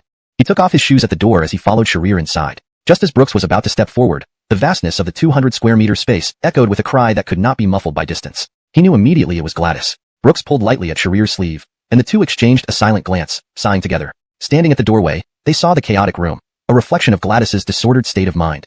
The chaos, the emptiness. It was as if she sought a world of her own. Cotton from the pillows was scattered everywhere, drifting through the air. The scene tugged at Brooks's heart, stirring emotions that Sharir had just helped calm. He struggled with how to console Gladys, remembering Abby's words, which resurfaced and stifled his response, leaving him hesitant. Yet, Brooks did not leave. He wanted to observe. He understood that perhaps only another woman, like Sharir, could resonate with Gladys's emotional turmoil. Sharir stepped forward and sat beside Gladys on the bed, hands resting quietly on her knees, listening to Gladys's sobs. She watched as Gladys, dressed in disarray, seemed to have lost herself in madness, reduced to this heartbreaking state. Both Brooks and Sharir were surprised yet unsurprised by the scene. Surprised because Gladys hadn't cried like this even when her mother passed away a month ago.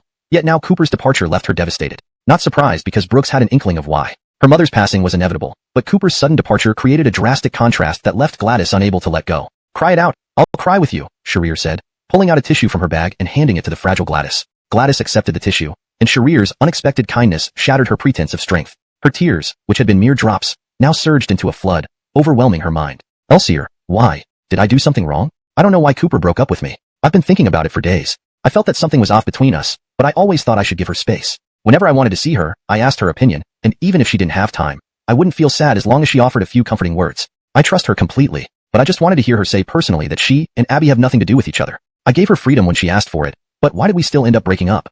I just called her several times, but she didn't pick up any of them. I'm on the verge of breaking down? Really? I don't know if she thinks I'm annoying or what, but I feel she has feelings for me. I don't know why, but I can feel it. Elsier, am I deluding myself? I don't think so. Sharir squeezed her phone in her hand and tucked her hair up before gently wiping Gladys's tears with the tissue. Her voice was soft and compassionate. We've watched your relationship grow. How important it is to both of you, others may not understand, but Brooks and I do. You love him, and he loves you too. Although I don't know why he broke up with you, I believe he must be in a lot of pain right now. Why? Gladys seemed to have caught a glimmer of hope, staring at Sharir.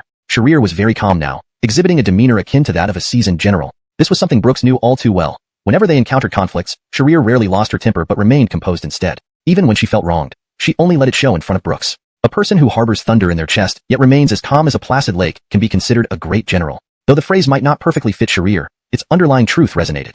Let me analyze the situation for you, Sharir said seriously. Just listen for now, no need to speak because some truths might upset you, and I don't want you to try and argue with me. Lin Huan has spent so much time with Brooks, and I've come to understand her character. She may seem careless on the surface, but in fact, she's very reliable. I believe she is sincere in her feelings for you. She isn't someone who takes relationships lightly. Instead, she is very responsible toward you. But don't forget what happened between her and Abby. You've told me about it, and I've heard about it too. Two people engaging in an ambiguous relationship without defining their status. Gladys looked at Sherry's calm gaze. She almost thought Sherry was the one who had just been dumped because she felt Sherry's comments seemed a bit excessive. Elsie, you have a great figure and good looks. Why would you suddenly come up with, oh no, give me such advice? Gladys looked at Sherry with surprise. After all, it was unimaginable for someone like Sherry to be a love slave. To put it bluntly, people who wanted to pursue Sherry could be said to line up from France to Paris. Because of this, the prouder a person would become, and hence wouldn't have such thoughts. Sherry shrugged her shoulders and exchanged glances with Brooks, standing by the door, with a smile that wasn't quite a smile. No choice, when you meet a guy who suits your eye, sometimes you inexplicably turn into a love slave. While Gladys was naturally surprised, Brooks understood Sherry's so-called love slave mentality. In the previous life, Sherry wasn't exactly a love slave toward Brooks. After all, Brooks never agreed with using such a term, but he vividly remembered Sherry's persistent pursuit. For nearly 10 years, Sherry never stopped pursuing Brooks. To others, it seemed impossible for anyone to like Brooks, who chased Marnie like a love slave. Contrarily, it was precisely this underdog, despised by many, that deeply attracted Sherry. In their past life, Brooks and Sherry had a close relationship. If not for Marnie, Sherry released her hand, savoring the moment. Sis Gladys, you exude grace, but wearing Chongsams all day isn't quite right. You should show off your assets. Sherry picked up a JK uniform, placing it on Gladys for observation. My clothes are all guys' speed-up outfits. Though the language may not be flattering, men are visual creatures. All we need is to make Cooper fall for you again. What's easiest to achieve? Definitely appearance. A bit bigger chest, caveat butt. Just bow in front of him. I don't think Cooper can resist. Then add some thigh highs. TSK. Hard to imagine how attractive it'll look. As she spoke, Sherry licked her lips, giving Gladys, who was slightly sad, a shock. She thought whoever created Sherry must be a genius, linking beauty with insanity. Gladys asked casually, Elsie, do you usually act like this with Brooks? Sherry waved her hand, unconcerned. Yeah, what's this called? Flirting. We're practically old married couples. Who cares about appearances? He touches me here. I touch him there. Seriously, between lovers, what else can you talk about except teasing and flirting? Talk about breaking up?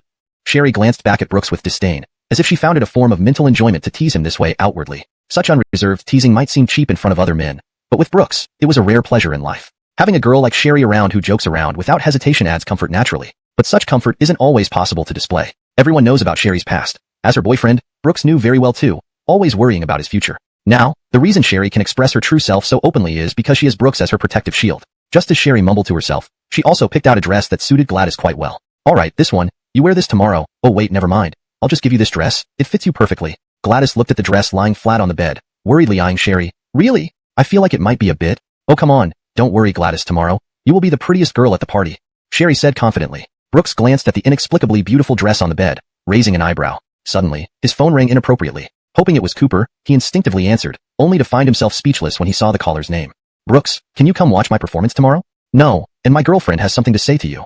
Elsie, Brooks called out to Sherry, who heard him and grinned playfully before sauntering over. She glanced at the name on the phone and then at Brooks. You're being so conscientious now? Chapter 195 I love you more. Come on, give it to me. Sherry nonchalantly took the phone, but it was precisely this inscrutable expression that sent a chill down Brooks's spine. What are you going to say? I didn't plan to say anything. Sherry deliberately turned on the speakerphone and then looked at Brooks. Please, now I'm your girlfriend. It's quite normal for me to clear obstacles, right? Don't worry, I'll try not to be too harsh. Then, Sherry spoke to the girl on the other end of the line. Hey, little vixen, long time no see. How soon have you forgotten and are ready to seduce my man already? When Marnie heard the voice on the phone wasn't Brooks, but this woman who made her feel uneasy, she immediately said, I'm calling Brooks. What does it have to do with you? Can you please give us some space? Space. Sherry clicked her tongue twice. I'm afraid that's not possible. After all, he's my boyfriend now. From head to toe, every inch of him belongs to me. His hair is mine. His nose is mine. Even the things on his little bird are mine. Oh, don't think what I'm saying is disgusting. I'm intentionally trying to disgust you. But these words seem less filthy compared to what you've been doing. In fact, you're the one who seems more disgusting. Marnie, can't you women speak without being so venomous? Sherry, I am venomous, but better than a woman who has been living in a cesspool since childhood and still claims to have chastity. Brooks kept a straight face as he fetched a cup of coffee from outside the door and handed it to Sherry. It seemed like the power dynamics in this household had mysteriously flipped, but Brooks enjoyed the feeling of being protected. Little ye cat, you've really fallen. Oh darling, why are you bringing me coffee? Do you think I lack spirit? Sherry received the coffee with a put-on manner, the phone microphone close to her mouth, as if trying to press her voice directly onto Marnie. Ah, the coffee baby brought is just so good. Too bad some people can't drink it. Sherry, can't you stop being so disgusting? Oops, I didn't say I wasn't deliberately trying to disgust you. If you think so, there's nothing I can do about it, right? You. The Marnie on the other side of the call was already fuming. She originally wanted to ask Brooks if he would watch her performance tomorrow. She thought Brooks would still handle matters with women as before, but she never expected that Brooks had already transcended that scope. Sitting on the edge of the bed, Marnie gripped the corner of her clothes, filled with anger. Sherry, I used to think you were truly as innocent as ever when around Brooks, playing the helpless girl. Now, I remember how you left his home sobbing during dinner. Wasn't that just a way to win Brooks's sympathy? Now you're together, yet I never saw you being this protective before. Ah, no. Sherry walked to the balcony, sat on a chair, combed her hair had crumbled. Perhaps that's what love is, the most complicated thing in the world. She got up, tucked Gladys under the covers, thinking that this wounded girl might really need some time to soothe her feelings. As for whether the future would bring brighter days, at least she needed to get ready to set sail. Then, she returned to the balcony of the room. Sherry didn't think much. She just wanted to clear her mind. She didn't want to be like Brooks, pushing herself too hard until she broke. It felt like living in a rush all one's life, and she loved slacking off, enjoying her solo life. Of course, she liked being close to Brooks, but Sherry also enjoyed her solitary life. Leaning against the windowsill, she slowly sipped her coffee. At that moment, Sherry realized how similar she was to Brooks smoking on the rooftop, only their forms of spiritual jitoa were different. Bang, her coffee cup was gently touched, and Sherry turned around to find Brooks already beside her. Brooks was holding a cup of coffee too. His was red while hers was blue. How did you come here? I saw you finished your call, and worried you might argue with Marnie. Why aren't you drinking alcohol? To match you. Red for me, blue for you. Blue and red always make a cute couple, haven't you heard? I find you a little crazy now. Sherry pinched Brooks's butt cheek, but he didn't cry out. Doesn't it hurt? It does. Brooks looked at Sherry's face and said softly, but this is just like how I love spanking you. It's about owing a lesson. Sherry rolled her eyes, then her waist was embraced by Brooks, who pressed himself tightly against her. They stood quietly by the window, with Brooks's chin resting on Sherry's head. I feel like you haven't been sweet-talking to me for a long time. Oh. Hearing this, Sherry suddenly became shy and cooed in a childish tone. One of her major traits was her playful personality. Sweet-talking isn't something you can do whenever you want. Brooks chuckled lightly. Isn't that your specialty before? Sherry placed one of Brooks's hands under her chin, wanting some support. She pouted, sweet-talking. Needs the right mood. We can't just do it out of nowhere, can we? And I'm not a flirtatious kitty. Sherry's voice was soft and gentle. Just listening to Sherry's voice made Brooks feel content. Besides, wasn't such a Sherry essentially sweet-talking? Hearing Sherry's submissive sounds made Brooks feel an overwhelming desire to marry her from the bottom of his heart. He suddenly asked Sherry, Elsie, if we get married, what kind of wedding do you want? Why isn't it if, but, definitely? Well, when we get married, what kind of wedding do you want? A traditional one, just a pretty place will do. I love you. I know, but I love you more. Chapter 196, Growth Comes at a Price. Looking into Sherry's tender eyes, Brooks could sense the complexity in them, but certainly mixed with emotion. He, too, was moved by the changes that had come over both of them since they met. In Tracy's gaze, he seemed to see his past self, his former self who gave all his tenderness to Alea. Just now, he was quite afraid that Tracy and Alea might have a terrible argument, but fortunately, it didn't happen. At this moment, Brooks was tracing the trajectory of his own heart. In fact, whether men or women, people easily fall in love with someone who doesn't love them back. This is a physiological reaction, hard to explain, even harder to escape. If he hadn't been reborn, he would probably still be in love with that girl named Alea. Perhaps he just wasn't ruthless enough. He found it especially difficult to bring harm to Alea in this world because, for now, she was only a woman who treated him like a dog, not the one who pushed him to the brink of death. Brooks felt somewhat saintly, but this kind of sainthood was evil rather than good. He was well aware of this. Alea had pushed him into an abyss in her previous life, but that was her business then. But if he were to push Alea into the abyss now, it could affect his state of mind for the rest of his life. Once your heart is tainted with blood, you may live in torment for the rest of your days. Whether it's hurting someone or plotting against them, seeking revenge can leave scars. He didn't want to burden himself with such heaviness. He understood that he had no reason to extend such so-called sympathy to Alea, yet he had loved her as well. Growth always comes at a price. Love fades with time. Vows rust over the years. How many people remain together for simple vows? Timing is crucial.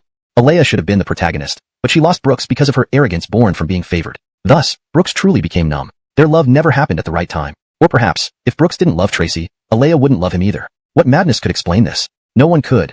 It was a butterfly effect manifesting in emotions. Under the same sky, while Brooks felt melancholy, Miles and Alexis stood on the bridge listening to the bustling street below. I don't know her name. The first time I saw her, she was standing in front of me with a small suitcase, after a light rain in February in Zhejiang. It gave a slight chill, and she stood there demurely, looking at me with tender eyes. I'd never experienced such sincere warmth. When I asked her to come closer, she shyly took my hand. Perhaps it was the charming night, but I felt a bit stirred. In that dimly lit room, we talked from Kafka to Dazai, from Tagore to Van Gogh. Gentle warmth enveloped us like a flood. I wish this moment could last forever, that she could always belong to me. She was like a fresh white flower, whose beauty I touched with my hands, but couldn't pick up her flaws, illnesses, but their health had always been frail. Her parents worked the hardest and lowest paying jobs in this city, earning a combined monthly wage of just 4,000 yuan. With no formal education, these two people had raised Alexis, and they had always felt gratified without ever making demands on her. Despite this, Alexis had achieved what she had today. Living in such an unfair world made Alexis more afraid to be selfish or whimsical. She dared not be ignorant or undisciplined. She understood that her desires in this world were mere accessories. Making money continuously, never stopping for survival, had become her habit. It was now her instinct. She couldn't afford cosmetics and had no interest in decorating herself. But now, just by watching the boy who brought light into her dim life, she felt content and happy. While the girl was lost in thought, the boy leaned down closer to her face, his slightly handsome features coming into view again. This made the girl lower her head even further. Fear was an instinct, but so was casting furtive glances at the boy out of the corner of her eye. The boy's smile was bright and sunny, and just its presence warmed the girl's heart. Such gentleness hadn't graced her presence in a long time. Even if you have a part-time job, I can still give you a ride. I'm free in the afternoon anyway. My university schedule is pretty relaxed. You know. Alexis's cheeks flushed red. Just as she was about to refuse, she met Miles's cool gaze and nodded like a well-behaved child. Alexis, hasn't anyone told you that you're silly? I think you're really silly. I'm not silly. The sun emerged from behind the clouds, showering both of them with warmth. The surrounding brightness ignited fireworks in Miles's heart and sparked hope in the girl who hesitated to raise her head. They walked down the street, and Miles whispered quietly, "You have a party tomorrow night. Can I go with you?" "Sure." Chapter 197, What the F***CK. Before they knew it, it was already the next day. After sleeping for a whole night in the dormitory, Brooks felt dizzy and had heavy eyes. He looked at the empty bed with a gloomy heart. Then he got up, went to the balcony, and quietly poured himself a cup of black coffee to reduce the puffiness from his face. He turned on the tap, listened to the sound of dripping water, then splashed water on his face. "Brooks, grow wild and rise towards the sun. Try to be simpler," he encouraged himself silently. He returned to his room quietly. He hadn't tidied himself up like this for a long time. Changing into a silver-white suit, he looked at himself in the mirror. Once again, this dazzling Brooks returned to the public eye, instead of living in a sinful relationship. The camera on the cabinet quietly caught his attention. He picked up the camera and murmured to himself, "Cooper, you didn't even take that 1 million. So, it's not money that's troubling you, is it? Can you say something to me? After all these years, our connection can't just end like this." Brooks softly chanted and put back the camera. Then, carrying his slightly rusted guitar, he walked into the club. "Junior brother Brooks, you look very handsome today. This set of clothes must have cost a lot, right? Cheap stuff, not expensive. Cheap Europeana? Junior brother, you are truly killing us. How can we afford such luxury when we can only spend $50 renting cheap suits?" A person who understood the suit market identified that Brooks's suit could cost nearly $10,000. Now, Brooks was famous in the school. Everyone knew he was a man of both talent and wealth, and was ranked among the top 3 campus heartthrobs. Speaking of this nomination as a heartthrob, it was actually set up by Gladys some time ago. But what state was Gladys in now? Brooks couldn't help but ask himself. "Junior brother Brooks, get ready. We're about to do your makeup." A senior girl picked up her makeup box and prepared to start applying makeup on Brooks. Although all makeup artists here were from the school's clubs, they were quite professional, and Brooks, being a catch, was naturally competed over by girls. Unexpectedly, Brooks smiled and refused. "No need, senior sister. My girlfriend will come and do it later." Tap tap tap. Then, a familiar figure came in through the door, wearing high heels and an elegant black deep V evening gown with a slit design that revealed her perfectly sculpted legs and sheer stockings. Her slightly curly auburn hair swayed in the wind, capturing everyone's gaze. In this moment, the girl was undoubtedly the brightest star, and Brooks knew it was Sherry just by the crisp heel clicks alone. After all, those Valentino shoes were bought by him, and Sherry had worn them countless times. She approached Brooks, claiming her territory by planting a deep kiss on him with her red lips. This scene left everyone envious. Brooks said helplessly, so eager. Sherry opened the makeup box, and the girl who was supposed to apply makeup for Brooks backed off due to Sherry's overwhelming presence. Sherry chuckled. Not happy eating Genevieve's lipstick? Happy, do it again. So, let me indulge you a little. Pop. Murder. God damn it, they did this on purpose. They are even showing off their PDA while doing makeup. I'm going to report this to the queen, my junior sister Elsie. How could she fall in love so quickly? Look at my beautiful and slender junior sister. How could that guy deserve her? My handsome and wealthy junior brother Brooks. How did he end up with a girlfriend? Exciting as my cucumber. Brooks wrapped his arm around Sherry's waist, facing the slightly glamorous Sherry. This time, he really felt like a domineering CEO, monopolizing a woman who could astonish the whole world. You look like this? Makes me really want to dominate you. Do you need to? I already belong to you. Sherry, acting like a drama queen, grabbed the tie around Brooks's neck. Elsie, do I really look good like this? From afar, a voice came, and both Brooks and Sherry looked over. Brooks gasped. Oh my god. Chapter 198. Encounter. Gladys, who seldom wore high heels, put them on today. She shyly covered her exposed body and quietly walked in through the main door. Her diamond-studded white dress fluttered in the wind. She felt like a princess, one who yearned for a knight rather than a prince. Yet, she also resembled Cinderella reborn. Sherry and Brooks stared blankly, mesmerized by Gladys's transformation from her usual Chinese style. Gladys's gentle facial features, paired with this outfit, exuded elegance and simplicity. It was hard to imagine that such a woman would be proposed to break up. If Gladys dressed like this every day, the boys pursuing her might line up all the way to France. The girl stood before the two men, seemingly unaccustomed to wearing such revealing clothes. Her shoulders and collarbone were fully exposed, and her usually dull hair was styled into an elegant updo. Brooks stared at Gladys, somewhat entranced. She looked so enchantingly bewitching, almost like a little fox fairy. But this was not a derogatory term, rather a compliment. Exquisitely alluring yet softly captivating. Gladys's already good figure, accentuated by the design of this dress, appeared even more delicate and exquisite. Elsie, you're dressed like this too. I feel so strange, as if being watched by many eyes. Gladys dared not look back. Sherry remained unconcerned, with Brooks holding her waist while her hand rested on Gladys's shoulder. Dear, you're worrying too much. I feel so cold, don't you? Compared to feeling cold, I care more about looking beautiful. And that's exactly what we want to achieve. Sherry glanced around, her lips curling slightly. See? Now you, Gladys, are the center of attention. All those men can't take their eyes off you, darling. I bet Cooper will regret it today. Gladys pouted. Really? Brooks joked. Isn't your sweetheart me? Sherry hugged Brooks. All right, you're my treasure. Your possessiveness is a bit too much. The three of them had already captured everyone's attention in the dressing room. This year's performance is definitely going to be a hit. I'm already looking forward to it. Sure, the freshmen this year are all beauties, and the performance will surely be excellent. I heard they can both sing and dance, but the girl in the white gown doesn't seem to be part of the performance. Is she the host? Wow, girls, she's so beautiful, with a great figure and looks like Hiram Ife. Envy kills me. It seems she isn't the host. She's the publicity minister of our school. You know, she's really nice and gentle. I'm from the publicity department, and I still remember when I first joined. She taught us newbies how to write proposals herself. But apparently, she broke up with her boyfriend yesterday. What? Do I have a chance now, brothers? How? Did you plan to catch her? Sherry turned to tidy up her makeup box, while Brooks spoke to Gladys. Sis Gladys, seeing your expression, it looks like you're determined to go ahead with today's plan? Gladys shook her head hesitantly, lacking confidence. I don't know, but I just can't give up. Even if Cooper doesn't take this relationship seriously, I can't do the same. I still want to try to salvage it. As long as he loves me and I love him, bowing down once won't hurt me. Gladys's resolve left Brooks speechless. These words, though delivered lightly, must have been the result of considerable internal conflict, which Brooks understood well, even if Pack were about the details. If Gladys fails, she probably wouldn't say this calmly either, instead bursting into tears and crying her heart out. Because Brooks has experienced it, he knew. But now, he could only offer encouragement. Elsie, have you prepared the song? Huh. One earbud still in place, Sherry responded. Our song? Yes. Brooks held Sherry's hand as she finished packing her makeup kit. The song I taught you a few days ago. Adela has been nagging me to listen to it, but didn't want to bother you. Sherry smiled gently and kissed Brooks's cheek. I've been ready for a long time. I learned super fast thanks to your teaching. The girl looked proud. Let's go.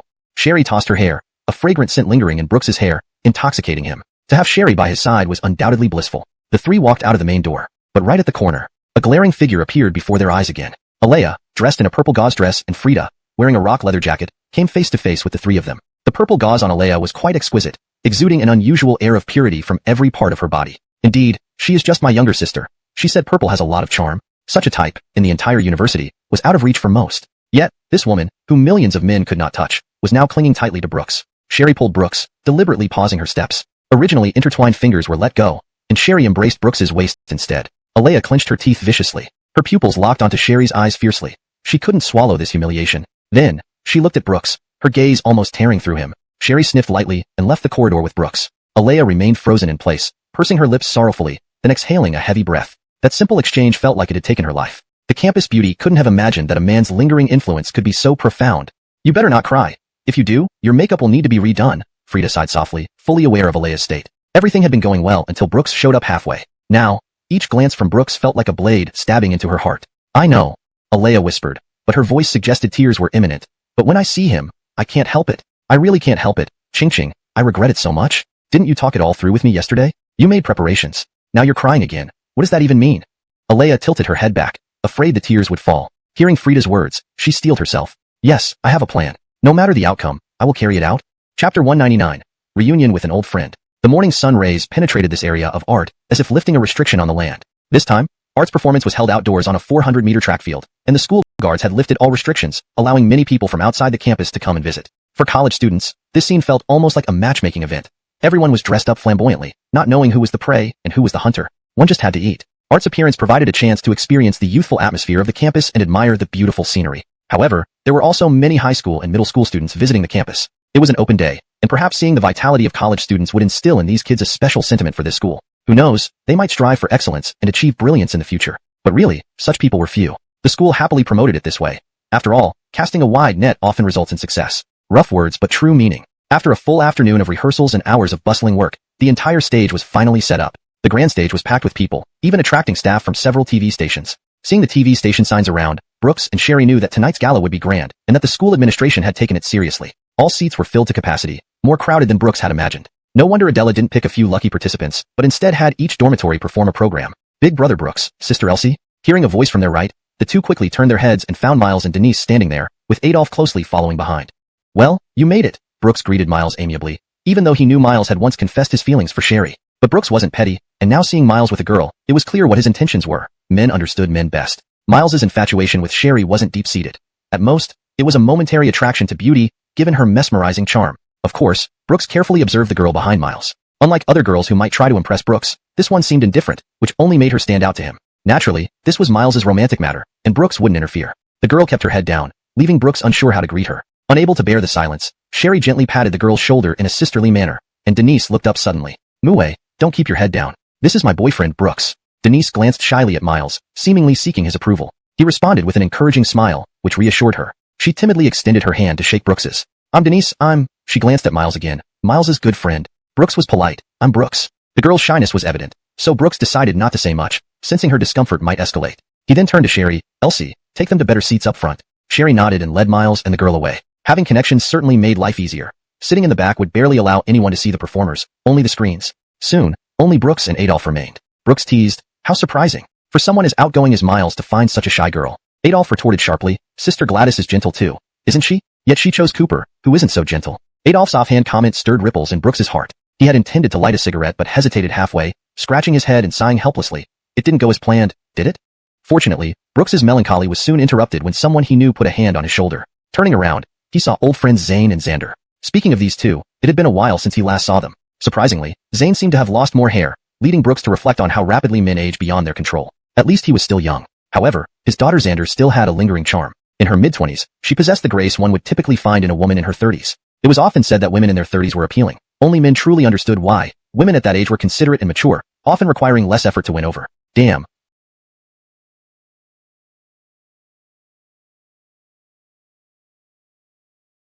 Why are you dressed so provocatively? Zane poked Brooks's hair. What's this hairstyle called? It's kind of ahead of its time. Anyone who doesn't know you might think you're the 16th generation of England. What are you doing, going to seduce women? Do you believe I won't tell your wife? Zane was as frivolous as ever, but it was precisely this unpretentious Zane who could get along well with Brooks. Having a soulmate was not an easy thing. Who's seducing anyone? This is for a show. Circumstances force me to do this. What do you know? Wow, a show. I thought you were just a business-minded loser. Have you ever seen a loser who made 50 million in half a year? Brooks said grumpily, greeted the volunteers around him, and asked for a bottle of water with a smile. Just drink water. Block your mouth. Hey, didn't you say how come your hair has become so thin after over a month? Zane shook his head, seemingly as if the passage of time had taken away much of the joy from this old man. Making money brings happiness, but the process is exhausting. In this era, it's not easy to make money, and it will only get harder in the future. My company in Korea can't compete all the time, you understand? K-pop is starting to develop now, boy bands are gradually forming, while girl groups have always been more popular. The pretty boys in Korea, to be honest, really captivate girls' hearts. But you can't say that, Brooks scratched his head without confidence because his style was quite K-pop influenced. Yes, like you. Didn't you just come back from studying in Korea? Zane looked at Brooks's hair and found it increasingly strange. It turned out he looked exactly like those Korean idols. Brooks rolled his eyes. So what, are you trying to kill me? Not really, it's just a habit. I like scolding you a bit. Psycho. I am a psycho. You better not ask for help from me when you're in trouble, alright? That won't work. You are my warm quilt. Get lost. Don't be silly in front of my daughter here. Xander did not speak, only smiled. However, as the two conversed, her gaze drifted to the man beside Brooks. Xander furrowed her brows and carefully observed him. And this gentleman is? Balesig, Kiship, call him whatever you like. I don't even know his real name. He's not too keen on telling others either. Don't ask too much. Are you interested? Brooks teased. Through Xander's introduction, Zane also noticed this impressive Balesig. One of the main reasons they came to art was to discover talent that could potentially become stars. Clearly, Balesig caught Zane's eye. Zane, this is my daughter Xander, 26 years old, vibrant. No, in her prime. You two should get acquainted. As he spoke, Zane handed a business card to Balesig. Are you crazy? Are you here to arrange marriages for your daughter? Yeah, you're right. That's one of the purposes. Crazy.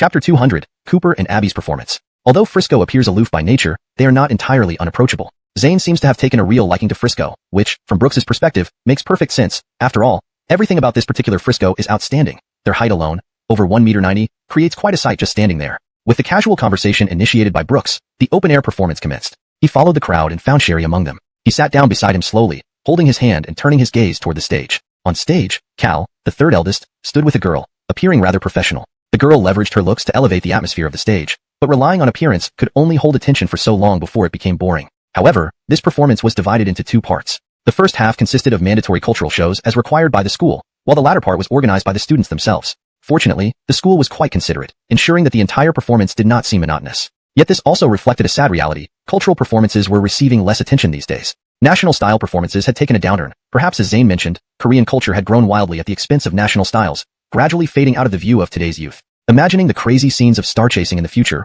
Brooks felt a bit cynical. Private fans and such phenomena would become common in the future, right? People ultimately remained visual beings, and Brooks had already prepared himself, conserving energy for his own brief 10-minute performance on stage.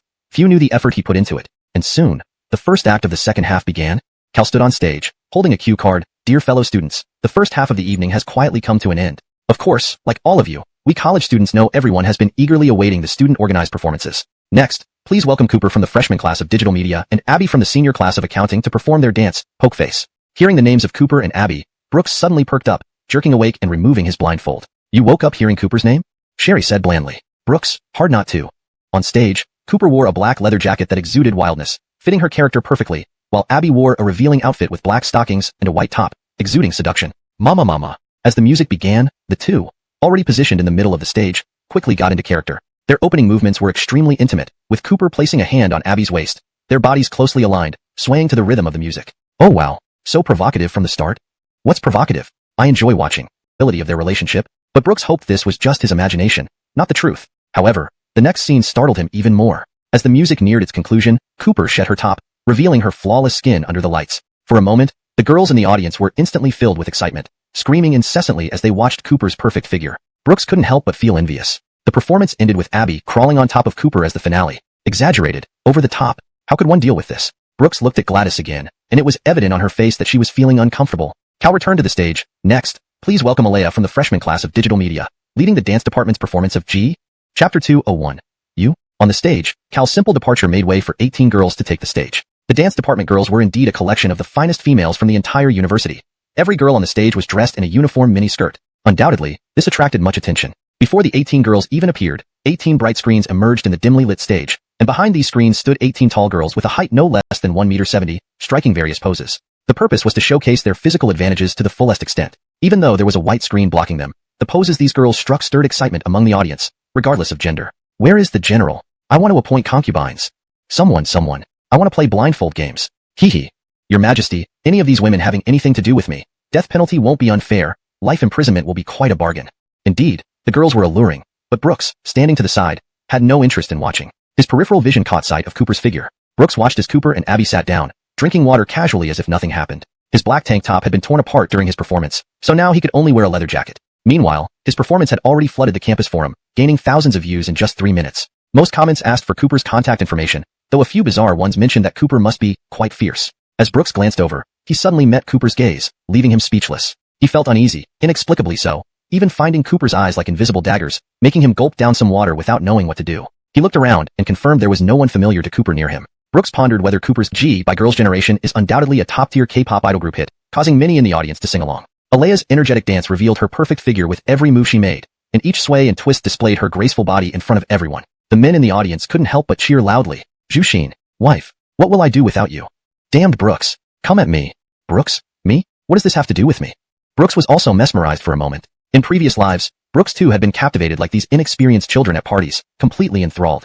But now, after being exposed to the live streams of Douyu and Douyin, he was immune to such allure. Names like donghua, Miss Cheng, Cranberry, Little Fire Dragon, Mina, were deeply ingrained in his DNA. Facing Alea now, hearing the thunderous cheers, he almost laughed. At this moment, Brooks felt a sudden bite on his hand. Looking closely, it turned out to be Sherry's small tiger teeth sinking into him. I'll bite you to death. You keep looking, huh? Not allowed to look, not allowed to look. Brooks bared his teeth and poked Sherry's head. This girl really was hurting herself while trying to hurt the enemy. But Brooks couldn't help but laugh. You're unhappy that I'm watching them dance? Just like a little too ball. Sherry pouted, her hands crossed in front of her chest, nodding as if she had just overturned a vinegar barrel. Okay, what if I go up there and blow their stage away later? How about that? Really you? Sherry cast a huge question mark at Brooks with disdain. Brooks propped himself up. What? Don't believe it? Have no confidence in your boyfriend? Tell you what, if I overshadow them, what will happen? Sherry's expression was a bit twisted, making a face as if in thought. What will happen? If you overshadow them, what will happen? Then I am. As Sherry thought back and forth, her face inexplicably flushed red. Then I'll let you play with my legs? Brooks, who had been looking down, suddenly lifted his head, his nose sharply inhaling, and looked at Sherry beside him. Sherry blushed and touched her black stockings. Play legs? Doing this here? You know, you're seducing a fierce tiger of a man. Do I need to seduce you? Let's settle on it. Whoever backs out is a dog. Brooks was afraid Sherry would change her mind, so he immediately extended his finger and hooked pinkies with her. Let's bet then. Sherry also seemed to have gotten worked up, immediately sticking out her pinky and hooking it with Brooks. A few minutes later, Alea's performance ended. According to the rehearsal, it was time for Brooks's act. He picked up his guitar, ready to go, but when he stood up, he stopped. Because Alea hadn't left the stage yet. Instead, she grabbed the microphone. Do you have something to say, Alea? Alea nodded slightly. Firstly, I want to thank everyone for liking me. Before she finished speaking, the entire venue erupted in applause, and some boys even confessed to Alea. Brooks sat down again, aimlessly pulling out his phone to browse the news. The girls on it didn't stir his heart at all. It was nothing more than polite chatter, he knew. This girl could thank the whole world, but she would never thank him. Then I want to thank. The girl took a deep breath. Brooks. Chapter 202. Can the lotus bloom for me? Bang. Bang bang. The entire venue fell silent. Even the female host on stage and Cal were stunned in place. Elder sister, that's not how the script goes. Cal gritted his teeth, forcing a smile.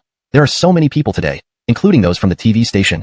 Ancestress, if you have any issues with Brooks, let's discuss them off stage, okay? Cal looked around. He wasn't afraid of these people from the TV station. As Brooks' third brother, how could he not know about the melodramatic story between Brooks and Alea? What he feared was that Alea might say something odd which could change public opinion and potentially harm Brooks. Looking down at the thousands of people below, the girl tightened her grip on the microphone, her breathing audible through the speakers. Brooks also looked up, but this time, Sherry didn't stop him. Instead, she calmly held Brooks' hand as they watched the stage together. I want to thank Brooks.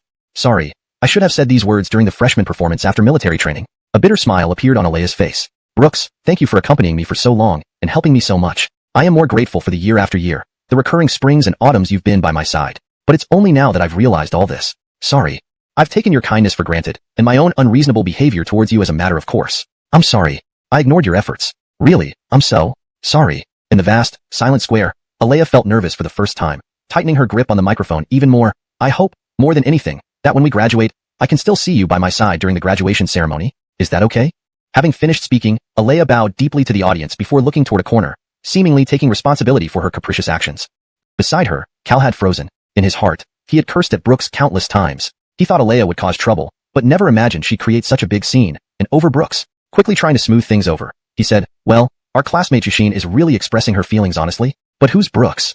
Yes, don't sleep too soundly tonight. My goddess, how could her heart already belong to someone? Brooks, isn't he the one who used to follow her around like a puppy? What's happening now? Which class is he in? I'll swap places with him right away. Ugh, I just started dating, and now I'm brokenhearted? At the front of the stage. Will she be punished for this?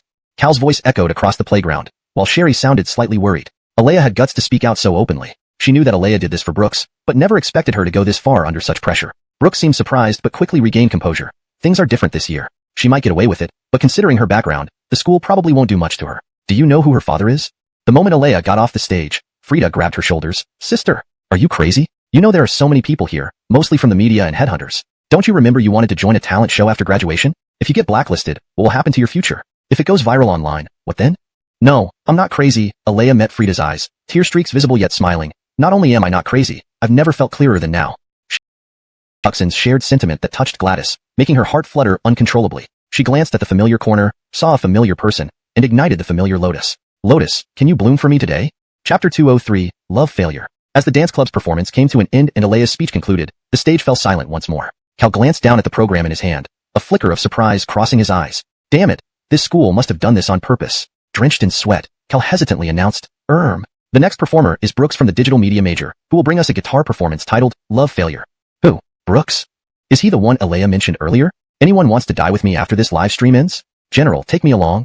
Soldiers, I'll personally lead the charge soon. Of course, these guys were just boasting.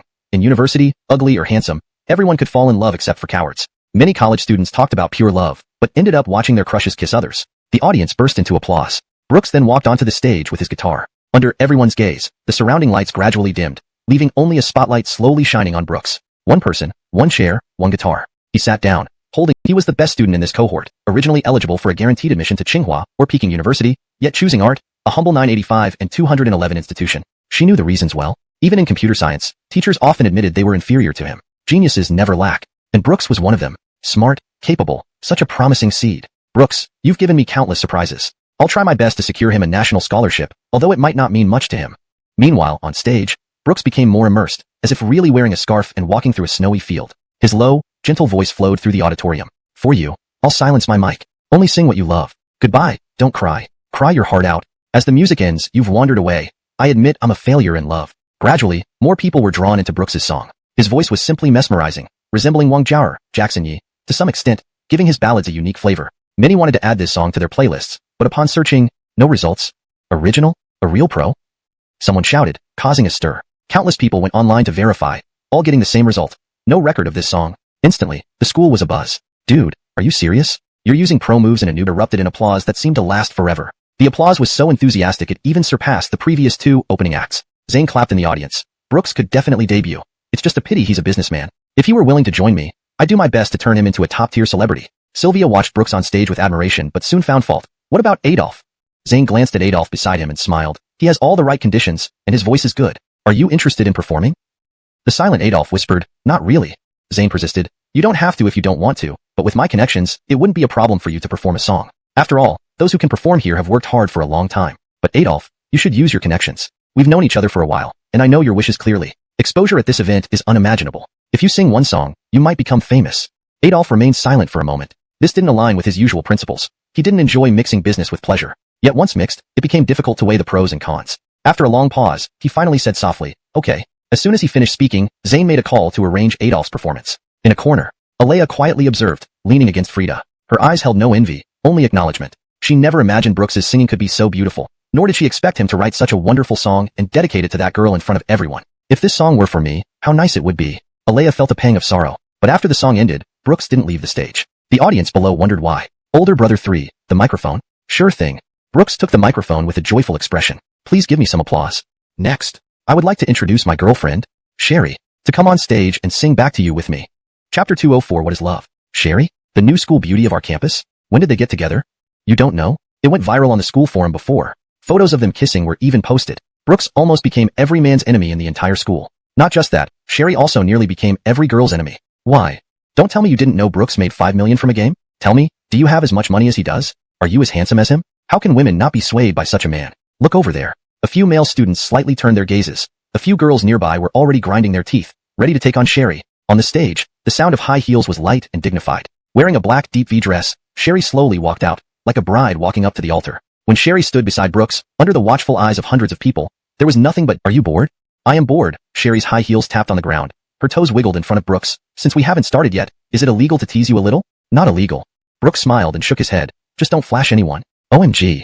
Sherry's hand naturally covered the area near her thighs. Forgot I'm wearing less. But it's a performance, isn't it just about showing off bodies? You sure live transparently. Well, yeah. Okay, I admit it. No more showing less clothing next time, alright?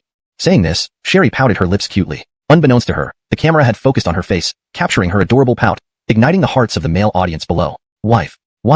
That's mine. Who dares to snatch her from me? Amidst their silent gaze, the surroundings were already filled with cheers, as if they truly were a perfect match. Their love had never been officially announced. From beginning to end, they were hidden admirers on campus. In fact, more people hoped for their relationship. Their love, exposed on the internet and across the campus, had fermented and heated up. Perhaps in their eyes, whether they loved or not, it didn't need publicity.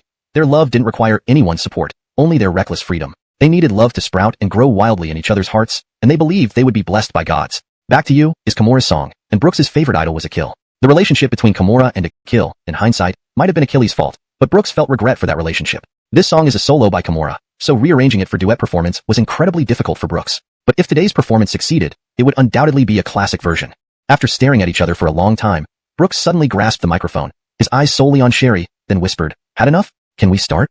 Brooks's voice spread across the stage, subtly showing his indulgence towards Sherry. Sherry shrugged and winked, and at that moment, Brooks struck the keys. The elegance of the piano sounded like real notes, this strange melody heavily tinged with sorrow, captivating everyone's heartstrings. Sherry gently closed her eyes, immersing herself in the music. "Took you like a shot. The thought of you suddenly swept over me. Thought that I could chase you with the cold evening, wondering if I could pursue you under this chilly night. Let a couple years water down. Let the tears accumulated for years fall. How I'm feeling about you. Express my feelings for you. And every time we talk, every conversation we have, every single word builds up to this moment. Each word brings us to this very moment. And I gotta convince myself I don't want it. I have to convince myself that I didn't mean to do it. Even though I do, even though I actually did. You could break my heart in two. You can shatter my heart into pieces. But when it heals, it beats for you. But when it heals, it beats for you again. I know it's forward, but it's true. I know it's brash, but it's true." Sherry's voice pierced through the eardrums, delicate and profound.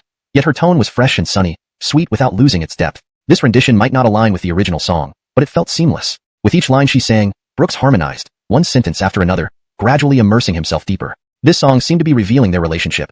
How Sherry had discarded all the indifference Brooks once showed towards her, replaced by her love. Love really does come with a filter. When someone can fully devote themselves to loving another, there are only 4 words to describe it. Invincible in this world. Yet, even being invincible, she hadn't won any peace from him, leaving the only way to express her emotions as shedding tears accumulated for years. Admiring this strong flower.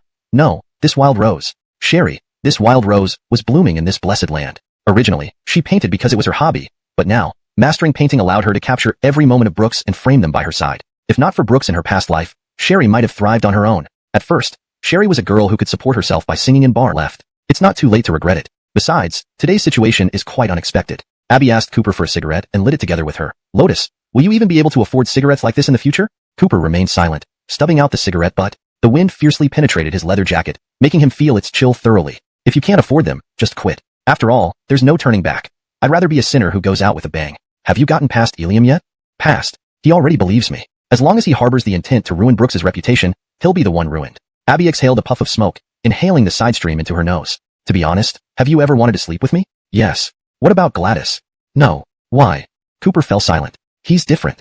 Sex often acts as cheating, taking shortcuts to intimacy. It bypasses understanding someone's soul, knowing only their body. You've never opened your world, nor entered anyone else's heart.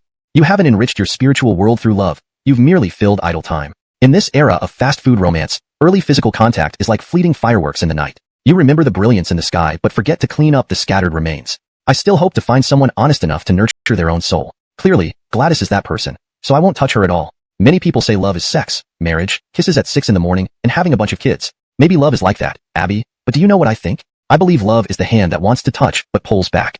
Chapter 205, The Truth. The perfect ending of Back to You marked the climax of the evening. Finally, the two returned to their seats. It was clear that this performance would undoubtedly propel them to the peak of internet fame. Perhaps they would become overnight sensations. No one knew that art would make such a big fuss this time. When Brooks saw Zane from an influential entertainment family come to this place, he already understood that this performance was indeed a grand scene for headhunters to seek resources. Therefore, Frisco was noticed. People always need a bit of serendipity. Hard work, in many cases, is less important than choice. Serendipity may seem impractical, but it doesn't mean that Frisco never puts an effort. Brooks looked at Sherry, who clearly hadn't recovered from the stage presence. Those few minutes made her feel like she was the beloved prodigy watched by the whole world, a feeling worth indulging in. Beside her, Gladys stared blankly at the stage, prompting Brooks's concern. "Sister Gladys, you don't seem to be in high spirits." Gladys shook her head and said, "It's hard to be, but that doesn't mean your singing wasn't good."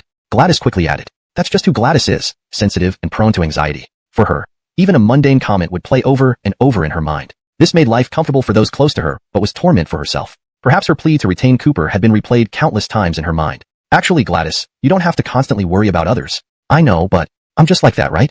Gladys sighed wistfully, her eyes still fixed on the stage, seemingly calm yet filled with hidden waves. "Tonight might be a liberation, or perhaps it will be my lifelong burden. Brooks, is the love I pursue really so elusive? I think what you chase and what I chase are the same, but why are you already perfect, already blessed, while I am left battered and bruised, without any favor from fate? Even something as intangible and unrealistic as love, God refuses to bestow upon me." "No, Brooks exhaled heavily. Actually, I live very aimlessly. Do you understand? You don't understand. You have everything. That's just the surface. I look like I have everything, nothing missing, but I feel so hollow, wanting to grasp anything, yet holding on to nothing, like with Cooper. But you caught Sherry, isn't that enough? Gladys turned her head, looking into Brooks's eyes. Brooks silently met her gaze, opened his phone, and found Abby's contact. $10,000, for a truth, are you willing? Brooks let out a heavy breath, putting down his phone. He worried if he had offered too little. $10,000 might not buy him the invaluable answer, but a sudden reply startled him. As usual, the rooftop. After receiving the message, Brooks kissed Sherry on the lips and left the place. He ran towards the rooftop. Abby's reply had shocked him beyond belief. He was eager to know the truth. He sprinted all the way to the rooftop. There, he did not see Abby. The rooftop was empty. Brooks waited silently, the fire in his heart burning uncontrollably. Desperately needing an answer, he now believed that money could indeed make anything possible. $10,000 might just buy him the answer from a woman who had despised him just a day ago. Tap, tap, tap. The small door opened, and Abby walked step by step towards Brooks. As long as you tell me the answer, why Cooper left Gladys, I'll transfer $100,000 without any less. Brooks spoke sternly, but Abby snorted coldly. I don't want your money. Why did you agree then? This doesn't mean I won't tell you the truth. Ridiculous. Who taught you this habit of throwing money around? Abby looked at Brooks with disdain. I thought you were the most cultivated among your group, now I realize you're the most insane. Without realizing it, Brooks felt a wave of confusion looking at Abby. In his eyes, Abby was always a money-obsessed woman, willing to trade anything for cash. He felt no fondness for her, even vividly remembering how she betrayed Cooper in his previous life. Yet, today, this woman seemed strangely unfamiliar to him. I didn't come here for your damn money, but because I believe you genuinely care about Cooper. If you don't know the truth today, you might never know. What do you mean? Brooks felt lost. It's simple. His family went bankrupt. Bankrupt? How could they suddenly go bankrupt? Do you know his background? You, his supposed friend, don't know, but I, whom you call a hookup friend, do. Isn't that ironic? Abby lit a cigarette, blowing a smoke ring in front of Brooks tauntingly. Damn, Cooper's cigarettes are so hard to smoke. Cooper's father operates a leather shoe business in Beijing, with assets worth over $300 to $400 million. Actually, Cooper was very resistant to money. He thought everything related to wealth was Pacoan. So, he never told anyone about his wealth. Or perhaps, living as an individual separate from his family, was what he preferred. Guess why I know? Abby flirtatiously fluttered her lashes at Brooks. Can you stop being so secretive? Not telling you. Brooks waited respectfully this time, understanding the respect Abby deserved for once. She softly said, Cooper's family went bankrupt due to stock investments. What? Brooks's body trembled instinctively, thinking of the Gaochun ceramic stock. Do you know, what stock? Gaochun Ceramics. His father invested heavily in this stock after getting insider tips. Knowing your business acumen, you should be aware this is a volatile stock. The amount lost would be enough to buy 2 properties in Art. So now, Cooper faces a debt of $500 million. Do you think he can continue a relationship with Gladys under such pressure? $500 million? Even if he lived 30 lives, he couldn't earn enough selling himself. What do you think, my dear Brooks? When you questioned Cooper that day, did you know how much mental preparation he needed to confess those words? Cooper only wants to portray himself as a sinner, letting Gladys leave him guilt-free. He's cried countless times before me, more than I can count. Perhaps Cooper loves Gladys so deeply, wanting to remain pure. A person striving for purity must have a pure heart. Can you understand? Understand. Of course, Brooks understood. Not only did he understand, but he was also going mad. Using money-making tools himself, he ended up causing his best friend's father to go bankrupt. Damn the chain reactions. He had never imagined the butterfly effect would affect so many. He knew nothing about Cooper's background. In his previous life, Cooper had done everything possible to help him, apparently having the resources all along. Brooks felt like a sinner. His hands grabbed his head, and he slapped himself repeatedly, the slaps loud and clear. Are you okay? Someone else went bankrupt? What's it got to do with you? Chaotic. Brooks felt as if his world had collapsed in that moment, and he laughed bitterly. So, it wasn't just him bearing everything. There was Cooper too. The truth turned out to be so ironic. Abby watched Brooks leaning against the railing, speechless, because she understood. Brooks's life had once again plunged into a twisted vortex. I'm leaving. But, Brooks, you need to know this is just the tip of the iceberg. Some things, you need to figure out on your own.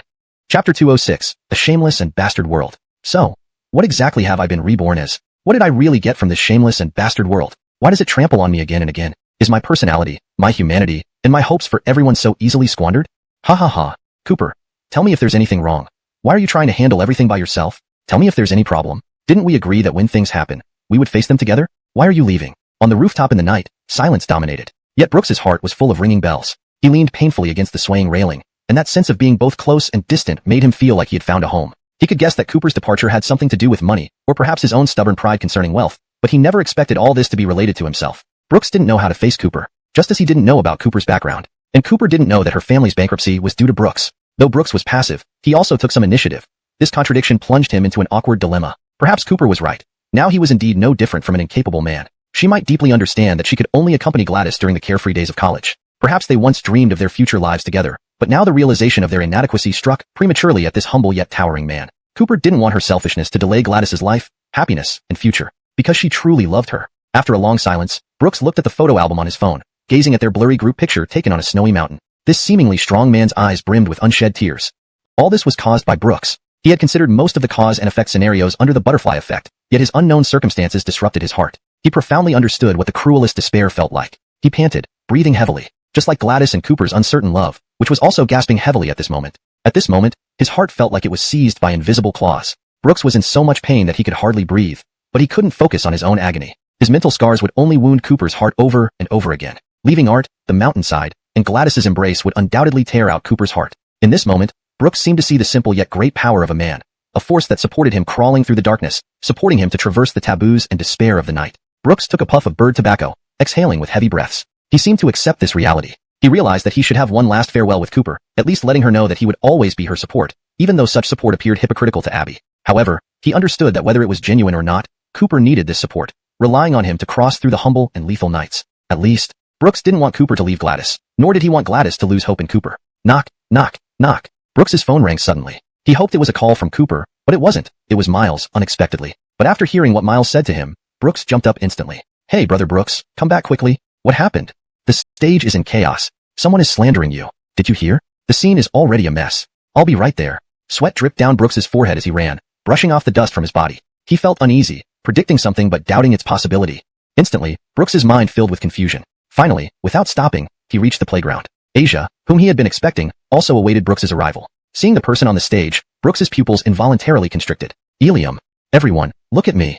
Ilium grabbed the microphone and shouted crazily. Do you all particularly admire Brooks now? Particularly admire Asia and Brooks's love? Ha ha ha, Brooks, you finally came. Ilium noticed Brooks in the crowd below. His beard had grown all over his face, and even his hair was disheveled. Clearly no longer dressed in neat suits, Ilium was undoubtedly greatly affected by the bankruptcy catalyzed by Brooks. Do you know how long I've been waiting for you? Beside him, an official in the audience could no longer bear to watch. Where are the security guards? Are they getting paid for nothing? Quickly drag this man down. Adela explained on the side. The security guards have already been dispatched, but Ilium has gathered a bunch of thugs beforehand today. Right now, those thugs are blocking the security guards. We've already called the police. They'll be here soon. Hurry up. There are so many media outlets here. If anything goes wrong, our school's reputation will be ruined. On stage, Ilium stared intently at Brooks and pulled out a camera from his sleeve. Brooks looked at the camera and heard Ilium's questioning. Brooks, does it look familiar? Asia immediately recognized the camera. Brooks. Brooks's mind was also racing. What was going on? This morning when he woke up, the camera was still by his bed. So how did it end up in Ilium's hands now? But there was nothing in that camera anyway? There were no videos of Brooks and Asia together. Why was Ilium so obsessed? So, what exactly was in the camera that Ilium held? Even if there really were videos, would Ilium be stupid enough not to check first if they existed? There were no videos in it, right? Unless... Chapter 207 Joy. The howling in the arena grew more and more intense. No one cared about how much damage this camera would bring to Brooks. They only cared about how explosive the content inside it was. Ilium held the camera in his hand in a deranged manner. In the crowd, Adela pushed through the people around her, even though she was wearing uncomfortable high heels. Brooks, what's going on? What is inside the camera Ilium is holding? Brooks's mind was in chaos.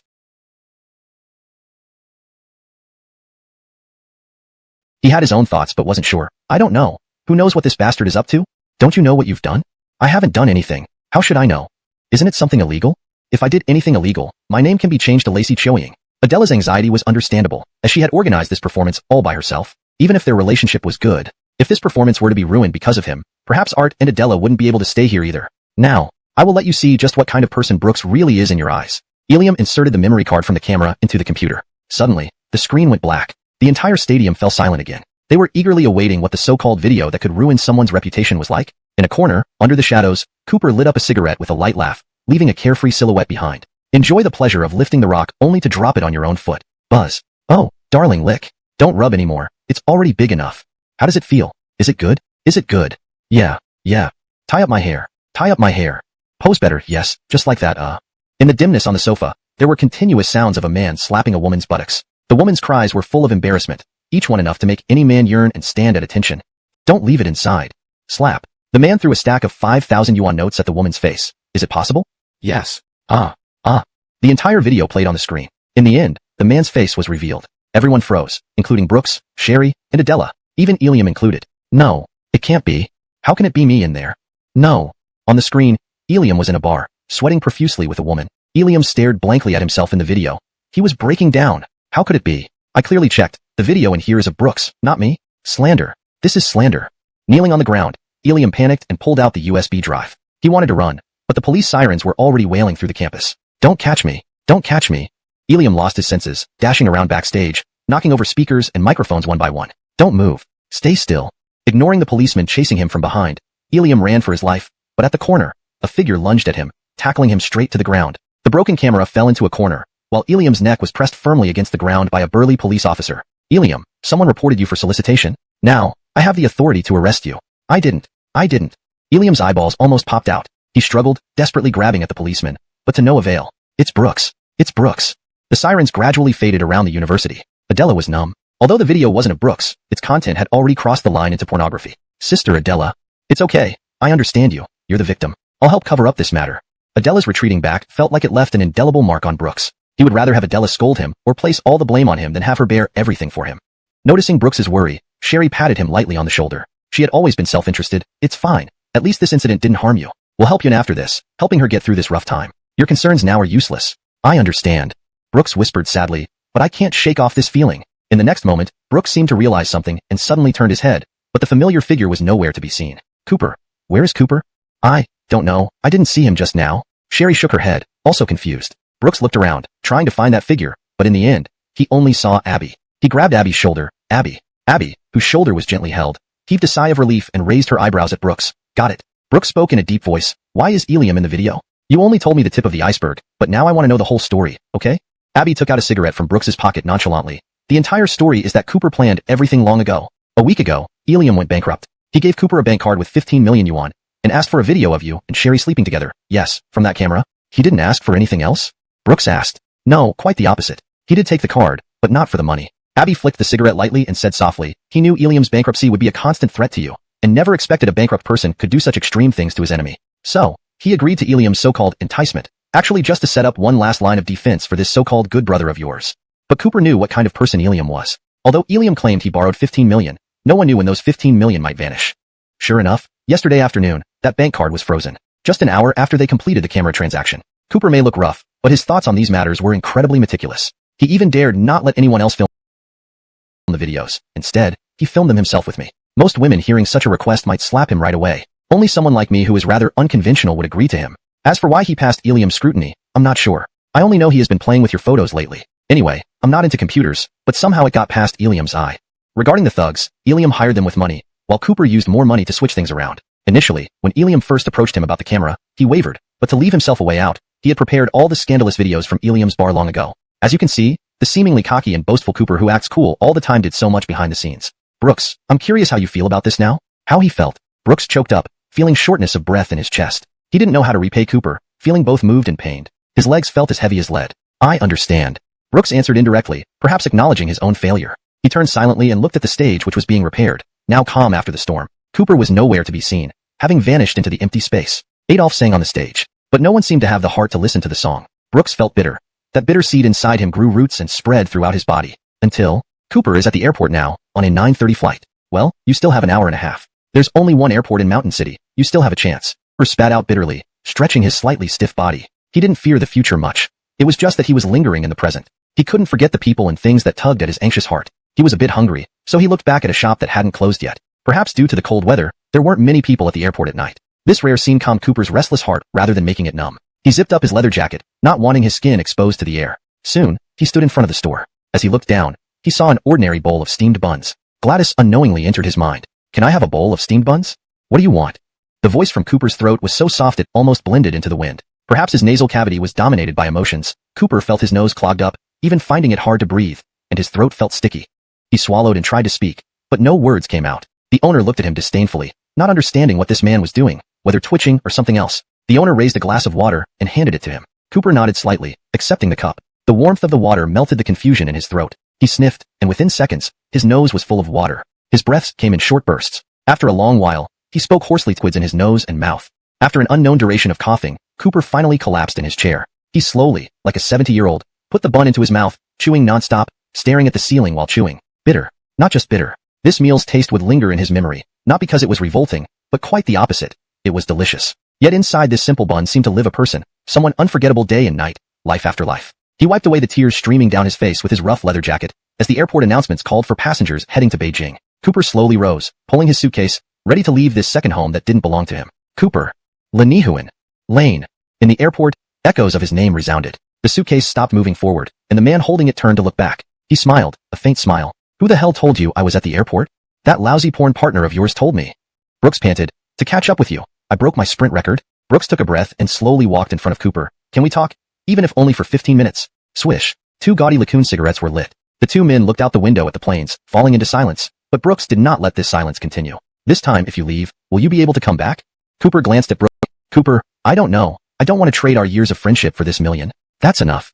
Brooks's words stopped Cooper. Cooper sighed lightly. So, you're really disappointed in me now, huh? Buzz. A cigarette inexplicably appeared in Cooper's mouth as Brooks lit it with a lighter. 1 million is a huge sum for you. If you weren't swayed at all, you wouldn't be human, understand? At least, you're still honest with me, aren't you? Chapter 209. I want to live my own life. Actually, if you have difficulties, you can always talk to me. Sorry, especially on the day you two broke up. I didn't understand your situation and even criticized you without knowing all the facts. It was my fault. Laner, can you forgive me? The two stared at each other. Cooper swallowed the mucus in her throat. It's not about forgiveness or not. Anyone would be troubled seeing their friends break up for no reason, right? If it were you breaking up with Sharir that time, I would not only criticize you but also give you a punch. So, you've given me too much respect already. So now that you're back in Beijing, how do you plan to pay off the debt? 500 million yuan after all? I don't know. Maybe it's just the starting point of my life with this 500 million yuan debt. Playing against the odds might also be a different flavor. But who can fight against the odds when they've lost everything? Actually, if you need me, I can. The girl in a white gown seemed like she was wearing a wedding dress. Behind her, for people closely followed, yet tears welled up in the girl's eyes. The boy choked and turned back, his neck as if being held by a frozen watch hand. Blinking slowly, he saw the girl. A tear glittered in the twilight, illuminated by the streetlights, so transparent that one could almost see its falling trajectory. In an instant, the mental barriers built up by the boy over days crumbled. The building collapsed because the girl living inside it was no longer comfortable with this building. She ran towards the boy without hesitation. In this world, not only princes can claim princesses, there are also princesses running towards knights. Cooper, you promised? Gladys's eyes were red, her voice full of sobs and tears, but even so, her pupils habitually turned towards Cooper, as if he had an unusual light surrounding him. I will wait for you. When you return, I will marry you. I heard you. You can't go back on your word. Cooper kept his body half-turned, unwilling to turn back anymore. He was afraid that even a slight angle would imprison him here, but his heart had already been lured away by the woman he loved most. He quietly turned around, looking at Gladys in her white gown, as if seeing the future where he really escaped the shackles of money and ascended the altar with Gladys, allied with the real-life iceberg. Cooper, holding the lingering fragrance, put down his hand that only lingered, quietly turned around, and never looked back from that moment on. His silhouette became longer and deeper. Cooper, I will wait for you right here, no matter how many years it takes. The girl's shout stopped the boy once again. This time, the boy's restless heart could no longer be restrained. He turned his head sideways. Chapter 210. A contradictory and unfathomable love. Under the lamplight, Cooper gave up on his inner struggle. He didn't want to be pretentious. He only wished for the long-suppressed longing in his heart to be unrestrainedly unleashed at this moment. He glanced sideways, staring at Gladys through his eyes, then quickly walked forward and tightly embraced Gladys's body with his arms. For a moment, Gladys was overwhelmed by this sudden impact, struggling for breath, her mind turning blank. But she did not loosen her grip nor struggled. Instead, she let herself indulge, closing her eyes, letting Cooper's body intimately merge with hers. Their lips devoured each other until Gladys realized something. Your flight is going to be delayed, then we'll reschedule. Cooper ignored that damned flight schedule, fully immersing himself in Gladys's lips. Yet, everything before him felt somewhat abstract. Although lovers' kisses are usually pleasant, on Cooper and Gladys, it mingled with countless teardrops. Finally, Cooper stopped nipping and looked at Gladys with lingering affection. He cast a glance at the final boarding announcement. Gladys, yes. Brooks, but Cooper has really left. I know. Gladys forced a smile, her cheeks strained into dimples that Brooks rarely saw. This complex expression wasn't something words could easily convey. But at least, he made me a promise, didn't he? Caught up in the moment and moved by his feelings for Cooper, Brooks said, if after all this, you two can still be together, maybe it truly would be a life without regrets. But rationally, Brooks added, but this promise might become your lifelong shackle. I don't care. Gladys shook her head, her voice so low it was barely audible like the buzzing of a fly. I just need him to love me, and I to love him, that's all. Love fades, Gladys. Suddenly, Brooks and Gladys's shoulders were touched from behind. They turned to see Abby, dressed in flamboyant stage attire, looking exceptionally enchanting. All three stared out the window, watching planes soar across the sky, as if Jitua, something untranslatable, seems contextually misplaced. Actually, Cooper's future might be constrained. Perhaps today marks the end of your relationship, Gladys. You should snap out of it. Don't harbor illusions about Cooper coming back for you. 5 billion. If he really wanted to, he would have taken you away. He loves you, but he is also ruthless enough to abandon someone he deeply loves, who also deeply loves him, all for bigger plans. It extinguished his hope for love, so he entrusted it to Cooper for safekeeping. If you meet someone worthy of your trust, this money belongs to him. But as Brooks spoke these words, his expression was far from natural. He lit a cigarette, lost in thought. In reality, this card symbolized more than just the relationship between Gladys and Cooper. Now that the card had been returned to Gladys, would this love also change hands like the card in the future? Everything would likely be left to the passage of time. Brooks, this is for you. A letter envelope in Abby's hand interrupted Brooks's thoughts. He numbly accepted the envelope and opened it. Inside was a letter written in less than beautiful handwriting. Chapter 211. Unwilling to compromise. Brooks, it's a pity that our brotherhood has come to an abrupt end, and the love between Gladys and me too.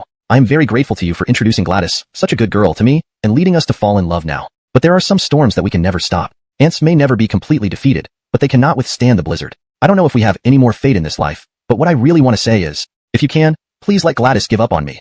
A man burdened with 500 million isn't worth her waiting or expecting. Of course, several decades later, if he hasn't met someone he truly loves, I would be debt-free and seek her out. But until then, I cannot hinder Gladys's pursuit of happiness. The Bitcoin you entrusted to me, I have managed as always, and I've sent the account details to your email. Hope to meet again if fate allows. Lane. After finishing reading the letter, Brooks put it into his pocket. This letter left Brooks speechless. It was less of Cooper's grand rhetoric and more of the lingering sentiment she could not let go. She couldn't bear to give up this feeling but kept telling herself not to waste Gladys. Emotions are so contradictory.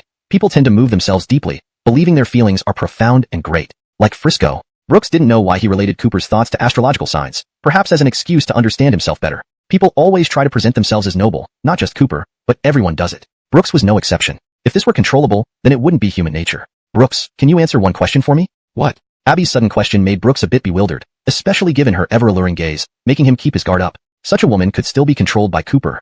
Brooks somewhat admired that. Abby, I asked you before. Brooks? Abby rolled her eyes. Is it so hard for you to say thank you? Brooks didn't know how to respond, so he remained silent. It seems like we've never communicated properly. Won't you talk to me now? A woman considered a homewrecker in your good brother's relationship on such a wonderful occasion? Brooks, is it that complicated? Abby turned around and looked at Sherry. Sherry, can I borrow your boyfriend for a few minutes? If you're worried, feel free to watch us. Far away, Sherry glanced at Brooks but showed no hint of threat or anger, calmly turning back. If my things can be taken from me, it shows your ability. Take them if you can. Whatever is mine will remain mine. Abby shrugged indifferently, then took out the soft cigarettes Brooks had given her, drew one out, and offered it to Brooks. Have a smoke? Brooks raised an eyebrow and accepted the cigarette. Everyone else had quietly left, leaving the airport like a place where pairs of people constantly appeared and disappeared. 2 rings of smoke floated through the air. Smoking is a good thing. Those who can do it live like gods. Those who can't choke themselves. Brooks, I'm curious about how you see me. Which makes you treat me this way? Brooks fell silent, taking a deep puff of the cigarette. Speak up. Are you trying to act like some aloof, cool guy? Trying to charm me? Setting up your persona? Don't interrupt. I'm thinking. Why was he so adversarial toward Abby? Indeed, why? Just because Abby would betray Cooper in the future? Without realizing when it started, Brooks had developed a bias against this girl. From when Cooper thought he jumped off a building, to being emotionally toyed with by her, and then witnessing her messy encounters with Cooper. All these should have been trivial matters, yet in Brooks's preconceptions, they grew larger and larger. I don't know why I've been so adversarial toward you. Seems like even Alea, who betrayed you, doesn't evoke such animosity from you. Brooks froze. Indeed. A girl who almost did what Alea did, didn't deserve this kind of disdain from you. Yes, after all, you once liked her, but never me. Otherwise, perhaps I too would have had that layer of admiration. And you wouldn't have held such deep resentment towards me. Perhaps in your eyes, I'm nothing but a woman who only knows how to open my legs. Her sharp tongue seemed to be a significant trait embedded in this woman's body. Abby seemed fearless towards anyone. A woman who frequented bars yet managed to preserve her chastity. It was unbelievable. Yet, it was precisely for this reason that Brooks had to reassess this woman. She had unique insights into everything, and perhaps such a life was what made her so free and easy. She wouldn't be tamed by love, but enjoyed the numbing of her mind and the pleasures of life, seeking happiness in her tragic existence. Perhaps Abby just lived as herself, and Brooks finally realized he shouldn't impose his past grievances on her. It was unfair. Have you never thought about finding someone you truly like? Brooks finally voiced his doubt. I have, Abby replied without hesitation. But does it matter if I like someone? I won't settle for someone I don't like, or someone who doesn't like me. If I compromise, isn't that no different from indulging in carnal desires? Abby smiled with a faint glance back. In the past, I didn't like Cooper, but Cooper liked me, so I wouldn't be with him. Now, I like him, but Gladys resides in his heart, so I still won't pursue him. In this days, it seemed this woman wasn't as tainted as she appeared in Brooks's eyes. At least, these few days gradually convinced him that maybe many things in life weren't as he thought. Life's rehearsals could change at any moment. What you seek all your life was actually there from the start. From the beginning, I had the most precious love in the world. It took me time to understand. All I ever sought in life was nothing more than love and freedom. I just realized it later. After circling around, searching endlessly, I found the key had been in my hand all along. One cannot simultaneously possess youth and the feeling of youth. Some things are only appreciated after they're lost. Amidst the roar of the airplane, people were closing their eyes to sleep, but some gazed out the window at the layers of clouds, unable to fall asleep. He kept turning and tossing on the economy class seat until, with one flip, an envelope slipped off his back. The slight friction caught his attention. He stared blankly at the envelope, which bore a single character. Yi. He slowly opened the envelope, but soon, a damp spot formed on it. Chapter 212, Doing It in the Car? Cooper, Guanshan Nenyu, who grieves for those lost on the road. Strangers meeting by chance, all our guests from distant lands. In the storms of life, we often have to get drenched alone. The destination we yearn for is far away, and we can only walk there by ourselves. Sometimes mountain paths are this narrow, only allowing one person to proceed at a time. Life is essentially a solitary journey. Now you are facing all these challenges. I've pondered over this letter for a long time, not knowing how to deliver it to you. I understand that you are facing unprecedented adversity now. Indeed, a person's life is lonely, and perhaps I am just a transient guest in your life. But even as a transient guest, I have feelings too. There's 10 million yuan in the bank card. This time it is a loan, not a gift. They always say that the most stable relationship between people is money, but I hope that with your great pride, you will pay me back. If you cannot, in a few years, at worst, I'll earn money, support you, and pay it off for you. This time, I choose to respect your dignity. Perhaps my past self was wrong, but now, I want to respect what you pursue. Cooper held the bank card in her hands, her fingers covering her eyes, yet through the small gaps between her fingers, tears still managed to escape. Who can give someone 10 million without a second thought? Without a life and death friendship, perhaps not. Even with such a friendship, perhaps not either. Holding the 10 million yuan, Cooper began to reflect. This flight to Beijing would not be ordinary. If she did not break out of her shell, she might spend her entire life in mediocrity. Denise. Under the night lamp, Miles jogged over, wrapped in his clothes, exhaling cold breath as he ran to Denise's side. Her long bangs covered her eyes, as if she had been waiting for a long time. Have you eaten dinner? The girl weakly shook her head. Not yet. 2 hours ago, they had planned to go eat barbecue after watching the gala, this time with Miles footing the bill. But an unexpected incident disrupted their plans, so they agreed that Denise would watch the performance and then go home, and if she really wanted to wait for Miles, it wouldn't be more than half an hour. Yet, 40 minutes had already passed since their agreement, and Denise still stood there, looking around, hoping to see that figure which wasn't hers but yet deeply cherished. I said, to wait for me only half an hour. If I'm not there, you should leave. You must be freezing after all this time. Miles fished through his pockets and took out a baked sweet potato wrapped in plastic. He looked at the girl's hand. The wound seemed much healed. Confirming this, he placed the sweet potato in her palm. Next time, listen to me. If I'm not there, go back early, okay? Perhaps influenced by Gladys and Cooper's relationship, it subtly affected Miles's mentality. One's life is filled with countless mundane matters, each slowly changing our perception of everything around us. Perhaps, promises are the least valuable and least worth expecting things in this world. The warmth of the sweet potato made the girl's hands feel cozy. She pursed her lips and softly said, "What? You came anyway?" Miles froze, his lips trembling slightly. "I guessed you wouldn't leave. I also guessed you would come." Her answer was simple. Her clear eyes looked at Miles again. Every time, regardless of when or where, what moved Miles was her eyes, which never lied. Looking at the slightly rosy cheeks of the girl, somehow, just a simple gaze made his heart race. He tried to suppress his emotions, but when the girl's timid eyes glanced at him and met his gaze, his mental defenses crumbled instantly. He smiled faintly, unintentionally yet profoundly. The boy gently nudged the girl's shoulder, walking together under the moonlight. Perhaps promises don't matter, but people can make them. Love, fundamentally, is a shift from inferiority to light. Their shadows were elongated, just because they walked deeper into the night. Sherry sat in Brooks's Mercedes-Benz, quietly cupping her cheek, observing the boy's expression. Immobile, yet not daydreaming. Brooks felt a bit uneasy being watched and finally asked, puzzled, "Is there something on my face?" "No, but I just wanted to take a look." The girl shook her head nonchalantly. "Elsie, let's just be straightforward. Otherwise, I feel a bit uncomfortable. Is it because I talked to Abby?"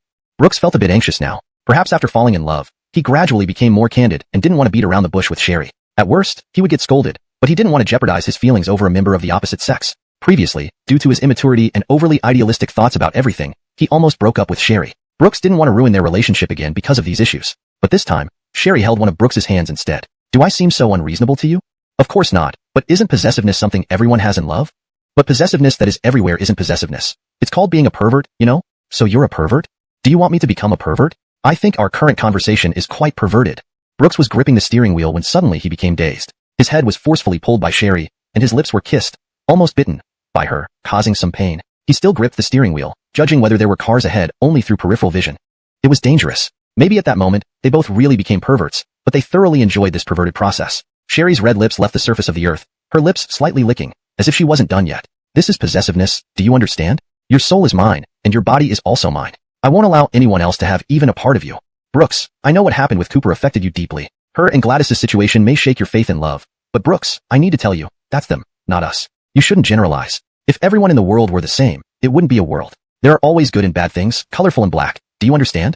Even if the sky falls, I will never break up with you. Remember, I will dominate you. Yes, I am shameless, for a lifetime. All of it." Bang! Brooks slammed on the brakes. He turned sideways to look at Sherry, then released her seat which reclined. He unfastened his seatbelt and flipped onto her. Sherry was somewhat surprised but made no extra movements. One of her legs was hooked by Brooks's arm, while the other wrapped around his waist. Her high heels kept flashing and swinging in the rearview mirror. Brooks's lips moved close to Sherry's ear, speaking low. "This is domination. This is in the car. It's spacious enough, or why did I buy it? Damn." This night, the car windows swayed. Chapter 213 Indeed Not Mine. "Oh, sweat is coming out. 40 minutes. Haven't you been secretly practicing lately? Come on. I'm naturally gifted. Messing with you? A little sore. Can't stand up. How about one more round?" As he spoke, Sherry, disheveled, turned sideways and sat on Brooks's well-defined abs, which were already beaded with sweat despite the warm air in the car. A truly enticing atmosphere. Sherry's hand fumbled around, finding what she needed. Just as she was about to prepare, Brooks shook his head, a few drops of sweat falling from his hair. No, no, no. That's enough for today. Let's take a break. Brooks supported his waist and laid Sherry aside. Feeling a bit dazed, he realized how draining women really were. The past 40 minutes had nearly taken his life. Feeling like something was missing inside her, Sherry lay beside Brooks. She grudgingly put on her torn black stockings, exclaiming, "Wow, you ripped my 700 yuan stockings. Why keep them if not for tearing? What would I do with them otherwise?" Sherry sked. "You sure are willing to spend?" The stockings were somewhat torn but still worn by Sherry. Just after their encounter, apart from slightly stiff legs, she felt refreshed. But as for Brooks, he definitely wasn't feeling too great anywhere. "Want me to send you home now?" "No, let's go to school." "Why back to school? To watch the performance?" "Of course not. Your birthday, remember? I have a birthday gift for you." Sherry paused in putting on her stockings, turning to glance at Brooks who was dressing himself. She then lowered her head, smiling gently. "I thought that song was your birthday gift to me. That would be too meager." Brooks said seriously, as he believed a song wasn't substantial enough as a birthday gift. "Not at all. Brooks, you know, when you sang on stage, it felt like you were glowing. And when you looked at me later, it felt like you were sharing that unique brilliance only you possess. Moreover, when you held my hand and told the whole school that I'm your girlfriend, I felt like I was the happiest girl in the world. Actually, I never wanted anything from you. I just want our love to be dignified. Clearly, you've achieved that." They dressed, and the engine roared again. After a long silence, Brooks finally spoke. "If I don't spend money on you, who else will? If I don't seize this fleeting opportunity, how can I ever hold on to you?" Brooks smiled and glanced at Sherry sincerely. Sherry nodded. She spoke up. As Frida was posing in a suggestive manner, she heard a man's voice and turned back with disdain. Upon seeing it was Brooks, she instantly lost interest. "I thought who it might be after all this time? What's up? Just because you're a guy doesn't mean you can cut the line for Sherry to take photos. Go wait in line. It's not even your car." Frida glared at Brooks like a venomous woman, her tone full of dissatisfaction. Seeing her reaction, Brooks helplessly spread his hands. "Well, you're right. It's indeed not my car." Frida rolled her eyes. "Tisk. Scared me there for a moment, thinking this car was actually bought by you. If it's not yours, don't act so arrogant, okay?" To be fair, when she saw this luxury car, Frida's first thought was of Brooks. After all, he was the only one in the school who would dare spend money like this. TSK. Must have been a mistake on her part, actually believing this car belonged to Brooks. Just as Frida was lost in her thoughts, Brooks suddenly pulled out a car key from his pocket. The beeping sound from the McLaren made Frida jump off the car hastily. She nervously looked around but found that Brooks was waving the car key in his hand. "This indeed is not mine, because now, I'm giving it away." As he spoke, Brooks gently held Sherry's wrist and placed the car key into her palm. Chapter 214. A little coquettishness. Thud, thud, thud, thud. The necklace in Frida's hand slipped from his fingertips and fell to the ground with a clear, crisp sound. Her mind went blank, and she turned her head somewhat dazedly. Frida was petrified. How is this possible? How much does this car cost? More than 3 million. How could it be his? Frida asked herself. She couldn't imagine that this luxury car actually came from Brooks. But when Frida saw Sherry holding the car key, click, something seemed to break. Oh, it was Frida's fragile self-esteem. Alea stood nearby, her mouth wide open in a circle, silently retreating a few steps. She also found it hard to believe, but thinking about it being Brooks, she suddenly accepted it. Brooks pinched Sherry's cheek affectionately and asked, "Do you like it?" That heavy car key was tightly held by Sherry's small hand, her eyes full of joy. "This is what you meant by a gift?" Sherry raised her head playfully. "Yes, why not? Don't you like it?"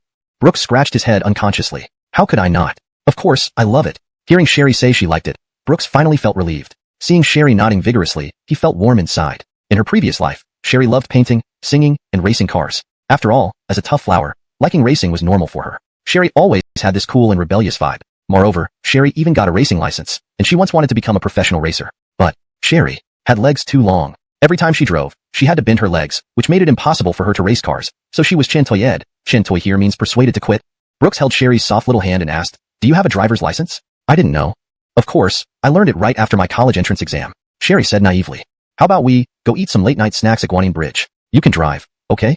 "Sure, but can we also go home first? I have a gift for you too." "A gift?" Brooks was puzzled. "Isn't today your birthday? Why would you prepare a gift for me?" Upon hearing this, Sherry pouted, staring at Brooks with sad eyes like a penguin. "It's just my birthday? Is there something else?" "Today is our 1-month anniversary." Brooks suddenly realized it, but he felt a bit embarrassed because he was so focused on Sherry's birthday that he even forgot their 1-month anniversary was on the 10th. But this also surprised Brooks. After all, in this era, almost any day would be considered a special day by women. Christmas, hoping you send a tree. New Year's Day, feeling the day has meaning and wanting to go out for dinner with you. Well, and then there's 520, 521. If you don't give a gift, it means you don't love me. Women's Day has evolved into Queen's Day, and in such an era, girls seem to gradually forget the custom of giving gifts to each other. For example, Brooks foolishly gave Alea gifts for 10 years. Brooks, 6. Sherry's sudden gift made Brooks feel ticklish inside. "You're wrong. I really forgot. What should I do to make it up to you?" Brooks pulled Sherry's little hand, speaking sincerely. Sherry giggled mischievously. leaning close to Brooks's ear. Then, call me sister. What? Then coo to me. No way. Your S attribute is bursting. Hurry up. If you don't coo, I'll be mad. Sherry frowned seriously, making Brooks nervous. But how could a grown man act coy? Brooks couldn't even imagine what he would look like if he acted coy. Brooks glanced around, feeling uncomfortable under everyone's gaze. But Sherry had said it this far. Maybe he could try? So, Brooks hugged Sherry's arm and whined like a little wife. Sis? I'm sorry, alright? This cooing delighted Sherry greatly, even arousing some intense emotions within her. Her expression was excited as she dragged Brooks into the silver-white McLaren. The McLaren door opened, and Sherry's long legs, clad in black stockings. Soon, she pushed Frida away. If I'm not angry, what right do you have to be angry?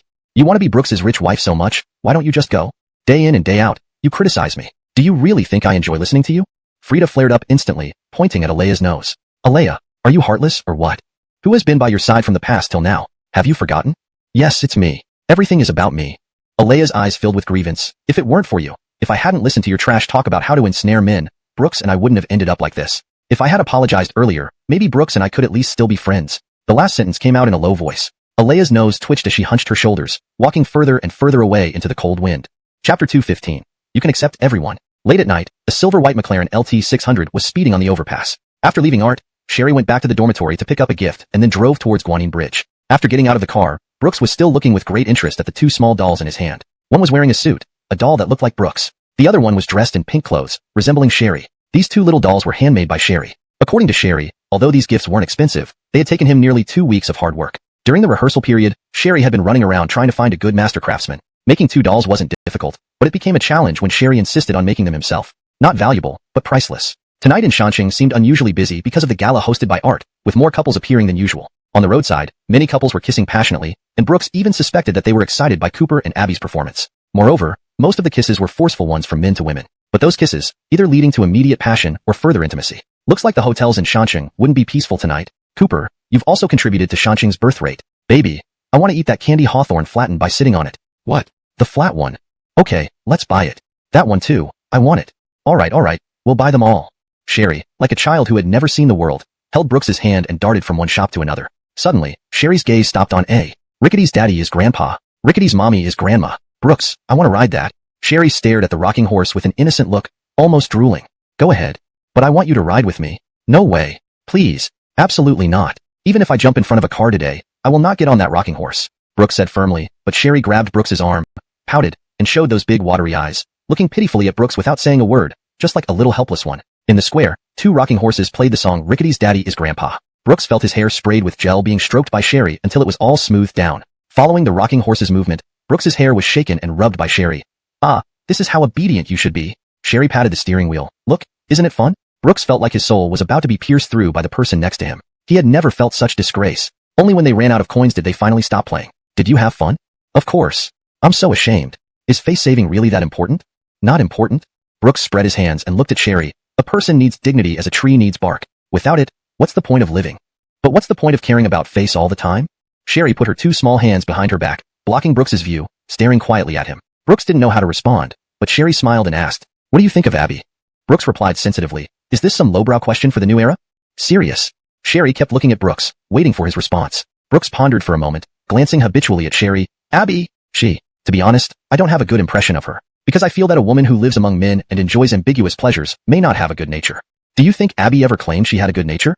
Hearing this, Brooks paused and murmured, "No. Yes, Abby lives very genuinely." Sherry's eyes, clear and pure, gazed steadily at Brooks. "Brooks, you can accept my lack of love. You can accept Cooper's obstinacy. You can accept Gladys's failed gentleness. You can accept everyone, but why can't you accept yourself? You're too suppressed. Look at Abby. She doesn't care about what others say about her because she understands this is her life. This is her future. So she enjoys herself, even though in any of your eyes, she's a rogue. But she accepts that she is a rogue. Now, do you understand?" Sherry patted Brooks's shoulder with a smile. She knew that her words were undoubtedly like rubbing salt into Brooks's wounds. But she also understood that keeping some truths hidden would only make the scars on the boy she loved worse. So she was willing to be the bad guy. "So what about that so-called face of yours? In my eyes, it doesn't exist at all. Look at me, being crazy every day, but aren't I still with you? Aren't I living vividly and meaningfully? Just treat life as if it were the last day. Enjoy this bastard life with all your might.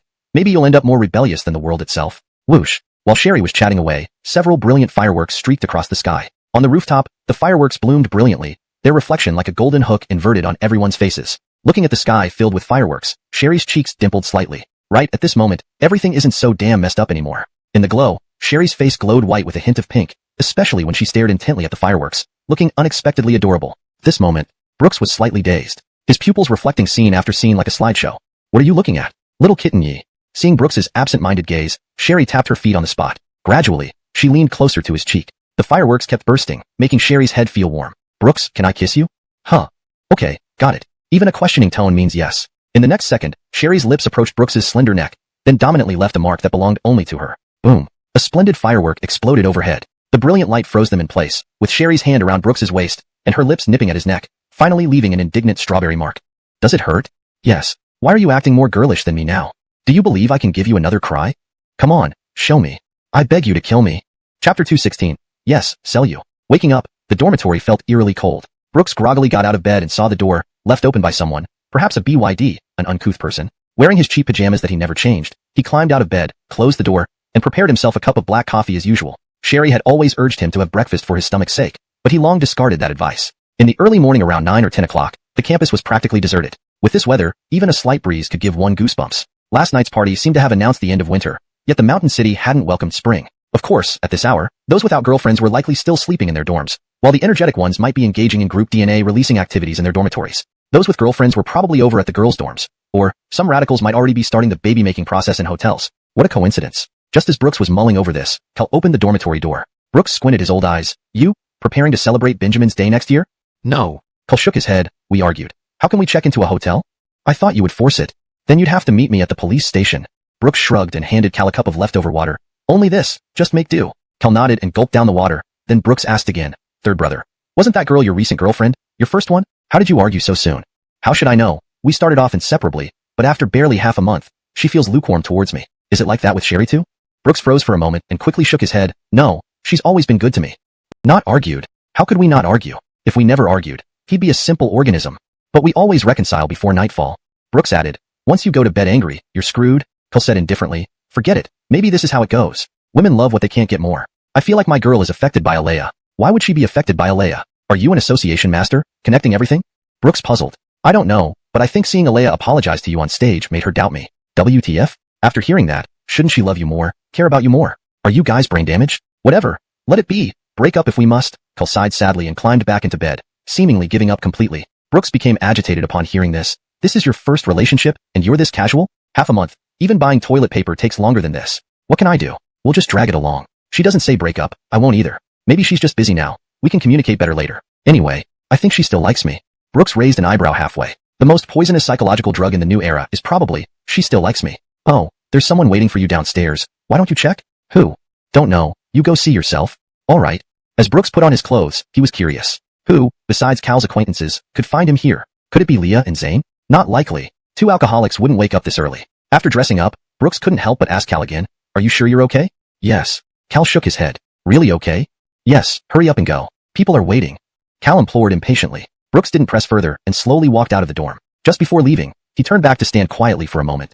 Cal lay in bed, worriedly holding his phone, fingers scrolling nonstop. Saying, I'm fine, was just self-comforting, numbing oneself. Anyone who cares for someone who ignores them will inevitably worry and lose peace of mind. Perhaps. Not everyone is a genius in relationships, some just have better luck. Brooks silently descended the stairs. Through the window, he saw the opposite girls' dormitory where couples below it were sweetly holding hands, kissing, hugging, and lifting each other. College life without falling in love once would indeed be quite a pity. At least Brooks believed so. Not dating in college, not dating in high school. Would you wait until you start working to have a relationship? Without leveling up, how can you play in high-end games? Isn't that just giving up? But when he got downstairs, Brooks didn't see any familiar figures. The only one who usually left messages for him was Cooper, the big fool. But now, this big fool had already returned to his roots, and it was unknown if there would be a chance for him to reappear in Brooks's world again. Gradually, on the right-hand side of Maple Leaf Road, a pure silhouette approached him closely. Familiar. Too familiar. Even as Brooks lit a cigarette, using his peripheral vision, he could identify who it was. Even if the surroundings were dim enough. Brooks lifted his head, his expression turning serious. Alea. She came. For what? Brooks took a deep puff of the cigarette, looking somewhat bewildered and surprised. Damn it. Was he sold out by Cal? Had this BYD little bastard been turned by Alea? That shouldn't be the case. 10 steps, 5 steps, 3 steps, 2 steps. The distance between them kept closing, the girl getting closer and closer, until she stood right in front of him. Her style remained as pure as ever, but now, especially with that high ponytail, she stood out even more. Indeed, Cal sold you out. 6. Chapter 217. There will no longer be love between us. The howling wind filled Brooks's ears. After Alea finished speaking, silence fell between them once again. Of course, Alea not speaking certainly had its own reasons. Because she understood Brooks, there was no need for her to spell out what remained unsaid. Brooks would understand. After all, as childhood sweethearts for over a decade, their mochi, understanding, still existed. So, this is why you bombarded me with calls all night and tricked me into meeting you this morning? Brooks pulled his phone out of his pocket, where dozens of missed calls stood out in glaring red. If I hadn't put it on silent mode, I doubt I would have slept at all last night. Finished speaking, he slipped the phone back into his pocket. Indeed, looks like we still have some understanding. Alea lifted her elegant neck slightly and nodded. This sense of arrogance was something Brooks hadn't felt from her in a long time. If this sentence were reversed by a decade, Brooks might have bloomed with joy upon hearing it. But now, times had changed. The stubborn love that once burned within him, seemingly resistant to all attempts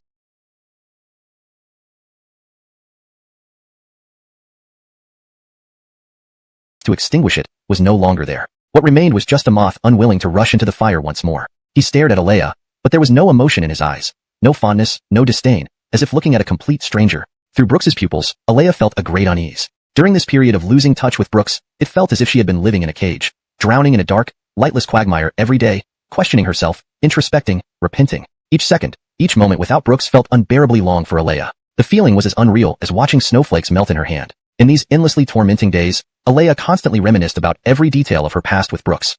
Back then, she arrogantly believed that Brooks belonged solely to her, untouchable by anyone. But gradually, she realized that Brooks had already left her, and it had become reality. That's why yesterday, she apologized to Brooks in front of 10,000 people. Today, Alea even tried getting Cal to trick Brooks into coming downstairs. She wanted to try. She never imagined that she, pursued by so many boys simultaneously, would now beg a boy to stay. But she knew this boy was different. Originally, Alea had planned everything she wanted to say to Brooks. But now, seeing his face made her afraid. She didn't know what to say. The calmer Brooks appeared, the more princess in a castle. Especially after her father's business success, the Shun family lavished Alea with boundless care. Consequently, Alea lived above others. Like a kneeling fox spirit in Chotian, she had never begged like this before, but Brooks only coldly replied with 2 words. Can't be.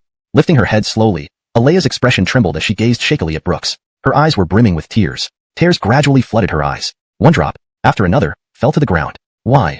Alea's tear-streaked face resembled a jasmine flower, regretful yet despairing. Didn't you like me for 10 years? 10 years, you used to love me so much? Teardrops slid down her fair cheeks. Honestly, Alea's weeping form was one that no man could resist. Alea's body curled up inexplicably, as if hiding in an icy cellar, unbearably cold. In the past, they would spend their days together, carefree and innocent, sitting by the windowsill from morning till night, enduring idle boredom and life's troubles. They would sit by the windowsill, take out a sheet of paper, and draw all afternoon. But those drawings, those beautiful drawings seemed to warp under Alea's strokes, eventually becoming piles of waste. Yes, Alea, 10 years, I loved you for 10 years, so it turns out you know. Brooks forced a smile because 10 years of love has been tormented until it's riddled with holes. We can't go back to how we were before. No, it's that I can't go back. The past has been fixed. There will no longer be love between us.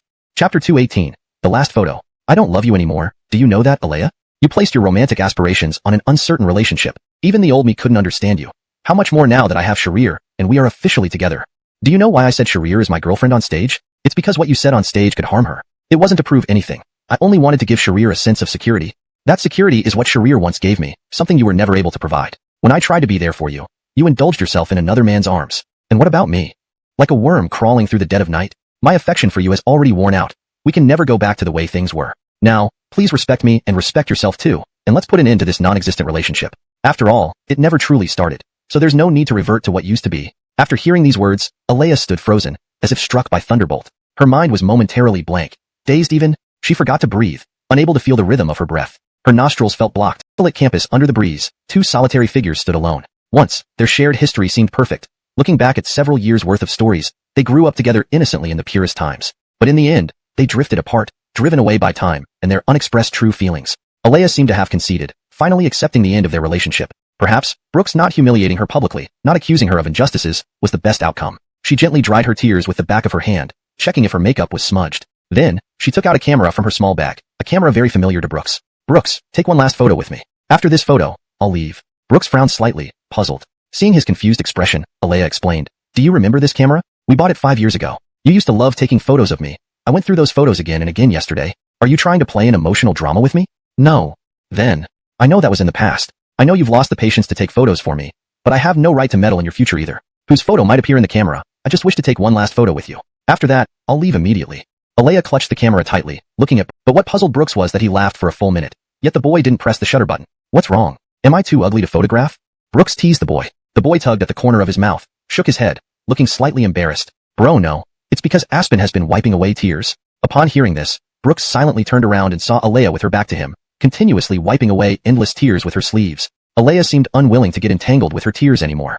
It's fine. Just take the photo like this. Maybe, having tears is kind of funny, isn't it? Click. Finally, the boy pressed the shutter. This photo was sent to the girl's phone. The girl stared intently at the photo on her phone. In the light, Brooks, standing on a higher step, glanced sideways at her. His eyes seemed gentle, while she looked like a child who couldn't stop crying, standing in the corner. The girl was crying under the sunlight. The boy watched from the darkness. Yes, this was probably Brooks's best gentleness towards her. Alea held her phone and asked Brooks quietly, "Should I send the photo to your QQ?" No need. He left this time. All that remained was Alea feeling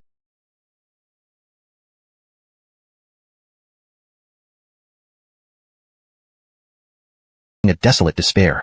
Chapter 219. Do you hope he's a jerk? Why? When one person becomes increasingly indifferent to another, the other will become more proactive. Is it that people, by nature, love what they cannot have even more? Brooks was on the road, a cigarette dangling from his mouth. Fuck. Always telling Cooper to quit smoking. I can't quit either. My damn lungs don't know if they can handle all this smoke. Although he said this, the cigarette in his mouth didn't drop, and after stubbing out one, he lit another. Unexpectedly, the rain, unseen for a long time, began to fall once more. He stood with his head bowed, taking an umbrella from his waist bag. But this time, at least, I brought an umbrella, even though it's only enough for one person, but it's enough. The rain soaks the sky. You say you don't understand. The rain falls all night. My love overflows like rain. Maybe giving up is the way to get closer to you. Not seeing you anymore so you might remember me. Brooks wandered aimlessly along the tree-lined path where no maple leaves had yet appeared, humming song after song in solitude. Perhaps what we can never have forever stirs within us, and those who are favored feel secure without fear. There are so many things in life that when easily obtained, they're often never cherished. People are like that. Really? Why do we talk about the moonlight and red moles? Because the best things are always unattainable.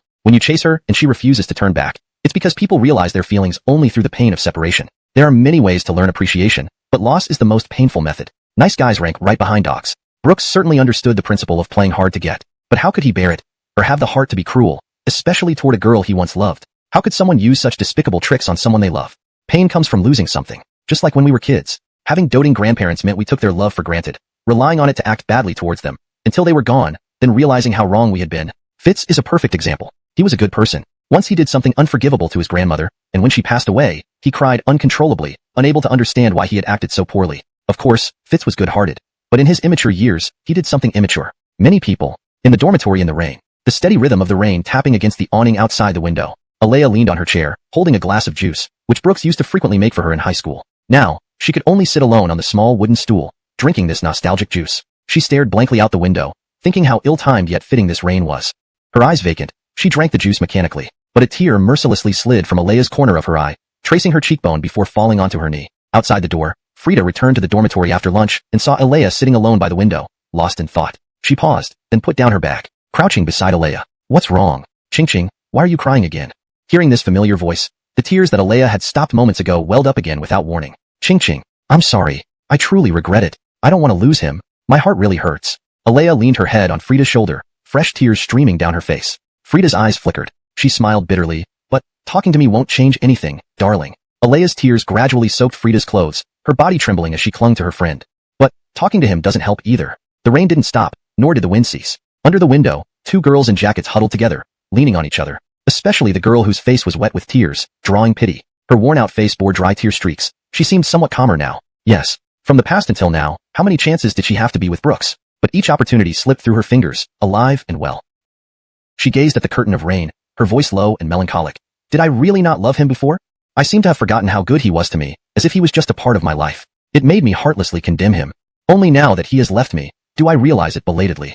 Frida said nothing. In this world, how many people take all the kindness directed at them for granted? If only he were a jerk, that would be much better. Then when he didn't love me anymore, I could realize how badly I treated him. Frida replied coolly. So you hope Brooks is a jerk? Then he would chase after you?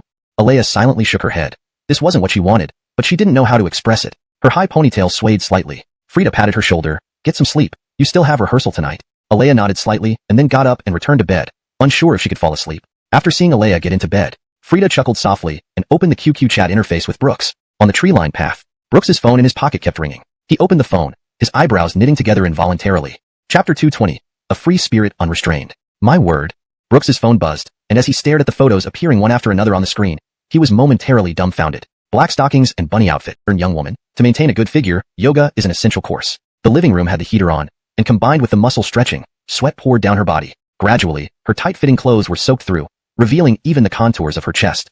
Sherry stood up, her peach-like bottom swaying gently as she poured herself a glass of lemon water. Right now, she felt like she was truly living the life of a rich housewife, with Brooks ensuring her lifestyle. Indeed, it brought more happiness than many other women could hope for. Of course, right now she really wanted to hug Brooks or know what he was doing. But after experiencing Gladys's rather tragic love story, she realized a woman should have her own career.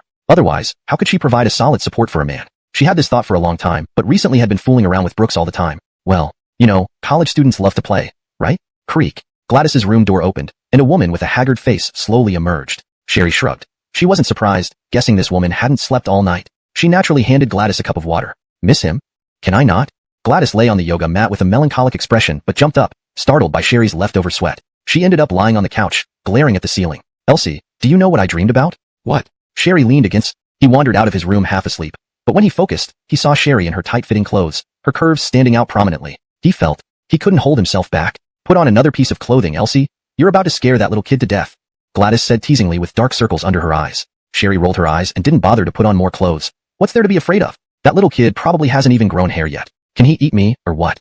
Hey, that's too much. Hair's long been there. Speak properly, don't insult people like that. Miles had a look that said, I'm going to bite you. But his eyes were honest, glancing at Sherry as he grabbed a slice of bread from the toaster. Men, creatures controlled by their little birds, found it hard to resist. Sherry whistled lewdly at Miles. Miles, do you like that little girl or not? Miles choked on the peanut butter in his toast. Wait, did you just change the subject so quickly? I heard you asking Gladys just now. Isn't Gladys in more need of concern than me right now? She was just injured recently. You should comfort her heart. I can't touch it. Her heart is too big to reach. Huh. Miles raised his eyebrows, not understanding at first, then asked in surprise after comprehending. Sis, are you really good at making suggestive jokes now? So secretly perverted. What do you mean secretly perverted? Sherry rolled her eyes. Your sis here is naturally free-spirited and unrestrained. You virgin don't understand. You're not one anymore? You fucking. Chapter 221. Don't resort to despicable means when dealing with true feelings. On the sofa, Miles, who had been beaten half to death, was barely breathing. The moment Sherry uttered those two words, F***K, he knew he wasn't far from death. Who the hell taught you to ask a woman if she's still a virgin? Huh. Miles's ear was grabbed by Sherry, filled with grievances. I saw Brother Lane talking like that before. He doesn't care about his face, should you not either? If Cooper eats shit, will you eat it too? But, didn't you tell me before that a person's first time is very important? Yes, Riley needs a clean sheet. No problem there, I'm a clean sheet, Brooks is also a clean sheet. So us being in bed together, isn't that natural? How many times have you been to bed? You're still asking. Damn, can't satisfy a kid's curiosity just once? Twice. Damn.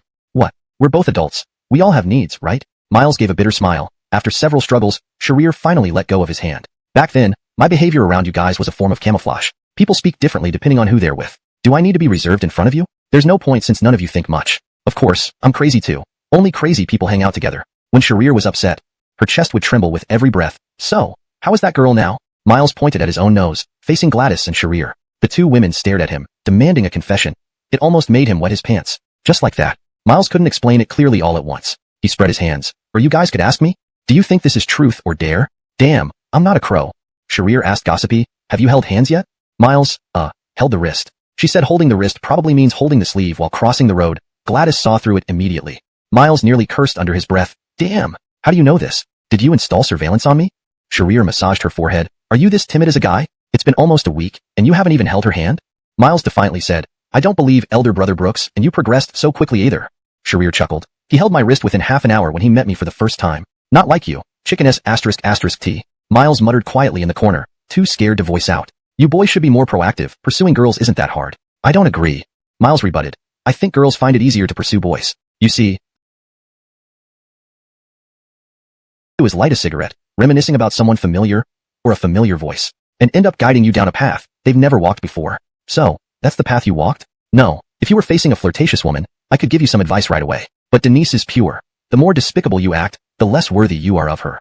Do you understand? Gladys, who had been silent on the side, finally spoke. Her words hit home, making Miles fall into deep thought. It seemed that these few sentences truly made Miles realize he should be honest and sincere with Denise, instead of seeking guidance from so-called love gurus. Perhaps a girl like Denise just needed an innocent boy by her side, not a cunning man to play games with her. Miles gave a bitter smile.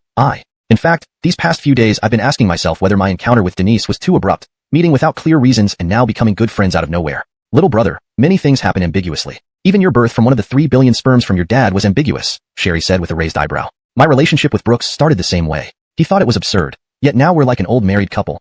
Love is fleeting. If there really is an unbreakable, indestructible kind of love in this world, why is it still filled with tap the table? My dear 190 centimeters tall hunk, the bread is ready. Take it. Adolf paused beside the table, whispering softly, no need. I'm in a hurry. Hey. Sherry narrowed her eyes, puzzled. Too busy to eat bread. What are you rushing off to do? Adolf hesitated for a moment, but confessed. A date. What? Chapter 222. Did I fall under an illusion? The Maybach drove off the elevated road and arrived at Art. Along the way, the sight of the Maybach was spectacular. Wherever it passed, both men and women would stop in their tracks. After all, no supercar's passenger seat would ever disappoint anyone. Unexpectedly, however, this supercar had nobody in its passenger seat. Miles and Denise had agreed to have lunch together at noon. So Miles went to the library alone to find Denise, who was studying, planning to linger there until it was time for lunch. Well, this lingering was proper. You get what I mean, don't you? Denise had always been a good student, and was now preparing for her English Level 6 exam. As for IELTS, perhaps her family's finances were somewhat lacking. In reality, current education wasn't just about intellect. It also compared financial resources. Denise wasn't a prodigy and couldn't play around all day like Brooks or Zella yet still excel academically. What she relied on was only her own efforts. If she didn't work hard, she might have ended up seeing Miles at a community college. Denise's diligence was visible to everyone. Whenever she wasn't home and not working part-time, she spent all her time studying. She even won numerous scholarships. Seeing the earnest girl engrossed in her studies, Miles also picked up 2 English books. But when he opened them, damn, this is written in some heavenly script. Knowledge entered Miles's brain through devious means. Then, he chose a programming book that suited him better. This feeling was like finding a long-lost treasure. Denise pressed her hands gently on the corners of her book. The scar seemed to be fading gradually thanks to Miles's care. Aside from that scar, Denise's hands were fair and delicate, almost making one want to touch them. Could these be the legendary jade hands? While focused on her book, the girl sensed something and looked up to see Miles staring at her fixedly. Following his gaze, Denise quickly withdrew her hands. What are you looking at?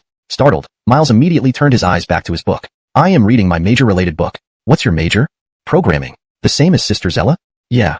I heard Sister Zella is amazing. She's also a freshman but participated in competitions right after school started and won high accolades in her field. Are you amazing too? Miles hesitated. Well, Denise, to them. This book is from C++ entry to wealth, but to me, it's from C++ entry to death.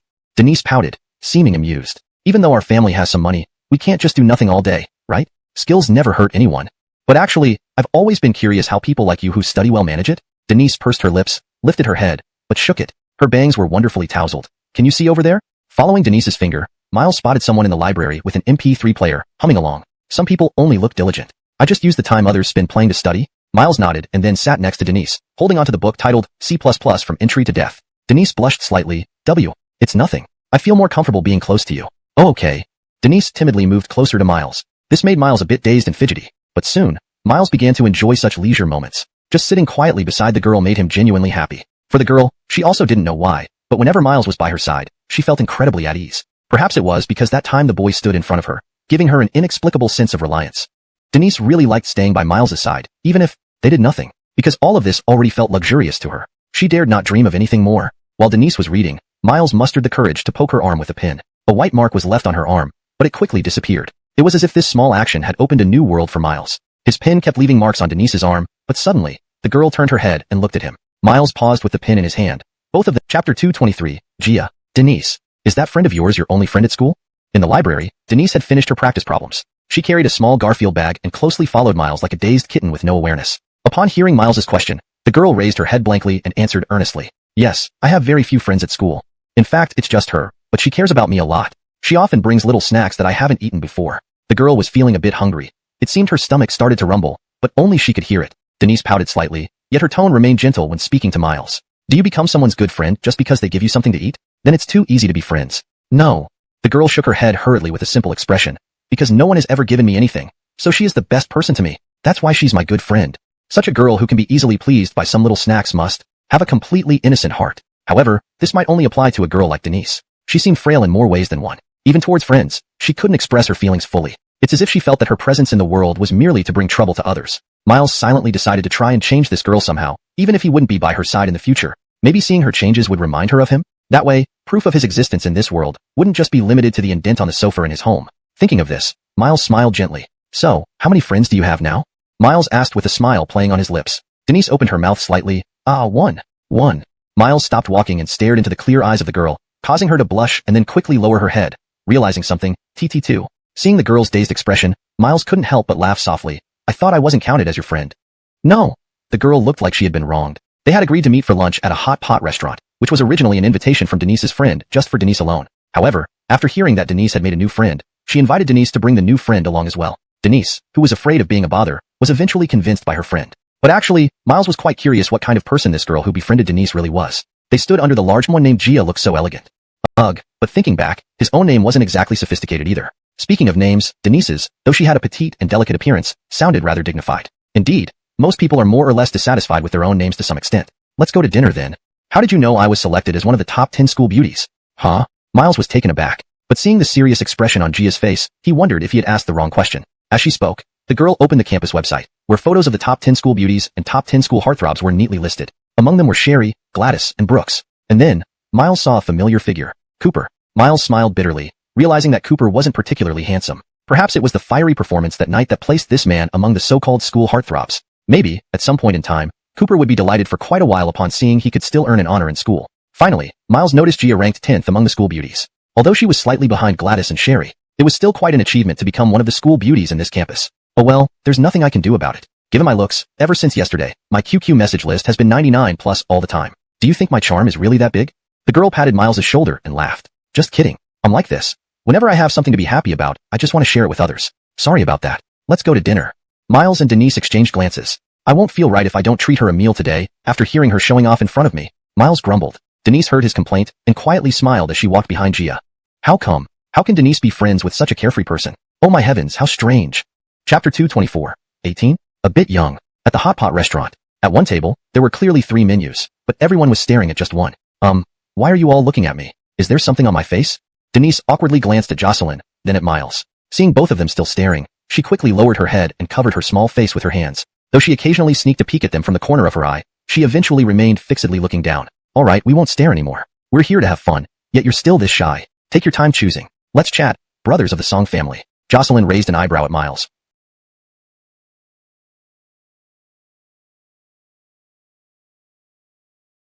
Although her makeup looked innocent, her expression was intensely aggressive. Especially that look directed at Miles almost entranced him. Chat about what? How often do you bathe in a few days, or how much I lose each time playing mahjong? Jocelyn rolled her eyes. Can you be serious for once? After all, this is our first meeting. Don't you think it's necessary for us, as friends of friends, to get acquainted? Miles pouted. Sister, you have a boyfriend? Almost breaking up, preparing to move on to the next. You can prepare to switch like this? Why not? Jocelyn said matter-of-factly. Men are just objects. When there's a better one, switch to the better one. After all, only better ones exist, never the best. In my prime youth, I shouldn't be limited by men. Miles swallowed hard. Pardon me for asking. How many boyfriends have you had seriously? Seriously? Jocelyn rubbed her chin thoughtfully. About 5, no, 4. What about not so serious ones? Miles asked, stunned. Jocelyn extended her fingers, counting silently, including serious and not so serious, roughly, 24 and a half. 24?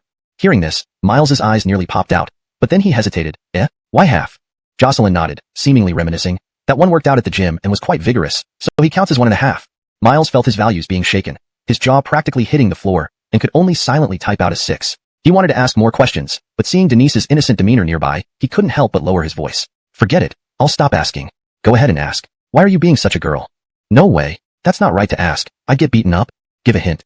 I'm thinking, damn, how should I hint at this? Hold on. Jocelyn seemed to realize something and looked suspiciously at Miles. Aren't you asking how many times I've been to bed? Holy cow. You guessed right, go ahead and answer. Miles's sincere gaze sparkled with curiosity. It was clear he was particularly interested in this question. Honestly, he didn't understand why he was so curious about a woman's intimate life. But deep down, it might be because he was a virgin. Without practical experience, only theoretical knowledge left him somewhat ignorant about human coupling. Of course, he regularly watched educational content at midnight to learn. He had only heard that women also have needs in this regard, but wouldn't dare ask his own mother. As for Sherry, the answer was obvious. He'd be beaten if he asked. Now presented with this rare learning opportunity, how could he let it slip? Jocelyn pondered for a moment. Leaning against the window, the girl blinked, showing no qualms about the topic. How many times in bed? Around 10 times, give or take. I turned 20 last year, and honestly, once you start, it becomes addictive, you know? Hold on. What do you mean by addictive? Miles felt like a Siberian baby. Even his expression seemed abstract. Jocelyn explained. Once you're thoroughly exhilarated, you feel very comfortable. Aren't you a virgin? Miles. Can we avoid this sharp topic? Seeing Jocelyn about to mock him, Miles hurriedly changed the subject. When did you start? With over 20 boyfriends, didn't you start in junior high? Not really, just a few years ago. Oh, makes sense. I used to use a snake coil gun. WDF. Shocked, right? Jocelyn flicked her hair, which made Miles feel like this woman was really a vixen. In junior high, there were just too many troublemakers. I was forced to. You know, my family wasn't exactly rich or influential, so when things happened, I didn't dare say anything. Would it have made any difference if I did? In the end, my parents would always say, it takes 2 to tango. My family was quite fragmented. My mom had a man on the side, and my dad had a woman. We just lived our separate lives. But later on, I wondered if my life was too chaotic. I found myself living in such a dissolute circle while reading so-called virtuous books, and as for my parents, they just gave me money. But eventually, I was still leading a reckless life, going to bars, dancing at clubs, doing everything. I even thought I might find true love in this godforsaken place, only to end up losing my virginity. I slept with that guy 3 times. 3 times? Then after switching through several boyfriends, I realized I had become addicted to the physical sensation. Wow, quite scandalous. How about I give you a try? Your sister has great skills, no effort needed from you. No way, sis, don't. Miles swallowed hard, not daring to make eye contact with the woman. Sis, you should save your body for your true love. Why? Do you think I'm dirty? Jocelyn's gaze turned sharp, and Miles's hair stood on end. Not at all. People have different ways of living. People in the West are pretty open-minded, aren't they? Miles gave himself an excuse, but he didn't actually agree with this reasoning. Perhaps deep down, he felt he would remain pure-hearted forever. Jocelyn said lazily, some things, once you've tasted them the first time, you get addicted. You're telling this to someone you just met. Aren't you worried I'll spread your words? Miles finally voiced his question, but Jocelyn just shrugged. No, anyone who can be friends with Denise isn't bad. She seems to have only us two as friends. So, you hold an important place in her heart. You understand that, right? Maybe. Miles mulled over Jocelyn's experiences. He couldn't tell if she exaggerated, but somehow, she left an impact on him. He seemed to understand that sex is a component of love. If you don't desire someone physically, love is really hard to come by, though genuine feelings do exist, but how often? He looked again at the innocent Denise. Indeed, there seemed to be a sincere and pure affection waiting for him. Miles, how old are you? Jocelyn suddenly asked. 18. A bit young. Chapter 225. This was enough. Miles was stunned by this woman's question. Wasn't it about age? They stared at each other, blinking. Isn't what you asked about age? Why would I care about your age? No, who? Miles's voice instantly rose several decibels before he quickly lowered it. Would ask about, how long on the first meeting? It's me. You're awesome, you're really awesome. Miles covered his head. He never imagined that this woman's question would be so unexpected. He didn't want to talk to Jocelyn anymore.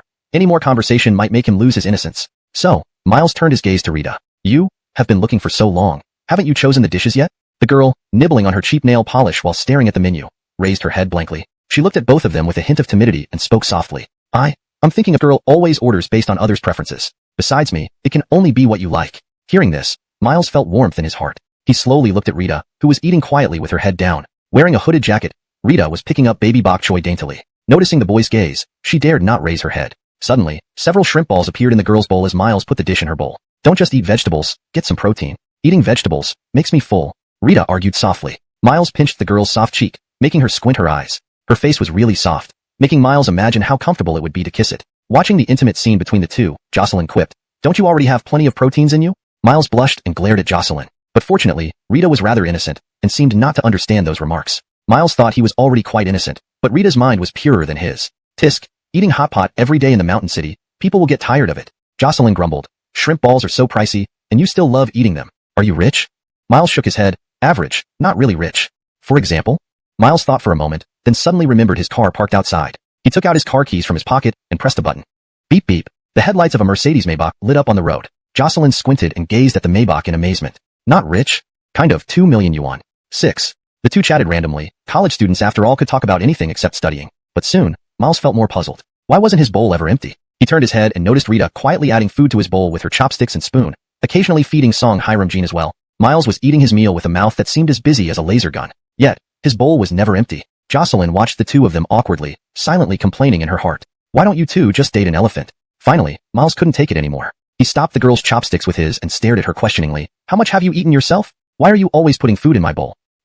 I've already eaten a lot. Miles didn't know what to say but noticed that the strands of her hair had brushed against his nose. Your bangs, haven't they grown again? Didn't I tell you to get them cut? Your forehead is very beautiful. The girl hesitated and gave a familiar response. Forget it. This way I'm less likely to be noticed. Maybe I won't be bullied then. Miles felt a chill in his heart. Perhaps, for the girl, camouflage was the most important thing. Her captivating eyes might indeed attract a lot of unwelcome attention, those strange and speculative gazes that make one feel uneasy. The girl really disliked such gazes, because it felt like being violated, so she used her hair to protect herself. Maybe, also imprisoning herself. She didn't want to touch the outside world, nor did she want to be judged by it. At least, she could live peacefully. And now, there was a boy who looked at her not with those incomprehensible gazes but with a smile. Wasn't that true? This was enough. Chapter 226. The clumsy one who can't buckle a seatbelt. In fact, Denise always had so many things she wanted to say to Miles. But that deeply ingrained sense of independence, it made her unwilling to voice those words that might affect others. Because she had seen some people lose a relationship just by speaking casually at times. Denise was unwilling, and even more so, afraid. Her trembling hand fished the beef out of the hot pot, and following her own thoughts, she intended to put it into Miles's bowl. Bang. Instantly, the girl's hand moved involuntarily because her hand was tightly gripped by the boy. Ripples formed in the girl's heart, as if a pebble had been thrown in. Yet, this stone created wave after wave in the lake of her heart. Miles gently brushed her bangs away. To the older generation, white hair might symbolize youthful rebellion. But on Miles's face, especially with his incredibly sunny smile, he didn't seem like a bad person at all. His radiant smile put the girl entirely at ease, yet his gaze was profoundly sincere. Denise, I'm here, and no one can bully you. So, by my side, you don't need to be so careful. I will protect you forever, as long as you don't leave me or push me away. Even if Jocelyn chases you with a knife, I'll stand in front of you. Upon hearing this, Jocelyn was choked by the peppers in her mouth, causing her saliva to fly around. What does this have to do with me? Denise's hand, still firmly held by Miles, revealed her extremely clear eyes without her bangs obstructing. Only, her eyes were slightly moist, and her heart was silently trembling. Does it take very long for someone to enter one's heart? Maybe a long time, maybe very quickly. Love, fondness, these emotional words are inherently complex. At one point, such intricate feelings were oversimplified into words like being in love or love brain. Emotions are the most complex elements in the world. The more one lives, the more one understands this. Humans are complex. Why people believe in star signs, why they trust personality types. Everything experienced in each stage of life.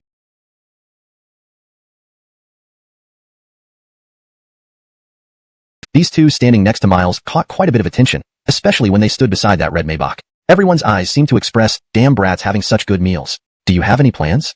Miles shrugged and looked at Jocelyn. Denise wasn't the type to offer opinions. It was better to ask directly. Jocelyn shook her head. I don't know, it's up to you, the only man here. Actually, Jocelyn thought for a moment. If giving them space was best, now would be the perfect time to leave. But on further reflection, she realized that when it came to Miles, she barely understood him at all. As Denise's good sister, she felt she should understand him a bit more. After all, with Denise's clumsy personality, she might very well be deceived by some rich boy. Hence, the long bangs were for disguising herself. She did keep an eye on Miles. Perhaps, this was due to her spending too many years in a chaotic circle, making her guard against anything and everything. Although, Jocelyn did have a bit of a craving for Miles. After all, he was a young master from a prominent family, and 1 year younger than her, technically a little brother. In bed, how obedient would he be? But Miles wasn't thinking so much. He naturally had his own plans. Let's go to the mall. To the mall? What are we doing at the mall? Buying you clothes, Miles said casually, but the girl panicked immediately, instinctively taking a step back. Buy me clothes for what? Miles saw the bewildered expression on the girl's face as she was about to open the car door and sighed helplessly. He smoothed out the creased corner of her sweater. Your sweater, it's all pilled up. Look at your hoodie underneath. I just noticed your sweater is worn over your hoodie. You're quite avant-garde, Denise.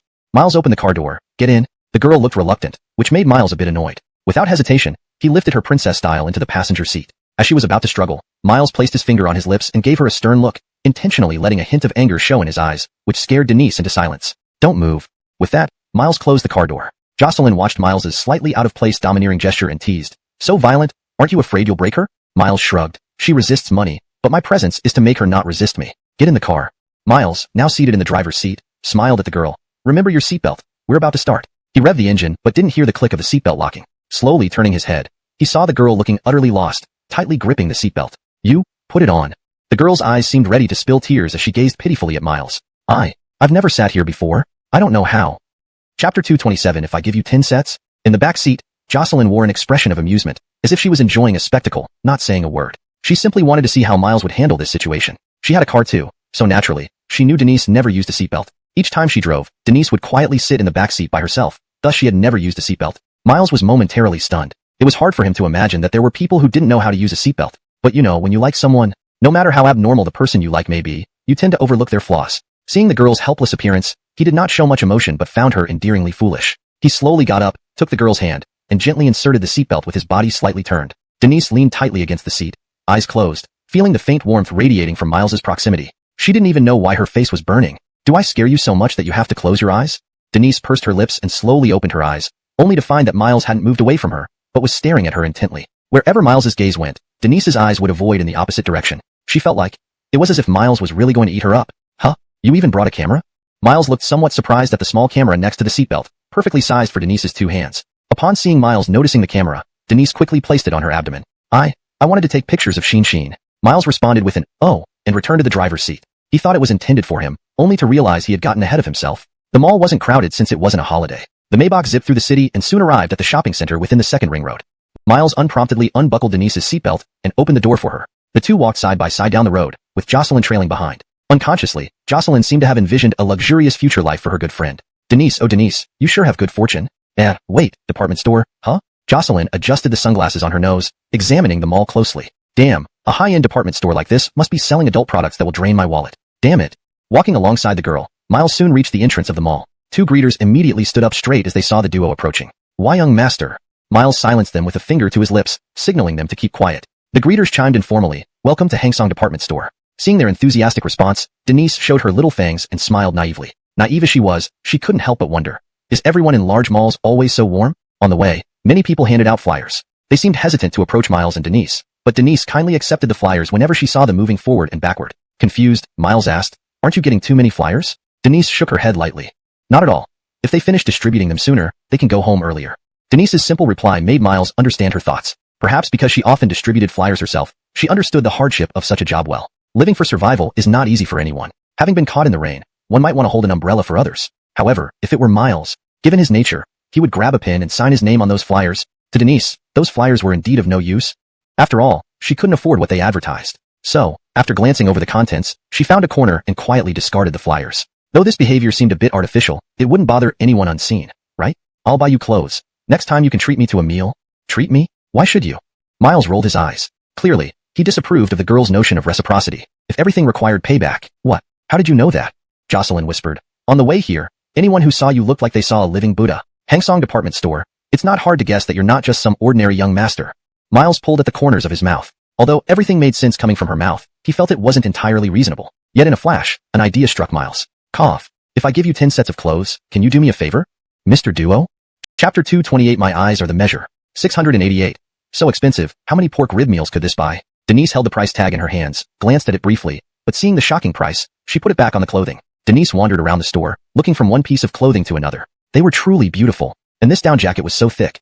If she bought one for her mother in the future, it would probably be very warm, but it was really expensive. Denise pursed her lips slightly. She thought to herself, "Donghua must buy me cheaper clothes since we are both students. Although he has a car, he's not likely to be super wealthy. I can't let him spend too much, and next time, I must save up and buy him a garment in return. But this piece of clothing costs 300 or 400 yuan. It will take a week of saving. Sob sob? Forget it. Treat it as an experience of life. Denise, you have to be strong." "Boss, I'll take this one," sighs him. Suddenly, a voice came from behind the girl. She turned around only to bump right into Miles's face. "Ow." Denise rubbed her little head, and then looked up sheepishly. Miles glanced at the sales associate, who first looked surprised. Then, as if comprehending Miles's meaning, "Ma'am, you can try it on first, sir." "Sir, is this your girlfriend? She sure has good taste. This garment fits her figure perfectly. Try it on and change it if she doesn't like it." Denise was still immersed in the pain of her head colliding with the boy's chest, nearly bringing tears to her eyes. She gently rubbed her eyes, finally lowering her pouting mouth. The sales associate was a young female, but her smile was indeed kind. Miles handed the garment to the girl. "Try it on." "It's not pretty,"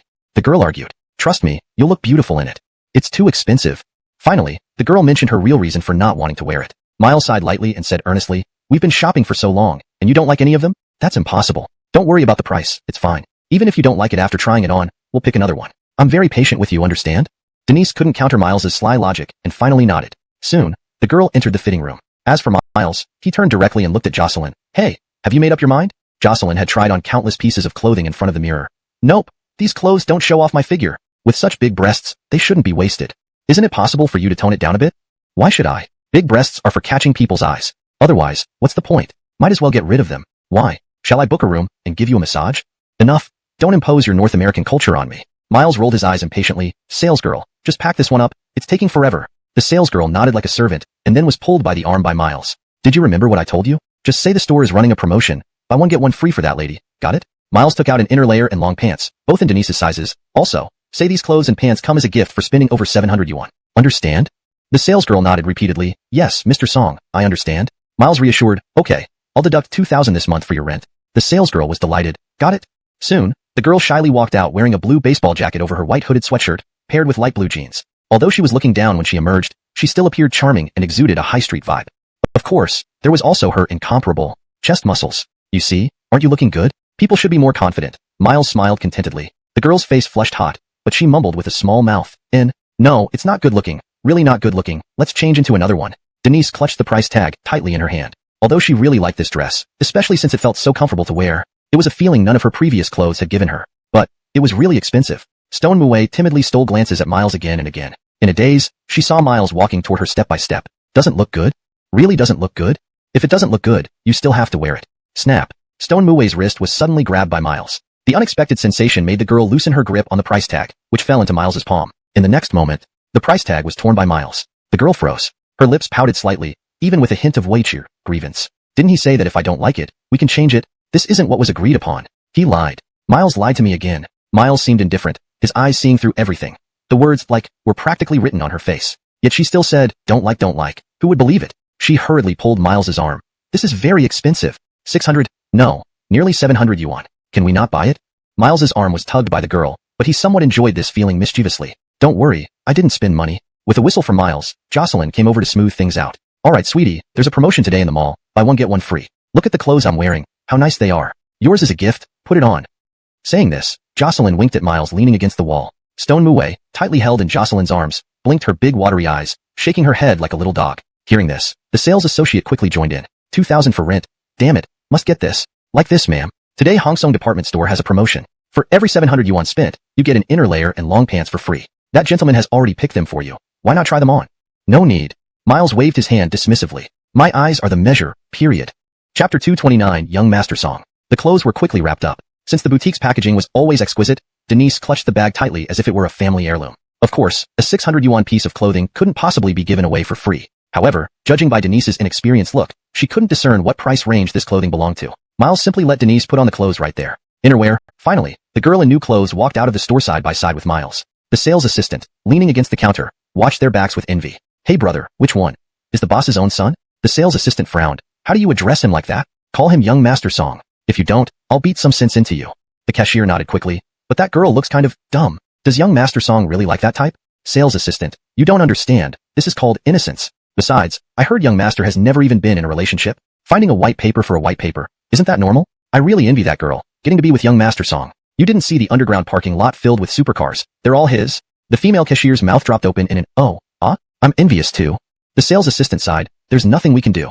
Rich people find rich girls, not us. Just look at that girl. Even though she's innocent, she's got a great figure. When she changed clothes just now, those curves would drive anyone crazy. Maybe rich families enjoy this kind of exotic charm. Female cashier clicked her tongue. If it came with money, I'd go for that exotic charm too. On their way, two figures moved closely together in the mall. Neither looked directly at each other. Yet, glances exchanged between them were plenty. The girl's peripheral vision continuously flickered back, fearful of being caught peeking at the boy. She didn't know what magic this youth had, but standing beside him, she couldn't help but focus on him fully. The young man lingered longer, because the girl in this outfit was truly beautiful. Perhaps the design accentuated her slender waist, making it visible beneath the clothes. Only then did Miles realize that her waist was as gentle as spring water, inviting a hug.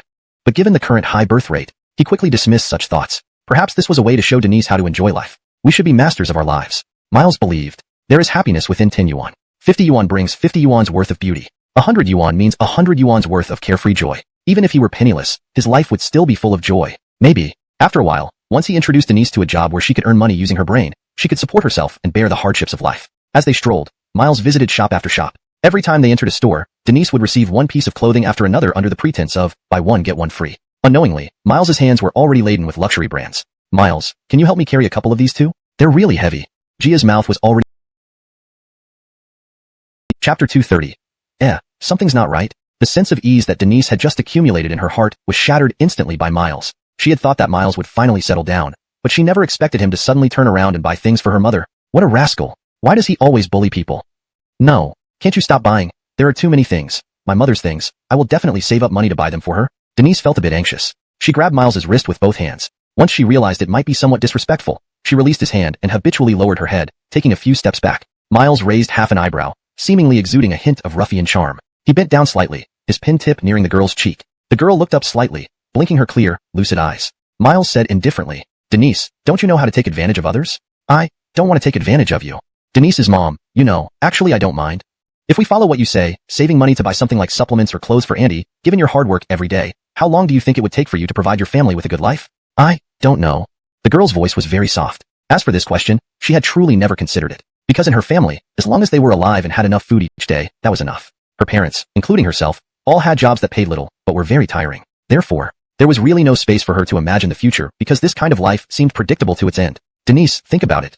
Miles's tone was gentle, so much so that even his questioning sounded almost comforting. The girl pulled on the edge of her new clothes, muttering indistinctly, only opening her mouth slightly without knowing what to say. In fact, when Miles first saw her doing these things, he wanted to tell Denise that with her level of education, she could do many things in the future. In this world, what has the least value is cheap labor. Money isn't the reward for effort, it's the reward for cognition. Miles lived above this societal level, thus witnessing countless examples of survival of the fittest. In his department store, stores would always come and go, but as long as he remained the landlord, he would have absolute capital. This mall, from site selection to investment, financing, and listing, was something Miles had watched from childhood. So even if Miles didn't have high academic qualifications, he wasn't worried at all. Because he had cognition. Education isn't the only path. It determines your baseline. Trading time for money is really not worth it. So, Denise, take advantage of my kindness to you, so that I may possibly enjoy your kindness in the future, okay? Satisfied. Miles sighed deeply. Is buying you clothes bullying you? Not. Is buying your mother clothes bullying you? Not. Are you happy? Happy, maybe. Miles asked this question seriously. He truly cared whether what he did went against the girl's definition of happiness. He didn't want his efforts to be merely self-indulgent, a burden wrapped in the name of care. Miles's gaze forced the girl to ponder this question. I'm not unsmiling, and I also don't let myself cry. Pain, I only cry with a smile, not sobbing. No, Denise. This world is fair. We don't need to hide our feelings. Why do you have to hide yourself?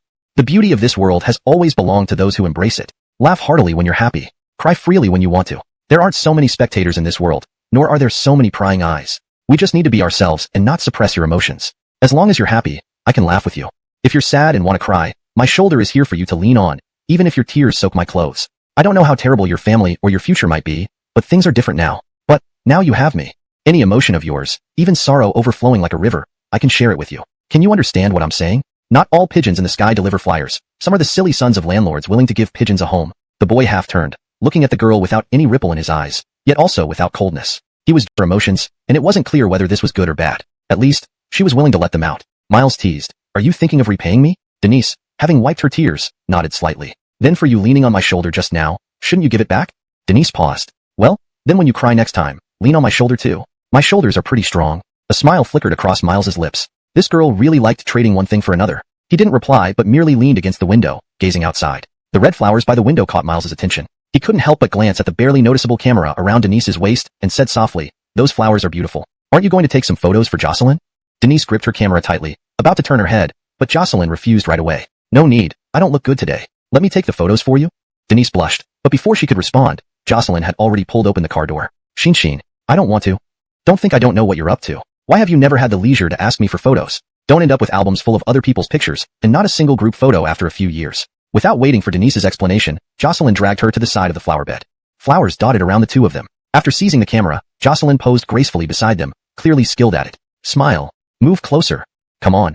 Aren't you two zombies? Even Gerardo would dig graves for you too. Tiring of talking, Jocelyn simply got up, held Miles's hand, and placed it on the girl's waist. Miles, this isn't right.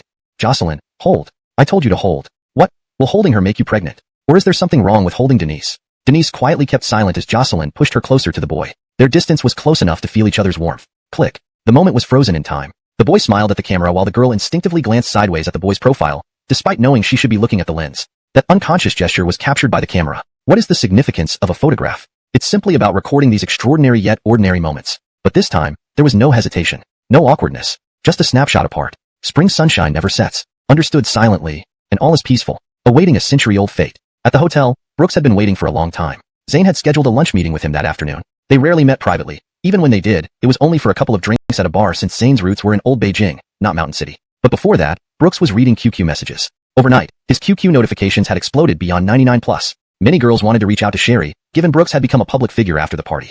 Thinking about it now, if this happened to his former self, it'd be an achievement worth writing into the family tree. But more importantly, there were numerous attacks against Brooks.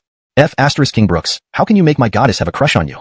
Alea has apologized, why can't Brooks just give a response? Brooks, challenge me offline. Having nothing else to do, Brooks began responding one by one. Your goddess having a crush on someone else? Why do you get upset? Are you a single-cell organism without a brain or experience with crushes? What? No response from me. I said Sherry is my girlfriend, are you blind? Offline challenge, are we comparing hardness or length? Pick yourself. If you win, you kneel and call me dad. Brooks chuckled, setting his phone aside. These students' insults weren't even half as intense as those from his previous online battles. Regardless of what others thought of him now, he cared less. What he wanted most was to quickly gather 500 million to help Cooper get out of trouble. After all, to him, Cooper was a brother he could never abandon for a lifetime. 500 million was worth it to buy his brother's freedom. Hey, long time no see, Elliot. Finally, as Brooks was in a daze, the hotel door was opened. My instincts are spot on. The men I choose are usually good. Brooks's lips curled. That's your reason for having dated over 100 guys? Leah replied assertively. Just because men are fine doesn't mean I'm not fine either. Brooks, 6. Arguing with Leah was just playful banter between two old acquaintances, but in reality, Leah wasn't exactly abnormal. Perhaps for someone like Lucius, who had never been in a relationship, this woman might teach him many things. Like, bedroom activities. Of course, this was Lucius's relationship. Whether he played with her or she played with him, it was his choice. In Brooks's opinion, Lucius really looked like a Greek sculpture, full of masculine wildness, and Brooks had witnessed his physique. The muscular lines were chiseled, and perhaps thin muscles were every woman's favorite. A person with perfect looks and a great physique, without any bad habits, made Brooks wonder why someone like this was still single. No matter how many admirers he had, no matter how varied they were, boosted by male hormones, could anyone resist 18 years of constant pursuit? Joking aside, I'm happy for you, Lucius. Lucius, actually, we're not officially together, it's just that. Alright, I admit, we're not officially together, but I can't help craving his body. I'm low class, but that doesn't mean I can't pursue him. Haven't decided on the rest yet. So Amnon, are you asking for my opinion? Brooks bluntly asked. Zane fell into a long silence after Brooks's one sentence, but his expression remained calm as ever. However, through the surface, Brooks saw the fierce determination behind it. But Zane's fierce determination seemed unnecessary to Brooks because he had intricate ideas for this show. If he wished, he could share them all with Zane. Brooks was absolutely confident in his reborn abilities. He trusted Zane completely. If he couldn't trust someone who was willing to vouch for him, who else could he trust? Moreover, since this matter concerned Adolf's future, Brooks would undoubtedly support it wholeheartedly. But the next words threw Brooks into another bout of silence. I want Elsie to participate in this variety show. Wait, what? Brooks found it hard to believe. Why? Amnon, your company, has no one else? There was some unease in Yiling's eyes, and this question clearly exceeded his expectations. The dishes on the dining table rotated, and Leah turned a tablet to face Brooks. What do you mean? Brooks bit his lips slightly. Zane explained patiently. In short, your gala ignited interest, but Sherry received the most attention. Now, the entire internet calls Sherry the campus goddess. Although you announced she's your girlfriend, her popularity is undeniable. I'm thinking that if she joins this show, I believe it will bring significant benefits to our company. Brooks hesitated. But she's my girlfriend. Zane, variety shows have scripts. Brooks replied unhappily, of course I understand. But if Elsie really participates in such a show, even with a script, I'm still her boyfriend. Even if I trust the process, it will still feel odd. Suddenly, pressure weighed heavily on Brooks without him realizing it. He didn't know how to decide. On one side was his most reliable friend. On the other side was his girlfriend. Chapter 233 no longer a blank page. Lost, so lost. Brooks leaned back in the chair with his eyes closed, trying to gather his thoughts. But it seemed more like he was escaping reality. He watched as Sharir was praised and attacked online, leaving Brooks in a dilemma. Indeed, just one party had propelled Sharir to the pinnacle of the internet. Perhaps, if Sharir ventured into the entertainment industry, she would truly shine brightly. Previously, he often told Sharir that her life should be shaped by herself, living on her own terms, striving for what she wanted. What Sharir liked, Brooks knew well: drawing, singing, dancing, and of course, falling asleep on Brooks's shoulder when tired. These were all things Sharir loved. Certainly, Brooks also desperately wanted to contribute to Sharir's future, but this conflicted with his own life. Neither side could he forsake. The complexity of the program wasn't something that could be explained in just a few words. It wasn't that he didn't believe in the strength of their relationship. Brooks had simply tasted the jealousy that every couple inevitably faces. If your girlfriend was out partying at a bar while you sat alone on your bed, how would you feel? Roughly put, it was not far from the truth. Brooks silently lit a cigarette. Clearly this matter troubled him deeply. He hadn't expected that when life and interests clashed, it would be so difficult to decide. Zane, yes, it's really hard to choose. I know. Brooks crushed the cigarette, but unconsciously between two fingers. This startled Zane. His reaction made Zane feel a pang of guilt, even thinking her question was somewhat presumptuous. Maybe their relationship wasn't yet close enough for her to entrust her own hands with Brooks's girlfriend. But Zane still wanted to take a chance, probing Brooks's limits as a businessman. Brooks, I can offer you 100 million yuan as a signing fee, and after Elsie signs, I can give her another 150 million as compensation. You make it sound like I'm selling my girlfriend. That's not what I meant. I know, you don't need to explain further. Brooks's brows were furrowed. 250 million yuan. Enough to ensure the peace and prosperity of three himself rather than Zane. The essence of a businessman was just that. But Brooks didn't head straight to Sharir. Instead, he returned to his dormitory. Gladys was on her period these past few days, and there was no more red sugar in the house, so he came back for it. However, when Brooks opened the door, he heard a man's angry voice. Jocelyn, I refuse to speak to you. It's not that I don't miss you, and it's not that I don't love you, but you make me feel like I'm bothering you.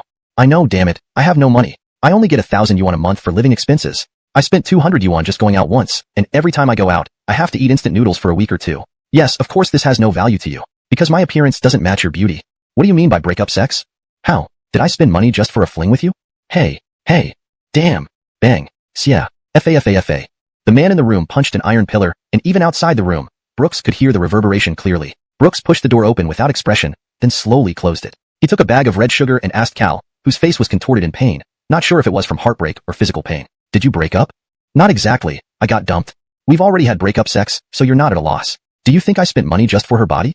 No, I don't. Without restraint, or letting go with all one's might. People always say holding too tightly will turn snowflakes into water reeds. But if you don't hold on, she might never appear in your palm. Back home, Sharir had already cooked the dishes. Hearing the door open, she turned around curiously. When she saw Brooks, her smile, frozen by Gladys's coldness, finally bloomed again. Why are you here?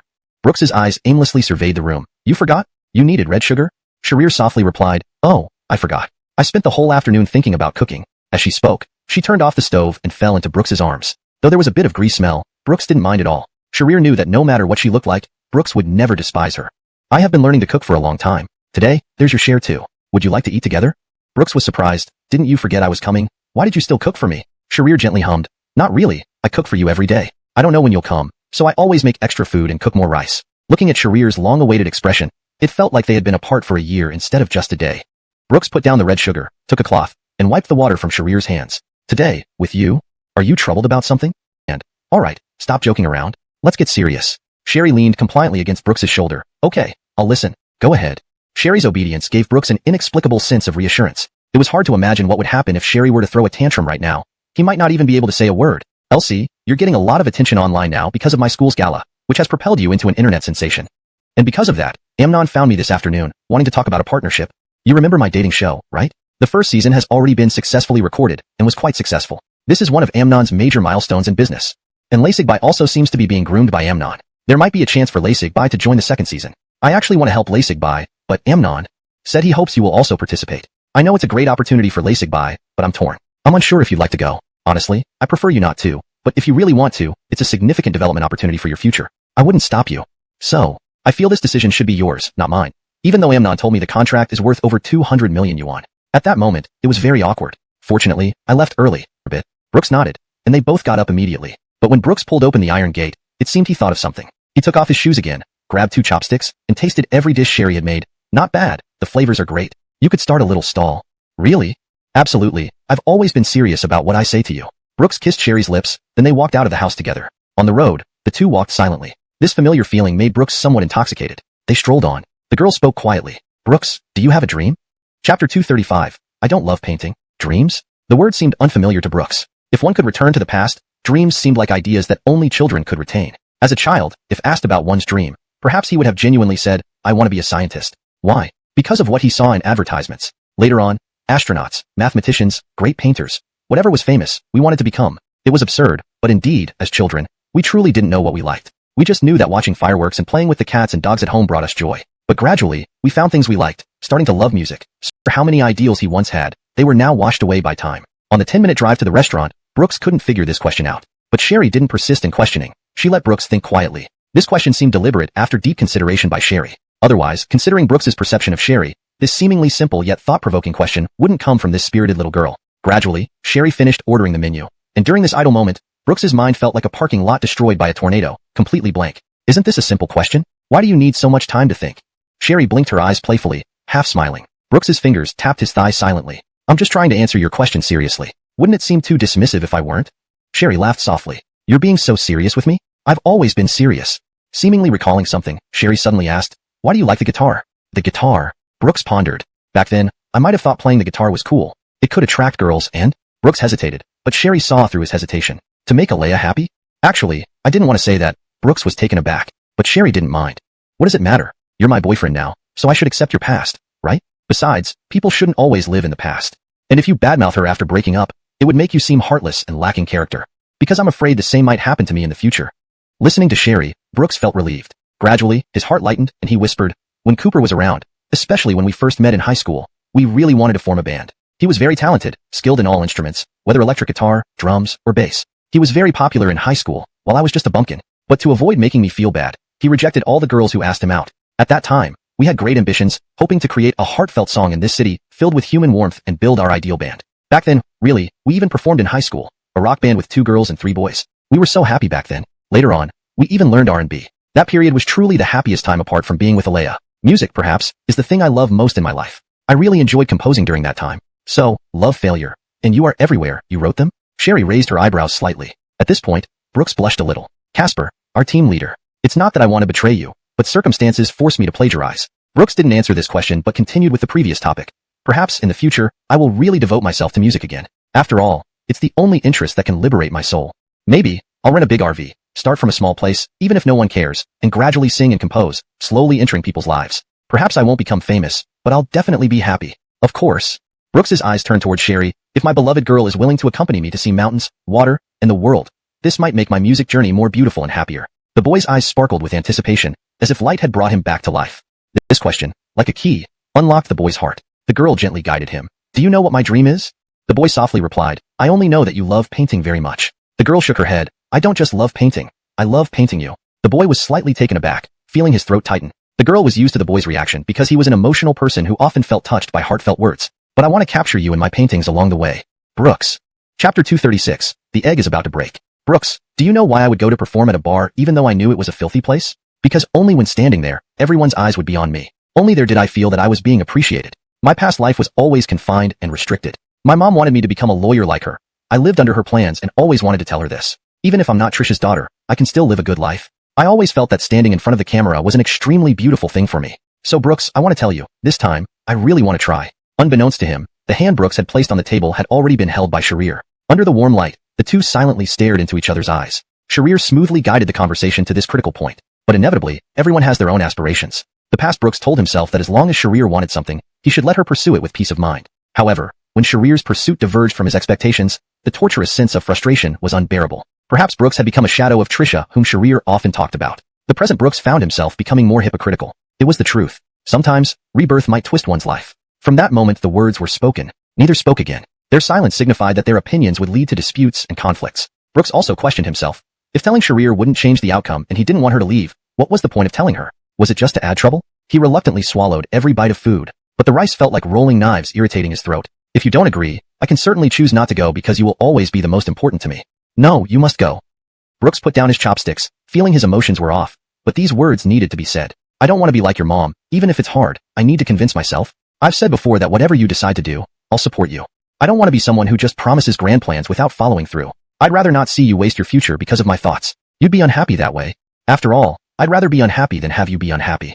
Brooks now seemed like a fidgety child, but his words were profoundly honest. These words would definitely bring some twists, but decisions needed to be made between them. Leaning against the window, Brooks felt warmth beside him as Sharir sat next to him. She gently kissed his cheek. Brooks, if you're willing, after the variety show finishes, we'll work together to fulfill our dreams. Brooks took a deep breath. He knew he should come to terms with himself. Finally, the boy sighed in relief and turned to kiss the girl on the lips. All right, waiting for you.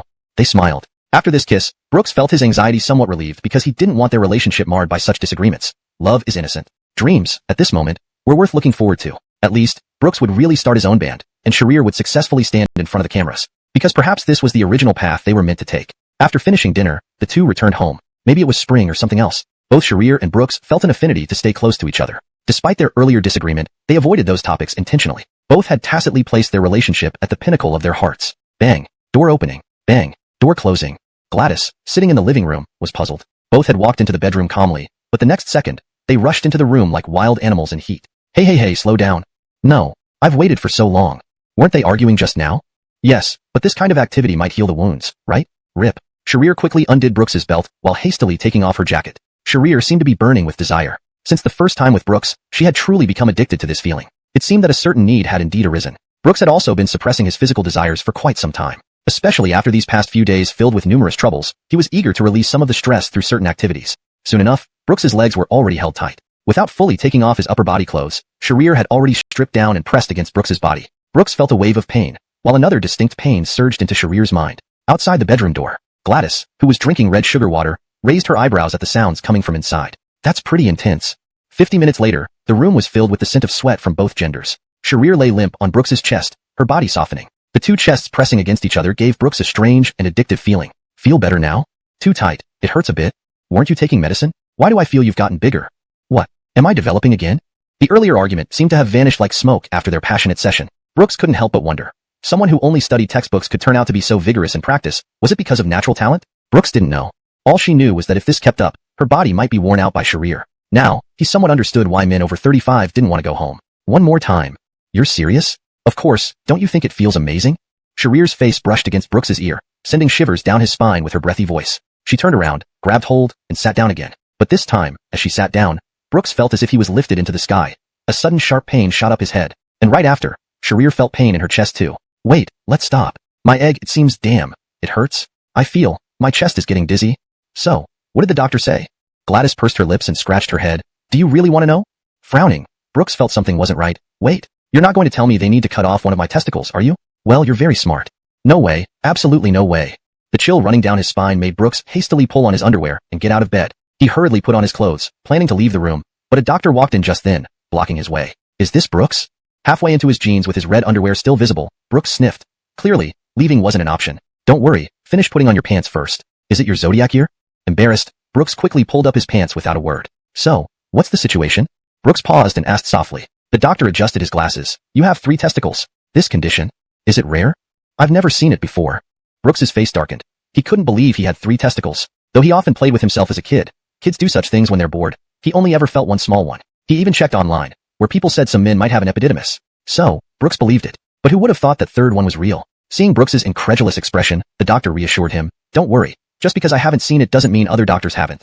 I just confirmed it. 3 testicles can indeed exist. But there's a risk of cancer, so we need to observe for about a week. If there's any sign of cancer, our recommendation will be to remove one. Stunned, Brooks pushed past the doctor and rushed out of the stuffy room. Behind him, Gladys followed in heels. Hold on. Why are you rushing?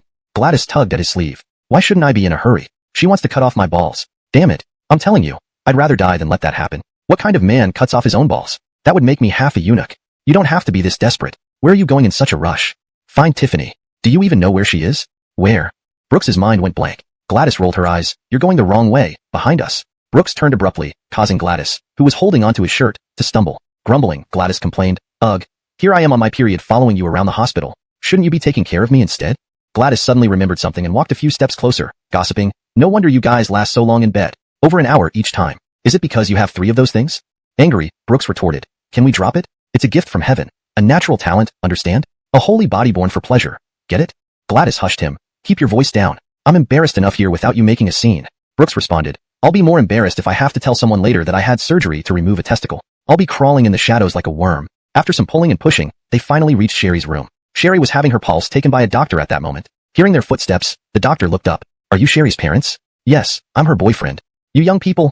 Never mind, come a bit closer. Hearing this, Gladys and Brooks pulled over chairs and came to Sherry's side. Brooks sat down immediately, but just as Gladys was about to sit, she stood back up again upon hearing the doctor's next question. Doctor, how often do you engage in intimate activities?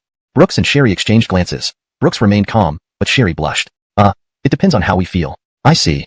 The doctor tapped away at the keyboard while mumbling. Frequency is high, approximately every 2 days. Brooks and Sherry. Impatiently, Brooks asked, Doctor, is there something wrong with my girlfriend? This situation, isn't it? Could she be pregnant? Standing beside them, Gladys was surprised. You've only had intercourse twice? You're that accurate? Oh, right. You have a big capacity? Shut up. Brooks felt his head burning. The doctor adjusted his glasses, shook his head, and continued. Not pregnant. I've seen 3 similar cases this week. Do you often suck her? What? Oh, you youngsters. Why must I spell everything out for you? I mean, breast milk. Brooks blushed deeply and quickly interrupted the doctor. All right, please stop, doctor. Gladys suddenly stood up, understanding instantly. Oh, carry on. I'll leave first. Ha ha ha ha. Milk-sucking brother, Paul sister. Ha ha ha ha ha. How can you two always get into these situations? Inside the luxury car, Sherry's face was flushed red. Even if she usually acted freely, as a woman, she couldn't help but feel shy about this kind of topic. But Gladys seemed to be relishing the gossip. Wow, this really cracks me up. I said you two make so much noise in bed that even in the living room I was worried you'd break the bed. Now, after having sex once, so many problems arise. You guys are quite amazing. Brooks held his forehead, unsure of what to say. Just then, Sherry unexpectedly asked, You have 3? Huh. Brooks replied absent-mindedly, Uh-huh. Sherry pursed her lips, still blushing. No wonder it lasts so long. But, removing 1/3, it's still not short. Do you want a child? Why ask that suddenly? However, slowly, through the rearview mirror, he noticed the girl in the back seat had donned sunglasses. Behind the shades, perhaps tears welled up in her eyes. Maybe these simple words had pierced the heart of the girl surnamed Chi. 2 people who had just left the hospital could speak with such hope about the future, but Gladys no longer had someone to share her future with. Her heart wasn't craved by many. It yearned for love that was singular and true. Instead, the person I love must be truly sincere to me. But life always plays tricks on me. Always looking for a replacement for him. Perhaps he is also looking for someone to replace me. So many times. People often hate themselves, wondering why they aren't heartless. Maybe if that were the case, during twilight and behind those midnight rain curtains, the one shedding tears wouldn't be me. The phone in the car suddenly rang, startling everyone. Brooks picked up the call but was stunned by a muffled noise on the other end, causing his head to throb. 6th brother, come back quickly. 3rd brother is going crazy. Chapter 238. She is the exception. F-A-F-A-F-A Jocelyn. Is this funny to you? What's wrong with you? Am I a dog? You tell me to come and I come. You tell me to go and I leave? What the hell does this guy think he's doing? There's already a woman next to him, and you're still clinging on to him? We just broke up a few hours ago, and now this? Beside the university wall, the atmosphere was tense enough to suffocate. Blood trickled from the corner of Miles's mouth. He lay in Denise's arms, almost fainting. Jocelyn stood in front of them, facing Cal. Originally planning to take Jocelyn to school, and then send Denise home, Miles had just stepped out of the car when they were ambushed by Cal, who took them all down instantly. Cal, do you really need to take things this far? What do you mean this far?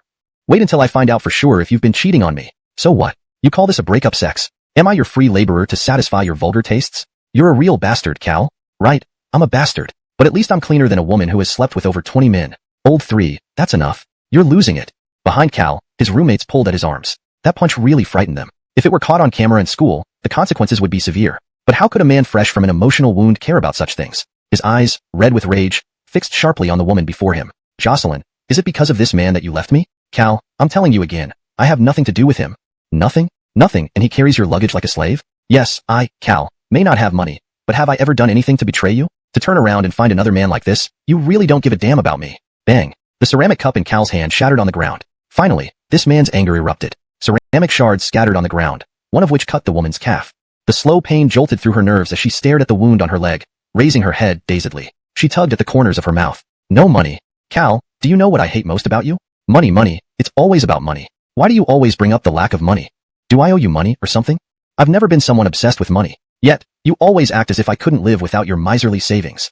Jocelyn slapped her palm, as if flipping through her daily expense ledger. Every time you go out, you buy me a milk tea and say, baby, see how good I am to you. Every time you make any plans, you ask me if what you did was helpful. Yes, you did everything perfectly, but it became so annoying. All this, a boyfriend should do naturally. But you, every time it feels like you're expecting praise. When you invite me to watch a movie, I invite you for dinner. Have you ever heard me ask, did I do well? Relationships aren't transactions. At first, being with you made me feel you were gentle, meticulous, and reported every detail to me. Yes, indeed. I felt safe. But gradually, I realized you are not the person I thought you were. Do you understand? Every time something happens, you vent your anger without restraint. Just like during rehearsals, whenever you make even a slight mistake, you criticize yourself mercilessly. Even though no one blames you, why can't you control your emotions? Jocelyn pressed her lips together, seemingly dry-mouthed. Her words cut deep, exposing each scar in Cal's heart. I don't understand why those two words, inferiority, seem ingrained in your bones. Before we were together, you didn't act like this. Why did it change after we got together? Like when you hit this boy behind me, did you consider the consequences? Did you think that perhaps nothing happened between us at all? Or that maybe these things I carry are just given to me by others? The girl flicked her hair, the anger making her throat a bit dry, but it did not stop her from accusing the man. Actually, I was thinking on the way here that breaking up with you seemed too abrupt. Should I have explained things clearly to you? Maybe we shouldn't have broken up so ambiguously. Perhaps I could teach you how to date properly. Jocelyn let out a bitter laugh. But now, in your eyes, am I just a woman who sleeps around? No. That's not what I meant. Not that? Song Xingxin took a few steps forward, staring at the man, questioning him. Everyone can say whatever they want about me, but why should you be the one saying it? Yes, I'm a dog that cannot change its habits, but you, Cal, perhaps you don't even deserve to have a dog like me. Finally, the man started to panic, panicking in the dark alley under the night's 8 o'clock sky. Under the accusations of the woman, the rage in his heart gradually dissipated. He was starting to calm down, even trembling slightly. Looking at the broken and fragile woman before him, he regretted the words he had spoken. But just as Cal was about to speak, the woman forced a smile. So, Cal, let's officially break up now. Treat these 17 days as if you met a rogue, okay? At least you're not losing out. After all, I've given you your first time. Jocelyn rolled up her sleeves, ignoring the scattered packaging around her. She squatted down, exchanged a glance with Denise, and the two carried the semi-conscious Miles and Cal away step by step. Old 3, don't touch me yet. Give me a moment. Cal squatted, his head resting on his knees. Finally, unable to hold back the flood inside him any longer, tears started streaming down his face. He didn't know how he blurted out those words insulting Song Xingxin. Now, all he felt was remorse. It was already deep into the night, but the spring breeze refused to rest for a moment. The man cried silently on the ground, his heart shattered into pieces. His roommates had already accompanied him for over 10 minutes when finally, a familiar boy arrived, handing each of them a cigarette. You go back. I'll take care of it. The roommates exchanged glances, sighed lightly, and finally disappeared from this desolate place. Brooks crouched down, putting the cigarette in Cal's mouth. Stop crying and cursing. I heard everything you said. Why the hell didn't you come earlier? Cal pushed Brooks. You didn't help me persuade her. Brooks's shoulder ached from the push, but he wasn't angry. You had already beaten him up, and I knew that guy. My girlfriend didn't let me come over, and besides, my coming here would only make things worse. Brooks quietly lit Cal's cigarette, and finally, the two cigarettes slowly burned in the corner. After a long time, even after half of their cigarettes were gone, Cal, who had been immersed in his thoughts, finally spoke. Do you think we still have a chance, oldie? You don't call me old 6 anymore? If you can get us back together, I'll call you brother 6. Brooks put out his cigarette, sked twice. Then call me old 6. The chances are slim. Cal raised his head, his eyes red under the moonlight. Why? Because you two aren't right for each other. Brooks's answer was simple, but he elaborated further. Or rather, you're not mature enough. You want love, but not a relationship. Any relationship, once past the initial passion and excitement, comes down to conscience. It tests character and leaves behind trust. Clearly, 17 days is not enough to build the kind of trust you need. All that remains is an infatuation with each other's lingering fragrance. Song Xingxin told me before that she felt your initial gentleness might have calmed her heart. But prior to that, she never held hope for any man. Of course, I've only spoken to Song Xingxin once. So, it's not that you don't match her. But you have completely destroyed her illusions about you. Buddy, accept reality. God's will is fate's arrangement. Don't complain. No one is satisfied with their current situation. Everyone wants something better. Man has to look out for himself, or heaven will punish him. Cal exhaled a puff of smoke thickly. How about you be my advisor and help me win her back? Hold on. Brooks shook his head with a bitter smile. Cade sells step-by-step fatal moves. He once had eyes full of her too, but later Cade found out that in this era, finding someone truly yours is harder than reaching the sky. What about Sherry? Her? She's an exception in this damned life. Did he really go to your place? Otherwise, where else could he have gone? Won't your parents scold you? Even if they do, I have to bring him back? At the bus stop, Miles felt dazed, leaning his head against Denise's shoulder as if he were drunk. Finally, the bus that would take them home arrived. Denise's face was flushed like a bun, using all her strength to help the boy onto the bus. The bus doors closed, along with the girl's last words. Lean on me for a while longer. We'll be home soon. Chapter 239. Just the right amount of strength. Deep inside the box, there was a simple basement apartment. At the entrance stood several extremely eerie cypress trees, so dense that they obscured the moonlight hanging in the sky. Passing through one door after another, the girl stood in a completely dark hallway as if she were standing in darkness itself, only able to find her way home by feeling along the texture of the walls. The iron door outside the house was slightly rusted, and even the wind blowing through the hallway made the copper fittings squeak. The girl carrying the boy felt beads of sweat on her forehead. She reached out her fingers to knock on the door, but then glanced at the full moon outside the hallway and retracted her fingers. It's 10 o'clock. I'll open the door myself. After rummaging in her pocket for a long time, the girl finally took out a small bronze key and opened the door. The familiar smell of the room brought the girl a sense of comfort. She tilted her body and slowly closed the door with one hand. Then she returned to the bedroom and used all her strength to gently lay the boy flat on the bed. Denise's face was puffy from exertion, breathing heavily, and with each breath, her chest heaved slightly. People are shivering. Maybe it's a bit cold. Shall I make some soup? Denise bent down and gently covered the boy with a quilt, then tiptoed away from the room quietly. She entered the dim kitchen without turning on the light, just following her memory to take out some ginger and a knife. Her hands were very skilled, and even relying only on the moonlight coming in from the window, it didn't take long for the girl to prepare a bowl of ginger soup. Holding the iron bowl with floral edges, the girl walked into the unlit room, head lowered, still blowing on the soup as she walked. But in this room devoid of any signs of life, the bowl in the girl's hand suddenly hit something hard. Bang! The bowl fell directly to the ground. Yeah. A terrifying scream stimulated the girl's nerves. She panicked and felt around the wall like a bewildered, headless mouse. Thud. The light in the room was turned on, the slightly dim light finally illuminating the space. The girl turned her head in panic, only to see Miles, who had already taken off his shirt. In an instant, the girl saw every inch of the boy's skin. Denise's cheeks flushed red. Her two small hands instinctively covered her face, and she faced the wall like a child being punished.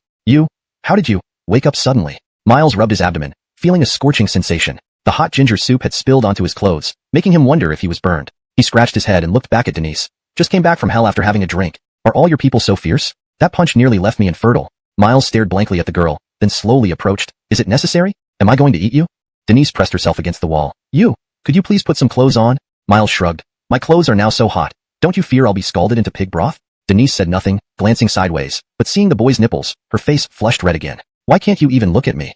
I won't. Forget it. Miles scratched his head, about to turn back to put on his jacket, when suddenly, a large shovel smashed right in front of him. Bang! Damn! Clang! Miles collapsed. The sound of the boy's heavy fall frightened Denise, causing her to turn around hurriedly. Standing before her was a man in a white vest holding an iron shovel, and Miles lying unconscious on the floor. Ricky! What did you do?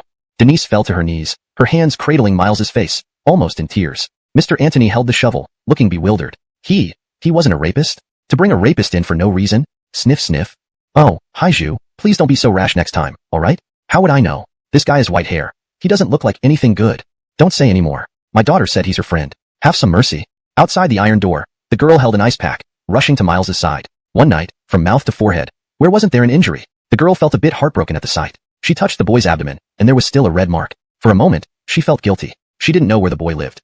She had planned to take him home to settle down, but the original injuries hadn't healed, and now his own father had hit him with a big shovel. She glanced back and glared at Anthony, who didn't back down either. Why are you glaring at me, girl? Ricky, can you please not just start hitting people like that in the future? Anthony said irritably. Can you not bring random men home so easily in the future? Look at him. Anthony pointed at Miles's nose. Look at his hair. He looks like some delinquent. How could you make friends with someone like this? Tell me, if I saw a man without a shirt in your room, moving around near you, wouldn't I get worried? Alright, enough. Muwei isn't a little kid anymore. Stop lecturing her. Mother Alida, by Anthony's side, pulled on him angrily, tapping her fingers on the table. At this moment, Denise felt wronged. She placed the ice pack beside Miles's cheek, blowing out a slight chill from her mouth, interspersed with her indifferent words.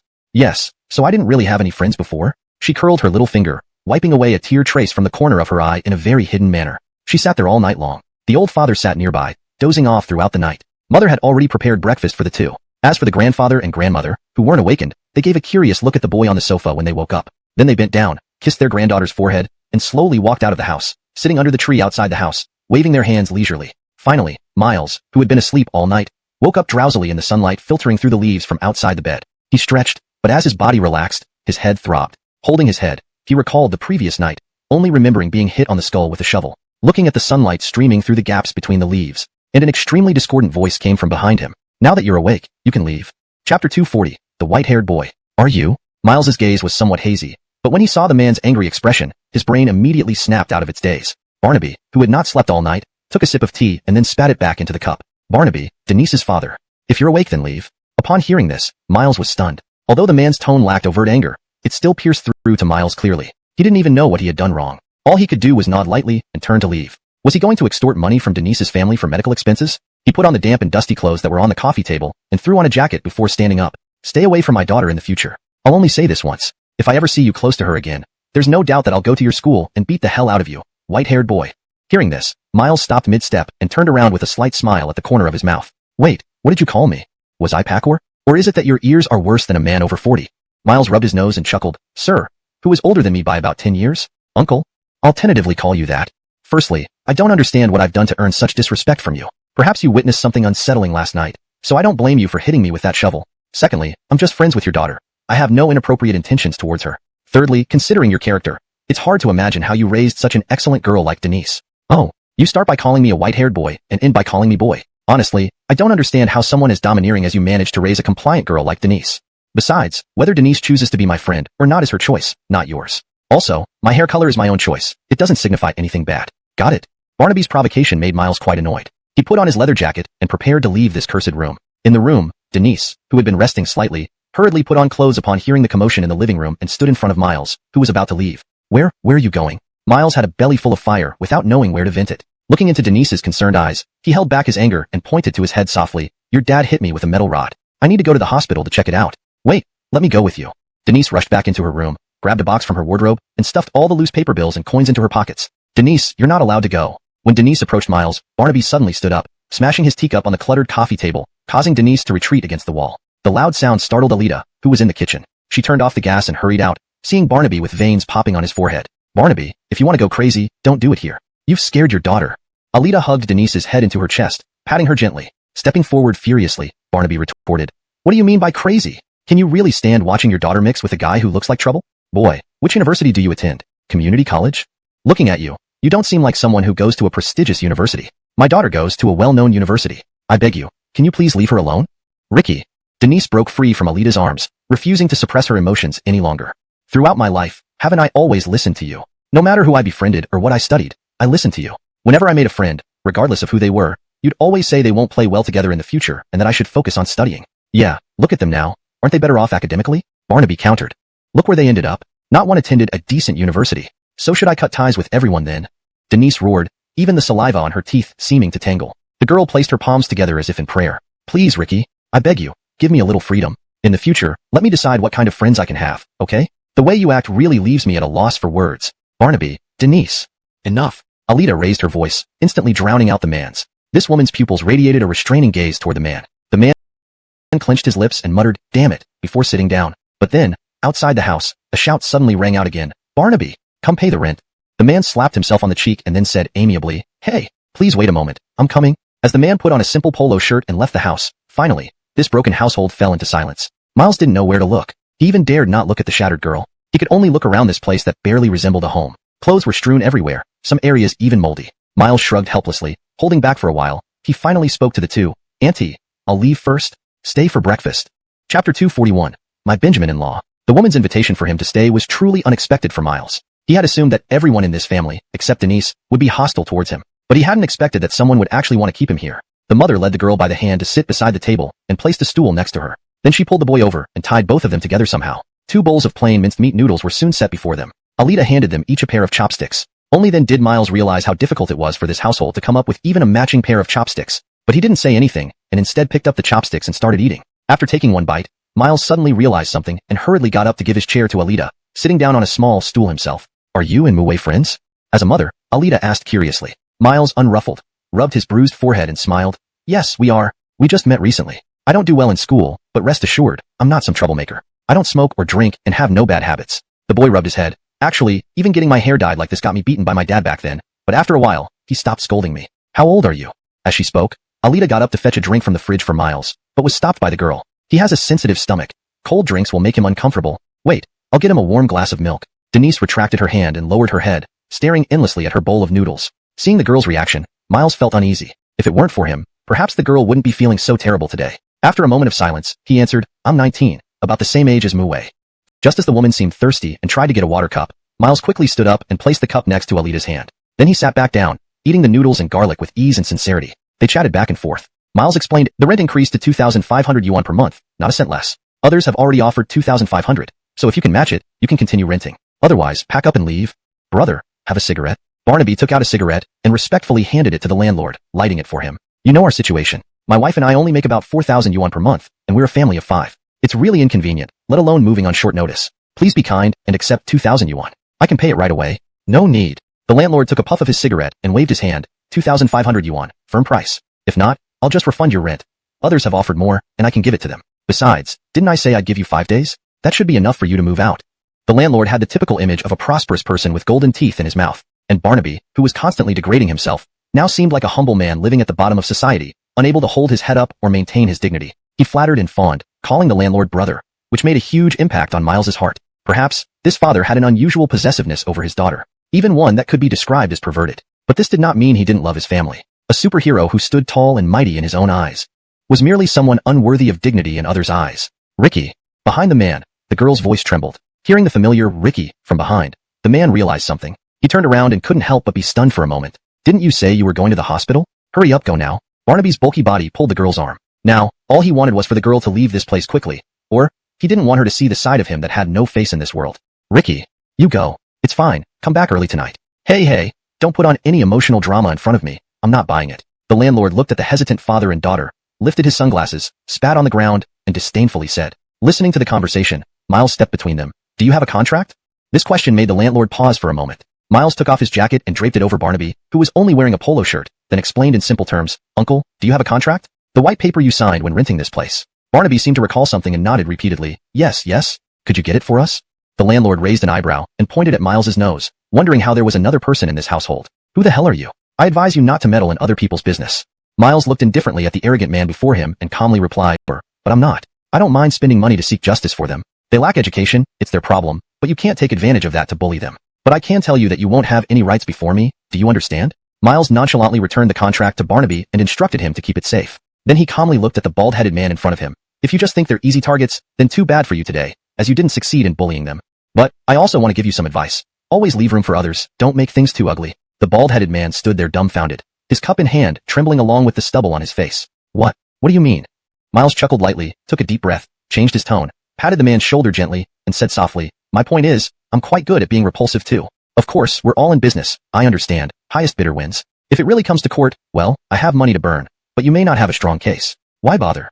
As he spoke, Miles turned to look at Barnaby's cigarettes. Realizing the situation, Barnaby quickly handed them over. Miles took 2 cigarettes, placing one in the bald-headed man's mouth and the other near his ear. The bald-headed man was filled with indescribable frustration. Annoyed, he stomped his foot. Fine. Once the lease ends, they'll move out immediately. With the departure of the arrogant landlord, tranquility finally descended upon the yard. The landlord reluctantly left. His original plan was to extort a little. After all, one always needs to find people who can be squeezed for some benefit that isn't originally theirs. Who could have thought that he would run into such a tough one today? Especially hearing those words from that young guy made him feel chills down his spine. He used the gentlest and most indifferent tone to say the cruelest things, almost like concealing a dagger in his smile. Denise was also reminiscing about those words, realizing that Miles always spoke so gently, even when helping her out last time. Wait, what did he just call father? Benjamin-in-law? In an instant, Denise's eyes widened, and her face flushed red all the way to her ears. Miles turned back to look at the family of 3.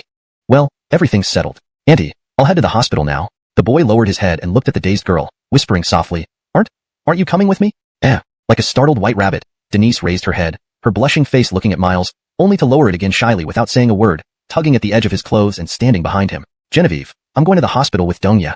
Little song. Alita gazed at the boy, deeply grateful. Really? Thank you. No problem. It's just a coincidence that I could help you all this time. Nothing much. Beside him, Alita nudged the man repeatedly and whispered, What are you doing? They helped us so much, you should at least say something. Stone Haiju pouted, reluctantly giving up his resentment. Reflecting on the fact that he might have ended up sleeping on the streets tonight without this young man's help, he finally set aside his stubbornness and managed to squeeze out a thank you. Satisfied with these hard-earned words, Miles smiled in relief. He returned the cigarettes to Stone Haiju's pocket and said with a light laugh, "No problem, uncle. You're the pillar of this family. You don't need to be so accommodating next time." "Ah, okay."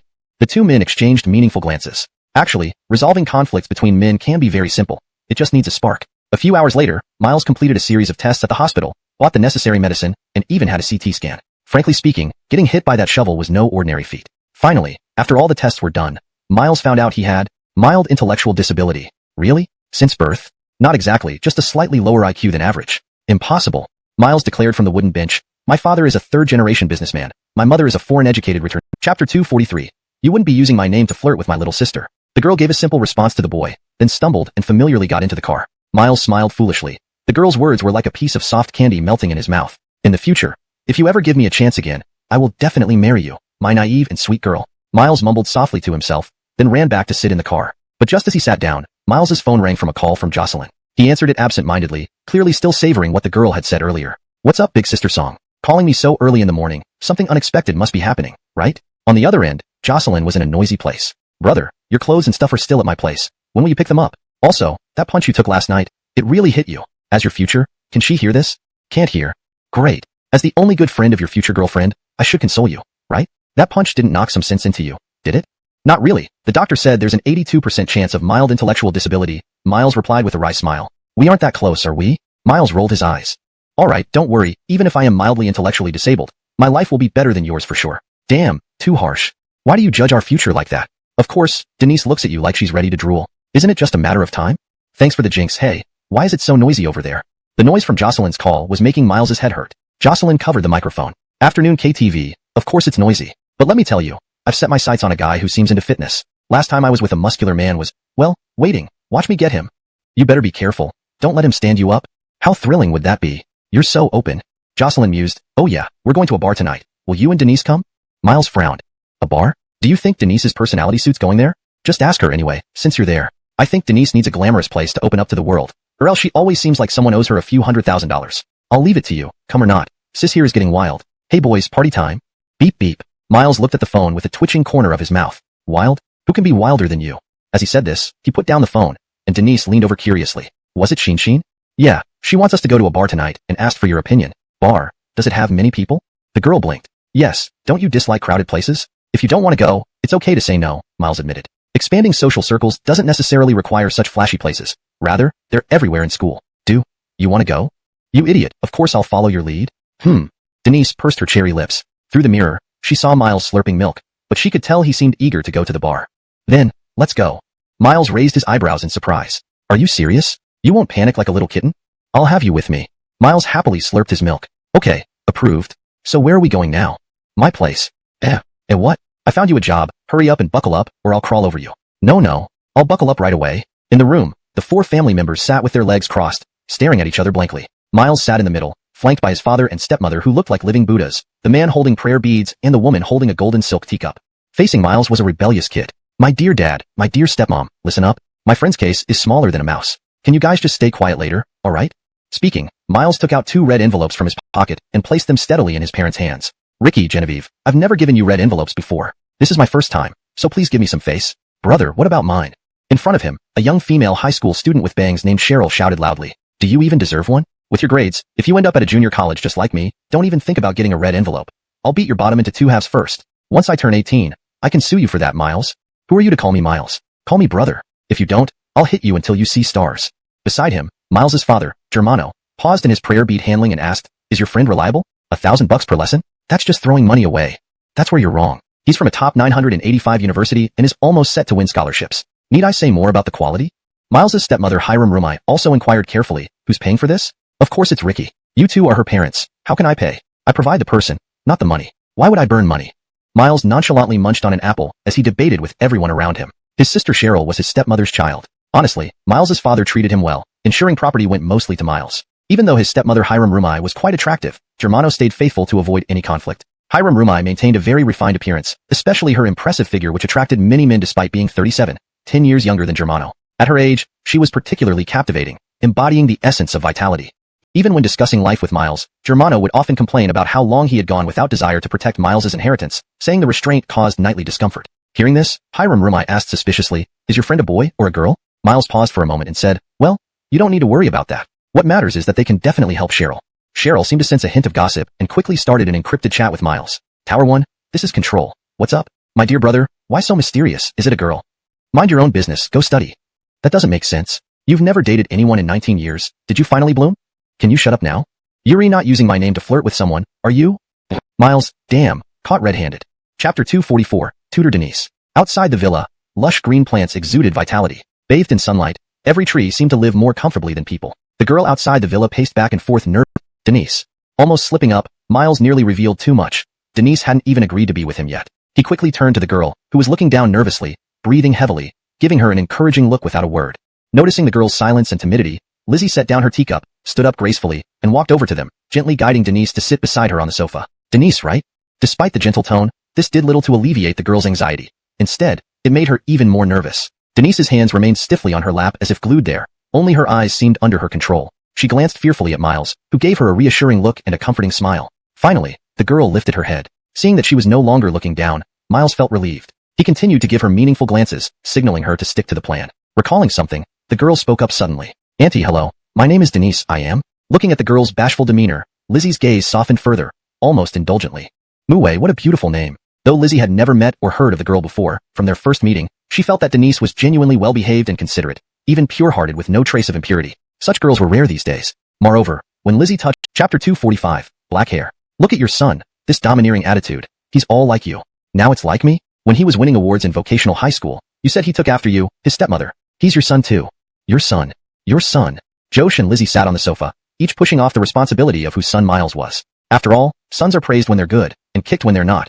But at least, despite the somewhat broken family, Miles was still loved. Unlike Denise, who had a seemingly perfect family but lacked fulfillment due to the endless pursuit of capital. If Denise were sitting next to them now and heard these words, she would probably feel quite uncomfortable. After all, in her father's eyes, she couldn't even make her own choices in friendships. After settling Denise and her younger sister Cheryl in the room, Miles also left the room, leaning against the door with a deep sigh. At this critical juncture, this job for Denise should be secure. Although she isn't good at socializing, whenever it involves work and money, she will convince herself to do everything wholeheartedly. Money, to Denise, is everything. Even though her younger sister Cheryl often competes with her at home, she works very hard academically. However, there really are people who only know how to study without applying knowledge practically, realizing that reading is their only way out. I have always been working hard, yet the results have always been less than ideal. Just like Cheryl, she studies hard, but her grades never seem to improve. This job isn't just an opportunity for Denise. It's also the best hope from this pseudo-brother, Miles, for Cheryl to get into a good university. Cheryl has surpassed me, at least by getting into a regular high school. But Miles understands that after going to art university, the gap between a junior college and a prestigious university can't be easily described.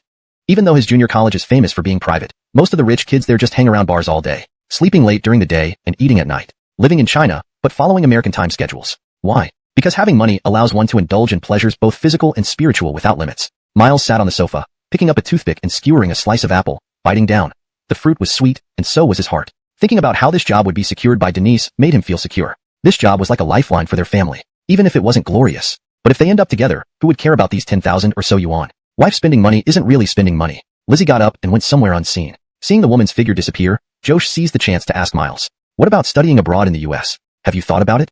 Without hesitation, Hiram isn't directly related. I can provide a living assurance for Yuan Yuan, but Hang Song's future will definitely belong to you, Miles. Lin Yuan Yuan can be at Hang Song, but at most she could only be your right-hand person. Do you understand? In a daze, Lizzie slowly approached, pouring Miles his favorite warm milk, then gently sat beside him and softly hugged his arm. Unknowingly or not, Miles's elbow suddenly touched something strangely soft, making him shiver. But turning back, he saw only Lizzie's concerned eyes. What's wrong, Mother Hiram? Miles was puzzled. Lizzie whispered softly, that child must come from a very poor family, right? Miles paused. Yes. How did you know? Lizzie said seriously, I felt her hands just now. She then stroked the back of Miles's hand. Look at your hands, so white and tender. But that girl's hands are full of calluses. Such things shouldn't belong to girls of her age. Surprised by Lizzie's keen observation, Miles felt unexpectedly moved. For a stranger, Lizzie was being incredibly thoughtful. Hearing this, his heart sank as well.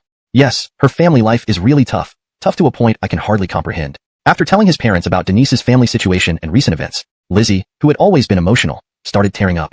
Especially when hearing how Denise often lived off meal tickets, Lizzie felt like her heart was being stabbed. After listening, Barnaby also put down his prayer beads and sternly said, Miles, if you mislead this girl, treat her poorly, or bully her, I won't have you as my son.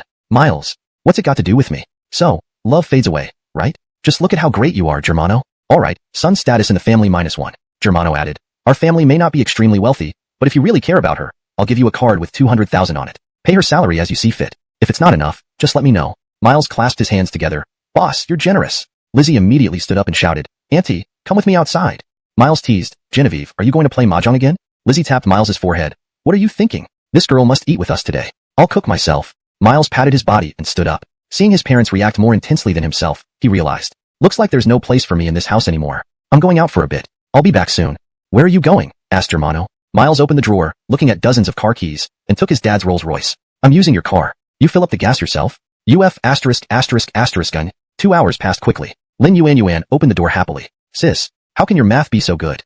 If I met you earlier, my math wouldn't be stuck in single digits. Lin Yuan's voice echoed through the living room, almost scaring Germano into a heart attack while he was resting on the sofa. Suddenly, something heavy landed on Germano's lap. It was Lin Yuan jumping into her dad's arms. Germano was delighted inside. Oh, my little darling, nearly squashing your good dad to death. Do you like this, sister?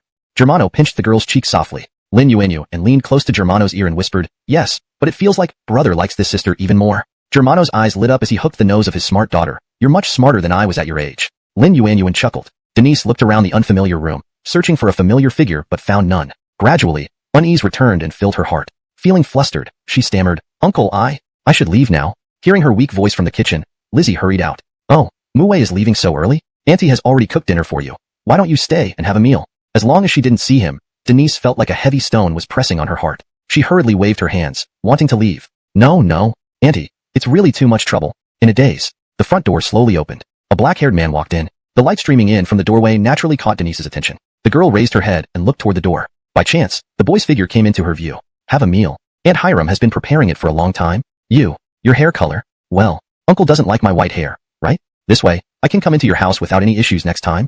Chapter 246. Well then, dead clamps. Miles, so, how does my black hair look? Gladys, wow, old buddy finally acknowledged his roots. Tracy, what's up? Why did he suddenly give up on the white hair? Brooks, the power of love. In the rented apartment, Brooks and the other two were looking at their phones in sync, all staring at Miles's death angle selfie taken as a corporate drone. You can't deny. Miles looks pretty majestic with his hair dyed back. Tracy chuckled lightly. But what's his deal? He cherished that white hair so much, going to the barber shop every week for maintenance. Brooks smiled confidently. Didn't you see what I said? The power of love. Probably trying to make a good impression on Denise's family. We might not think a head of white hair means anything, but the older generation may feel differently. Gladys smiled, clearly indicating that the $500 he spent then was not worthwhile. Love is something that trickles like a stream. Miles and that girl are both well-behaved kids. I think they will be very happy together, of course, as long as there are no accidents, Gladys said bitterly. Brooks shrugged indifferently. He remembered this kid once had a crush on his girlfriend, almost stealing the spotlight from him during a dinner. Now, he was already starting his own romance. Fate, indeed, was inexplicably wonderful. In this world, nothing seemed more mystical than fate. Of course, in Miles's eyes, taking care of Denise was also something that required continuous effort. Tracy poured Brooks a cup of warm water. The two seized the opportunity to kiss passionately. Just as Brooks was about to drink, his phone rang. He glanced at it in surprise. It was Cal, who had just broken up with someone. Hello, Elliot. Don't call me brother. Normally you call me Lau Haramji, old 6. Now calling me brother feels awkward. If you have something to say, let's talk about it first, and then we'll see if I can be your brother. Brooks calmly took a sip of spring concentrate tea. He knew these brothers too well. Brothers in spirit, friends in mind. Unnecessary diligence often means mischief. Cal's voice seemed troubled. It's not really a big deal. I just need to borrow some money from you. Got into trouble? Not really. I'm just drinking outside. Brooks frowned, knowing this guy was a heavy drinker, but only once a month. Usually, he drinks heavily, but it shouldn't have depleted him financially, right? Seeing Brooks hadn't responded, Cal seemed to realize Brooks understood his intentions. Yeah, it's a personal situation this time, but I'm not familiar with the place, and when I saw the prices, I panicked, so I called you. Brooks shrugged. How much? I'll transfer it to your card first. Cal pondered. 3,000. Hold on.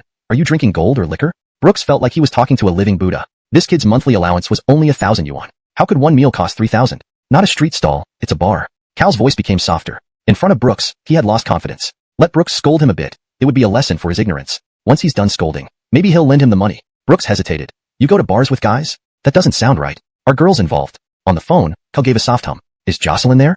Brooks was speechless. What's up with you? Acting like a love slave. Have you never seen what a lapdog looks like before? Why don't you learn good things instead of bad ones? Did you forget that when I used to worship everything and everyone, even the air? Do you enjoy watching me act like a dog for Alea? You want to be a dog too? What the hell are you talking about? Cal dared not speak. After a long pause, feeling wronged, he explained, not because of Jocelyn, it's because of another girl. Another girl my ass. Brooks prepared to fire off. He restrained his anger. So, you're playing the old trick of not letting go until you get what you want? Forget it. I'll transfer the money to you. Pay it back within 6 months, got it? Normally, if someone asked Brooks for money, he wouldn't lend it. Everyone knows the principle. Lend in emergencies, not out of poverty. This wasn't an issue of whether Cal could save face. Brooks didn't know what kind of person Cal was dealing with. If problems arose because of money, that could lead to bigger issues. Cal's card soon received a transfer, and upon hearing the notification sound, his anxious heart was finally soothed. After a moment of thought, Cal softly suggested, Elliot, why don't you come over? Brooks clicked his tongue. Are you stupid? If I came, I would only overshadow you. Brothers don't bring other brothers when they're out with girls. Do I need to explain this to you? Brooks even knew that his current appearance, without much grooming, could easily steal the show just by sitting there silently. After all, the present-day Brooks was no longer what he used to be. Being ranked third as school heartthrob wasn't just for nothing. Despite Brooks's clear explanation, Cal still lacked confidence. Elliot, please come. I really don't know how to talk to people. Since I'm treating everyone, I'll have to deal with a lot of social etiquette tonight. Could you help me navigate it? Truly, this girl is really nice. Brooks said nothing, still deliberating. But moved by Cal's plea, Brooks eventually agreed. I'm really curious now. What kind of sorcery is in this city that you found a good girl who can cost you 2,000 yuan? That's 2,000 yuan. Is she a good girl or a butcher? Treating you like a pig? Give me the location. I'm really curious about this little fox spirit who can pull you out of Jocelyn's shadow in one day. Brooks hung up abruptly, took a jacket from his room, and stood at the door. Suddenly, he remembered something and hurriedly informed Tracy before leaving. He didn't drive but called a taxi, thinking that both Tracy's McLaren and his own luxury car would be too flashy. If he was going to support Cal, he couldn't show off. Even though he intended to scold this kid later, he separated matters properly. The nightclub exuded an atmosphere of money. Standing outside, you could already sense the expensive consumption inside. This club was one of the most well-known nightclubs in town. In the past, Brooks might have enjoyed losing himself in such places where, for some money, a few women would flirt in front of him. Jocelyn. Cal explained helplessly, I didn't know. They said they invited someone, and I didn't expect it to be Jocelyn. Brooks felt a headache coming on. He was frustrated now. Although that girl looked clean, Brooks really wondered how a good girl could pay everything herself in a bar instead of splitting the bill. Soon, the girl sat next to Cal, while Jocelyn also ended up sitting beside Brooks. Cal tried not to look at Jocelyn and started introducing the girls. Elliot, this is Jalen, a senior from our department. Brooks vaguely remembered Jalen. She was one of the dancers in the female group at the school gala. Brooks smiled and said, she's pretty good. I remember this senior was dancing before, right? You as the host, and her as the dancer. You two make a good match. Brooks's straightforward words made Cal somewhat incoherent. So, this was the wingman. But hearing Brooks's comment, Jalen raised her glass, placed her hand over her chest, and shyly said to Brooks, Elliot is just teasing me. How can I compare to you? You're not only one of the school heartthrobs, but also skilled in guitar and piano. You wouldn't know. Your performance at the gala directly swept our dorm room off its feet. Brooks forced a smile and drank his wine. Tricky fox. Chapter 247 AA. The dinner table seemed calm on the surface, but underneath it was tumultuous. Under the table, Brooks's leg felt like a zombie doll's, almost punctured by the woman's stiletto heels. His wine glass blocked the view, but those women, who were like ravenous beasts, stared intently at Brooks over their glasses. Do we know each other well? Sit next to me? Brooks immediately distanced himself from Jocelyn beside him. He didn't know if this woman was any good, but he knew he should maintain his distance. Facing Brooks's sarcasm, Jocelyn showed no sign of being intimidated. One meeting is enough to be familiar. Don't worry, I have no interest in you. And besides, you're already a married man, Mr. Great School Hunk. Jocelyn took a sip of wine and lowered her voice. I just want to ask you one thing clearly. Did Cal really pay for this banquet? Brooks nodded, yes. But Brooks didn't tell Jocelyn that he had paid for the banquet himself. In front of this ex-girlfriend, he still wanted to give Cal some face. Jocelyn burst into anger. Has he gone crazy? This meal cost thousands? How much is her monthly living expense? Is he out of his mind? Brooks shrugged and said, are you concerned about him? You've broken up. It doesn't seem to be your duty. To Brooks, this woman's sudden anger seemed inexplicable. The sound of Jocelyn suppressing her anger was clear to Brooks. Is this about identity? Did what I said last night turn him into an alcoholic addict? If it's my fault, how could I make amends? I don't want my words to be an excuse for him to act like a hypocritical bastard. Smooth, Brooks said casually. Beside him, Cal praised Ervinla. Elliot. Ervinla is the president of the school dance club and is quite famous, though not as famous as you. Hearing this, Ervinla quickly added, not really. Brooks is far more famous than me. But compared to you, I am indeed a bit less. The corner of Brooks's mouth twitched, and he remained silent, listening to their conversation word by word. Especially Ervinla's voice, it nearly choked Brooks. Even when she occasionally mentioned him, Brooks gave brief responses. He only smiled, yet he also pitied Cal. This woman was radiating affection towards two people at once, and perhaps even more so towards Brooks, as if Brooks were the true target, while Cal was merely an add-on. Cal continued to shower Ervinla with affection without reservation. These two were simply not on the same level. As for why Cal was so open-hearted, perhaps it was because Ervinla always acted passionately, leading Cal to believe she had feelings for him. Joker. People need to understand one thing in life. When someone talks to you effortlessly and fluently, remember, often, it's not because you're amazing. Rather, they are lowering their standards to accommodate you. Their level is above yours. They are just politely responding, giving you a false sense of connection. When you find talking to someone very comfortable and effortless, their emotional intelligence is likely higher than yours. Ervinla smiled. Suinhue, since you know Brooks, why didn't you introduce him earlier? We admire Brooks greatly, and there's even, she smirked, so many things we want to discuss. Ervinla sipped her wheat juice. Her 1.7-meter tall figure surely captivated countless men. With her twin tails perfectly in place, she could easily mesmerize anyone standing. But Brooks sipped his spring tea indifferently, thinking maybe he wasn't dressed in F426. Why was this girl so eager to get to know him? Yet Brooks didn't even glance at Ervinla properly. Wasn't Sherry more fragrant? As a member of the basketball team, Brooks understood this principle. In elementary school, players dream of playing in the NBA.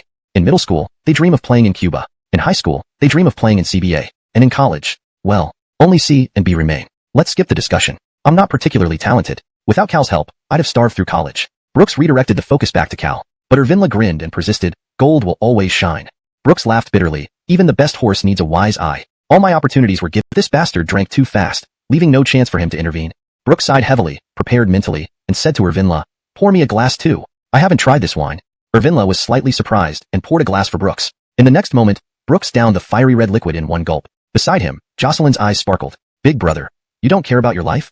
Brooks shook his head, only feeling his chest exploding. To save Cal from embarrassment, he could only act foolish. After a few rounds, they were all dazed. Finally, this sinful journey was coming to an end. They prepared to leave, and a waiter arrived with the bill. Hello, it's 4,300 in total. Who is paying?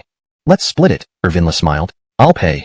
Just as Cal reached out, Brooks grabbed his arm tightly. Brooks gave Cal a look, signaling him not to pay. He wanted to see if this you can it out, or not. Chapter 248, Brooks's education. Ervinla was taking her sweet time pulling out her phone, and Brooks watched every slow motion of her action. Such an amateurish move made Brooks laugh without uttering a word. Talking so nobly, in reality, aren't you still trying to freeload? Whose money do you think you can trick? My friends? Daydream. Cal could suppress his feelings and act the part of a good person. But not me, Brooks. Brooks held Cal's arm tightly. This farce ended, and everyone got up. Looking at the time on his phone, Brooks thought about what Sharir might be doing at this hour. Maybe she had gone to sleep already. He tried his best to control his anger. If not for Cal, he wouldn't have been so enraged since this amount of money meant nothing to him. Just then, Ervinla opened her QQ, smiling at Brooks. Senior, shall we exchange contact information? We might discuss some things in the future. Despite wearing simple clothes, Brooks's muscles under his shirt were faintly visible. Ervinla and several girls' gazes weren't very innocent, staring from top to bottom. Brooks waved his hand. No thanks, someone would be angry. Ervinla flicked her hair and chuckled. Angry? Could it be Shin Jr.'s sister? Her apology to Senior Yi during the gala was very touching, wasn't it? Is it because of her? Brooks replied calmly. If your ears only heard the first half, I wouldn't say anything to upset you. But you must know clearly that I have a girlfriend.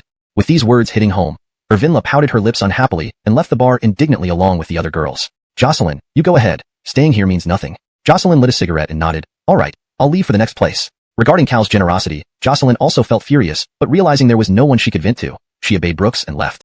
After paying the bill, Cal felt as if his heart was bleeding. Looking at the flashing lights in the bar, he realized that such a high-class but vulgar lifestyle place didn't belong to him. Oldie, let's go Before Cal could finish speaking, Brooks grabbed his collar. Cal, are you brainless? Can't you follow my lead for once? For 1,002, how generous indeed. Think carefully, is this meal within your capability? Brooks let go of his hand. He really wanted to punch this idiot in the face. Swallowing hard, Cal felt uncomfortable with Brooks's words. Oldie, I know. You know? What do you really know? Feeling smoke rising from his head, Brooks asked, do you know why I think Sharir's expenses are justified? Because when I started my business, she mortgaged her house without hesitation to lend me money. I can never repay such a deep kindness. What has that woman ever done for you? If she uses her big tits to rub against your arm and makes your dick hard, can you not control yourself anymore? Brother, if someone sleeps with you in the future, are you going to pawn everything you have to support her? You just broke up, I understand. But is this a reason for you to spend money recklessly on entertainment? What? A lack of love leads you to seek another? Then what's the difference between you and a scumbag? Brooks wiped his lips and said, what was I like before? You've seen it. How much of a Sun Tzu wimp I was back then, don't you remember? Do you think I enjoyed being a tango, lickspittle, for Alea? These words were purely spoken from a brotherly standpoint. A man needs to experience loss. No matter how many times you tell him, he will remain the same. Just like Cal now, who was still like a zombie. Saying these things showed the depth of their friendship. If they weren't brothers, the money given could be given away, and if it's paid back, that's fine.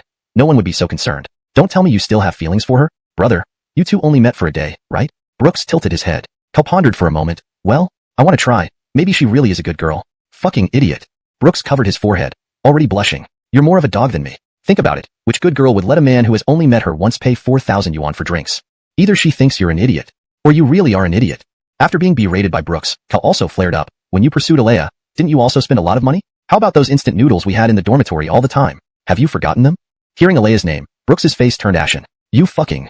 With that, Brooks questioned sternly. The 5,000 yuan figurine I left on the balcony of our dormitory, do you remember that at all? At least she gave me something in return, didn't she? Alea may not have been nice to me and kept stringing me along, but she at least gave me some response. Brooks angrily smashed a glass and exhaled deeply. You need to get it straight. No healthy relationship comes from one person's self-pity. Jocelyn was worried about you today. Even though she broke up with you, she knew you shouldn't have paid that bill. Cal, fix your life. You're here to experience life. You own nothing, and you can hold on to nothing. There's no need to prove anything, or insist on achieving certain things. What you can do is try, harvest experiences, feel them, and finally let go. Do you understand? Brooks took out 200 yuan from his wallet, and put it in Cal's pocket. Go find a hotel to stay for the night, otherwise you'll sleep under a bridge tonight. Having said his last words to Cal, Brooks disappeared from his sight. The latter opened his phone. Jocelyn, where are you? Chapter 249.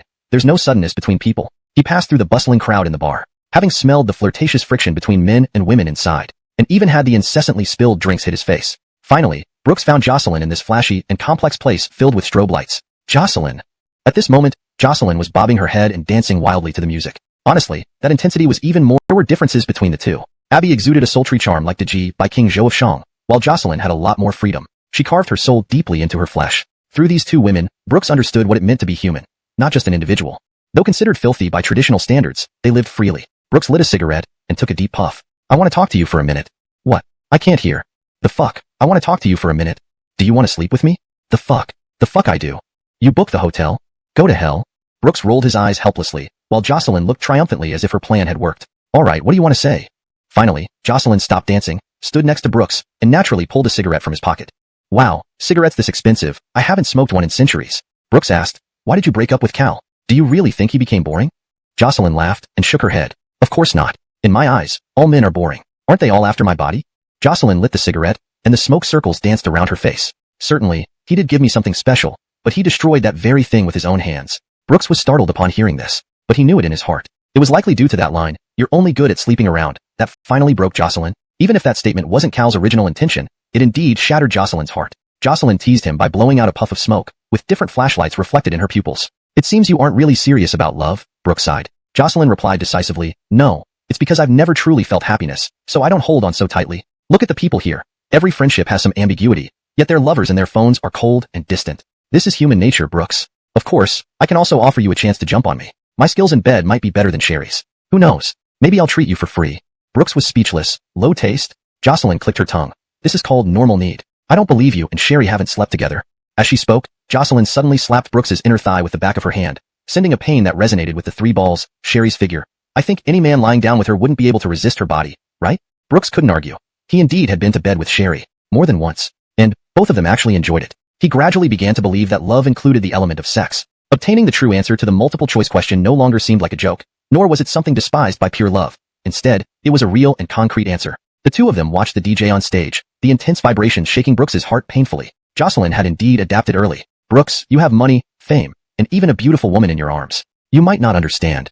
Many things in the world don't just come and go suddenly. Perhaps in the future, you will understand that between people, there is no suddenness. She will only come when she has thought it through, and will only leave when she has made up her mind.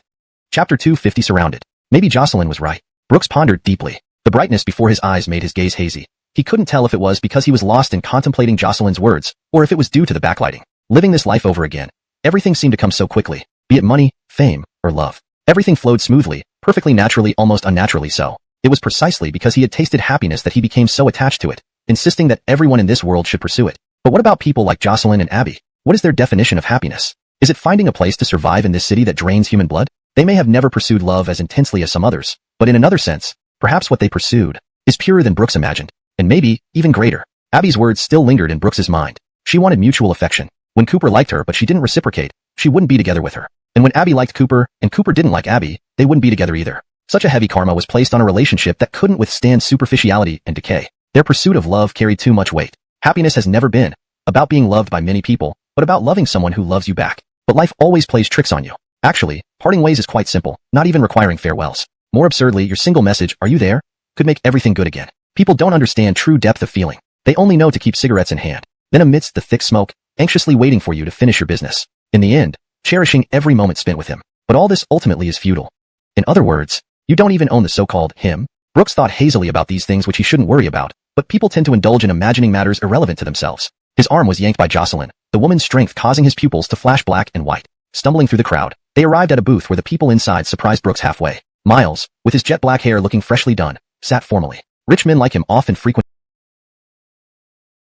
bars. This was normal. In youth, one always wants to experience everything, then later realizes it all amounts to emptiness. Yet beside Miles sat a girl who caught Brooks off guard. She appeared shy, her eyes occasionally lowering, occasionally raising as if testing this unfamiliar world. Denise sat there, visibly nervous. Her timid demeanor evoked a strong protective instinct. Yet such an out-of-place girl, so ill-suited to bustling cities, was now in this smoky, alcoholic place. Frankly, in such a crowded space, it felt like Denise might suffocate. But why did she come? Brooks smiled faintly, knowing well it was because of Miles. Elliot, how are you here too?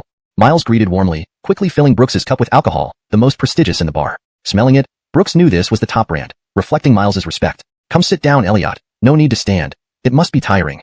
Brooks chuckled, sitting opposite Miles. His peripheral vision caught something dim, causing his eyebrows to furrow. I'll just have one drink. My wife doesn't like me coming home drunk. Brooks turned to his right, remarking, isn't this coincidental? We just had lunch today, and now we meet again. Are you two never apart? The two he referred to were Adolphe and Miriam. Miriam, 7 years older than Adolphe, exuded an intellectual charm and poised demeanor. He and Adolphe didn't interact much, and he wasn't clear on Adolphe's preferences. Adolphe's looks, frankly speaking, if he worked as a male model for one night, he probably wouldn't need to earn more for a month. Wealthy women would vie for him. Brooks considered himself good-looking, rivaling even Gao Xiaoyangjie and Edison Chen. Yet next to this man who resembled a Greek statue, he felt somewhat overshadowed. The type of person Miriam goes for, which one isn't top-notch? So when Miriam said she was still a virgin, Brooks always maintained a scrutinizing attitude. Miriam then said with grace, I like being with him, is that not okay? Are you going to give him your first night as well? If he's willing, I wouldn't mind either. Adolphe's eyebrows twitched. He had heard such explicit words before, but it felt uncomfortable when such words were related to himself. Seeing herself being challenged, Miriam retorted boldly, oh, you're talking about me? You have a family already, and still come out drinking with other women? I will call Elsie right now. You don't even have her number. My father does. Sherry gave me that number. What? No wonder my father couldn't get through to her. Brooks chuckled and admitted frankly, she's my brother's ex-girlfriend? Miriam whistled in surprise. Your circle is really chaotic. Even dating your brother's ex-girlfriend? Aren't you afraid of trouble? Brooks did not answer. His relationship with this woman was a never-ending cycle of resentment. They despised each other yet would help each other without hesitation at crucial moments. As long as several elegant figures surrounded the bar. Brooks raised his eyebrows slightly, seeing Adolphe already surrounded by women. Chapter 251. Frisco Job. Behind Frisco stood 3 women. Brooks raised his head and looked intently. Holy shit. From a male physiological perspective, such women are the perfect material for mating. Big chests, chow ton, slim waists, especially that iconic smile. It's really easy to let one's imagination run wild. It's just, the hips are a bit wide. But would men care about this? No, they wouldn't. Pleasure is all that matters. The 3 women each have their unique charm in terms of appearance and beauty. One has D-cup breasts. Another has a face like Fan Queen. As an old saying goes, if you resemble Fan Queen by even a third, it can make you confident for life. The last one has extremely full hips, almost enough to support a person. As the saying goes, women are creatures governed by emotions, thinking without logic, acting without brains. Because women get their periods, and when they do, their moods become unstable, leading them to make crazier decisions than men might. In short, women have long hair but short foresight. But Brooks suspected this phrase was said by some eunuch from ancient times. Because, most of the time, women's decisions are much calmer than men's. Men don't get periods, but men get hard-ons. A man who gets hard and a woman on her period, who makes more impulsive decisions. Does Brooks need to explain which statement is more credible? Talking and laughing. How many heroic figures in history have ruined their reputations due to sudden urges? How many people with happy families and successful careers have ended up family broken and ruined because of a momentary urge? Do we need to elaborate on Beijing Chaoyang District a few decades later? Some are going to be sent to prison. Continue this way, and the Chaoyang District Jail might host a spring festival gala. Women get their periods only a few days a month. Men, however, can get aroused anytime, right? 24 hours non-stop, always on standby. So, men really find it hard to stay calm. And now, Brooks's gaze was locked onto the 3 women. Sherry rivals first-tier female celebrities. But it doesn't mean Brooks wouldn't feel desire. At this moment, indeed, he did. Brooks squinted his eyes and focused his gaze on Frisco package. But what he saw next left him speechless. Wait, why isn't your pants bulging at all? Are you like a living Buddha? With 3 women, a him, 4 top-notch beauties around you, and nothing happens? Isn't that disrespectful? You must have incredible self-control. Jocelyn's face twisted as she said, did he save the emperor in his past life or do something charitable? These 3 are the top girls here. Brooks raised an eyebrow. You can tell he has good self-control just by looking? Jocelyn sked. If he doesn't get hard, he must have great self-control. Brooks, are you sick? Staring at someone's D***K like that? Jocelyn replied matter-of-factly. You know nothing. This is called evaluation. You know nothing.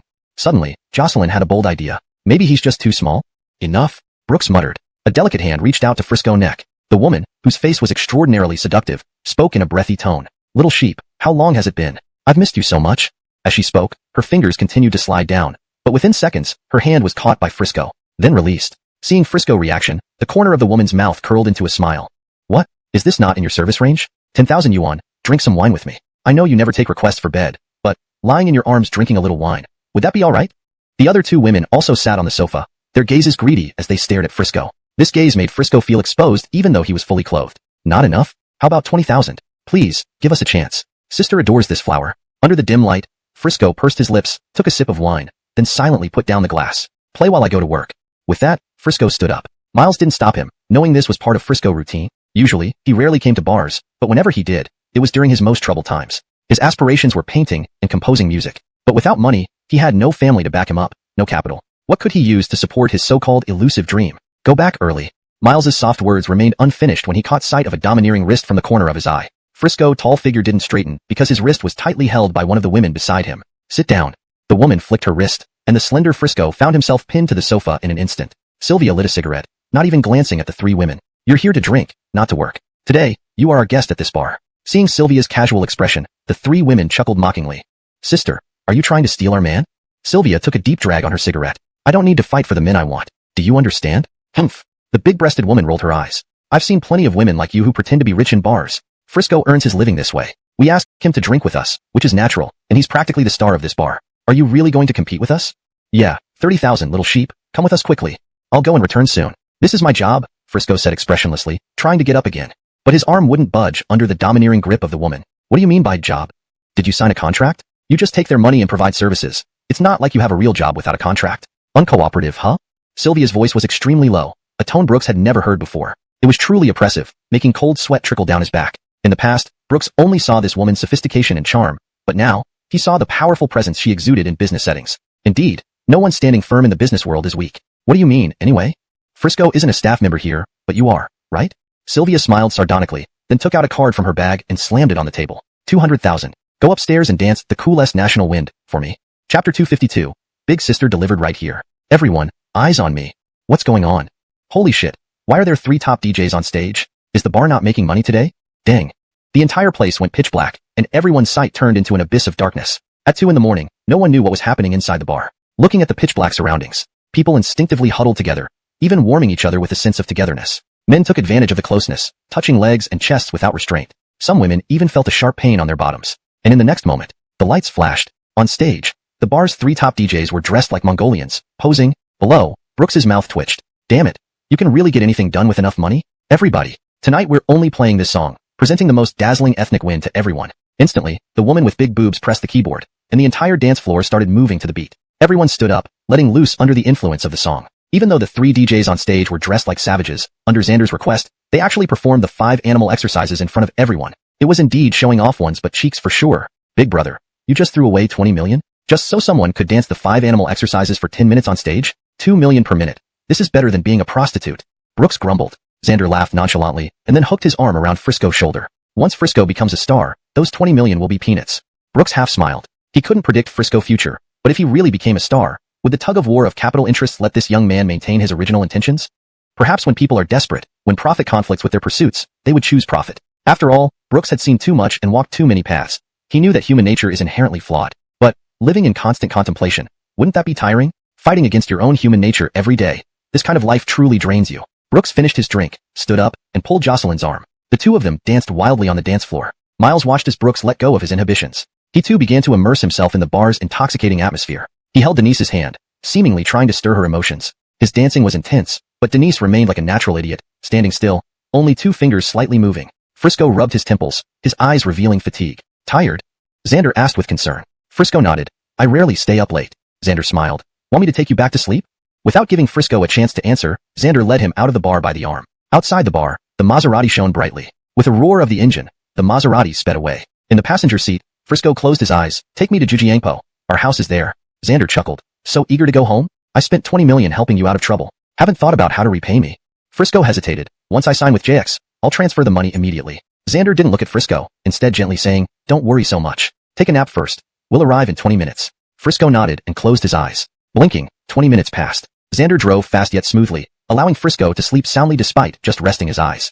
A woman's finger nudged the boy's chin, startling Frisco awake. He slowly opened his eyes, the light momentarily blinding him. When he saw where they were, he immediately sat up straight. Why did you drive to a hotel? Frisco swallowed hard, looking at Xander with surprise. But all he got was Xander's faint smile. Get out of the car and help me with something. Help you with something? Don't ask so many questions, just follow me. Unwillingly, Frisco got out of the car. Everything seemed smooth as silk once they entered the hotel, as if Xander had arranged it all beforehand. Frisco felt cold sweat trickling down his back. His usually calm expression lost its composure. Open the door, said Xander. Xander's lips curled slightly, exuding an unmistakable air of a married woman. She placed the room card in Frisco's hand, signaling him to open the door. Frisco had no reason to refuse and could only insert the card. The door opened. At the same time, a waterfall of rose fragrance surged out. The room was filled with red. Frisco's pupils dilated sharply. A waterbed. A honeymoon suite. There was no time for him to think more as the lights in the room went out instantly. Frisco instinctively took a step back, even breaking into a cold sweat on his forehead. Buzz. He was pushed forcefully from behind and stumbled forward several steps. The floor felt a bit soft, causing Frisco to fall directly onto the waterbed. The softness of the waterbed made Frisco lose all strength. He tried to get up, but a jade-like hand pressed his shoulders down on the bed. His throat churned. He could already predict what was about to happen. Dim and intimate lighting lit up the room, and under the influence of the scented candles, the hormones between the man and woman escalated rapidly. Wearing a bunny girl outfit, Xander pressed her chest tightly against Frisco, restraining his desire to rise. She smiled. Baby, big sister delivered herself right here. Why are you being so naive? Chapter 253, Misunderstanding After Madness. The atmosphere in the room was somewhat ambiguous. A woman dressed in a bunny girl outfit, with an outstanding figure, was swaying her skirt over the man's body. Although Xander was already over 25 years old, her face and figure were indistinguishable from those of an 18-year-old girl. Her face was smooth and lustrous, and her skin seemed to glisten with moisture at a touch. A faint fragrance wafted from her body, especially when she glanced down at her chest. Just the outline made one imagine how enchanting the scene would be without clothing. The dim light flickered between her thighs, which would have driven an ordinary man wild with desire by now. But Adolf, lying on the bed, remained unmoved, instead throwing a question at Xander. Brooks said, "You're still a virgin?" Xander pursed her lips, her breath mingling in the air as she lowered herself and gently pressed her lips to the man's cheek, whispering softly, "I'm 26. How could I be a virgin? It's just a polite lie for saving face." He really believed it. In the dim light, her slender white hand looked even more seductive. Her fingers slowly traced down Adolf's neck, like a work of art, all the way to his collarbone. The physical contact gave Xander immense pleasure. She loved the feeling of leaning against this beautiful man's body, feeling herself grow increasingly hot. Gradually, her fingers unbuttoned Adolf's shirt, revealing his bare torso inch by inch. The muscles were so well defined that it made Xander's eyes almost bloodshot with desire. Unable to contain her longing for Adolf's body any longer, she bit into his neck, leaving deep marks as if she were Dracula. "How many men have you been with?" Adolf did not resist but let her nibble away. Xander smiled wryly. "Only 3. You're the third." Adolf scoffed. "Feels more like 300. Xander lifted her head slightly, spreading her legs and lightly sitting on Adolf's waist. His thin garment couldn't hold back the heat radiating from him. Adolf's abdomen felt warm, and the woman before him truly offered a feast for the senses. "Do you think my technique is too skilled?" Xander took the initiative, biting Adolf's lips. Her body temperature continued to rise. With burning fervor, she shed her bunny outfit, revealing her perfect body. Even a simple gesture like lifting her hair made her bosom sway enticingly in front of Adolf. Her cheeks flushed red, and her teeth clenched tightly. "Let's get to the point." Xander didn't want much foreplay. She pinned Adolf down, eager to taste the forbidden fruit. As they lay on the same level, her eyes gleamed with greed. Perhaps behind every successful career woman lies a true passion for certain desires. Just as Xander's intimate area was about to experience something new, her hand was caught by Adolf, who had disengaged himself. "Don't move." Adolf's gaze roamed freely over her body, taking in the full view. This body was coveted by countless men around the world. Yet here, Adolf had never taken the initiative. Xander chuckled. "What? Feeling good now? Don't need me to make the first move anymore?" Adolf showed no reaction, seemingly lost in thought. Seeing his expression, Xander blinked. She knew Adolf appeared domineering but was actually soft-hearted. If someone pushed their luck, he would melt like cotton candy. "Forget it. Let's do it my way," said Xander. Just as she tried to reach for Adolf's leg, he pushed her away. Dazed, she opened her eyes to find herself pinned under Adolf's weight. Her face flushed red as she slowly wrapped her hands around his neck. "Since you're so proactive, hurry up then, come on." Xander's tight thighs encircled Adolf's waist. All it took was for Adolf to act. Yet after a long while, Adolf remained still. This made Xander frown. "What are you hesitating about?" "I can't sleep with you." "Huh? Why?" Adolf no longer looked directly at Xander, but instead shifted his gaze to the candle beside them. He swallowed and muttered hesitantly, "I'm not interested in women." "Huh?" For a moment, Xander felt as if her mind went blank. She stared dumbfoundedly at the man before her, feeling like thorns were pricking her back. "You are?" "Yes." Adolf found it difficult to say, but seeing the disbelief in Xander's eyes, he decided to prove it to her. He removed his remaining pants and grabbed the area that had always fueled fantasies. Adolf glanced at his crotch and shrugged. "See, no change at all." Adolf released his grip and gently placed Xander's now limp legs down. "Sorry, I didn't know how to tell you. From the first day you approached me, I wanted to tell you, but I didn't know how you would see me after hearing this. Not many people in the world know I am gay. Those who do, don't have much to do with me anymore. So, what kind of relationship you want us to have depends on you." Adolf gave a bitter laugh, then put on his humble clothes. "Company matters, depend on you. If you think there's something wrong with me, it's fine. I can leave your world, live under the same sky as Brooks, without issues." Finally, Adolf left the room that had intoxicated him. All that remained was Xander, whose body felt hot on the outside but cold inside. She sat in a daze, her smooth skin extremely enticing under the light. But now, her expression was filled with confusion and disappointment.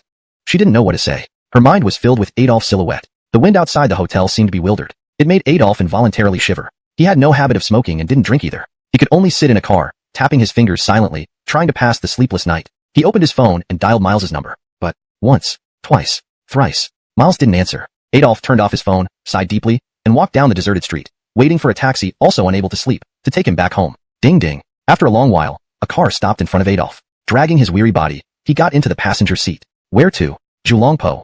"Got it." The car started, and Adolf prepared to put on his seatbelt when Miles's call came again. Adolf answered without hesitation. What's up, Adolf? Nothing, just asking where you are. Adolf said somewhat dejectedly. I'm at a bar, waiting for a ride. But don't you have a car? Shit, Denise fainted. I need to take her home. She's too heavy for me to carry. Just wait there. No need, no need. You go home quickly. I definitely won't be back tonight. Get some rest, bye. You. Beep beep beep. So, where are we going? Julongpo. Chapter 254. The light in her eyes. Standing at the entrance of the bar, Miles was close to being bewildered. Brooks played for half an hour before saying that he couldn't handle it and went home. Now, next to her, only Jocelyn, who was semi-dreaming, remained, while Rita had already passed out. Miles felt like dying. For heaven's sake, Rita passing out had nothing to do with him at all. He didn't force her to drink a single drop. But who knew that after Rita danced around for 2 rounds, that damn DJ on stage started throwing bottles of liquor. A drop. Truly just one drop. That one drop was only a centimeter away from Miles's eyes, then narrowly missed him and fell straight into Rita's mouth. And then, Rita got drunk. Ha ha. Jocelyn. Jocelyn. Stop hugging my leg. Grandma, I beg you, please get up. Miles felt like crying. He looked down at Jocelyn lying on the ground, clinging to his leg and snoring, feeling helpless. After carrying Rita on his back and undergoing a series of inner struggles, Miles used all his strength to slap Jocelyn hard across the face. Slap. Jocelyn suddenly opened her eyes. Whoa, there's light. Miles. Jocelyn blinked, then squinted her eyes, staring blankly at Miles. You saw the Bodhisattva? Slap. Miles gave Jocelyn another slap, this one truly waking her up. You've really gone mad from drinking too much. What a black heart you have. Even if someone were a good guy or a god of wealth, you'd take them as a bodhisattva. Get up now. Miles kicked his leg. Finally, Jocelyn, dressed in an ultra-short skirt and white stockings, stood up. But then she leaned heavily against Miles's chest again. The pressure on his front and back, caused by 2 meaty lumps tightly squeezing him, created an indescribable sensation. Don't move. Let me lean for a while. Soon.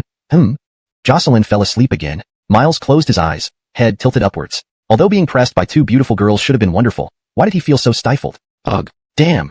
With a quick step back, Miles pulled away from Jocelyn, only to see her vomit something red and green, filling the air with a foul smell. Jocelyn clutched her legs, shakily standing up. Damn. I'm awake? Miles stared in shock. Though somewhat abstract, it was better that she woke up than not. Jocelyn, with blurry consciousness, straightened her clothes and softly asked, So, are you taking Rita to your place tonight?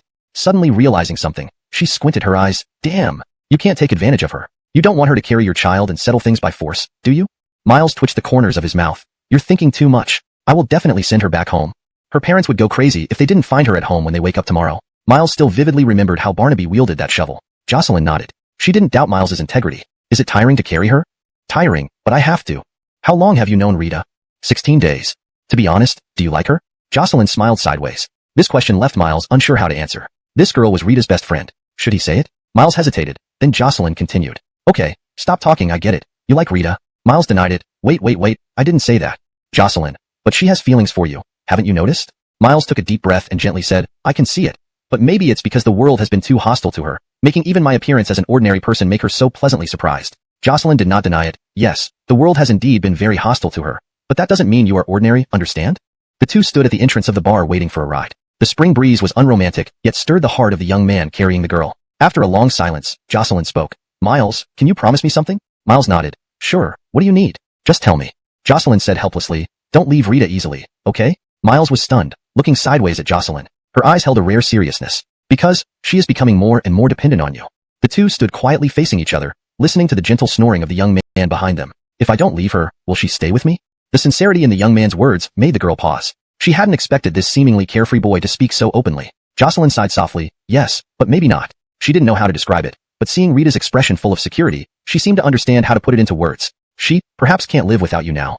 The wind stirred the girl's heart, but this girl's heart was too small enough to only hold Miles. But, in the way the girl looked at him, there was a light in her eyes. Chapter 255. The computer in the corner. Where are you going tonight? In the cold night breeze, Miles's hair fluttered lightly. That hair long concealed by black blood was now free and disheveled at this moment. His sad girl had already lost consciousness, but leaned carelessly against Miles's not-so-broad back. Jocelyn's sudden plea plunged both of them into silence until after a long while, Miles finally spoke. Jocelyn smoothed her hair, the slightly cool wind dispelling her light intoxication. Under the streetlight, the young girl's face looked especially serene. Perhaps the sandstorm had grown a little stronger, making her eyes moist. Well, where do you want me to go? How would I know where you're going? Aren't I the one asking the questions? Miles said with a sneer. But turning his gaze, he saw Jocelyn raising her eyebrows, looking at him. Every word she mumbled bastard. Jocelyn suddenly realized. So that's why you dyed your hair black? Miles didn't speak but nodded. Jocelyn was surprised. You're willing to give it up? Miles said indifferently. What's there to hesitate? Is my hair more important than her?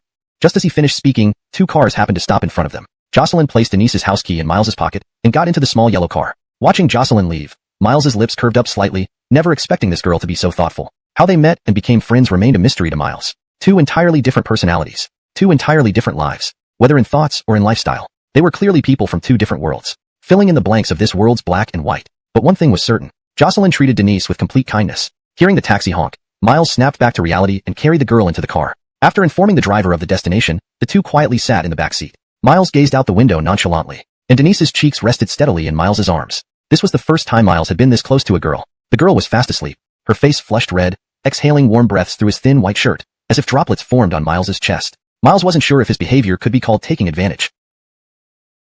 Miles smiled with relief. His feet, in this house where there was no place for a step, looked abnormally grim, each step taken without certainty. His hands were numb. His skinny arms and legs were not built for carrying Denise. Holding even a small dog for half an hour would tire him out. Entering the room, Miles laid the girl steadily on the bed and sighed deeply. He covered the girl with a blanket, the light from the flashlight revealing Denise's rosy face to Miles. To admit it, he wasn't thinking about anything inappropriate with the girl right now. He just wanted to give her a gentle kiss on the cheek. He leaned over, his lips getting closer and closer to Denise's face. If he extended just a little more, his lips would touch that long-desired cheek. But that 1 inch seemed to become a 100-mile gulf, separating their physical bodies. Miles forced himself to retract his raised lips. Let's wait until I can really be your boyfriend, then we'll talk. First, let's owe it. Miles found it amusing, self-hypnotizing. He laughed at his own cowardice. Gradually, his gaze was drawn to a computer on the small table next to the girl, emitting a faint glow. Miles furrowed his brow, sat cross-legged on the bed, and stared at the computer in confusion. Why didn't she turn off the computer?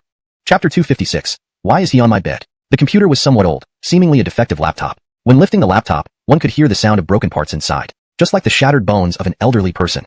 Computer. Miles's eyes roamed, not knowing where to look, feeling a bit uneasy. The room was very quiet, except for the sound of the boy scrolling through the photos. He hadn't expected that his moments would be recorded by someone else like this.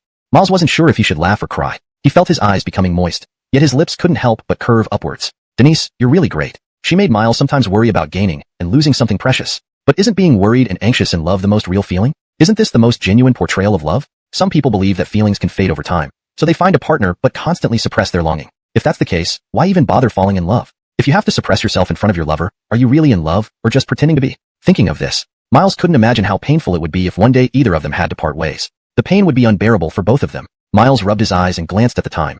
It was already 4 o'clock. In 2 hours, the roosters would start crowing. Gradually, Miles paid no attention to the dawn outside, instead absorbed in each photo of himself on the computer. Even after reviewing them once, he rewound and reviewed them again, nibbling on his fingers as he did so. Now, he really started fantasizing about his future life with Denise. A life where there would be no distrust between them, and he would fulfill all her dreams. He wanted to make up for the broken pieces of her past and the love she lost. Traveling around the world with a girl who loved only him. What could be more beautiful than that? Although the computer screen was black and white, it emitted a pinkish aura. Miles took a candy from his pocket that the girl had given him and smiled through gritted teeth. Perhaps deep down, the girl really yearned for a beautiful life. Her courage might have come from his arrival in her life. Miles closed the computer and let out a long breath. The old computer was carefully placed aside. He was about to get up and find a chair to lean against and sleep for the night. But just as Miles was about to stand up, he suddenly felt pressure on his body. Hey! Miles's back hit the small pillow, so thin that it made his head vibrate slightly upon contact. A blanket was covering his abdomen, pressed down by a leg tightly. Heavy breathing echoed in his ears. Warm and wonderful. A strong arm was wrapped around his chest. He silently turned his head to the side. Denise held Miles in her arms as if he were her teddy bear. Miles wanted to break free and just started to get up. But then he heard the girl's sobbing voice. Don't go. Don't move. Just let me hold you for a bit.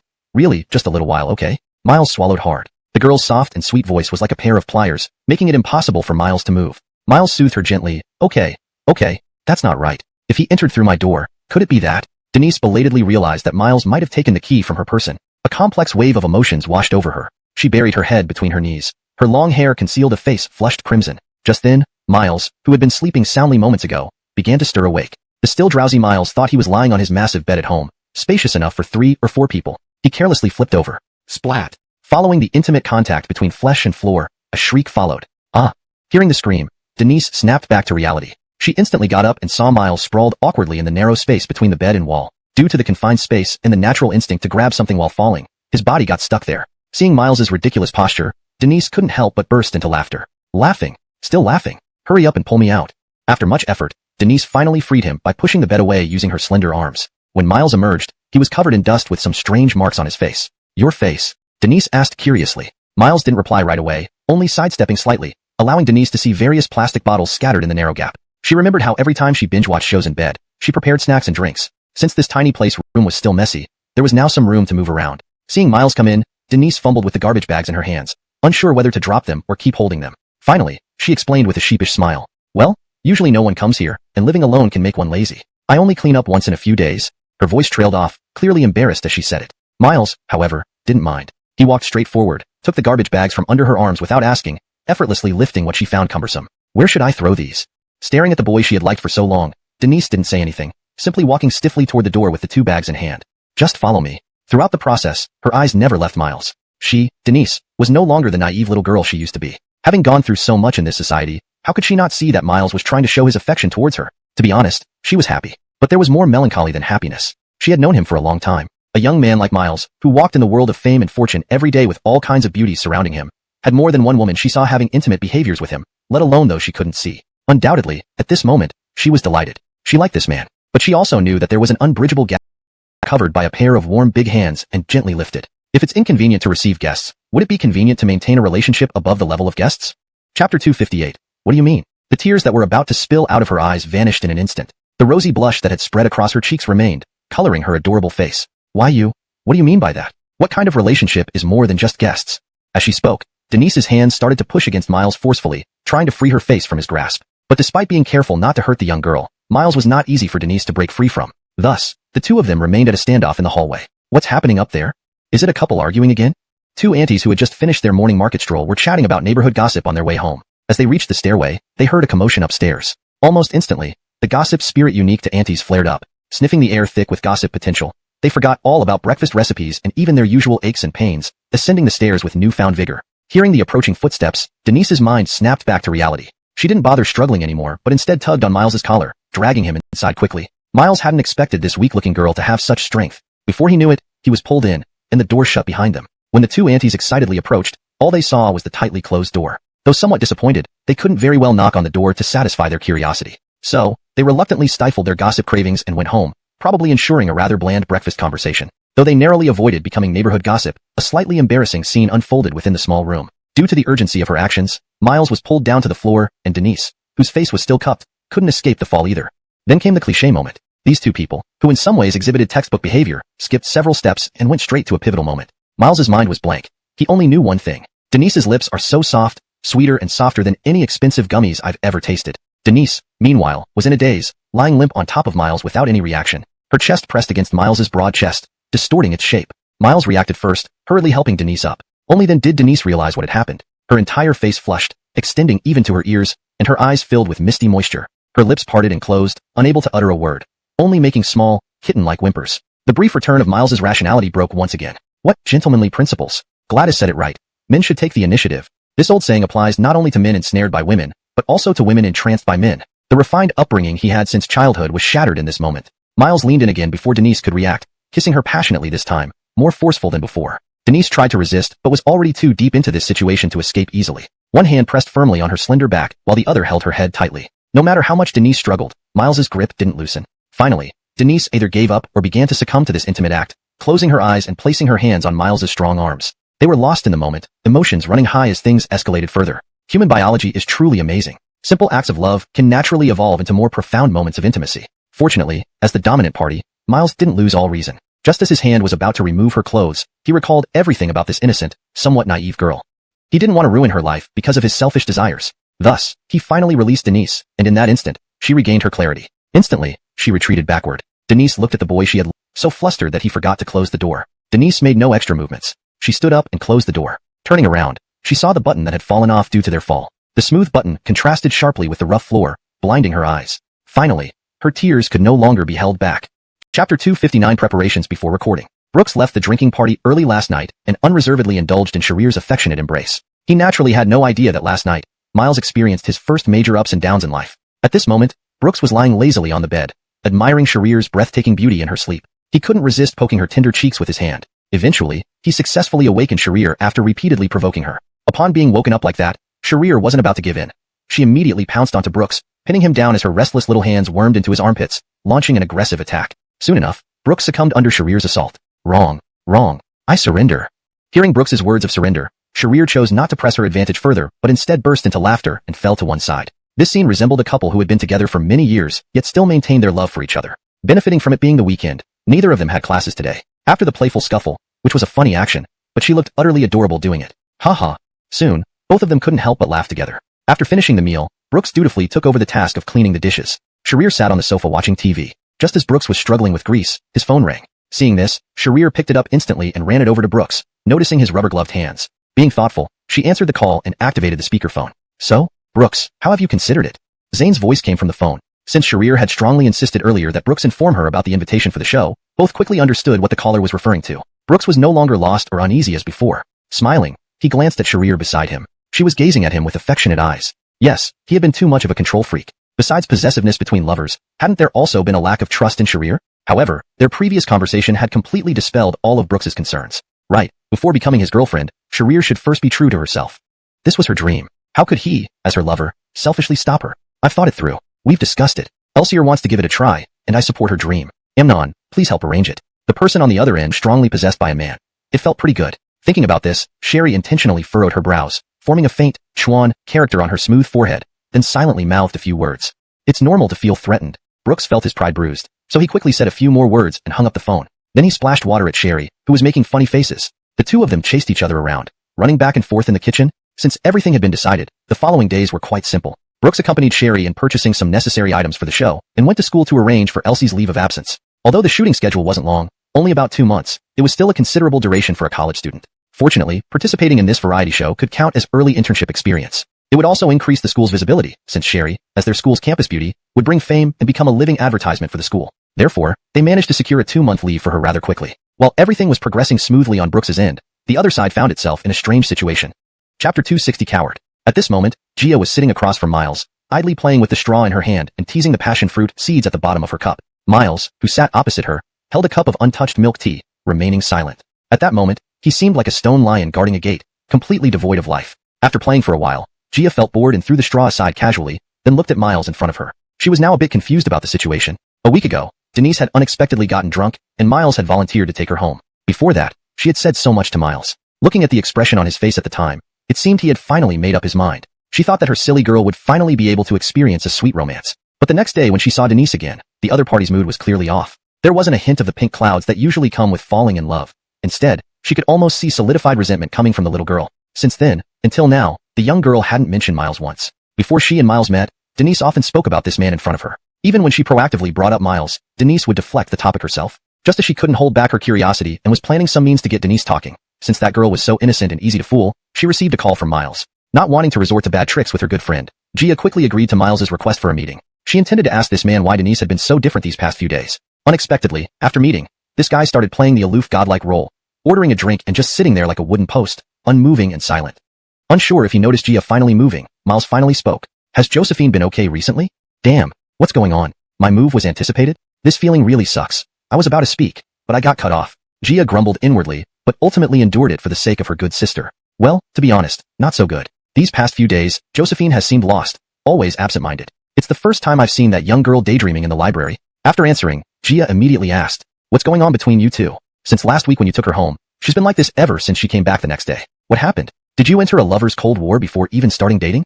Gia couldn't figure it out no matter how hard she tried. The two seemed close the day before, but the next morning they were like strangers. Miles was slightly taken aback. He didn't expect Gia to be so straightforward. But thinking about it, it made sense. During their previous meetings, Gia had always been direct. After all, someone who could talk openly about personal matters with a man she just met wasn't likely to be timid. Fortunately, he came here intending to tell Gia everything and seek advice. He now deeply regretted his actions at the time. He originally thought that as a woman, Josephine might have a thin skin and would be fine after a few days. He never expected her to actually not contact him at all after that. She even didn't come for Cheryl's tutoring. Only now did he realize how inappropriate his behavior was back then. He initiated things and also ran away. He truly was someone without any responsibility. Miles let out a long breath and began recounting the situation. To be honest, after I sent Josephine home that night, I was worried about her being drunk for the first time and unable to take care of herself, so I stayed. The next morning, upon hearing this, Gia's eyes widened dramatically, her gaze sharp. Then, Gia sounded as if she'd seen a ghost. Goodness, you're really such a pure old virgin. With such a beautiful woman lying next to you, you did nothing? If you even touched her hand or fondled a little, I'd think you lived up to your playboy reputation. But you just slept beside Josephine all night? Miles was speechless. After saying all that, Gia's focus was on this. Driven by pride, Miles responded. So the next day hold it. Gia raised her hand to interrupt Miles's desire to continue speaking. Then she wore an expression of hopelessness. Little brother, this is exactly where you went wrong. Hearing this, Miles immediately sat up straighter, his expression very serious. In his view, Gia was just like those seasoned veterans in love stories who had been through many relationships, If it were her, she could certainly analyze the current situation for him. You're a playboy, yet you're also such a coward, always acting timidly. With a beauty right in front of you, you did nothing, as if you were impotent all night long. If you are a gentleman, you would have taken her first kiss without hesitation. The importance of a first kiss, don't tell me you don't know. Even I fantasize nonstop about giving my first kiss to the person I consider the best option. At this point, Jia's eyes darkened slightly. The image of that boy who was inferior, but shone with a different light, involuntarily surfaced in her mind. She quickly adjusted her emotions and continued. And you actually turned around and ran away after doing all that, acting as if nothing happened. Don't talk about how Josephine asked you to leave. Why didn't you show your domineering side at that moment? To be honest, even if you were afraid because it was your first time, I can understand that. But after that, you didn't say a single word. You should know, from beginning to end, Josephine hasn't done anything wrong. Are you waiting for Josephine to call you to give you an easy way out? By this point, Jia was already a little angry. Honestly, she could understand Miles's evasive mentality, but throughout this entire process, what did her Josephine do wrong? She could see that the silly girl had clearly fallen for him, only to encounter such a cowardly person. Now, even Cal, someone who almost engraved inferiority into his bones, looked down on Miles. Miles, you're nothing but a coward. Chapter 261. Taking the first brave step. Jocelyn's words turned into outright scolding as she went on, and throughout, Miles did not offer a single rebuttal. If he had any word to refute her with, he would have retorted instantly. He was the young master of the Song family and its future leader after all. No one dared to say anything against him in front of him regardless of what he might have done. But now, he couldn't utter a single word. His head was lowered deeply like an ostrich that refused to confront danger and buried its head in the sand, naively hoping the peril would go away by itself. Reality, however, was never kind because of one's identity. Seeing that Miles remained mute, Jocelyn felt the fury in her heart flare up more fiercely. Finally, she slammed her hand down on the table with such force that 2 cups on it jumped slightly. The sound immediately drew everyone's attention. But neither of the two at the center of attention cared. Speak up. Could it be that being called Young Master Song so many times has made you really believe that someone will settle everything if you just keep quiet? Jocelyn mocked without any reservations. To call you a coward is actually an honor, Miles. I've been intimate with a lot of people, but I've never bothered to hide those past relationships. Even if everyone outside says I'm disreputable or worse, I don't care. Because I know it can't be solved simply by not talking about it. How long do you plan to hide? Isn't your family rule just to pretend you don't know when something happens? Seeing Miles still didn't speak, Jocelyn lost control completely. Miles, I'm afraid. Finally unable to hold back, Miles voiced his true thoughts. Hearing "I'm afraid" from Miles, Jocelyn wasn't as angry anymore. At least he had expressed his concerns. Otherwise, if he stayed silent forever, it would mean he intended to abandon Denise for sure. Afraid of what? What's there to be afraid of? Can't you see that Josephine likes you too? The way she looks at you is different. As long as you say something, that silly girl will surely respond. Jocelyn softened her tone and began to gently persuade him. Starting is always the hardest. Once the first word is spoken, the rest will follow easily. Miles let out a long breath and leaned back into the chair. Not long ago, an elder sister who cared for me very much showed such a vulnerable look for the first time because of emotional issues. She liked someone deeply, and that person also loved her very much, but due to certain matters, that man had to leave even though he gave the woman the most touching promises. That strong woman cried so heartbreakingly. Do you know, after everything happened, in my eyes, Josephine's figure overlapped with that elder sister's. Our situations are so similar. I love Josephine, and Josephine loves me, but I have my own responsibilities. I can't imagine how Josephine could bear it if I also had to leave one day. Although only briefly described, Jocelyn quickly realized the pair he referred to were none other than the well-known Cooper and Gladys from some time ago. Frankly speaking, their situations were indeed quite similar to Miles and Denise's, but Jocelyn knew clearly there were significant differences between them. So Jocelyn interrupted sternly. Cut the crap, Miles. The couple you mentioned didn't think about running away before anything happened. Even in the face of unavoidable crisis, they bravely made vows. You, Miles, however, left Josephine behind without a word and hid for a whole week before anything happened. They had no choice, but you do. Don't overlook the most important point. In your relationship with Josephine, the only person with the power to take charge is you, Miles. You should know everything Josephine has today, she worked hard to achieve. For you, everything comes easily because you were born into a wealthy family, never worried about food or clothes, and even managed to enter a prestigious school despite poor academic performance thanks to capital. What Josephine has is the best she can get, while what you have is readily available to you. Listening to Jocelyn, Miles finally realized something. She was right. He finally understood why, despite both choosing to leave, leaving by Brother Lane made him feel admiration while his own escape caused sleepless nights. Since he had never paid anything, not even the things he bought for Denise were truly his. They came from his billionaire father's wealth, with no real relation to him. Cooper left to take on responsibility, whereas he left to escape it. Suddenly, he recalled what his father had once said to him. The future of Hang Song will definitely be yours, Miles. Miles, a girl like her. If you lead her astray, treat her badly, or bully her, I won't have you as my son anymore. Yes, Hang Song was his responsibility, yet he wanted to evade it and live carefree as a rich young master. Despite wanting to shoulder the responsibility for Denise, at the crucial moment, he chose to flee. After recognizing himself, Miles suddenly felt much lighter, his gaze turning resolute. He raised his head to meet Jocelyn's disdainful eyes. When their gazes met, Jocelyn's heart shuddered slightly, then a sense of relief washed over her. It seemed her passionate speech had somehow swayed this wooden brain. So before Miles could speak, Jocelyn directly asked, just one question. Should I help you get Josephine out? No need. I'll do it myself. His reply was clear and decisive, without any hesitation. After that, Miles immediately dialed the phone. Surprisingly, it rang only once before being answered on the other end. "Hello, what's wrong?" The girl's soft voice came through the receiver. Though she tried to control it, Miles detected a hint of delight in her tone. At this moment, Miles despised his cowardice even more. Despite his despicable actions, this girl still eagerly awaited his call. "Josephine, do you have time? I want to meet you." Seeing Miles's decisiveness, Jocelyn was very satisfied. Good, good. You can indeed be taught." After Miles finished the call, Jocelyn downed the entire cup of drink in front of her. Quickly, the whole cup was drained. After finishing, Jocelyn neatly picked up her bag and turned around gracefully. "You two sort out your issues yourselves. But if our Josephine comes back today looking like a frostbitten eggplant, I won't forgive you." Miles watched Jocelyn's graceful silhouette, a slight smile curling his lips. Honestly, Jocelyn's image grew taller in his eyes, but he still stubbornly spoke towards her back. "Maybe not long from now, she'll be our family's Josephine." Jocelyn, who hadn't walked far, didn't turn back but gave a universally friendly gesture behind her.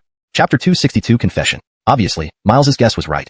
His little girl seemed to have been waiting for him all along. Not long after Jocelyn left, Denise arrived at the cafe where Miles and Jocelyn had met. The moment she opened the door, Denise's eyes were still searching for something. But in that instant when she saw Miles, the joy in her eyes was deliberately suppressed. Denise pretended to be calm as she walked up to Miles and sat down. Throughout the process, she looked just like a little kid playing dress-up as an adult. Ordinarily, Miles would not have been able to contain his smile, laughing and teasing her with a few words. But this time, before Denise could even pull out a chair and sit down and ask why he had called her, Miles stood up excitedly and looked very seriously at the girl in front of him. "Denise, I like you. Be my girlfriend."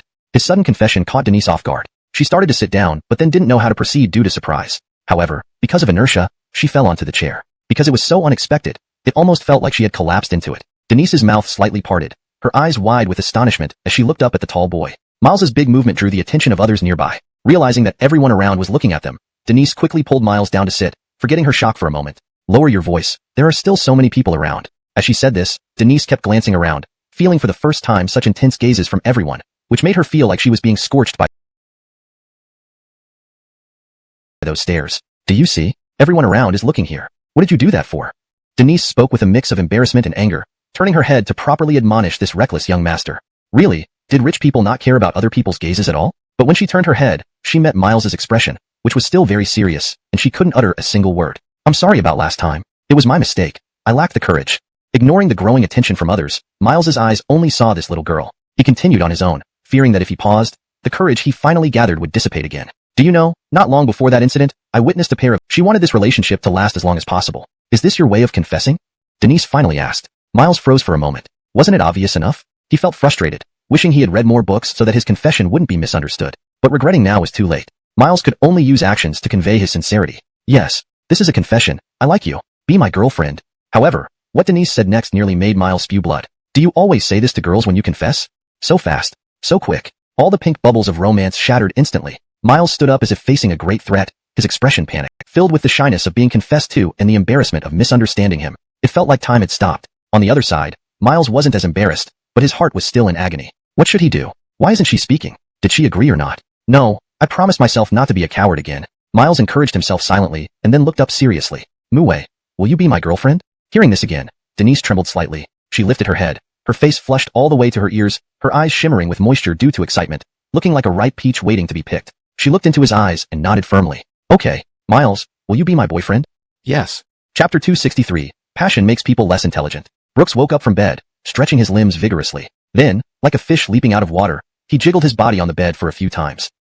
It's indeed no less delightful to stretch after waking up than releasing proteins. Ever since that day when Brooks and Sherry agreed to take on the variety show, the heavy burden on his mind instantly vanished. Not only did he untie his own mental knot, but he also could let Elsie shine in her beloved career. Most importantly, it was 250 million yuan. Cooper's debt would be halved immediately. It was truly killing 3 birds with 1 stone.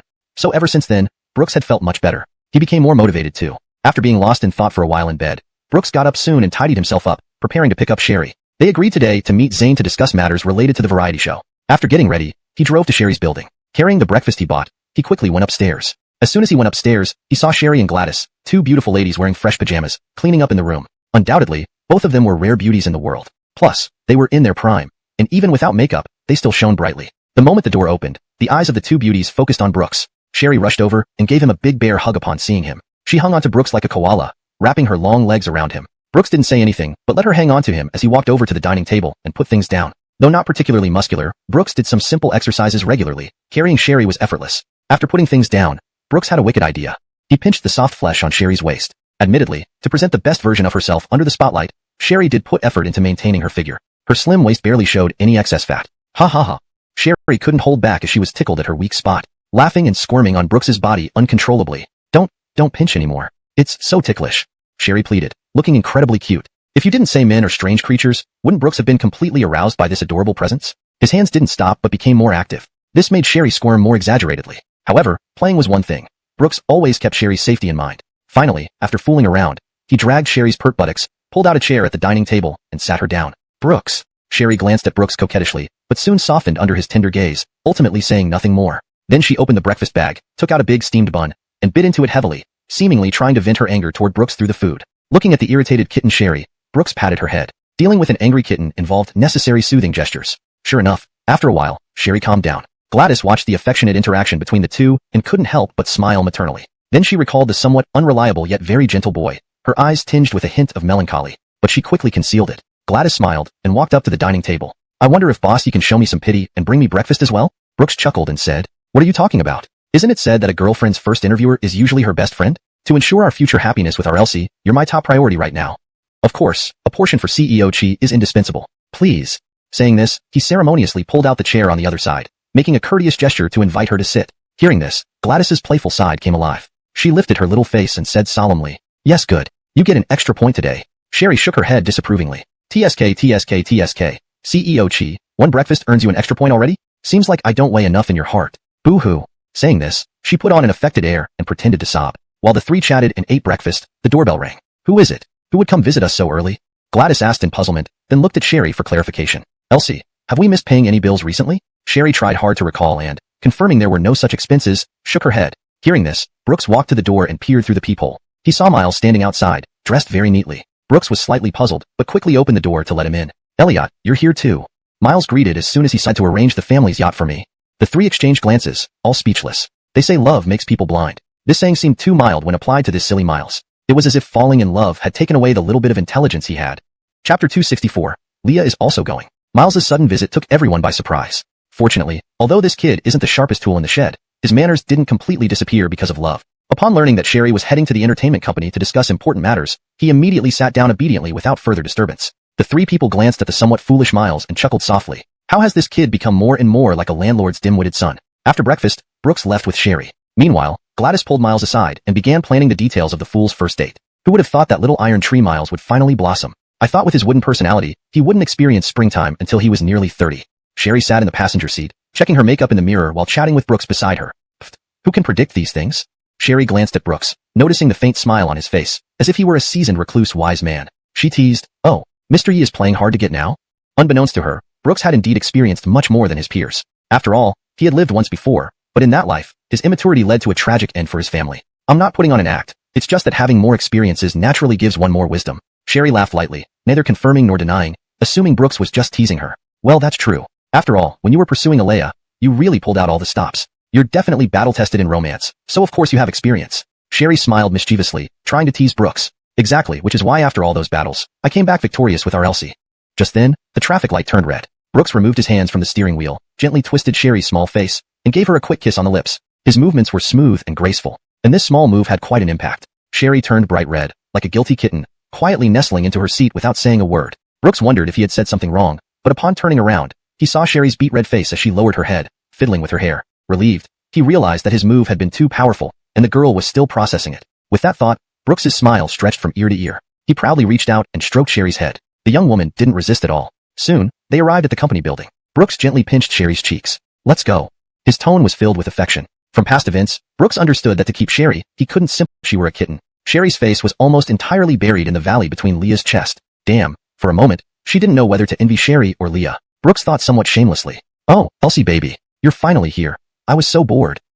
Tong's sister, let me go first. Sherry mumbled indistinctly. Tong Xiaoheng watched the scene before him and chuckled softly, then gestured for the two to sit down. Leah hugged Sherry and messed with her head for quite a while before letting her go. The carefully styled hair of Sherry became a bit messy because of this. However, such a disheveled look on Sherry surprisingly didn't seem bad at all, but gave off an appealing lazy beauty. Brooks gently helped her fix it up. Tong Xiaoheng glanced at Leah reproachfully. The worn person stuck out her tongue and muttered softly. So cute. What's wrong with giving her a good rub? Seeing her daughter showing no signs of repentance, Tong Xiaoheng sighed helplessly and looked apologetically at Brooks. But Brooks didn't mind. Though the woman was unreliable, She had no problem with her character. Even if they often bantered, he wouldn't blame her for such a trivial matter. After the small interlude, they quickly got down to business. Brooks carefully examined the contract and explained its main contents to Sherry in simple terms. After both confirmed there were no issues, Sherry signed her name.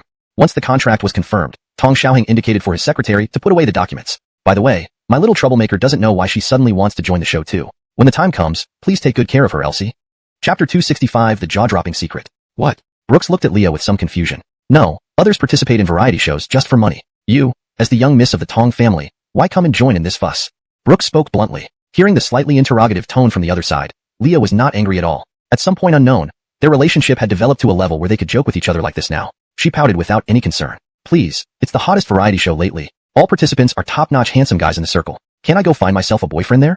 Brooks felt somewhat embarrassed. What an outlandish reason. But oddly enough, when this reason came from Leah, it seemed absurdly reasonable. He glanced at Zane sitting in front of the desk, the seemingly powerful head of the Tong family who appeared helpless now. He really had no way to deal with this daughter of his. She always acted on whims. However, this little troublemaker, though she seemed scatterbrained most of the time, did a commendable job whether managing the company or handling other matters. So, for something trivial like this, he let her be. Seeing this, Brooks knew that the matter was settled and couldn't say much more. After all, if Leah could appear on the show, it would also provide considerable help to Sherry. Speaking of which, he just didn't understand how this woman's mind worked. After everything was settled, Sherry was arranged to talk about relevant matters with the program manager. Zane returned to handle company affairs. The idle Leah and Brooks went downstairs to the coffee shop to chat. By the way, what's going on with you? Weren't you still with Frisco before? Why are you now saying you're going to audition for a boyfriend on a show? Leah first responded with curiosity. How do you know that? Brooks took a sip of coffee and slowly explained. You were staring at Frisco at that dinner party like a thirsty pervert after decades. Then you found various excuses to have him drive you home. Even a fool could tell what you wanted. Suddenly, Brooks's eyes narrowed sharply. Don't tell me you actually assaulted my brother. How desperate can you get? Even the straightforward Leah blushed at Brooks's rough words. What assault? Are you slandering me? Although the scene back then did look like it, she swore she was a law-abiding citizen. In the end, she didn't make a move, right? Definitely not because Frisco wasn't up to it then, right? Definitely not. Thinking of this made her burst into anger. Leah slammed her hand on the table. Luckily the coffee shop wasn't crowded, so it didn't attract much attention. I'm furious just thinking about it. That guy looks so good but turns particularly close to any boys either. Even among us close friends, he was no different from ordinary brothers. Brooks sighed in amazement. Leah followed suit and clicked her tongue. It just shows that neither of you are his type. I think Adolf might be into more masculine types, someone a bit bulkier. Someone like you, with your slim build, doesn't fit the bill. Feeling insulted, Brooks shot Leah a glare. This woman really had a way of saying things that could drive anyone up the wall. She always managed to use her seemingly perfect body to irritate others. But speaking of which, now that you mention it, I do remember. That guy always seemed to keep his distance from girls whenever we went out to play. Because Adolf always treated everyone with a cold demeanor, Brooks had merely thought this was due to his reserved personality. The two of them continued chatting for a while longer. After Sherry finished her matters, she came down to find Brooks. After briefly bidding farewell to Leah, the two of them got into the car. It was still early, so Brooks planned to take Sherry out for a stroll. On the way, he told Sherry about what happened with Adolf. Just between us, don't tell anyone else. It might not be good for Adolf if it gets out. Sherry was quite shocked after hearing this. She understood Brooks's point. Such news wasn't positive publicity for anyone, especially since Adolf was currently on the rise. One misstep could ruin his career. Slogans such as, the same theme, a brand new recipe, were used for publicity. They promoted extensively that this season's content would be greatly innovative. Thanks to the success of the first season, even before this season started airing, the level of discussion was already quite remarkable. Zane, experienced in business, immediately smelled a business opportunity from it. This made him place even more value on this young man, Brooks. He didn't expect this guy, though not old, to have such startling ideas. Finally, under everyone's anticipation, the show officially began broadcasting. In the premiere episode, Brooks sat in front of the TV, ready to enjoy Sherry's true debut on screen. Soon, the program officially began. Welcome all viewers to the new season of... The host began with the customary introduction. After finishing the opening speech, introductions of the guests began. It had to be said, this show had truly made its name. The production team had even invited some celebrities and retired national athletes. At the least, there were internet personalities like Sherry who became famous online due to certain events. These already slightly famous guests would serve as permanent guests, participating in the filming until the program ended. To maintain the original spirit, they would still invite civilian guests for each episode. Soon, the introductions got to someone Brooks knew well. Hello everyone, I'm Tracy. Tracy took the microphone gracefully, introducing herself to people. There was no trace of a young girl facing the camera for the first time. Even the director backstage, seeing this scene, couldn't help but be amazed. This little girl really has the talent God gave her. Not only does she have outstanding looks, but she also doesn't falter before the camera. Soon, Tracy finished her introduction clearly and concisely without taking too much time, which increased her likability significantly. After her introduction, Tracy quickly moved aside, responding calmly to the other guests who had already arrived. Soon after, Adolf also came out. He, like Tracy, completed his self-introduction effortlessly. Moreover, as the one that Zane focused on cultivating, Sherry's performance even surpassed him. Xander also came out shortly after, following Adolf. She was not a public figure, but Xander participated as a young entrepreneur. This woman was career-oriented. Though she was always casual in daily life, before officially taking over her family business, she consciously started her own venture as a trial, and she lived up to everyone's expectations, successfully running her company in an orderly manner. Although it couldn't compare with the massive Tong Corporation, it should be noted that Xander didn't rely on any of the— A woman standing at the back of the guest lineup looked at Xander and Sherry with utter disdain. Chapter 267. Phyllis. Phyllis never enjoyed reading since she was young. What she loved most was watching those dazzling celebrities on TV. Whether men or women, old or young, they all wore splendid clothes and stood under the spotlight, receiving everyone's attention. Phyllis yearned for this kind of life since childhood, whenever the elders who met her praised her as a pretty little girl. Until one day in her childhood, she heard a relative say, "Oh my, our Tang Tang looks so beautiful, she will surely become a big star in the future." The little child didn't understand what tact was, so she excitedly shook her mother's arm. Genevieve, really? Can I really become a big star?" Her mother didn't want to dampen the child's confidence, so she went along with it. "Of course, our Tang Tang is so beautiful, you'll definitely become a big star." Thus, this thought was planted in the little girl's heart, growing as she did. Her striking appearance made her very popular at school. At every class performance, she always stood right in the center of the stage. She loved that feeling, being the focus of everyone's attention, so she kept nagging her parents, saying she wanted to learn singing and dancing. Though not from a wealthy family, Phyllis's father had seized an opportunity early in his career and ran a small factory, making their family comfortably well off. Thus, her doting parents did not oppose her request. Growing up in such an environment, Phyllis quickly finished elementary school. By middle school, she had blossomed into a graceful teenager, exuding exceptional charm from her years of dance training, which instantly made her the focal point of the entire school. This reinforced her belief that she would become a celebrated star. Hence, she focused all her efforts on singing, dancing, and dressing up. As human energy is limited, her academic performance plummeted quickly.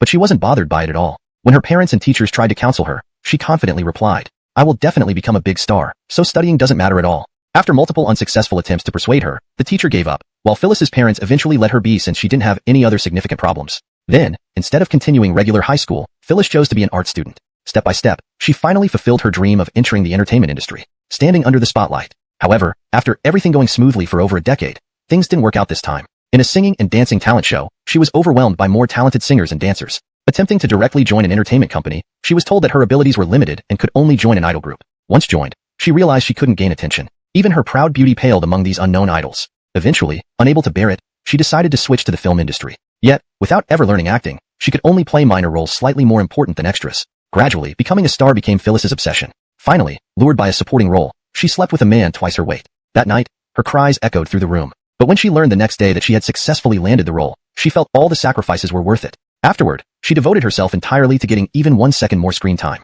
But her stiff acting, despite landing several leading roles, didn't make her famous. Instead, due to her poor acting skills, she became a target for online criticism. And the profit-driven bosses naturally wouldn't give her important roles anymore. After countless nights of struggle, she finally got a spot on a variety show. Knowing this program was recently very popular, every guest, even previously unknown individuals, gained substantial attention afterward. Thus, the moment she secured this opportunity, her fighting spirit was rekindled. She never studied acting, but variety shows don't test acting skills. With years of training in singing and dancing, even though practice for acting had made her rusty, she was certainly better than ordinary people. Excitedly, she arrived at the recording site, ready to shoot the first episode. She was pleasantly surprised to find that, apart from herself, all the others were far less famous than she was. Thus, she became even more convinced that this program would be her first step towards a comeback. However, when she took the stage, the live audience's reaction was quite lukewarm. She even overheard some unfavorable comments from the crowd. "Isn't this Phyllis? Why is she here? Probably brought money to join the cast again. SK. She ruined such a good IP in Fairyland before.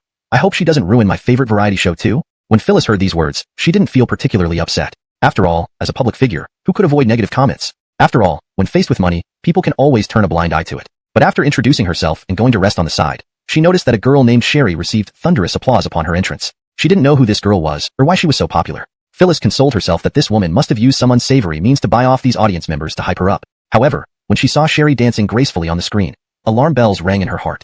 As a fellow dancer, she knew this kind of person all too well. They were geniuses, just like those who had eliminated her in talent shows years ago.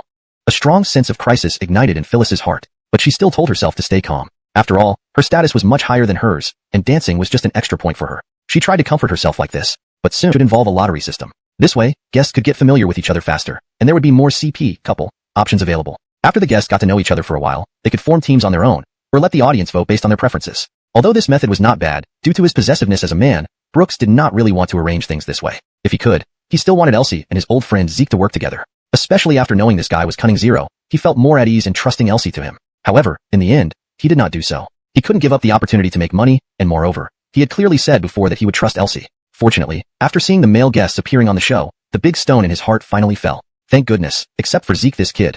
None of the other men were as handsome as himself. If his appearance couldn't attract Sherry, she would have even less desire to deeply understand them. At this moment, Brooks started justifying himself. Even if considering inner qualities, who at his age could earn millions by himself? Sherry, who was drawing teammates at the scene, naturally didn't know her little boyfriend was worrying needlessly at home, even thinking about whether to use some special means to make her have an overwhelming battle. Sherry drew a slip of paper from the box, and once everyone finished drawing, they looked for their teammates according to the numbers on the slips. Her luck was good this time. Indeed, her partner was Zeke. Sherry happily approached Zeke. Coincidence. I didn't expect it to be us too. Looking at Sherry in front of him, Zeke showed a meaningful smile. Coincidence? It might not be. Confused, Sherry tilted her head, unsure what Zeke meant. Zeke smiled, and when the cameras weren't shooting, he whispered to Sherry. My boss specially found me before the show started. He told me another investor seemed very concerned. The initial plan went through many revisions. He was always thinking about how to reduce your contact time with other men. So, he used a bit of privilege to make our cooperation time longer. After speaking, Zeke seemed to feel something wrong with his statement, so he hurriedly added, don't worry. I would never betray my brothers like that. Zeke raised both hands dramatically, looking serious. Sherry couldn't help but laugh at Zeke's act. She trusted Zeke completely. Although Brooks had been obsessed with Alea, he chose friends wisely. All his friends were good people. Besides, thinking back to the explosive information Brooks mentioned in the car, she felt even more assured about this man. So she smiled and said warmly, then please take care of me. Leah also found his partner, a complete amateur, without any glamorous resume or celebrity status. Just a regular guy selected through sign-ups. But this young man looked energetic and fit. Even in casual clothes, you could sense the robust physique beneath. Shoo. Leah whistled like a hooligan, which left the tall boy momentarily flustered. Goodness, this is totally hitting Leah's taste right on the mark. A young and fit muscular wolf boy. This guy is going to sweep her off her feet. Watching the fleeting scene, Brooks sighed. Meanwhile, Leah at the scene was already starting to imagine sweating it out in some specific environment, just as Brooks had anticipated. She felt her face was already getting a bit red, as if something was about to burst out of her nose. The male partner, for his part, felt inexplicably cold down his back. This older sister is really beautiful, but somehow he felt she was a bit dangerous. Almost everyone on the scene had already started chatting with their partners to get to know each other. After all, they still needed to cooperate during the next recording of the show, except for Phyllis and her partner. Frankly speaking, Phyllis was very dissatisfied with her partner. Her top choices were Zeke and Sheldon, who was once a world champion. But in the end, her partner turned out to be a little-known small boss. Since the program chose some famous people to participate, partnering with those who are inherently popular could increase her exposure more effectively. But she never expected she would draw such a bad lot. Her male partner was named with each other. Those who could be selected for the show wouldn't be overly introverted. Therefore, they quickly got along well. Wow, little brother. Your muscles look really strong. How long have you been working out? Leah was chatting with Hanson beside her with a fanatic smile. Her unrestrained flirting made it hard for this boy to cope. Seeing his state, Leah not only didn't think he was timid but felt even more delighted. Heavens, I originally thought you were a robust little wolf dog. Never expected you to actually be an innocent college boy. You're even more my type. Being so shy isn't good. Let big sister teach you. Leah's heart was dancing with joy, and if someone could hear her thoughts, they would surely be amazed at the imaginative scenarios her mind was conjuring up. But no matter how inappropriate these inner images were, the outwardly calm Leah still showed great restraint. While talking, her eyes occasionally roamed, and she took advantage of moments like when the bus turned to touch his firm muscles. Leah skillfully teased her prey. Phyllis and Porter, however, sat quietly in their seats, silent. At first, Porter had tried to chat with Phyllis, but Phyllis absent-mindedly replied briefly, so they stopped. Porter could easily tell what Phyllis was thinking, and thus didn't try to initiate conversations again. Their seats were directly in front of Leah and Hanson. Hearing all the chatter from behind, Porter found it amusing, leaning against the armrest and listening with interest. Compared to them, Adolf and Sherry, being familiar with each other, were much quieter. For one, since they already knew each other, there was nothing new to discover. Moreover, both understood how physically demanding variety shows could be, so they didn't waste energy unnecessarily. Instead, they stored up their strength for the upcoming tasks. Just as everyone was occupied with their own activities, the bus suddenly screeched to a halt. Immediately afterward, alarms started blaring inside the vehicle. Smoke began spreading into the cabin from somewhere unknown. Now, due to some special reasons, there is a situation with the car. Please find a way to exit within the specified time. Failure will result in point deductions for all teams. The director's voice came through over the intercom. Everyone was momentarily stunned, then immediately panicked. Things happened too suddenly, and no one expected the task to start on the bus. Not just the guests but even the audience watching at home became tense upon seeing this scene. Undeniably, the production team did a stellar job, creating a perfect atmosphere of tension. Even Brooks, who designed the rough outline of the process, felt a bit nervous witnessing the scene. However, among these people, some regained their composure after a brief moment of surprise. Especially Adolf and Sherry. Adolf took action first, leading everyone to calm down. Seeing him take initiative, Sherry also joined in to soothe the crowd. Soon, those who calmed down started comforting their partners, knew how to act. Porter raised an eyebrow but said nothing. While Phyllis was performing here, Sherry had already started searching the bus cabin. Phyllis's words reminded her. Yes, now all they needed to do was find the out-of-place elements in the cabin to locate the clues. Adolf also joined in the search. Leah pulled Hanson and began looking around inside the bus as well. Soon, Sherry discovered a large pile of items stacked in front of a seat behind the driver's seat, almost overflowing onto the seat. So, Sherry called Adolf and the others over to move the items aside. Sure enough, once the items were moved, There was a lock-like object in front of the seat, with a piece of paper underneath it. The paper contained a puzzle similar to a mathematical problem. The goal was clear. Solve the puzzle, enter the code, and that should complete the first task. Everyone's attention was now focused on this math problem. Chapter 270, Numerous Difficulties. Everyone gathered around the seats, looking at the questions placed on the ground. Due to the deliberate arrangement by the show producers, no one here belonged to the same industry. Even Frisco-Bye and Phyllis, both from the entertainment industry, were in completely different fields. Therefore, there were people with high academic qualifications like Sherry among them. Soon enough, someone started attempting to solve the puzzle, but it seemed that upon seeing this, everyone was stunned. What was going on? Did she calculate it wrong? People looked at Sherry with peculiar expressions, seemingly blaming her for getting the answer wrong. But being under the spotlight, no one expressed their thoughts openly. At this moment, Phyllis suddenly spoke up, her voice gentle. Don't worry, we still have 2 more chances. After all, things are urgent now. It's understandable if someone gets nervous and makes a mistake, especially since Elsie is still young. Though it sounded like she was trying to smooth things over for Sherry, in fact, she was subtly placing the blame on her. Everyone looked at Sherry even less kindly as a result. Others were swayed by Phyllis's words. However, Miriam, who had dealt with all sorts of cunning people, immediately saw through her scheme. Without hesitating, she retorted, if you're so capable, then you should be able to solve it. With that, she snatched the question paper off the ground and stretched it in front of Phyllis, shouting, go ahead, you do it. If you solve it, you'll be right regardless. If you can't, don't spout nonsense here. Phyllis was taken aback. What was wrong with this woman? Was she stupid? This was live on camera, and yet she dared to openly challenge her. Didn't she see that everyone shared her thoughts? Despite her anger, Phyllis forced herself to calm down and explained as gently as complete the task as soon as possible. Although participating in this show was somewhat unexpected for her, she genuinely cherished this opportunity. She wanted to take every task seriously and show her best side as much as possible. Finally, within a short period, she came up with a possibility. Since the answer wasn't wrong, it meant that the numbers in her hand had other meanings. Following this line of thought, she went through all the possibilities. In the end, she believed that these numbers might refer to the seat numbers on the bus. This was a decommissioned public bus with many seats. When she got in, she noticed that each seat was marked with numbers. So, she stood up and started checking the numbers on these seats. Everyone first looked puzzled, but quickly realized what she was doing and began helping her search. They eventually found the corresponding seat, and they successfully discovered a new question paper underneath the seat. However, when they opened it, those who had previously attempted to solve the problem were stumped, because this question was significantly more difficult than the previous one. Even they couldn't figure it out within a short time. Unlike their hesitation, Sherry quickly regained her composure and began calculating. Seeing this, others also joined in. After all, trying was better than doing nothing. Unfortunately, as time ticked away, none of them made significant progress. Someone said aloud, it's hopeless. It seems we're going to lose points. Only 2 minutes left. Hearing this, everyone stopped calculating. But Sherry suddenly stood up and approached Hanson under everyone's watchful eyes, pointing at the steering wheel guard. Due to its age, the guard looked noticeably loose. Hanson, can you dismantle that guard at the front? Chapter 271. A pleasant surprise. Hanson was somewhat puzzled. He didn't know why this girl in front of him asked such a question. However, Xander immediately reached out and patted his broad back, interrupting him. We don't have much time now, can we just get to the point? Hanson was stunned by the slap, then his wheat-colored face seemed to flush slightly. He whispered tensely, should be fine. Take it off. Sherry made an immediate decision.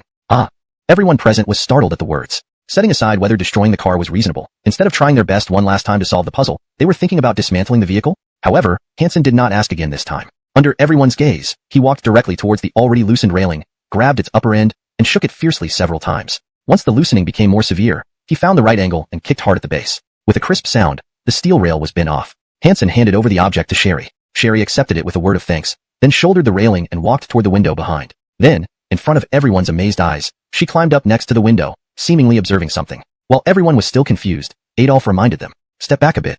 Everyone felt quite baffled, but they all sensed that something peculiar was about to happen, so they obediently moved further away from Sherry. They had just stood still, preparing to ask Adolf for the reason. Bang! There came a loud noise. The car window beside Sherry had already turned into debris on the ground. There's only 1 minute left. If we're late, points will be deducted, she added, and jumped out of the window immediately after. Following closely behind Sherry was Adolf.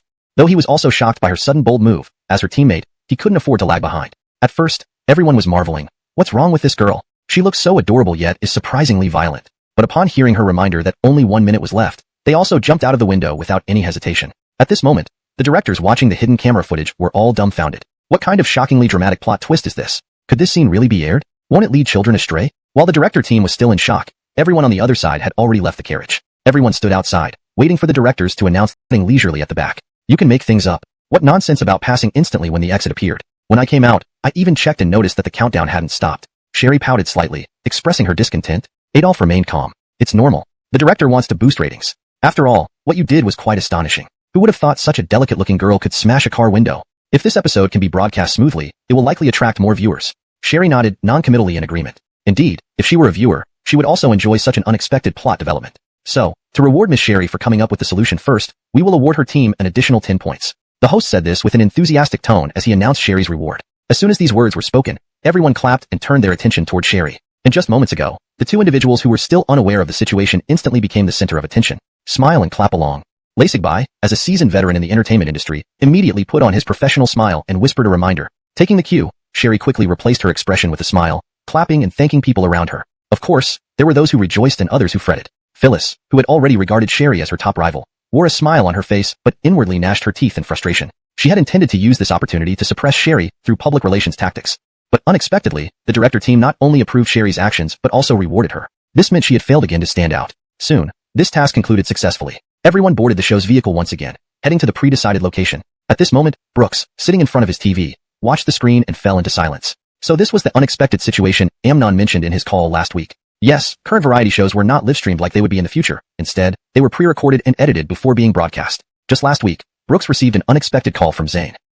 Little Yi. There has been an issue with the show. The program effect is good, but it slightly violates the rules. Is there any way to resolve this?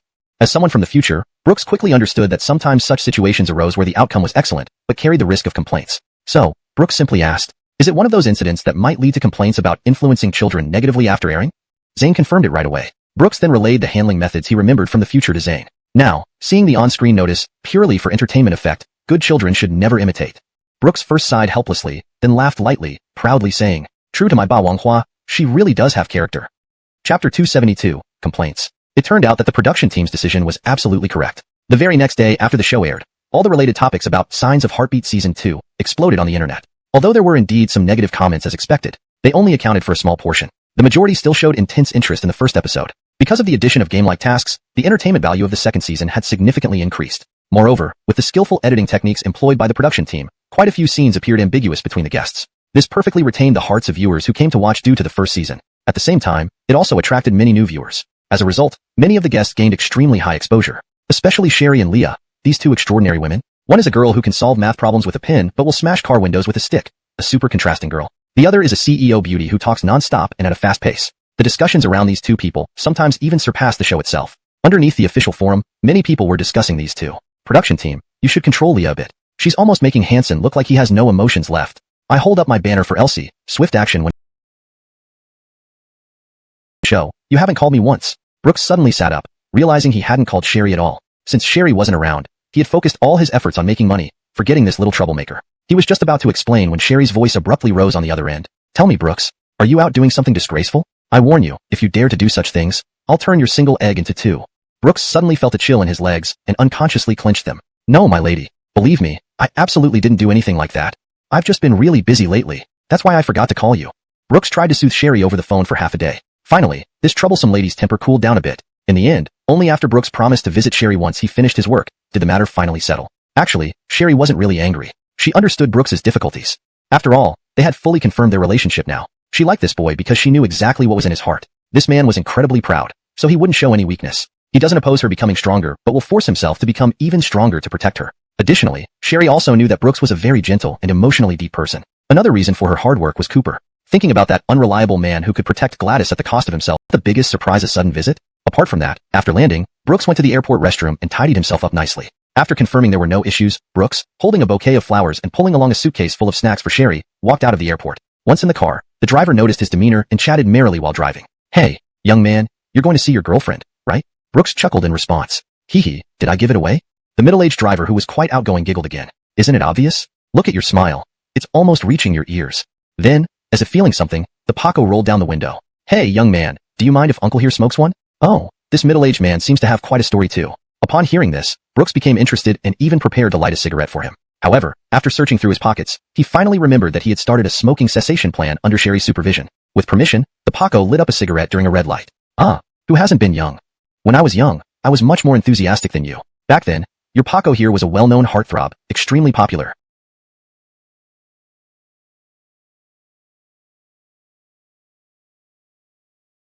Try to focus on her, don't get distracted by novelty and end up regretting it for life. Otherwise, like this old man, you'll regret it but won't have the chance to make things right. Hearing this, Brooks's expression stiffened. It sounded like a heavy topic. Thus, Brooks intended to brush over this topic. However, the Paco initiated a conversation about his past. Turns out, this middle-aged driver came from one of the first 10,000 yuan households in the city. Born into a wealthy family and being the only child, the Paco was somewhat spoiled. Though he didn't commit any despicable acts, he was quite unruly. In his youth, he liked chasing after beautiful young girls. Back then, society wasn't as open-minded as it is now, and his family, being relatively educated, restrained him despite his lack of discipline.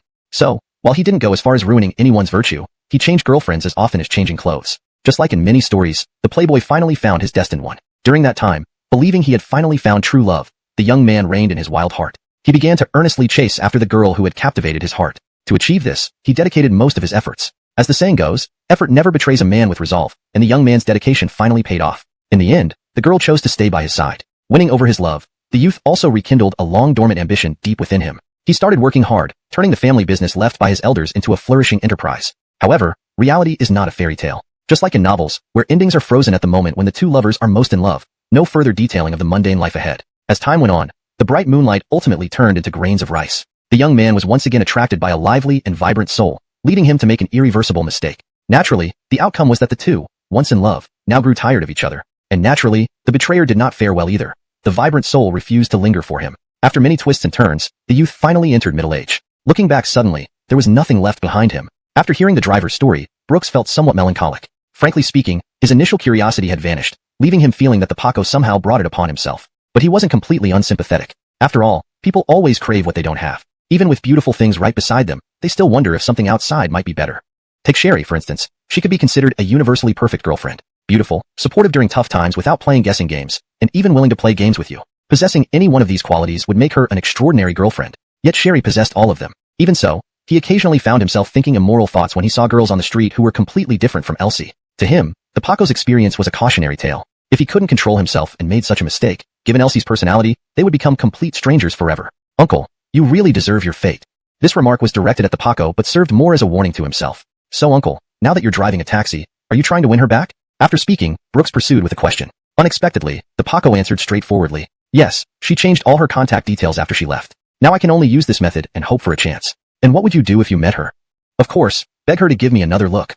The Paco spoke casually, but Brooks could sense a great deal of determination in his words. Uncle, you're in for a rough time. The car continued driving, and the two men inside engaged in a conversation about this heavy topic, exchanging words back and forth. Chapter 274, Suit and Tie. After getting out of the car, the Paco earnestly advised Brooks before driving away. In a blink, the car disappeared from sight. Brooks looked at the receding car and couldn't help but laugh.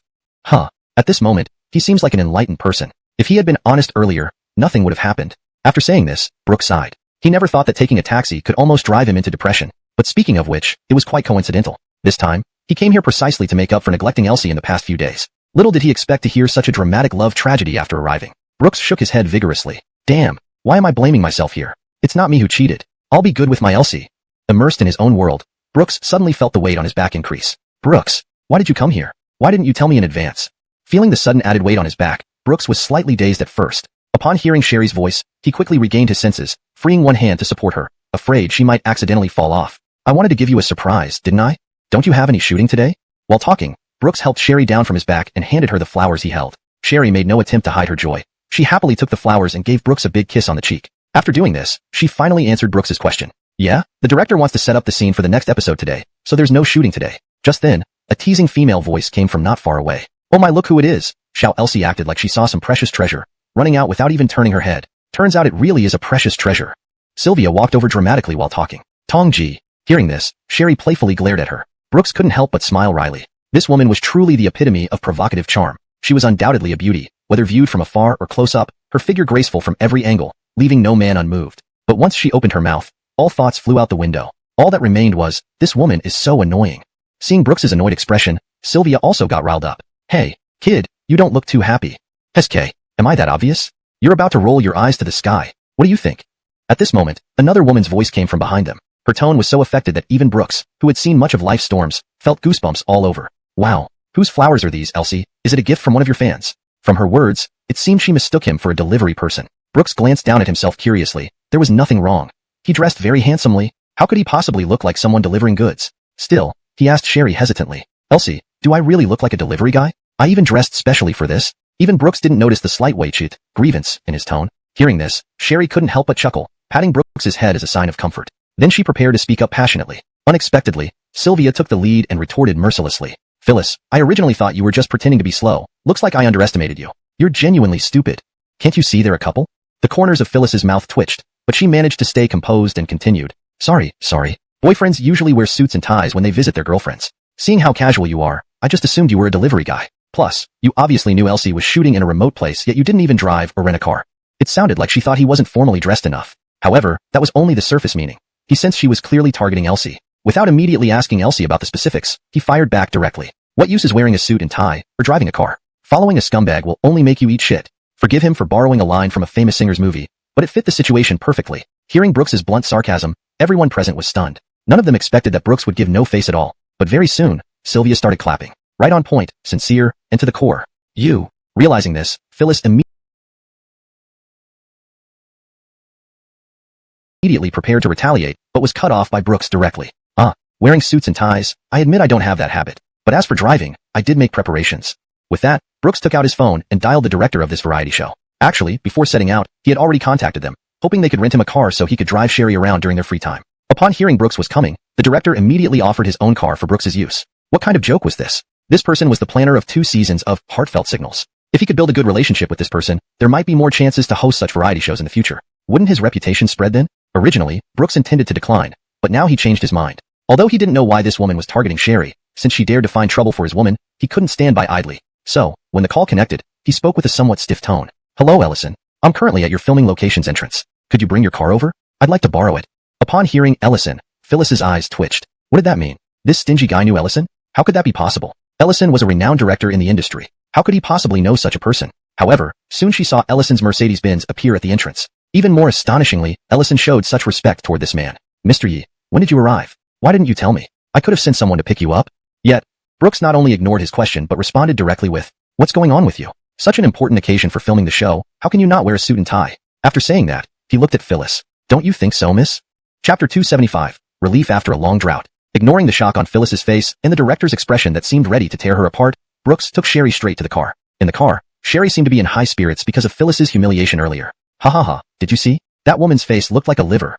Without warning, she planted a loud kiss on half of Brooks's face. Sweetheart, you're amazing. Brooks was momentarily stunned by this sudden gesture. He had been so busy that he hadn't noticed much out of the ordinary. But at this moment, it felt as if an unplugged appliance had finally been plugged in, and he began to react. Yes, he hadn't seen Elsie for some time now. Previously, even when he was busy, Elsie had always been by his side. Even if they didn't meet, he would call her during his free time. But this time was different. Considering that Elsie was shooting, Brooks restrained himself from even making a call. It wasn't that he didn't want to. Sometimes, he couldn't help but want to hear Elsie's voice. However, he quickly talked himself out of it. During the day, he worried whether she was filming and if calling would affect the shoot or make her a target of criticism. At night, he wondered if she was exhausted after a full day of filming and if calling would disturb her rest. Caught in this conflicted mindset, Brooks ended up not making a single call or sending a message via QQ throughout this period. Only when Sherry's soft lips touched his face did he finally feel the reality of their reunion. Suddenly, Brooks truly understood the joy of quenching thirst after a long drought. It had been over a week since he last touched his sweet and soft Elsie baby. Beside him, Sherry's little mouth continued to chatter non-stop, chatting about amusing incidents on the set.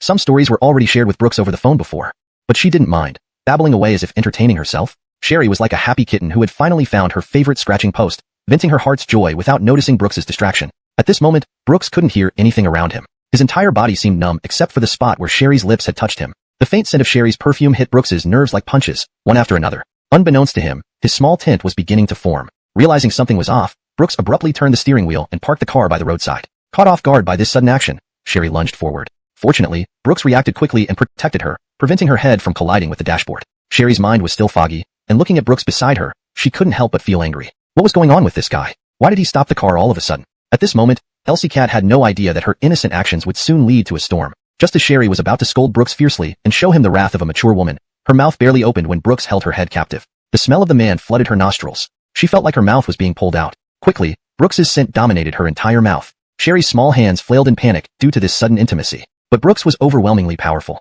He restrained Sherry's head with one hand and grabbed her flailing arm with the other. Soon, Sherry's arms were pressed against the backrest. Brooks's aggressive kisses became even more intense. For a moment, Sherry felt like she couldn't breathe. After what felt like an eternity, Brooks finally lifted himself off Sherry. Her eyes were red, tears welling up inside them.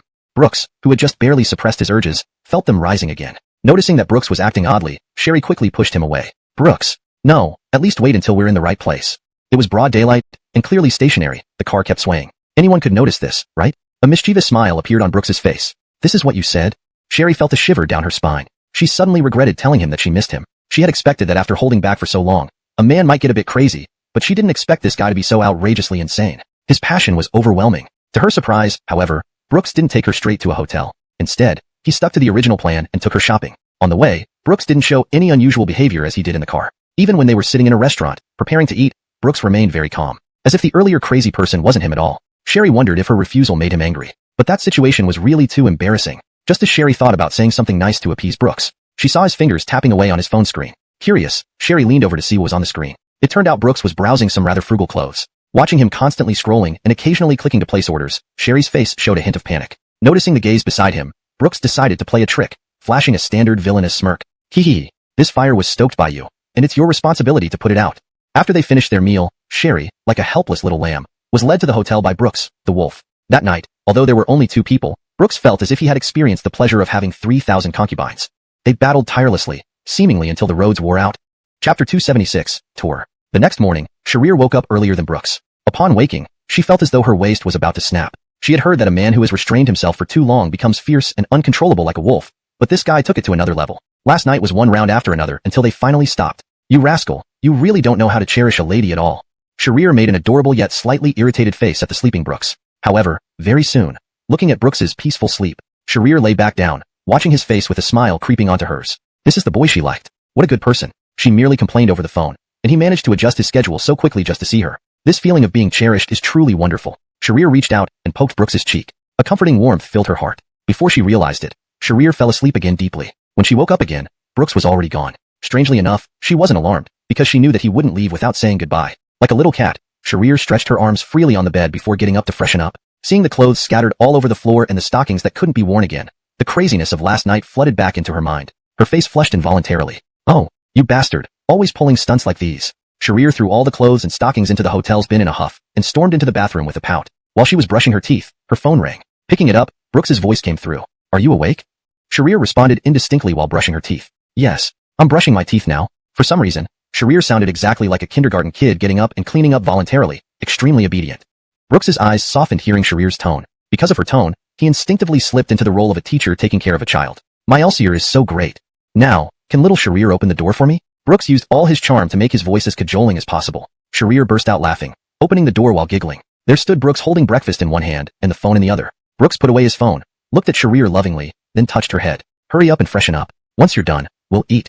Sitting at the table, they enjoyed their breakfast and chatted. Is there recording today? Brooks asked. Yes, I just checked, and the director hasn't sent any message or called me. Probably the venue isn't ready yet. I'll call them shortly. After finishing breakfast, Sharir called the production team. Sure enough, the scene was still under preparation, and they could take another rest day. With this confirmation, Sharir happily flung herself into Brooks's arms. Then they discussed where to go play that day. Brooks took Sharir around to experience some local attractions thoroughly. Although they were shooting here, they were primarily working. Apart from necessary arrangements for work, they hadn't visited other places. They didn't stay out too late since they needed to work the next day. If they weren't careful, it would affect Sharir's condition the next day. However, Brooks still didn't miss the opportunity for knowledge exchange that evening. Ensuring it wouldn't disturb her rest, they exchanged thoughts properly. The next day, Brooks drove Sharir back to the set. Since they had rushed back from outside, quite a few people had already arrived when they got there. But they weren't late either. Everyone was still preparing.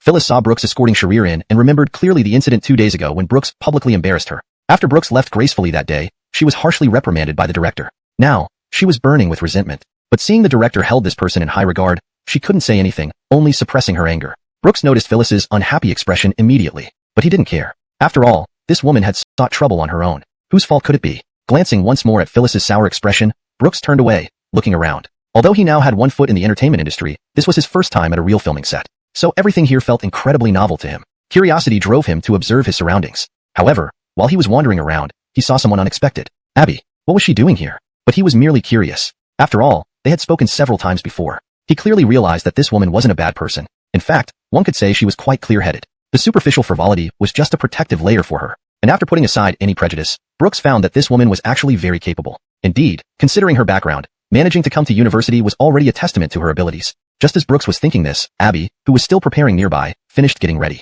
Lifting her head, she spotted Brooks not far away. Without hesitation, she greeted Brooks, and he waved back in response. Abby glanced around, then walked over to Brooks. This time, Brooks didn't react much. Even his expression remained unchanged. As Abby approached, she smiled and said, "Nice, no hostility this time. You've matured quite a bit."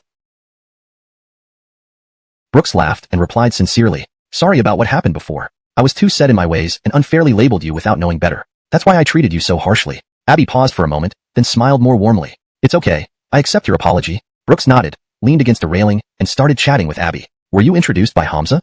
Abby hesitated slightly, then remembered that the first season of the show was managed by Hamza, and Brooks was the planner. Honestly, when she first learned about this, she was quite shocked. She knew Brooks was good, but she never expected him to be this excellent. Abby nodded. Thank you. I heard that I wasn't eliminated thanks to your help as well.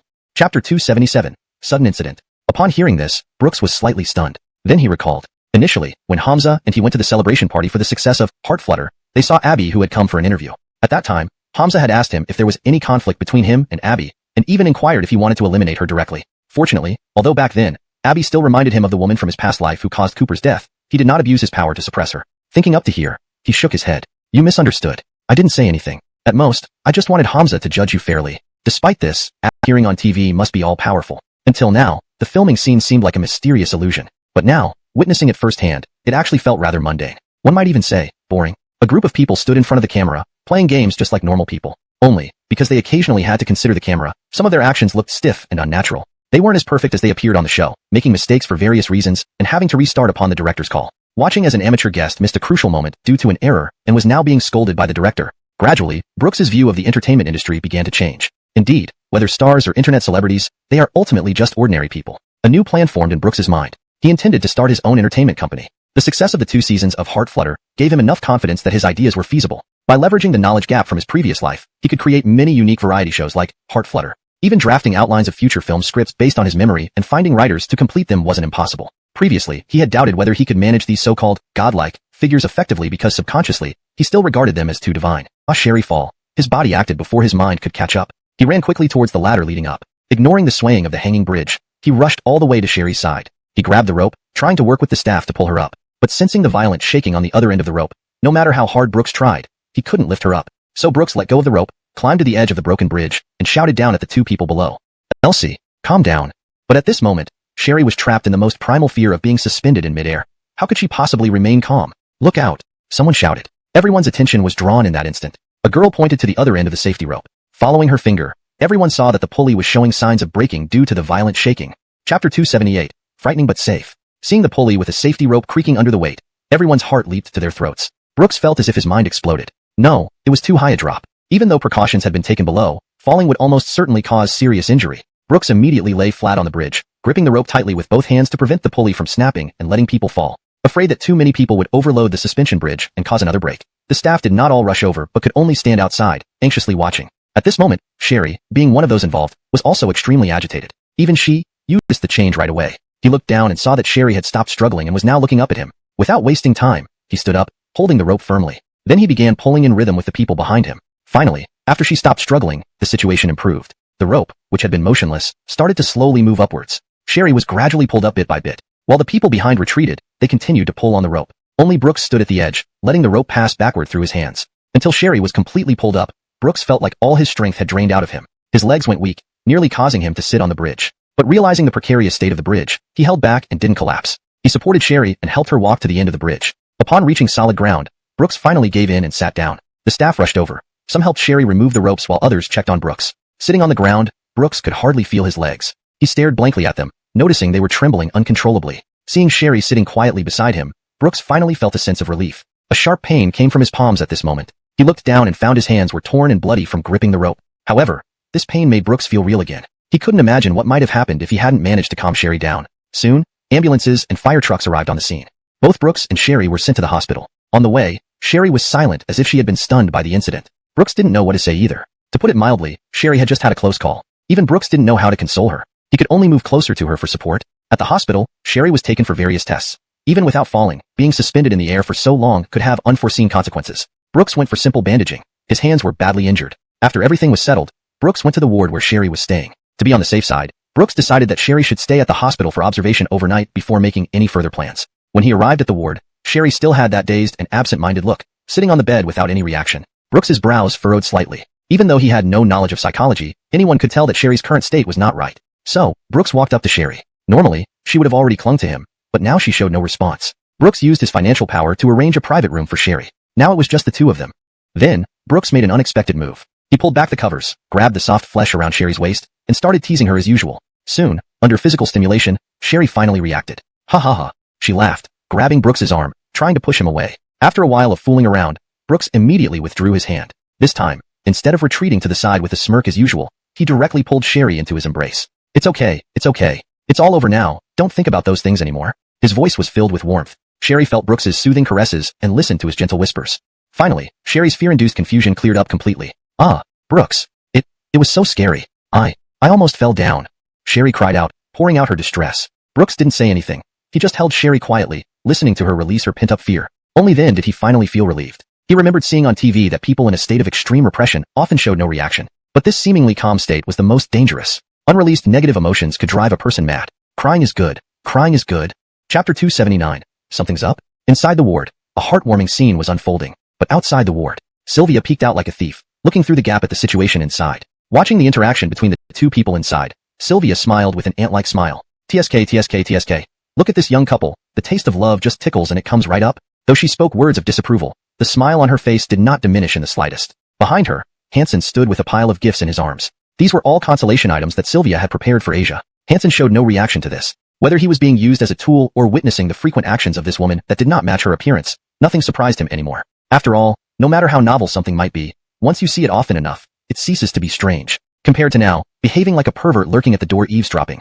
This woman had already given him too many surprises in just over a week. He felt somewhat embarrassed now, as everyone walking by was looking at them curiously. To outsiders, this scene was undoubtedly curious. A well-dressed lady in a suit and heels was crouching furtively by the door, while behind her stood a sturdy young man. Goodness, is this the original wife coming to catch the mistress? Judging from the way it looks, it doesn't seem so. Shouldn't such a scenario be more dramatic? Isn't this a bit too quiet?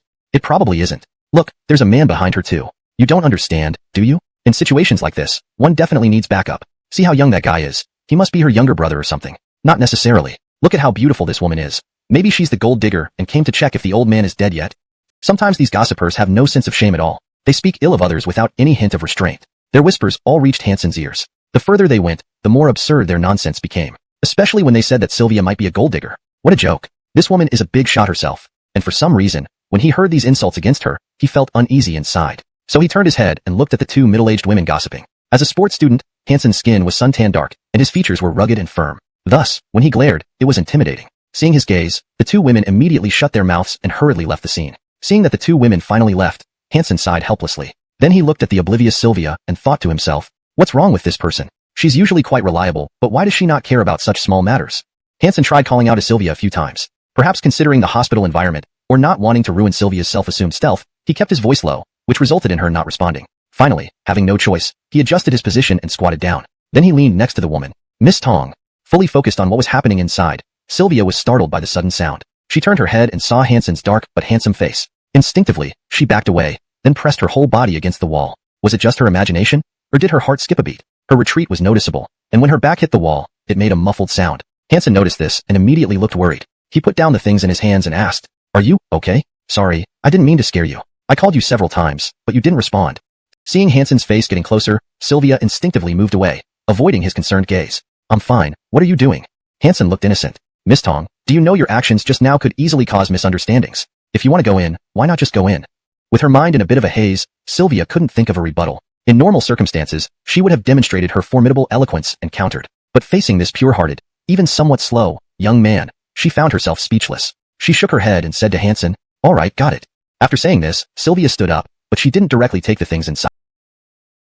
Instead, she temporarily left them at the information desk. Although Sylvia was a bit fierce, she wasn't lacking in emotional intelligence. She wouldn't be stupid enough to disturb the young couple's intimate moment right now. After leaving the items, Sylvia and Hansen left the hospital. Inside the ward, Asia hugged Brooks and cried for a long time. By the time Asia finally calmed down, Brooks found that his clothes were completely soaked by Kelly's tears. What a thorough cry. "Thanks to you, little crybaby. There might even be the outline of someone's face on my shirt." Asia said nothing but acted directly. She grabbed Brooks's arm and took a bite. The two immediately started to play around. Under Brooks's comfort, Asia had fully recovered. However, as the saying goes, one man's meat is another man's poison. While Asia was rejoicing, the director was currently being berated by Zane over the phone. "How do you do your job? Are all your subordinates just eating their meals without working? If I were you, I'd go home now and kneel before the ancestors. If anything went wrong today, and someone got hurt because of the props team's negligence, all the effort would have been wasted. Are you going to be responsible for all these losses?" At that moment, only Ellison was in the room. Yet he stood respectfully and kept nodding, apologizing profusely into the phone. Facing the person on the other side of the call, he dared and returning to the hotel. They saw an unexpected person. Ellison sat in the hotel lobby with a worried look on his face. He would occasionally glance at his watch and constantly look around, seeming to be waiting for someone. When he saw Ellison, Brooks's eyes instantly turned cold. He knew the bridge accident couldn't be entirely blamed on the director, and it could only be considered an accident. But as the leader of the entire crew, he hadn't done a good job supervising or conducting early inspections, which meant he still bore undeniable responsibility. So Brooks wanted to pretend not to see him and pulled Sharir up to their room. However, before they left, Ellison spotted them and quickly approached. Brooks didn't expect him to actually come looking for him. Although Brooks had grievances with Ellison, one doesn't hit someone who offers their hand, so he invited him into their room. After a brief conversation, Brooks understood the director's intention. Ellison wanted Brooks to participate in this round of the show's recording. Due to the sudden incident, all the original plans were completely thrown into disarray. The production team dared not use that suspension bridge again after last time, and Ellison didn't dare have anyone attempt the originally arranged challenge either. Also, due to this incident, the several originally scheduled civilian guests canceled their participation due to personal arrangements. Thus, they had to reshuffle their guest list. But as filming approached, they were still short one person. With no other options, Ellison finally turned to Brooks. As the crew agreed to participate in the shoot, but he also put forward one condition, that he must be in the same group as Sharir. This demand was far less than what Ellison had anticipated. Thus, they quickly reached an agreement, and Ellison immediately took out a contract from his bag. Since the contract didn't require amendments, Brooks signed smoothly. Ellison then tactfully left the young couple alone, without further disturbance. The next day, the show officially started filming. For this episode, to compensate for the delay caused by the incident, the production team moved up a project originally scheduled for later episodes. This project would eventually become the immensely popular horror escape room. The directors made this decision urgently on the second day after the incident. In order to win back the casual viewers who were lost during the week-long hiatus, the director team put in a tremendous amount of effort this time. From the scene setup to the makeup and costumes of the NPCs, all preparations were handled by professionals with considerable reputations. So when the filming started and all guests entered the haunted room, they were affected by the terrifying atmosphere and instinctively wanted to retreat. The cameraman naturally did not miss the guest expressions of fear. Genuine terror is far better than any performance by skilled actors. It has to be said, this arrangement was indeed highly effective. Even Brooks, who had watched many horror movies in the future, felt a bit uneasy deep down. To emphasize the eerie atmosphere, this time the tasks were not announced as usual by the host. Instead, they used a voice-changing device, issuing the announcements in a withered tone from afar. All the guests were startled at the moment the voice appeared.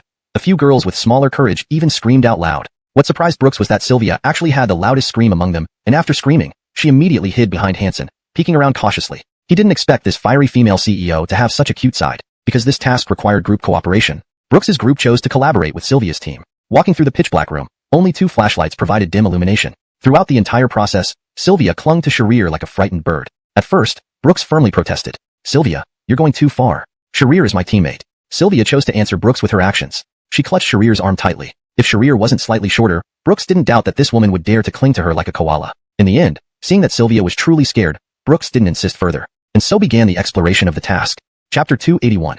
Situation? It was clear that the production team spared no effort to attract more audiences in order to make up for the loss caused by the 1-week delay in broadcasting. The director's team seemed to have specially chosen an abandoned villa, which had been slightly renovated to create a perfect atmosphere due to its remote location. The damn production team even installed an unknown number of speakers inside the villa. The ghostly howls and rustling wind never ceased as they walked along the path. Not to mention Xander, who was already scared white-faced before even entering. Even Brooks, who once experienced death, and Sherry, who adored horror movies, felt uneasy. However, Hansen was calm as if he were an outsider. No matter how sorrowful and anguished the cries around him were, he remained unmoved. This formed a stark contrast with Xander, who was nearly crying himself dehydrated. Taking advantage of a moment of respite, Brooks couldn't help but ask Hansen, who was eerily quiet. "Little brother, aren't you overly calm?" Hansen, hearing this, scratched his head awkwardly. After a while, he said rather embarrassedly, "Well, actually, I studied medicine in university, specifically surgery. Occasionally, I would attend anatomy classes, so horror movies don't really scare me." Hansen gave a shy laugh that sounded somewhat clumsy. Hee. Although the production team's setup is indeed interesting, it just doesn't feel that scary. Brooks was momentarily dumbfounded after hearing this. He scrutinized this man from top to bottom carefully. His waist-to-shoulder ratio and solid biceps screamed athlete, didn't they? Honestly speaking, if doctors looked like this, those medical troublemakers wouldn't dare to act recklessly. Both Brooks and Sherry expressed their admiration for this man after hearing his introduction. Although one shouldn't judge someone by their profession, certain professions do carry an aura that makes people respect them automatically, and doctors were one such profession. Xander was also stunned by Hansen's profession. Though they were teammates, they rarely interacted privately. The reason was that although Hansen was a robust 6'3" guy, he had a remarkably kind heart. Whenever Xander spoke to him, this guy would stammer nervously. Even social bully Xander felt at a loss dealing with this man. Upon hearing that Hansen majored in medicine, Xander briefly returned to her shameless mode. "Oh my, you don't look like it, but you're actually a life-saving angel in white? Little boy, your status in my heart has just been upgraded." Hearing this, Hansen's heart inexplicably raced, and he blurted out, "So what level was I before?" This question made the other 3 present momentarily speechless, especially Xander. Usually, she was the dominant one in their interactions, while Hansen was always passive. Now, with his eager eyes and sudden question, Xander finally experienced her first embarrassment. She didn't expect this usually slow-witted Hansen to be so direct today. Perhaps lucky or not, a hidden speaker emitted a strange noise amidst the ambiguous atmosphere. "Whoa. Ah. The romantic moment was abruptly interrupted by Xander's scream. Xander hurriedly squatted down next to Hansen, who was intently looking for clues, helping him. Xander felt like a lot of time had passed while Hansen didn't say a word. Curious, she raised her head slightly and found that Hansen was really just fully focused on searching for clues, as if the embarrassing moment from before never happened because of him. For some reason, Xander felt a bit angry. Honestly, when Hansen asked her like that, she thought he had feelings for her. She even thought through it. If Hansen didn't mind her being older, she was more than willing to try dating this little guy. Now it looked like it was all just wishful thinking. Xander's expression turned a bit dispirited, and she could only continue searching for clues dejectedly. Brooks and Sherry were searching on the other side. After all, Sherry was still a young woman, and she soon got immersed in the game, seriously looking for clues. But Brooks, this mature man with an inner Paco, was preoccupied with the ambiguity between them from just now. He had racked his brains to create this opportunity, but why wasn't Xander reacting at all? He felt frustrated. Xander, you usually talk nonstop like a machine gun once you start speaking. Why are you quiet now? What about the enthusiasm you showed when we started the show? Didn't you come here for handsome guys? Go on, make your move. Thinking of this, Brooke gripping Hansen's arm tightly with both hands, she shook him hard. It's said that in extreme situations, people can unleash astonishing potential. The 170 centimeters tall India managed to shake the nearly 190 centimeters tall Hansen for quite some time. Initially, Hansen didn't react fast enough and ended up sitting on the ground due to the shaking. Fortunately, Hansen quickly came to his senses. Under the terrified gaze of Brooks and Sherry, he grabbed the mannequin's leg and pulled it down, tossing it aside. Then he held India close, gently comforting her. Don't worry.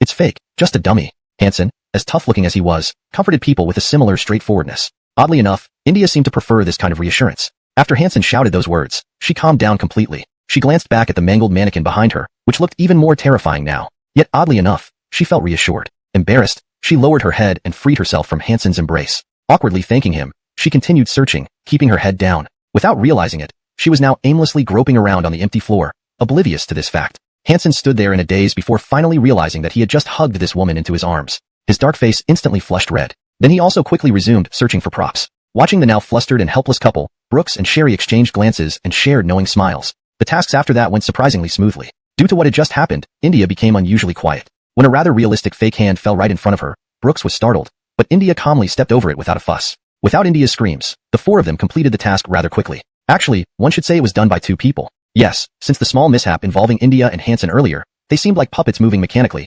repeating the actions of walking and searching for props. Clearly, their minds were elsewhere, so they were almost no help at all. This continued until the end of the program. As extras, Brooks and Sherry felt quite helpless about it. Sometimes, Brooks wondered. Considering Hansen is still a student, it makes sense, but India turned out to be surprisingly innocent too.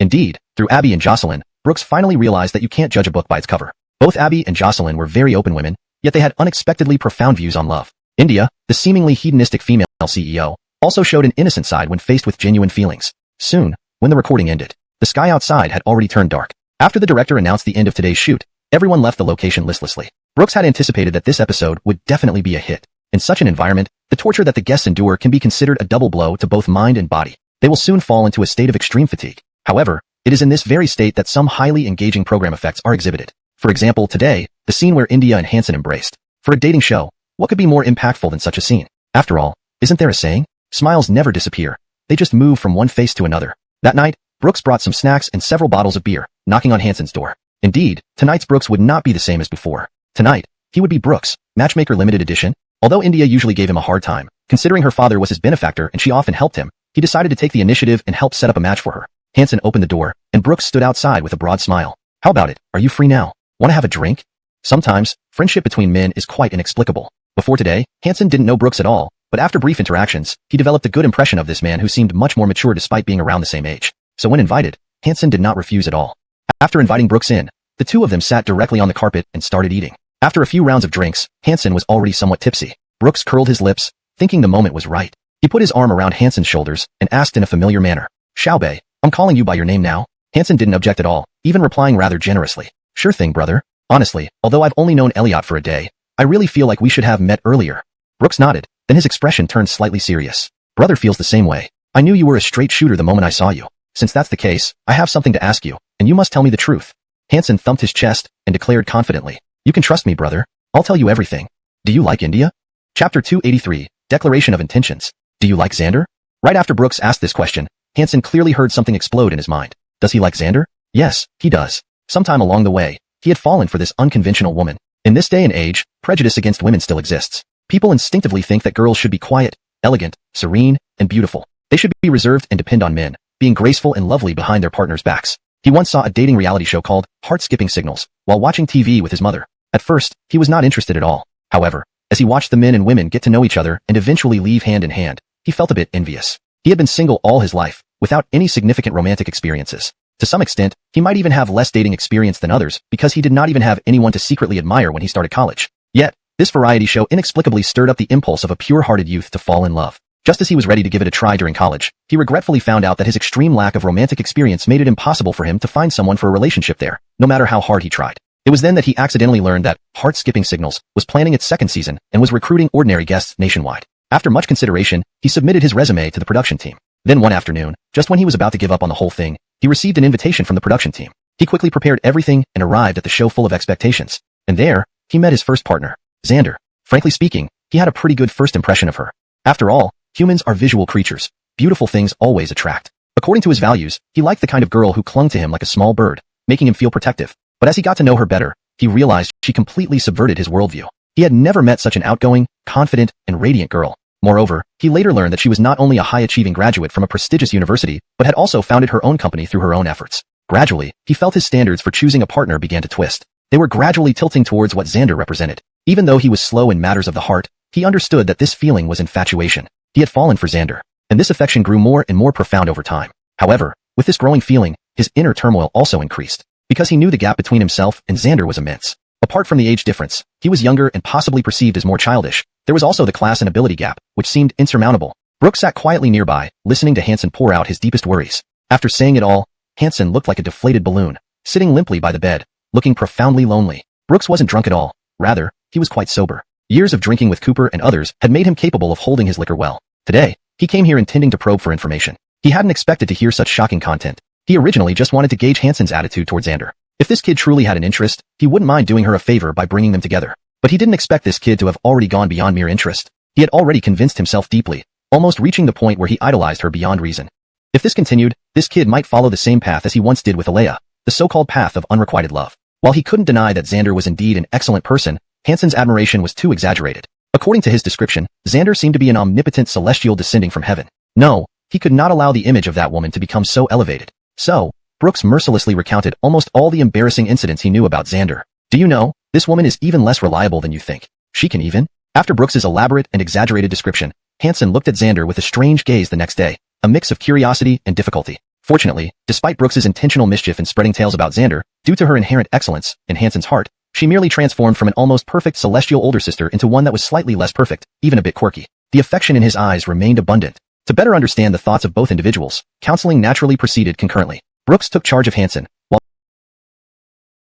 only a few hours. But behind the scenes, all staff members needed to prepare and shoot for 5 or 6 days in advance, along with editing. Only then could it be presented to the audience. However, hard work always pays off. Thanks to the meticulous arrangements by the production team and the efforts of the guests, this delayed episode of Heart Signal still achieved extremely high ratings. Moreover, this episode finally gave birth to the most popular couple CP combination since the show's airing. One pair was Brooks and Sherry. When that terrifying mannequin appeared in the horror room, Brooks's act of shielding Sherry's eyes even though he was also scared won many female viewers praise for being very reassuring. The internet saw a surge of secondary creation edits featuring interactions between Brooks and Sherry. However, the other couple CP was not Xander and Hansen who were in the same group as Brooks. Instead, it was Phyllis and her new partner Trent, who had previously been lukewarm and even carried a lot of negative press. Before this, Phyllis had faced bad publicity due to poor acting and diva behavior, leading to a negative image. But somehow, Phyllis underwent a significant change in this episode. She maintained her previous style of conduct, but because of her excessive efforts before, she used to give off an overly cloying vibe. However, this time, her behavior was well balanced. While caring for her teammates, she didn't make others feel awkward. Even Brooks and Sherry couldn't help but marvel during the post-recording review.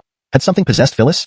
Unlike viewers who only knew the guests through the screen, Brooks and Sherry, who had personally interacted with Phyllis, clearly knew she was still the same person, unchanged. If there was any change, it was that her green tea act had improved significantly. Of course, a blacklisted actress suddenly changing her image wasn't enough to gain so much attention in such a short time. Her partner Trent was the main reason why this CP became so popular. As a new civilian guest joining this episode, his entrance was nothing short of stunning. His refined name already caught the attention of many when announced by the host. And when he truly appeared on stage, his courteous demeanor and inherent scholarly aura immediately won over the majority of the audience. Furthermore, the vast knowledge he displayed during the program made the audience feel this man seemed too perfect to be real. Surprisingly, unlike Phyllis who behaved differently on and off-screen, Trent remained consistently polite, almost gentlemanly, even without cameras. Even Brooks, cautious after 2 lifetimes, felt this man seemed too good to be true. Brooks, perhaps being somewhat neurotic, couldn't like this man. Even Sherry, as a girl, expressed discomfort around him. But as mentioned earlier, celebrities receive support because they present their best selves on camera. People instinctively overlook the fact that they are human and humans have flaws. However, Trent's disguise, or perhaps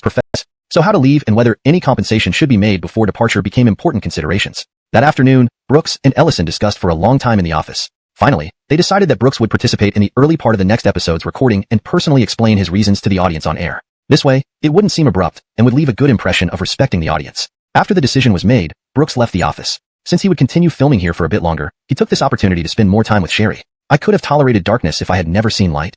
Originally, Brooks didn't think anything was wrong with them being apart for a while, but the sweet relief after a long drought left an unforgettable memory. Thinking about soon returning to loneliness again made him feel somewhat uneasy. Hee, going to find my Elsie baby. Brooks laughed like a 20-something child, feeling his steps become much lighter. However, at a corner, he heard a familiar voice. Trent, I warn you, don't think too highly of yourself. Just because you brought me back from bad publicity doesn't mean I have to follow your arrangements. Chapter 285 Hidden Machinations. Phyllis's voice clearly reached Brooks's ears. Brooks's mind instantly became clear, especially when Phyllis mentioned Trent. His mind was suddenly filled with thoughts of that courteous yet extremely uncomfortable man. Driven by this feeling, Brooks subconsciously wanted to hear what the two were talking about. Thanks to the caution of these two people, their meeting place was very secluded, making it not difficult for Brooks to hide himself. And even more fortunately, Brooks found an excellent hiding spot that even allowed him to observe the two. Just as Brooks hid himself, he heard Trent respond to Phyllis. This time, there was no trace of his usual gentleness or politeness in Trent's voice. His opening words were nothing but direct ridicule. Phyllis, you're indeed a brainless waste. You think it was just about salvaging your reputation? Didn't you realize how much everyone despises you?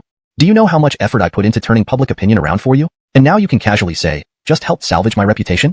You brainless fool. The only right thing you've done since your debut was using your cheap body to trade for a spot on this variety show. Otherwise, the company would have kicked you out long ago. The more Trent spoke, the sharper his tone became. I warn you, Phyllis. How you ruin your own reputation is none of my business. But if because of you, my career has any slightest mishap, I promise you, this chesty and empty-headed bitch will never dare to show your face in public again. You. Phyllis was out that rich girl attitude of yours. Then, find some dirt on Sherry and Brooks, and post it online. They're quite popular now, so any backlash will be severe at this moment.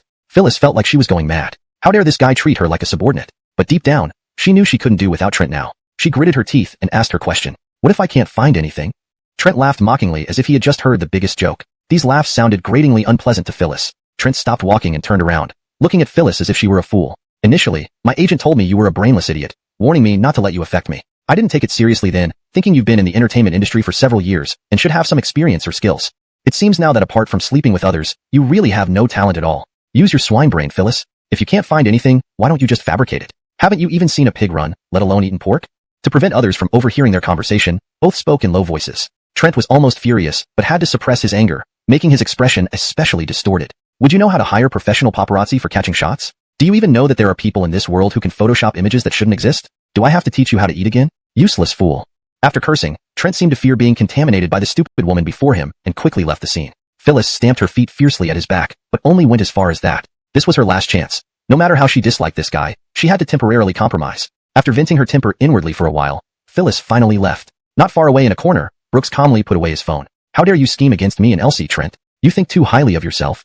The moment Brooks discovered their secret conversation, he thought to record evidence with his phone, just in case. It turned out his thinking was right. However, when he heard Trent planning to use public opinion to tarnish Sherry's reputation, he felt extremely upset. You should pray that Phyllis, the idiot, isn't capable enough to fulfill your idea. Otherwise, I promise you will become the fastest person to go from stardom to notorious infamy. To be on the safe side, Brooks did not emerge immediately after they left but waited a while before appearing from the corner. Then, instead of finding Sherry as originally planned, he returned to the director's room. He changed his mind. He wouldn't leave until Trent was gone. Sherry is indeed smart, but Trent is not only smart but also devious enough. He didn't think Sherry could outmaneuver this guy, but he was different, a self-important little brat like Trent's suggestions and choices. Whatever Brooks selected, she put aside, preparing to wear it later. Boys don't usually overthink when making choices, so it only took about 10 minutes to pick out tonight's outfit. Though the selection process was quick, since Brooks had come from the future, his eye for fashion was both unique and outstanding. After changing, Sherry appeared before Brooks once again, catching everyone's attention. Her appearance was bright and charming, allowing her to pull off various styles effortlessly. The outfits chosen by Brooks were somewhat neutral and businesslike. Following Brooks's advice, Sherry also quickly curled her hair. Once everything was done, Sherry transformed from a lively and fresh university student into a stylish and spirited heroine. After everything was ready, Sherry stood in front of the mirror again, even shocking herself. Now, she couldn't even recognize herself. To this, Comrade Brooks remarked, "You're naturally beautiful. Anything you wear will look good. Our Sherry is even more versatile than those models." Hearing Brooks's compliment, Sherry, who looked good in anything, felt flattered. She immediately raised her chin proudly and said confidently, "That's right. Who am I? I'm the campus beauty queen." The two of them continued to banter affectionately for a while. Then, Sharir pulled Brooks to leave, unable to continue.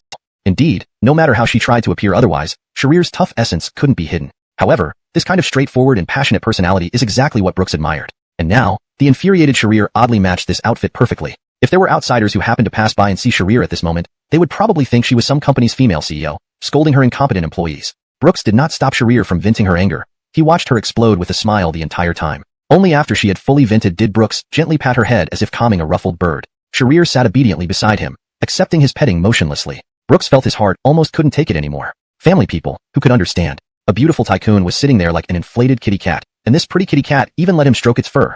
Sharir sat there puffing silently while Brooks looked at her with a Churhan smile. The scene was bizarre beyond words. After enough stroking, Brooks lightly coughed and then spoke.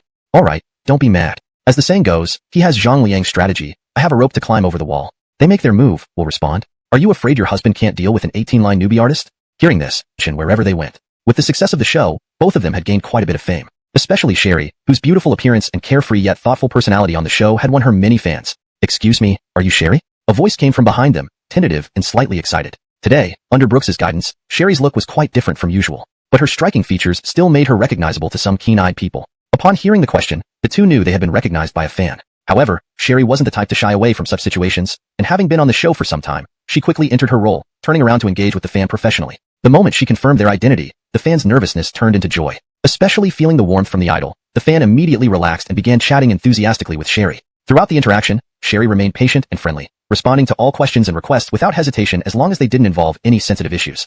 People always love to join in on excitement. After one person recognized Sherry and mustered the courage to ask for an autograph, others began to crowd around, either asking who the person surrounded by fans was or simply wanting to join in. After all, celebrities are often subconsciously romanticized. Soon, a crowd formed around them, and Brooks understood, standing aside watching Sherry interact warmly with the fans. However, he had underestimated. She exhaled deeply, then plopped down on the steps nearby without regard for appearances, losing all traces of her previous poise. At that moment, Brooks jumped down and sat beside her. Tired? Brooks pulled out a drink he had prepared in advance. After standing for so long and constantly talking to fans, her mouth must have been dry. Sherry smiled as she took the drink from Brooks and gulped down more than half of it in one go. Phew, that's refreshing.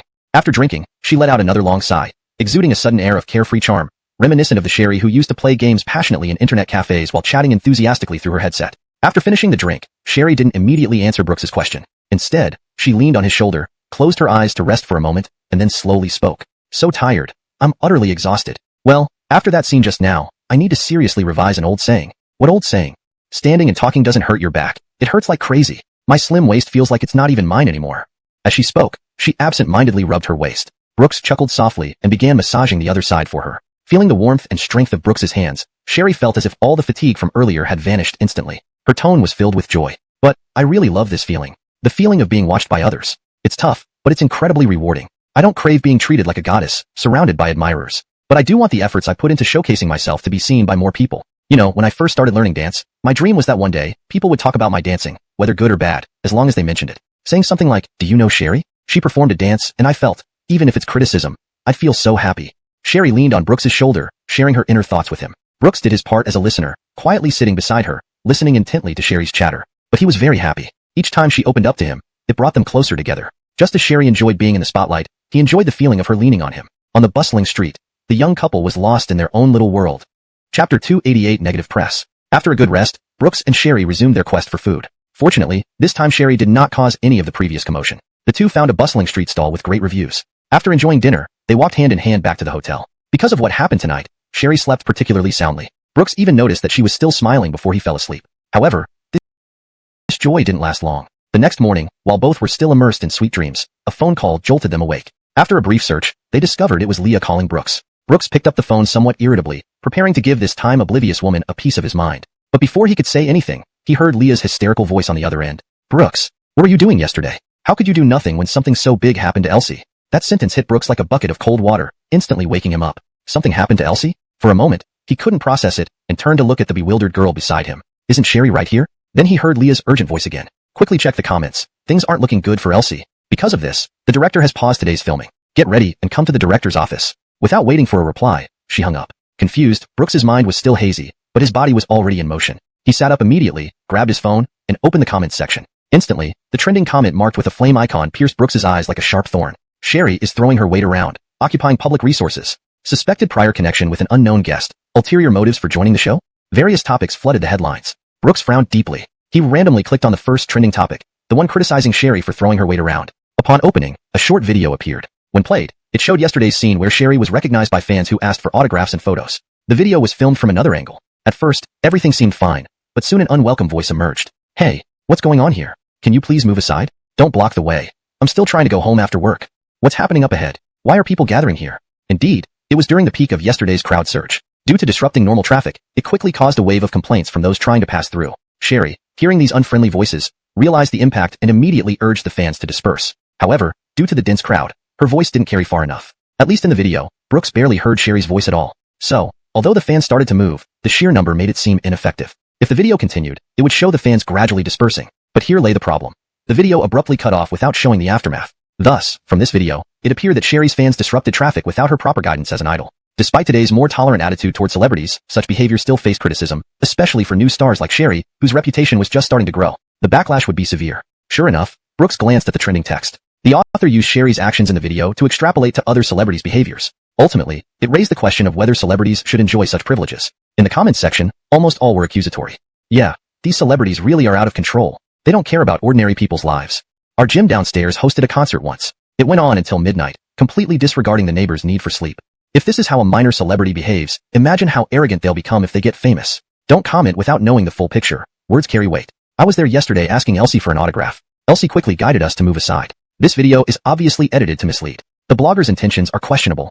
Tisk, TSK, TSK. Fans are here to whitewash again. With all your effort, will Elsie remember you? To be honest, I was there at that time yesterday. Although it did cause a jam, it was indeed dispersed very quickly. Not long after this video ended. Oh my, another fan pretending to be a passerby. It's always the same routine, really lacks sincerity. In the comments section, all kinds of opinions flew around. Some attacked this phenomenon, while others directly blamed Sherry. There were also those who defended Sherry, but most people in the comments section were onlookers who only judged based on the video. Thus, all these defenses for Sherry were dismissed as fans whitewashing and soon buried. What made Brooks more uneasy was that, as he scrolled down, he found fewer and fewer comments defending Sherry, until they disappeared altogether. A disturbing thought crossed Brooks's mind. Could the comments have been controlled? He returned to the first page, and indeed noticed a few comments were missing. To verify this, before heading to the director's office, Brooks posted a comment defending Sherry. But by the time he arrived at the office and reopened the app, he received a system message. Your comment violates certain rules and has been deleted. Please comply with posting guidelines.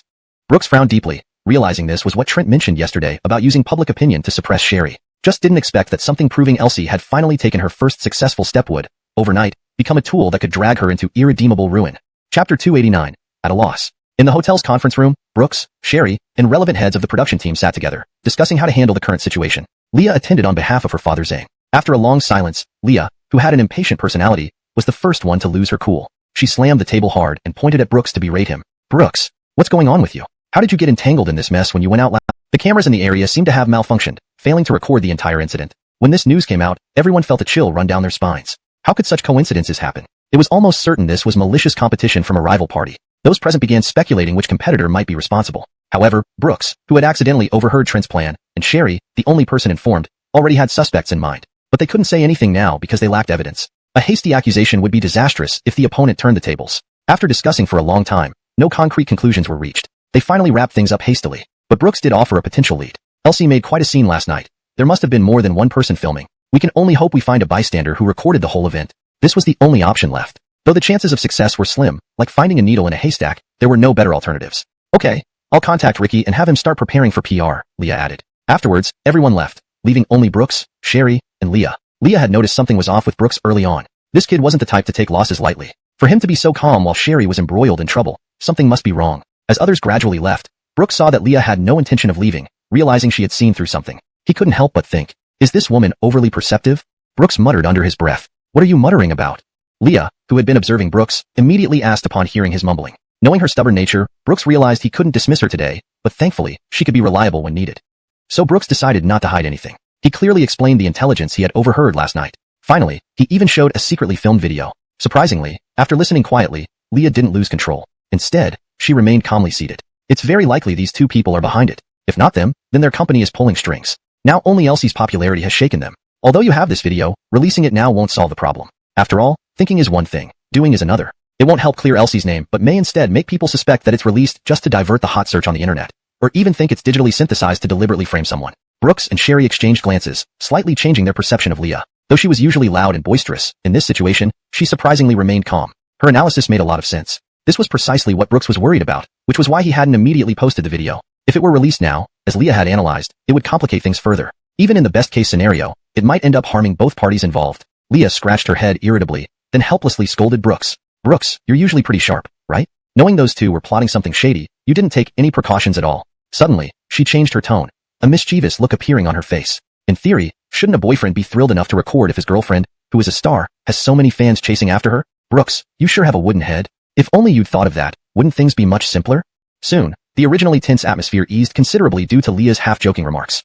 Brooks also chuckled softly. Alright, since it's already happened, being wise after the event won't help. I'll let the old man prepare for public relations first, and then have someone check if anyone recorded the entire incident. As for this video, you must keep it safe. As soon as we catch Trent and Phyllis in wrongdoing, we'll use this video to crush them utterly. Having said that, Leah slapped the table as if letting off steam, then left the conference room without looking back. Sherry looked at Leah's back, admiration in her eyes. Wow, Tong's sister is so cool. Do you think I can become as awesome as her someday? Brooks glanced at Sherry, who had a fangirl look on her face, and playfully tapped her for from as terrible as those people say on the internet. When the time comes for me to present evidence and slap their faces, it will be loud and clear. As she spoke, she closed her eyes, seemingly imagining what those people would look like when she turns things around, smiling to herself foolishly. Thus, Brooks felt much more relieved. Sherry really did quickly adjust her state. Originally, the director considered giving her another day off out of concern for her condition, but she refused. If I take one more day off, causing the show to be delayed, wouldn't those people on the internet use this to stir up another storm? How could a delicate flower like me endure such torture for the second time?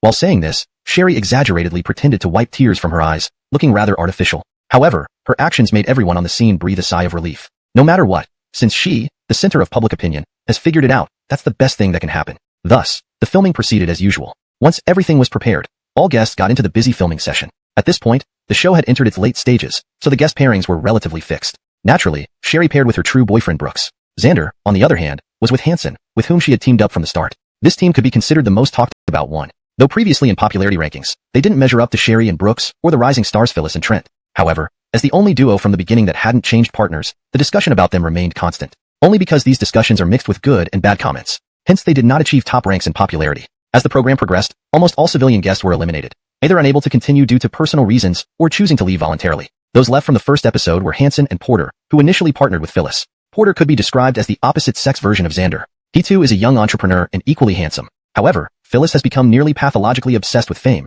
thus ignoring Porter, seen as a catch by outsiders. Instead, Phyllis stayed close to those permanent guests who were already famous. After staying on following the first episode, Porter no longer teamed up with Phyllis. Instead, he formed a team with a new female guest. The two seemed to get along very well, and their interactions on the show envied many viewers.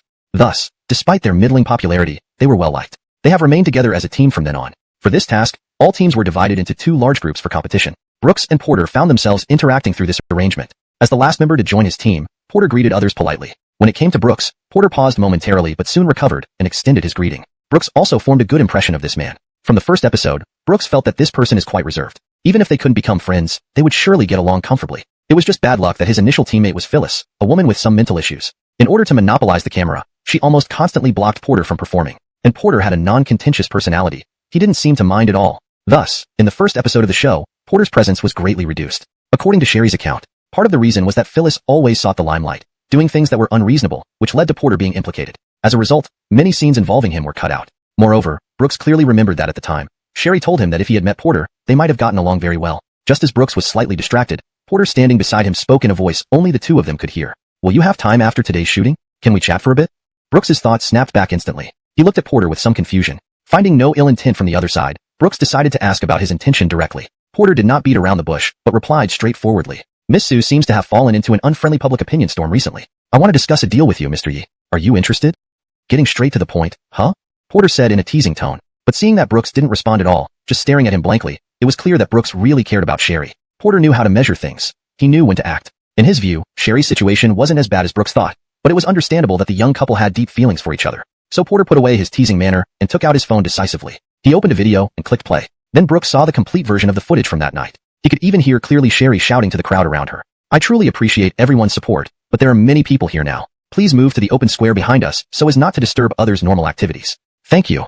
As long as they had this video, it could resolve the biggest scandal on Sherry. Brooks's expression became much more relaxed after watching it. Then he grew curious. Why did Porter have this video? To this, Porter explained. I have a younger sister who is a big fan of Miss Sue. On that day, after we parted ways, she encountered Miss Sue interacting with fans on her way back. But because there were already many people, she stood outside waiting for fewer people before approaching. She seemed to want to keep a record of her first meeting with her idol, so she used her phone to film everything. She kept recording until she met Sherry. Hearing this, Brooks immediately felt extremely fortunate. Coincidence can indeed make things happen. He never expected such a needle-in-a-haystack situation to be resolved so easily. However, Brooks didn't stay excited for long. He soon realized something. He remembered that when Porter found him earlier, he mentioned wanting to make a deal with him. That meant Porter wouldn't hand over the video just to make friends. So Brooks cautiously asked, "So what compensation does Mr. Bryce expect?" Porter didn't expect Brooks to hide his emotions so quickly and start negotiating. This impressed Porter even more. Without beating around the bush, Porter spoke directly. "Well, Mr. Yi, I am also the boss of an entertainment company, albeit one in its early stages. By coincidence, I learned that the variety show we're currently filming was created by Mr. Yi. I admire your talent, so I would like to invite you to join our company." Brooks squinted his eyes. So this was about recruiting him. But Brooks hesitated slightly. He had just conceived the idea of starting his own entertainment company. Doing this would go against his initial plans. He didn't mind being an employee, but he had too many things to handle right now. He needed a job that could generate a large income in a short time. However, based on what Porter said, it seemed more like a partnership than an employment relationship. He should talk to him properly. If he could get a good deal, it wasn't impossible. With his mindset, Brooks spoke. "I understand. Boss Bryce wants to recruit me, but as you said, your company is still in its early stages. Why should I give up my backing with Tong Entertainment to come to you? Of course, I'm not the type who seeks stability. If you can give me a reason compelling enough to let me abandon my current benefits and start from scratch with you, I'm not opposed to taking a gamble." Upon hearing this, Porter wasn't offended. Instead, he was quite pleased. From these words, it was clear that the man before him was an ambitious person. To deal with such a person, one couldn't rely on status and background to overpower them. Offering sufficient benefits was the best solution, and he had plenty of these resources. He owned numerous enterprises, all of which were managed by trusted confidants. He himself rarely made appearances, so few people in the industry knew about him. Thus, he quickly dropped the bombshell. "May I ask if you know Hua-Ting Group?" Brooks's eyes twitched. Hua-Ting Group? That internationally renowned trading company, Tong Entertainments, couldn't compare to this behemoth. Brooks was puzzled. Why did Porter mention Hua-Ting? Could this person have connections with Hua-Ting? Just as Brooks was wondering, Porter spoke directly. "I am the chairman of Hua-Ting Group. I'm just a bit lazy and not very fond of socializing, so I almost never show up except for necessary matters. To my embarrassment, even in Hua-Ting headquarters, probably not many high-level executives recognize me." Brooks was momentarily so surprised that his mouth hung open. Porter took a sip of wine and continued. "My greatest strength is that I'm not more." Indeed, an inexplicable pressure surged back into his heart, causing a thin layer of sweat on Brooks's hands for the first time in ages. Brooks took a sip of wine with some tension, then did a deep breath and responded. "I didn't expect Mr. Bryce to have such an astounding background, and the conditions you offer are indeed generous. To be honest, I'm very tempted." Then he abruptly changed the subject. "But I do have a few requests. I wonder if Mr. Bryce can consider them?" Upon hearing Porter's self-disclosure, Brooks's tone became stiff immediately. Even though it was yet unproven that the man in front of him was indeed the chairman of Hua-Ting, the fact remained unchanged that he was at least a boss. Just the size of his assets varied. Being slightly courteous wouldn't hurt. Noticing Brooks's noticeably more polite tone, Porter laughed aloud. "Don't be so formal. I liked your carefree manner earlier." Brooks was somewhat embarrassed, considering himself quite wealthy by today's standards. But who knew that the man before him was even wealthier? Who wouldn't be scared in this situation? Fortunately, Porter only teased for a moment before bringing the conversation back on track. "All right, no more teasing. Speak up. What are your conditions? I'm always lenient with talent." Brooks started to believe the identity of the person before him. They say one's temperament is hard to hide, and this person exuded an unparalleled calmness. The demeanor of someone in a high position was exhibited vividly. Even facing Zane, he hadn't felt this much pressure. Brooks forced himself to calm down and finally spoke after adjusting his state. "Well, I am very willing to trust everything Mr. Bryce has said, but as they say, actions speak louder than words. I will need a guarantee from you eventually to see your strength." After finishing, Brooks looked at the man in front of him, worried. Seeing the warm smile still on his face, the concern in his heart eased slightly. He deliberately asked the most direct question first, just to gauge this person's reaction. If he flew off the handle because of one simple query, then this person would likely be just bluffing. After all, truly confident people never easily lose their temper over someone else's doubts. Clearly sensing Brooks's observing gaze, Porter was not offended, but got straight to the point. "That goes without saying. All initial funding for the company will be provided by me. Besides, I'll leave a reserve fund as emergency funds." Brooks obviously relaxed. At least with that, he could do this with zero risk. Putting his concerns aside, Brooks formally presented his requirements. "I want full authority over all projects and plans in the company. I don't mind other people's proposals, but for my own plans, I must have the greatest say." This request seemed to be within Porter's expectations, or perhaps even required. He believed that truly capable people must have a strong desire to control their works. They wouldn't agree to others changing their work casually. If there wasn't such ambition, it pointed to two situations. One, this person was just a fraud who didn't clearly understand these matters, and thus allowed others to alter his results. The second, worst case, indicated someone who didn't take the job seriously and simply wanted it done hastily, hence hoping others would handle the aftermath. Neither type suited Porter, so he nodded without hesitation. "Actually, before President Bryce proposed cooperation to me, I had the intention of founding my own entertainment company. So, my final condition is that if I have the capability in the future, I want to try taking over the entire company. Of course, if there are other suitable candidates at that time, I will compete fairly with them to prove that I have the ability to take over." This last condition took Porter somewhat by surprise. The meaning behind Brooks's words was clear. He wanted to be the top manager of the company. In ancient times, this would be called a power grab. And this guy was actually saying it so openly to him. It seemed he had underestimated this man's ambition. However, after a brief shock, what rose in Porter's heart was not disdain or disgust, but rather admiration. He admired such people, although he himself did not have much competitiveness. As long as his enterprises did not overstep boundaries or break laws, no matter how much someone might enrich themselves, he wouldn't interfere. After all, isn't it true that a 1,000-mile horse can travel far because it eats more than other horses? Porter finished the remaining wine in one gulp. Let's have a good talk about the new company after the show recording ends. With that, he got up and prepared to leave. Before leaving, he sent the video to Brooks and gave a suggestion. It's not the best time now. If you can wait, let your little girlfriend endure a bit longer. Release the video when public opinion reaches its peak. Not only will it reverse the situation instantly, but it will also improve Miss Sue's popularity significantly. With that, he left the bar. Brooks stayed in the bar, digesting everything that had happened tonight. He not only obtained evidence to resolve Sherry's public opinion crisis, but unexpectedly negotiated a seemingly promising job position. Regarding Porter's final suggestion, Brooks naturally chose to adopt it. Sherry had already endured much abuse because of these matters. If they couldn't get something out of it, he would feel it was not worth it for her. Making up his mind, he took the video and happily went to find Sherry, ready to share the night's events. Chapter 293, Porter, the man pressured into marriage. Is this Porter really that powerful? Never would have guessed it from how he usually acts. Sherry was immediately stunned after Brooks explained the situation. Agreed with Porter's suggestion, he was also concerned about Sherry feeling uncomfortable with all the negative online comments, so he wanted to act according to her wishes. Sherry replied without hesitation when she heard this. I told you before, since I decided to enter this industry, I've been mentally prepared. The current situation is completely within my tolerance. Don't you know my personality? I'm not someone who likes to let myself get the short end of the stick. Sherry lifted her head proudly and hummed lightly. Then she smiled like a little devil. Besides, how embarrassing would it be if I couldn't repay Phyllis and Trent for their sneaky tricks? As she spoke, she waved her fists, looking rather cute and innocent. Brooks couldn't help but chuckle softly at Sherry's antics. Noticing this, Sherry immediately pounced on Brooks, wrestling with him playfully. What are you laughing at? Take that. After a round of playful tussling, both of them were a little tired and lay down on the bed. Having resolved their biggest trouble, they both felt significantly lighter-hearted. Just then, Sherry suddenly asked out of nowhere. By the way, since Porter is so impressive, why does he even need to participate in this dating show? Hearing this question, Brooks also fell into deep thought. At that moment, he was quite curious too. Only after Porter introduced himself did he quickly bring up his intention to recruit Brooks. Thus, Brooks soon put all his thoughts on the cooperation and forgot about this question. Now, with Sherry bringing it up, he suddenly became interested again. Indeed, given Porter's impressive credentials, girls should be flocking to him. Handsome and wealthy, and still young at just over 30. Why would he choose to join this dating show? From the tone of his introduction, he got to know Brooks only after joining the show, so it couldn't have been for Brooks specifically. If it were, he could have easily asked the production team for Brooks's contact information. For someone of his status, that kind of thing should have been effortless.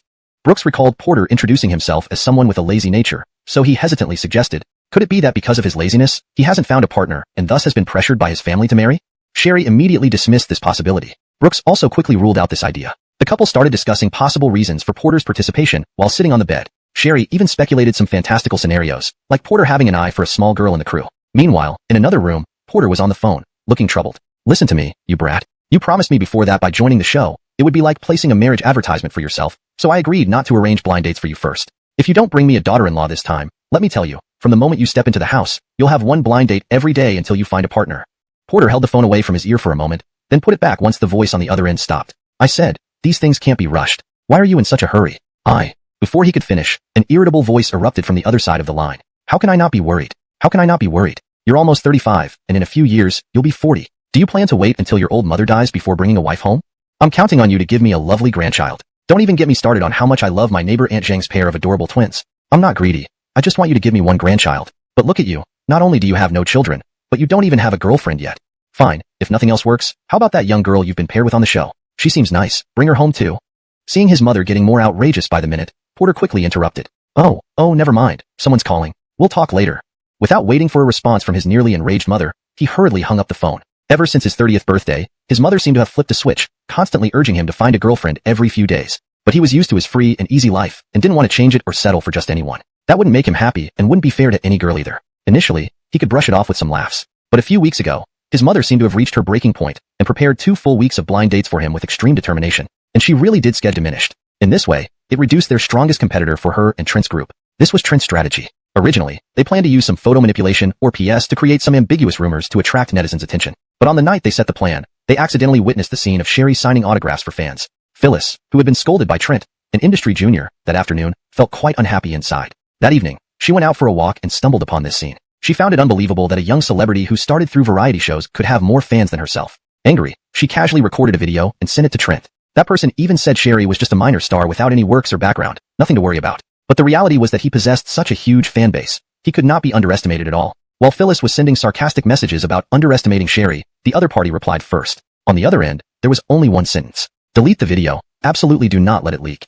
Phyllis found it strange and wanted to ask what the person planned to do. But after that, there was no further reply from the other end. Phyllis felt like she had lost all face now. In terms of popularity, she couldn't match Sherry, a young upstart. After all, that little vixen's appearance was indeed attractive, and before that, she was also a small internet celebrity with some fame. But where did Trent, this unknown nobody, get the guts to order her around? She really wanted to give this arrogant brat a good lesson. But thinking back to how that guy threatened her that afternoon, Phyllis eventually didn't say anything but silently deleted the video as instructed. Until bedtime, she didn't receive a reply from Trent. In the end, she went to bed still harboring resentment. The next morning, when she opened her app to check the industry news as usual, she saw trending topics, all about Sherry, none of which looked good from the headlines. When she clicked in, she found the attached video was exactly the one she had shot last night. Only it had been edited to make Sherry look like he was acting big time, allowing fans to block traffic without stopping them. Instantly, she understood what Trent had done. An involuntary chill ran down her spine, paired with Trent's previous threat to her. What kind of hair-raising thing would that madman do if she really affected his career? A simple video could cause such a stir, and she had far worse stirred on her. Despite her fear, Sherry being in trouble was the best opportunity for her.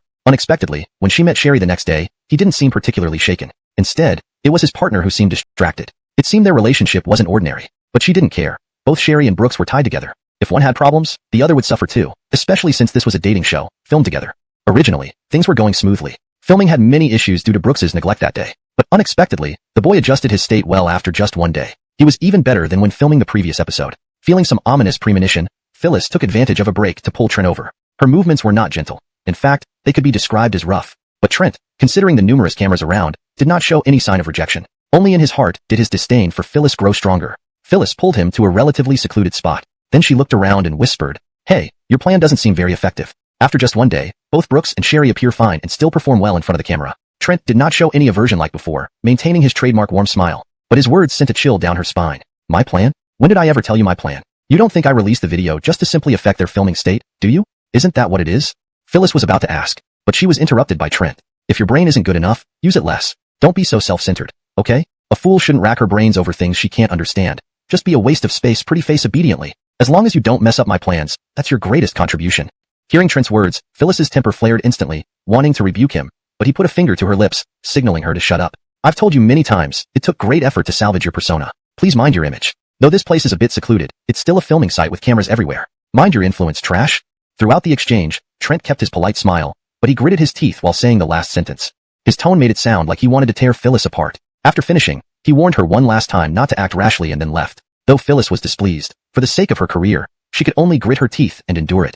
Chapter 295, Conversation. In the time that followed, Brooks returned to his previous state. He cooperated seamlessly with Sharir. Plus, the two of them were very affectionate during their interactions. Therefore, after this episode aired, although comments under both of their names were not as friendly due to previous public opinion, overall, the effect was still good. And after that, for some unknown reason, Trent and his group did not continue their actions. Until the last episode's recording ended, they did not have any significant moves. The internet also seemed to calm down over time, except for some minor self-media outlets that were still capitalizing on the incident, but it had minimal impact on Sharir. On Zayn's side, due to Brooks' suggestion, there was no excessive public relations handling, just ensuring that things did not get out of hand. Finally, the filming officially ended. All guests and the director's team held a celebration banquet together to celebrate the huge success of the program. Although the final episode hadn't been released yet, judging from the effects of previously aired episodes, it wouldn't be bad either. So this behavior of the production team wasn't premature. Despite competitive elements in the program causing friction among guests, tonight, everyone reconciled their differences. After all, regardless of what happened, everyone gained something here.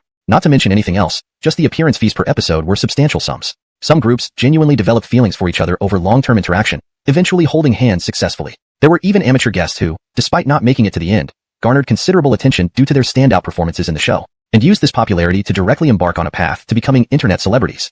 Therefore, regardless of genuine or fake emotions, the atmosphere at the banquet was harmonious overall. As the climax of the party faded, all participants began to move freely. Brooks strolled around the venue with Sharir, then inadvertently saw Trent entertaining others. As for Phyllis, it seemed she didn't like the atmosphere here, or maybe disliked these relatively unknown people, so she left her seat alone after the director finished the final speech. Brooks's gaze was almost entirely focused on Trent. Even in this environment, he maintained the same ease and nonchalance as on TV. If not for Brooks's fortunate encounter that let him witness this man's true face, he might have been deceived too, thinking he was really a gentleman who doesn't like competition. But Brooks knew that this man wasn't a gentleman but a venomous snake, willing to use any means to achieve his goals. Sharir also noticed Brooks's distraction. Following his gaze, she saw Trent maintaining a serene smile while chatting with those around him. "This guy is really uncomfortable." Sharir's words snapped Brooks back to reality. Looking at the speaking girl, He smiled gently. Really? I thought girls like you all enjoy such charming men with perfect composure. Sharir sneered. People aren't that simple. Having strengths means having weaknesses. Some flaws can be ignored, even complimenting in certain situations, turning into pluses. But some flaws are absolute negatives. Some murderers are successful entrepreneurs, right? Just twisted psychology turns them into scoundrels. This Trent can easily frame others for his benefit. He's definitely not a good person. When I get the chance, I'll make sure this beast in human form gets what he deserves. Speaking, Sharir clenched her fists tightly, looking righteous. Brooks laughed at Sharir's remark and patted her head. Great, great. Thankfully our Elsier has brains. Otherwise, I'd worry you'd fall for some handsome scoundrel. Sharir didn't push away Brooks's patting hand, but verbally retorted mercilessly. Humph, who knows? You, Brooks, might be a hidden big scoundrel. Hearing this, Brooks pretended to be upset and withdrew his hand, then turned his head away, throwing a tantrum. Seeing Brooks's silence, Sharir secretly turned to look. She found Brooks actually pouting like a child. Sharir immediately wondered if she had gone too far. Just as she was about to say something nice to pacify him, she noticed Brooks's body slightly trembling. She froze for a moment, then seemed to realize something. She immediately put down what she was holding and moved in front of Brooks. To her surprise, this guy was actually trying hard not to laugh. Realizing she had been tricked, Sharir immediately pounced on him with exaggerated gestures, catching Brooks off guard. He quickly begged for mercy. After playing around for a while, Brooks told Sharir that he needed to leave for a moment. Sharir glanced at Trent, who was now alone, and understood the situation. She raised an eyebrow and pointed in Trent's direction. Going to find him? Brooks nodded. If possible, I still hope we can resolve this peacefully. It would be best if he cooperates. Although Sharir disagreed somewhat, she did not stop Brooks from acting. Anyway, she didn't think Trent, who wouldn't budge without seeing results, would easily choose reconciliation. Brooks picked up another glass of wine and walked towards Trent, who was alone now. Trent soon felt someone approaching him. He looked up and saw a person he found quite unexpected. A flash of unusual emotion crossed his eyes but quickly disappeared. He continued his polite smile, raising his wine glass to greet Brooks. Mr. Yi, hello? Brooks responded without hesitation. Hello, Mr. Gu. Their glasses clinked together, making a crisp sound. It signaled the beginning of a confrontation. Mr. Gu, I hope you will stop all your actions now. Brooks went straight to the point. But after a brief shock, Trent wore a look of confusion. Mr. Yi, I don't understand what you mean. Brooks's eyes unintentionally swept behind Trent. Several people in plainclothes were holding phones and filming everywhere, looking like staff members. However, Brooks knew for sure some of them were connected to Trent. A slight smile tugged at the corner of Brooks's mouth, and he decided to play along. Chapter 296, Turning the Tables. Brooks retracted his gaze and continued speaking. I believe Mr. Gu's objective is merely to acquire better resources. For this, I can offer assistance. There's no need to resort to selfish acts that harm others. It's really beneath you. However, Brooks's well-intentioned advice did not seem to catch Trent's attention. He still wore an inscrutable expression. Mr. Yi, I think you must have misunderstood something. What do you mean? Harming others for personal gain? I haven't done anything like that. Seeing that Trent was still unwilling to give in, Brooks persistently tried to persuade him again. But Trent remained as he was, denying any knowledge of what Brooks was talking about. Finally, Brooks's patience seemed to wear thin. His expression turned cold, and a hint of threat crept into his tone. Trent, this is my final warning. Don't make any more petty moves, or I won't let you off. After saying this, ignoring Trent's attempt to speak, he left on his own accord. Before turning around, Brooks glanced at Trent from the corner of his eye. Sure enough, the hand in this man's pocket moved slightly. When Brooks had approached him earlier, he had done the same, fidgeting with something inside his trouser pocket. The corners of Brooks's mouth curled upward slightly. Undeniably, Trent was indeed a calculating person. After releasing false dirt online, he didn't immediately press his advantage. He understood that the information provided was incomplete, lacking both beginning and end. If netizens were willing to thoroughly investigate, the truth would come to light soon enough. So, he chose to play the long game. Once the heat died down a bit, he would fabricate some new dirt on Sherry and capitalize on the ongoing controversy to further fan the flames.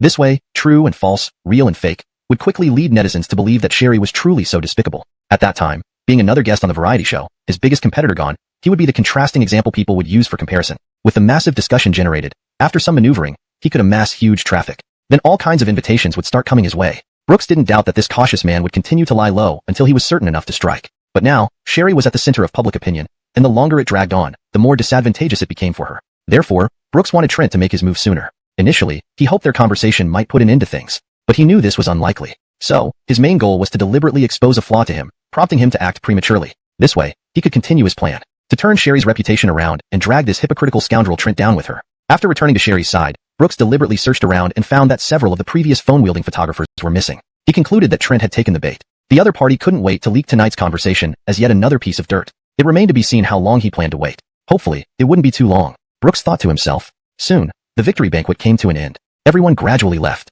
Brooks and Sherry went together to see Porter. However, when they arrived, Porter had just hung up a call, looking utterly dispirited. Only when he turned around and saw Brooks and Sherry did he adjust his state, forcing a smile as he walked over to them. Porter extended his hand, which Brooks politely returned. After all, this man was going to be his future boss, so respect was due. So Brooks spoke first. What happened? It looks like Manager Bryce encountered something? Porter sighed helplessly. Oh, caught red-handed. Porter scratched his head awkwardly. Ha ha ha, actually, my mom nagged me to get married. I came on the show hoping to avoid the fuss. Ideally, if I could find a compatible girl and take her back, that would be perfect. But now, things aren't going smoothly. Just now, my mom called again, and she gave me an earful. Brooks and Sherry exchanged glances, disbelief flashing in their eyes. Porter's reason for appearing on the show was the least likely scenario they imagined. Both felt the world was rather absurd. Even someone like Porter would be troubled by such matters. After chatting for a while, Porter walked away dejectedly. Sherry watched Porter's retreating figure. Who would have thought that such a capable person would also be troubled by marriage issues? Brooks nodded in agreement. Finally, they found Frisco, along with Xander and Hansen, and made plans to go together to the next event. Though this victory banquet was grand, it was ultimately just a face-saving activity. Neither Brooks nor Sherry felt full, so they decided to go out for some small barbecue. Frisco and the other two seemed to share the same feeling, so they all accepted Brooks's invitation. The five of them returned to change into casual clothes and wandered around the streets looking for a suitable restaurant. Due to personal reasons, Frisco had no intention of finding a girlfriend and expected to remain single for a long time. However, the relationship between Xander and Hansen became somewhat delicate. Encouraged by Brooks, Hansen started to actively pursue her. But Xander, who usually acted carefree, especially in matters of love, now became shy and hesitant. In the past, Hansen might have already dragged Xander into a hotel by force. But this time, not only did Xander not do that, she even became much more reserved. Though still quite unconstrained, she had significantly reduced her offhand dirty jokes. Brooks frowned at this. Had Xander taken the wrong medicine? She had plenty of romantic experiences before. Why such a big reaction this time?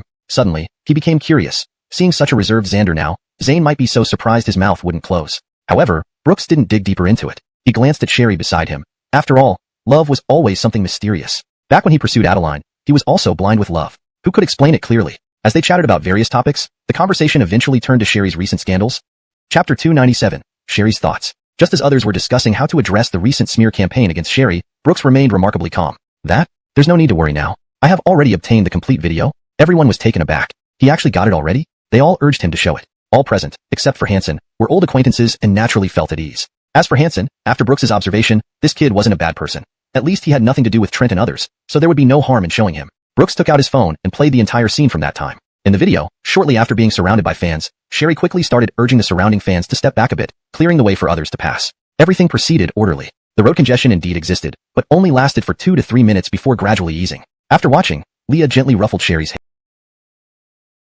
Having this video meant they had nothing to fear. Knowing Brooks's style, Leah and Adolf believed he must have a plan, so the topic was dropped. The group began chatting aimlessly. After several rounds of drinks and a hearty meal, everyone bid farewell and went their separate ways to rest. Before the celebratory dinner, all necessary matters had been addressed, so the next day was completely free. Brooks and Sherry didn't wake up until late morning. Since filming ended over the weekend, neither had classes, so they didn't rush to return. Hansen, being a medical student, had a busier schedule. He didn't drink much last night and probably headed back early. As for Leah, he originally planned to visit Hansen's school but had to cancel due to other matters and instead returned to handle company business. Adolf also needed to rush to another engagement arranged by Zane's company. Brooks and Sherry lazed in bed for quite some time before finally getting up when their stomachs complained. After breakfast, Brooks accompanied Sherry to a nearby amusement park where they spent a wonderful afternoon. After dinner, they returned to the hotel. Back in the room, lying on the bed side by side, they chatted casually. Sherry leaned against Brooks's chest. Brooks, to be honest, everything feels so unreal right now. Brooks was a bit puzzled by Sherry's sudden remark, but did not stop her.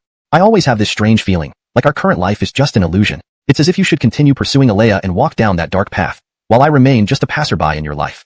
Sherry often felt that Brooks shouldn't have turned. She wasn't really upset, and instead, Brooks's words made her feel much better. Sometimes, this feeling terrified her, making her fear that the current Brooks was just a dream, but Brooks's words helped her abandon that absurd thought. After giving Brooks a good scolding, Sherry went to freshen up. Brooks, on the other hand, slumped on the bed, questioning life. His Elsie was perfect except for her little temper, which was truly torturous. Suddenly, his phone beside him vibrated. Brooks picked it up and found a message from Porter. How's it going? Still in Ganching? Chapter 298, Matters of Cooperation. Brooks hurriedly replied that he was still in Ganching. The other party quickly extended an invitation, hoping to meet tomorrow. Brooks naturally understood that this was about discussing the entertainment company they had talked about previously. This matter was quite significant for him as well. Thus, without any hesitation, Brooks immediately agreed. By the time Sherry was ready, Brooks had already set the time and place. Sherry came out just in time to see Brooks put down his phone. Remembering how this man had teased her earlier, she decided to retaliate. She put on a stern little face and whispered, "What are you doing? Chatting with that little vixen?" Brooks glanced at Sherry, who was putting on an act, and couldn't help but chuckle inwardly. Sherry really wasn't good at pretending at all. Despite trying to look furious, Brooks felt no intimidation from her at all. So, Brooks retorted mischief, because I was thinking about all sorts of strange things, and then when I saw your actions right after, I couldn't help it. Sorry. Brooks instantly understood what had happened. Those matters clearly affected Sherry more than he had imagined. It was his fault. Sherry had always been carefree, so he overlooked how sensitive she could be due to her childhood experiences. Such matters could indeed cause her considerable mental distress. Holding her close, Brooks comforted her carefully. It's okay. It's my fault. We'll always be fine. Don't worry. How could I ever choose anyone else when we have someone as wonderful as you? You're going to be a big star, Sherry. Who can be better than you? That night, the two chatted until late into the night. Without any agenda, just casual conversation. However, both Brooks and Sherry felt closer than ever. They also felt an unprecedented sense of security. The next day, after lunch, Brooks prepared to go for the meeting. Thinking back to last night, Brooks wanted Sherry to come along, but Sherry refused. Calm down. This girl isn't so fragile. Yesterday was special circumstances. No need to be overly anxious. Besides, just as I hope you'll support my career, I'll definitely support yours. I don't want you to change your plans because of me. Listening to her, Brooks felt warmth in his heart. To have such a wife, what more could he ask for? Started a game, and then you arrived. Brooks felt a bit embarrassed. Was this guy so straightforward? After a few more casual words, they began to get down to business. Brooks initiated the topic. I originally planned to come find you at some point, but it seems I'm still a bit late and have troubled you to come find me. Porter chuckled, his tone tinged with a hint of teasing. All these formalities, aren't they tiring? Relax a little. If you keep being so submissive, you won't make a good leader. Porter spoke casually, but Brooks picked up on some special information in his words. Leader? What does that mean? Is he agreeing to my request? Then he heard Porter lay out his plan. So, here's what I'm thinking. Based on Mr. Ye's capabilities, I hope Mr. Ye can take on the role of head of the performance department in the company. Also, considering Mr. Ye's future intention to take over the company, I also hope you can accept the position of deputy general manager. This way, you can learn how to manage a company from the general manager I've arranged. What do you think about this? Chapter 299. Pleasant conversation. Just as Porter finished explaining his plan, Brooks was completely stunned. Although he did indeed come to meet Porter for better treatment, wasn't this too good to be true? Brooks even began to doubt whether he had heard correctly. So he cautiously asked, well, it's not quite right to have me take such a high position. To his surprise, Porter responded indifferently. Too high? You're going to be a shareholder. You just don't need to put in money up front. It's like I'm lending you the funds. Once the company takes off, you will have to pay back the investment. As one of the founders, you definitely need a high enough position. Hearing this, Brooks felt somewhat relieved. The meaning was simple. He would borrow money from Porter to become a shareholder and eventually pay it back, regardless of how the company developed. It was almost like a bet, but the difference was that the repayment obligation wouldn't change, no matter what happened in the future. Now the situation was clear. Porter was taking on the biggest risk alone. Brooks was merely borrowing money, which he'd need anyway if he wanted to start a business or get a loan from the bank. There was no interest from Porter. No matter how he thought about it, it was a no-lose deal. After quickly sorting out his thoughts, Brooks immediately agreed. Porter had intended to give Brooks some time to consider, but those words never left his mouth. Looking at the excited Brooks, Porter said somewhat awkwardly, why don't you think about it a bit more? Even though you do have considerable assets, this amount is still substantial, costing you most of your savings. But Brooks didn't hesitate at all, and decisively stated he could accept it without further consideration. Despite Brooks's quick agreement, Porter hadn't expected such boldness and thus hadn't prepared the contract in advance. So they agreed to sign the contract together after a while. Once everything was settled, Brooks instantly relaxed, leaning back in the soft chair like a carefree layabout. On the contrary, Porter suddenly felt a sense of unreality. While he was confident in the terms he offered, he didn't expect things to go so smoothly. Logically, a university student of this age should be cautious and careful about everything. Why was this guy so decisive? Even someone as shrewd as Porter wouldn't have thought that the university student in front of him was actually twice his age in combined years, with far more complex experiences, hence possessing uncommon courage and vision. Porter gave Brooks a doubtful look. If he hadn't confirmed with Zane that this program was entirely planned by the person sitting opposite him, he would have suspected he had encountered a fraudster submitting a fake resume. However, as a seasoned businessman, Porter had seen people like Brooks before, albeit rarely, so he soon let it go. With no business matters to discuss, the two started chatting casually. While eating, they talked about various topics. After a while, Brooks realized that Porter was truly an extraordinary person. As a leader, Porter had an unusually high level of approachability. In Brooks's two lives, the highest-ranking person he had met was Zane, a major boss. Despite their deep friendship, Brooks still felt an oppressive aura from him. This kind of feeling was deeply rooted in one's life experiences and couldn't be easily eliminated. However, Porter didn't give him that feeling. Talking to him felt, compared to being a company president, I might resemble more of a landlord. Except the rent I collect isn't from tenants, but a part of the company's profits. Porter took a bite of a meatball covered in sauce and said somewhat indistinctly, have you seen a landlord who dresses up in suits and acts all formal? That's what I do too. Swallowing the food in his mouth, Porter whispered in complaint. You don't know, though not often. Every time I have to wear a suit and tie to attend meetings, my head feels like it's going to explode. And I still have to think about how to act more convincingly. It's because of this that I rarely show up at even those companies where I hold absolute control. To be honest, Brooks didn't quite understand what Porter meant, but imagining it, it did make some sense. However, if possible, he would also like to experience the troubles of the rich that Porter described. After finishing their meal, neither of them hurried to leave, continuing to chat in their seats. After an unknown amount of time, Porter mentioned he had other matters to attend to. Only then did they part ways.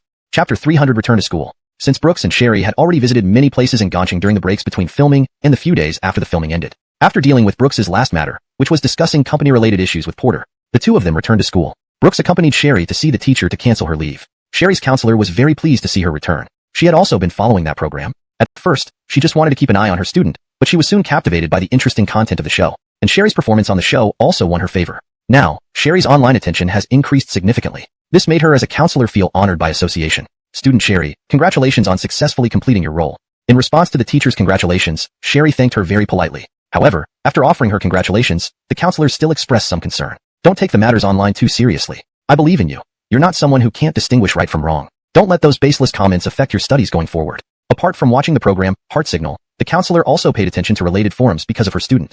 Naturally, she saw the sudden viral post criticizing Sherry a while ago. As a counselor, she naturally did not believe that her student was someone without public morals. Moreover, Sherry always had good feedback at school. But it didn't help to believe otherwise since netizens could only see fragments and would rush to conclusions based on these snippets. She couldn't do much except advise her student to take it easy and not worry about these unpleasant incidents. Sherry felt a warm current in her heart and responded with a smile.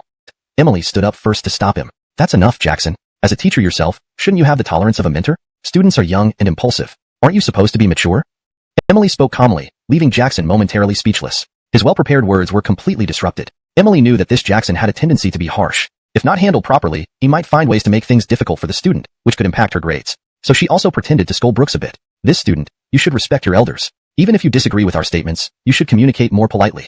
Brooks understood that Emily was ostensibly reprimanding him, but actually shielding him from trouble. Thus, she obediently lowered her head and listened to the reprimand. Fortunately, just after Emily reprimanded Brooks, someone came to call Emily away. Brooks and Sherry took this opportunity to leave the teacher's office. Jackson, who had been slighted, was now flushed with anger, his oily face reddening. Looking at Emily's empty workstation, he spat inwardly. Pa, a woman, how many books has she read anyway? Now she thinks it's fine to do a man's job of teaching. Just look at what kind of students she teaches. All she knows is to blindly favor students. She'll eventually be dragged down by her own students. Does she really think that winning over these students will help her campaign for the position of the head of student affairs office? She's truly short-sighted with all that long hair.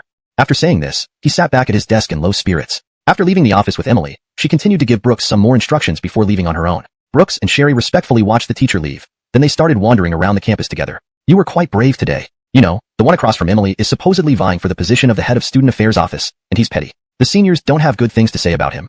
Aren't you afraid he might make things difficult for you if he gets promoted? It could even affect your graduation. Upon hearing this, Brooks wore an indifferent expression. Graduation certificates are just proof. My knowledge is already in my mind. I've already solved the job problem, so whether I need this certificate or not doesn't matter much. Besides, isn't he the only one running for the head of student affairs office this year?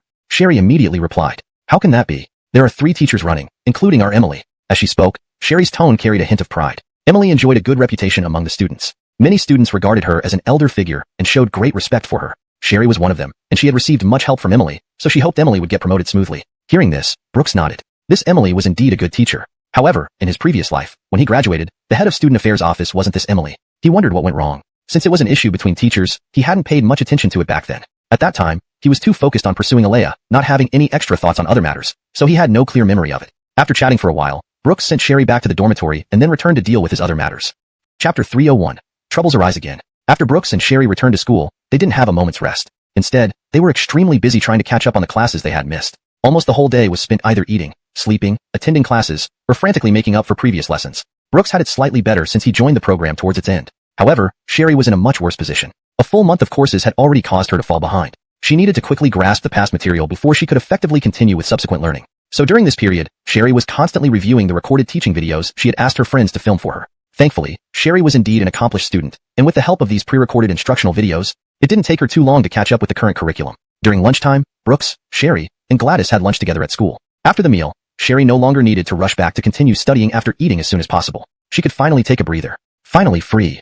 Sherry, not caring about the presence of other students around, raised her hands high and let out an exhilarated shout. The people around were startled by her sudden exclamation and looked at her curiously, as if she was still immersed in the joy of finally completing her makeup study plan. While Sherry paid no attention to this, Brooks and Gladys beside her felt somewhat embarrassed. It was almost like walking around naked in public. Gladys quickly pulled Sherry away, not wanting to stay there for even a second longer. She felt like they would be pierced through by all the odd gazes if they stayed any longer. After this little interlude, Gladys took Sherry shopping. They hadn't seen each other for a month. When Sherry finally returned, she was completely engrossed in catching up with her studies. As a result, Gladys, being a close friend, hadn't spent much time alone with her. Today, since Sherry was finally done with her studies for now, Gladys insisted on claiming all of Sherry's time that day, dragging her off to go shopping. Although Brooks protested, Gladys silenced him with one sentence. At least you got to spend some time with Elsie after she returned. I haven't been able to be alone with her since she started recording the show. So Sherry was taken away by Gladys. Realizing she had neglected her best friend, Sherry couldn't say anything and obediently followed Gladys like a little chick. Having no choice, Brooks returned to his residence alone. Since he couldn't indulge in love, he would focus on his career. This was a critical period for his career development, especially after confirming his cooperation with Porter. He felt he needed to work harder. He bought a cup of coffee and, while waiting for it, idly scrolled through his phone. Little did he know, once he opened the forum, he saw a trending post with a conspicuous flame icon. Who's the man behind Sherry? What a striking title. For a female celebrity, what kind of news is the most eye-catching? Naturally, it's gossip. Especially for someone like Sherry who is not only good-looking but also an emerging star, people always enjoy discussing whether there's a man supporting such a successful woman from behind. Even though the abilities displayed by this woman are already impressive, there are still those who believe in such rumors. This time, when Brooks saw this type of news, he wasn't as angry as last time. After all, this time he was fully prepared. One might say he was even waiting for such news. He wanted the situation to escalate uncontrollably before he intervened, giving those behind it a heavy blow. Brooks opened the post, which was slightly different from the last time. This time, there were no videos, only a few photos and an audio clip. As expected, it was the conversation between Brooks and Trent at the celebratory dinner. The same old formula, misaligned shots, and cut-off audio. Brooks listened to the audio. I think Mr. Gu's goal is nothing more than seeking better resources. For this, I can offer assistance. Mr. Yi, I think you misunderstood something. I didn't do anything. Trent, this is my final warning. Stop your tricks, or I won't let you off. The voice was slightly blurry, but the names made it clear that one person was Trent. Combined with the photos and the content of the article, the other, Mr. Yi, was naturally Brooks himself. Among these, there were some insignificant dialogues, but the three most important segments had been specially processed. Now, it sounded like Brooks was using his influence to yapua others, and when Yodal failed, it turned into threats. It indeed sounded despicable, but as the party involved, Brooks knew very well what the conversation was originally like. So he didn't have any particular thoughts, but netizens who didn't know the truth might not see it the same way. Within a few short minutes of the article being posted, a flood of criticism appeared in the comment section. Hey, is this Brooks so powerful that he's even threatening others? Listen. He even said, I can offer assistance. Who does he think he is?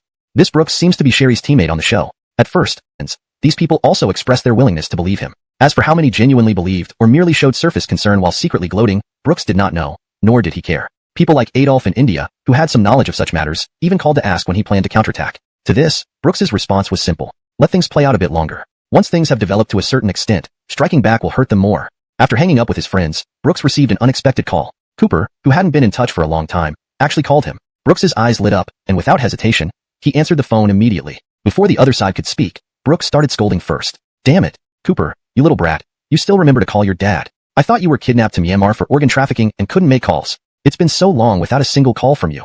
Caught off guard by the tirade, Cooper didn't retort as usual but instead asked worriedly. What's going on online? Something happened to Elsie a while ago. I figured with you around, things wouldn't get worse. But after just a few quiet days, now even you are having problems. Hearing the familiar voice on the other end, Brooks felt an urge to cry for the first time. Back then, upon learning that his actions led to Cooper's family bankruptcy and a $5 billion debt, he experienced unprecedented panic. Even the fear he faced when confronting death in his past life paled in comparison. He truly relaxing a bit, Cooper still asked cautiously about the current situation. After Brooks repeatedly confirmed that everything was under control and they were just waiting for the right moment, Cooper finally relaxed completely. After saying all that, both fell into an awkward silence. They hadn't been in touch for quite a while. Brooks didn't know how to face Cooper, so he avoided contacting him. Meanwhile, Cooper didn't want his brother to worry over him, so he didn't reach out either. Now, despite having much to say, neither knew where to begin. After a long pause, Cooper asked stiffly, "How is Gladys doing recently?" Brooks had anticipated that after showing concern for his well-being, Cooper would immediately ask about Gladys. But he didn't know how to describe her situation. From the outside, Gladys seemed no different from before. But both Brooks and Sherry could tell that Gladys also cared deeply about Cooper. Sherry had mentioned to him that sometimes she would see Gladys staring off into space, holding on to little trinkets they bought together when they were with Cooper. Brooks believed that Gladys was a strong and empathetic girl. After clearing up misunderstandings with Cooper, she had fully supported him. But rational recognition in one's mind is different from emotional thoughts. Anyone could see that Gladys was also quite down. But what could Brooks achieve by telling Cooper all these things? Apart from adding to Cooper's troubles, what use would it? Sherry was in good spirits. Though she was somewhat angry that Trent and his group had dared to attack someone outside the entertainment circle like Brooks, she expressed her dissatisfaction only verbally. Soon, the two arrived at Emily's office, ready to mention this matter. However, just as they reached the door, they heard scolding voices from inside. Emily, you promised multiple times that Sherry participating in the show wouldn't harm the school's reputation. But now what? Sherry and Brooks are hot topics on the internet. It won't be long before people find out that these two are students of our school. Who will take responsibility for the school's loss then? Chapter 303, Dean Joe's sternness. Should we let students Sherry and Brooks be responsible for it? Or should you, Emily, take the responsibility? Or perhaps, the school should shoulder the blame? Brooks and Sherry stood at the door, hearing stern reprimands coming from inside the office. They knew they had arrived too late. The school authorities were already aware of the matter. Emily, who had approved Sherry's participation in the shoot, seemed to be under questioning. Soon, Brooks and Sherry pushed open the door and entered. Upon entering, they saw Emily standing like a student who had made a mistake, surrounded by a group of people. Once inside, they noticed that the person scolding Emily was a man with graying hair. Although he appeared to be quite old, he looked spirited and vigorous. His voice could be heard clearly even from outside, showing great energy. Though his attire was plain, it was meticulously maintained. Incident? Brooks and Sherry exchanged glances and then nodded to Vince. Yes, we saw the message yesterday and thought it best to come today to explain the situation to Emily. Seeing that Emily was being blamed for her actions concerning him, Sherry recalled the promotion evaluation Emily was undergoing and quickly explained. This has nothing to do with Emily. I wanted to enhance my experience and approached Emily, hoping she would approve my leave request. Sherry had barely finished speaking when Jackson interrupted. All right. Young people often think it's a good opportunity when they encounter such matters and want to seize it. This is understandable. However, young people tend to act impulsively. But as a teacher, Emily followed the student's folly, leading to this current situation. But of course, I believe Emily acted with the student's best interests at heart. She just didn't foresee everything. Seeing her students get a good opportunity, she agreed. As a result, the students mishandled some matters, causing the situation to worsen. Good intentions gone awry. Though Jackson's words seemed supportive of Emily and Sherry, closer scrutiny revealed a hidden criticism. It implied that Sherry insisted on participating in the show without properly handling the necessary affairs, leading to public controversy.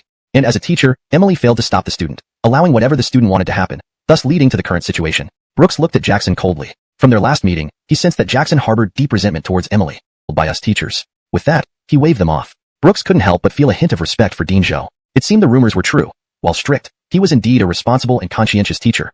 Compared to Jackson, who flatters and speaks differently behind people's backs, Dean Zhou was far superior. Since he had considered Brooks and Sherry so much, they couldn't let him take all the blame. Besides, they already had sufficient evidence. So Brooks called out to Vince. Dean Zhou, we didn't come here just to express our stance. We have some evidence in our possession. Upon hearing this, everyone present was taken aback. They had expected this to be a difficult public relations issue, but it turned out they already had evidence. Vince immediately walked over to Brooks. You already have evidence? What kind of evidence? Without delay, Brooks took out his phone and brought up the video showing Sherry handling the fan traffic congestion incident. Everyone gathered around the desk, carefully watching the video that could serve as evidence. Chapter 304, Clarification. The video Brooks presented clearly documented how the fans surrounding Sherry gradually increased from few to many, eventually affecting traffic and leading to complaints from bystanders. Finally, Tracy timely urged her fans to clear the road. This video had a beginning and an end, easily proving the previous online accusations against Tracy were unfounded. Vince was especially generous with his praise for Tracy after watching the video. Well done. You didn't become overly arrogant due to popularity and remain calm in crisis. Your handling of this situation is commendable. Tracy, being praised, scratched her face somewhat embarrassedly. It was just something normal but still received such praise. She felt somewhat undeserving of Director Zhou's commendation. The other teachers also expressed their approval. Emily pulled Tracy's hand directly and said, I knew you weren't what the internet described. Though you're always rushing around, you've never violated principles. You wouldn't be someone who disturbs public order. Everyone seemed very pleased. With this video, the online accusations against Tracy would soon be overturned. Perhaps due to her proper handling, it might even promote the school. However, Jackson wasn't so happy. Standing at the back alone, he felt a bit reluctant. He originally thought this incident would cost Emily a promotion opportunity, but unexpectedly not only did it not work out as planned, but it might also lead to Tracy's reputation turning completely around due to this video upload. Worse, those idle netizens might find out Tracy's success was related to Emily, which could result in direct approval for Emily's promotion by the school administration. Thus, his expression was quite complex. Although smiling on the surface, he was grinding his teeth behind that smile.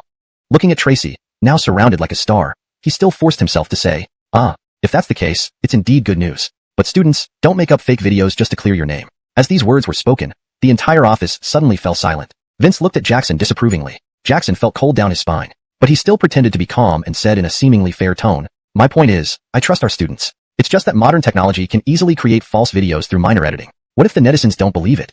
Vince snorted.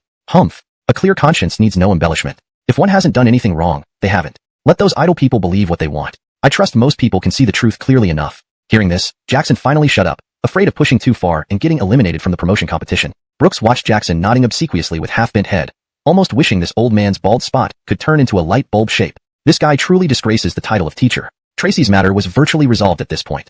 Only Brooks's incident from yesterday was still a concern for the school. On this, Brooks noted his experience was similar to Tracy's. He also became the target of malicious editing, resulting in the current online situation. However, Brooks told a small lie. He didn't reveal he already had sufficient evidence, but claimed he had contacted a staff member present initially, who had the evidence. They were preparing to negotiate over the next few days. Because Brooks knew if he admitted openly, given Vince's upright nature, he would insist both immediately clarify things publicly. While that could clear the misunderstanding, it wouldn't maximize the benefits. Sure enough, Vince immediately suggested uploading the video soon to clear Tracy's name. Brooks didn't stop him. Since the heat around Tracy had diminished, and yesterday's events rekindled the topic, now was indeed a good timing for clarification. That night, Brooks entrusted Zane's company to handle the PR for this matter. The next morning, the clarifying news made it to the trending list. A post titled, The Truth Turns Out to Be This. The True Side of Tracy, appeared on various forums. The complete video of that day was thus revealed. The post narrated the whole event from a third-person perspective, supplemented by the full video as evidence. It quickly won the trust of many netizens. Everyone commented under the post. Of course that video seemed incomplete at first. Fortunately, I was lazy and didn't comment back then, or I would have become one of those fools who just follow the crowd. Where are those trolls who said Tracy played two faces? Come out and speak. I've been saying all along, I was right there on the scene. The girl clearly urged those people to clear the way very quickly, and traffic was restored soon after. How did it turn into the girl acting diva and disregarding public convenience in that post? However, there were still some stubborn rebuttals. but they were quickly drowned out by a large number of comments as before. Many people went to Tracy's personal account and apologized to her. They all expressed that they had misunderstood her. Tracy promptly responded with a post. The post was very short, only 4 words, exactly what Vince had said before. Innocence will reveal itself. As this post and the video became popular, the previous defamatory videos and posts about Tracy quietly disappeared. Even some small bloggers who had vehemently smeared Tracy quietly deactivated their accounts. Thus, the matter of Tracy was quickly concluded. Next, attention needed to be focused on the development of Brooks's case. Brooks and Zane's team had been closely monitoring public opinion trends during this period. They were preparing to strike at the right time, aiming to thoroughly defeat those who created the public opinion behind the scenes. In fact, this opportune moment arrived very quickly. Due to Tracy's clarification, Trent and his backing company were clearly anxious. They began to condemn Brooks. Some artists also started to join in this public opinion battle. Zane knew these artists quite well. Most of them were from that company, and even those who weren't were likely paid off by some company executives to speak up. For the current situation, Brooks felt it was exactly what he wanted. Now is the best time for a counterattack. Chapter 305, Initial Signs. In the following days, due to Sharir's clarification, Brooks's news did not develop as quickly. Therefore, the outbreak of public opinion was a few days later than Brooks had anticipated. However, compared to whitewashing an individual, people still preferred sensational exposés. Soon, the attention on Sharir's matter faded away. Immediately afterward, people brought up that recording of Brooks again. Brooks remained vigilant and closely monitored the trend of public opinion. Within a few days, with certain individuals stirring things up, the situation reached its peak. Even the school noticed this matter and talked to Brooks, asking if he needed any help. Only after Brooks assured them that he had obtained some solid evidence did they decide not to intervene for now. After all, the school didn't want to be unnecessarily involved in trouble. Soon, events unfolded just as Brooks expected, heading in a strange direction. Initially, many people were condemning Brooks. Their accusations carried a tone of superiority, radiating an unmistakable sense of condescension. This even led to intense discussions about social classes. These rich people are really arrogant. Isn't there anyone to manage them? How does wealth relate? Isn't it just Brooks who lacks manners? I don't deny there are good and bad people in every group, but in so many recent news reports, those committing misdeeds are often powerful and wealthy individuals. After all, their wealth and status provide them many conveniences. Come on, aren't you just picking the news you like? Aren't there plenty of common folk doing wrong? How many bullying incidents involve children from ordinary families? Such debates were countless. Meanwhile, because of Brooks, fierce arguments broke out among netizens. On the other side, Trent leveraged this wave of public opinion and began to gradually increase his exposure. He started appearing more frequently in people's sight. At first, he responded to some questions from netizens as a party involved. Then, seemingly orchestrated, someone asked questions related to the show. Trent took the opportunity to talk more about it. During one comment session, someone asked about Trent's future plans. In response to this question, Trent wrote a long post on his account. Actually, I've dreamed of acting since childhood. Participating in the Heart Signal program gave me a chance to appear in front of everyone. Although I encountered some unpleasantness during the show, I'm grateful for this opportunity to showcase myself before all of you. Despite being afraid for quite some time due to certain matters and staying off the internet to avoid responding, fearing further backlash, now there is a good opportunity presented to me. An entertainment company has approached me. After much thought, I've decided to pursue my dream. As for past matters, let them fade into history. I also hope everyone can view this rationally, and I will not continue to be dispirited by this incident. Once posted, this message caused an immediate uproar. Fans who had been watching the show naturally supported him, while this seemingly magnanimous and motivational statement also attracted significant attention from netizens. Although some questioned Trent's motives, the discussions around him undeniably increased. This met his expectations. At this moment, Brooks, Xander, and Zane sat in the office discussing the matter. What brand of trash bag can hold so much? Xander said sarcastically after reading Trent's post. Though slightly contrived, we can't deny Trent's approach is effective, admitted Zane, despite his own frustration with Trent. Xander rolled her eyes disdainfully and continued browsing through the comments. She soon tossed aside her phone, lying back in her chair irritably. That male gold digger Trent sure has skills. Now over half of the netizens are speaking up for him. With a huff, she grabbed a cushion and threw it at Brooks across from her. Look at his comment section. It's filled with things like, Big Brother is truly pitiful or Big Brother is amazing. Now look at yours. Some are fiercely criticizing you while others are discussing class conflicts. When do you plan to make your move? I'm really not happy with this kid. Brooks caught the cushion and set it aside. It's not time yet. We need to wait a little longer. Hearing this, Xander couldn't sit still anymore and sat up straight. Wait, just tell us how long you're planning to wait. Is it worth all these insults?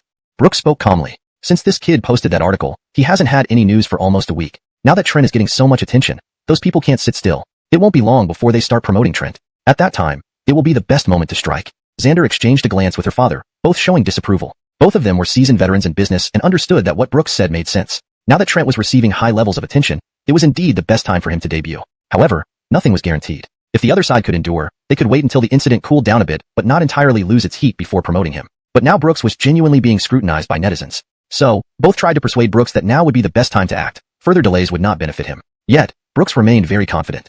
Trust me, the other side won't last long. The other two were quite puzzled, but then listened as Brooks continued to explain. As the saying goes, it's not the godlike opponents you should fear, but the pig-brained teammates. Naturally, I am afraid that Trent might be someone with great self-control, but unfortunately, he has an idiot like Phyllis around. Watch, it won't be long before Phyllis forces them into action. On the same day, inside Star Dawn Entertainment, Phyllis was having a heated argument with his agent.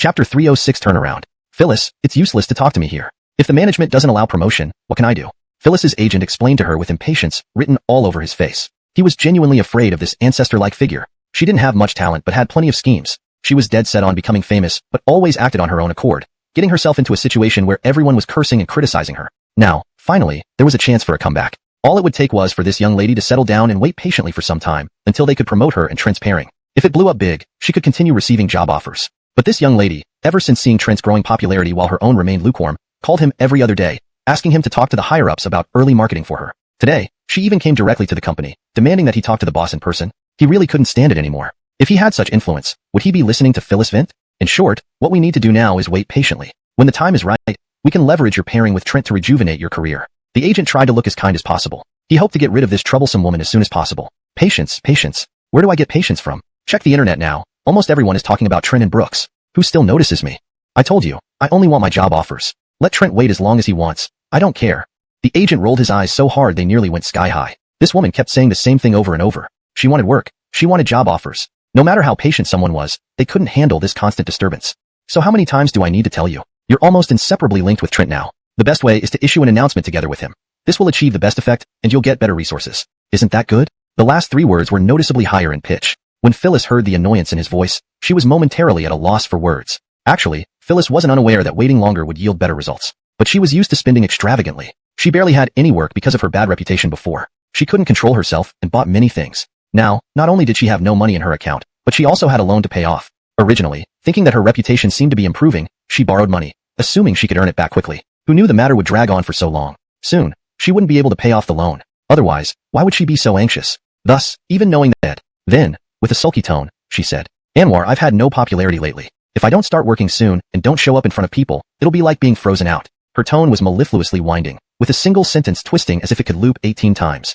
Mr. Bryce's heart raced as he listened, and when she seemingly unintentionally used her cleavage to touch Mr. Bryce's arm, that softness felt like a gaping mouth biting onto Mr. Bryce's thoughts, refusing to let go. Unconsciously, Mr. Bryce felt some changes happening in his body. He swallowed, barely able to control himself, but as a businessman, although the temptress before him was indeed enticing, the allure of making money was clearly greater. So, suppressing his urges, he said, Miss Show, this matter can't be rushed. The company has to consider making money too. Rest assured, it won't be long before you two can start performing. As he spoke, his hands wandered toward Phyllis's body. Phyllis didn't dodge at all, instead moving closer to him. Yet, she continued to whine sweetly. I know the company has its considerations, but I really feel insecure. Now everyone online is chatting about Brooks and Trent. I hardly have any buzz.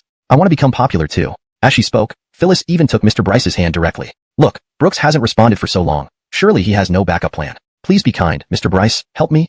Admittedly, while Phyllis lacked smarts, she knew how to use her advantage as well. This woman's appearance was undeniably stunning. Under her flirtatious requests, Mr. Bryce finally lost himself amidst the naturally seductive calls of good brother. Mr. Bryce said nothing, merely whispering lightly into Phyllis's ear. Sweetheart, wait for me here until I finish work. Then, Big Brother will take you somewhere interesting. Phyllis's eyes lit up with joy. These words indicated the matter was virtually certain, so she quickly pressed her advantage. Of course, no problem. Only, I'll always worry about my job and won't enjoy playing. Mr. Bryce patted Phyllis's delicate hand. If I'm taking you out to play, I'll make sure you go happily. Chapter 307, Taking the Bait. After saying that, General Manager Bryce left the agent's office in a hurry. The agent looked at Phyllis, who was being flirted with but didn't seem to care. There was an indescribable look in his eyes. Sometimes he really couldn't understand Phyllis at all. To say this woman was ambitious, she often refused to listen to others' advice, leading to her career becoming a mess as it is now. If you said she was just after money, there was someone who offered her 10 million yuan per month to give up her entertainment career and be his secret lover, but she firmly rejected it. The agent was completely confused about what this woman really wanted. Phyllis tidied up her clothes disheveled by General Manager Bryce and looked up at her agent. Of course, she saw the look in the agent's eyes, but she didn't care about what others thought. As long as she could achieve her goals, the means were insignificant.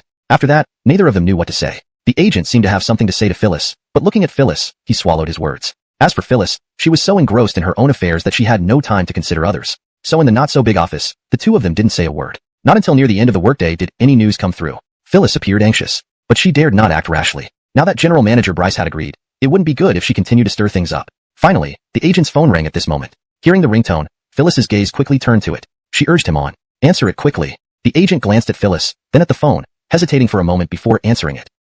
Yes, understood. The agent spoke humbly into the phone. After hanging up, he looked at Phyllis sitting on the sofa and finally said, General Manager Bryce succeeded. The higher-ups have agreed to start promotions within the next few days. Not only for you, but also for Trent. You both must cooperate fully and ensure there are no mistakes. Upon hearing this, Phyllis nearly jumped up.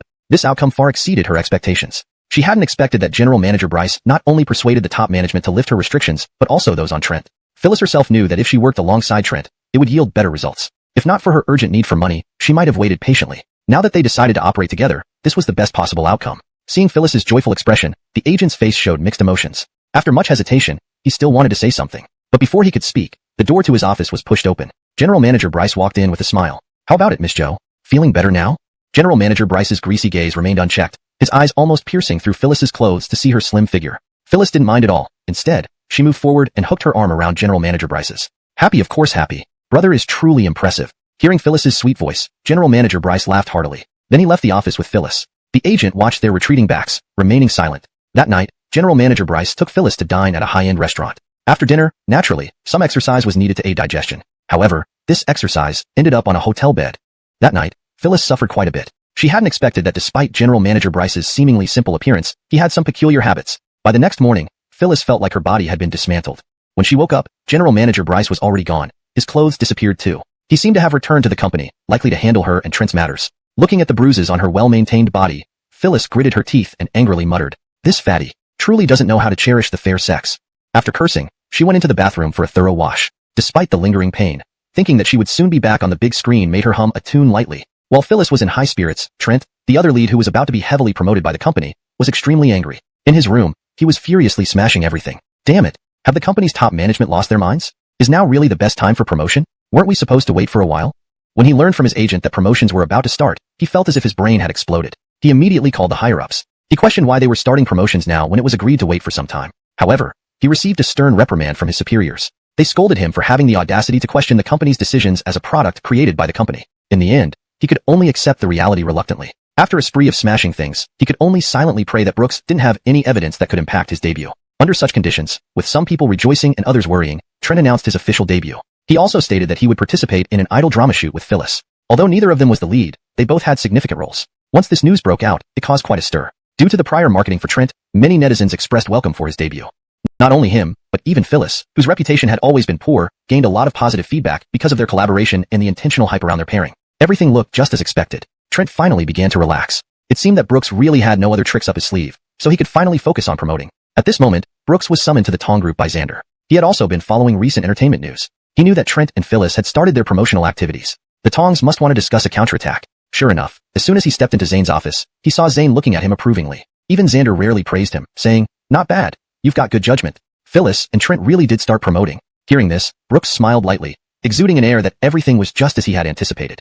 Chapter 308. Revealing a flaw. Brooks, after arriving at the Tong family group, discussed for a long time with Zane and others on how to handle this situation. Finally, after hours of meetings, they agreed on all countermeasures. Because this time, their goal was not only to clear Brooks's name. They also planned to use this opportunity to thoroughly expose the true faces of Phyllis and Trent, ensuring these two would no longer exist in the entertainment industry. Zane's ambition was even greater. Starchin Entertainment was one of the most influential entertainment companies in the country. It was also one of his company's biggest rivals. If this matter were handled well, they might eliminate this top rival once and for all. Thus, soon after everything was arranged, Brooks's retaliation began. Trent and Phyllis had been busy promoting lately, especially for that upcoming idol drama that was about to start filming soon. This was a crucial opportunity for both Trent and Phyllis. Trent intended to make a stunning debut with his first work. Phyllis wanted to use this new drama as her comeback. However, while they were busily promoting, an unexpected news item caught them off guard. At a promotional event one day, an entertainment reporter suddenly asked Trent, "Mr. Gu, you seem to have encountered some unfair treatment on the show, Heart Signal, and there are related audio recordings and photos circulating online. Although you publicly stated later that you didn't mind it and wouldn't pursue the responsibility of the wrongdoer, netizens and your fans seem to be fighting for justice for you. What do you think about this?" Trent wasn't particularly bothered by this question. Such questions had been raised before. Initially, he was very cautious, but when he realized these reporters just wanted to fuel conflicts and gain popularity, he stopped caring. So he gave a professional smile and replied, "I can only say thank you to my fans and conscientious netizens for their concern. But as I said before, I prefer to look forward. What has happened has already happened. Dwelling on it won't help my development, so it's better to let it go."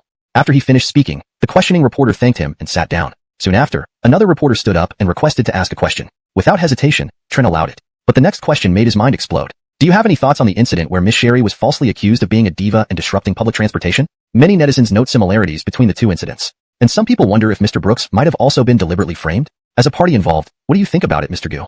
Upon hearing this question, everyone present fell into a deafening silence. Both Trent and Phyllis, along with their agents, felt their scalps tingle. Even the usually composed Trent was taken aback by this sudden question, stumbling over his words. "Well, this matter is indeed quite suspicious." Seeing him stammer, Phyllis unexpectedly calmed down first. She discreetly tapped Trent's shoulder. Then she whispered in a voice only they could hear. Calm down. Stick to blaming Brooks. Otherwise, if we get caught out, even without evidence, suspicions will still arise. Reminded by Phyllis, Trent seemed to regain his composure, quickly calming down and resuming his eloquence. After some evasive answers, he managed to brush the question aside. This scene was witnessed entirely by Leah, who was hiding at the scene. Leah mocked disdainfully. I truly underestimated this Trent. He can bluff through anything. But despite his words, a victorious smile appeared on Leah's face. Regardless of other factors, just Trent's stuttering response was enough to spark considerable discussion online.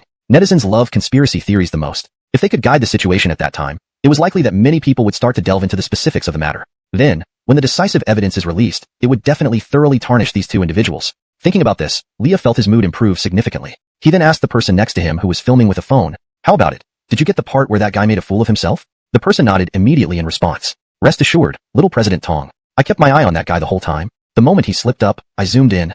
Leah nodded in satisfaction. Then he called for his subordinates to wrap up. They had what they needed, so there was no reason to stay any longer. After the press conference ended that day, Trent felt terrible. He had this premonition that something big was going to happen. Moreover, he wished he could go back in time and slap his stage-frightened self. Though he managed to salvage the situation in the end, if anyone had captured and released that moment of panic, people would surely suspect something. He didn't have the heart to wonder why someone today deliberately linked his incident to Sherry's previous one. All he hoped now was that today's events would pass quietly. However, his worries came true. That night, he couldn't sleep because of anxiety over the event. Trent, who usually took great care of his health, found himself suffering from insomnia. Tossing and turning, he eventually opened his phone. Scrolling through, he saw a striking headline. More than meets the eye? Renowned heartthrob's suspicious reaction to questioning. Although the post didn't include a cover image, Trent had a feeling it was about him. So he clicked in. The post contained no photos or videos, just a long string of text. It roughly stated that at today's press conference, a male celebrity showed some unusual behavior when questioned about his own matters. Without specifying names or the event details, only vague information was given. But Trent knew for sure that the male celebrity mentioned in the post was him. Worse, after a few quick refreshes, the comments on the post skyrocketed. Dozens of comments appeared within minutes, all asking for more details. Trent panicked and immediately shared the post with his agent. But an even worse situation arose. The post was deleted. Damn it, too many people had already seen the post, and it had dozens of comments before being deleted. In just a few minutes, this originally viral post disappeared. He couldn't imagine how many news pieces would pop up about this post online next. Chapter 309. Public Opinion Outbreak. Trent spent the entire night in unease. He was so nervous that he couldn't feel a bit sleepy. He stared at his phone all night, refreshing the screen nervously every now and then. Whenever there were no new posts popping up, he would feel a temporary relief. But soon after, he would fall back into anxiety and browse through those posts again. As long as he saw any discussion thread related to certain keywords, he would click in to check it out. After confirming that there were no problems, he would exit and continue refreshing the page. He repeated this process countless times, feeling as if his consciousness was starting to become muddled. But he still dared not let down his guard. He kept forcing himself to refresh the page constantly. This debut had been planned for a long time.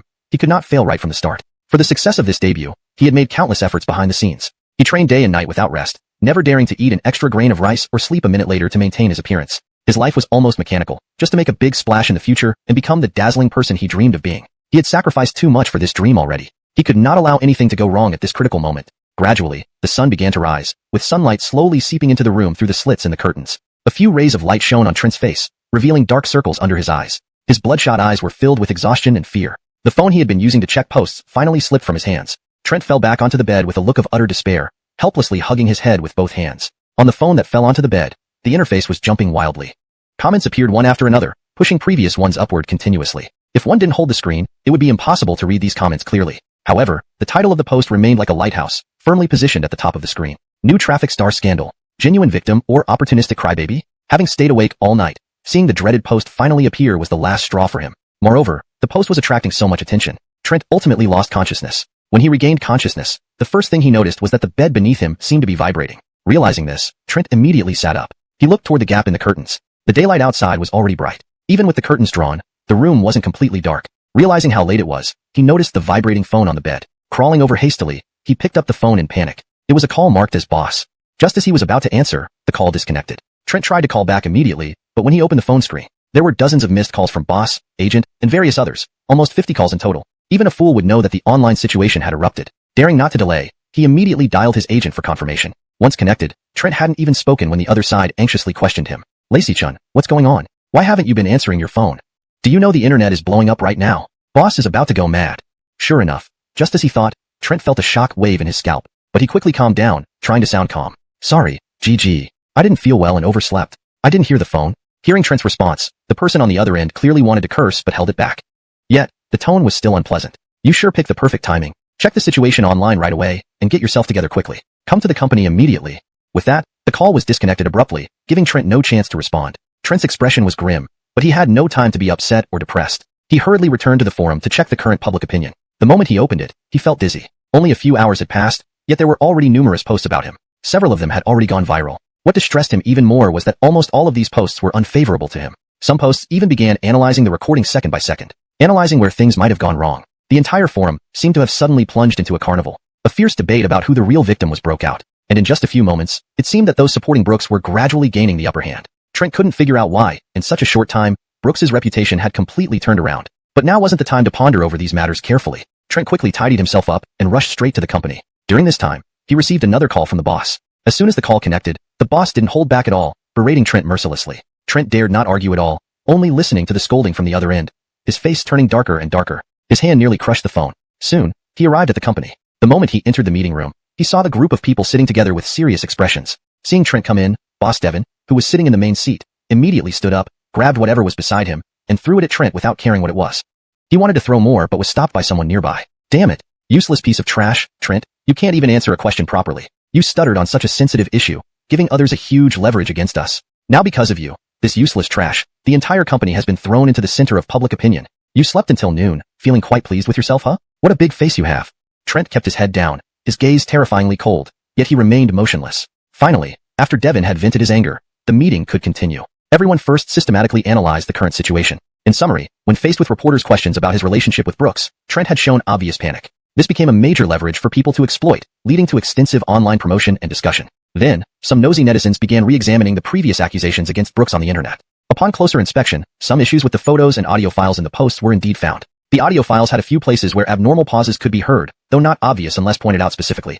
A cursory listen wouldn't reveal any problems. As for the photos, they were taken from extremely awkward angles, not looking like they were captured openly as claimed in the post. Even if comprehensive documentation was needed, having every single photo from such angles was quite peculiar. All of these factors led those netizens with Sherlock Holmes spirits to re-examine the so-called workplace bullying incident by Brooks against Trent.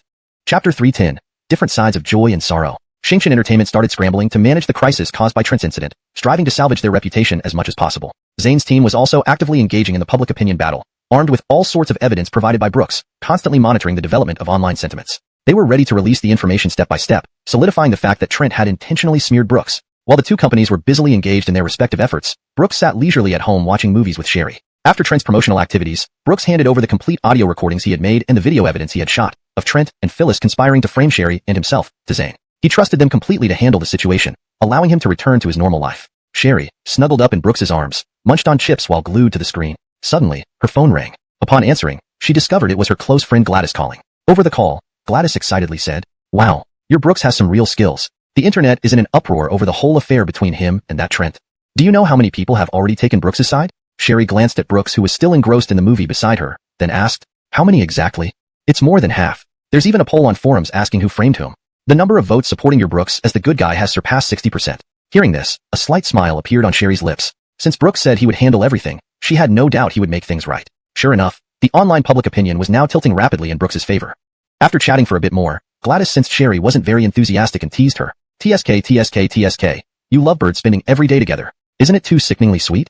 With that, Gladys hung up. Sherry chuckled and put the phone down, turning her attention back to the movie. At that moment, Brooks asked, "Who was it?" "Gladys.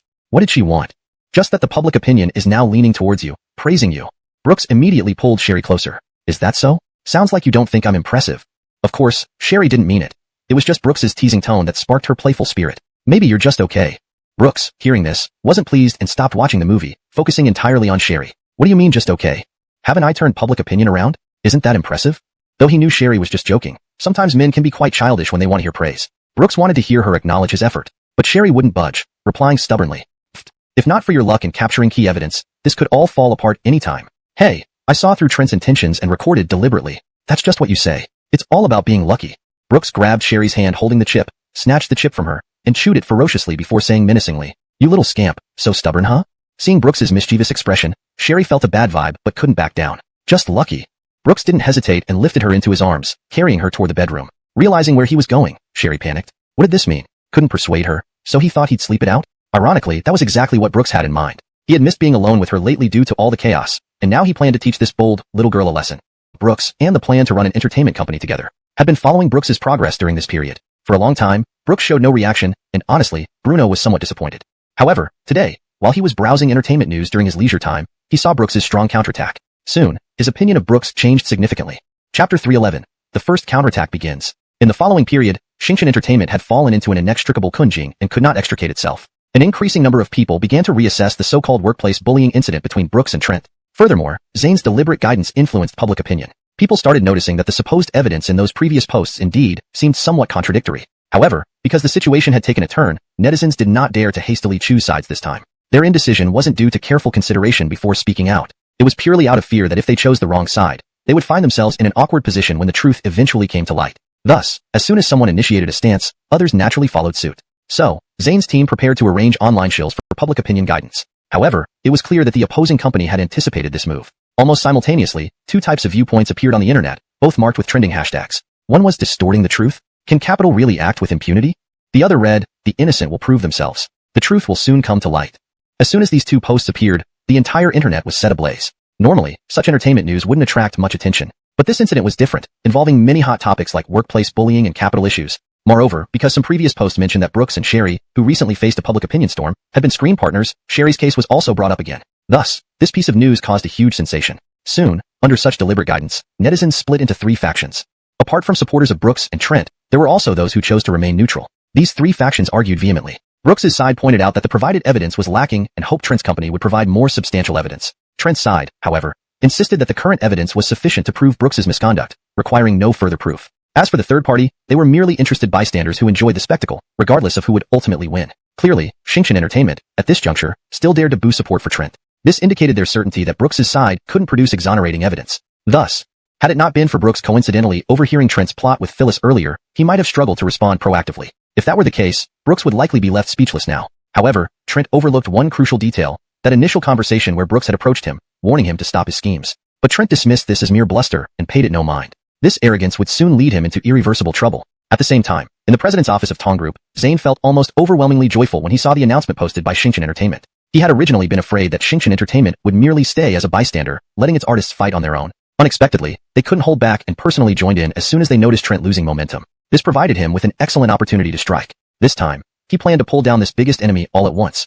Zane picked up the phone and called his assistant, saying excitedly, "It's time. Release the complete recording." Soon, a lengthy recording appeared online. The content of this recording was similar to the one used previously to attack Brooks, but much longer. However, these extra few minutes of recording told a completely different story. In this conversation, Brooks did not start off with a domineering attitude. Instead, he even pleaded with Trent to stop certain behaviors. Although Trent didn't reveal any obvious loopholes in this recording, the fact that the recording had been edited sparked endless speculations.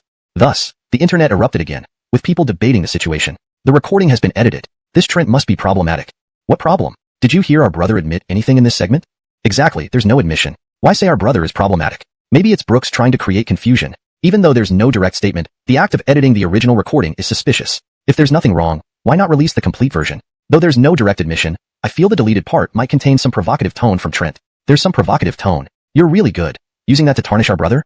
Chapter 312, Settling the Dust. Since Zane released the audio recording not long after Shinshin Entertainment issued its statement, Trent, who had not yet left the company, quickly saw this audio clip appear online. Cold sweat broke out all over him. Why is there a complete video? While he was still in shock, the boss reappeared and berated him angrily. Trent, can you be more reliable? Didn't you say there wouldn't be any other audio files? Trent was also stunned. He could only try to argue his case. At that time, I really didn't see anyone else recording. Perhaps a hacker broke into my computer and stole the audio files. Seeming to have found an excuse, Trent's tone became firmer as he repeated, "Yes, that's exactly it." Then he assured his boss again. "Besides, don't worry, boss. I did consider this point at the time, so I made sure not to slip up when talking. The netizens won't find any issues." It might have been better if he hadn't said anything. Hearing this, the big boss became even more furious. Of course, he had listened to the complete audio on the internet. Indeed, there were no problems. But why didn't this kid release the whole segment? Now people were seizing on this reason to criticize Trent for not releasing the entire audio initially. Trent also felt helpless about this. Initially, he had wanted to release the whole thing. However, after listening to it several times, he felt that the entire segment did not effectively portray Brooks's arrogance. To achieve better public opinion results, he chose to edit a segment. Unexpectedly, this decision backfired, putting him at a disadvantage. Unable to refute the accusations, Trent could only hang his head and endure the scolding. Go ahead and scold. After all, he had endured so much just to successfully debut. Getting yelled at once wasn't such a big deal. Trent comforted himself, but soon, a voice from the corridor sent his heart plummeting. "B-boss, it's not good." Everyone immediately tensed up upon hearing this. What happened? This statement at this moment was truly alarming. followed the assistant to the office to see what the video was. Shortly after, Trent snapped out of his daze and hurried after them. Upon arriving at the office, they saw several people huddled around, nervously watching a computer screen.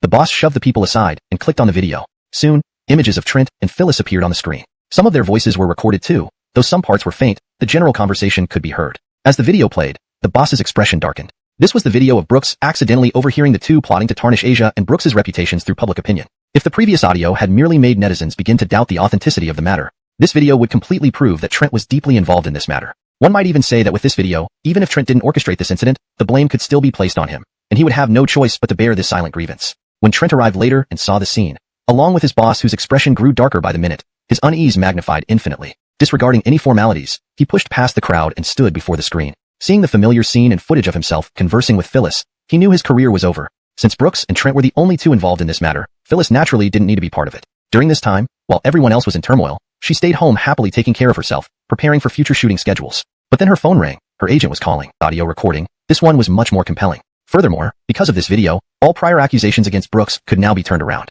To accuse Trent's side of deliberately framing him, netizens started cursing Trent en masse online. Even quite a number of his former fans were turning neutral or becoming detractors. There was also Starchin Entertainment, which had openly sided with Trent, now becoming a target for criticism. Due to the overly intense comments, the company's official account was forced to shut down the comment function. However, such behavior only fanned the flames. Thus, netizens began to create new threads en masse and furiously criticize Starchin Entertainment. In just a short hour, Starchin Entertainment stock started plummeting. In the office, the boss of Starchin Entertainment slumped in his seat, his face ashen. He looked at Trent with eyes full of anger, but he no longer had the strength to punish this person. Likewise, Trent's expression was terrible. He stood rooted to the spot, not knowing what to do. As for the other people in the office, they all wished they could bury themselves underground so as not to be found. They all knew how severe the situation was. Some old hands were already thinking about finding new jobs. Despite the tension in the office reaching its peak, an eerie silence filled the room.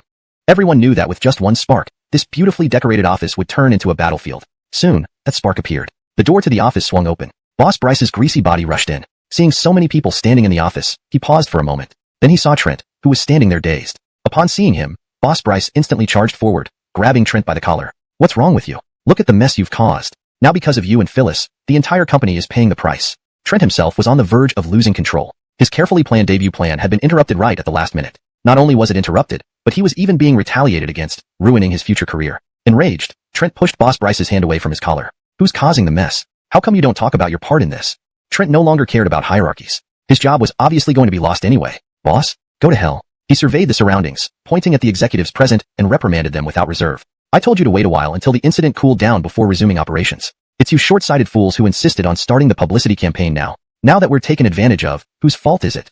Upon hearing this, Boss Bryce couldn't hold back any longer and got up to shout. "Is it just a matter of early publicity? If you hadn't been careless and allowed yourself to be secretly filmed plotting against others, if you hadn't let us down, why are you blaming us? If you had been cautious and not been caught on camera like that, just the audio alone wouldn't have stirred up such a storm. Don't forget that before your video came out, public opinion was leaning towards you."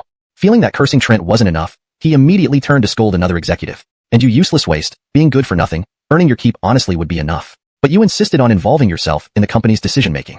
Had it not been for you, the fatso, meddling in things, the company wouldn't have started promoting these two people prematurely."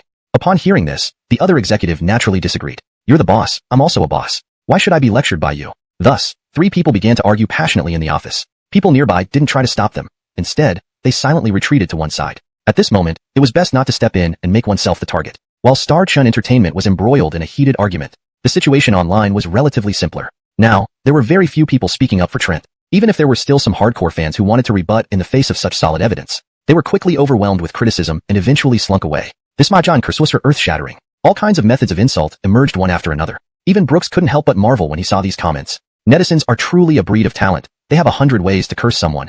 At this moment, Brooks and Sherry were each holding a business circle. His position was like a sitting dragon head. Such a person wouldn't normally call him. Although puzzled, Zane immediately picked up the call. "Mr. Bryce, what brings you to call me? A small company president?" Zane humbled himself considerably, despite being older than the person on the other side. Throughout history, the capable always took precedence over age. To his surprise, the tone of the person on the other end wasn't as cold as expected, almost warm and cordial. "Hey, Mr. Tong, don't be so modest. If Tong Group is considered a small enterprise, many companies would have to admit their insignificant workshops." Zane did not dare to be disrespectful, exchanged a few pleasantries, then cautiously asked about the caller's intention. Throughout the conversation, the other side remained polite. But he wasn't foolish enough to think such a person would call just to chat. Sure enough, he heard Porter finally explain the reason for the call. "Well, I'm calling to discuss a deal with you, Mr. Tong." Chapter 3:14 Porter's Proposal. "Proposal? Porter's business ventures span a wide range of industries, with his enterprises almost covering every sector. It would not be an exaggeration to say that he has created a closed loop in wealth. What could I have that would interest him? But since the other party brought it up, he naturally couldn't let go of such a good opportunity. He immediately inquired about the specifics of the proposal. Then he heard Porter say, "I know that Starchin Entertainment, as one of the leading entertainment companies, has always been a major competitor of your company. I'm sure President Tong also feels quite wary of this rival. Now, due to those online incidents, Starchin Entertainment has shown significant weaknesses. I believe President Tong must want to completely eliminate this long-standing opponent to prevent future trouble." Zane caught the meaning from here. This was a plan to remove Starchin Entertainment using his hands. But why? Wouldn't it be easier for him to do it himself? Seemingly anticipating Zane's doubt, Porter continued, "Since we're talking about making a deal, there must be something I want from President Tong." Upon hearing this, Zane sat upright. Here comes the important part. He wondered what this big player, who controlled half of the business world, could possibly want from him. "I heard that the two most popular variety shows under your company lately, Signal of Heart, were both orchestrated by the same planner, correct?" Zane's eyes flickered. Now it was clear what Porter wanted. Brooks, this talent. Talent is indeed always one of a company's core competitive advantages. After all, no matter how outstanding the product, it is always created by people. By taking away the talent, the product naturally follows. Now it was time for Zane to make a decision. Based on Brooks's displayed abilities, this person undoubtedly had huge potential. Innovative ideas had made the 2 seasons of Signal of Heart top the charts among variety shows. Given enough time, Brooks could create even more opportunities in the future. While currently, Brooks's value might not compare to a giant like Starchin Entertainment, the future remained unpredictable. Those 2 variety shows alone had brought immeasurable income and reputation to the Tong Corporation. On one hand, it was about solving the biggest immediate threat, while on the other, it was nurturing the most promising talent for the future. Zane didn't want to give up either side. But in the adult world, things rarely work out perfectly. Porter understood that the immense potential Brooks showed would make someone like Zane hesitate. At this moment, someone needed to push him towards a decision. So Porter's tone suddenly turned slightly threatening. "President Tong, have you heard a joke online?" Zane listened in confusion. One man said to the bandit, "Don't be unreasonable. I'll give you the goods." The bandit replied, "You fool, if I kill you, the goods will still be mine." Porter's voice sounded lighthearted, but Zane broke out in cold sweat. It clearly conveyed Porter's stance. "I'm not negotiating with you. I'm notifying you. If you are smart, take the benefits I offer and leave. Otherwise, I'll destroy your company so thoroughly you won't have the resources to retain anyone." Stunned, Zane couldn't respond immediately. Porter did not rush him, but simply bid him await a favorable reply before hanging up. Hearing the busy Dr. Bryce can indeed offer more development opportunities. "I support you. Just don't forget this old man who helped you when you make it big." "How could I? If not for the opportunity you gave me, I wouldn't have met Porter, right?" Zane didn't doubt this. Though Brooks's actions were sometimes unconventional, his character was good. Thus, he added, "All right, we haven't signed any contract yet. The contract I originally prepared for you hasn't been signed either. Just remember to inform Mr. Bryce." With that, he hung up. Only then did Brooks realize that Porter must have contacted Zane personally. He didn't expect to be in such high demand. From Zane's tone, it seemed he took this matter quite seriously. So, Brooks didn't delay and immediately called Porter. Seeing Brooks's call, Porter smiled slightly and answered immediately. "Hello. Hello, Brother Bryce. Did you contact Amnon?" "Yes, since you're a talent, I didn't want you to end up with someone else, so I acted first." "Hee, not as dramatic as you say, but it's fine. Amnon just called me and said there's nothing to arrange on my end. Once Trent's issue is resolved, I'll come to you." "Great." After this brief exchange, Porter excused himself and ended the call. Then he looked at Bruno beside him and instructed, "Send the documents to President Tong."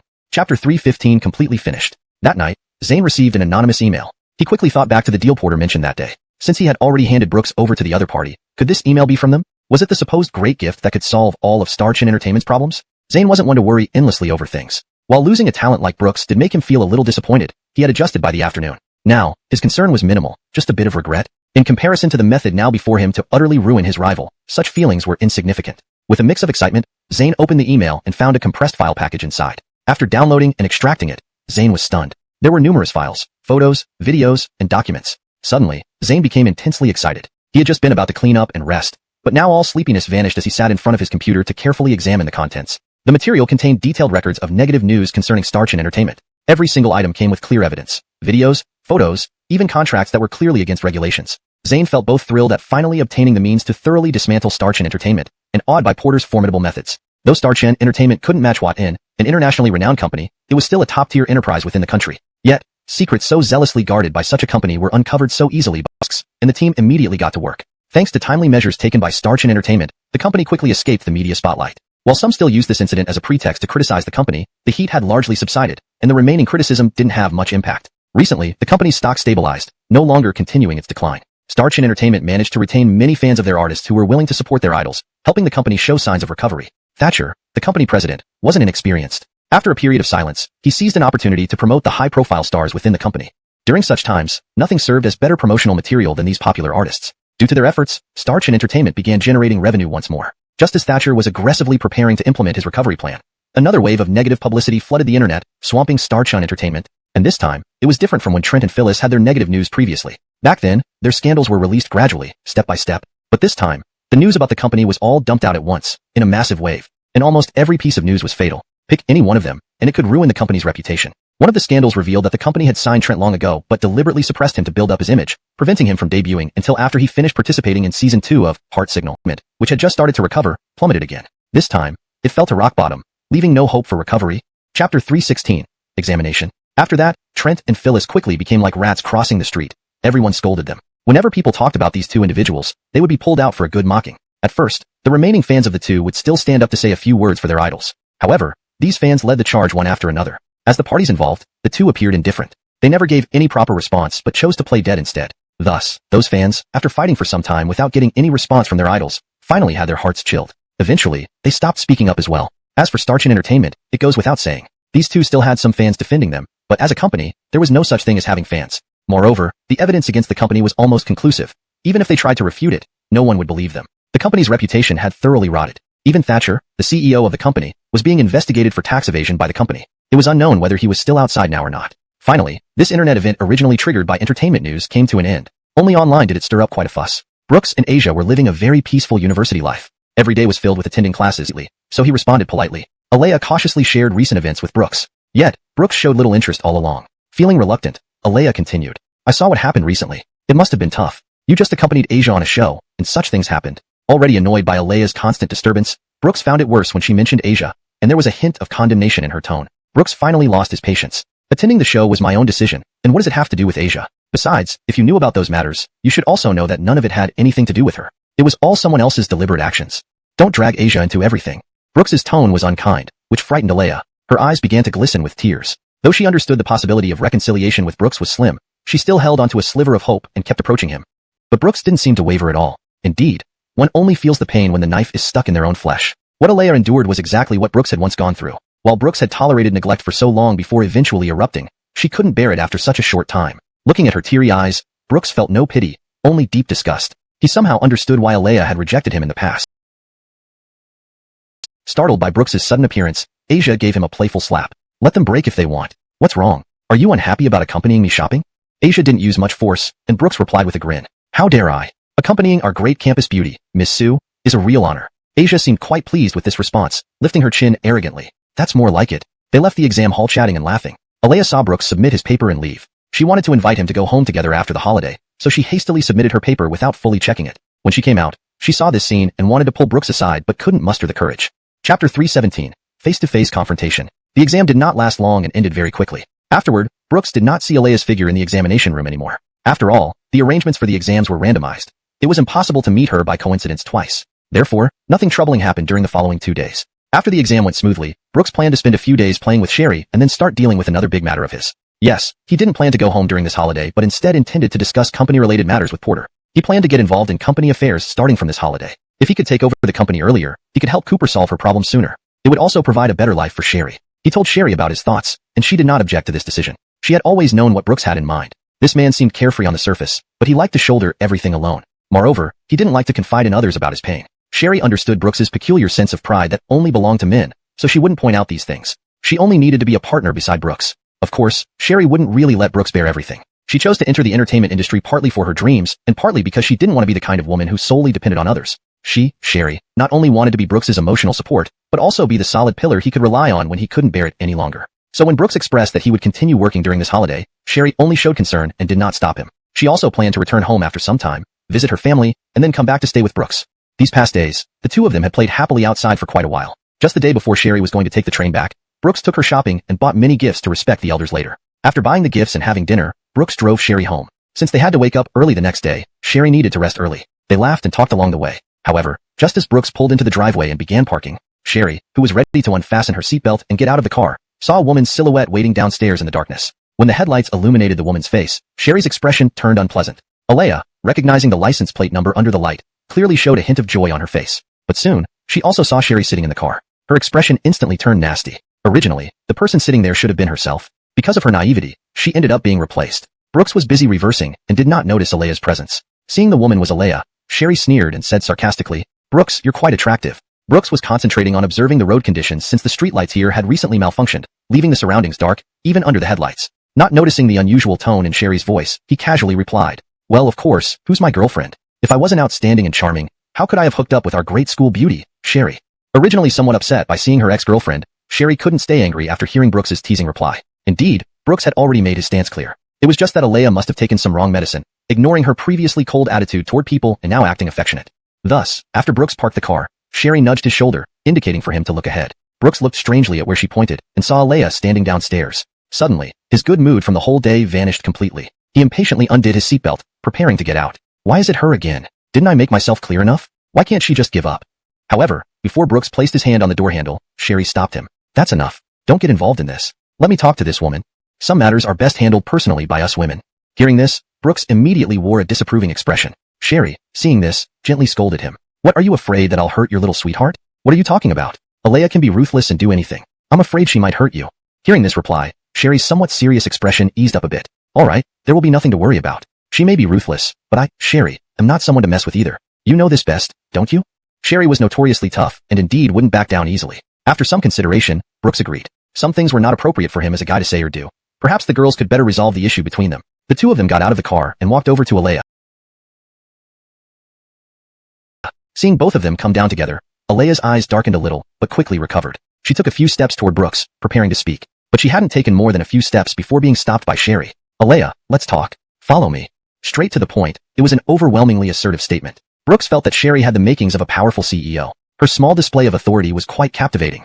Brooks felt stars in his eyes. No wonder those young girls love so much. This feeling of someone forcefully declaring their ownership. Indeed, experiencing it occasionally was quite exhilarating. The warmth in Brooks's smile stung Alea's eyes. Even when Brooks had been devoted to her before, he hadn't shown such a gentle smile. Alea took a deep breath and then spoke in an unhappy tone. There's nothing we need to discuss. I just want to talk to Brooks, and I'll leave afterward. As she spoke, she reached out to pull Brooks. But unexpectedly, Sherry grabbed her wrist. Alea tried to pull her hand free, but Sherry, who regularly exercised to maintain her figure, had quite a grip. Alea tried several times but couldn't succeed. At this moment, Brooks delivered a heavy blow. There's nothing we need to discuss. His face remained calm, even cold. Turning his head, he gently said to Sherry, talk away. I'll take the stuff we bought upstairs first. Come back once you're done. With that, he carried the items and went upstairs past Alea. Alea tried to stop him but was mocked by Sherry. Use your eyes a little. Didn't you see that Brooks doesn't want to deal with you?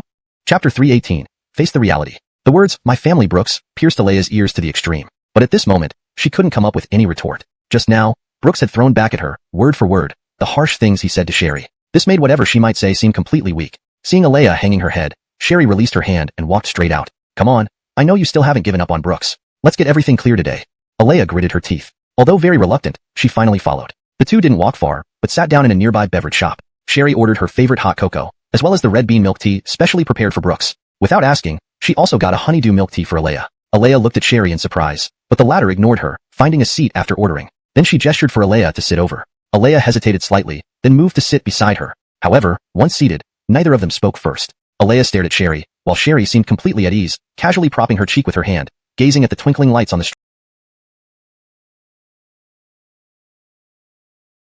street outside, and the bustling food stalls around. Alea glared intensely at Sherry, seemingly trying to burn a hole through her. She also felt somewhat aggrieved. It was this woman who said she wanted to talk, but after calling her out, not uttering a single word. What was that about? Because of some inexplicable sense of pride, Alea did not want to speak first. The two sat there in tense silence. The mournful aura Alea exuded caused a nearby couple chatting happily to fall silent all of a sudden. The silence continued until the server brought their drinks, and the young couple left early, unable to bear the stifling atmosphere. Once the server left, Alea finally could no longer hold back. What do you want to say? You invite me here and then say nothing. Sherry took a calm sip of her warm cocoa and breathed out deeply before replying to Alea, but her reply came out of nowhere. Are you not curious why I know what kind of drink you like? What was there to be curious about? Obviously, it was Brooks who told Sherry. Didn't that go without saying? Thinking so, Alea naturally replied accordingly. Then she heard Sherry say with a mocking expression, considering that you were admitted to our school through proper exams, you aren't too dumb after all. Alea couldn't hold it together anymore. What was wrong with this woman? Firstly, under the pretext of having a chat, she lured her aside, preventing her from talking to Brooks. Then she started babbling nonsense. Was she really thinking Alea was an easy target? Enraged, Alea stood up ready to scold this woman, who always acted superior. But Sherry's one sentence instantly doused her anger. If you're not too dumb, then why can't you understand that when someone doesn't care for another person at all, it isn't shown by harsh words, but by complete indifference? Have you ever seen anyone discuss their ex with their current partner? Brooks told me your preferences without any hesitation. That means he has already determined that your existence won't affect our relationship at all. To Brooks now, you Alea are just an unimportant stranger.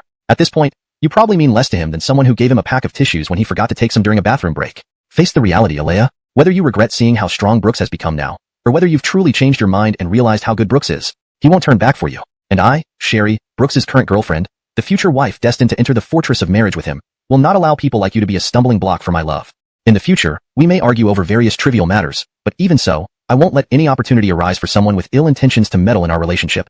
I'll stay by Brooks's side forever, until the end of our lives. After finishing, Sherry didn't give Alea a chance to speak. She picked up the drinks for herself and Brooks and left directly. Before leaving, she left one last message for Alea. Alea, no matter what, as the once ideal white moonlight in Brooks's heart, I won't stoop to besmirching you. So, please cherish your reputation and stop doing things that lower your status. Clinging on persistently is really disgusting.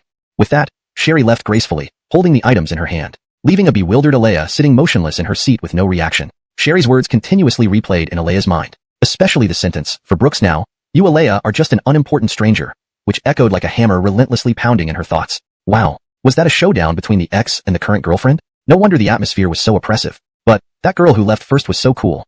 A young store clerk remarked. An older colleague immediately nudged the young man's arm and glanced cautiously at Alea, who seemed lost in thought. Seeing that she didn't react, they finally sighed in relief, then scolded him. Mind your own business and don't gossip about others.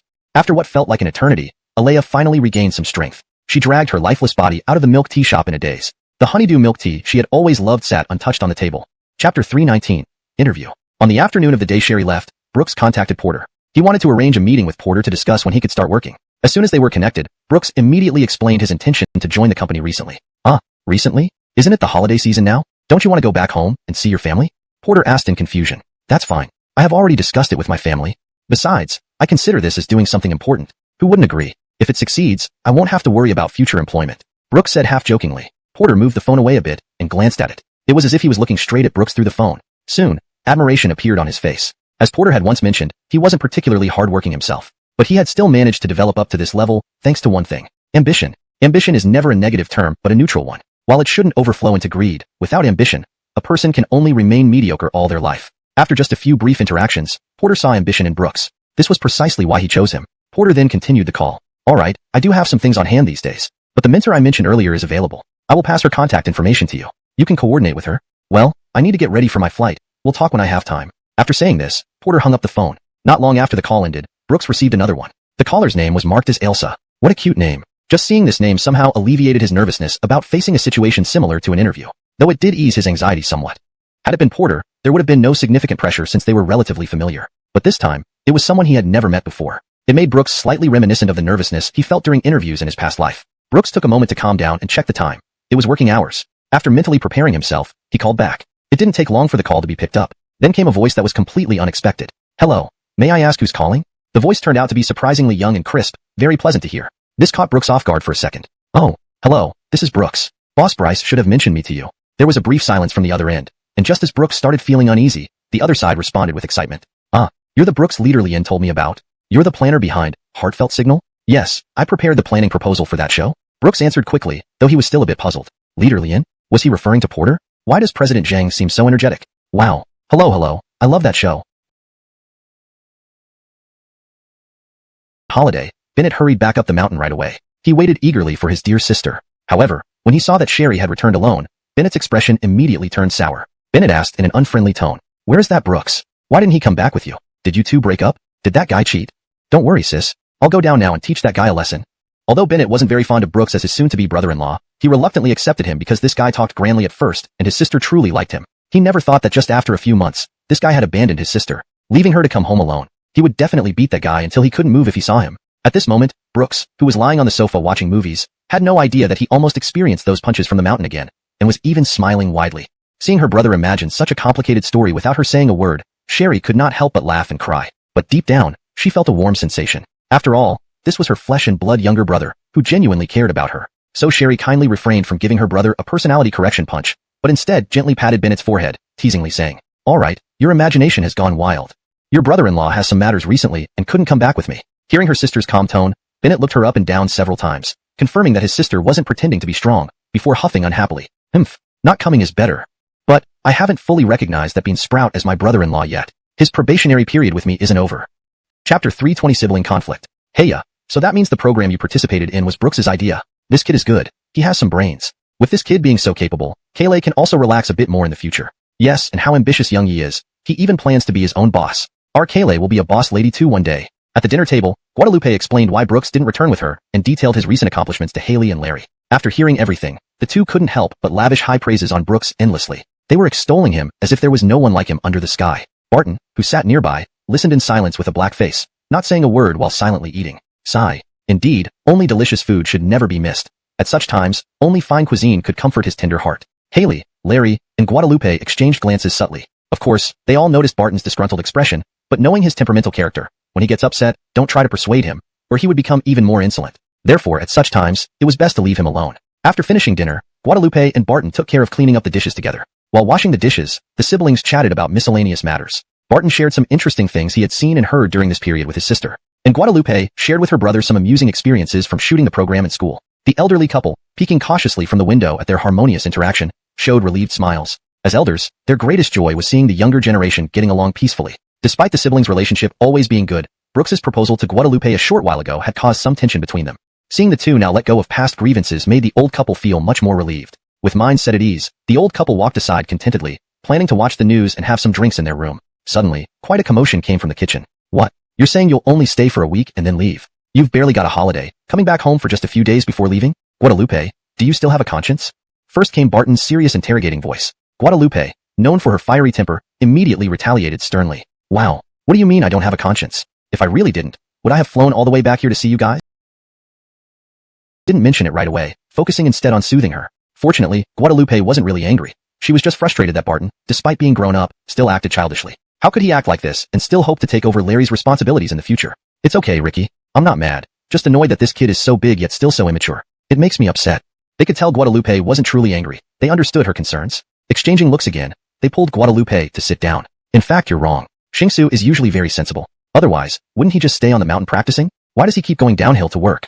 And whenever he gets some free time, this child will come back to help with things around the house. He really is an excellent kid, Haley said first. In fact, Barton was usually a very reliable person. Not only did he work in town to earn money for necessities on the mountain, but he also helped out with tasks around the place and taught his junior disciples kung fu upon returning. But in front of his older sister Guadalupe, he often showed a more childlike side. Yes, this child rarely complains even when wronged. He's a very strong kid. Sometimes the fellow disciples on the mountain would go down to town. During these times, Larry would have them check up on Barton. Barton's somewhat stubborn personality made him not very likable, sometimes causing people to target him. However, he never mentioned any of these issues to the elderly couple. The old couple recounted the hardships of Barton, one after another.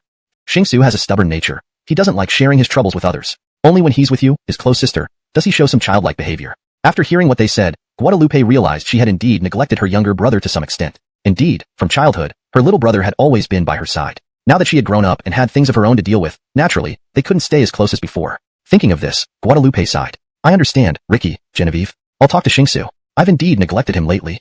Hearing this, the old couple exchanged glances but didn't say anything more. They stood up and left. Guadalupe then took their favorite snacks and drinks and went in the direction Barton had run off to. Chapter 321, Sibling Night Talk. After Sherry left the house, she walked straight in one direction. Sure enough, after walking for some distance, she saw Bennett sitting in a pit under an old banyan tree, sulking. Looking at this tall, muscular boy curled up like a water wheel animal, Sherry felt both annoyed and amused. But then she recalled what the elderly couple had said to her just now. Sherry's eyes suddenly softened. Sherry took the snack in her right hand and threw it toward Bennett's head in the pit. The packaging of the puffed snacks was full but contained little inside, so it didn't hurt when it hit him but made quite a loud noise. Startled by the impact, Bennett froze for a moment, then saw his favorite childhood snack appear before him. By the time he turned around, Sherry had already jumped down into the pit and was running towards him. Bennett's expression immediately brightened, but then he remembered he was supposed to be upset with his sister, so he quickly picked up the snack and tossed it aside, turning away with a huff. To his surprise, the snack had barely left his hand when he felt his sister's firm slap. Sherry didn't hold back, and the slap produced a loud, dull sound. Good boy, actually daring to throw it.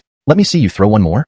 Though Bennett tried hard to maintain his anger, his sister's presence was too overwhelming. The bond between siblings was truly strong. In the end, he sheepishly picked up the snack. Seeing this, Sherry sat down with satisfaction. Before her bottom even touched the ground, Bennett, quick as ever, removed his jacket and laid it beneath her. When she sat down, instead of the expected hardness, she felt the softness of his jacket. Looking down, she realized her brother's coat was under her. Feeling warmth in her heart, Sherry thought that her parents were right.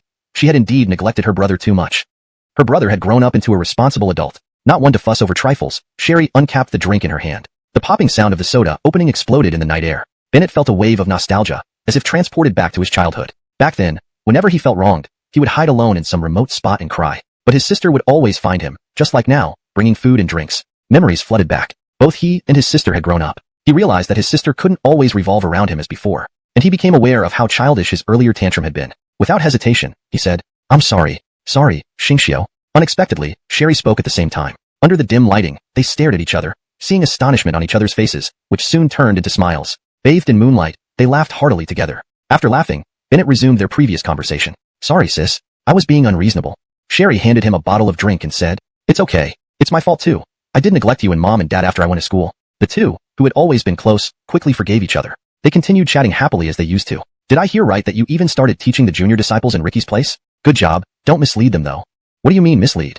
When I fought Brooks, you saw my skills." Recalling how that brat insisted on fighting untrained Brooks, nearly causing trouble, Sherry slapped Bennett on the shoulder again. "Just mentioning this gets me angry. You, a martial artist, bullying an ordinary person back then. What were you thinking?" Bennett Thorneck, yet stubbornly argued, "Nothing wrong with that. I was just following our family tradition. How is it bullying?" Then his tone turned sarcastic. "Besides, he took my sister away. If I didn't beat him up, I wouldn't feel any better." Sherry couldn't help but laugh and sigh. "When did he take me away?" "He hasn't yet. But during the summer break, which lasts over a month and a half, you come home for only a week. Aren't you going back to be with that guy?" Sherry blushed at these words. Although she said she needed to go back and handle work-related matters promptly, it was also true that she wanted to spend more time with Brooks. But she still insisted stubbornly. "What do you mean that guy? He's your future brother-in-law. How disrespectful are you?" Then she mumbled softly, "Of course, I'm not going there just to be with him." Bennett listened to his sister's half-hearted announcement, and her obviously insincere expression with a sneer. Soon after, the siblings chatted in the pit until very late. Meanwhile, in another city, Brooks had no idea that because of him, the siblings had a minor disagreement. Time passed quickly. On Monday, Brooks came to the company as agreed. When he arrived at the building, he was stunned by what he saw. He originally thought this company. Elsa realized that she and Brooks didn't seem to be familiar enough for her to know his preferences. But she wasn't embarrassed at all and asked right away, "Mr. Yi, what would you like to drink?" Brooks hadn't yet come to terms with his shock when he heard this casual question from her. Though still not quite clear about the situation, he still replied politely, "Oh, I'm not picky. Anything will do." "That settles it. Bring 2 bottles of soda over," Carrie said somewhat helplessly. "Considering we are discussing business today, drinking soda seems a bit too casual." Brooks silently agreed in his heart. He fully endorsed what Carrie had said. However, Elsa responded sternly, "Why not? We're friends with Tucker and we'll be friends too soon. There's no need to be so formal among friends, right?" Having finished speaking, Elsa looked at Brooks sincerely. In the end, Brooks had no choice but to nod. Marcy glanced at the startled Brooks, well aware that he too had been taken aback by Elsa's unconventional personality. She sighed and said in an unyielding tone, "Soda won't do. I'll make Mr. Yi a cup of tea. Offering you a cup of milk tea is already a compromise." Upon hearing this, Elsa wanted to object, but Marcy's glare silenced her. Shrinking back, Elsa dared not utter a word. Marcy sighed and left the office. In the spacious office, only Brooks and Elsa were left. Fortunately, due to their brief chat earlier, they had gotten to know each other to some extent. Plus, Elsa's youthful appearance helped ease Brooks's tension significantly. After sitting down, Elsa started chatting with him right away. "Sister Yaya is really too rigid. It's impossible to grow big and strong acting like this. As the saying goes, a great man does not pay attention to trifles. Sister Yaya always spends too much energy on such trivial matters, which isn't a good habit." Finishing her statement, she looked at Brooks earnestly and asked, "Do you agree with me?" Hearing this, Brooks was momentarily at a loss for words. After a brief daze, he nodded. Seeing this as meeting a kindred spirit, Elsa got up from her chair and sat on the sofa opposite Brooks. Without asking, she grabbed Brooks's wrist and shook it vigorously. "Just as I thought, we get along really well indeed." Brooks obviously couldn't adapt to this lively girl, but to be honest, he didn't dislike the girl in front of him. Her lively character reminded him somewhat of Sherry, only this person was even more energetic. Afterward, Elsa dragged Brooks into conversations about many peculiar things. Brooks barely got a chance to interject, almost entirely listening to Elsa chatter nonstop. All he could do was nod occasionally in agreement. Before long, Marcy came in with the prepared tea and drinks. The moment she entered, she saw Elsa talking enthusiastically while Brooks seemed as limp as a frost-bitten eggplant. Having accompanied Elsa for a long time, Marcy seemed to have a strong deterrent effect on Elsa. Earlier, Brooks had tried to steer the conversation back on track to discuss his upcoming employment details, but he couldn't find a suitable opportunity to do so. However, as soon as Marcy came in, it naturally caused Elsa to obediently stop talking. After placing the tea down, Marcy didn't leave, but sat right next to Elsa. Then she said gently but firmly, "President Zheng, don't forget why Mr. Yi came to the company today? You mentioned that he is going to be our future vice president. As the president, shouldn't you have a serious talk with him about work matters? As for your random talks about magical girls and armored fusion, please wait until after work to chat, and only if it won't disturb Mr. Yi." "Okay." Elsa, who was sipping her milk tea, now complied obediently, simply replying with an "okay." Brooks watched this somewhat magical scene unfold. The CEO, Elsa, was actually being managed by her subordinate. However, Brooks didn't find anything wrong with this. After all, everyone has their area of expertise. He had no doubt about Elsa's capabilities, since she was recommended by Porter. As for Miss Marcy, from their casual conversation earlier when she led him upstairs, he could tell she was also a very articulate person.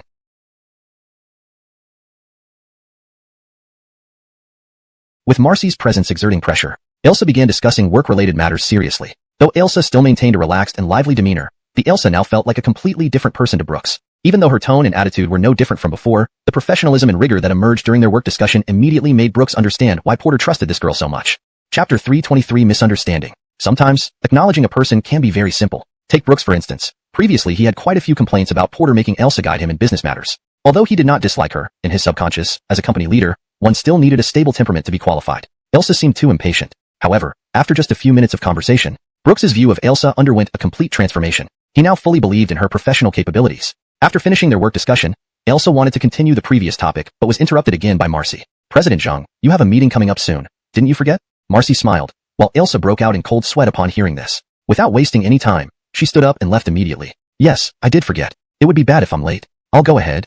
With that, she disappeared in a flash. Brooks looked at the empty doorframe, falling into deep thought once more. He couldn't tell which version of Elsa was the real one. Marcy glanced at Brooks, who had a somewhat complicated expression on it. This statement didn't seem to have any effect. But President Zhang is universally recognized as a genius, and you are also a college student at a prestigious university who planned a national hit variety show during your studies. Aren't you all equally nervous when talking to me? Brooks had a premonition. They shouldn't continue this conversation, or it might lead to tears. Feeling like sitting on pins and needles, Brooks wanted to find an excuse to leave, but doing so would only make things worse and likely devastate Marcy. After all, as Elsa's assistant, she was one of the top 3 executives in the company. Offending her right away wouldn't end well. But sitting here, he didn't know what to say. Fortunately, Marcy's state didn't last long, and soon she adjusted herself back to her best condition. She apologized to Brooks. I'm sorry to make you uncomfortable. I should be used to this by now. A trace of disappointment flickered across her eyes before it was quickly replaced by a standard smile. After some thought, Brooks finally asked, Miss Gu seems to want to change this situation? Marcy nodded without hesitation. Of course. Why? Brooks was puzzled. As a superior, wasn't it good to naturally exert pressure on others? But like this, I don't even have any close friends. How lonely I feel. I try so hard, but every time President Zhang sees me, she acts like I'm a monster. Just how much does she hate me?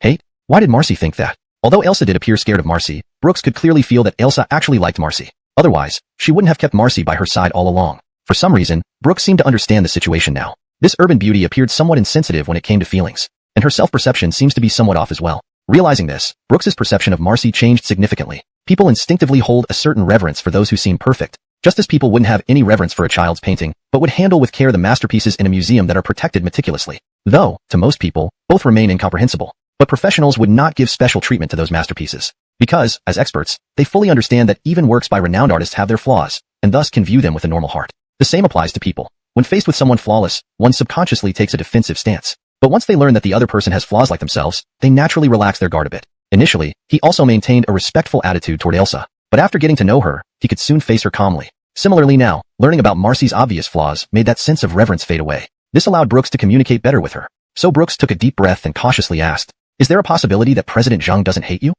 Hearing this, Marcy's eyes lit up immediately. Though embarrassed, he couldn't help but feel that Marcy looked like a dog wagging its tail in excitement at being affirmed. Really? Did President Zhang say it herself? Marcy stood up excitedly as she spoke. Not directly, but it can be seen from her usual behavior. Unexpectedly, Marcy instantly deflated. Oh, I thought President Zhang said it outright. Forget it. Thank you for comforting me, Mr. Yi. I am very clear about what it looks like when one likes another. Every time I'm around, President Zhang seems very stiff. This clearly isn't how someone shows affection. Marcy rambled on. Brooks's expression turned grim. No, friend. Your perception is way off. Chapter 324. Straight to the point. Brooks slammed his hand on the table, then said with a strange expression. No. Miss Gu, your perception is way off. Marcy was startled by Brooks's sudden outburst. She leaned back into the sofa. Realizing he had lost his composure, Brooks cleared his throat awkwardly and sat back down. After settling himself, Brooks looked at the woman before him. He soon made up his mind. No matter what, he had to make this woman, Marcy, clearly recognize her own issues. Originally, he thought she was a cool and sophisticated older sister type, but it turned out she was a low-empathy girl. Clearly wanting to build a good relationship with Elsa, she ended up sentencing herself, leading to a constantly delicate state between the two. Perhaps because he once had a love that couldn't be attained. He couldn't stand seeing people who could potentially become close friends not progressing further due to some absurd reasons. Even if Marcy clearly wanted a friendship with Elsa, it was still the same. After making his decision, Brooks rubbed his head and asked, Miss Gu, what did you do for work previously? Teacher. Though puzzled as to why Brooks was asking these questions, she felt that he had no ill intentions. His tone had also changed from before, becoming much more relaxed. This made her happy, so she answered directly to continue the conversation. Upon hearing Marcy's response, Brooks wore an I knew it expression. Being able to exert such powerful pressure without being overly annoying could only come from parents or those strict teachers. What circumstances led you to think of starting a business with President Zhang? Well, Marcy fell into a slight contemplation but soon spoke confidently. It's because we were schoolmates when we studied together. But since President Zhang skipped grades, she was younger than all of us. Later on, due to skipping more grades, We only became classmates for 1 year before she moved to another dormitory. After graduation, I stayed in the school as a teacher on my former teacher's advice. One day, President Zheng suddenly called me, asking if I wanted to start a business with her. So we decided to venture out together. In just a short paragraph, Brooks was shocked multiple times.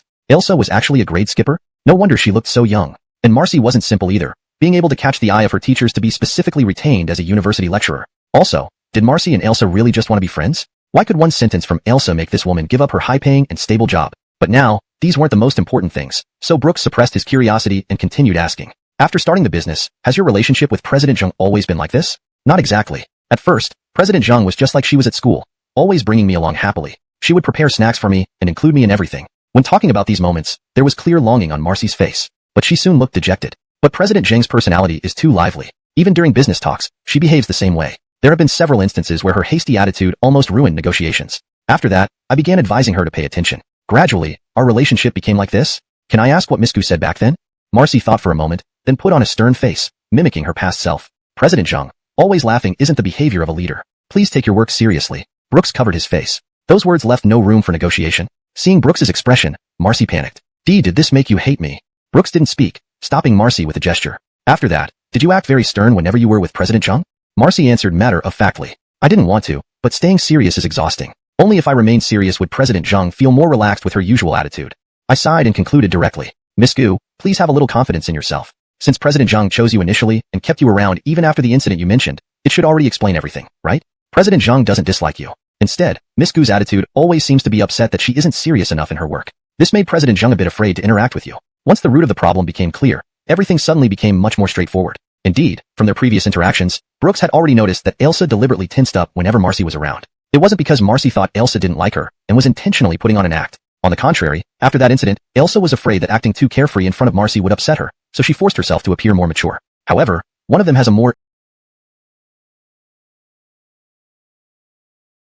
introverted personality, while the other is still quite young. This led to communication issues, resulting in the current situation. Brooks laid out his thoughts clearly for Marcy. After listening, Marcy looked enlightened, her eyes filled with admiration for Brooks. Brooks felt somewhat embarrassed under her gaze. He knew where this admiration came from. As a student several years younger than her, he had managed to identify the problem after just a brief interaction. But in reality, his inner self was that of a man in his 30s. In terms of life experience, both Marcy and Elsa were still kids. To help thoroughly, Brooks gave Marcy a few pointers before bidding her farewell. Riding in the elevator on his way out, Brooks felt mentally and physically drained. Today, he not only attended an interview for the position of vice president, but also unexpectedly became a counselor.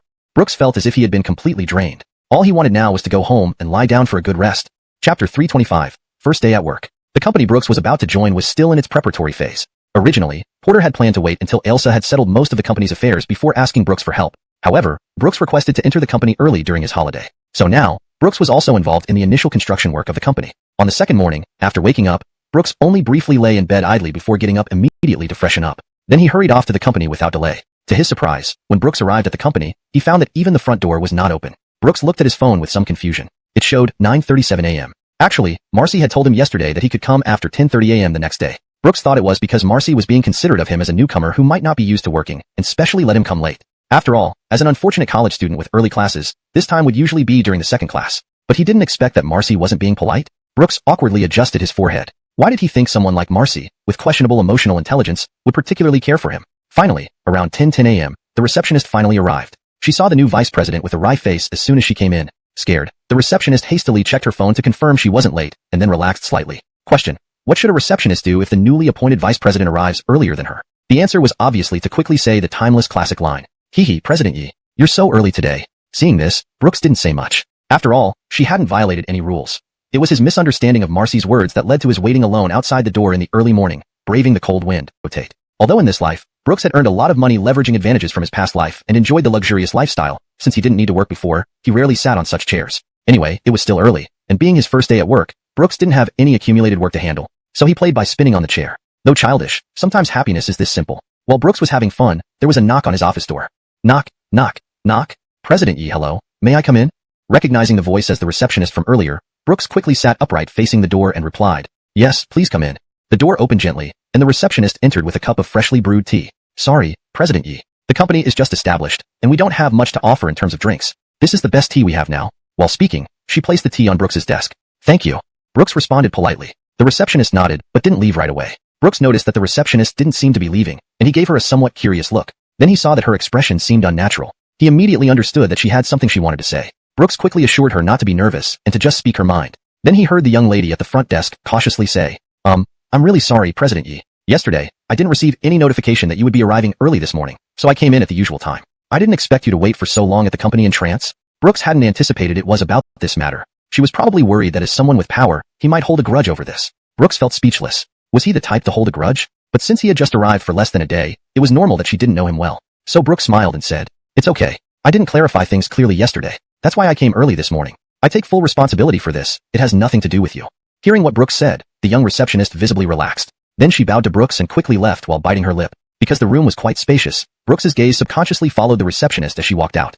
Every move she made fell into his eyes. He knew that kind of movement all too well. It was the feeling of being relieved after making a mistake, but having the leader not care. Recalling his past life when he was working hard every day, he often encountered such situations. Whenever this happened, it really felt like today was the luckiest day of this period. The feeling of not being picked on by the boss is indeed great. But still, try not to leave a bad impression on others. Otherwise, it would be bad if they gossip behind your back. Glancing at his phone, it was just a few minutes before 10:30 a.m. Outside, employees were gradually entering the company. The official start of the day at the company was announced. Chapter 326, a day tour of the company. After the little morning incident, Brooks sat quietly in his office, browsing through his phone. After another 10 minutes or so, there was another knock on his office door. Mr. Yi, are you there? It was Marcy's voice. She had started addressing Brooks as General Manager Yi instead of Mr. Yi. Brooks sighed inwardly. This woman was truly all business and formal. He quickly responded. Marcy pushed the door open and came in, but she didn't enter further into the room. Instead, she stood at the doorway and said, General Manager Yi, today, you just need to familiarize yourself with the company environment along with the staff. The specifics of your official duties can be discussed by you and General Manager Zhang tomorrow. Brooks didn't have any objections to this arrangement. He simply nodded. Upon receiving Brooks's affirmation, Marcy quickly left. Before departing, she added, in a bit, someone will come to guide you around the company. In the afternoon, some people will move items into your office, and you can arrange them according to your preferences. After finishing her statement, she turned and left. Brooks was about to say something more, as he was still curious whether Marcy had taken any action to maintain her relationship with Elsa after their lengthy conversation yesterday. But the Marcy in work mode didn't show any sign of hesitation or uncertainty from the previous day. She was efficient and quick. Before Brooks could ask, Marcy was already out of sight. His hand, which had been raised to greet her, was still hanging in the air. This woman is really different when she's working, he mused, and then resumed looking at his phone. He had originally planned to wander around the company himself, but since someone had been arranged to guide him, he didn't want to cause trouble by going out alone.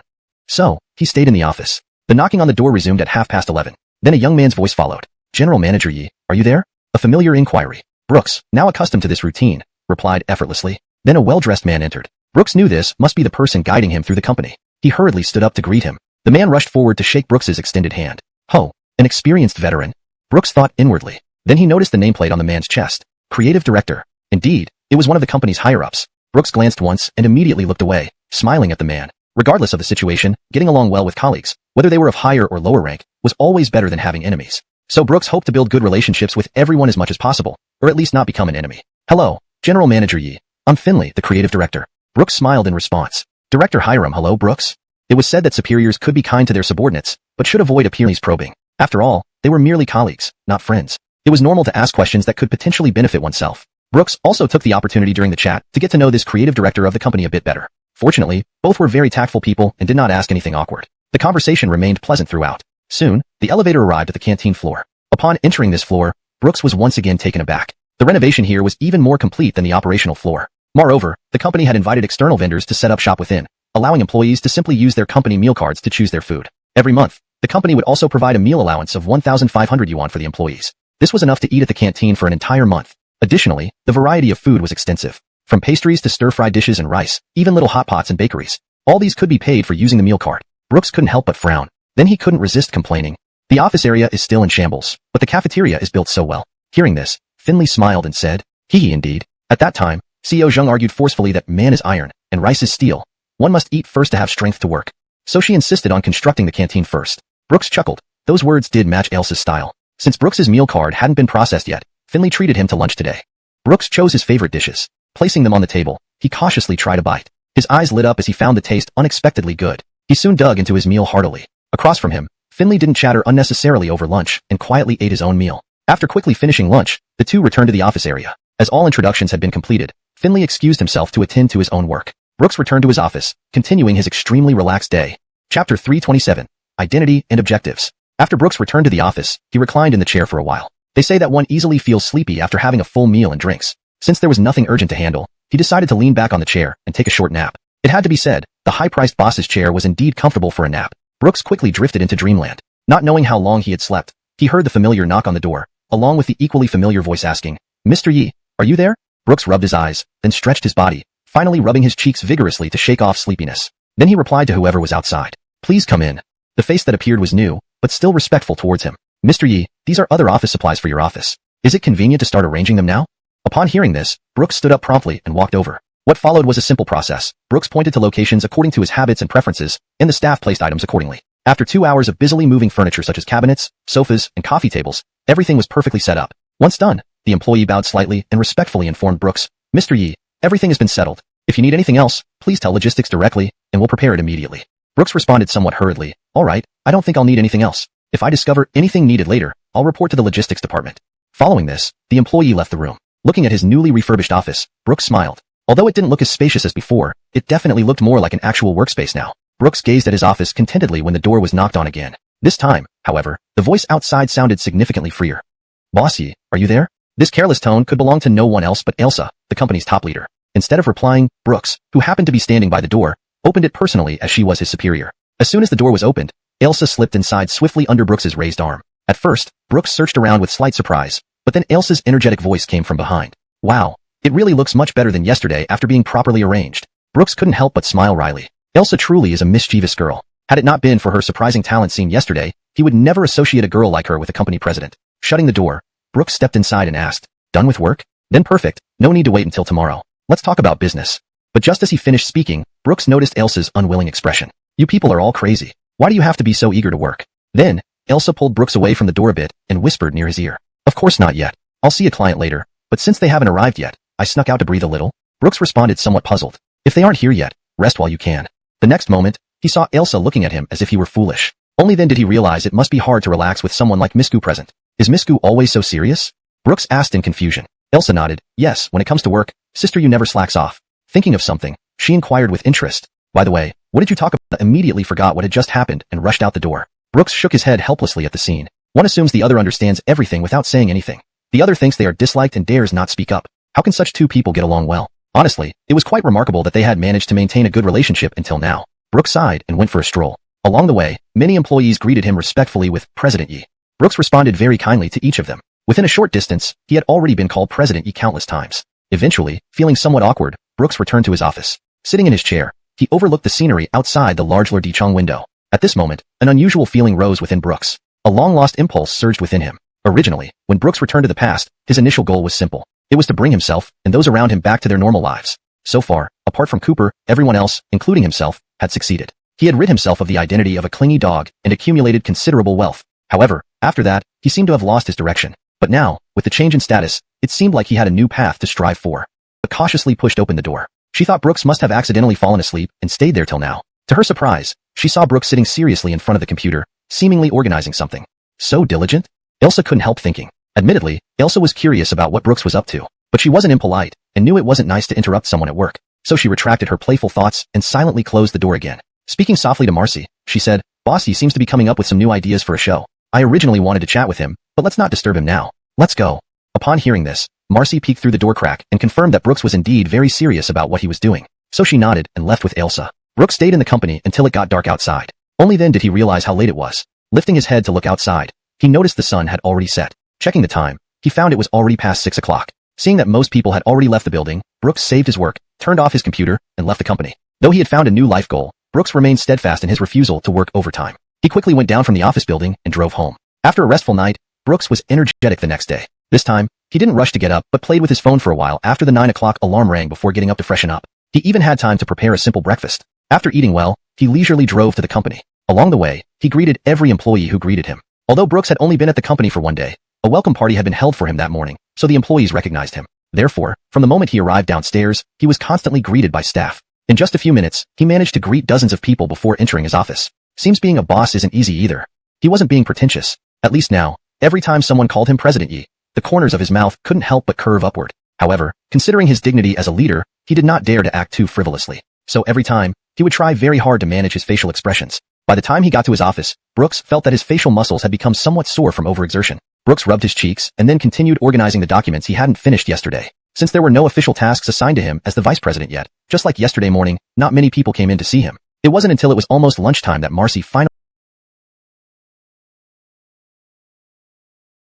knocked on the door of his office. Brooks knew that this was his superior assigning him work. With an eager attitude, he followed Marcy to Elsa's office. Upon entering, he saw Elsa on a call with someone. Despite her casual tone, it was obvious that she was more restrained compared to her usual self. Her word choice was also quite meticulous. "All right, President Chun, it's settled then. We'll meet when you confirm your schedule." After saying this, Elsa hung up the phone. Then, without immediately acknowledging Brooks, she tossed her phone aside and slumped onto the table. She looked like a deflated fish that had lost all its dreams. "Bossy, could you pass me an apple from the table?"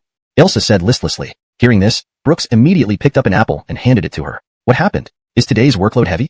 Elsa took the apple and bit into it aggressively. In a few bites, it was clear she was venting her work-induced frustration through the apple. Her small face immediately puffed up. Seeing Elsa's expression, Brooks found it unbearably cute.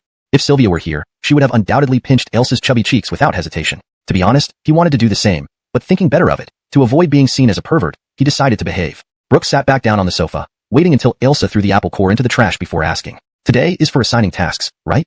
Chapter 329, Maddox. Elsa nodded, and then put on an air of seniority. She tilted her head up slightly and said to Brooks, "Humph. Indeed, student Brooks, the good days of slacking off are over. Now you also have to face the pressure of work." She spoke as if it were a serious matter, but Brooks was not the least bit flustered. Instead, he felt a bit amused. Seeing that Brooks wasn't scared at all, Elsa felt somewhat hurt, but she quickly regained her composure. However, since the other party did not play along with her, Elsa lost the mood for joking around. Thus, she started discussing with Brooks the matters he needed to handle as vice president. As vice president, it was naturally fundamental to assist the president in formulating development plans and organizing, supervising, and coordinating the work of various departments within the company. But for Brooks, who had no relevant experience at all, this was quite challenging. Elsa also knew that Brooks had returned upon Porter's arrangement specifically to learn these things. Therefore, she assigned him an assistant. Elsa gave Marcy a look, and Marcy promptly brought in a man in his early 30s from outside. Brooks sized up this man. Although he had yet to thoroughly understand this person, Brooks could tell from first sight that this man was definitely a professional. Brooks was quite confident in his ability to judge people. Seeing that Elsa had arranged such a competent-looking assistant for him, Brooks expressed his sincere gratitude and immediately stood up to shake hands with the man. "Hello, my name is Brooks. May I ask your name?" The man, surprised at Brooks predicting her. Seeing this, Brooks's expression became a little uncomfortable. Indeed, Porter's concern for him was genuine, but he also needed to consider his own benefit. If he turned out not to be worth cultivating, timely damage control would be necessary. While the pressure mounted instantly, Brooks felt filled with fighting spirit at the same time. So he responded half-jokingly, "So, if I perform well, can I be promoted to the position of president right away?" This comment caused a momentary silence in the office. Then came Elsa's pleasant laughter. "Ha ha ha, Boss Lian mentioned you were ambitious. I didn't really notice it these past few days. Now, I can truly feel it. Don't worry, as long as you do well enough, even if Boss Lian doesn't mention it, I'd step down for you myself."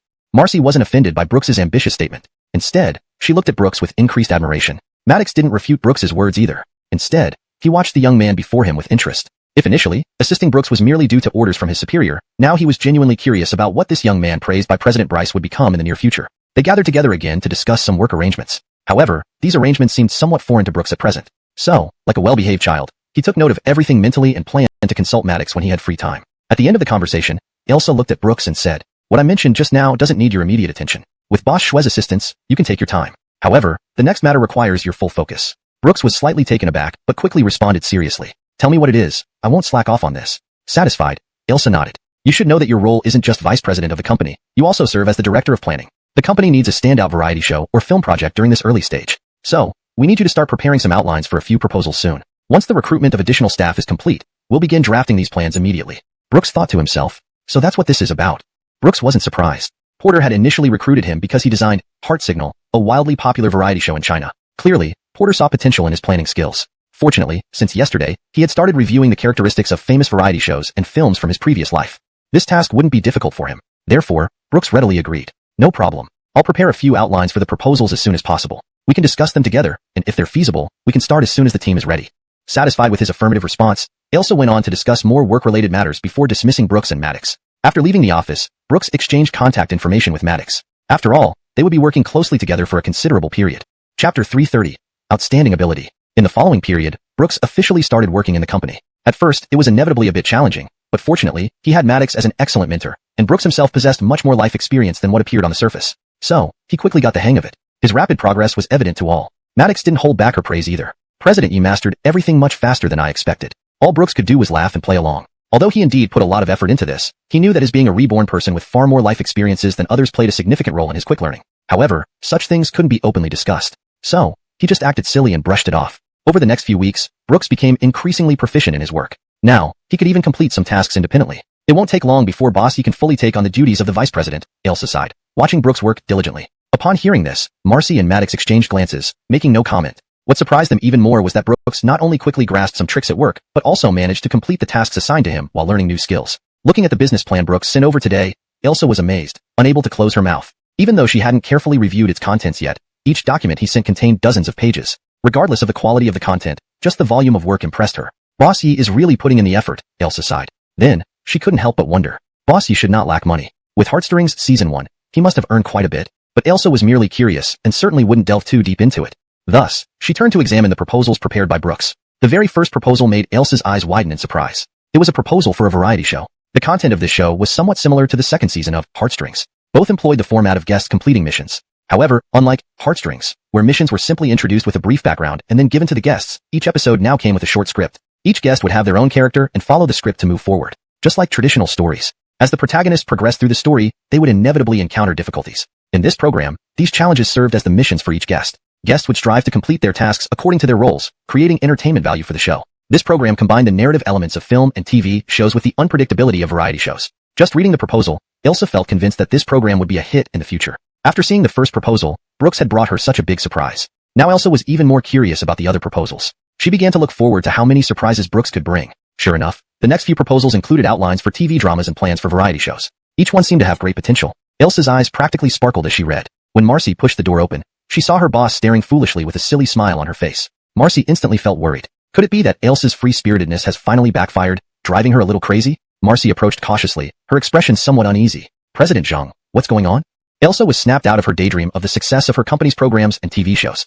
Recognizing Marcy as her assistant and best friend, Elsa ignored the strangeness of her expression and tone, immediately pulling Marcy to sit in front of the desk. Then, she excitedly said, Sister Yaya, look, Boss Lian really found a gem. Brooks has already prepared several proposals in such a short time. I took a look, and they're all impressive. Each one has the potential to become a huge hit. Originally worried about Elsa's mental state, Marcy realized upon hearing this what caused Elsa to be so joyfully laughing alone in the office. She relaxed a bit. However, Marcy still had some doubts about what Elsa said. After all, it had only been a week since Brooks started planning. Although it was impressive that he could produce several proposals in such a short time, saying each one had the potential to become a huge hit seemed a bit exaggerated. But under Elsa's urging, Marcy quickly glanced at one of the proposals. After just a few glances, she sat up straight, just like Elsa. She stopped skimming through and began to read it carefully. After about 10 minutes, she had a general idea of the first proposal, and her heart was ignited with a hint of excitement. Without reading the rest, this TV drama outline looked incredibly interesting. Cultivation has always been a unique romantic notion of the Chinese people. Everyone has a dream of flying on a sword, seeking justice. Even little girls are no exception. This script altered the traditionally serious and formulaic cultivation story.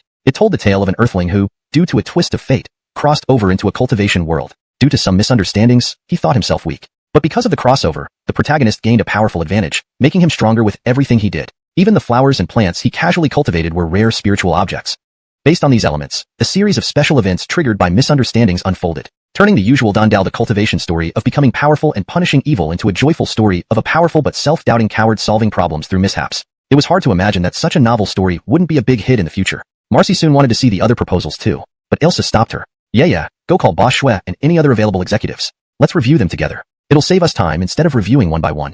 I'll go prepare the meeting room now. Marcy agreed and got up to gather the people. Before leaving, she asked, what about President Yi? Should we call him? Elsa thought for a moment and decided not to disturb Brooks. Brooks had been very busy recently, preparing proposals and learning company management. After hearing Elsa's words, Marcy nodded and went to gather the people. Thus, while Brooks remained completely unaware, the other executives of the company attended a meeting to determine the company's next development goals. When Brooks finished work and saw the lights still on in the conference room, he wondered who the vampire boss was, making their employees stay late for meetings again. He scoffed at the idea and happily walked into the elevator. Chapter 331. Absence makes the heart grow fonder. Brooks hummed a tune as he opened the door to his home. However, the moment the door opened, he felt something soft envelop his head. The object was soft, warm. Seeing Brooks silent and seemingly stunned, Sherry became slightly upset. Could it be that this man isn't happy to see me? She asked with a serious expression. Why? Don't want to see me? Did you hide a little demon somewhere? Pouting, Sherry's tone was filled with dissatisfaction. Upon hearing this, alarm bells rang in Brooks's mind. It was said women were emotional beings. Sometimes their emotions were hard to soothe. To prevent spoiling this heartwarming reunion, Brooks hastily explained. Of course not. I'm just too excited seeing you. Really?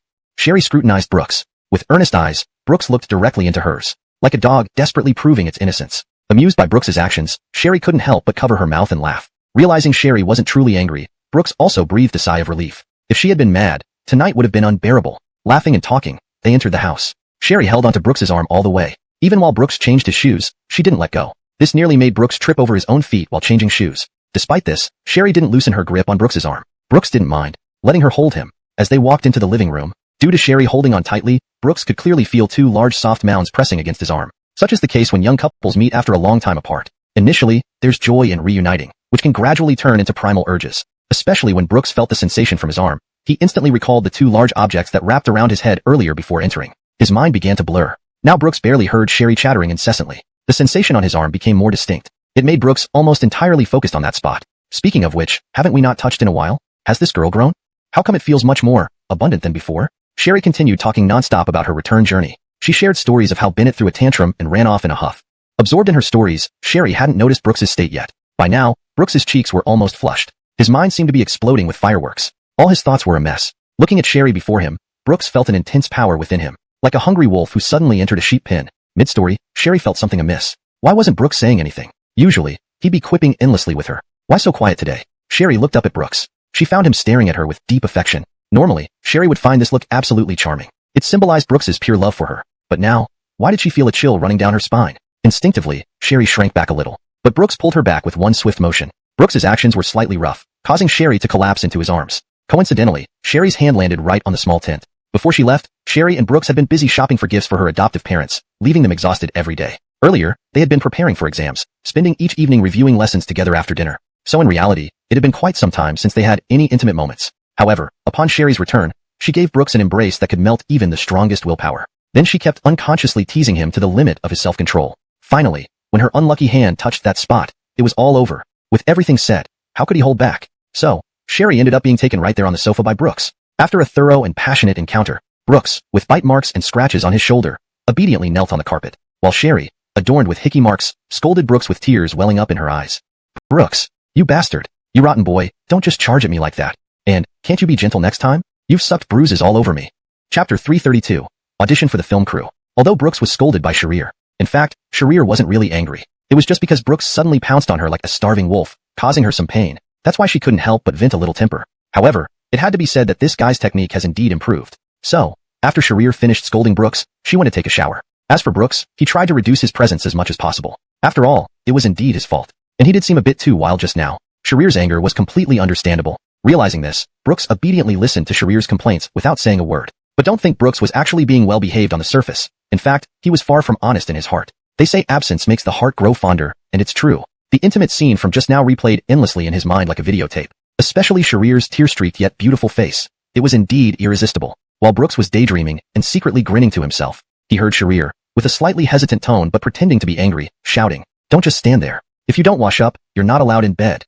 With that, she blushed and ran into the bathroom. Brooks looked at the scene before him, first in shock, then he laughed. Laughed like a fool. Was this a reward for his hard work these past days? Thus, he hurriedly followed her into the bathroom with a silly grin. Before long, another epic-making battle took place inside the bathroom. Occasionally, some sounds that accelerated one's heartbeat could be heard from within. In the end, Brooks and Sharir spent over an hour in the bathroom before they came out, both flushed. After coming out, they got straight into bed and soon fell into a deep sleep.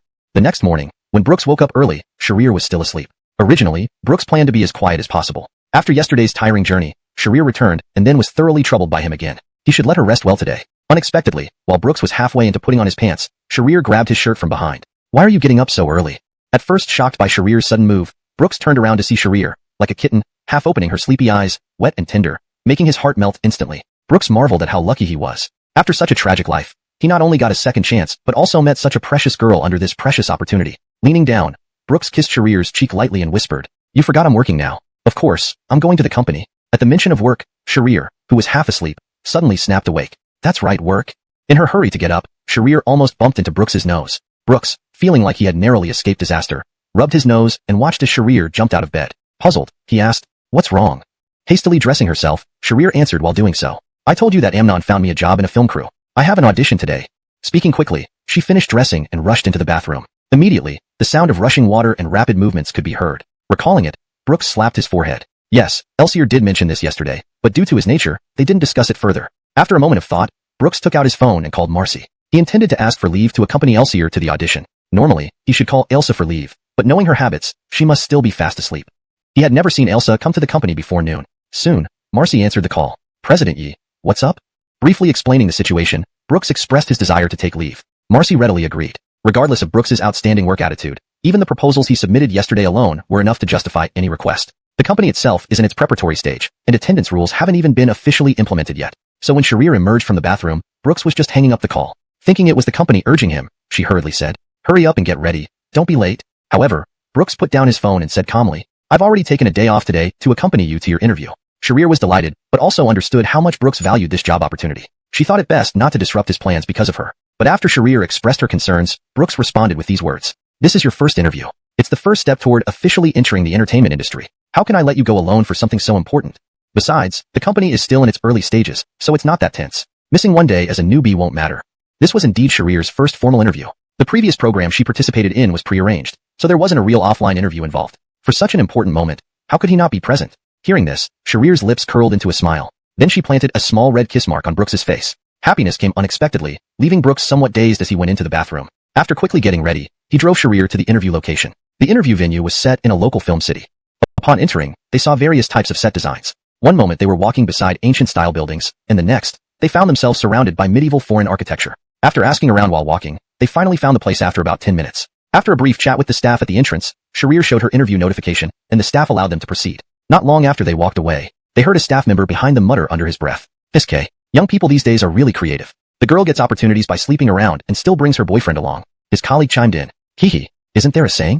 Making money isn't embarrassing. If the young couple both passed the interview, earning double salaries would be better than our jobs, right?" Upon hearing this, Brooks's face instantly turned dark. Chapter 333, Can't Control Their Mouths. The two staff members were not speaking very loudly, so Sherry did not hear their derogatory words. However, Brooks, who had slowed down a little, heard everything clearly. Brooks instantly felt extremely irritated. But the two people behind didn't notice that Brooks had stopped and continued chatting with each other. "But you know, that woman is quite pretty." "Yeah, but she looks a bit familiar." "I think so too. She's probably just a minor internet celebrity." Nowadays, countless influencers leverage their fame and looks to get into bed with powerful older men for opportunities. This one's likely no different. Hee. Indeed. Their conversation was highly repulsive, yet they found it amusing. Though Sherry had a small amount of fame, she didn't have any significant works. The only variety show she participated in was, hearing this, Sherry felt somewhat puzzled. He had mentioned earlier that work was going smoothly, so why would he now say there were issues to deal with? But she didn't press further, simply nodding and continuing on to the interview with Brooks. After escorting Sherry into the interview room, Brooks intended to find those two gossipy individuals for a chat. "If you're busy, go ahead first. I can take a cab back later." Sherry still remembered Brooks's previous comment, thinking he had company business to attend to. Brooks waved a hand and smiled. "No problem, it's a small matter. I'll wait outside for you. Give me a call when you're done." He mimicked a phone gesture with his hand, complimenting his handsome face and smile. For a moment, Sherry was stunned by his charming demeanor. Regaining her composure, she silently scolded him as a male fairy and then turned to enter the room. Watching Sherry enter, Brooks's smile vanished immediately. He headed toward the venue's entrance. When he emerged, the two individuals were still there, seemingly still discussing Brooks and Sherry. "Damn, what's up with that guy? His eyes are scary. Tisk, obviously just a kept man relying on a woman. Don't let him intimidate you." "Right, and that woman, so sleazy. Who knows how many men she's been with? She might even be diseased." Brooks overheard their malicious slander as he approached.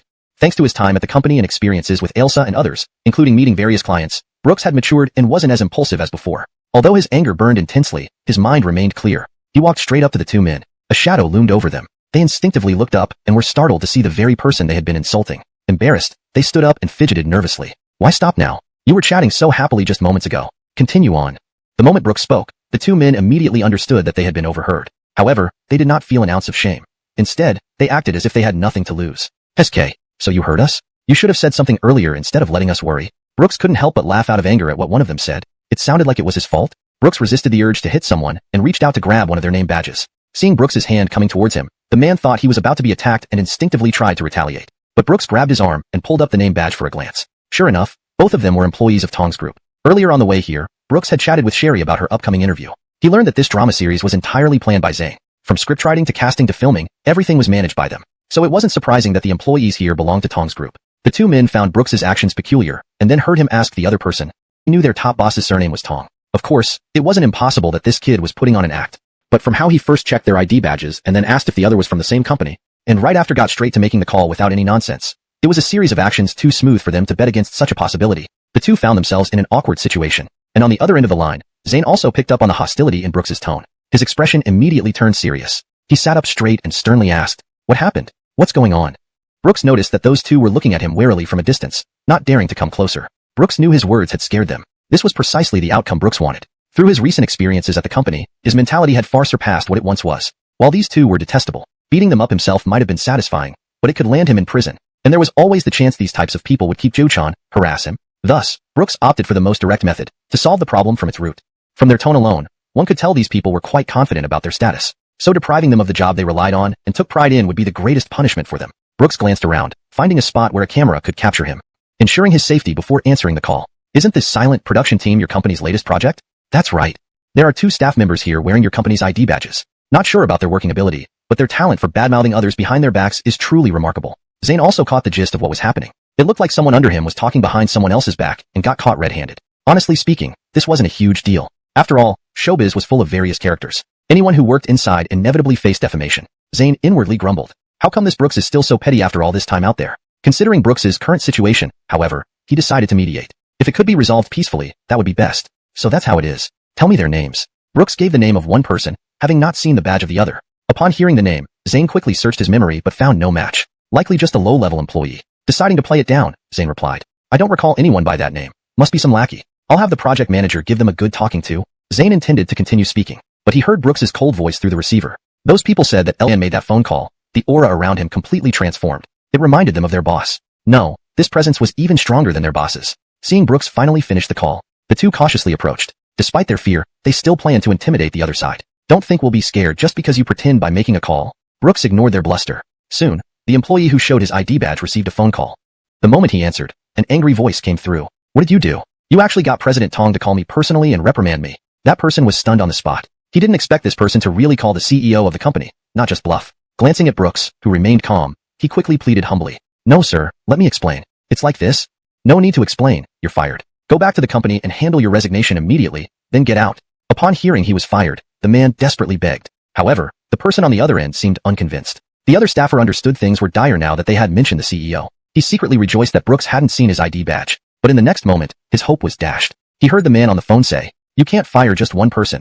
It wasn't only me who caused trouble. Without hesitation, he sold out his Caution team, surnamed Hiram. Are you here for an interview too? Director Hiram asked. Brooks shook his head. No, I'm here accompanying my girlfriend. Those two slandered her behind her back and said some really nasty things. In desperation, I contacted your CEO Tong. I apologize for causing trouble, Director Hiram. Director Hiram smiled warmly. So that's how it is. Indeed, their behavior was outrageous. He then cautiously probed. May I ask who your girlfriend is? Brooks did not mention that his girlfriend was Sharir. It wasn't because he didn't want to help Elsier. If he revealed Sharir's identity now, it might lead to criticism. It was better to wait until Sharir passed the interview through her own abilities before introducing her to Director Hiram. Oh, it's inconvenient to say right now. If my girlfriend is fortunate enough to pass your crew's interview, I'll introduce her to you then. Director Hiram paused momentarily, understanding quickly. He realized Brooks didn't want to give others the impression of using connections. Passing the interview on merit would be more respectable, and any support afterward would be acceptable. So Director Hiram nodded in agreement. Director Hiram didn't linger for long, soon returning to oversee the interviews. Several hours later, Brooks felt somewhat drowsy. Sharir finally jogged out of the building. After picking up Sharir, Brooks drove them to eat and then they went straight home. After a busy day, Sharir was exhausted. Once home, she took a quick shower, climbed into bed, and didn't want to get up again. Soon, she dozed off. As for Brooks, having spent the day waiting outside the interview venue, he wasn't tired at all. After Sharir fell asleep, he started handling company matters. Despite only recently taking over, Brooks was already familiar with these basic tasks. He believed it wouldn't take long before he could independently manage some work. After finishing company affairs, Brooks sat alone in the living room, opening a bottle of beer. Enjoying it with some snacks, he savored a glass in the evening. Although there was a small incident today, luckily it wasn't serious and was easily resolved. However, Brooks also realized the importance of status and position. If not for his clearly elevated status now, in such situations, retaliating would likely mean resorting to physical violence. That outcome would either land him in the hospital or prison. Sharir might also lose this opportunity to star in her first film due to this incident. Brooks exhaled deeply. I must do everything in my power to reach the highest point. Brooks resolved silently. The next morning, Sharir woke up very early. Brooks didn't even notice when she got up. Only after being woken by the alarm did he see Sharir already preparing breakfast in the kitchen. Watching Sharir move in and out of the kitchen, Brooks felt as if they were already a married couple. His lips involuntarily curved upward. After eating breakfast and receiving a good morning kiss from Sharir, Brooks felt energized as he headed to the company, just settling into his desk, still shaking off sleepiness. His office door knocked, immediately followed by Elsa's hurried voice. Bossy, are you in? Thinking something urgent had happened, Brooks quickly replied. I'm here. No sooner had the words left his mouth when the office door swung open forcefully. Elsa jogged into the office. Sister you, I heard you accompanied your girlfriend to the production crew's interview yesterday? Is your girlfriend a celebrity? Who is she? Elsa fired off a series of questions like a curious child. She didn't enjoy watching variety shows, so she wasn't aware of Sharir. Brooks was slightly speechless. My girlfriend isn't a star yet, but she will be soon. There was a hint of pride in his voice that wasn't easy to detect. Hearing this, Elsa didn't feel disappointed. Instead, she became even more excited. So that's it, that's fine too. When can we meet her? I want an autograph. Once she becomes famous, this signature I have will be incredibly valuable. Elsa's eyes sparkled with excitement. Brooks couldn't help but take a step back, trying not to laugh and cry at the same time. He felt like Elsa was about to pounce on him. After creating some distance, he asked, "Did you come here early just to ask these questions?" Elsa pouted. "Can't I? Caring about my subordinates is part of a supervisor's responsibility, right?" But then her tone changed abruptly. "There is something I need to tell you though." Seeing Elsa's sudden serious expression, Brooks felt a bit tense as well. Elsa continued, "Do you remember when I mentioned that Maddox came not only as your mentor but also as your examiner, to evaluate your performance over this period?" Brooks nodded in response. "Now within the company, someone has leaked your situation. Some senior executives have been voicing concerns about your appointment as an outsider vice president. So they've banded together and convinced most of the executives to hold an evaluation meeting for you in a month. They plan to decide whether you should stay based on this." Chapter 336. The final evaluation begins. Evaluation meeting? Brooks wasn't particularly surprised when he heard this term. Anyone in his position wouldn't readily accept such an arrangement. Parachuted leaders always end up being resented by some. But it didn't matter. Since he dared to come, he was prepared to face these challenges. In the days that followed, while Brooks slowly began handling issues independently, various problems often arose. Although not serious, they consumed a lot of time and energy. This led to occasional slip-ups in the tasks Brooks was responsible for. These people would seize any opportunity to criticize Brooks. However, Brooks didn't take these malicious criticisms to heart. He knew most of them were concerned about his capabilities. If he couldn't perform well, it would affect their returns as shareholders. As long as he could deliver results later, he would silence them. Of course, there was another group. These people felt he had usurped what they believed should be their position. Out of jealousy, they wanted to see him fail and oust him from his role. If so, then Brooks needed to achieve success even more, to make them abandon such unrealistic thoughts completely. Thus, instead of losing confidence due to these difficulties, Brooks grew stronger and more determined. Throughout this process, neither Elsa, Marcy, nor Maddox offered help. But Brooks wasn't upset. They hadn't known each other for long, though they generally treated him kindly. Currently, they were mostly colleagues. They also needed to test their own abilities. Time flew by, and soon a month had passed. Recently, Sherry had officially joined the crew and started filming. Indeed, just 3 days after her audition, she received a notification from the production team. Sherry had successfully landed the role of the third lead actress in the drama. This role was specifically chosen for her by Zane. The role's screen time was appropriate, perfect for training, and the character itself was likable. If Sherry performed well, her fame would certainly rise. Afterward, Brooks took some time to contact director Hiram, hoping he could give Sherry a little extra attention. However, this care did not mean asking for special treatment, but rather requesting director Hiram to protect Sherry as a newcomer. In the entertainment industry, bullying of newbies is quite common, especially for those without backgrounds. Therefore, Brooks specifically invited the director for a meeting. Upon learning that Brooks only asked for protection for his girlfriend without any ulterior motives, plus having a favorable impression of Sherry herself, after all, she stood out with her striking appearance and lively demeanor at the audition. And later finding out through conversation at dinner that Sherry had participated in their company's successful variety show, Heart Signal, before. It was no wonder he found her familiar at first sight. In short, everything went smoothly for Sherry. Moreover, as the shooting location was in this city, Sherry would return home to rest every day after wrapping up work. The two could see each other daily, making it an ideal working situation. As for Brooks, the past month was fulfilling despite the deliberate challenges set by certain individuals. Ironically, thanks to these people, Brooks became more adept at handling company affairs. Even those who initially opposed him taking on the vice president role gradually recognized his ability. Now, Brooks's position within the company was stable. Almost all the higher-ups acknowledged his status and capability. Yet those harboring ill intentions still refused to let go. They didn't want to easily hand over the vice president position to Brooks. Step through this door, he felt as if he were being judged. But Brooks quickly calmed himself down. No matter what, he had done his best. The rest was about facing it with a calm mind. So Brooks stepped into the meeting room calmly and sat next to Elsa. As he sat down, their eyes met. She looked just like she always did, cheerful and optimistic. Her smile never wavered. Brooks noticed her gaze and realized that Elsa's eyes held trust in him. It seemed she was very confident he would pass this evaluation meeting. Brooks became much more self-assured because of this. He also relaxed considerably. Elsa scanned the room, making sure everyone was present, before finally speaking. A month ago, Brooks joined our company and took on the role of vice president. Considering the future development of the company, after discussions by the board, we decided to conduct a 1-month capability assessment for Vice President Yi. And today is the last day of the assessment period. This meeting today will decide whether Vice President Yi is qualified to continue in the position of Vice President.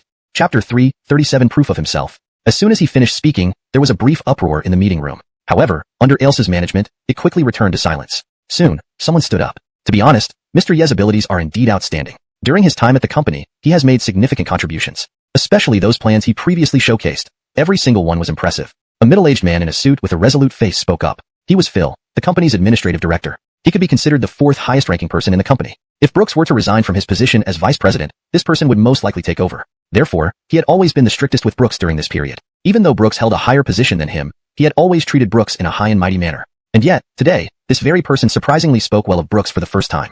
Abnormal occurrences certainly hide demons. Everyone in the room quietly watched Director Yu, wanting to see what trick he was planning. Sure enough, after finishing his words, Phil paused slightly and immediately shifted his tone. However, everything I've mentioned applies only to Mr. Ye's capabilities as a planner. As for Mr. Ye's leadership ability, I must say that it leaves much to be desired. A complete mess. If it weren't for Mr. Maddox's help, the company would probably have fallen into chaos. To put it bluntly, ever since there was this deputy director, I felt my work pressure became less than when there wasn't one. Immediately after these words were spoken, others began to echo them. Brooks looked around. He found that these people were indeed the ones who had previously been difficult towards him. This didn't surprise him.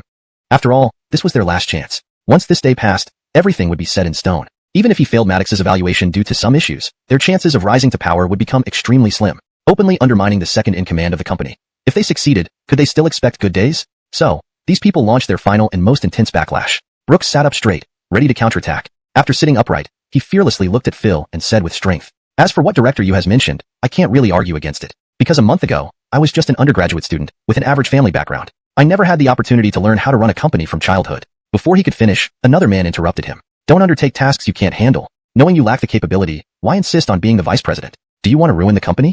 The speaker was a young man around 25 or 6, exuding the fearless energy of youth. He spoke straightforwardly, without any tact. He was Fabio, Phil's nephew. Because of this relationship, he was firmly on his Paco's side. Though Brooks was suddenly attacked, he remained unperturbed. With a smile, he replied, "Anwar, we can't talk like this. Admittedly, I lacked capability initially, but that's why I was given a 1-month probationary period. I believe everyone here did this to give me an opportunity to learn. Given this, shouldn't you judge me based on my current level?" Persistently focusing on my initial inadequacies seems overly nitpicky. Fabio's argument was full of loopholes, so Brooks easily countered with a few sentences. Feeling humiliated, Fabio angrily prepared to stand up and retort, but he was shot down by Phil's glare. Though Fabio was arrogant and domineering, he was quite afraid of his Paco, so despite his burning anger, he sat back down obediently. Phil, however, said nothing. Although Fabio's behavior was unexpected, the result was what he wanted. No matter what, as long as Brooks was embarrassed, he was happy. However, Brooks wasn't upset or flustered by Fabio's attack. Instead, he calmly continued. "Just as I said earlier, in this evaluation meeting, everyone should refer to my recent job performance, not my initial shortcomings. Naturally, since it is an evaluation, substantial evidence is needed.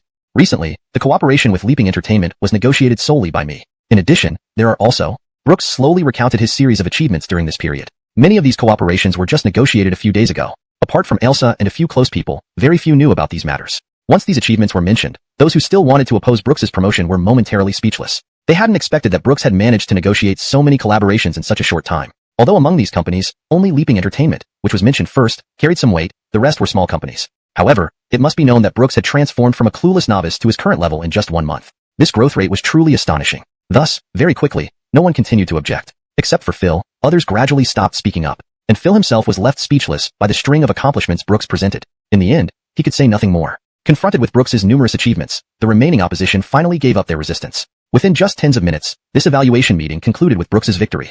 After the meeting, Brooks sought out Phil. When he approached, he heard a reprimanding voice coming from the office beyond the door. Knowing better than to disturb, Brooks waited at a distance. After seeing Fabio storm out of Phil's office, Brooks entered. Upon entering, he saw that Phil's face looked rather displeased. But upon recognizing the visitor as Brooks, Phil had no choice but to put on a different expression. The scene appeared somewhat comical. However, Brooks, having undergone professional training, would not laugh in such a situation. Brooks stayed in Phil's office for a long time. No one knew what the two discussed in the office. All they knew was that after that day, Phil seemed like a changed, that something happened on Cooper's side. Thinking of this, Brooks felt all traces of drowsiness vanish instantly, and he answered the call immediately. "Hello, Cooper? What's wrong? Did something happen?"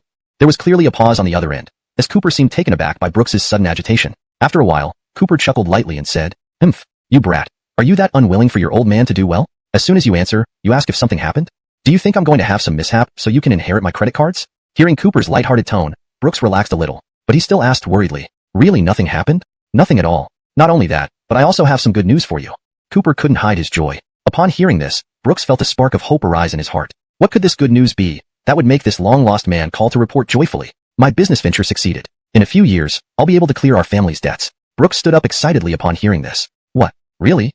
How could it be fake? Yesterday alone, I received over 8 million. There's still more coming in the form of a final payment." 8 million is indeed a large sum in this era, but compared to Cooper's 500 million debt, there's still quite a gap. After hanging up, Brooks looked at his phone and fell into a brief reverie. Sharir really was wonderful, unconditionally trusting and supporting him. A wife like this, what more could a man ask for? After sighing, Brooks drove to the location Cooper mentioned. Standing in front of the private room Cooper booked in advance, Brooks suddenly felt hesitant. He suddenly felt uncertain about opening this door. Cooper hadn't contacted them out of fear of involving them in his troubles. Wasn't Brooks unsure how to face Cooper as well? As Brooks pondered how to approach Cooper, a familiar voice sounded behind him. "What are you doing? Go in." Why are you standing there? Brooks suddenly turned his head and saw Cooper standing behind him with dipping sauces for hot pot in his hands. He was holding 2 portions, and Brooks glanced at them. One seemed very similar to his own taste. Just as Brooks was puzzled, Cooper spoke up. Well, as they say, no one knows their child better than their father. I still remember your taste preferences. Sure. Good baby remembers dad's taste. Benjamin is deeply comforted.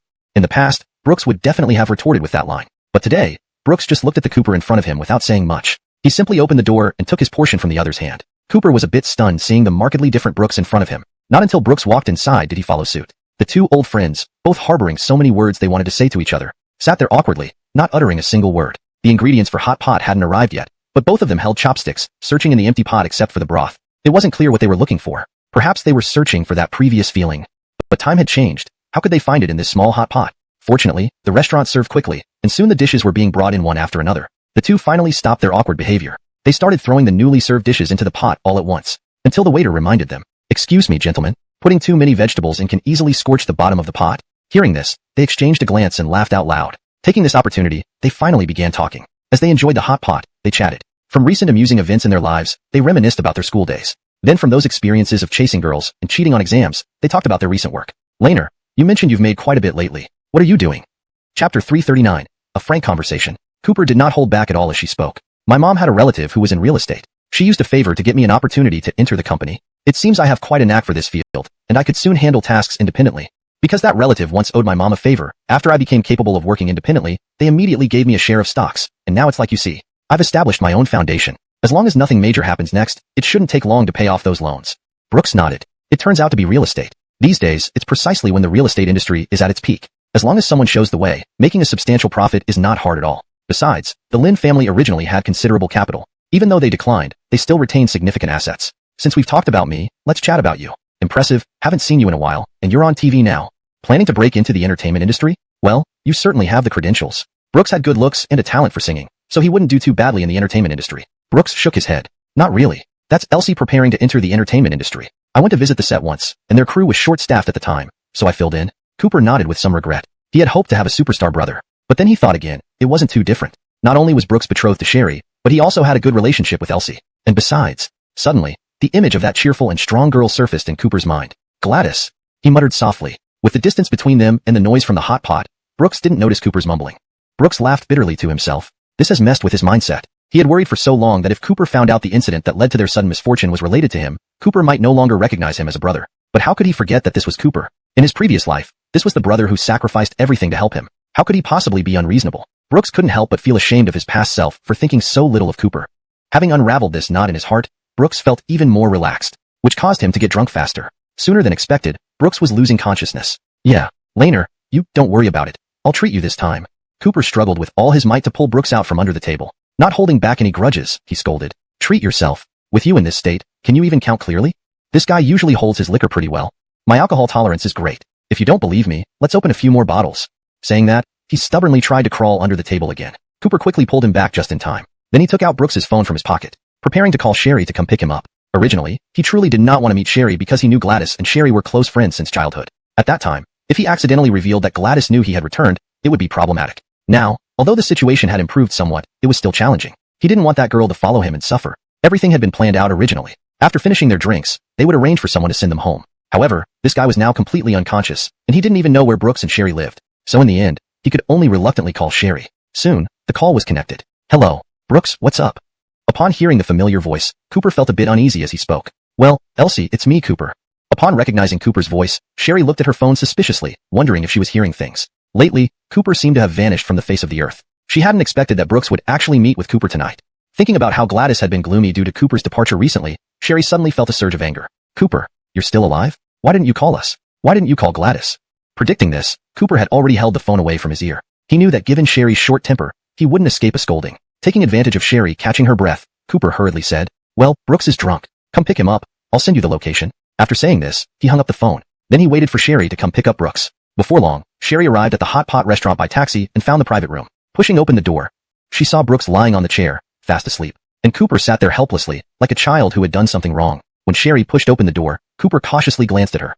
Chapter 340, Future. Sherry looked at Cooper's pitiful expression and was at a loss whether to laugh or cry. Was she some kind of ferocious monster? Did he have to be this afraid? On the way here, Sherry had already figured out some things. She also understood the reason why Cooper had not been in touch with them, simply because he felt his situation had no future, so he did not want to involve them. But what made her most upset was that Cooper hadn't contacted Gladys even once. He underestimated Gladys's determination too much. He thought that as long as he didn't make contact, Gladys would easily forget about him. No, even though Gladys never said anything, she had seen that girl staring blankly at her phone many times. This condition did not become less intense over time, but grew stronger instead. Only, Gladys wasn't the type who indulged herself in her own world without being able to extricate herself. She buried all her thoughts deep down and put on a mask, pretending to be strong while facing life. As long as Cooper still communicated with Gladys, it could alleviate such feelings. But Cooper never called her once. That's what made Sharir angriest. Sharir glanced at Brooks, who had already started snoring, tucking the jacket tighter around him. Then she sat opposite Cooper, where Brooks had been sitting earlier. Cooper, though a little scared, stayed seated and did not move. Sharir asked the waiter for a drink. Because she would need to take Brooks home later, she couldn't drink alcohol. While the waiter was getting the items, Sharir began talking to Cooper. Her first question was loaded with pressure. Why were you unreachable during this period? Such intensity right from the start? Cooper felt sweat starting to trickle down his back. The person seemed pretty approachable on TV, but why was she just as scary in person as before? Cooper explained cautiously. However, before he finished, Sharir interrupted him and continued. Do you know how terrible Gladys has been after you left for so long with no word? Hearing Sharir mention Gladys, Cooper lost his casual demeanor. The fear was evident in his eyes. Now, he was not afraid of anything except for Gladys having any problems. Seeing Cooper's reaction, Sharir was satisfied. So, her tone became much softer. She often stared at her phone late at night, imagining how much she wanted your news. Initially, Gladys would actively call and message you, but there was no response from your end. That silly girl would cry to me, asking if something happened to you. I persuaded her for a long time until she believed that you were working hard and didn't have time to reply to her messages. Gradually, she got a bit better, but she would still sit and have any worries. You keep saying I didn't, I'm not. Just find a time and talk to Gladys properly. After saying that, she went over to support Brooks and left. Cooper didn't move, sitting in his seat lost in thought about what Sharir had said. Brooks didn't seem very drunk. It wasn't too hard for Sharir to support him. They quickly arrived at the parking lot. Really, I forgot to ask Cooper where they parked their car just now. She was about to let Brooks sit by the roadside while she looked for the car. Then she heard Brooks speak softly. The car is over there. Sharir was startled, then noticed Brooks watching her with a mischievous smile. Only then did she realize that Brooks wasn't drunk at all. Well done, Brooks, tricking me by pretending to be drunk? As she said this, she tapped Brooks's shoulder lightly with her fist. Hee hee, if I hadn't done so, how could we make Cooper call you voluntarily? Sharir paused, then looked at Brooks. Did you arrange this on purpose? Yes, Cooper didn't want me to contact you. When he told me this, he looked so pitiful and I couldn't refuse. So I didn't tell you. But after thinking about it, for Gladys's happiness, some things still needed to be said. But as a man, it wasn't appropriate for me to say them. You, who have spent the most time with Gladys, were the best person to do it. So I acted accordingly. But Bao Bao, you were a bit harsh earlier. Sharir tossed her head. Too harsh? If Cooper hadn't shown good remorse, I would have been even tougher. More tricks? It seems I can't upset you from now as possible. Smiling, Sharir listened to Gladys's plans for the future. Though the future wasn't rosy, it gave her hope. After hanging up, Sharir felt great and immediately went to the kitchen to prepare ingredients for dinner. Later, she would cook a big meal to celebrate this promising future. Time flew by, and Brooks's college years ended quickly. After attending the graduation ceremony, Brooks and Sharir immediately boarded a flight abroad. During their senior year, they had already gotten married secretly but decided not to hold a wedding yet due to school commitments. They planned to have a grand wedding after a world tour post-graduation. Gladys kept her promise and rushed to Cooper's side immediately after graduation to help manage company affairs. Miles, following his parents' advice, decided to study abroad to give Denise a better future. Denise also went abroad under the Song family's support for further studies. Abby, the overly perceptive girl, never found a boy who could surpass Cooper, but she achieved great success in her career. She was now known alongside Sharir as the two rising stars of Tong Entertainment. After 2 months, Brooks finally completed the world tour with Sharir. They started preparing for their wedding. Brooks had taken over the position of CEO from Elsa, marking his first step in business. Sharir was also flourishing in the entertainment industry. While handling the backlog of